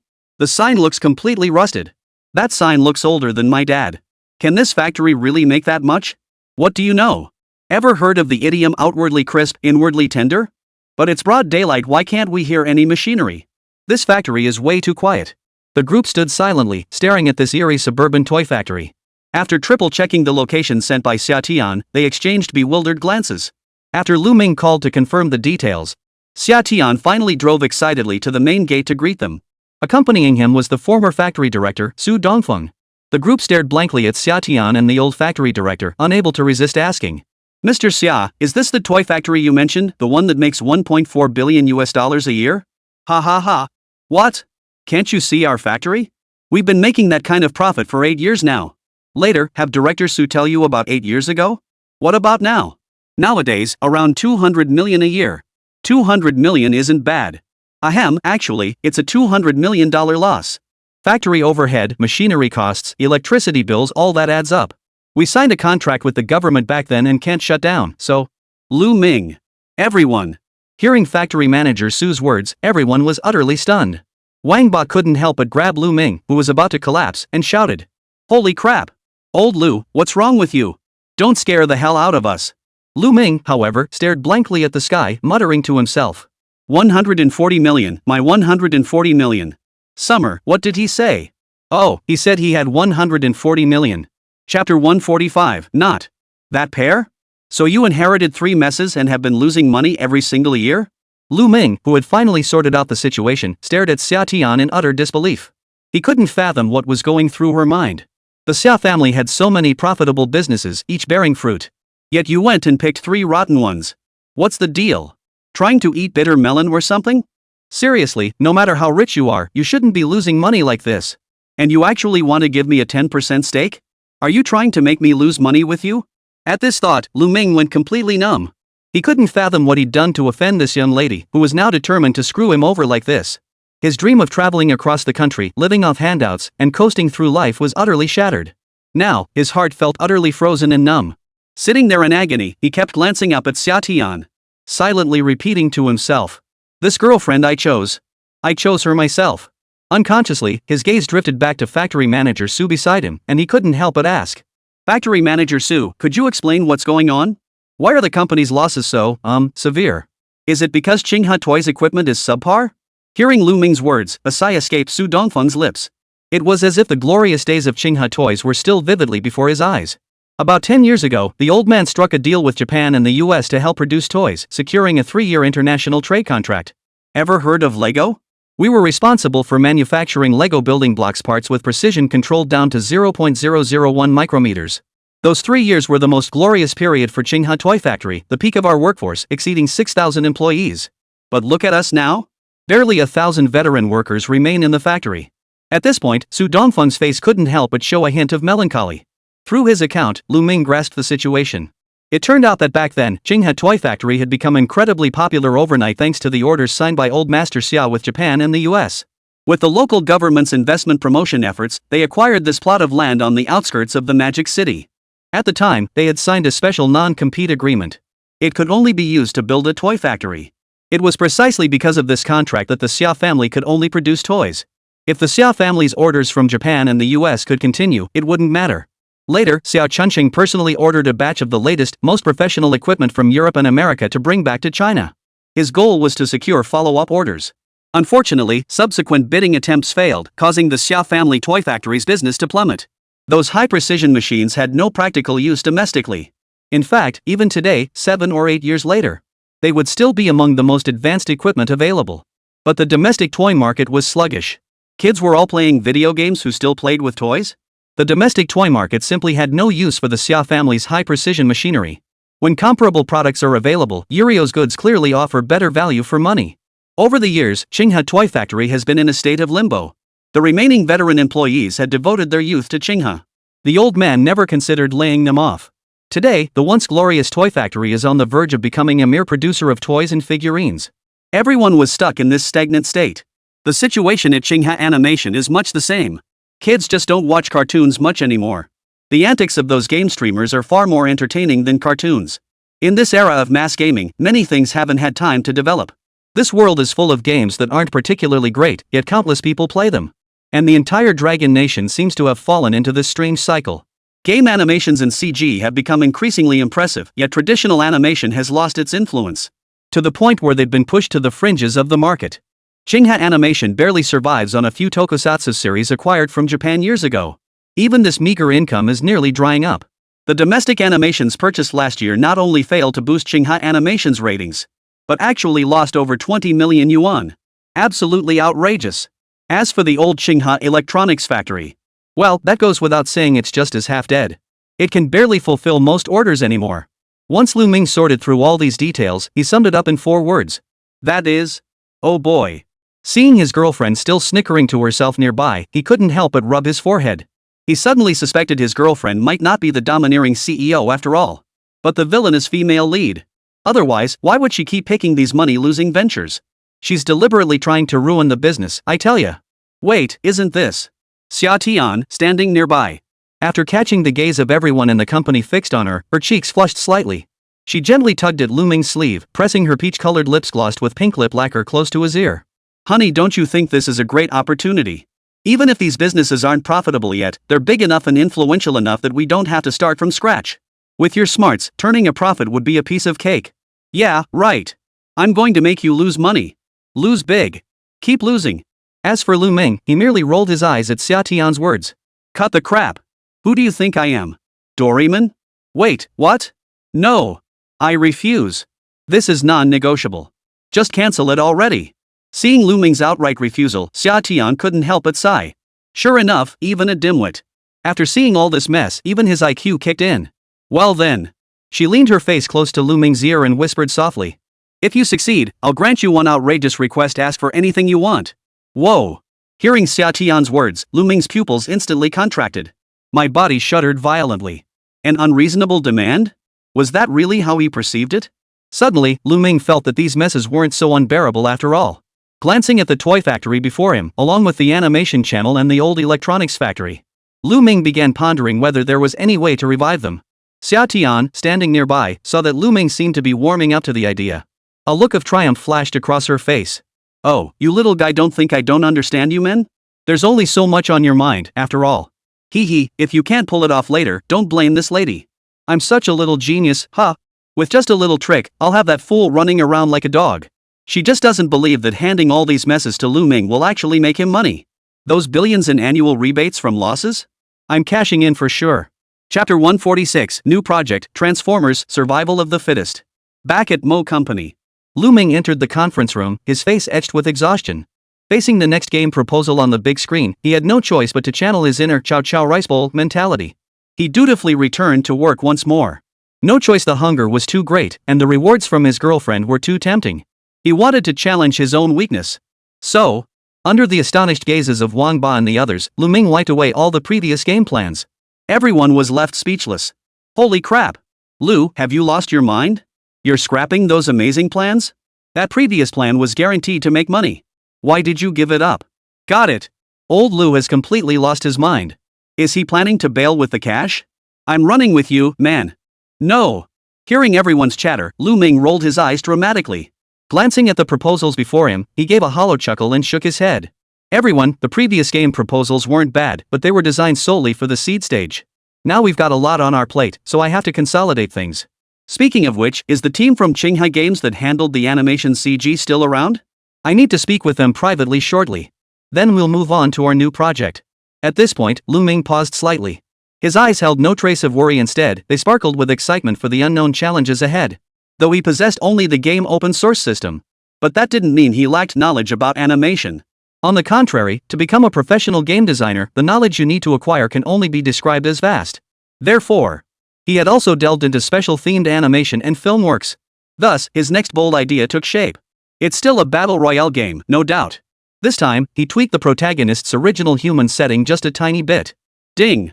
You have spent 15 open source points. Congratulations on purchasing the game Transformers, Rise of the Beasts. Ding! You have spent 20 open source points. Congratulations on purchasing the game Transformers, Age of Extinction. Ding! You have spent 15 open source points. Congratulations on purchasing the game Transformers, Galaxy Trials. Ding! You have spent 100 open source points. Congratulations on purchasing the game PlayerUnknown's Battlegrounds. As the open source points steadily depleted, countless game source code fragments streamed into Lù Ming's mind. A bold idea rapidly took shape in his mind. He wiped the previous project name from the display screen and wrote a new one in its place. Transformers, PlayerUnknown's Battlegrounds.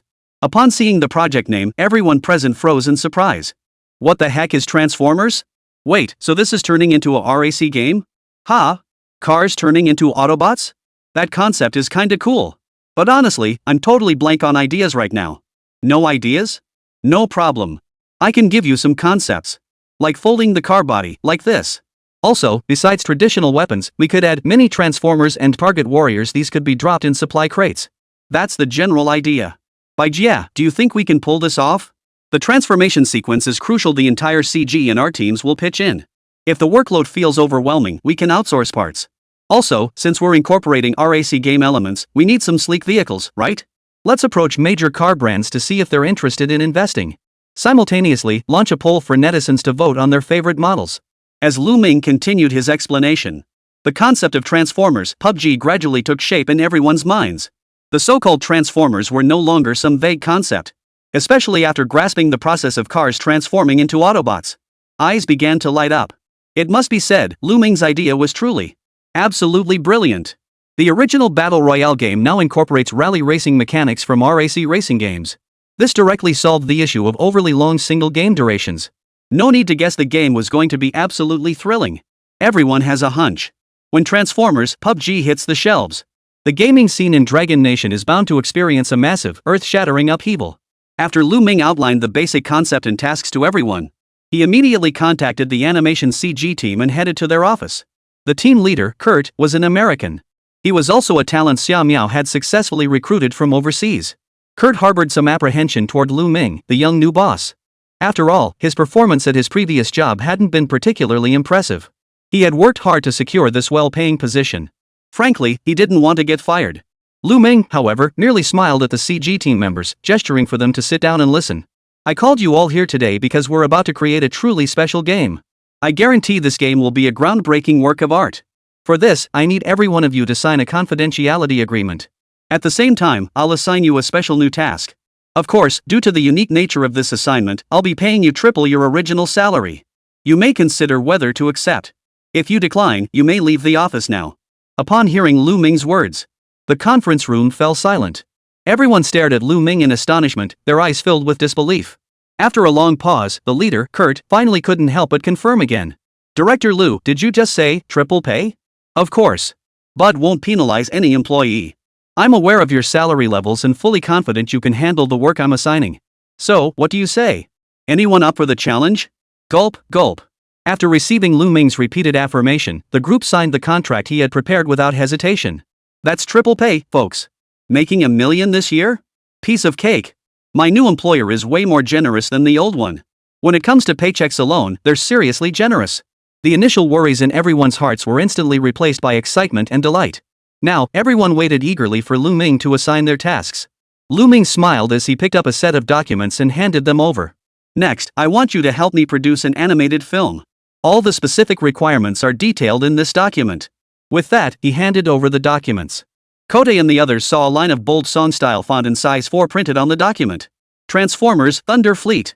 Chapter 147, Has Manga Gone Mad? Free $1 million cars up for grabs. Seeing the animation script Lù Ming tossed over. Court and the others couldn't help but stare in shock. Boss, we're the top CG team in the country. You want us to make cartoons? And this kind of kids cartoon? Is there a problem? No. We make kids cartoons. Wherever we work, it's still work, right? Look at other animation studios. Do they make as much money as we do? Plus, the Transformers concept is pretty cool, man. I think it'll be a hit. Hearing Kurt's words, Lù Ming couldn't help but glance at him. Hey! You little foreigner, you sure know how to talk the talk. Looks like you've been in the dragon country for a while. You've really got the hang of social etiquette. Very well. Since you know what to do, I won't need to advise you further. Specifically, you'll be designing the Autobots' transformation sequences. Besides the Autobots, you'll also handle the Transformers' transformations and settings. All this is detailed in Transformers Thunderfleet. After clearly explaining the essence of the animation and its worldview to Kurt and the others, Lù Ming swiftly moved on to the next phase of the mission. This mission served not only to promote the next phase of the Moya game, but also to promote Xinghua animation and Xinghua toys. Organizing a collaborative event like this was no simple task. But he was a time traveler, after all.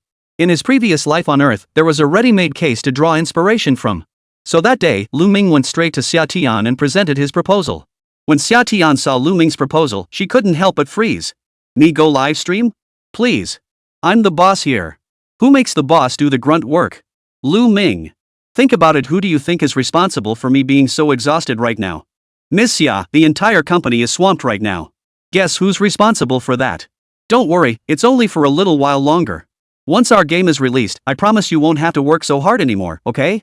Please, this is crucial for our next big project. Big plans? Hearing Lù Ming's words, Xià Tiān, who had been about to refuse, froze in surprise. But if it was about big plans? After all, she loved nothing more than messing up Lù Ming's grand schemes. Since it was such an important plan for Lù Ming, it must be closely tied to future business deals. If she could just slack off, wouldn't the selling price of the game be entirely up to her? With that thought, Xià Tiān, who had been reluctant moments ago, instantly grabbed Lù Ming's arm. Let's do it. So what if it means sacrificing some rest time? As your boss, I'm standing shoulder to shoulder with you all. Spit it out. How do you want me to stream? At Xià Tiān's question, a smile flashed across Lù Ming's face. Simple. Just show your face in our official Menger livestream. The rest, just be yourself. Oh? Be myself? You're the one who said it. At Lù Ming's words, Xià Tiān's eyes crinkled into crescent moons. The very next morning, after a long period of silence, Budding suddenly went live. As the hottest game company of the year, Bud's livestream instantly drew the attention of countless fans. But upon entering the stream, everyone discovered Xià Tiān was lazily sprawled in the studio, binge-watching shows while munching on potato chips. Netizens? Wait, isn't this Bud's official livestream? What the heck is going on here? I think I recognize this girl. Wasn't she the host during the silent game tournament? Now that you mention it, I remember too. Did she forget to turn off the stream? Ha! Why does her nameplate say chairman? Whoa! Manhwa's chairman streaming live? She's gorgeous. Sis. I don't want to try anymore. Within moments, thousands of viewers flooded the livestream. Summer's looks alone were enough to keep many viewers hooked. Messages poured in non-stop, hoping to catch her attention. Alas, their flattery was wasted on deaf ears. At that moment, Xià Tiān calmly watched the stream's bullet comments, feeling no desire to respond. Occasionally, she'd pause to watch a drama, letting out a couple of silver bell-like laughs. Where was the awareness of being live? Witnessing this scene, the crowd that had been buzzing with excitement moments ago suddenly felt bored. Could this budding beauty CEO really be unaware she was live? Just as everyone was about to close the stream. Who would have guessed that the very next second? Behind Xià Tiān, a whiteboard slowly emerged from the bottom of the screen. On the whiteboard was written, "I'm the company's new operations manager. The boss wants me to grow the company's account to 10 million followers within a month." Seeing this unexpected whiteboard, everyone froze in surprise. Then, the live stream room erupted in joyful laughter. Did I see that right? Get 10 million followers for a new account? Fake or real? Even if you're a newbie, it's absolutely impossible. Alright, bro, just go to bed. So, this is your excuse for secretly filming the boss's wife? The operator must be a Gen Z. How else would they pull off something this wild? Just as everyone was mocking each other, who knew what would happen next? The operations team's hand reappeared, continuing to write on the whiteboard. "So I've secured a special perk for everyone. Once we hit 10 million followers, we'll randomly select 10 users to receive a free car. Type your dream car in the chat, we'll cover any price. Because we are Manhwa." Whoa! Seeing the words on the whiteboard, the netizens who had just been mocking the operations team instantly widened their eyes. Holy crap! Is this real? Giving away cars? If I say I want a Maserati, will you give me one too? Admit it. Chinese people don't scam other Chinese people. Trust him or trust me, I'm Qin Shi Huan? LOL. Who would follow just to win a car giveaway? Am I that shameless? Just check, bro, you're actually the first follower? Damn impressive. And that faceless hand continued to type. If I'm lying, I'll give away the boss lady online. Dare you take the bet? March 21st. 10 million followers live stream car giveaway. Click the link below and write your favorite car model or brand. Moments later, a link appeared in Lù Ming's livestream. Seeing this, the viewers in the livestream room were instantly hyped. Wow, Manhwa is really pulling out all the stops this time. Everyone click the link below the video to check it out. What met their eyes was official endorsement for Manhwa's event, complete with legal verification guaranteeing its authenticity and validity. Win a luxury car worth up to 10 million yuan for free. If Manhwa's account hits 10 million followers by March 21st, the car is yours. Chapter 148, No way, Ajin, you're serious? Seeing the official endorsement and law firm's certification on the link, netizens who had initially clicked out of curiosity instantly lost their composure. No way, Ajin, you're serious? $1 million luxury car for free? In an instant, netizens who had just dismissed Manhwa's livestream with disdain rushed back into the livestream to make their wishes. Dear Summer, please gift me a supercar. I'm not greedy, a Porsche 718 will do. Beautiful and kind-hearted sister. Please give me a McLaren Solus GT. So basic. I'm not greedy, just give me a Daimler SU7. Your Cadillac driving customer is ready. Must be an XLR. I want a Bugatti, Maserati, and Rolls-Royce. And I absolutely need a great wall power. Personally, I think the Wuling Mini looks pretty darn good. In an instant, the live stream room, which had only thousands of viewers moments ago, suddenly flooded with tens of thousands of spectators. The entire chat room was practically ready to worship Xià Tiān, the potato chip eater. This isn't just some pretty CEO. She's clearly a goddess. Who would have thought Manhwa would go all out like this for her fans? She's got no shame left. But I love it. In no time, those eager to win the luxury car started spreading the word like wildfire. They urged as many relatives as possible to follow Manhwa.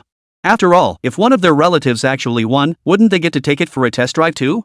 In just half a day, the number of people flooding into Xià Tiān's livestream kept growing. Meanwhile, Xià Tiān calmly munched on potato chips, basking in the adoration while accepting everyone's offerings. He silently vowed to himself, when the time comes, I absolutely won't promote the company's new game. Not a single word. Let's see what you can do about it. Little did Xià Tiān know, Lù Ming actually needed him to speak during the livestream. Because the script had already been written. In his previous life, Brother Tao had captivated millions of viewers with his signature move of giving away cars during livestreams. Unfortunately, Brother Tao ended up blowing it in the end. After his stream ended, he lost over 3 million followers. Nevertheless, that grand livestream spectacle provided Lù Ming with inspiration. To maintain continuous attention during game development, this marketing tactic was certainly worth emulating. If the account didn't reach 10 million followers, no problem, just activate the 15 million follower feature to attract fans again. Once everyone completed the follow task, Manhwa would instantly gain an account with 10 million followers. Not only that, but both Transformers, Thunder Fleet and Transformers, PUBG would gain significant momentum. Those followers aren't something you can buy with a few million. Moreover, when it comes to luxury cars under 10 million, people won't necessarily choose the most expensive ones. So far, their official poll page has already surpassed 100,000 votes. Popular models like the Daimler SU7 and Porsche 718 are all on the list. And they're ranking quite high. These vehicles don't require tens of millions or even millions to purchase. It appears more like a popularity contest for automotive preferences. Once Manhwa gains this level of attention, then approach dealerships for partnerships. With millions of fans backing him, Lù Ming couldn't possibly fail. This event is bound to succeed. Remember how wildly popular Brother Tao's car giveaway was in my past life? This time, Lù Ming has simply replaced the protagonist with Xià Tiān. Question: what is Xià Tiān's role in this event? Answer: it expressed the author's homesickness. Lù Ming simply felt this girl's life was too carefree and wanted to give her something to do. Otherwise, what if she sets her sights on acquiring another mess? No amount of money would be enough to cover her spending sprees. The two of them were like hunters waiting for their hawks to tire. Waiting to see who would crack first. And so it went, day after day for 3 straight days. What started as a car giveaway event blossomed into a massive nationwide craze. Netizens, encountering this sophisticated promotional tactic for the first time, eagerly joined in. As for Xià Tiān, at the request of all employees and Lù Ming, she also began promoting the company. Her task was to don various game-themed cosplay outfits daily, snacking and gaming in the office. She was practically a real-life version of the anime character Kane. Despite seemingly doing nothing, her follower count kept surging. Meanwhile, Lù Ming led the entire company staff into negotiations with various automotive companies. As an event that had recently become common knowledge, no automaker would pass up this promotional opportunity. Many automakers even proactively approached Lù Ming, eager to donate vehicles for promotional purposes. Among them was the Daimler SU7, which ranked in the top 10 by votes. Mr. Lei's boldness is truly impressive. Lù Ming accepted every single car offered by these manufacturers without hesitation. Meanwhile, the headquarters of these luxury car brands were also highly intrigued by Lù Ming's event. While they wouldn't go so far as to give cars away for free, they could certainly arrange for a vehicle to be specially dispatched from overseas. As time slowly ticked away, the date of March 21st drew ever closer. In the following days of live streaming, the official voting concluded. The top 10 voted for cars were immediately displayed on the live stream's public screen. Among them were familiar models like the Daimler SU7, alongside luxury brands such as Bugatti, Maserati, and Porsche. From models costing hundreds of thousands to those priced in the tens of millions, every luxury car imaginable is represented. All of them appeared in Manhwa's livestream. When Summer saw these cars, a look of pure enchantment spread across her face. After all, some of these cars were so expensive that even she couldn't bring herself to buy them. In her eyes, Lù Hannon must have lost his mind this time. Just the cost of the cars alone had run into the tens of millions. Was it really wise to splurge like this before the game was even properly set up? It was simply couldn't be more appropriate. The more money invested now, the more she'd rake in later, right? If the profits are returned as cashback, that's hundreds of millions in rebates, wow. So instead of opposing Lù Ming's campaign, she actively encouraged it. She even proactively suggested adding more cars to the fleet. In the final days, Xià Tiān simply launched a test drive operation right in the garage. The entire underground garage echoed with the roar of luxury car engines and the cheers of netizens. Whoa! Xia's the boss. Real cars are actually being given away. That Bugatti sounds amazing. When it's time to claim yours, remember your Bugatti has my vote. So, is this what they call competing for a car? Oh, that engine sound is damn sweet. You're so bad I love it. Before anyone realized it, the clock had quietly struck midnight on March 21st. As the midnight chimes faded away, Manhwa's event officially concluded. And just how many fans did Budding have now? The answer is 16.88 million. Chapter 149, Watch Anime, Win Cars. Seeing the fan count in Manhwa's livestream room, all her peers were utterly stunned. Manhwa once again proved to everyone with facts. It's not just a gaming company. When it came to traffic acquisition, they were just as formidable as any top-tier media platform. Within a month, fans watched in disbelief as Manhwa grew from tens of thousands to a colossal entity commanding tens of millions. This colossal behemoth, nurtured by capital, left countless competitors who had intended to mock Manhwa staring in stunned disbelief. Holy crap! Building a 10 million follower account in just 1 month? What kind of marketing prowess is this? Talent truly shines wherever it goes. That growth speed, insane. Manhwa must be loaded. They've poured at least tens of millions into this holy moly. Don't just say they have money, could you pull it off if you had the cash? While countless people were stunned by Manhwa's rapid account growth. Little did they know, gaining traffic was merely a means for Lù Ming to advance his next promotional step. It was never his goal. As a prominent self-media figure once remarked, having 1 million followers is merely the first step toward prosperity. How to monetize that million-strong following is the real challenge you must face next. While 10 million followers may sound incredibly impressive, but keeping them engaged? That's where true leadership is tested. Otherwise, Taiji's situation serves as the perfect cautionary tale for Lù Ming. Once the event ends, your follower count will plummet like crazy.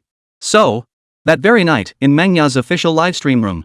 Today, all employees of Group 1 at Manhwa Company, along with secretaries and executives, were online. Together, they launched this crucial live streaming event. And their location? It was right in the company's underground parking lot, Lot 1. At 6 p.m. sharp, the livestream kicked off. A dense crowd of fans flooded into Manhwa's livestream room. Xià Tiān was still munching on potato chips, nothing new to anyone. Seeing this, many fans immediately asked, "Host, when's the giveaway starting? I'm dying here." Yeah. I can't wait to win my crispy rice cracker wife. No rush, we'll definitely wait until everyone's here before starting the giveaway. Jubwa, are all the cars behind you tonight's giveaway prizes? A group of viewers peered through the camera lens toward the area behind Lù Ming and his crew. Row upon row of luxury cars were lined up neatly behind them. Among them, besides the 10 popular luxury models officially collected, there were also 2 or 3 dozen new vehicles. Both gasoline-powered and new energy vehicles were present, leaving everyone quietly speculating. Was Manhwa planning to go all out? Was he planning to give away over 30 cars in one go tonight? Seeing the comments flooding the livestream, Lù Ming merely smiled without refuting them. When the number of viewers in the livestream room surged past 1 million, he finally tapped the table and announced, "Alright everyone, it's about time. To all the fans who made it into our livestream, first off, congratulations. You've earned the chance to win a luxury car worth tens of millions. Tonight, we'll draw lucky winners in ascending order based on the car's prices. Every single fan here tonight has a chance to be tonight's lucky winner. Not just one chance, but 10 chances. Woohoo!" Hearing Lù Ming's words, the audience in front of the livestream erupted in excited cheers. Because right now, behind Lù Ming, a $1 million Rolls-Royce Phantom was roaring to life with its powerful engine. Just listening to it sent shivers down everyone's spine. If only they could drive it away. It would be absolutely incredible. Instantly, everyone rubbed their hands together, already itching for the raffle to begin. Watching the chaotic stream of comments in the livestream chat, Lù Ming simply smiled and waved his hand. "Everyone, hold your horses. While it is a lottery, I've decided to add a little twist. I'll ask you a few questions shortly, and only those who answer correctly will get to participate." Oh no. Hearing Lù Ming's words, the audience let out a collective sigh of discontent. Damn. I thought I was actually getting lucky, but turns out I have to do some quizzing? I barely scraped through 9 years of compulsory education, what do you expect me to get right? Hey, you wouldn't have pre-selected the questions and rigged it for your own people to win, would you? Exactly. If you're cheating, we'd never know. Seeing the doubts in the comments, Lù Ming's smile didn't waver. On the contrary, his smile grew even broader as he declared directly, "Everyone, rest assured. The questions I ask definitely have nothing to do with specialized knowledge. Fairness and impartiality are our top priorities. Next, we'll show everyone an animation. Those who watch it carefully will definitely know the answers to our questions." Huh? Answer questions by watching an animation? What the heck is this? Is this the kids' channel? This quiz-based giveaway is a first for everyone, and it's got people groaning in unison. Seriously? I'm in my 20s who still watches cartoons, huh? Enough said, I'm waking my son up to watch anime for us. Which country's anime is this? Japan's? Do you guys even have partnerships with anime studios? Forget it. I knew this prize was impossible to win. Just give up. Even if it's a pile of crap. I promise I can hype it up like it's the best thing ever. Seeing the comments in the livestream, Lù Ming couldn't help but smile. Great. Thank you all for your support. Next, our livestream will be simulcast with Qingha Animation. Tune in to the Magic City Children's Channel tonight at 8 p.m. for the premiere of Qingha Animation's major animated series, Transformers: Thunderfleet. 3 episodes a day, hope you'll enjoy it. This event is co-hosted with Magic City Kids Channel, so questions on both platforms will be answered simultaneously. If you're aiming for rewards, you can participate in our live stream giveaway. But for viewers watching on TV, you get access to a double chance giveaway. While we can't give away luxury cars, the correct answer wins an affordable SUV generously provided by XX Auto Group. Get your redemption code to claim your car locally. Whoa! After hearing Lù Ming's announcement, the live chat exploded with excitement. They never imagined Manhwa would pull out such big guns tonight. Not only were there prizes within the live stream itself, they've even teamed up with Shanghai's kids? This is just too outrageous. In an instant, parents across the city were calling their kids into the living room. Hey kid, stop doing homework. Come watch TV right now. Ha? Dad, did I hear that right? You want me to watch TV? Stop arguing. Hurry over here. Dad. I didn't mean to steal money from your pants. Please spare me. You little brat. Fine. If your old man wins that card tonight, I won't beat you. Now get over here and watch TV with me. Chapter 150, Who says cartoons are only for kids? Countless parents, rare in their role as kind and gentle moms and dads, they dragged their kids, who were doing homework in their rooms, out to the living room. Phones were already prepared for the kids. The moment the Magic City Children's Channel was ready to take questions, they'd dial the hotline immediately. The children clutched their phones tightly, watching Lù Ming's livestream. They turned on the TV and tuned to the Magic City Children's Channel. Sure enough, the first episode of Transformers, Thunder Worship was airing. Many children watched the animation with curiosity. But, compared to the younger elementary school kids, the middle schoolers clearly weren't as interested in watching cartoons. Take Shinzei, for instance. He'd been gaming in his room when his dad yanked him out by the collar and dragged him into the living room. To watch cartoons? He was seriously about to puke. Dad, I'm in 8th grade now. You still want me to watch cartoons? I'm busy with Guild Wars tonight. Give me a break. With your grades, you can't even get into a regular high school, and you don't have the skills for an esports academy. I won't even bother scolding you. Instead of wasting time in your room, why don't you try helping me get a car? Hearing his dad's words, Shinzei felt like a sword had been thrust into his chest. He immediately started pouring out his grievances, spouting nonsense like the rating system dehumanizes people. But the truth was, his skills were genuinely lacking. He knew joining the guild tonight wasn't essential. Left with no choice, he idly played with his phone while occasionally glancing at the anime playing on the TV. But when he looked, he couldn't help but freeze in surprise. Transformers? What the heck is that? The opening of Transformers, Thunder Fleet introduced the basic worldview of Cybertron. A group of Autobots and Decepticons fought fiercely over the Minicons. The emergence of the Minicons disrupted the balance of power between the two factions, igniting a more complex interstellar war. 3 children from the Dragon Kingdom accidentally activate Cybertron's energy hub, releasing the special abilities of the Mini-Transformers. Upon witnessing the Mini-Transformers' ability to scan a bicycle and transform it into a motorcycle, Shinzei, who had been dismissive moments before, couldn't help but show a hint of interest. The sight of those massive robots thrilled Shinzei to no end. Optimus Prime, Blaster, Red Alert Decepticons, Bumblebee, and Doubleface. The very names of these robots sounded incredibly cool. Especially when everyone saw Optimus Prime transform into a heavy-duty truck, Shinzei was completely thrilled. Awesome! These robots look so cool. Can our cars transform into Transformers too? It wasn't just Shinzei. Countless first-time Transformers viewers. When they saw those Transformers that could morph into cars, trucks, helicopters, and fighter jets, were all instantly captivated. The vast cosmic universe, the rivalry between opposing factions, the unique Minicons, and the impending arrival of the Cosmic Emperor. This was no longer just an animation for children. Or rather, Transformers itself was never just a simple cartoon for young children. Even older boys, upon seeing luxury cars transform into robots, will feel a deep-seated desire. No man can resist luxury cars. Really? Then let luxury cars become robots. The robots inside remained unchanged. But all those transforming vehicles have been replaced by Lù Ming with the car manufacturers they partner with. The moment the Transformers shifted into vehicles, many male viewers' eyes lit up instantly. Frog fun. Am I the only one who thinks this Transformer is super cool? Cool. It's beyond cool, man. It's absolutely insane, mind-blowing, and totally awesome.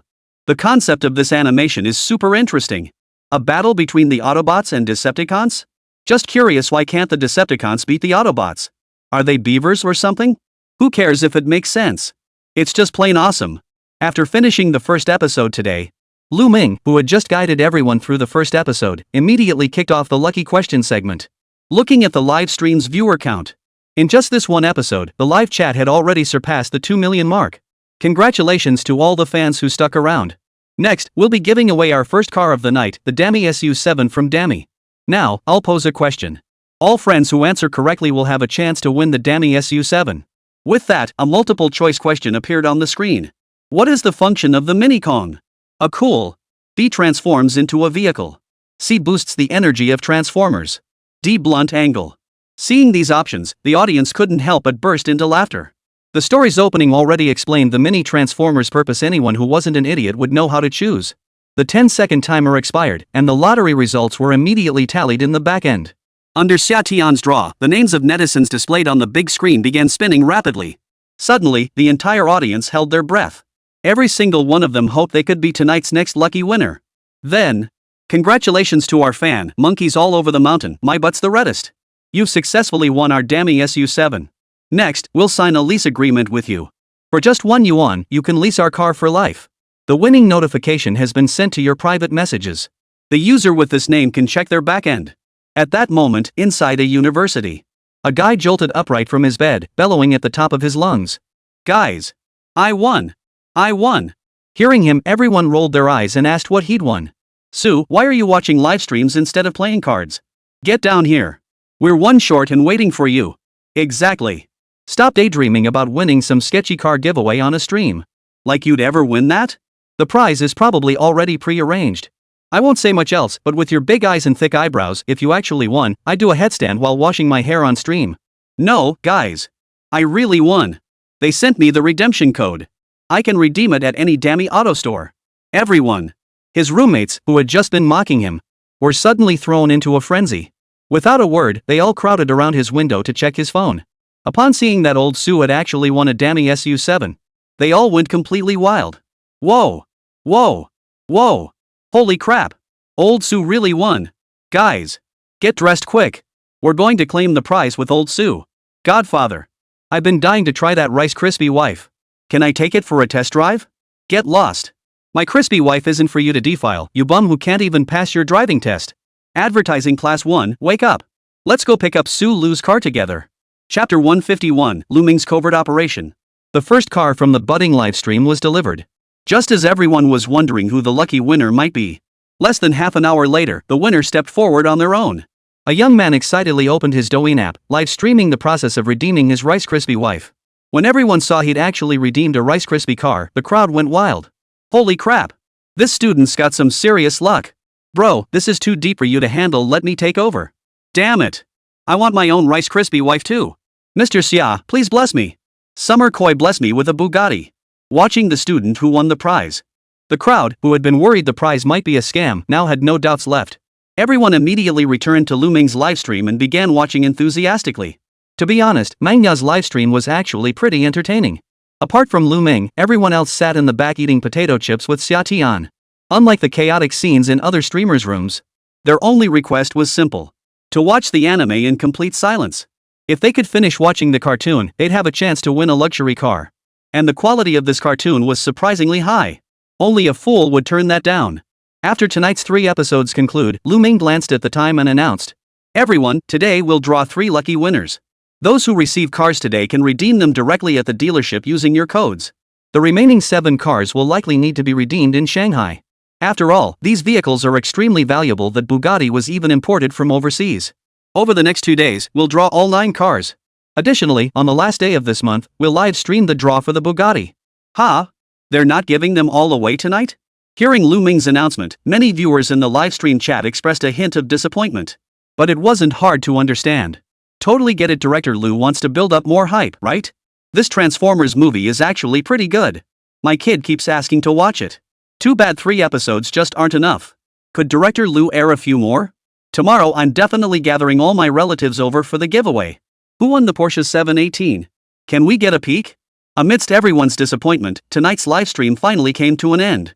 By the time it ended, it was only 8 o'clock in the evening. Summer looked at Lù Ming with curiosity and couldn't help asking, "Lù Ming, will doing this really promote our animation, toys, and games? And why put that Bugatti up for a draw at the end of the month?" Hearing Xià Tiān's question, Lù Ming smiled and replied, "It's really no big deal. I just want to keep our fans engaged. Don't be fooled by our current follower count, they're all here for the car. If we stop featuring cars, they'll turn around and leave. Our live streams over the next few days are meant to keep them engaged and at the same time, prepare for our game's release." Game release? Hearing Lù Ming's words, Xià Tiān suddenly remembered they still had a game yet to be released. Speaking of which, because of those 3 troublemakers, she hadn't had time to deal with the game lately. After all, in Xià Tiān's view, making games costs next to nothing. Those 3 factories and channels, if they started losing money, that would be the real money-making venture. As a result, she had no idea what new game Lù Ming was working on. Of course, even if she did know, it wouldn't matter. Because she simply couldn't believe Lù Ming could revive all three businesses from the brink of collapse. After yawning softly, Xià Tiān prepared to leave. It was already 8 o'clock that counted as overtime. Glancing at the team members. In the past, she would have exercised her CEO privileges and sent everyone home immediately. But tonight, I already have 3 money-losing machines. If you want to work overtime, go ahead, work yourselves to death. So she simply waved her hand dismissively. In that case, I won't disturb you any further. Those who wish to stay may do so. Thank you all for your hard work tonight. Those who remain will be compensated at triple pay.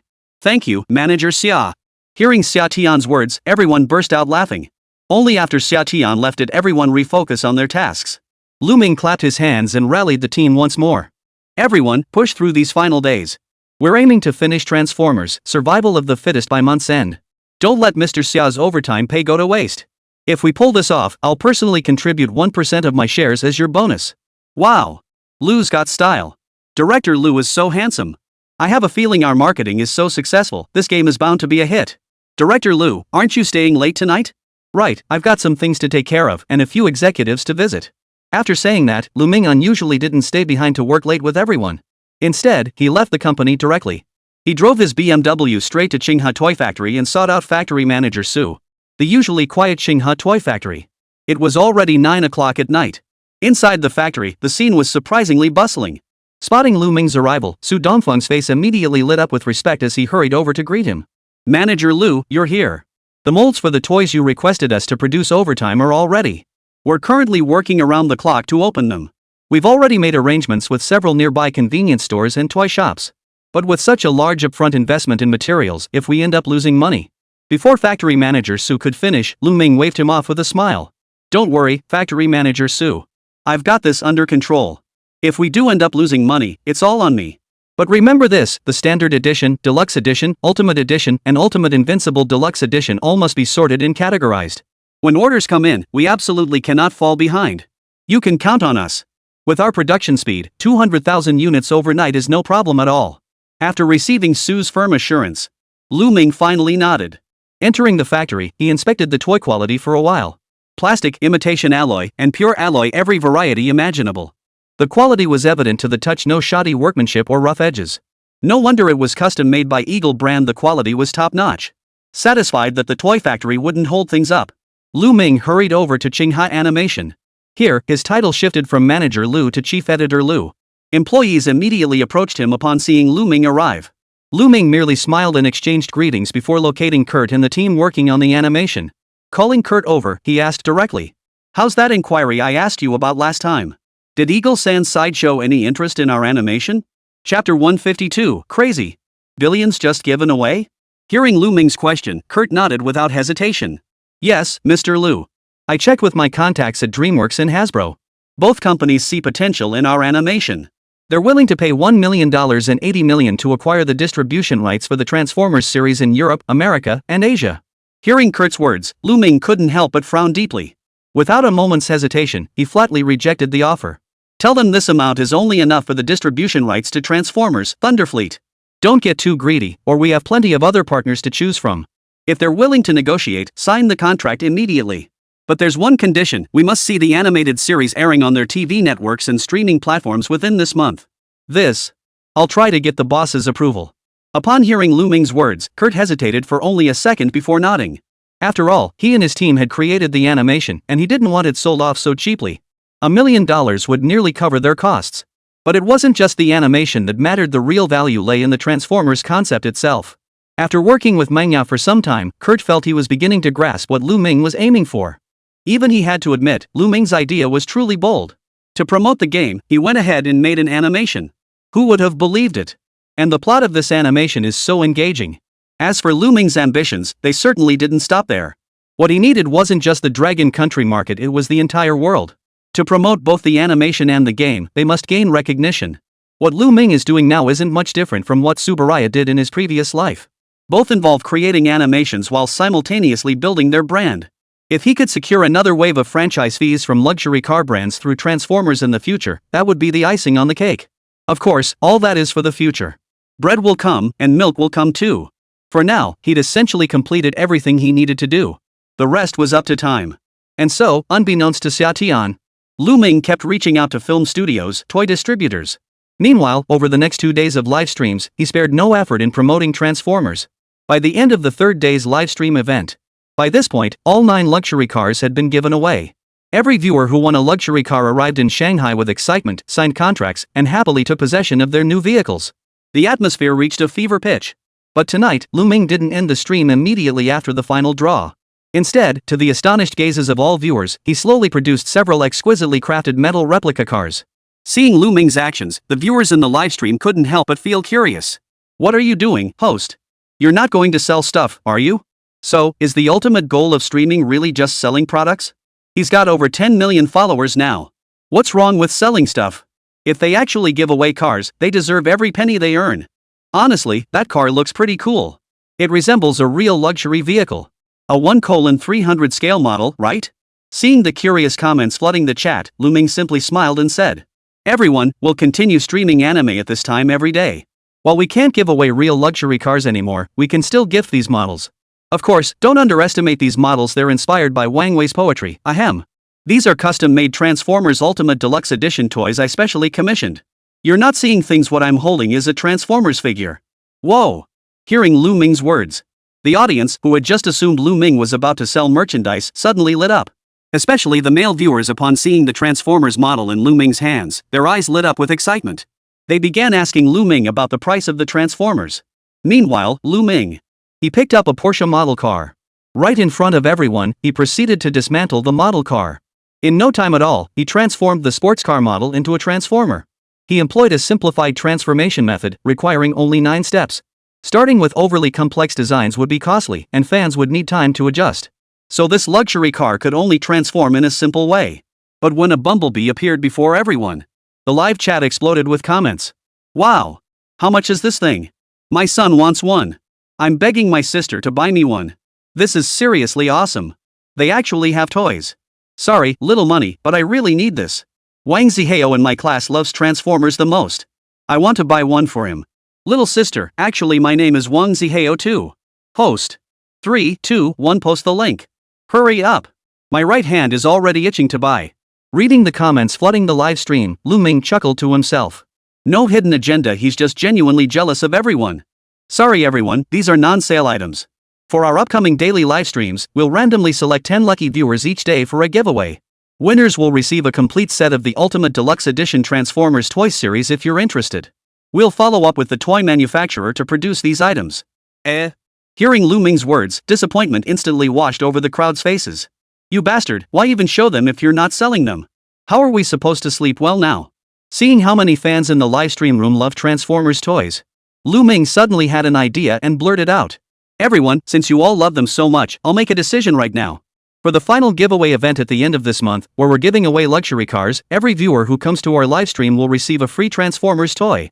How excited are you all?" What? Hearing Lù Ming's words, every viewer in the livestream was utterly dumbfounded. Free Transformers toys? Has the host lost his mind? Holy crap! We've got millions watching right now. And you're giving this away? This model looks pretty detailed, it must cost a fortune, right? I'd say at least $50 each? With millions watching, that's tens of millions. Whoa! You better keep your word, streamer. Or we won't buy it. Hearing Lù Ming was giving away toys for free, every single viewer was stunned. They were amazed by his boldness. Even the members of Manhwa were stunned by Lù Ming's words. Fang Xiaoxiao, who had been grinning moments ago, was now completely dumbfounded. She frantically shot Lù Ming a panicked look. Xià Tiān, who had just been sipping bubble tea, choked on her breath and spit it out in one go. Frog fun. This fool has truly lost his mind. Giving away such expensive toys for free? Wouldn't she end up losing billions? This is truly unbelievable. Let's do it. Whatever Director Lù says goes. That's right. As long as you all come to support us, we'll give you toys. I said it. Hearing Xià Tiān's words, the others' eyes widened instantly. How could even President Sia have gone mad along with Lù Ming? Chapter 153, Every generation has its own egg gathering event. You're both out of your minds. You're just going to give away such expensive toys? Do you have any idea how many people will flood our livestream? Inside the office, Fang Xiaoxiao stared at Lù Ming and Xià Tiān with utter exasperation. Her eyes brimmed with exasperation, as if she were frustrated with iron that wouldn't become steel. Lù Ming had agreed to such a terrifying promise on the spot. If they actually had to fulfill it all, they might not even be able to cover the costs with 100 million. The mere thought of it made Fang Xiaoxiao shudder involuntarily. Unconsciously, she let out a cold snort and turned to Lù Ming. Tell me, how much does this toy model actually cost? Do you even know? The one I have here is the Ultimate Deluxe Edition. Sold individually, it's 98 yuan each, but the actual production cost is less than 20 yuan. What do you mean, less than 20 yuan? If 5 million users tune into the livestream, we could face 100 million yuan in damages. Do you even grasp the magnitude of this? Do you realize the risk your promise poses to the company? What if the entire nation tunes in to our livestream? Or even the whole world? Our company would go bankrupt instantly. But when Fang Xiaoxiao heard this, Xià Tiān merely chuckled indifferently. Because just moments ago, she had seen the system panel notification. Agent, Lù Ming. Investment projects, Transformers, Survival of the Fittest, Transformers, Thunder Fleet, Transformers series toys. Investment amount, 246.32 million. Mission settlement time, 336:00:00. Return multiplier, 10x. That's right. The money spent on luxury cars earlier was also fully included in the investment projects, including animation production costs, toy mold development expenses, and game development fees. All told, that's over 200 million yuan. If this flops, I can't even imagine how satisfying that would be. Could I instantly rake in tens of billions? So when it comes to the toys Lù Ming promised in his livestream, she's not the least bit worried. In fact, she's already daydreaming about where she'd spend those billions if she actually lost money. Seeing her silly best friend like this, Fang Xiaoxiao couldn't help but hold her forehead. Sure enough, does love really make people numb? How could she possibly agree to something so foolish? Lù Ming, on the other hand, merely chuckled, his face radiating nonchalance and confidence. Don't worry, Sister Feng. I've thought this through. While I said it's free for anyone who comes, there are conditions. Do you really think anyone can meet my conditions? Ha! Hearing Lù Ming's words, Fang Xiaoxiao and Xià Tiān both froze, then looked at him with curiosity. Didn't you personally promise that anyone who comes will get it for free? I did promise that, but it comes with conditions. Anyway, you'll find out by the end of the month. Rest assured, I'd never run a losing operation. Under Fang Xiaoxiao and Xià Tiān's skeptical gazes, Lù Ming simply smiled and ushered them out of his office. Simultaneously, he summoned Wang Ba and instructed him to integrate a new program code into Transformers, Survival of the Fittest. Go and plant a new program into the game. Every player who purchases our game will receive a redemption code. With this code, they can claim a standard edition Transformers figure for free offline. Of course, if they're willing to pay extra, the deluxe edition Transformers, originally priced at 58 yuan, can now be had for just 10 yuan. The Supreme Invincible Deluxe Edition, worth 98 yuan, is now only 20 yuan. The codes will be automatically sent to their in-game mailboxes 2 hours after gameplay begins, to prevent any smart Alex from requesting refunds. Ah, this. Hearing Lù Ming's words, Wang Ba couldn't help but scratch his head. Is this even appropriate? Won't we get slammed for this? To his surprise, Lù Ming merely glanced at him and chuckled. What's the big deal? I said we're giving away toys, but I never said we'd give them the Ultimate Deluxe Edition. I'm giving you free toys, that's not the issue. Whether they pay extra is entirely up to them. In short, this method appears to be giving away toys for free. But only the players who actually buy the plastic toys are the ones who profit. But what's the cost of a plastic Transformers toy? At most, it wouldn't exceed 1 yuan. And the price of their Transformers, Survival of the Fittest? A whopping 98 yuan. They're losing over a yuan to get players to buy their game. That's way more cost effective than platform promotions. If they're willing to spend 10 or 20 bucks, that's even better. They wouldn't even need to cover their costs. This way, budding games promoted their game, budding toys got massive orders, and Transformers gained popularity. It's truly killing two birds with one stone. Most importantly, this toy actually comes in a whole series. You've got one toy, but just one doesn't look quite right, does it? So maybe you should buy another one? Or why not just collect the entire series? Then, it won't be just 10 or 20 bucks, it'll be 58 or 98 yuan. Wouldn't that really boost toy sales? He's a real business whiz kid. What seems like a money-losing venture to the uninitiated is actually just the tears left behind by the big fish in the capital game. After pulling this off, he's already starting to look forward to the final livestream at month's end. As time slowly passed. Over the next few days, though the heat in Manhwa's livestream room wasn't as intense as it had been at the start. But every day, hundreds of thousands, even millions remained online. Many male fans camped out daily in the livestream room, scrambling to answer questions for chances to win Transformers toys. More and more fans begged Lù Ming to release more. Lù Ming consistently replied, "We've secured a toy manufacturer and production is underway, but it requires a bit more time." In reality, Xinghe Toys Factory was already overflowing with stockpiled inventory. All they're waiting for is the final day to ship them nationwide. Before anyone realized it, the end of March had arrived. Today, Lù Ming deliberately scheduled his livestream for 8 a.m. From 8 o'clock onward, the livestream room buzzed with unusual excitement. It was the weekend, after all. A bunch of people with nothing better to do would pop into Lù Ming's livestream to grab a wave of free toys instantly. At the same time, everyone was curious whether Manhwa could truly deliver on her promises. So, driven by that same curiosity, they all clicked into Manhwa's livestream. Then, they were stunned by the number of people in the stream. Wow! It's only 8 p.m. and there are already this many people? Over 5 million viewers watching the stream? Holy cow! With this many people, Manhwa's going to cry her eyes out paying for this. Wah! Poor thing! I'm calling all my aunts and uncles to get an extra set. I'm determined to complete the collection. You're such a suck-up. Unlike me, I just used 2 accounts to watch the stream. Turns out every generation has its own egg hunting craze. Holy crap! Suddenly I get why my grandparents do this. I can't stop laughing. By early morning, over 5 million people had already camped out in the livestream. This heat is off the charts. The moment people entered the stream, they bombarded Lù Ming with requests for toys, creating an incredibly lively atmosphere. If he couldn't give everyone a satisfactory response, the consequences were obvious. Lù Ming, however, seemed completely unfazed. He smiled warmly at all the viewers. Everyone, toys will be coming, but they won't be handed out for free. You'll need to complete a little task first. Ha! Hearing Lù Ming's words, the netizens who had already prepared to claim their free toys were instantly met with disappointment, followed by intense anger. I knew it. Free stuff? Yeah, right. It's all fake. Capitalism is all the same, ugh. I'm out. There really is no such thing as a free lunch. Bye. If you couldn't deliver, why promise it in the first place? Unfollowing. Within moments, over 1 million viewers exited the livestream. Lù Ming, however, still wore that same cheerful smile. From start to finish, he remained completely unfazed by the departing crowd. Chapter 154, Transformers, Survival Mode now available. Lù Ming remained unperturbed by the departing viewers. Those who left without understanding anything were mostly just looking for a quick bargain. They could never be true fans of Manhwa. Such ill-intentioned individuals leaving in droves wouldn't affect his mood in the slightest. On the contrary, with the troublemakers gone, he could finally continue his livestream. He smiled at the screen before him and announced, "Congratulations, everyone, you've just lost a wave of competitors. Now, what I want to talk about is how to actually get the toys. Rest assured, I promise toys, and I will deliver. My word is my bond." With that, a link suddenly appeared in Lù Ming's livestream. Everyone, please take a look. This link connects to the official website of our latest game, Transformers, Survival of the Fittest. Any user who clicks to download and purchase the game will receive a game redemption code. Present this code at any physical toy store carrying our Transformers merchandise to redeem any standard edition Transformers toy. However, while this is a free offer, it's first come, first served. If the toys sell out, you'll have to wait until the next restock. All toys are shipped from Shanghai. You can calculate how long delivery will take to your location. Hearing Lù Ming's words, the livestream instantly erupted in another wave of groans.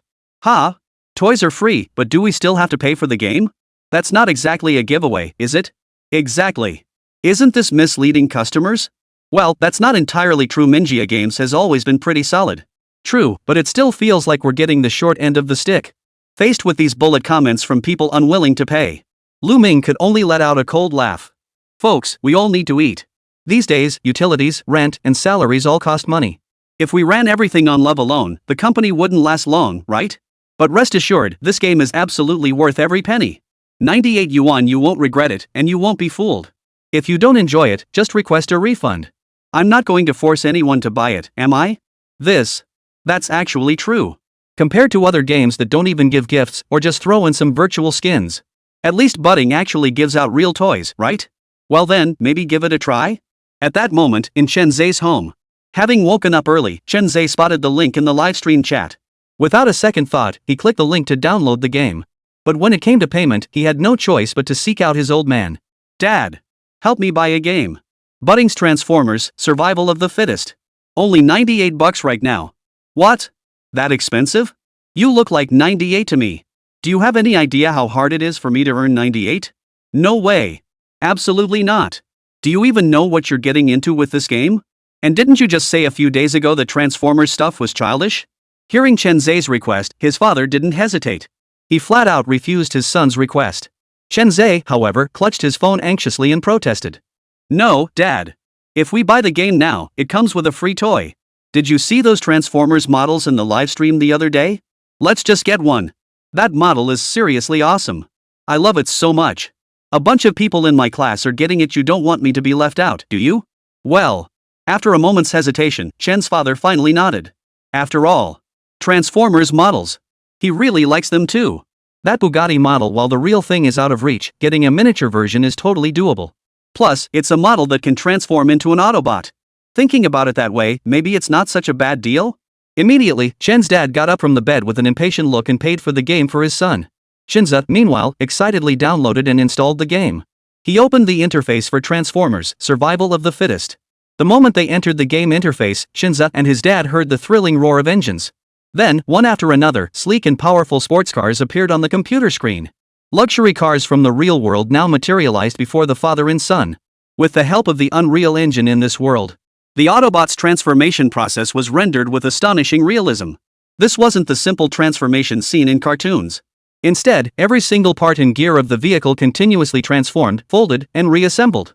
Watching those lifelike Autobots unfold, the benefits of technological advancement become clear. It's absolutely awesome. Wow! Optimus Prime, Bumblebee, and Blaster. Can I choose these Autobots? Huh, why aren't there any Decepticons? Shinza's face lit up with excitement as he stared at the Transformers before him. Even Chen's dad, who had been about to head back to bed for a nap. He had been about to head back to his room for a nap. Suddenly abandoned that plan. He pulled up a small stool beside his son and simply watched him play the game. The game's interface was straightforward, starting with a simple beginner training mode. The Autobots had two modes. One was sports car mode, with a 200% speed boost, ideal for traversing maps. The other was the combat mode, enabling fighting. At first, it could only throw simple punches. However, the map contained a variety of weapons for the Autobots to choose from. Options include the Star Rifle, Star Sniper Rifle, Star Shotgun, Mini Cannon, and Star Sniper Rifle. Additionally, there are Cyber Armor and Cyber Helmets. Different armor sets provide varying levels of defense for the Autobots. And the signature feature of the original animated series. Mini-Cons. Possessing a Mini-Con significantly boosts weapon system energy and power. However, they are rare items within the map. They can only be obtained through airdrops or by defeating bosses. Then, upon seeing the system-generated NPC enemies, the Chen family instantly realized. These map-spawned monsters could also be farmed. Defeating them with firearms could yield various items. Defeating minor boss monsters even offered a chance to spawn mini-cons. By the time the tutorial quests concluded, Chen Zhe couldn't wait to dive into the action. He clicked to start the battle.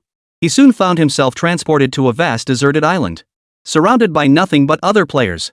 The massive 100-player Battle Royale mode left Chen Zhe utterly speechless, making him gasp in astonishment. Holy crap! 100-player free-for-all? That's insane! Just how big is this game's map? All his astonishment turned to sheer amazement when he followed the other players aboard the airship, landing on the vast, cyberpunk-themed map. Turned into sheer awe. This futuristic tech city was exactly the cyber world he'd imagined. And he was about to carve a bloody path through this sea of players. Chapter 155, Good luck, tonight we eat chicken. Future world amidst ruins of buildings. The ground was littered with wrecked cars and aircraft debris. It resembled a scene from the apocalypse. Players must scavenge for weapons among the map's limited supplies to secure their chance at survival. 100 players fight for survival, but only one squad can emerge victorious. At this moment, Chen Zhe did not parachute down with his teammates. Instead, he chose to fly toward Autobot City. This place was the graveyard of the Autobots. Everywhere lay shattered car wrecks and scattered parts. But precisely because of this, usable weapons were scattered among the debris. Chen Zhe swiftly descended into the area, beginning his search for supplies. Luck was on his side. He soon gathered a mini handgun, along with level 1 armor and a level 1 helmet. Just as he finished gathering his basic gear, the sound of gunfire erupted nearby. Not far away, a group of players had started fighting. No one knew when it began. Many players had landed in Autobot City. They likely assumed the area would be rich in supplies based on the city's name. There were at least 4 or 5 teams. Faced with so many players, Chen Zhe was instantly scared stiff. Good grief! He had no talent whatsoever in FPS games. He was usually the first to get killed in every match. With so many teams now and none of his teammates around, how was he supposed to fight? As more and more players surrounded him, after a moment's hesitation, he decided to take a gamble going solo. So he immediately chose to transform into car mode. In his new form, he parked himself among the many abandoned vehicles, silently observing the situation. Meanwhile, the players from other teams around him were unfamiliar with the game's map, and were also caught off guard by how stealthy a player could be. This also proved that old joke. Esports players have zero static vision. Chenza stubbornly camped out in the abandoned parking lot for half a day. Only when all teams had made their final decisions, leaving just one squad remaining, did this small group finally leave. Only after they were well out of sight did Chenza finally exhale in relief.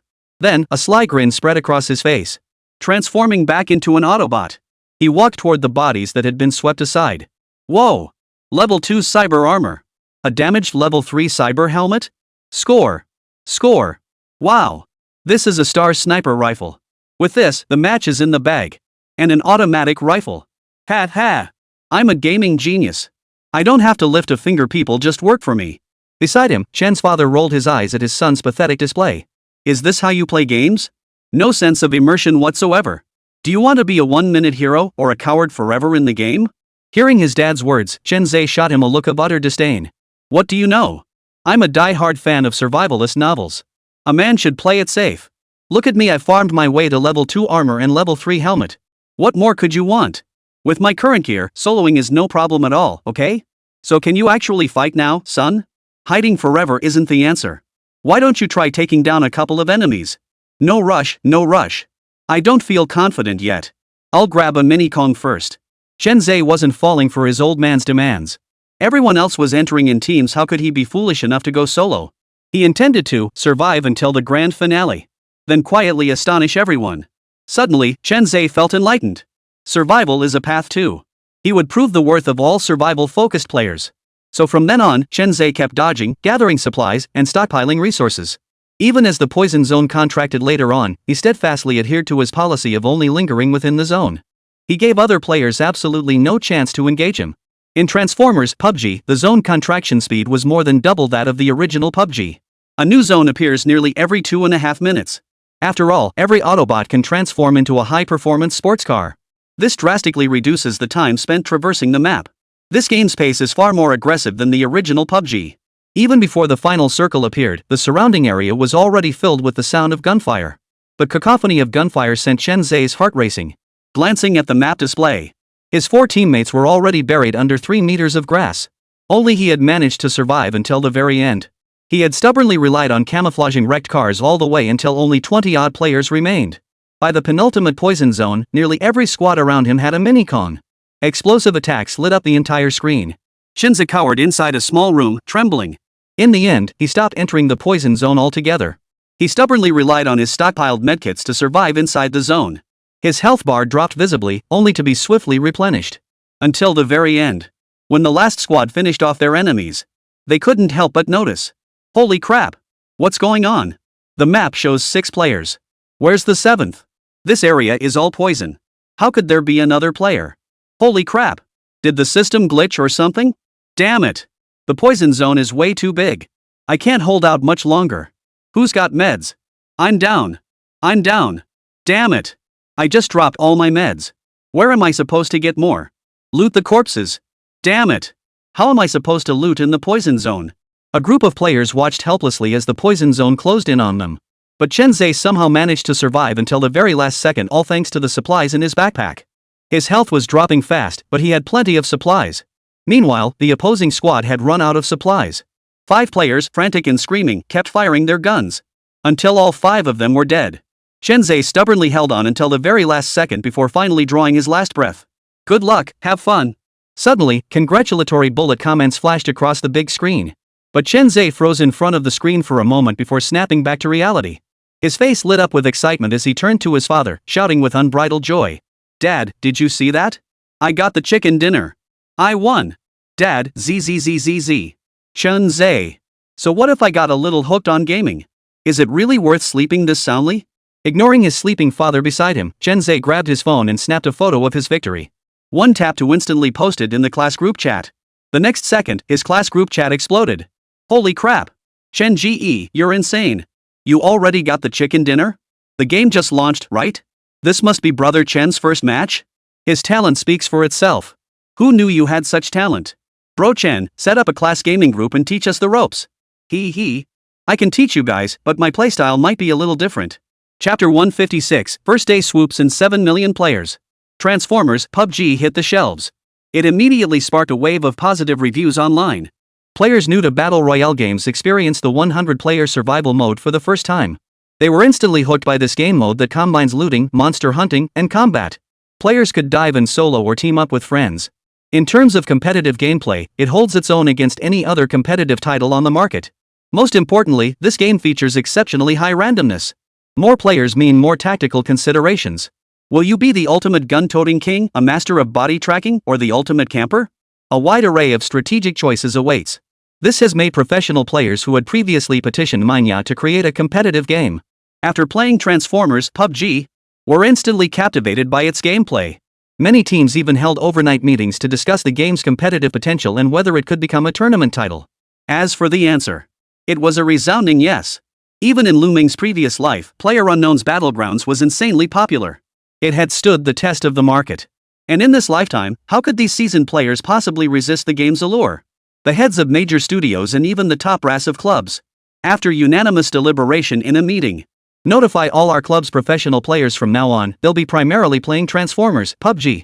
Bring in the FPS players from the team now, let them get familiar with it. I have a feeling this game has the potential to go viral. Beyond just going viral? Even with just the initial marketing push, this game won't sell less than 1 million copies. This game's business model is absolutely perfect. Most importantly, there's literally nowhere you need to spend money. Exactly.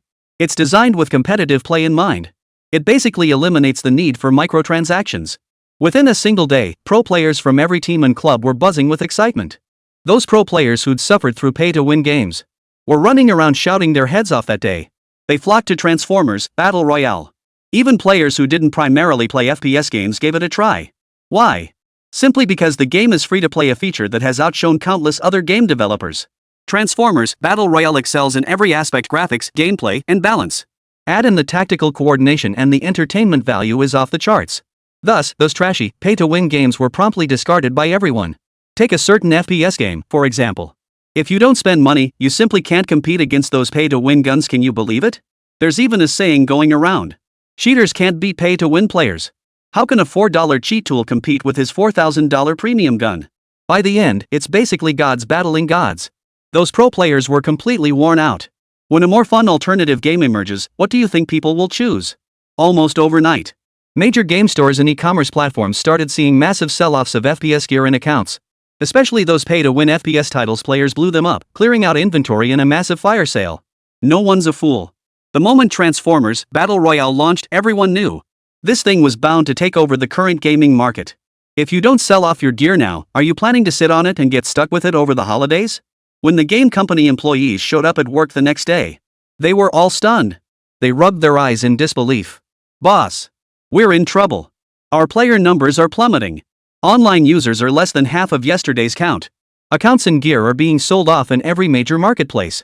Our game is losing all its value. Team leader, this is bad. What do we do if no one plays our game anymore? Damn it. What the hell is going on? How did we lose all our players? It seems it's related to butting. They're luring all our players away. How could this happen? Butting? What did they make? A group of game company employees stared blankly at their back-end systems. Such devastating data, they never would have imagined it in their wildest dreams. Many servers were even completely deserted. Even the most popular servers had fewer than half their former player counts. The servers were completely deserted. While everyone frantically searched for the cause, over at Moya, a thunderclap erupted without warning. Congratulations to Transformers PUBG for surpassing 7 million players on its first day. The moment this news broke, the entire gaming industry was left utterly stunned. Not only did industry peers refuse to believe it, even netizens were skeptical. Over 7 million copies sold on launch day? What the hell? Seriously? That game from Moya is this popular? I heard it's an anime adaptation? How could it have so many players? Damn it! And this is just day one. If this keeps up, it'll breeze past 10 million copies. You can fool your buddies, but don't fool yourself. Holy crap! That explains why our servers were dead today. Everyone's playing on Moya instead. 7 million players on launch day. Is it that profitable? I remember the game costs 98 yuan. That means, whoa, nearly 700 million yuan in a single day? At that moment, every competitor was utterly stunned. Those who had doubted Bud could achieve such absurd sales figures. After crunching the numbers, they silently realized. It seemed Transformers Survival of the Fittest was a real moneymaker. And it's not even a free-to-play game. Could it really be that appealing to players? In any case, butting proved one thing with its sheer strength. That is, If there's a great game in the market, it can absolutely dominate a massive market share. Back in the day, players had no choice but to swallow that curry-flavored crap. But now, Lù Ming has actually brought out curry. After weighing the value for money, guess what? They realized that choosing budding was actually the most cost-effective option. Same old story, it all comes down to how your peers stack up. Once the floodwaters receded, everyone instantly saw who'd been swimming naked. For many small game companies, player numbers weren't just halved. Their numbers are being whittled down to the bone. It wouldn't be an exaggeration to say their official servers could shut down overnight. The big studios aren't looking too happy either. Though they still possess a shred of conscience and integrity. But they're not exactly abundant. The number of professional players within each major studio plummeted, and even casual players were sucked away by the pros. They've all gone to pioneer in Transformers, Survival of the Fittest. All FPS games from the 4 major publishers have all lost at least 30% of their player base. And this is only the beginning. If Transformers Battle Royale continues to be released, the outcome is predictable. For a moment, all game companies fell silent. On this day, they faced a common enemy. That enemy was Mingia. Chapter 157, Joint Countermeasure Plan. On its first day, Bud surpassed 7 million player purchases. No one could have imagined Bud would rake in such massive profits this time. This was no longer just about profits. Now, major FPS game companies had no choice but to unite. Inside a certain video conference room, a group of game company CEOs gathered together. Transformers, Survival of the Fittest had been released for 3 days. The situation is extremely grim. Of course, we're not talking about the newcomers, we're talking about them. CEOs from the Big 4 and top domestic game companies were all gathered in one place. Simultaneously, the conference room screen displays live streams of major gaming streamers playing Transformers, Survival of the Fittest. Several young CEOs immediately took the initiative to broach the subject. After all, the Big 4 don't rely solely on FPS games for profits, they have a higher margin for error. Smaller companies like theirs must tread carefully with every game they develop. The slightest misstep could mean their entire initial investment goes down the drain. So, Mingia has gone too far this time. Our game's online player count has plummeted to less than 40% of its original numbers. If this keeps up, we'll have to shut down servers early. Exactly. How dare they pull this? They're leaving us no room to survive. All the top streamers are broadcasting their games now. I really don't get what's so great about that Transformers, PUBG. Exactly. Sure, the effects are flashier, the combat feels smoother, the gameplay's more varied, and the battles are tougher, but Enough, Mr. Shin, stop talking, it's just making things worse. The bottom line is, Transformers, PUBG has already encroached on our market space. We must demand an explanation from Manhwa. At that moment, Suli, the newly appointed chairman of God's Game, listened to this rabble's rant. Couldn't help but let out a cold, silent chuckle. Account? What level are you guys? Do you really expect Moya to give you an explanation? Not only are your games poorly made, but you also relentlessly push, even force players to spend money. If you don't go under, who will? While the Big 4's business practices aren't exactly pretty, at least their games still have some reputation. Unlike certain game companies that have absolutely no scruples when it comes to milking players for cash. Suli naturally felt no sympathy whatsoever for such people.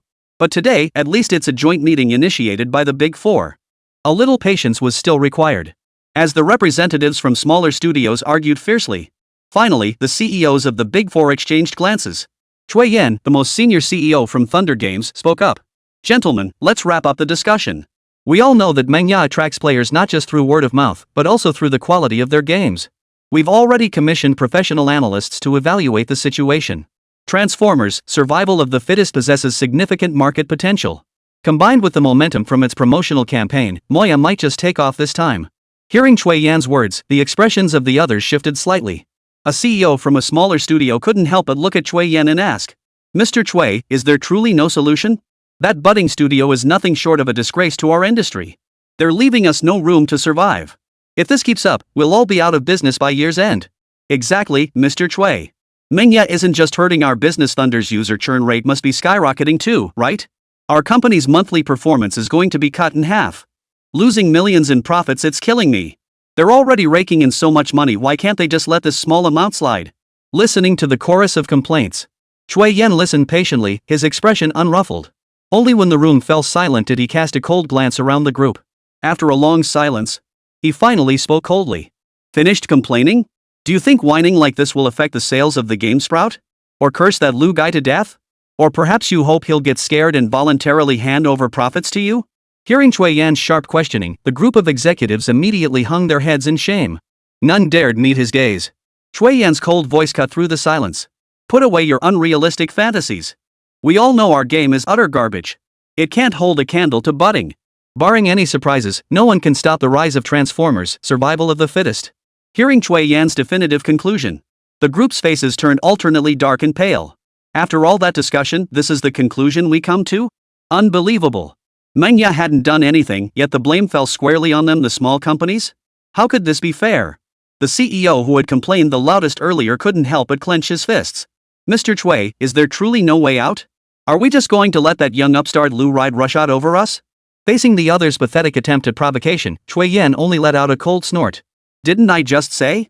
Barring any unforeseen circumstances, Transformers, survival of the fittest will rise. But, what if something unexpected happens? Instantly, everyone present froze in shock. Some were confused what exactly constituted an unexpected turn of events. Seeing their reactions, a slow smile finally spread across Chui Yan's face. You're all seasoned veterans in the workplace. It's time to let the young ones learn the hard way. The real world isn't about fighting and killing, it's about navigating social dynamics. You may not know how to make a game, but do you really need me to teach you how to destroy one? So tell me, how does one ruin a game? In an instant. These seasoned office veterans instantly grasped Chui Yan's meaning. You could even say they figured it out on their own. When it came to taking down the competition, they were seasoned veterans. Instantly, pensive expressions appeared on everyone's faces. Chui Yan casually scanned the room before letting out a cold chuckle. Your companies must have a few tech whizzes on staff, right? Have them whip up a cheat tool. No charge, free of cost. Got it? Whoa. Hearing Chui Yan's words, everyone sucked in a sharp breath. In that instant, they all grasped the sheer ruthlessness of Chui Yan's move. To destroy a game, all you need to do is plant cheats within it. Once cheats ran rampant in Transformers, survival of the fittest, how could players possibly regain trust in it? Then, wouldn't those discredited games make a comeback? At this realization, sinister smiles spread across the faces of the executives. The nascent joint countermeasure plan sprang vividly to life on paper. This decisive blow would leave Transformers Battle Royale crippled if not dead. The mere thought of it sent shivers down their spines. Chapter 158, Xinghua Toys Overseas Expansion Plan. Time flew by, and before they knew it, a week had passed. The player base for Transformers Survival of the Fittest had largely stabilized. In just 1 week, the game sold over 20 million copies. It had practically gathered every FPS player in the country. Any player who had tried the Battle Royale mode couldn't help but marvel at this game. Combined with the lingering popularity of Transformers Thunderfleet, this game has reached an entirely new level. It not only captured the attention of a large number of adult players but also attracted a massive following among younger gamers. Numerous esports academies have even designated Transformers Battle Royale as a key exam subject for upcoming assessments. The popularity of Transformers Battle Royale far surpasses that of its previous incarnation. Even Lù Ming hadn't anticipated such widespread enthusiasm for this game. This made him realize that players had long been suffering as mere fodder. They'd nearly forgotten the pure joy of the ninth art. As he reviewed the revenue data streaming in from the backend, Lù Ming's smile grew even broader. Simultaneously, he dialed the phone to call Su, the factory director of Xinghua Toys, inquiring about his recent sales figures. At Lù Ming's words, the already ruddy cheeked factory manager's face lit up with even greater delight. Through the phone, he gave Lù Ming a thumbs up. Manager Lù, you're truly amazing. Major cities are all placing additional orders for our toys. Especially the deluxe edition, the ultimate deluxe edition orders are absolutely flying in. Our factory hasn't seen this kind of buzz in years. Just the performance bonuses for regular workers this month will likely top 10,000 each. We're currently exploring the blind box concept you mentioned earlier. For the next batch of toys, we plan to produce Transformers blind boxes. Optimus Prime and Megatron will be hidden variants. After hearing Su Dongfeng's report, Lù Ming nodded with satisfaction. Orders from all over the country poured in like snowflakes during this period. Xinghua Toys had regained the vitality of its peak period. Even overseas clients were already contacting him, eager to place orders for Transformers. Speaking of overseas orders, even Lù Ming couldn't help but marvel at how quickly the folks at Hasbro and DreamWorks were moving. Transformers Thunderfleet truly took just 1 week. The animation was then brought to the big screen of the television. Once audiences grasped the concept of Transformers, Lù Ming's next move was to promote the toys while simultaneously pushing their games. Compared to having Su Dongfeng accept overseas orders, Lù Ming actually had a bolder idea.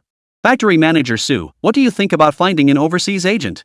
We've always been the ones doing contract manufacturing for others. This time, let's have the foreigners work for us. How about selling the agency rights? Su Dongfeng visibly froze upon hearing Lù Ming's words. Clearly, selling agency rights was the most comfortable approach. No effort required, just rake in the profits year after year. But the frugal mindset ingrained in Chinese people since childhood still made him hesitate. After a moment's hesitation, he finally couldn't help but speak up. Manager Lù, your idea is sound, but based on my years of experience, very few foreigners are actually reliable. Even big companies lack integrity, they just play dirty tricks in more subtle ways. This is a major deal for us, I just can't trust a foreigner with it.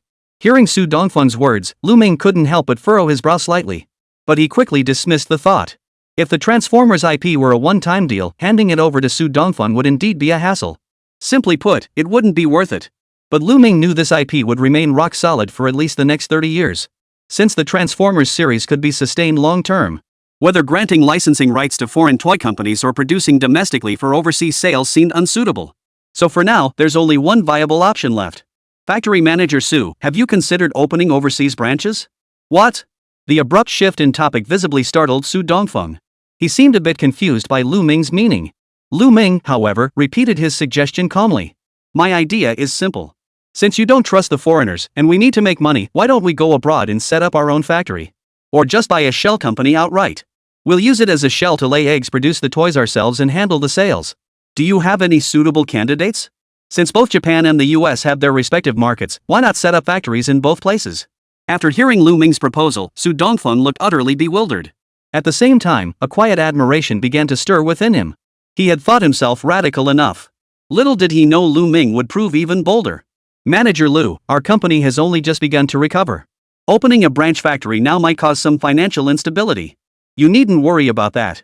I'll inject capital into Qinghe Toys under Manhwa's name and sign a commercial cooperation contract. If you have any reliable talent to recommend, send them to Eagle. Next, I need to take our game to Eagle for promotion. Your task is formidable. Seeing Lù Ming was serious about this. A look of gravity gradually spread across Su Dongfeng's face. He hadn't anticipated Lù Ming would be this aggressive. He just said he'd set up a factory overseas, and he did it. Was he already thinking about hiring people? After a moment's hesitation, he couldn't help but speak up. There's one person, my son. He studied abroad in the US, holds an MBA, and currently works as a management consultant at a major corporation. Manager Lù, if you trust me, I could have my son give it a shot. Plus, he has some connections over there.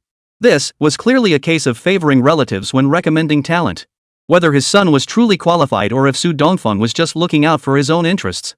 Lù Ming couldn't care less. This world is full of people with ulterior motives. As long as it made him money, what was wrong with a little self-interest? Without a moment's hesitation, Lù Ming agreed outright. Alright, give me his number. I'll have someone from the overseas department contact him. Rest assured, Director Su, I trust you completely. His salary will be set at the highest level. As long as he completes the tasks I assign, I guarantee no one will be able to shake his position as overseas factory director.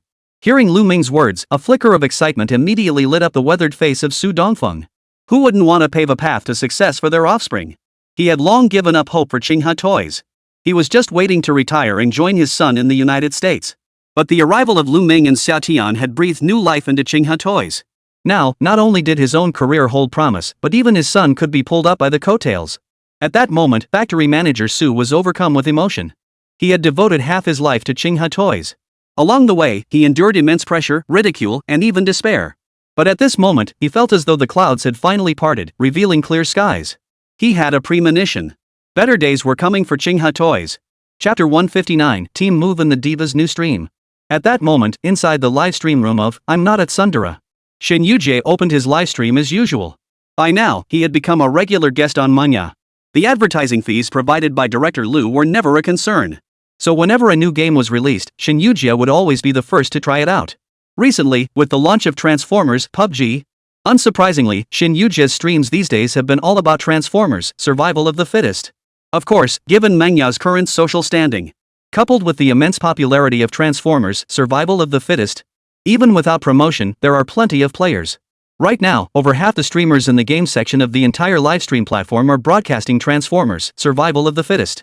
There are simply too many players. Netizens can't keep up with all the content. Never before has the gaming community in Dragon Nation seen such overwhelming consensus. This shows just how much impact a great competitive game can have on players. This has been giving Shin Yujie quite a headache lately. There are simply too many streamers pulling stunts. He couldn't come up with any fresh ideas. So lately, he's been inviting numerous new guests for collaborations. Take today, for instance, he's brought in a whole roster of heavyweight guests. Seeing the stable number of fans in the live stream room, Shin Yujie immediately smiled at the audience. Hey everyone! Welcome to today's stream. Yesterday, I teamed up with Chezi and easily bagged 2 chicken dinners. Today, I'm inviting a renowned domestic esports team to stream with us. Yep, I bet many of you already got the preview, right? That team is Reign of Glory. The top-tier members of Reign of Glory, who have competed in various domestic FPS tournaments, will be joining my live stream today to stream alongside everyone. Hearing about Yuji's stream content today, the viewers in the live stream room instantly lit up. Wow! Yuji's really going all out. The entire Dominion team is streaming with her? Heard major domestic teams were joining Transformers PUBG. Turns out it's true. Who doesn't know? Dominance's reign over China's FPS scene. Has my favorite fans player shown up? I want to see fans snipe. Can I join your squad, boss lady? I'm the top gunner at our high school. Within moments, Shin Yuji's livestream featured the top players from the 4 sides Dominance team. Captain Fans and teammates Mushroom, Grilled Sausage, and Fat Cat. With the exception of Green Pepper, all of Dominion's top-tier mainstays had arrived. The moment the 4 appeared, they immediately caused a huge stir in the livestream. After all, in this world, professional players held even higher social status than celebrities. Especially FPS pros, who held unshakable dominance in the competitive scene. They're usually training and rarely stream. Most people only see them during major tournament broadcasts.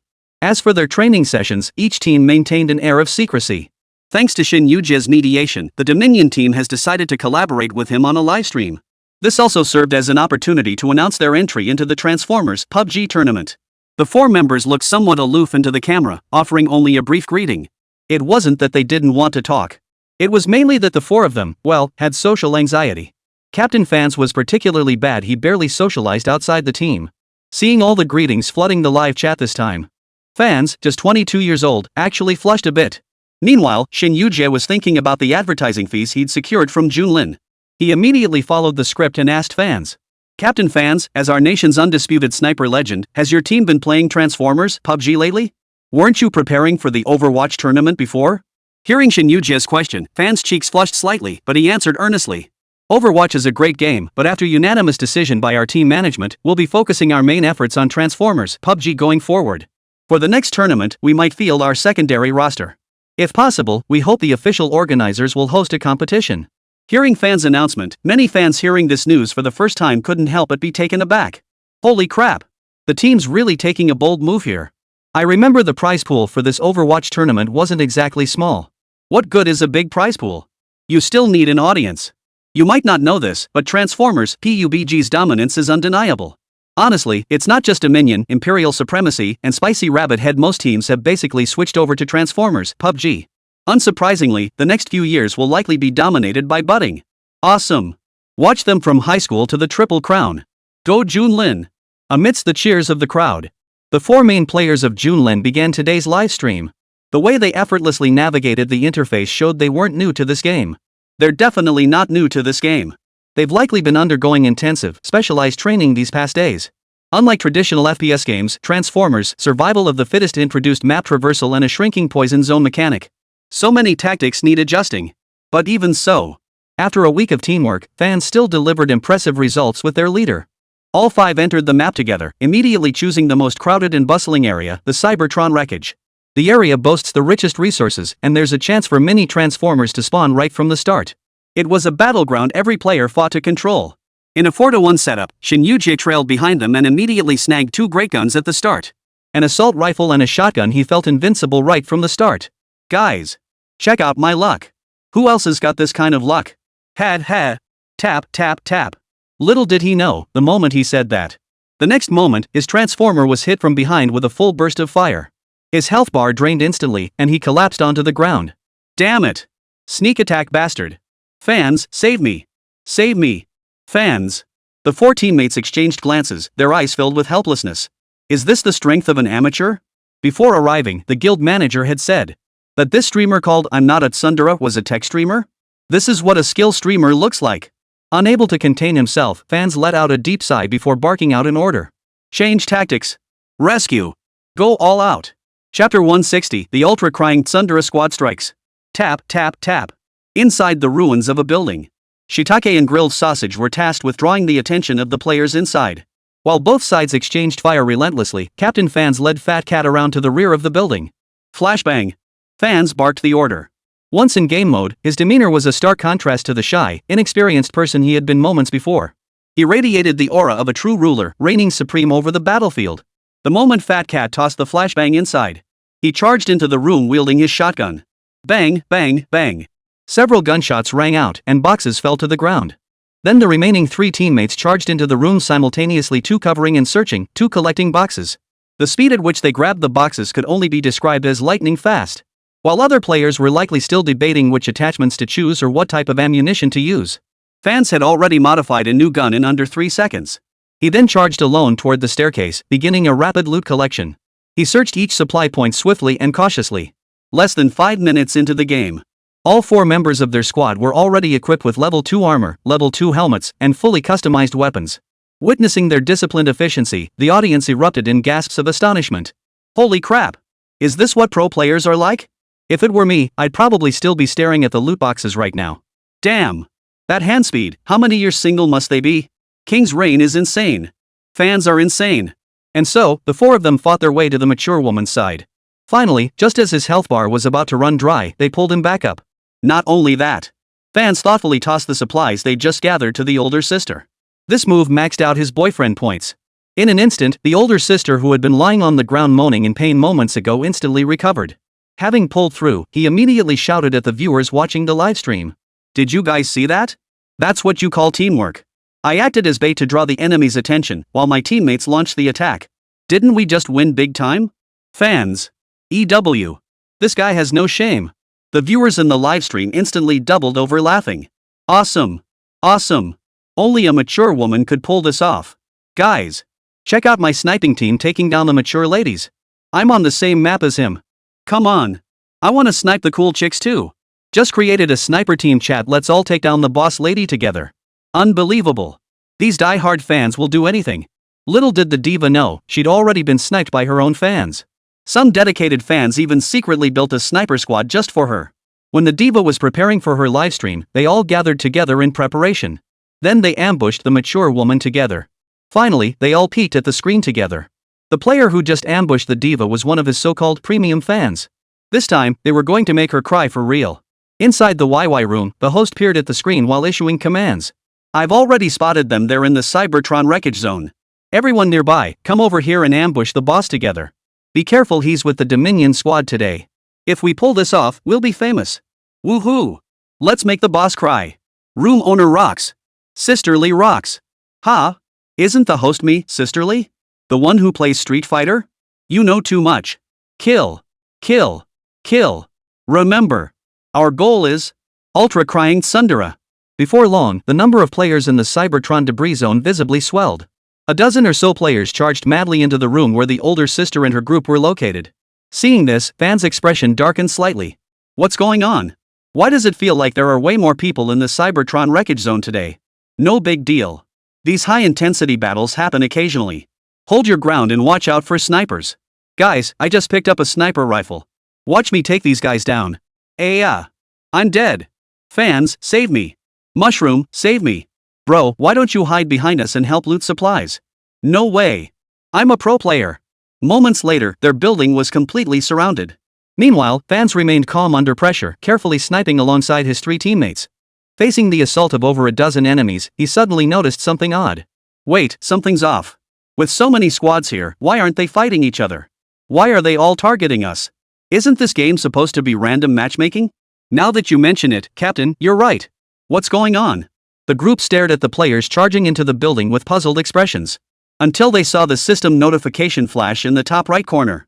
The names of the players they'd just taken down appeared. Supreme Rain fans defeated Super Crying Diva 032 kneeling figure icon. Junlin Mushroom killed Super Crying Lady 112 skeleton icon. Supreme Fat Cat knocked down Super Crying Lady 082. Seeing this string of names, everyone's expressions instantly turned peculiar. Then, every pair of eyes turned to the trembling lady hiding in the back.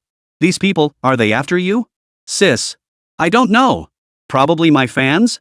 It's fine, I'll get used to it. God damn it, just get used to it. What kind of freaking fans are these, huh? Other streamers' fans either tip or whine and cry. Why does the vibe get so weird when it comes to you?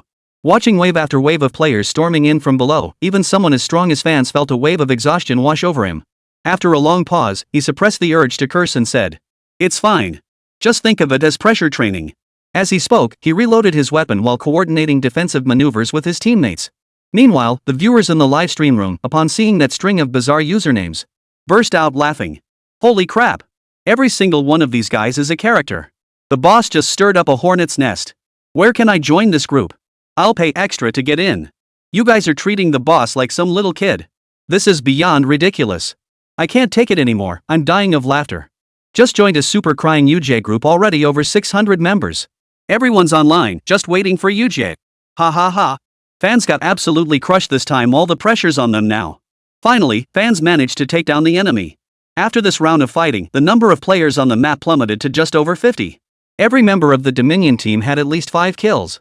Meanwhile, the mature women who'd been trailing behind them the entire time without contributing anything. Upon seeing them take down so many enemies, she suddenly perked up. With a smug grin, she fired several shots at the box on the ground before bellowing.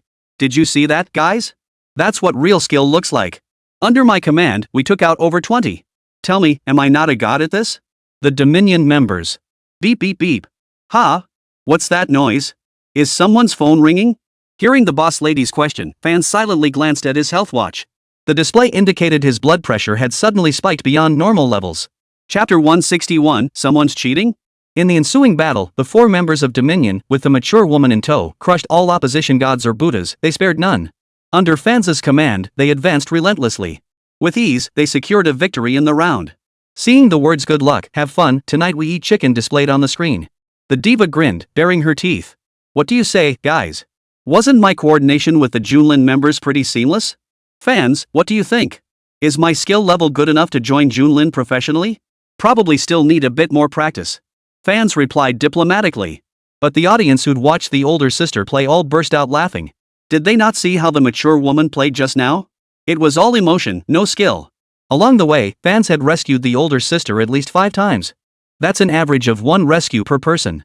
They all felt like they weren't playing a game anymore, they were just bodyguards for the older sister.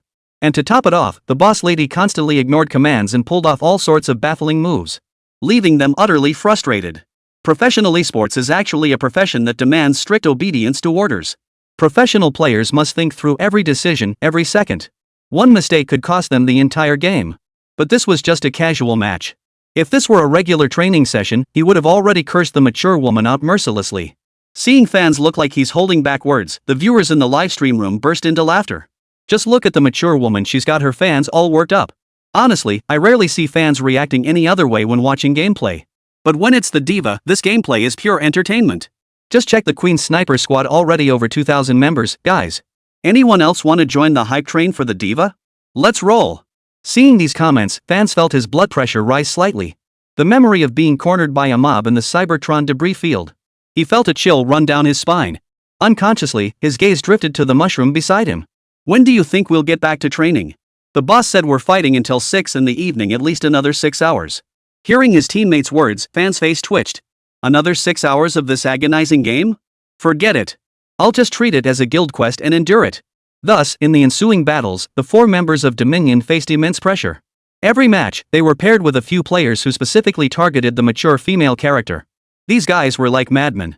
They wouldn't even loot anything upon sight, just wanted to punch the older sisters to smithereens. The fans were suffering terribly. In several matches, they even achieved the boxed upon landing feat. It was driving him absolutely mad. By the end, the 4 members of Dominion looked utterly numb. Fans even switched up their strategy. They no longer prioritized finding guns upon encountering enemies, but instead focused on securing grenades. Then they'd immediately organize their teammates into a human bomb tactic. Take out as many as possible, then send someone to rescue. If a rescue failed, no worries, just rest up and start the next round. At the start of every match, a dozen players charge in like mad dogs for close combat. Can you feel that terrifying pressure? What's infuriating is that pack of screen-peeping dogs, they just keep peeping along with them. Even though he's already set the delay for the older sister character to 30 seconds. Those guys still manage to pinpoint his location instantly. Mid-fight, Fan's health monitor started blaring non-stop alerts. He was so furious he nearly got up to take his blood pressure medication. The pressure in this match was just too much. Finally, after taking down those die-hard fans of the older women at the start, fans thought they could finally get back to playing normally. Little did they know, they were only halfway through the match. While the 5 were transforming into car mode and traversing the map. Bang! The leader of the fans was struck by a long-range shot, hitting him squarely in his weak spot. Neither level 3 helmet nor level 3 armor could withstand that shot, instantly reducing their health bar to critical levels. The enemy must have used a mini giant. Realizing this, Fan's expression turned grim as he immediately shouted. Everyone, be careful. Find cover, then locate the enemy. Direction is SC-135. The next second, the group dove behind a stone barrier. They cautiously scanned for the enemy. But this time, they seemed to have encountered formidable opponents. Just as Fat Cat peeked out from cover, his level 2 helmet was instantly blown off by the enemy. A single shot from the enemy sent him straight to meet the Great Mother. His teammates nearby didn't even have time to heal him. He was finished off instantly by a follow-up shot. Seeing this, the expressions of fans and the others shifted slightly. Fat Cat, what happened? Where did he hit you? Hearing the captain's question, Fat Cat immediately checked the death replay. Then he looked at fans with a strange expression, asking curiously. That's not right, Captain. They sniped me from 1500 meters out. That's way too far, right? Hitting an enemy over 3 miles away while they were moving in a vehicle. The enemy managed to take out half their health with a single shot. At the very least, they must have been using a sniper rifle equipped with a mini giant scope. But even if the enemy was a god-tier marksman with perfect accuracy, that's still ridiculous. Forget the game. Even in real life, a top-tier marksman wouldn't be that unrealistic. Forget how they hit the target, just how they spotted them in the first place is a mystery. Who knows how they spotted them from 3 miles away? Did they hear the sound? Come on. Almost instantly, fans and the others considered an unlikely possibility. Is this cheating? It must be cheating, right? Otherwise, with skills like that, he could join the Jilin first team bench right now. Not just that. With skills like this, he could be captain. But the game just launched a week ago? Already people are cheating? Well, the game's super popular, so cheaters aren't surprising. But this is way too early. As they discussed, they didn't hide their comments from the fans in the livestream chat. If even pro players find it absurd, the players watching naturally found it even more unbelievable. What kind of master could suppress and defeat the Dominator's forces from 3 kilometers away? And land headshots with every single shot? If it's not cheating, what is it? He's definitely got headshot aim unlocked. Holy crap. This is disgusting. Cheating in a game. Seriously disgusting. Killing enemies from 3 miles away? They don't even bother pretending anymore. This game just came out a week ago, right? Cheats are already being sold this fast? No wonder the competition's too fierce. I've played this long and never won a single match. I'm so desperate for a chicken dinner. Guys, anyone need hacks? I've got an Autobot macro. Hit me up if you want it free of charge. Holy crap. Cheat sellers are actually promoting in the livestream now? How brazen. Chapter 162, the whole server is full of gods. The ensuing battle held no suspense whatsoever. The 4 of them were trapped in the wilderness by their opponents. The enemy's gunfire was simply too overwhelming. The moment FNAS and his team showed their heads, they were instantly wiped out. Even when all 3 transformed into vehicle mode to flee, it made no difference. Archer Li Guang truly hit every target with pinpoint accuracy. Every shot was a headshot. Holy crap.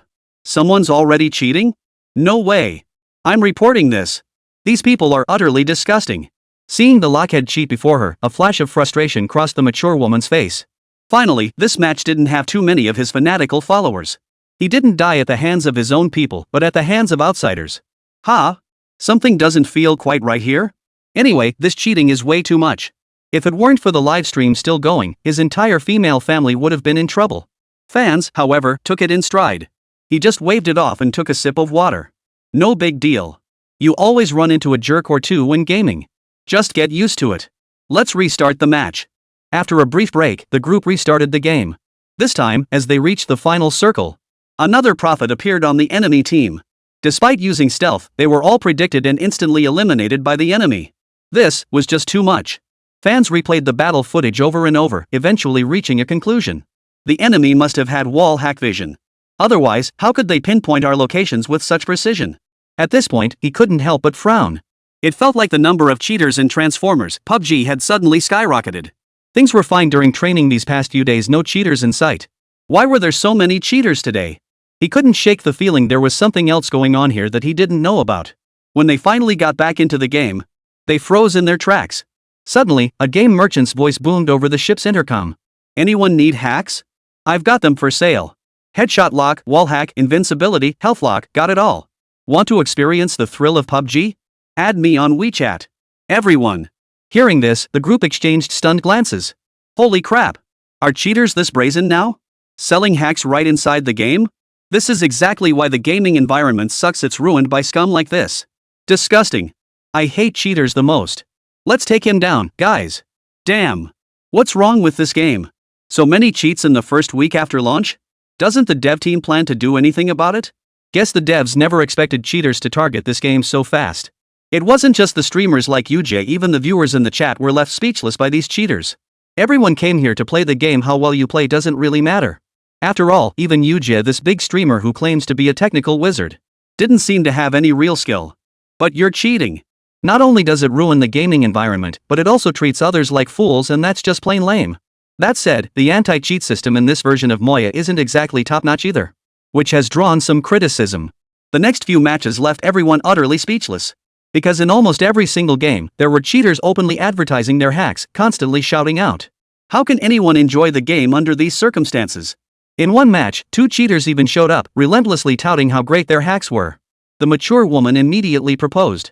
Why don't you two face off? Whoever wins, I'll buy their cheat. Hearing the older woman's words, the 2 cheaters fell silent. Without a moment's hesitation, they launched into an epic showdown. Headshots, health lock, invincibility, we could tolerate that. But dude, flying? That's just ridiculous. When did Autobots start having Decepticon level performance? Unbelievable. This is just too much. Holy crap. I can't take it anymore, I'm dying laughing. Why is this game full of cheaters? Nothing but cheaters. How are we supposed to play like this? Damn. Just played 2 matches and got cheated both times. I'm kinda done with this already. These people are disgusting, I'm sick of it. I'm just going to play Overwatch instead. Yeah, that game might not be as fun as Transformers Battle Royale, but at least it's not full of cheaters.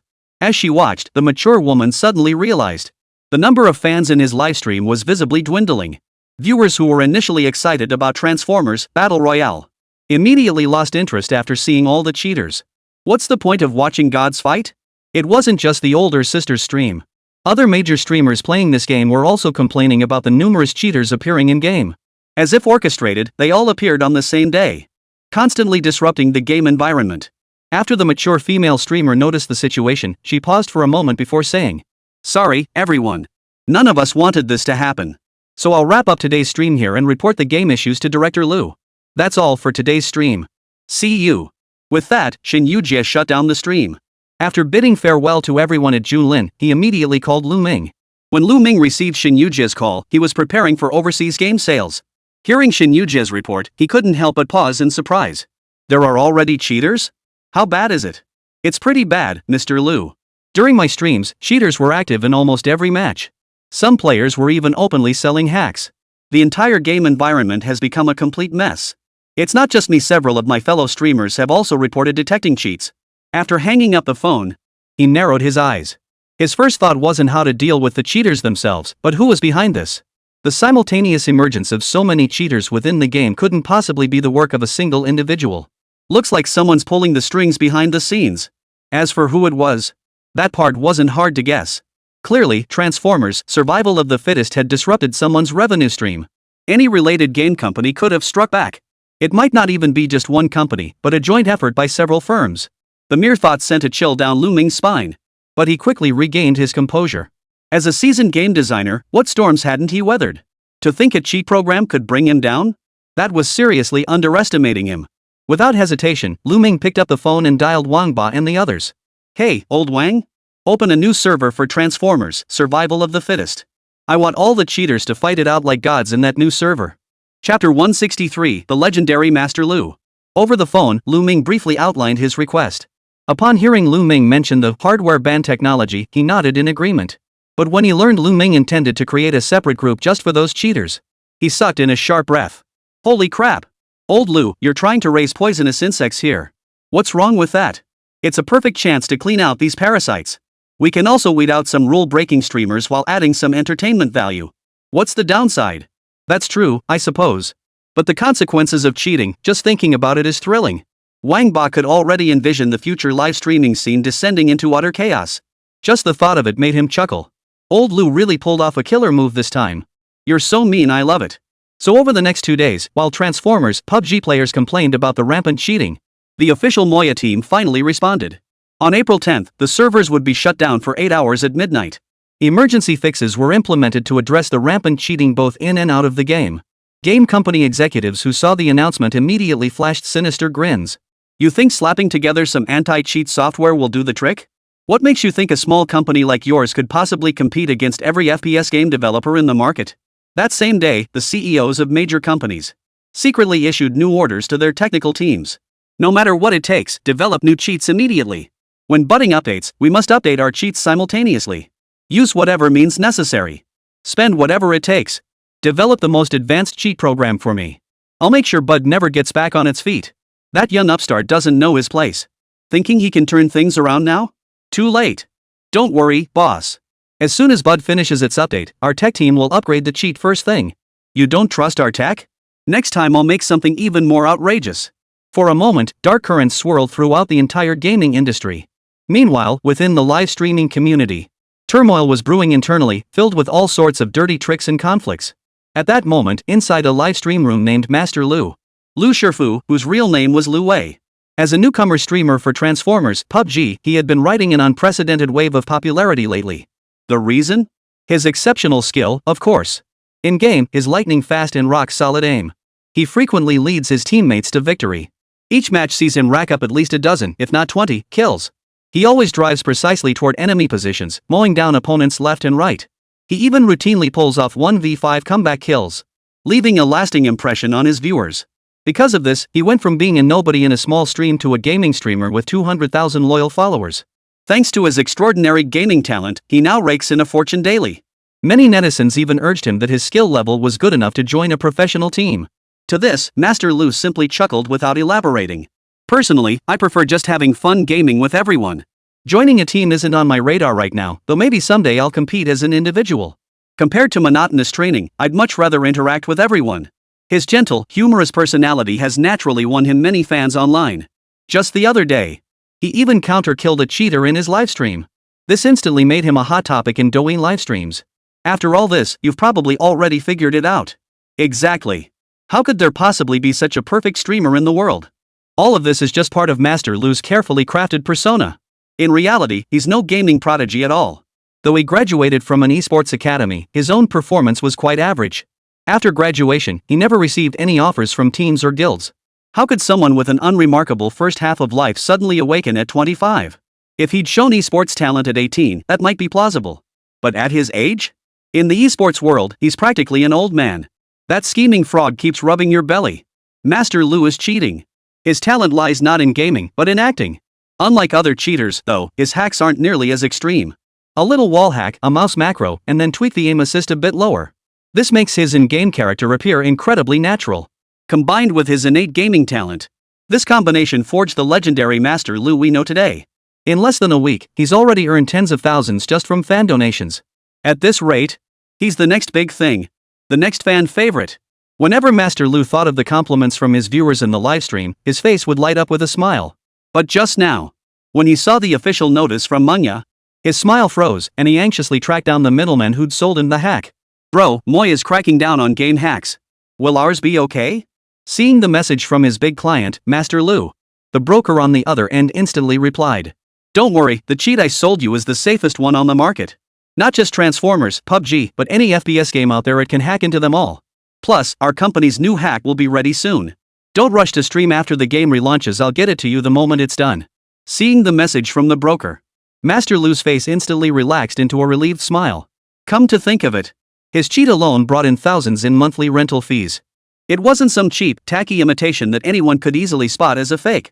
With that thought, he immediately issued an announcement to his live stream audience. Guys, since the game's been updated, I won't be streaming tonight. It's a good chance to reset my schedule. I'll take tomorrow afternoon off and resume streaming the day after. Hearing Master Lu's words, his fans naturally had no objections. Go ahead and rest, Master Lù. I really want to watch your stream. Other streamers just aren't as exciting. Master Lù, are you really not going pro? All the major teams and guilds are recruiting for a new expansion round. I heard Wang Taiji specifically approached you, is that true? Bye for now, big guy. Good night. When you're free, take me flying, okay? Seeing these comments flood his stream, he smiled and greeted each fan in turn. Only after he completely shut down the stream did the smile finally vanished from his face. A faint sneer slowly spread across his lips. Bunch of fools. Chapter 164, Master Lù, how's that for self-insulting? Time flew by, and it was already the morning of the third day. Lù Wei, who had just received the latest version of the cheat software from the broker, once again regained the confidence and composure befitting a top streamer. But before using it, he couldn't help but ask one more question. Bro, you sure this won't get me banned? Bro, this is our company's latest flagship product, tailored specifically for top streamers like you. While I can't disclose specific names, I can tell you we serve over 50 top streamers. Of course, you still have the most fans. To date, not a single one of them has ever been caught using hacks by the platform. Talk about impressive. Hearing the other party's confident response, Lù Wei let out a deep sigh of relief. He chuckled inwardly at his own excessive caution. He then launched into his new day's livestream. The moment he logged in, viewers began flooding into his livestream room. Within mere moments, over 20,000 people appeared in his stream. Whoa! Master Lù is back. Wild guess, Master Lù will take down at least 15 this time. 15? Are you underestimating Master Lù's skills? I say at least 20. Master Lù is legendary. When can you take me under your wing? Seeing the fans' comments in the livestream, Master Lù's smile remained calm and composed. As always, he smiled and greeted everyone. Meanwhile, he activated a new cheat. Guys, it's been a day since I last played. I'm heading to the training ground to test my skills. With that, he headed straight to the training ground. He checked each feature of the cheat one by one. Wallhack works fine, mouse macros work fine, that's good enough. After playing for a while and confirming his hacks hadn't been detected by the servers, he finally felt completely at ease. Alright, everyone, I'll kick things off. My goal isn't too ambitious, just 20 kills to start with. With that, he smiled as he launched the game and plunged into the fray. Amidst the gasps of his live stream audience, he slaughtered anyone who stood in his way, sparing no one. In mere moments, he racked up over 20 kills. This scene instantly got the audience hyped. 666 comments flooded the chat. Big spenders went wild, showering him with gifts, shouting awesome. Amidst this frenzy of support, Master Lù effortlessly secured victory in the first match. Then, he nonchalantly claimed it was all routine. Next, he even issued various challenges to the viewers. For instance, this match could only use shotguns or snipers. And he remained the same godlike Master Lù. After 3 matches, he was on fire. 3 consecutive chicken dinners sent the livestream's atmosphere into a frenzy. Even the platform's official team recommended him for a featured promotion. Within moments, the stream's viewership surged past 100,000. The growing attention and generous donations. Master Lù felt completely elated. Thanks for all your support, guys. Next round, no more talk, I'm going to kill at least 3 people with the mini pistol. Wow! Hearing Master Lu's thrilling challenge, the viewers in the livestream instantly lit up with excitement. When the next match began, Master Lù quickly got into the groove. Luck was on his side, he picked up a mini pistol right at the start. Through his wall hacking cheat, he quickly spotted a player right outside his house. A confident smile spread across his face. He feigned deep thought. Guys, I hear footsteps. Someone's definitely around my house. Get ready. Watch me take them out with my pistol. Hearing Master Lu's words, the audience's faces lit up with interest. Meanwhile, Master Lù himself had already quietly crept up behind the man. He even began to follow the man's footsteps. Seeing this, everyone's faces lit up with excited smiles. Just as everyone braced for the moment when the player would turn around and be startled. But in the very next second, the player who had been walking ahead moments before. At the very instant Master Lù pulled the trigger. A shot that should have been a guaranteed headshot was somehow dodged. And then, unbelievably, the opponent spun around with astonishing speed and fired a shot straight at his head. Bang! Legendary Master Lù instantly went black screen. Master Lù? Holy! Did you guys see that? That guy's cheating, right? He's definitely cheating. After the initial shock, he quickly snapped back to reality. This time, his luck was out, he'd definitely run into a colleague. But that cheat was utterly pathetic. Auto dodge plus auto aim. This invincible cheat took all the fun out of the game. Instantly, a look of resentment flashed across his face as he played the victim. Damn it! This is so disgusting. I actually ran into that cheat guy again. What's up with the official team? Didn't they promise to fix the cheats? Do their tech staff walk to work? They're practically strolling. Seeing Master Lu's face twisted with indignation, everyone finally realized he'd run into the cheat king. Instantly, the livestream erupted with curses. Damn! There are so many cheaters, the admins probably can't even keep up with banning them all. Nothing pisses me off more than those cheating bastards. No real skill. Just self-indulgent delusions. In real life, they're clearly pathetic losers with zero ability. Cheaters should die. I'm cursing their entire lineage. ING cheaters. I'll report every single one I see. May their sons be born without assholes. May they all go to Chengdu to be male models. Master Lù.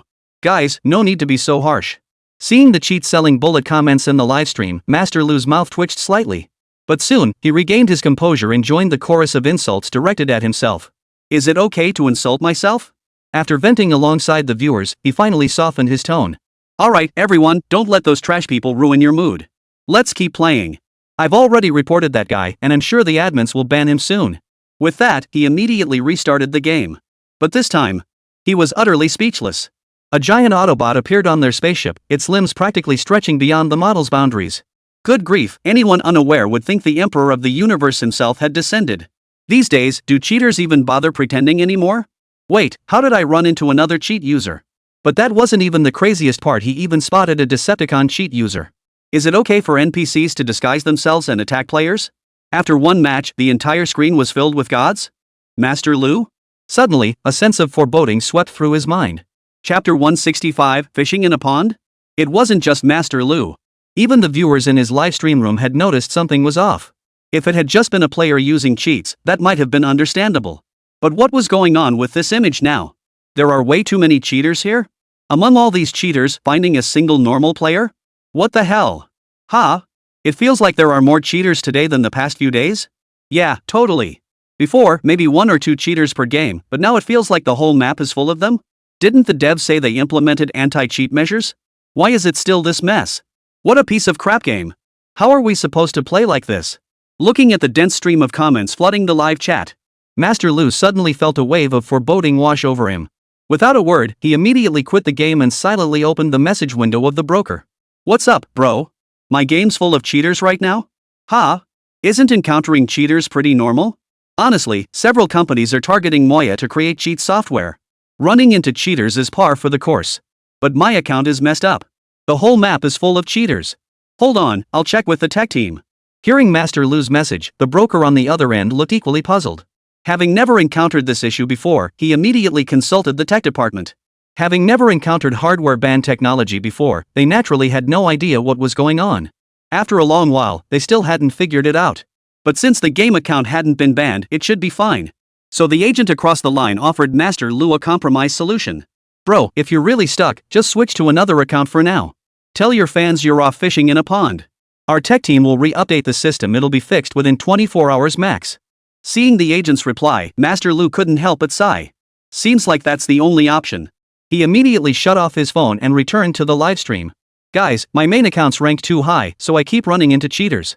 I've already reported this to the developers. I won't be playing this account for now. How about I buy a new one and take you all fishing in the pond today? Hearing Master Lu's words, everyone was perfectly fine with it. After all, they were just watching. Farming low-tier players? That's super fun, right? With Master Lu's skills, wouldn't he dominate even the lowest tiers? If you can't bag 30 kills this match, you're wasting your talent. Newbies, brace yourselves for the terror of being dominated by Master Lù. I can't wait to see you slaughter everyone. And so, before everyone's eyes, Master Lù promptly bought a new account on the spot. After logging in and starting a new game. This time, he had no cheaters to deal with, he just went on a killing spree. By the end of the match, he single-handedly took down at least 5 teams. The number of lone players he picked off was beyond count. At least 30 kills. The chat and gifs in his livestream hadn't stopped since he surpassed 20 kills. His stream's viewership skyrocketed past 300,000. The channel's heat now rivaled that of top streamers with millions of followers. As more viewers poured in, his rewards kept piling up. Listening to the fans' praise flooding the chat. At that moment, Master Lù felt like he was flying high with pure exhilaration. Without hesitation, he clicked to start the next game. But this time, he had barely boarded the plane. The next second. Boom! He and every single player aboard the ship were instantly knocked out cold. Master Lù? Holy crap! Who's using a full map instant kill cheat? Killing everyone before the fight even started? This is absolutely no fun at all, man. In an instant, Master Lù snapped back to reality, his face now etched with utter frustration. Guys, looks like I've run into another cheater. The devs really need to step up, they promised to crack down on hacks, but nothing's changed. And is it just me, or are the cheats in this game getting more and more ridiculous? Seeing Master Lù get killed mid-air, the audience was utterly baffled. They immediately joined Master Lù in lambasting the game. This stupid game ruined my youth. Is the dev team even banning cheaters properly? Wait, something's off. I just checked other streamers' channels and didn't see this happening? What do you know? Master Lù must have been set up by the corporate powers. Who told him to be so damn good at gaming? Holy crap. Capital, you win. Under the eager gaze of countless viewers, Master Lù felt a sinking sensation in his heart. A terrible thought suddenly surfaced in his mind. But he'd only just started streaming today. If he ended the stream now, people would definitely point out the problem. After a moment's hesitation, he chose to restart the game, silently praying within. Please, no more god-tier cheats. This time, fate seemed to be on his side. Finally, the players in this round appeared much more normal, though only relatively so. Master Lù swiftly darted into a building and began scavenging for supplies. Soon, he found a set of gear. Just then, he suddenly heard footsteps outside the building. Through his wall vision ability, he noticed a player heading straight for him. A smirk instantly spread across his face as he hurriedly addressed his live stream audience. Guys! I hear someone's footsteps outside this building. Wait for me, I'll ambush them at the entrance. If they come in, I promise to give them a big surprise. Hearing Master Lu's words, the viewers in the livestream instantly grew excited. They watched as Master Lù positioned himself at the doorway. They were ready to see the person outside enter. But then, the person outside seemed to have anticipated Master Lu's move, stopping dead at the doorway. Master Lù? What's going on? Why isn't he moving? But the next words out of the other person's mouth nearly drove him half mad with rage. The person outside stood calmly outside the door. Guess what? He just won't go inside. He even had the nerve to start chatting with Master Lù. Bro, stop pretending. I know you're inside the door. Master Lù. Oh. Still pretending? Think I don't know you've got X-ray vision? I spotted you the moment I walked over. Your eyes instinctively followed my body, didn't they? But your cheat code's no good, not as powerful as mine. Let me show you how to hit the bullseye from a distance. With that, the man outside the door punched the door directly. Instantly, a massive chunk of health vanished from Master Lu's head. Master Lù? Oh crap! He'd run into a fellow practitioner. And a no-nonsense brute who doesn't even bother pretending. Chapter 166, Master Lù, I am not cheating. Hearing the other's words, Master Lu's face instantly flushed crimson. His deepest secret had been exposed, and his face alternated between pale and flushed. Without a word, he flung open the door, intent on taking down the one who'd exposed his secret. But in the next instant, his armor was pierced by the opponent's attack. His health plummeted to 0 in an instant. After he collapsed to the ground, the other party even let out a contemptuous laugh. No luck, buddy. If you suck, practice more. Next time, remember to buy a better cheat like my long-range insult cheat. I paid $100 for this one. Before Master Lù could even curse, the opponent delivered a knockout punch. Master Lù. Hearing the taunt, his defenses shattered instantly. Meanwhile, the viewers in the livestream were utterly baffled by the exchange they just witnessed. A crowd stared at Master Lù with puzzled expressions. Their eyes, which had been filled with fervor at the start, slowly shifted to skepticism and even scrutiny. Suddenly, they grew quiet. Did you guys hear what that guy just said? He called Master Lù a cheater? That can't be right, can it? He's a major streamer with hundreds of thousands of followers. But doesn't it seem absurd? A newbie fishing in a pond and taking down over 30 people? Now that I think about it, it does seem a bit unreasonable. Yeah. Even the fans' interview said it's impossible to kill that many people. Could Master Lù really be cheating? Refunds. You bastards staged all this yourself, didn't you? In an instant, Master Lu's livestream exploded with chaos. Everyone began speculating whether he was actually cheating. As the situation rapidly turned against him, he began to lose control. A flicker of panic flashed across Master Lu's face. Realizing the truth was about to come out, he shouted immediately. Guys! I'm a skilled streamer. How could I possibly do something as unethical and shameless as cheating? You've been my loyal fans since the beginning, watching me grow step by step. Don't you trust my skills? I'm putting it out there today, Master Lù does not cheat. If I'm cheating, I'll take your last name. I'll be born without a butt. I'll go to Chengdu and become a male model. Everyone. Hearing Master Lù swear such a vicious oath, the live chat, which had been filled with rage moments ago, fell silent for a brief moment. But the chat stream still flickered with messages of distrust. Seeing the situation was hopeless, a flash of helplessness and anger flickered in his eyes. Bunch of troublemakers. I've sworn such a solemn oath, and you still don't trust me? He snorted coldly and declared directly. Guys, since you don't trust me, I'm going straight to the admins to file a complaint. I'll have them ban that cheating bastard and clear my name. That's all for today's stream. I'm signing off. Without waiting for a response, he abruptly ended the stream. The thought of that cheating bastard who just exposed him made him slam his headset down, cursing under his breath. Damn it!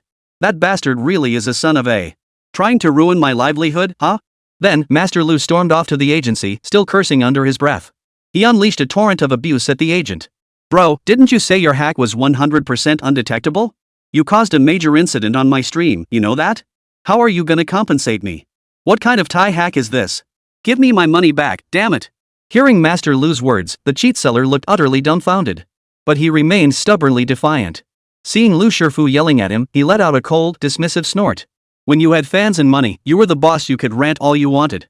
But now that everyone knows you're a cheating dog, you still dare to act so cocky? That's like shining a light in the toilet asking for trouble. Dude, I told you if you got banned, I'd refund you. But your account wasn't banned, was it? Your gameplay is so pathetic I can't even be bothered to criticize it. Think you're some kind of pro? Killing 30 people in a single match? Give me a break. Seriously. You botched your own act and now you're blaming me? Off. Don't let me catch you, or I'll unbox you and expose you. Master Lu. FCK this SHT. After getting blasted by the agent, he felt even more furious. He then posted 2 short essays on Weibo that very night.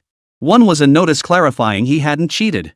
The other was a scathing indictment of manga games in action, which had allowed so many cheaters to run rampant in the game.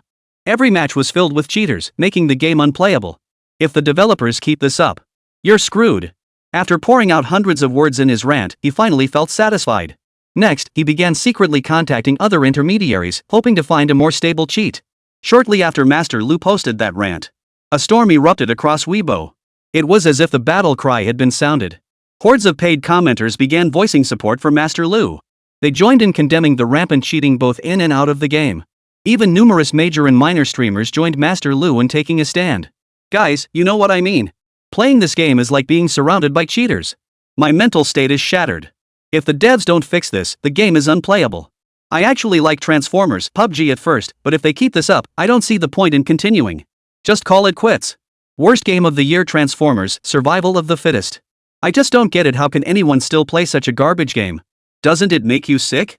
Watching streamers and players voice their opinions. Online reactions showed severe polarization. Ordinary players were baffled by the streamers' complaints. Weird. Are you guys really playing the same game as us? I've been grinding for ages and haven't run into a single cheater. You're a paid troll, aren't you? Me too. Since the official anti-cheat system kicked in automatically, I haven't run into a single cheater today? You win money. There really are all kinds of paid trolls out there. Doesn't saying stuff like that make you feel guilty? Are you sure they're all cheaters? I haven't run into a single cheater myself? Online discussions immediately polarized. One group praised the improved game environment and strongly supported manga. But a small group kept bashing the new patch in Transformers PUBG on Weibo. These conflicting responses left uninformed netizens utterly baffled. The heated debate raged on for days. Even Master Lu became a champion of the anti-manga movement. Even some game companies publicly denounced manga, accusing them of inaction. In response, behind the scenes, Lù Ming watched this farce unfold with a satisfied smile. Seeing that the timing was right, he finally turned to the operations team and said, "Time to close the net. Release the prepared announcement." Chapter 167, The True Servant of the People. Just as netizens were fiercely debating whether the officials were turning a blind eye to cheaters, after a long period of silence, Budding finally addressed all players and netizens. Dear players, in response to multiple player reports today regarding rampant cheating both in and out of the game, Manhwa has implemented a special anti-cheat ban mechanism. Cheaters will be sent to a special server for further training once reported and confirmed. Simultaneously, we will collaborate with live streaming platforms including Douyin, Douyu, and Bilibili to conduct a joint online cleanup campaign. For streamers caught using cheats in the game, we will work together to recover any illicit gains and permanently ban their streaming accounts. The moment Manhwa's announcement dropped, it immediately caused an uproar across the entire live streaming community. Those streamers who had been ranting about the rampant cheating in the game just days ago were now visibly uncomfortable, as if they'd eaten something disgusting. They never imagined Manhwa would pull this move. The very streamers who had been shouting the loudest. Weren't they essentially offering themselves up to be hammered? As the tide receded, everyone finally saw who was running around naked. Instantly, countless players burst out laughing. Holy crap! Manhwa's move was ruthless. This is like raising poisonous insects, right? That loudmouth Lu Shifu plus Nuomi, Yutiao, Dagwenren. Aren't they all just confessing without being asked? Ha ha ha ha. This is hilarious. Voluntarily stepping on landmines, how's that work? I knew it. Who can kill a dozen or more players effortlessly every single match? Turns out it was all just acting. Damn Master Lu, and I even spent money on him. Put. Gotta admit, that bastard was a convincing actor. He totally fooled me. Suddenly, those netizens who had held back from commenting earlier. After the official confirmation, everyone instantly realized where they should stand this time. A crowd rushed into the live streams of those streamers who had insisted they weren't cheating. With a teasing tone, they asked the streamers who had repeatedly claimed they weren't cheating. Dude, the devs just dropped the hammer, you're still claiming you're clean? You run into so many cheaters every single game, don't you have any idea? How else could you dominate every single game before? Anyone with cheats could do that. This is ridiculous. You little bastard, dare you post that I never cheated claim again? Then I might respect you as a real man. In an instant, the live streams of those cheating streamers were flooded with comments. Among them were even several veteran streamers. Some former FPS streamers had previously played other companies' FPS games. They joined the platform specifically because of the explosive popularity of Transformers Battle Royale. They wanted to quickly cash in on the game's success. Without solid skills, cheating seemed like the only option left. It's hard to say whether their former employers aren't supporting them in this. What they don't realize is, every gift of fate had already been secretly priced. Those who once boasted about their prowess are now quitting on the spot. Many simply vanished, starting anew with a new account. Of course, some streamers who cashed in on this wave of profits simply couldn't let go of their lucrative accounts. They carried on without a hint of shame, pretending nothing had happened. Take, for example, Master Lù. When Master Lù woke up, he felt like his world was collapsing. He never imagined that just yesterday, he was still an up-and-coming streamer. Had now become a pariah everyone shunned. But he'd worked so hard to achieve his current status, with fans sending him gifts. Plus, the money in his livestream account hadn't been withdrawn yet. He was genuinely panicking. Left with no choice, he steeled himself and went live once more. This shameless move shocked even the viewers who knew he'd been cheating. So this time around, as the center of attention in this incident, the moment he went live, his stream was flooded with countless fans, instantly breaking his previous peak viewer count. Hey! Isn't this my son? He's streaming today? What do you mean your son? This is clearly my son. He said in the stream the day before yesterday that he'd take my surname. Folks, my apologies. My son's young and reckless, copying others' cheating tactics. I'm here to make amends. Master Lù, you got the guts to repeat what you said last time? What was it again? Master Lù, absolutely did not cheat. I thought Lubu was already badass enough, but now we have a commoner's slave popping up here. FCK this. Refund. Just as Master Lù predicted. The moment he went live, viewers in the chat bombarded him with scathing criticism. They publicly called him a commoner's slave. His earlier promise in the livestream that if he cheated, he'd take everyone's last name had come true. Watching him act like a clown and still dare to stream, all the viewers were amused. Facing the relentless insults, Master Lù didn't hesitate. He simply bit the bullet and banned their accounts. Given the escalating abuse, he wouldn't need to do anything else today, just ban people. At this moment, to make off with the money and disappear, he didn't care about his reputation anymore. With a cold sneer, he unleashed a tirade at the live stream audience. Folks, the innocent remain innocent. The first, Master Lù, never cheated. This is all a conspiracy by Manhwa. They're just jealous of my talent. I've been set up by the big players. If you don't believe me, fine, those in the know get it. Just wait and see. In a few days, I'll be sending Manhwa a cease and desist letter demanding compensation for emotional distress. Audience. Hearing Master Lù's shameless rant, everyone was stunned by his shameless attitude. One by one, they exchanged speechless glances. Who would have thought someone could sink this low? Meanwhile, Lù Ming, who had already fired the first shot, slowly let a deep smile spread across his face. Watching the online sentiment begin to shift, he immediately addressed the operations team. Alright, it's time to fire our second shot. The very next day, Momo unexpectedly released another announcement. To players who have not used cheats. We've detected players expressing dissatisfaction with our anti-cheat ban evaluation system, insisting they are not cheating. Following headquarters decision, we are inviting a special team to conduct a live, public test. Moving forward, Budding will partner with the Dominion Guild as participants in the inaugural national championship for Transformers, PUBG. Players who insist they are not cheating are welcome to challenge us. Successful challengers will have their accounts unbanned. This event remains permanently active until May 1st. Chapter 168, Three-Pronged Attack. As soon as Manhwa's second announcement went live, those streamers who had dared to keep ranting instantly fell silent. Are you kidding? That's the Dominion squad. They were overconfident, sure, but how could they possibly stand a chance against them? Can't tell the difference between the jokers? In an instant, the stubborn streamers were bombarded by a second wave of online backlash. Dude, you're so cocky? Man up and solo queue against Dominion. Hey! You're racking up 20 kills per game. Go challenge fans. Dude, this is your golden chance to prove yourself. Take down fans, and you'll be the captain of Junlin. Ha! Keep pretending. Keep pretending. Let's see how long you can keep up this charade, you clown. The chat exploded with comments from countless viewers. This time, even Master Lù couldn't hold back. His face darkened as he stared at the chat flooded with commoner's servant.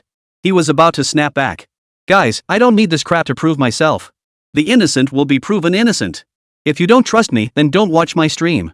I detected traces of illegal third-party software usage. Your live stream channel has been automatically banned. To reactivate your channel, you must prove you did not use illegal third-party software. During this period, your account and all funds within it will be inaccessible. Just as Master Lù was still ranting away, who knew that the very next second, under his stunned gaze, his livestream was abruptly banned by the platform. The clean internet campaign between Manhwa and major streaming platforms officially took effect at this moment. Platforms naturally couldn't be bothered with small fry. But big-time streamers like Master Lù? They'd be crushed without a second thought. After all, the platform had no shortage of streamers. Lù Shifu and his kind are nothing more than tools to drive traffic to the platform. In the past, platforms might have hesitated to let go of these tools that brought in users. The platform would naturally be reluctant to let them go. But the genius lies in the second notice released by Manhwa. Manhwa's latest announcement not only delivered a powerful counterpunch to those scammers, but also conveyed a crucial message to all players. That is, Transformers PUBG is officially launching a professional league. With top-tier teams like Junlin participating, the inaugural championship is destined to be highly anticipated. Moreover, with major teams and clubs like Junlin joining the platform, it's no mystery that the platform will attract countless new users in the coming period. It was precisely this shady deal between Lù Ming and the platform. The platform wasted no time, striking with lightning speed against those cheating streamers. Not only did they root out these cancerous elements, but it also meant they didn't have to pay out any of the hard-earned streaming fees. Absolutely delightful. Killing multiple birds with one stone. As the chicken used to make an example of others, Master Lù was executed on the spot. Master Lù, witnessing this scene, looked utterly bewildered. Then his expression changed. He rushed to the back end of the livestream to check. Sure enough, just as the official statement claimed, the hundreds of thousands he'd painstakingly saved up in the back end were now completely inaccessible. Not a single penny could be withdrawn.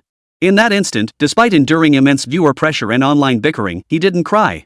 But upon realizing he couldn't withdraw his hard-earned money, this man with skin as thick as a city wall froze in shock. Damn it. Damn you, Manhwa. Damn you, platform. Where's my money? This is all the money I painstakingly swindled and cheated my way to. My hard-earned cash. Wah. Furious, he wanted to smash his monitor to pieces, but he couldn't bring himself to do it. He glanced at his mechanical keyboard. Hold on. This was a reward I splurged thousands on. The mouse cost a few $100 too. Hold back. Finally, he eyed his cheap gaming desk and kicked it to smithereens. Gaming desk. You little piece of junk, can't handle losing? You just don't have the skills. With Lù Ming's two swift blows, the cheating issue that had plagued Manhwa for so many days was finally resolved. The official, hardware ban technology can directly record hardware information such as motherboard, CPU, and network card MAC addresses.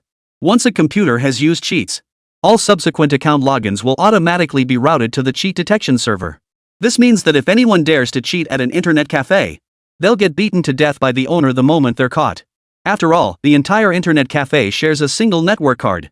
If the entire establishment gets hardware banned by the developers, no one in that internet cafe will be able to play Transformers: Survival of the Fittest. Given how wildly popular this game is, if an internet cafe can't offer this game, the resulting losses would be incalculable. This crackdown has effectively stamped out any notion of cheating. Seeing Lù Ming pull off such a comeback despite his circumstances, they were grinding their teeth in frustration. Damn it! This kid is impossible to take down. Is this what they call a genius? This hardware ban tech is something else. Damn it! He must have been waiting for this buzz. Not only did this incident not hurt his company, it actually boosted its growth. What the hell? Useless. What are the tech department people even doing? What good are they? Watching the budding startup continue to thrive. The executives were red-faced with frustration. They tried every trick in the book to take down Manhwa, yet why was it still thriving so effortlessly? So many people ganging up on it, and not a single one could take it down. Didn't that make them look utterly useless? But that wasn't even the most despairing part. Because next, Lù Ming's third strike was about to come down. After resolving the cheating chaos within the game, Lù Ming wasted no time flying to Eagle and Neon. By this time, after months of brewing, Transformers: Thunderfleet had reached a critical boiling point, and left foreign children somewhat stunned. Never mind the children. Middle schoolers and adults alike have seen or heard about Transformers to some extent during this period. Riding this wave of popularity, Lù Ming unleashed his ultimate move. He headed straight to Eagle's place with Qinghe Toys' latest model. While selling toys, he also took the opportunity to inspect Qinghe's new factory there. The new factory manager was none other than Su Dongfeng's son, Su Xiaodan. The young man was promising. Not only did he acquire a legitimate toy processing plant within budget, but he also stabilized the workforce. Before long, this branch factory would be fully operational. But Lù Ming wanted them to do more than just make toys. They were also tasked with producing a batch of special custom-made toys. The toys themselves remained unchanged, but each was embedded with a unique code. These codes were none other than redemption codes for the game Transformers: Survival of the Fittest. Next, these custom toys would be sent as survey rewards to the homes of game streamers across the country. With this move, Qinghe directly leveraged several low-cost toys, effectively driving a wave of indirect traffic for Transformers: Survival of the Fittest. As long as one streamer is willing to broadcast it, it's a win for Qinghe.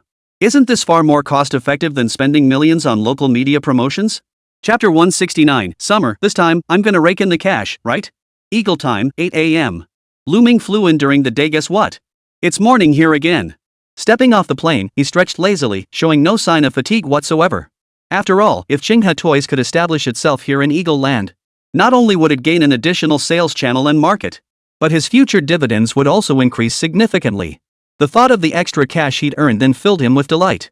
Arriving in a small town in one of Eagle's states, here stood a century-old toy factory. The original owners were shoemakers by trade, and it took 3 generations to build the factory we see today. But with the current economic downturn, fewer kids were playing with toys, and the owner lost interest in continuing. After selling the factory to Su Xiaodong, he retired to become a farmer. Su Xiaodong took over the factory's equipment and workers through subcontracting. When Lù Ming and Xià Tiān arrived, they looked every bit the part of typical Americans, already tucking into bagels and sipping coffee. Meanwhile, Xià Tiān somehow had a pile of high-calorie foods like hot dogs, burgers, and tacos in her hands. Her mouth smeared with sauce, she approached with absolutely no presence whatsoever. When Su Xiaodong saw her arrive with Lù Ming, his first thought was, could she be one of Lù Ming's beautiful secretaries? Mr. Lù has some taste. Next time he hires a secretary, he'll set his standards as high as Lù Ming's. As soon as Lù Ming approached, Su Xiaodong enthusiastically began explaining the situation here. He also pulled out the deformed Transformers sample from the mold debugging process. After glancing at the toy's packaging and giving it a quick scan, he tore open one toy and revealed the mysterious redemption code inside. Only after confirming everything was in order did he give a satisfied smile. Excellent. What's the status on the online survey you requested for those live streaming platforms? Rest assured, Mr. Lù, everything's taken care of. The moment they entered their addresses, we'd already dispatched our toys. We also found several top local game streamers for testing, just as you requested. Su Xiaodong not only excelled at completing the tasks Lù Ming assigned him, he had also meticulously arranged all subsequent matters. This only deepened Lù Ming's satisfaction with him. With a light pat on his shoulder, Lù Ming then turned to Xià Tiān beside him and asked with a smile, Mr. Sia, Su clearly has potential. We can't let him work for Manhwa for nothing, can we? I propose he take on a consulting role at Budding while remaining plant manager at Eagle, earning dual salaries. What do you think? Let's set his salary at the highest European standard. I have no objection. Taking a bite of his juicy burger, Xià Tiān nodded without even looking up. This left Su Xiaodong, who had been fawning over Lù Ming moments ago, utterly dumbfounded. Wait, what? You're the boss? You're the boss and you're eating like this? This is making me feel awkward. Though Su Xiaodong was Su Dongfang's son, he'd never actually worked at Qinghe. After graduating high school, he joined Eagle Sauce, so he knew even less about the Sia family. Seeing his father's former employer now, he hadn't expected the Sia family to send a direct descendant. Xià Tiān merely waved it off nonchalantly. It's fine. I'm not in charge anyway. Just follow Lù Ming's lead. With that, she took another bite of her taco. Then, with a slightly dazed and adorable expression, he blinked at Lù Ming. Got any Coke? Got it. John, go get some Coke. The strongest stuff. Wait, forget it. Just get every flavor you can find. Make sure Mr. Sia is happy before you leave.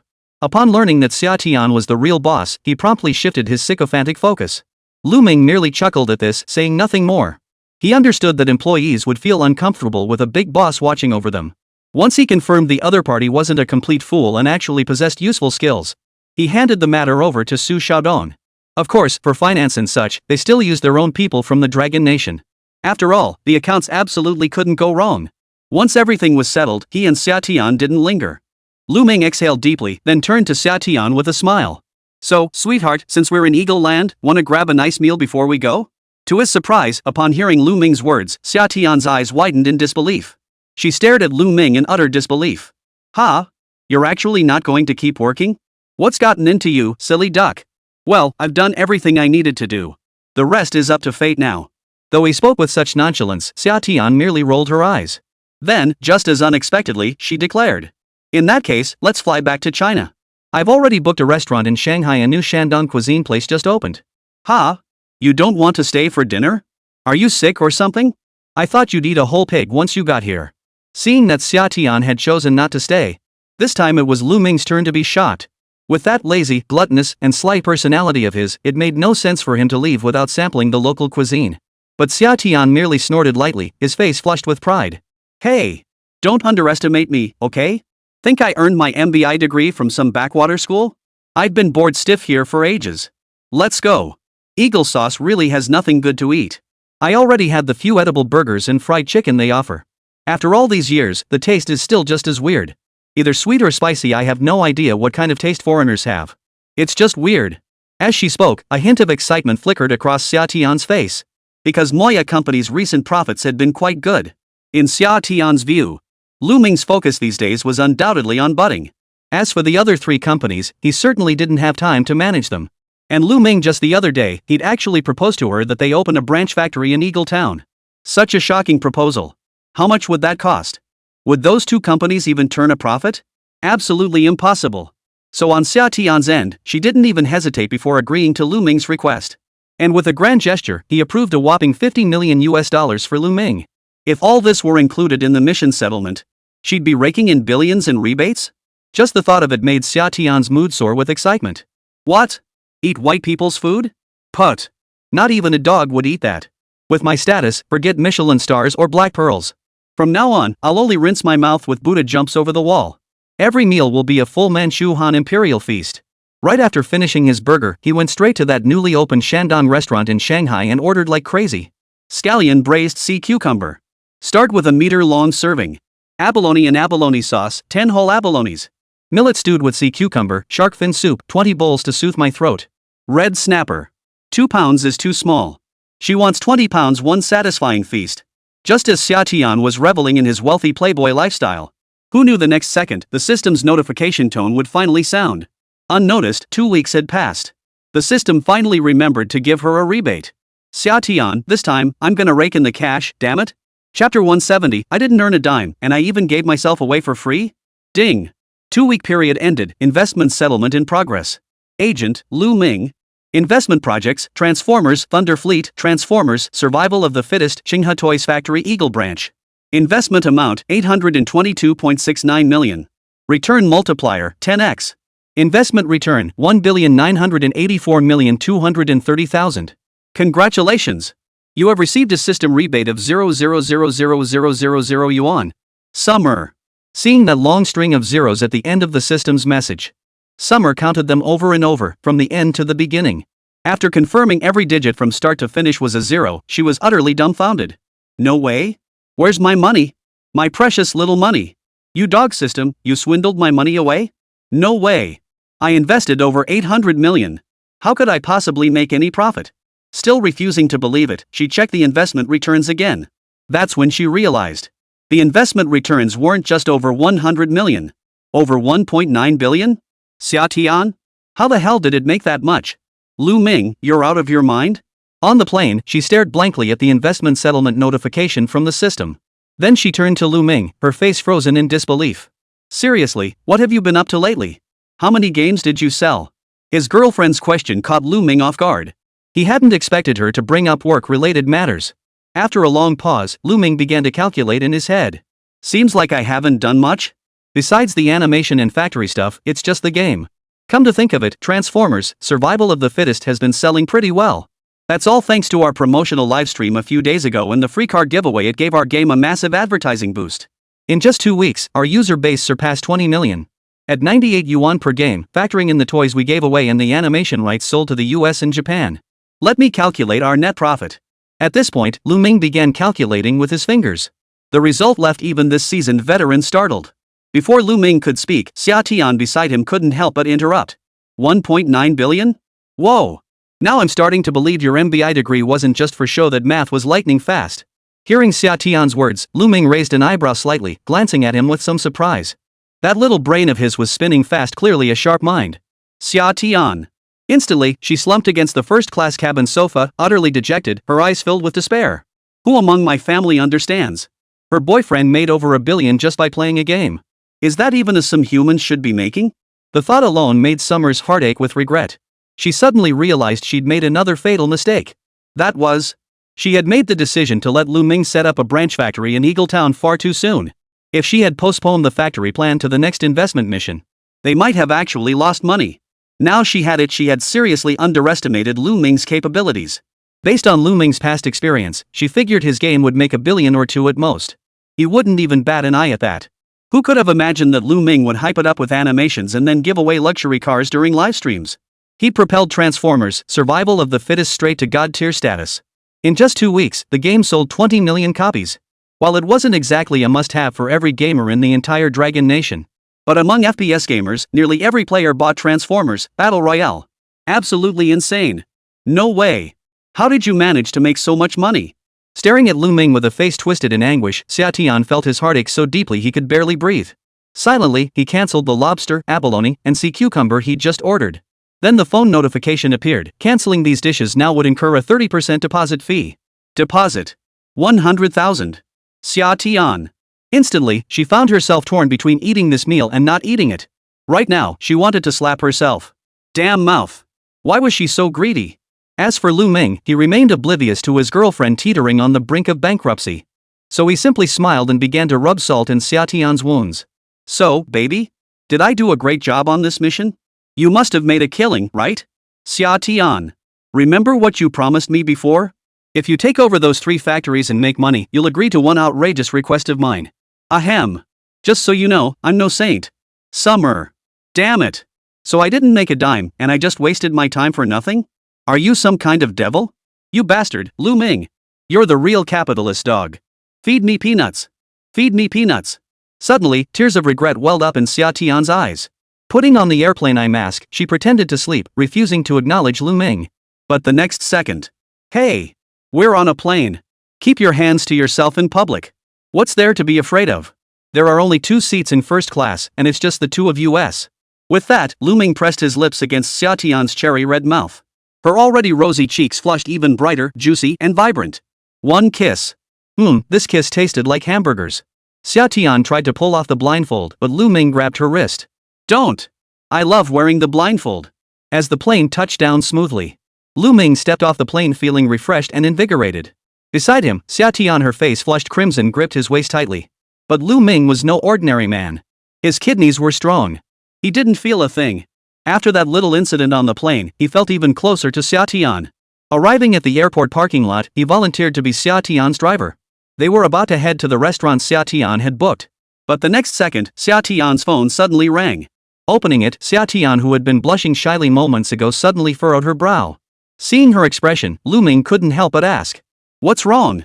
Grandfather wants us to come to the Sia Manor. It seems like he's holding some kind of meeting? Right now? Oh, right. So should we eat first or go home first? Let's eat first. If we're late, they'll charge us an overtime service fee. Lù Ming? After they finished eating and drinking their fill, they arrived at the Sia residence. They had barely arrived when they saw the Sia family already in the midst of a heated argument in the dining room. At that moment, every member of the Sia family was present, seemingly waiting just for Lù Ming and Xià Tiān. They'd been kept waiting for nearly 2 hours for no reason. The resentment boiling within them could have resurrected a demon sword immortal. Xià Tiān, however, sat down beside his grandfather with an expression of utter calm, speaking in a measured tone. My apologies for the flight delay, grandfather. When will dinner be served? Also, Uncle Fu, please bring a chair for Lù Ming to sit beside me. Lù Ming. You still want to eat? Chapter 171, Confrontation. At that moment, the Sia family members stared at Xià Tiān with peculiar expressions. For some reason, she seemed unusually bold today. Meanwhile, Lù Ming had silently taken a seat beside Xià Tiān. He watched as she ordered another bowl of crab roe and shrimp roe noodles. He couldn't help but glance at Xià Tiān's midsection for a moment longer. It was still completely flat. Was her stomach connected to Doraemon's pocket or something? How could she hold so much? Xiao Miao and the other second-generation members of the Sia family were now glaring at Xià Tiān with hostility. Xiao Miao, Xià Tiān's second uncle, stood up abruptly, slamming his fist on the table as if he'd uncovered some incriminating evidence. Xià Tiān, you're getting bolder by the day. Starting a company overseas without even telling us? You're actually considering opening a branch for a money-losing venture like Xingha Toys? And you're even setting it up in Eagle Town? Tell me, are you trying to transfer assets and then flee to the Eagle country? Xiao Miao unleashed his heavy artillery from the very start. Clearly, he'd learned about Xingha Toys' overseas branch from some unknown source. The other second-generation members of the Sia family stood by silently. Their expressions all radiated a sense of certainty. After all, a company losing hundreds of millions annually couldn't possibly afford equipment maintenance alone. How could it possibly have the funds to open an overseas branch? There must be some shady dealings going on here. The old man beside him remained silent, but his eyes now held a questioning glare. Clearly, he too wanted to know why his precious granddaughter had made such a bold decision. Seeing the look of bewilderment on Xià Tiān's face, Xiao Miao's expression grew even more smug. He suddenly held up 5 fingers and shouted loudly.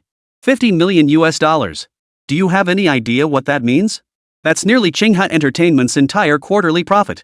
With such a massive overseas capital flow, aren't you curious? And I've checked, Xingha Toys hasn't had any orders recently. With no orders coming in, you're actually planning to set up an overseas company? What on earth are your intentions? Xiao Miao's words rang out with force and conviction. It was as if he'd been watching Xià Tiān's every move. His face twisted slightly with intense excitement. The other members of the Sia family remained silent, but all eyes were fixed on Xià Tiān, filled with doubt.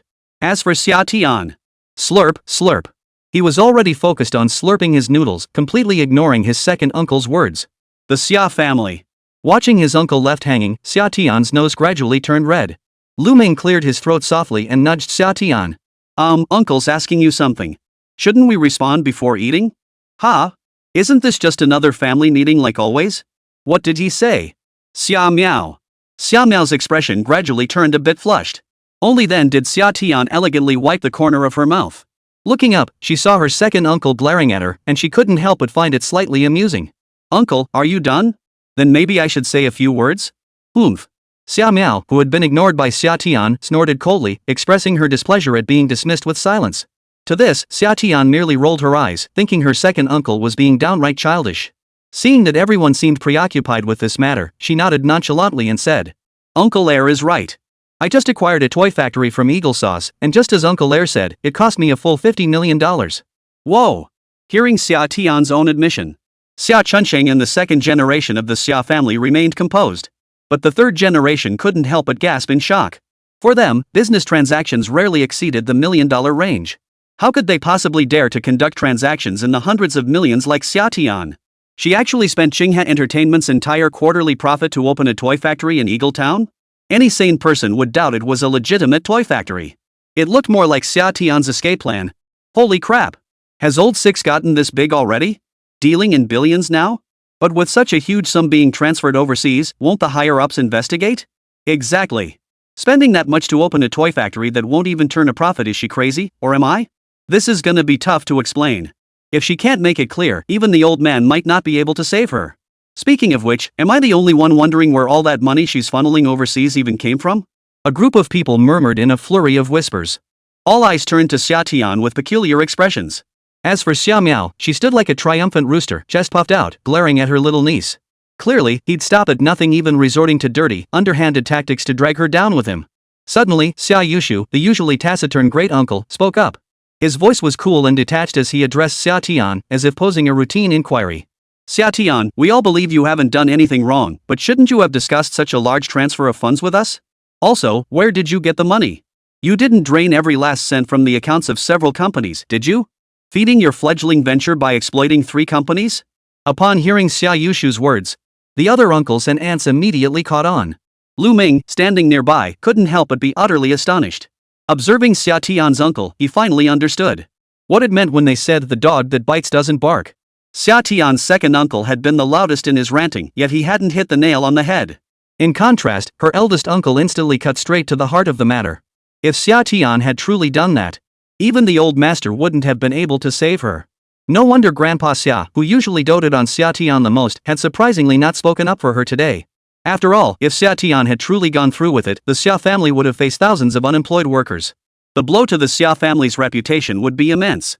So, his gaze drifted toward his girlfriend, seeking her explanation. To this, Xià Tiān merely chuckled. Glancing at her uncles and aunts, she shrugged slightly. Finally, in front of everyone, she spoke. Regarding this matter, I'll leave it to Lù Ming to explain. I've entrusted him with full responsibility for everything. He'll clarify it for you shortly. Lù Ming? So after all this, I'm the one left holding the bag? Instantly, the Sia family's expressions toward Lù Ming shifted. It felt as though he had been specially selected by the Sia family to be their scapegoat. A giant danger character seemed to flash above his head. This caused the second generation of the Sia family, who had just been so confident of victory, to involuntarily furrow their brows slightly, a vague sense of foreboding rising in their hearts. Had Xià Tiān actually anticipated this move? Had he begun laying the groundwork during the New Year festivities? This girl, she's so calculating. Chapter 172, The Shocked Sia Family. May I say a few words? His girlfriend was in trouble, and he had to step in to help. At his words, every member of the Sia family instantly turned their gaze toward Lù Ming. Their expressions seemed to ask, "Who do you think you are? Do you even deserve to speak to us?" Lù Ming merely shrugged indifferently before speaking calmly. "Regarding the plan to establish an overseas branch factory, it was indeed my proposal. Furthermore, the funds transferred abroad were also arranged by me." "Ha?" Hearing Lù Ming admit it so readily, everyone's expressions instantly turned peculiar. They couldn't quite grasp why Lù Ming would admit to it so readily. Unconsciously, everyone's expressions towards Xià Tiān grew even more peculiar. Good grief! What kind of trick did she pull to get a man to willingly take the fall for her? "You're a succubus, aren't you?" Meanwhile, Lù Ming continued speaking without pause. "Furthermore, regarding Mr. Xiao Miao's claim that Qinghe Toys has no orders, that's actually incorrect. Because Qinghe Toys' biggest client right now is our company, Budding. The funds transferred overseas weren't siphoned from the last reserves of those three companies. On the contrary, not only did we leave that money untouched, we actually increased our capital investment. How is that possible? How could a game company like yours have that kind of money? Based on just those few games you've made before?" Upon hearing Lù Ming's words, Xiao Miao's face immediately betrayed a look of disbelief. Clearly, he had already done his research. Even if they pooled all the revenue from Budding's previous games, scraping together $50 million in one go wouldn't be easy. Even if they could somehow scrape it together, it would absolutely cripple the company. If he were Xià Tiān, he'd never make such a foolish move. As for Lù Ming, after hearing his uncle's words, he merely shot him a peculiar look. "Who said Budding Games is broke? Mr. Xiao Miao, your intel seems a bit outdated. Just for Transformers, Survival of the Fittest alone, do you know how many copies we sold? 20 million copies. Do you grasp what that means? That's nearly 2 billion in revenue. Even after platform commissions, we're still raking in over $1 billion. The proposal to establish overseas branch factories came from me, because I have tremendous faith in the Transformers IP. As long as Qinghe Animation can consistently and steadily update the animated series, creating more Autobots and Decepticons, those toy factories will become our cash cows. By then, forget just Asia, Europe, North America, South America, Africa, the entire world will be our market." Whoa! After hearing Lù Ming's explanation, everyone present instinctively sucked in a breath of cold air. They hadn't anticipated Transformers, Survival of the Fittest turning out to be such a goldmine. Manhwa had truly struck gold with this incredible cash cow. Even those not in the gaming industry understood what a major hit game IP meant. More players, more tournaments, more money. And now, Transformers Battle Royale stands as a massive Battle Royale hit with 20 million players. 20 billion in sales? That's just the beginning. Hearing Lù Ming's explanation, the expressions of several second-generation members of the Sia family who had previously been confident of victory immediately turned panicked. Xiao Miao couldn't help but voice her doubts once more. "No way. If Manhwa is already so profitable, why did you even start the game factory? You could have just ignored those factories' survival. Why invest? What if it fails?" Hearing Xiao Miao's words, Lù Ming couldn't help but roll his eyes. "Didn't I just explain?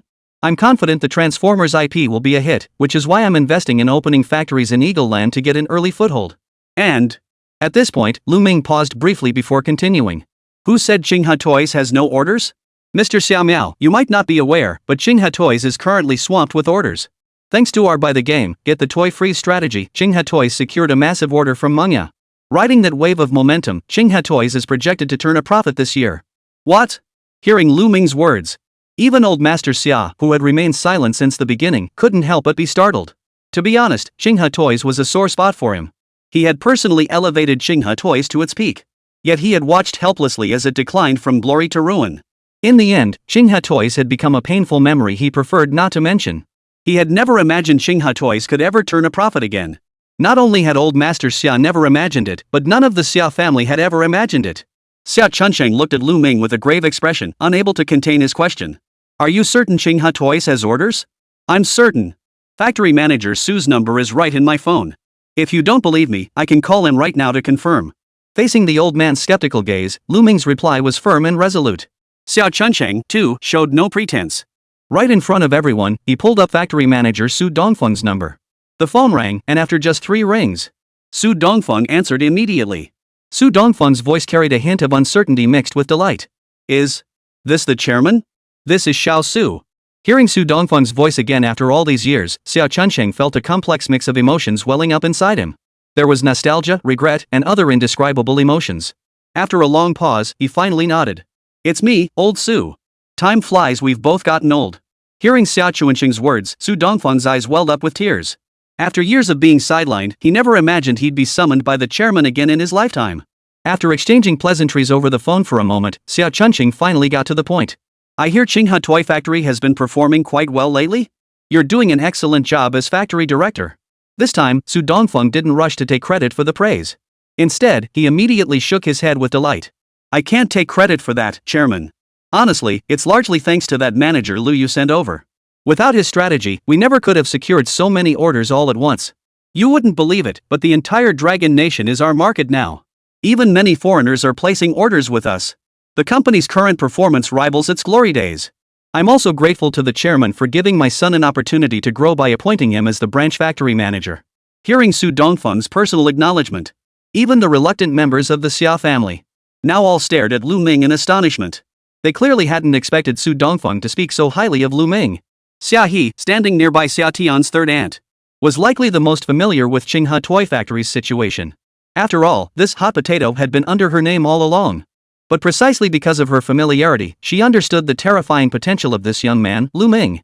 Qinghe Toy Factory was nothing but a cancerous tumor with a tail too big to shake off. It drained the Sia family's resources without providing any value in return. She hadn't been idle in seeking solutions, but her efforts had yielded little impact. How could it suddenly burst with new vitality under Xià Tiān and this young man Lù Ming? Chapter 173. The little girl has a hearty appetite. Material for a family head. Hearing Su Dongfeng's account on the other end of the line, every member of the Sia family instantly exchanged stunned glances between Lù Ming and Xià Tiān. Then, why do you look so surprised too, Xià Tiān? Wasn't this all part of your business strategy? As for why Xià Tiān was surprised? Well, naturally, it's because she had absolutely no idea about any of this. She never imagined that while she was out having fun, Lù Ming had already laid out so many plans. Turns out Lù Ming's decision to open a branch factory in Eagle Sauce wasn't a spur-of-the-moment choice? Has the domestic toy market already started generating profits for Qinghe Toys? No way. How did you pull that off so fast? Suddenly, Xià Tiān felt a wave of suffocating pressure in her chest. She never imagined Lù Ming's workaholic tendencies could be so overwhelming. Could those 3 misfits she'd written off actually turn things around? At this point, it seemed only Qinghe's old electronics factory was still losing money. Wait, what? What about the 3 deadweights from the Sia family? How come the moment Lù Ming got his hands on them, they all turned into treasures? Instantly, Xià Tiān looked at his uncles with utter dismay. There's a bad apple among us. I trusted you so much, and this is how you repay me by handing all the profitable deals to me? So infuriating. As for Xia Mao and the others, upon seeing their niece's expression filled with amusement, mockery, and even coldness, they instinctively felt a chill run straight up their spines from the tips of their toes to the tops of their heads. Whoa! No wonder Xià Tiān showed no emotion whatsoever when she handed over these trashy businesses to them. So she'd already figured out how to turn these companies around? This woman is so calculating.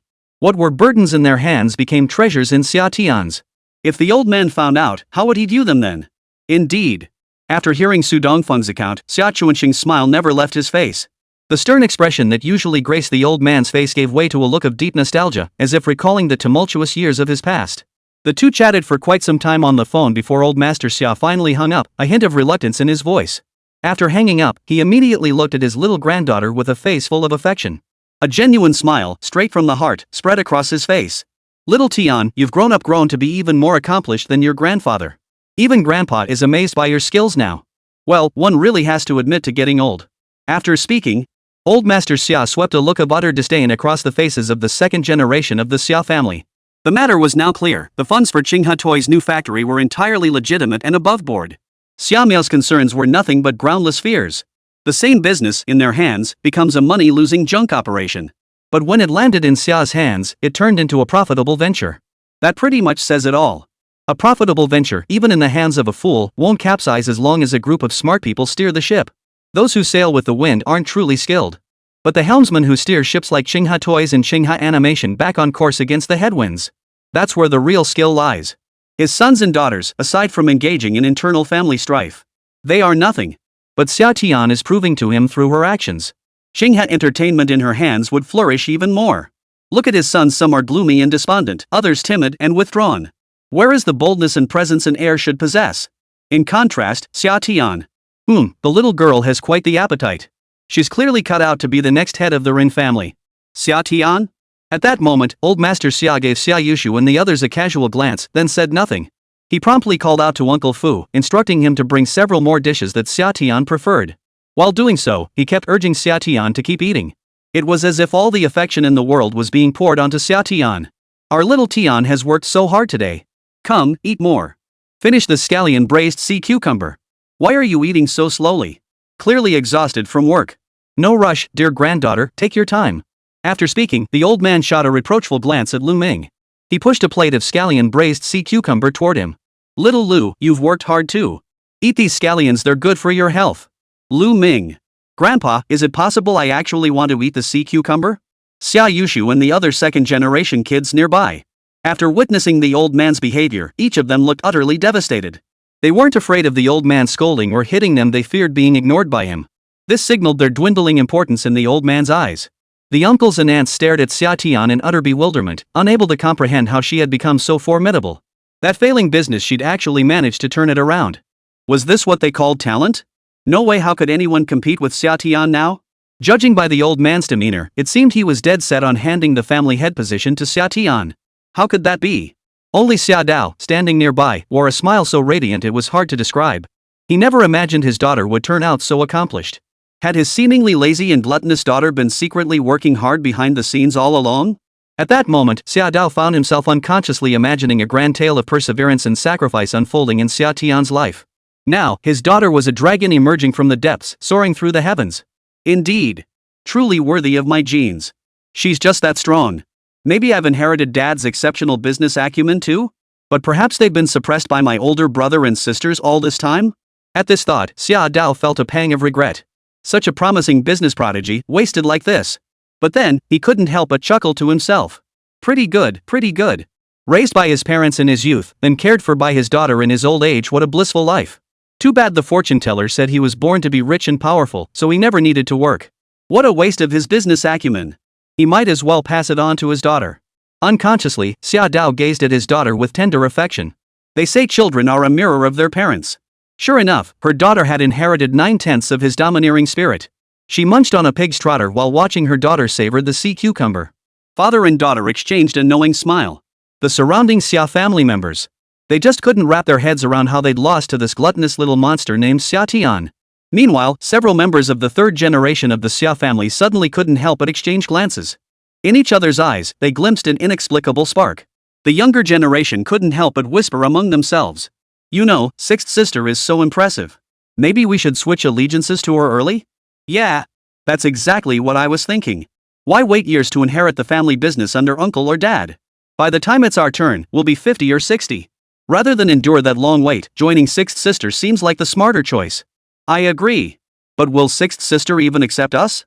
Unbeknownst to them, the third generation of the Sia family who had once felt hopeless about stepping onto the stage so soon. After witnessing Xià Tiān's performance, a peculiar ambition began to stir within them. Everyone wants to climb the ladder. And they all knew. If they simply waited for the second generation to inherit their grandfather's authority, not only were there far more of them than the second generation, the competition they would face would undoubtedly be far more brutal than that faced by the second generation. Therefore, it's better to make a decision early and choose sides now. In an instant, the once bustling restaurant slowly descended into an eerie silence. Countless ambitions began to sprout like wild grass. Chapter 174, Experimenting with AR Games. After returning from the Sia family, Xià Tiān had been pouting the entire way. Though the old man hadn't said a word, anyone could see his clear favoritism towards Xià Tiān. Lù Ming, sitting beside her, found it utterly baffling. Why did she look so aggrieved? She hadn't touched a single bite of that scallion braised sea cucumber. He only ate the scallions. Unable to resist, he nudged Xià Tiān's arm and asked, "Hey, what's up? What's got you feeling down? Tell me, and I'll help you work it out." Hearing Lù Ming's words, Xià Tiān couldn't help but roll her eyes at him. "Help me out? If you don't earn money for me, I should thank the heavens. But she couldn't exactly spell it out. The mere thought of Lù Ming's earning potential. She couldn't help but sigh again. Good grief, is there any job that Lù Ming finds too difficult? At this rate, how much money is he going to make? But as she pondered this, Xià Tiān's body suddenly jolted violently. Wait a minute, he seemed to have forgotten something important. That was the AR technology he'd purchased earlier. That technique that even Lù Ming found tricky. How could I have forgotten it? She had seen it with her own eyes, the look of genuine difficulty on Lù Ming's face. If only she could get Lù Ming to play using the latest cutting-edge AR technology. She might just turn a profit. The thought flashed excitement across her eyes as she fixed her gaze on Lù Ming. Hey, sweetie, remember that technology we bought at the Golden Finger Awards ceremony a while back? When are you planning to put it to use? That AR technology? Caught off guard by Xià Tiān's sudden question, Lù Ming paused. He'd been so preoccupied with Transformers, survival of the fittest lately. He'd almost forgotten his company had acquired AR gaming technology. And that unreliable guy, Xià Tiān, had gone and bought it for a whole decade. Absurd! Such valuable technology left gathering dust in a corner would indeed be a waste of resources. Besides, Lù Ming was curious to see how AR technology had advanced in this world. If it was any good, he could try developing some games with it. After Xià Tiān's reminder, Lù Ming suddenly found himself intrigued by the technology the company had acquired recently. In that case, I'll head to the company tomorrow to take a look and explore the possibilities of AR game design. Yes. Hearing Lù Ming's words, Xià Tiān immediately clenched her little fist in excitement, a flash of triumph crossing her face. She'd successfully lured Lù Ming in. You see, Xià Tiān had also been secretly researching AR-related game technologies lately. Take the most cutting-edge AR games currently available, for instance. At the previous Magic Eye Exchange conference, Shibing's game, Crossing the Frontline, was touted as utilizing 5D technology. This so-called 5D technology is essentially an extension of AR technology. When paired with specialized gaming gear, it enhances the game's interactive capabilities. While the visuals look impressive, the cumbersome equipment has led to less than stellar reviews for the game. To put it bluntly, the equipment alone was an issue. It's even more absurd than buying AR glasses separately. How many players can afford to shell out tens of thousands, or even hundreds of thousands, for this gaming pod? Imagine finally assembling the full setup only to find no one to play with. That would be quite the predicament. So, most companies developing AR games right now are just pitching a new concept. They create gimmicks to boost their game's buzz. There really aren't many companies seriously developing AR games. So in Xià Tiān's view, if Lù Ming were to develop an AR game, she couldn't predict the long-term outcome, but in the early stages, Lù Ming would definitely lose money. Immediately, she patted her chest and declared, "Go for it. After all, Transformers, survival of the fittest has made us a fortune. The company can now afford to take risks. Even if you do lose money, it won't be a problem at all. If we don't get it right the first time, we'll try again.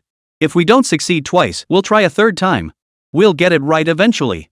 Who knows? Maybe we'll be the first to break new ground." Hearing Xià Tiān's words, Lù Ming couldn't help but let a smile spread across his face. All right. Since the boss lady says so, I'll gladly risk my life for her. He loved Xià Tiān's bold drive. Her tone carried an air of certainty, as if success were guaranteed. Her mindset so unfazed, it seemed she wasn't the least bit worried about losing money. In the past, he would have scolded her for such recklessness. But now, the budding potential of the terminal machine had already fully demonstrated its capabilities, securing a stable cash cow for the company. The company's risk resistance capabilities had skyrocketed exponentially. Small companies might opt for conservative growth. Only those companies with true vision and ambition would choose to keep pioneering and forging ahead. No one knows what the next major trend in the gaming industry will be. Their mission is to seize every possible opportunity. At that thought, Lù Ming's mind was made up. Decided. The next game will be an AR game. Back at the company, Lù Ming immediately shared his vision with Team 1. Upon learning of Lù Ming's AR game plans, everyone was taken aback. After comparing the current state of AR games on the market, their outlook was rather pessimistic. Lù, the cost of AR devices is just too high right now. I think we should focus on deepening our PC game development for the time being. I agree. Even if we pour our hearts into developing a game, there's no guarantee AR device owners will actually play it. Plus, I feel like AR games and PC games are completely different branches. This would essentially mean starting from scratch. The difficulty is indeed too great. If we really want to pursue this, we'll probably need to bring in a few consultants. Listening to the discussion, Lù Ming couldn't help but sigh. Indeed, all the issues they raised were valid. Yet Lù Ming remained more optimistic about this game's prospects. After a moment's thought, he finally spoke up. Here's what we'll do, let's purchase a few AR devices first to test the AR game's effects. If anyone has any good suggestions, feel free to share them. Also, At this point, Lù Ming paused before continuing with a smile. Regarding the development of AR games, I've given this some thought. We don't necessarily have to rely solely on monetizing AR device owners. Mobile games can also be AR enabled. If we could integrate mobile gamers with AR game players. After finishing, Lù Ming brought his two fingers together. A smile played on his lips as he continued. That way, wouldn't our audience grow significantly? Wouldn't that open up the possibility of making a fortune? What he was referring to was a game he'd conceived in his previous life. That game was none other than. It was a VR mobile game that had enjoyed a brief surge in popularity in his previous life. Pokemon Go. Chapter 175, New Animation Project, Digital Spirits. Pokemon Go, an AR game developed by Nintendo in his previous life. It claimed to let players catch Pokemon in the real world. Upon its release, it indeed caused quite a sensation at the time. It captivated countless Pokemon fans worldwide. Catching Pokemon, walking to hatch eggs, battling bosses. When it first launched, many players were blown away. However, the player base began to rapidly decline soon after. Moreover, it didn't receive a favorable reception in China at the time. The reason was simple: the domestic map wasn't accessible, forcing players to use VPNs to play. The problem was that even with VPNs, players were still using foreign maps, which significantly dampened their enthusiasm. Additionally, there was another crucial factor. The Pokemon available in each game region were almost entirely fixed. For students and working professionals, this proved extremely inconvenient. Plus, some Pokemon are region exclusive. You might not even be able to collect all Pokemon domestically. You'd need to fly abroad to collect them. This severely dampens the fun of collecting for players. Furthermore, the most frustrating aspect is the leveling system. Unlike Nintendo's official Pokemon games or Pokemon RPGs, Pokemon Go doesn't level up by battling monsters. Instead, it relies solely on candy for leveling up. To obtain candy, you must catch Pokemon in large numbers. Simultaneously, you must hatch Pokemon eggs. This makes the game incredibly time-consuming in the later stages. Players practically ran themselves ragged chasing Pokemon. So after a brief surge in popularity, the game gradually faded from the spotlight. Overseas players dwindled, with Japan holding up relatively well as the game's home turf. The developers set up several official gyms in Japan for players to battle. By the way, that's the battle system from Pokemon Go. It relies on frantic tapping to build up energy for moves. This completely departed from traditional Pokemon battles, which became a major point of criticism among players. Overall, Pokemon Go is worth a try for players who enjoy collecting or have nostalgic attachments to the franchise. However, it doesn't quite qualify as a game I'd actively recommend. The reason this game became so popular. Lù Ming believes this is inextricably linked to the Pokemon IP. For those born in the 90s, there's probably no one who hasn't watched Pokemon. Ash's journey to become a Pokemon master was practically a childhood companion for everyone. In this lifetime, due to the premature end of the NES era, the subsequent Game Boy handheld was never released. Naturally, the subsequent Pokemon series never materialized. As a result, children of this generation have never even seen Pokemon. Losing such a massive IP was something Lù Ming never could have imagined. Then, the boom in the video game industry led to the rapid decline of the animation industry. Lù Ming couldn't even find any major Pokemon-like IPs. This was quite interesting. Fortunately, Xinhua Animation had a gap in their schedule after completing Transformers: Thunder Fleet. So Lù Ming decided their next mission would be to create their own Pokemon-style game. That very afternoon, Lù Ming immediately gathered the Xinhua Animation staff together. He presented his proposal for a Pokemon animation project. However, he made some adjustments to the original concept. He blended the Pokemon concept with elements from Digimon. And thus, Digital Spirits was born. These spirits, dwelling in the digital world, suddenly found a rift opening to reality. These digital fragments absorbed genetic fragments from existing creatures on Blue Star, transforming into battle-ready, evolving digital spirits. Humans capture and battle them using digital glasses, digital phones, and data USB drives. Thus, all Digimon battles occur within the digital world. This prevents them from causing damage to the real world at the slightest provocation. Doesn't that make it all seem much more plausible? The protagonist, Ash, a 10-year-old boy, aims to become a Digimon master by battling at various gyms. After hearing Lù Ming's rough outline, Kurt and his crew were instantly captivated by his idea. Kote clapped his hands enthusiastically, his face beaming with flattery as he looked at Lù Ming. Mr. Lù, your proposal is absolutely brilliant. I think it could be developed into a major animated series. There's just one thing, Editor-in-Chief. If we want to make this story truly compelling, we might need a talented screenwriter to handle it. Do you know any screenwriters? If not, we can search ourselves, though having a candidate in mind would be ideal. Kote's words reminded Lù Ming. If he were merely copying the original animation, he had a general direction. But adding substantial content and extra lore? His brain might just not be up to the task. Even the most brilliant strategists couldn't master every aspect. When it came to the plot, he really didn't have any good solutions. In his previous life, he had known some talented story designers and game writers. But in this life?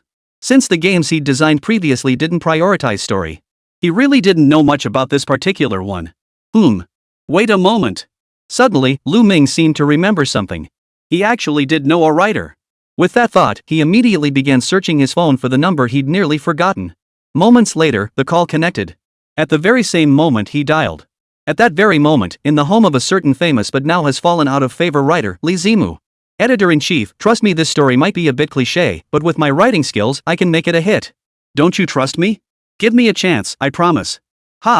You've already picked someone? Alright, thanks anyway. Remember your old buddy when you get the chance, I'll buy you drinks sometime. After hanging up, Li Zimu angrily flung his phone onto the sofa. Put. When I was useful, you called me brotherly. Now that I'm washed up, you call me little Li, huh? I made your company so much money, and now you're acting all high and mighty. He cursed under his breath. Li Zimu grabbed the whiskey on the table and downed it in one gulp.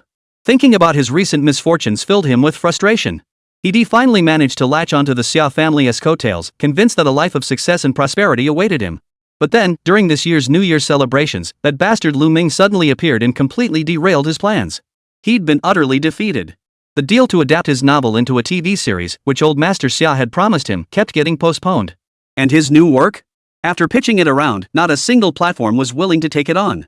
Truly, a phoenix without feathers is no better than a chicken. Just thinking about how his girlfriend Xia Lu had been looking at him lately. Li Zimu downed a shot of hard liquor in one gulp. Damn it!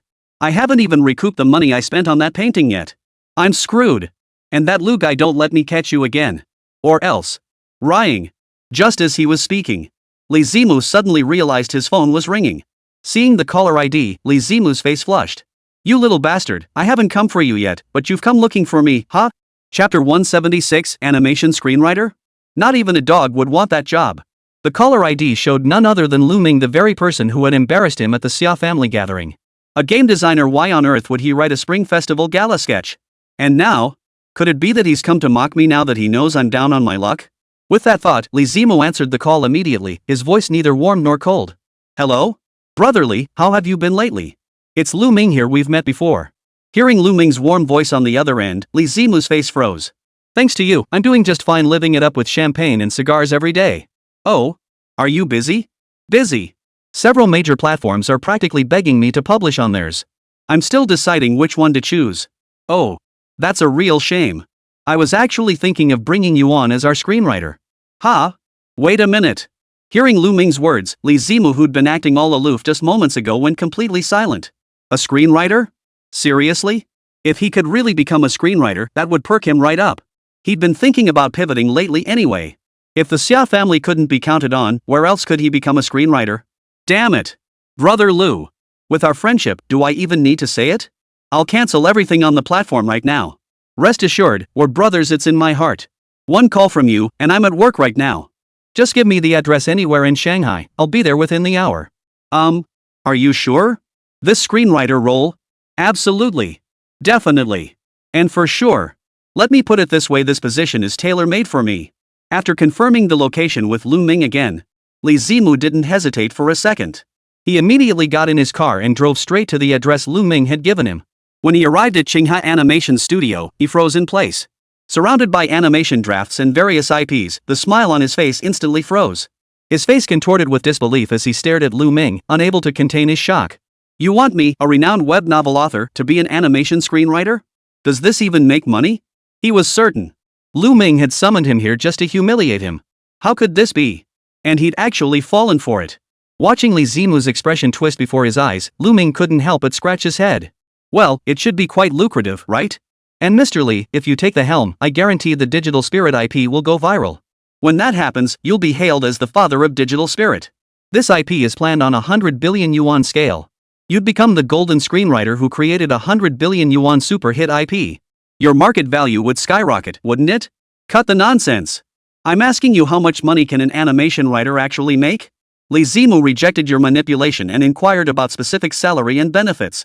Hearing Li Zimu's response, Lù Ming couldn't help but curl his lips. These aspiring writers are so down to earth. After a moment's thought, he finally gave a quote. Here's the deal, 10,000 yuan per episode for the first 52 episodes. Your total earnings depend entirely on your writing speed. If the Digital Spirit IP takes off, I'll adjust your rate based on traffic every million, 10 million, or even 100 million views and ratings. For every million views, I'll double your writing fee. If it surpasses 10 million or even reaches hundreds of millions of views, I'll give you a percentage of the animation's profits. Furthermore, I'll allocate 1% of future IP fees to you. This can be written into the contract. After hearing Lù Ming's proposal, Li Zimu's expression turned hesitant.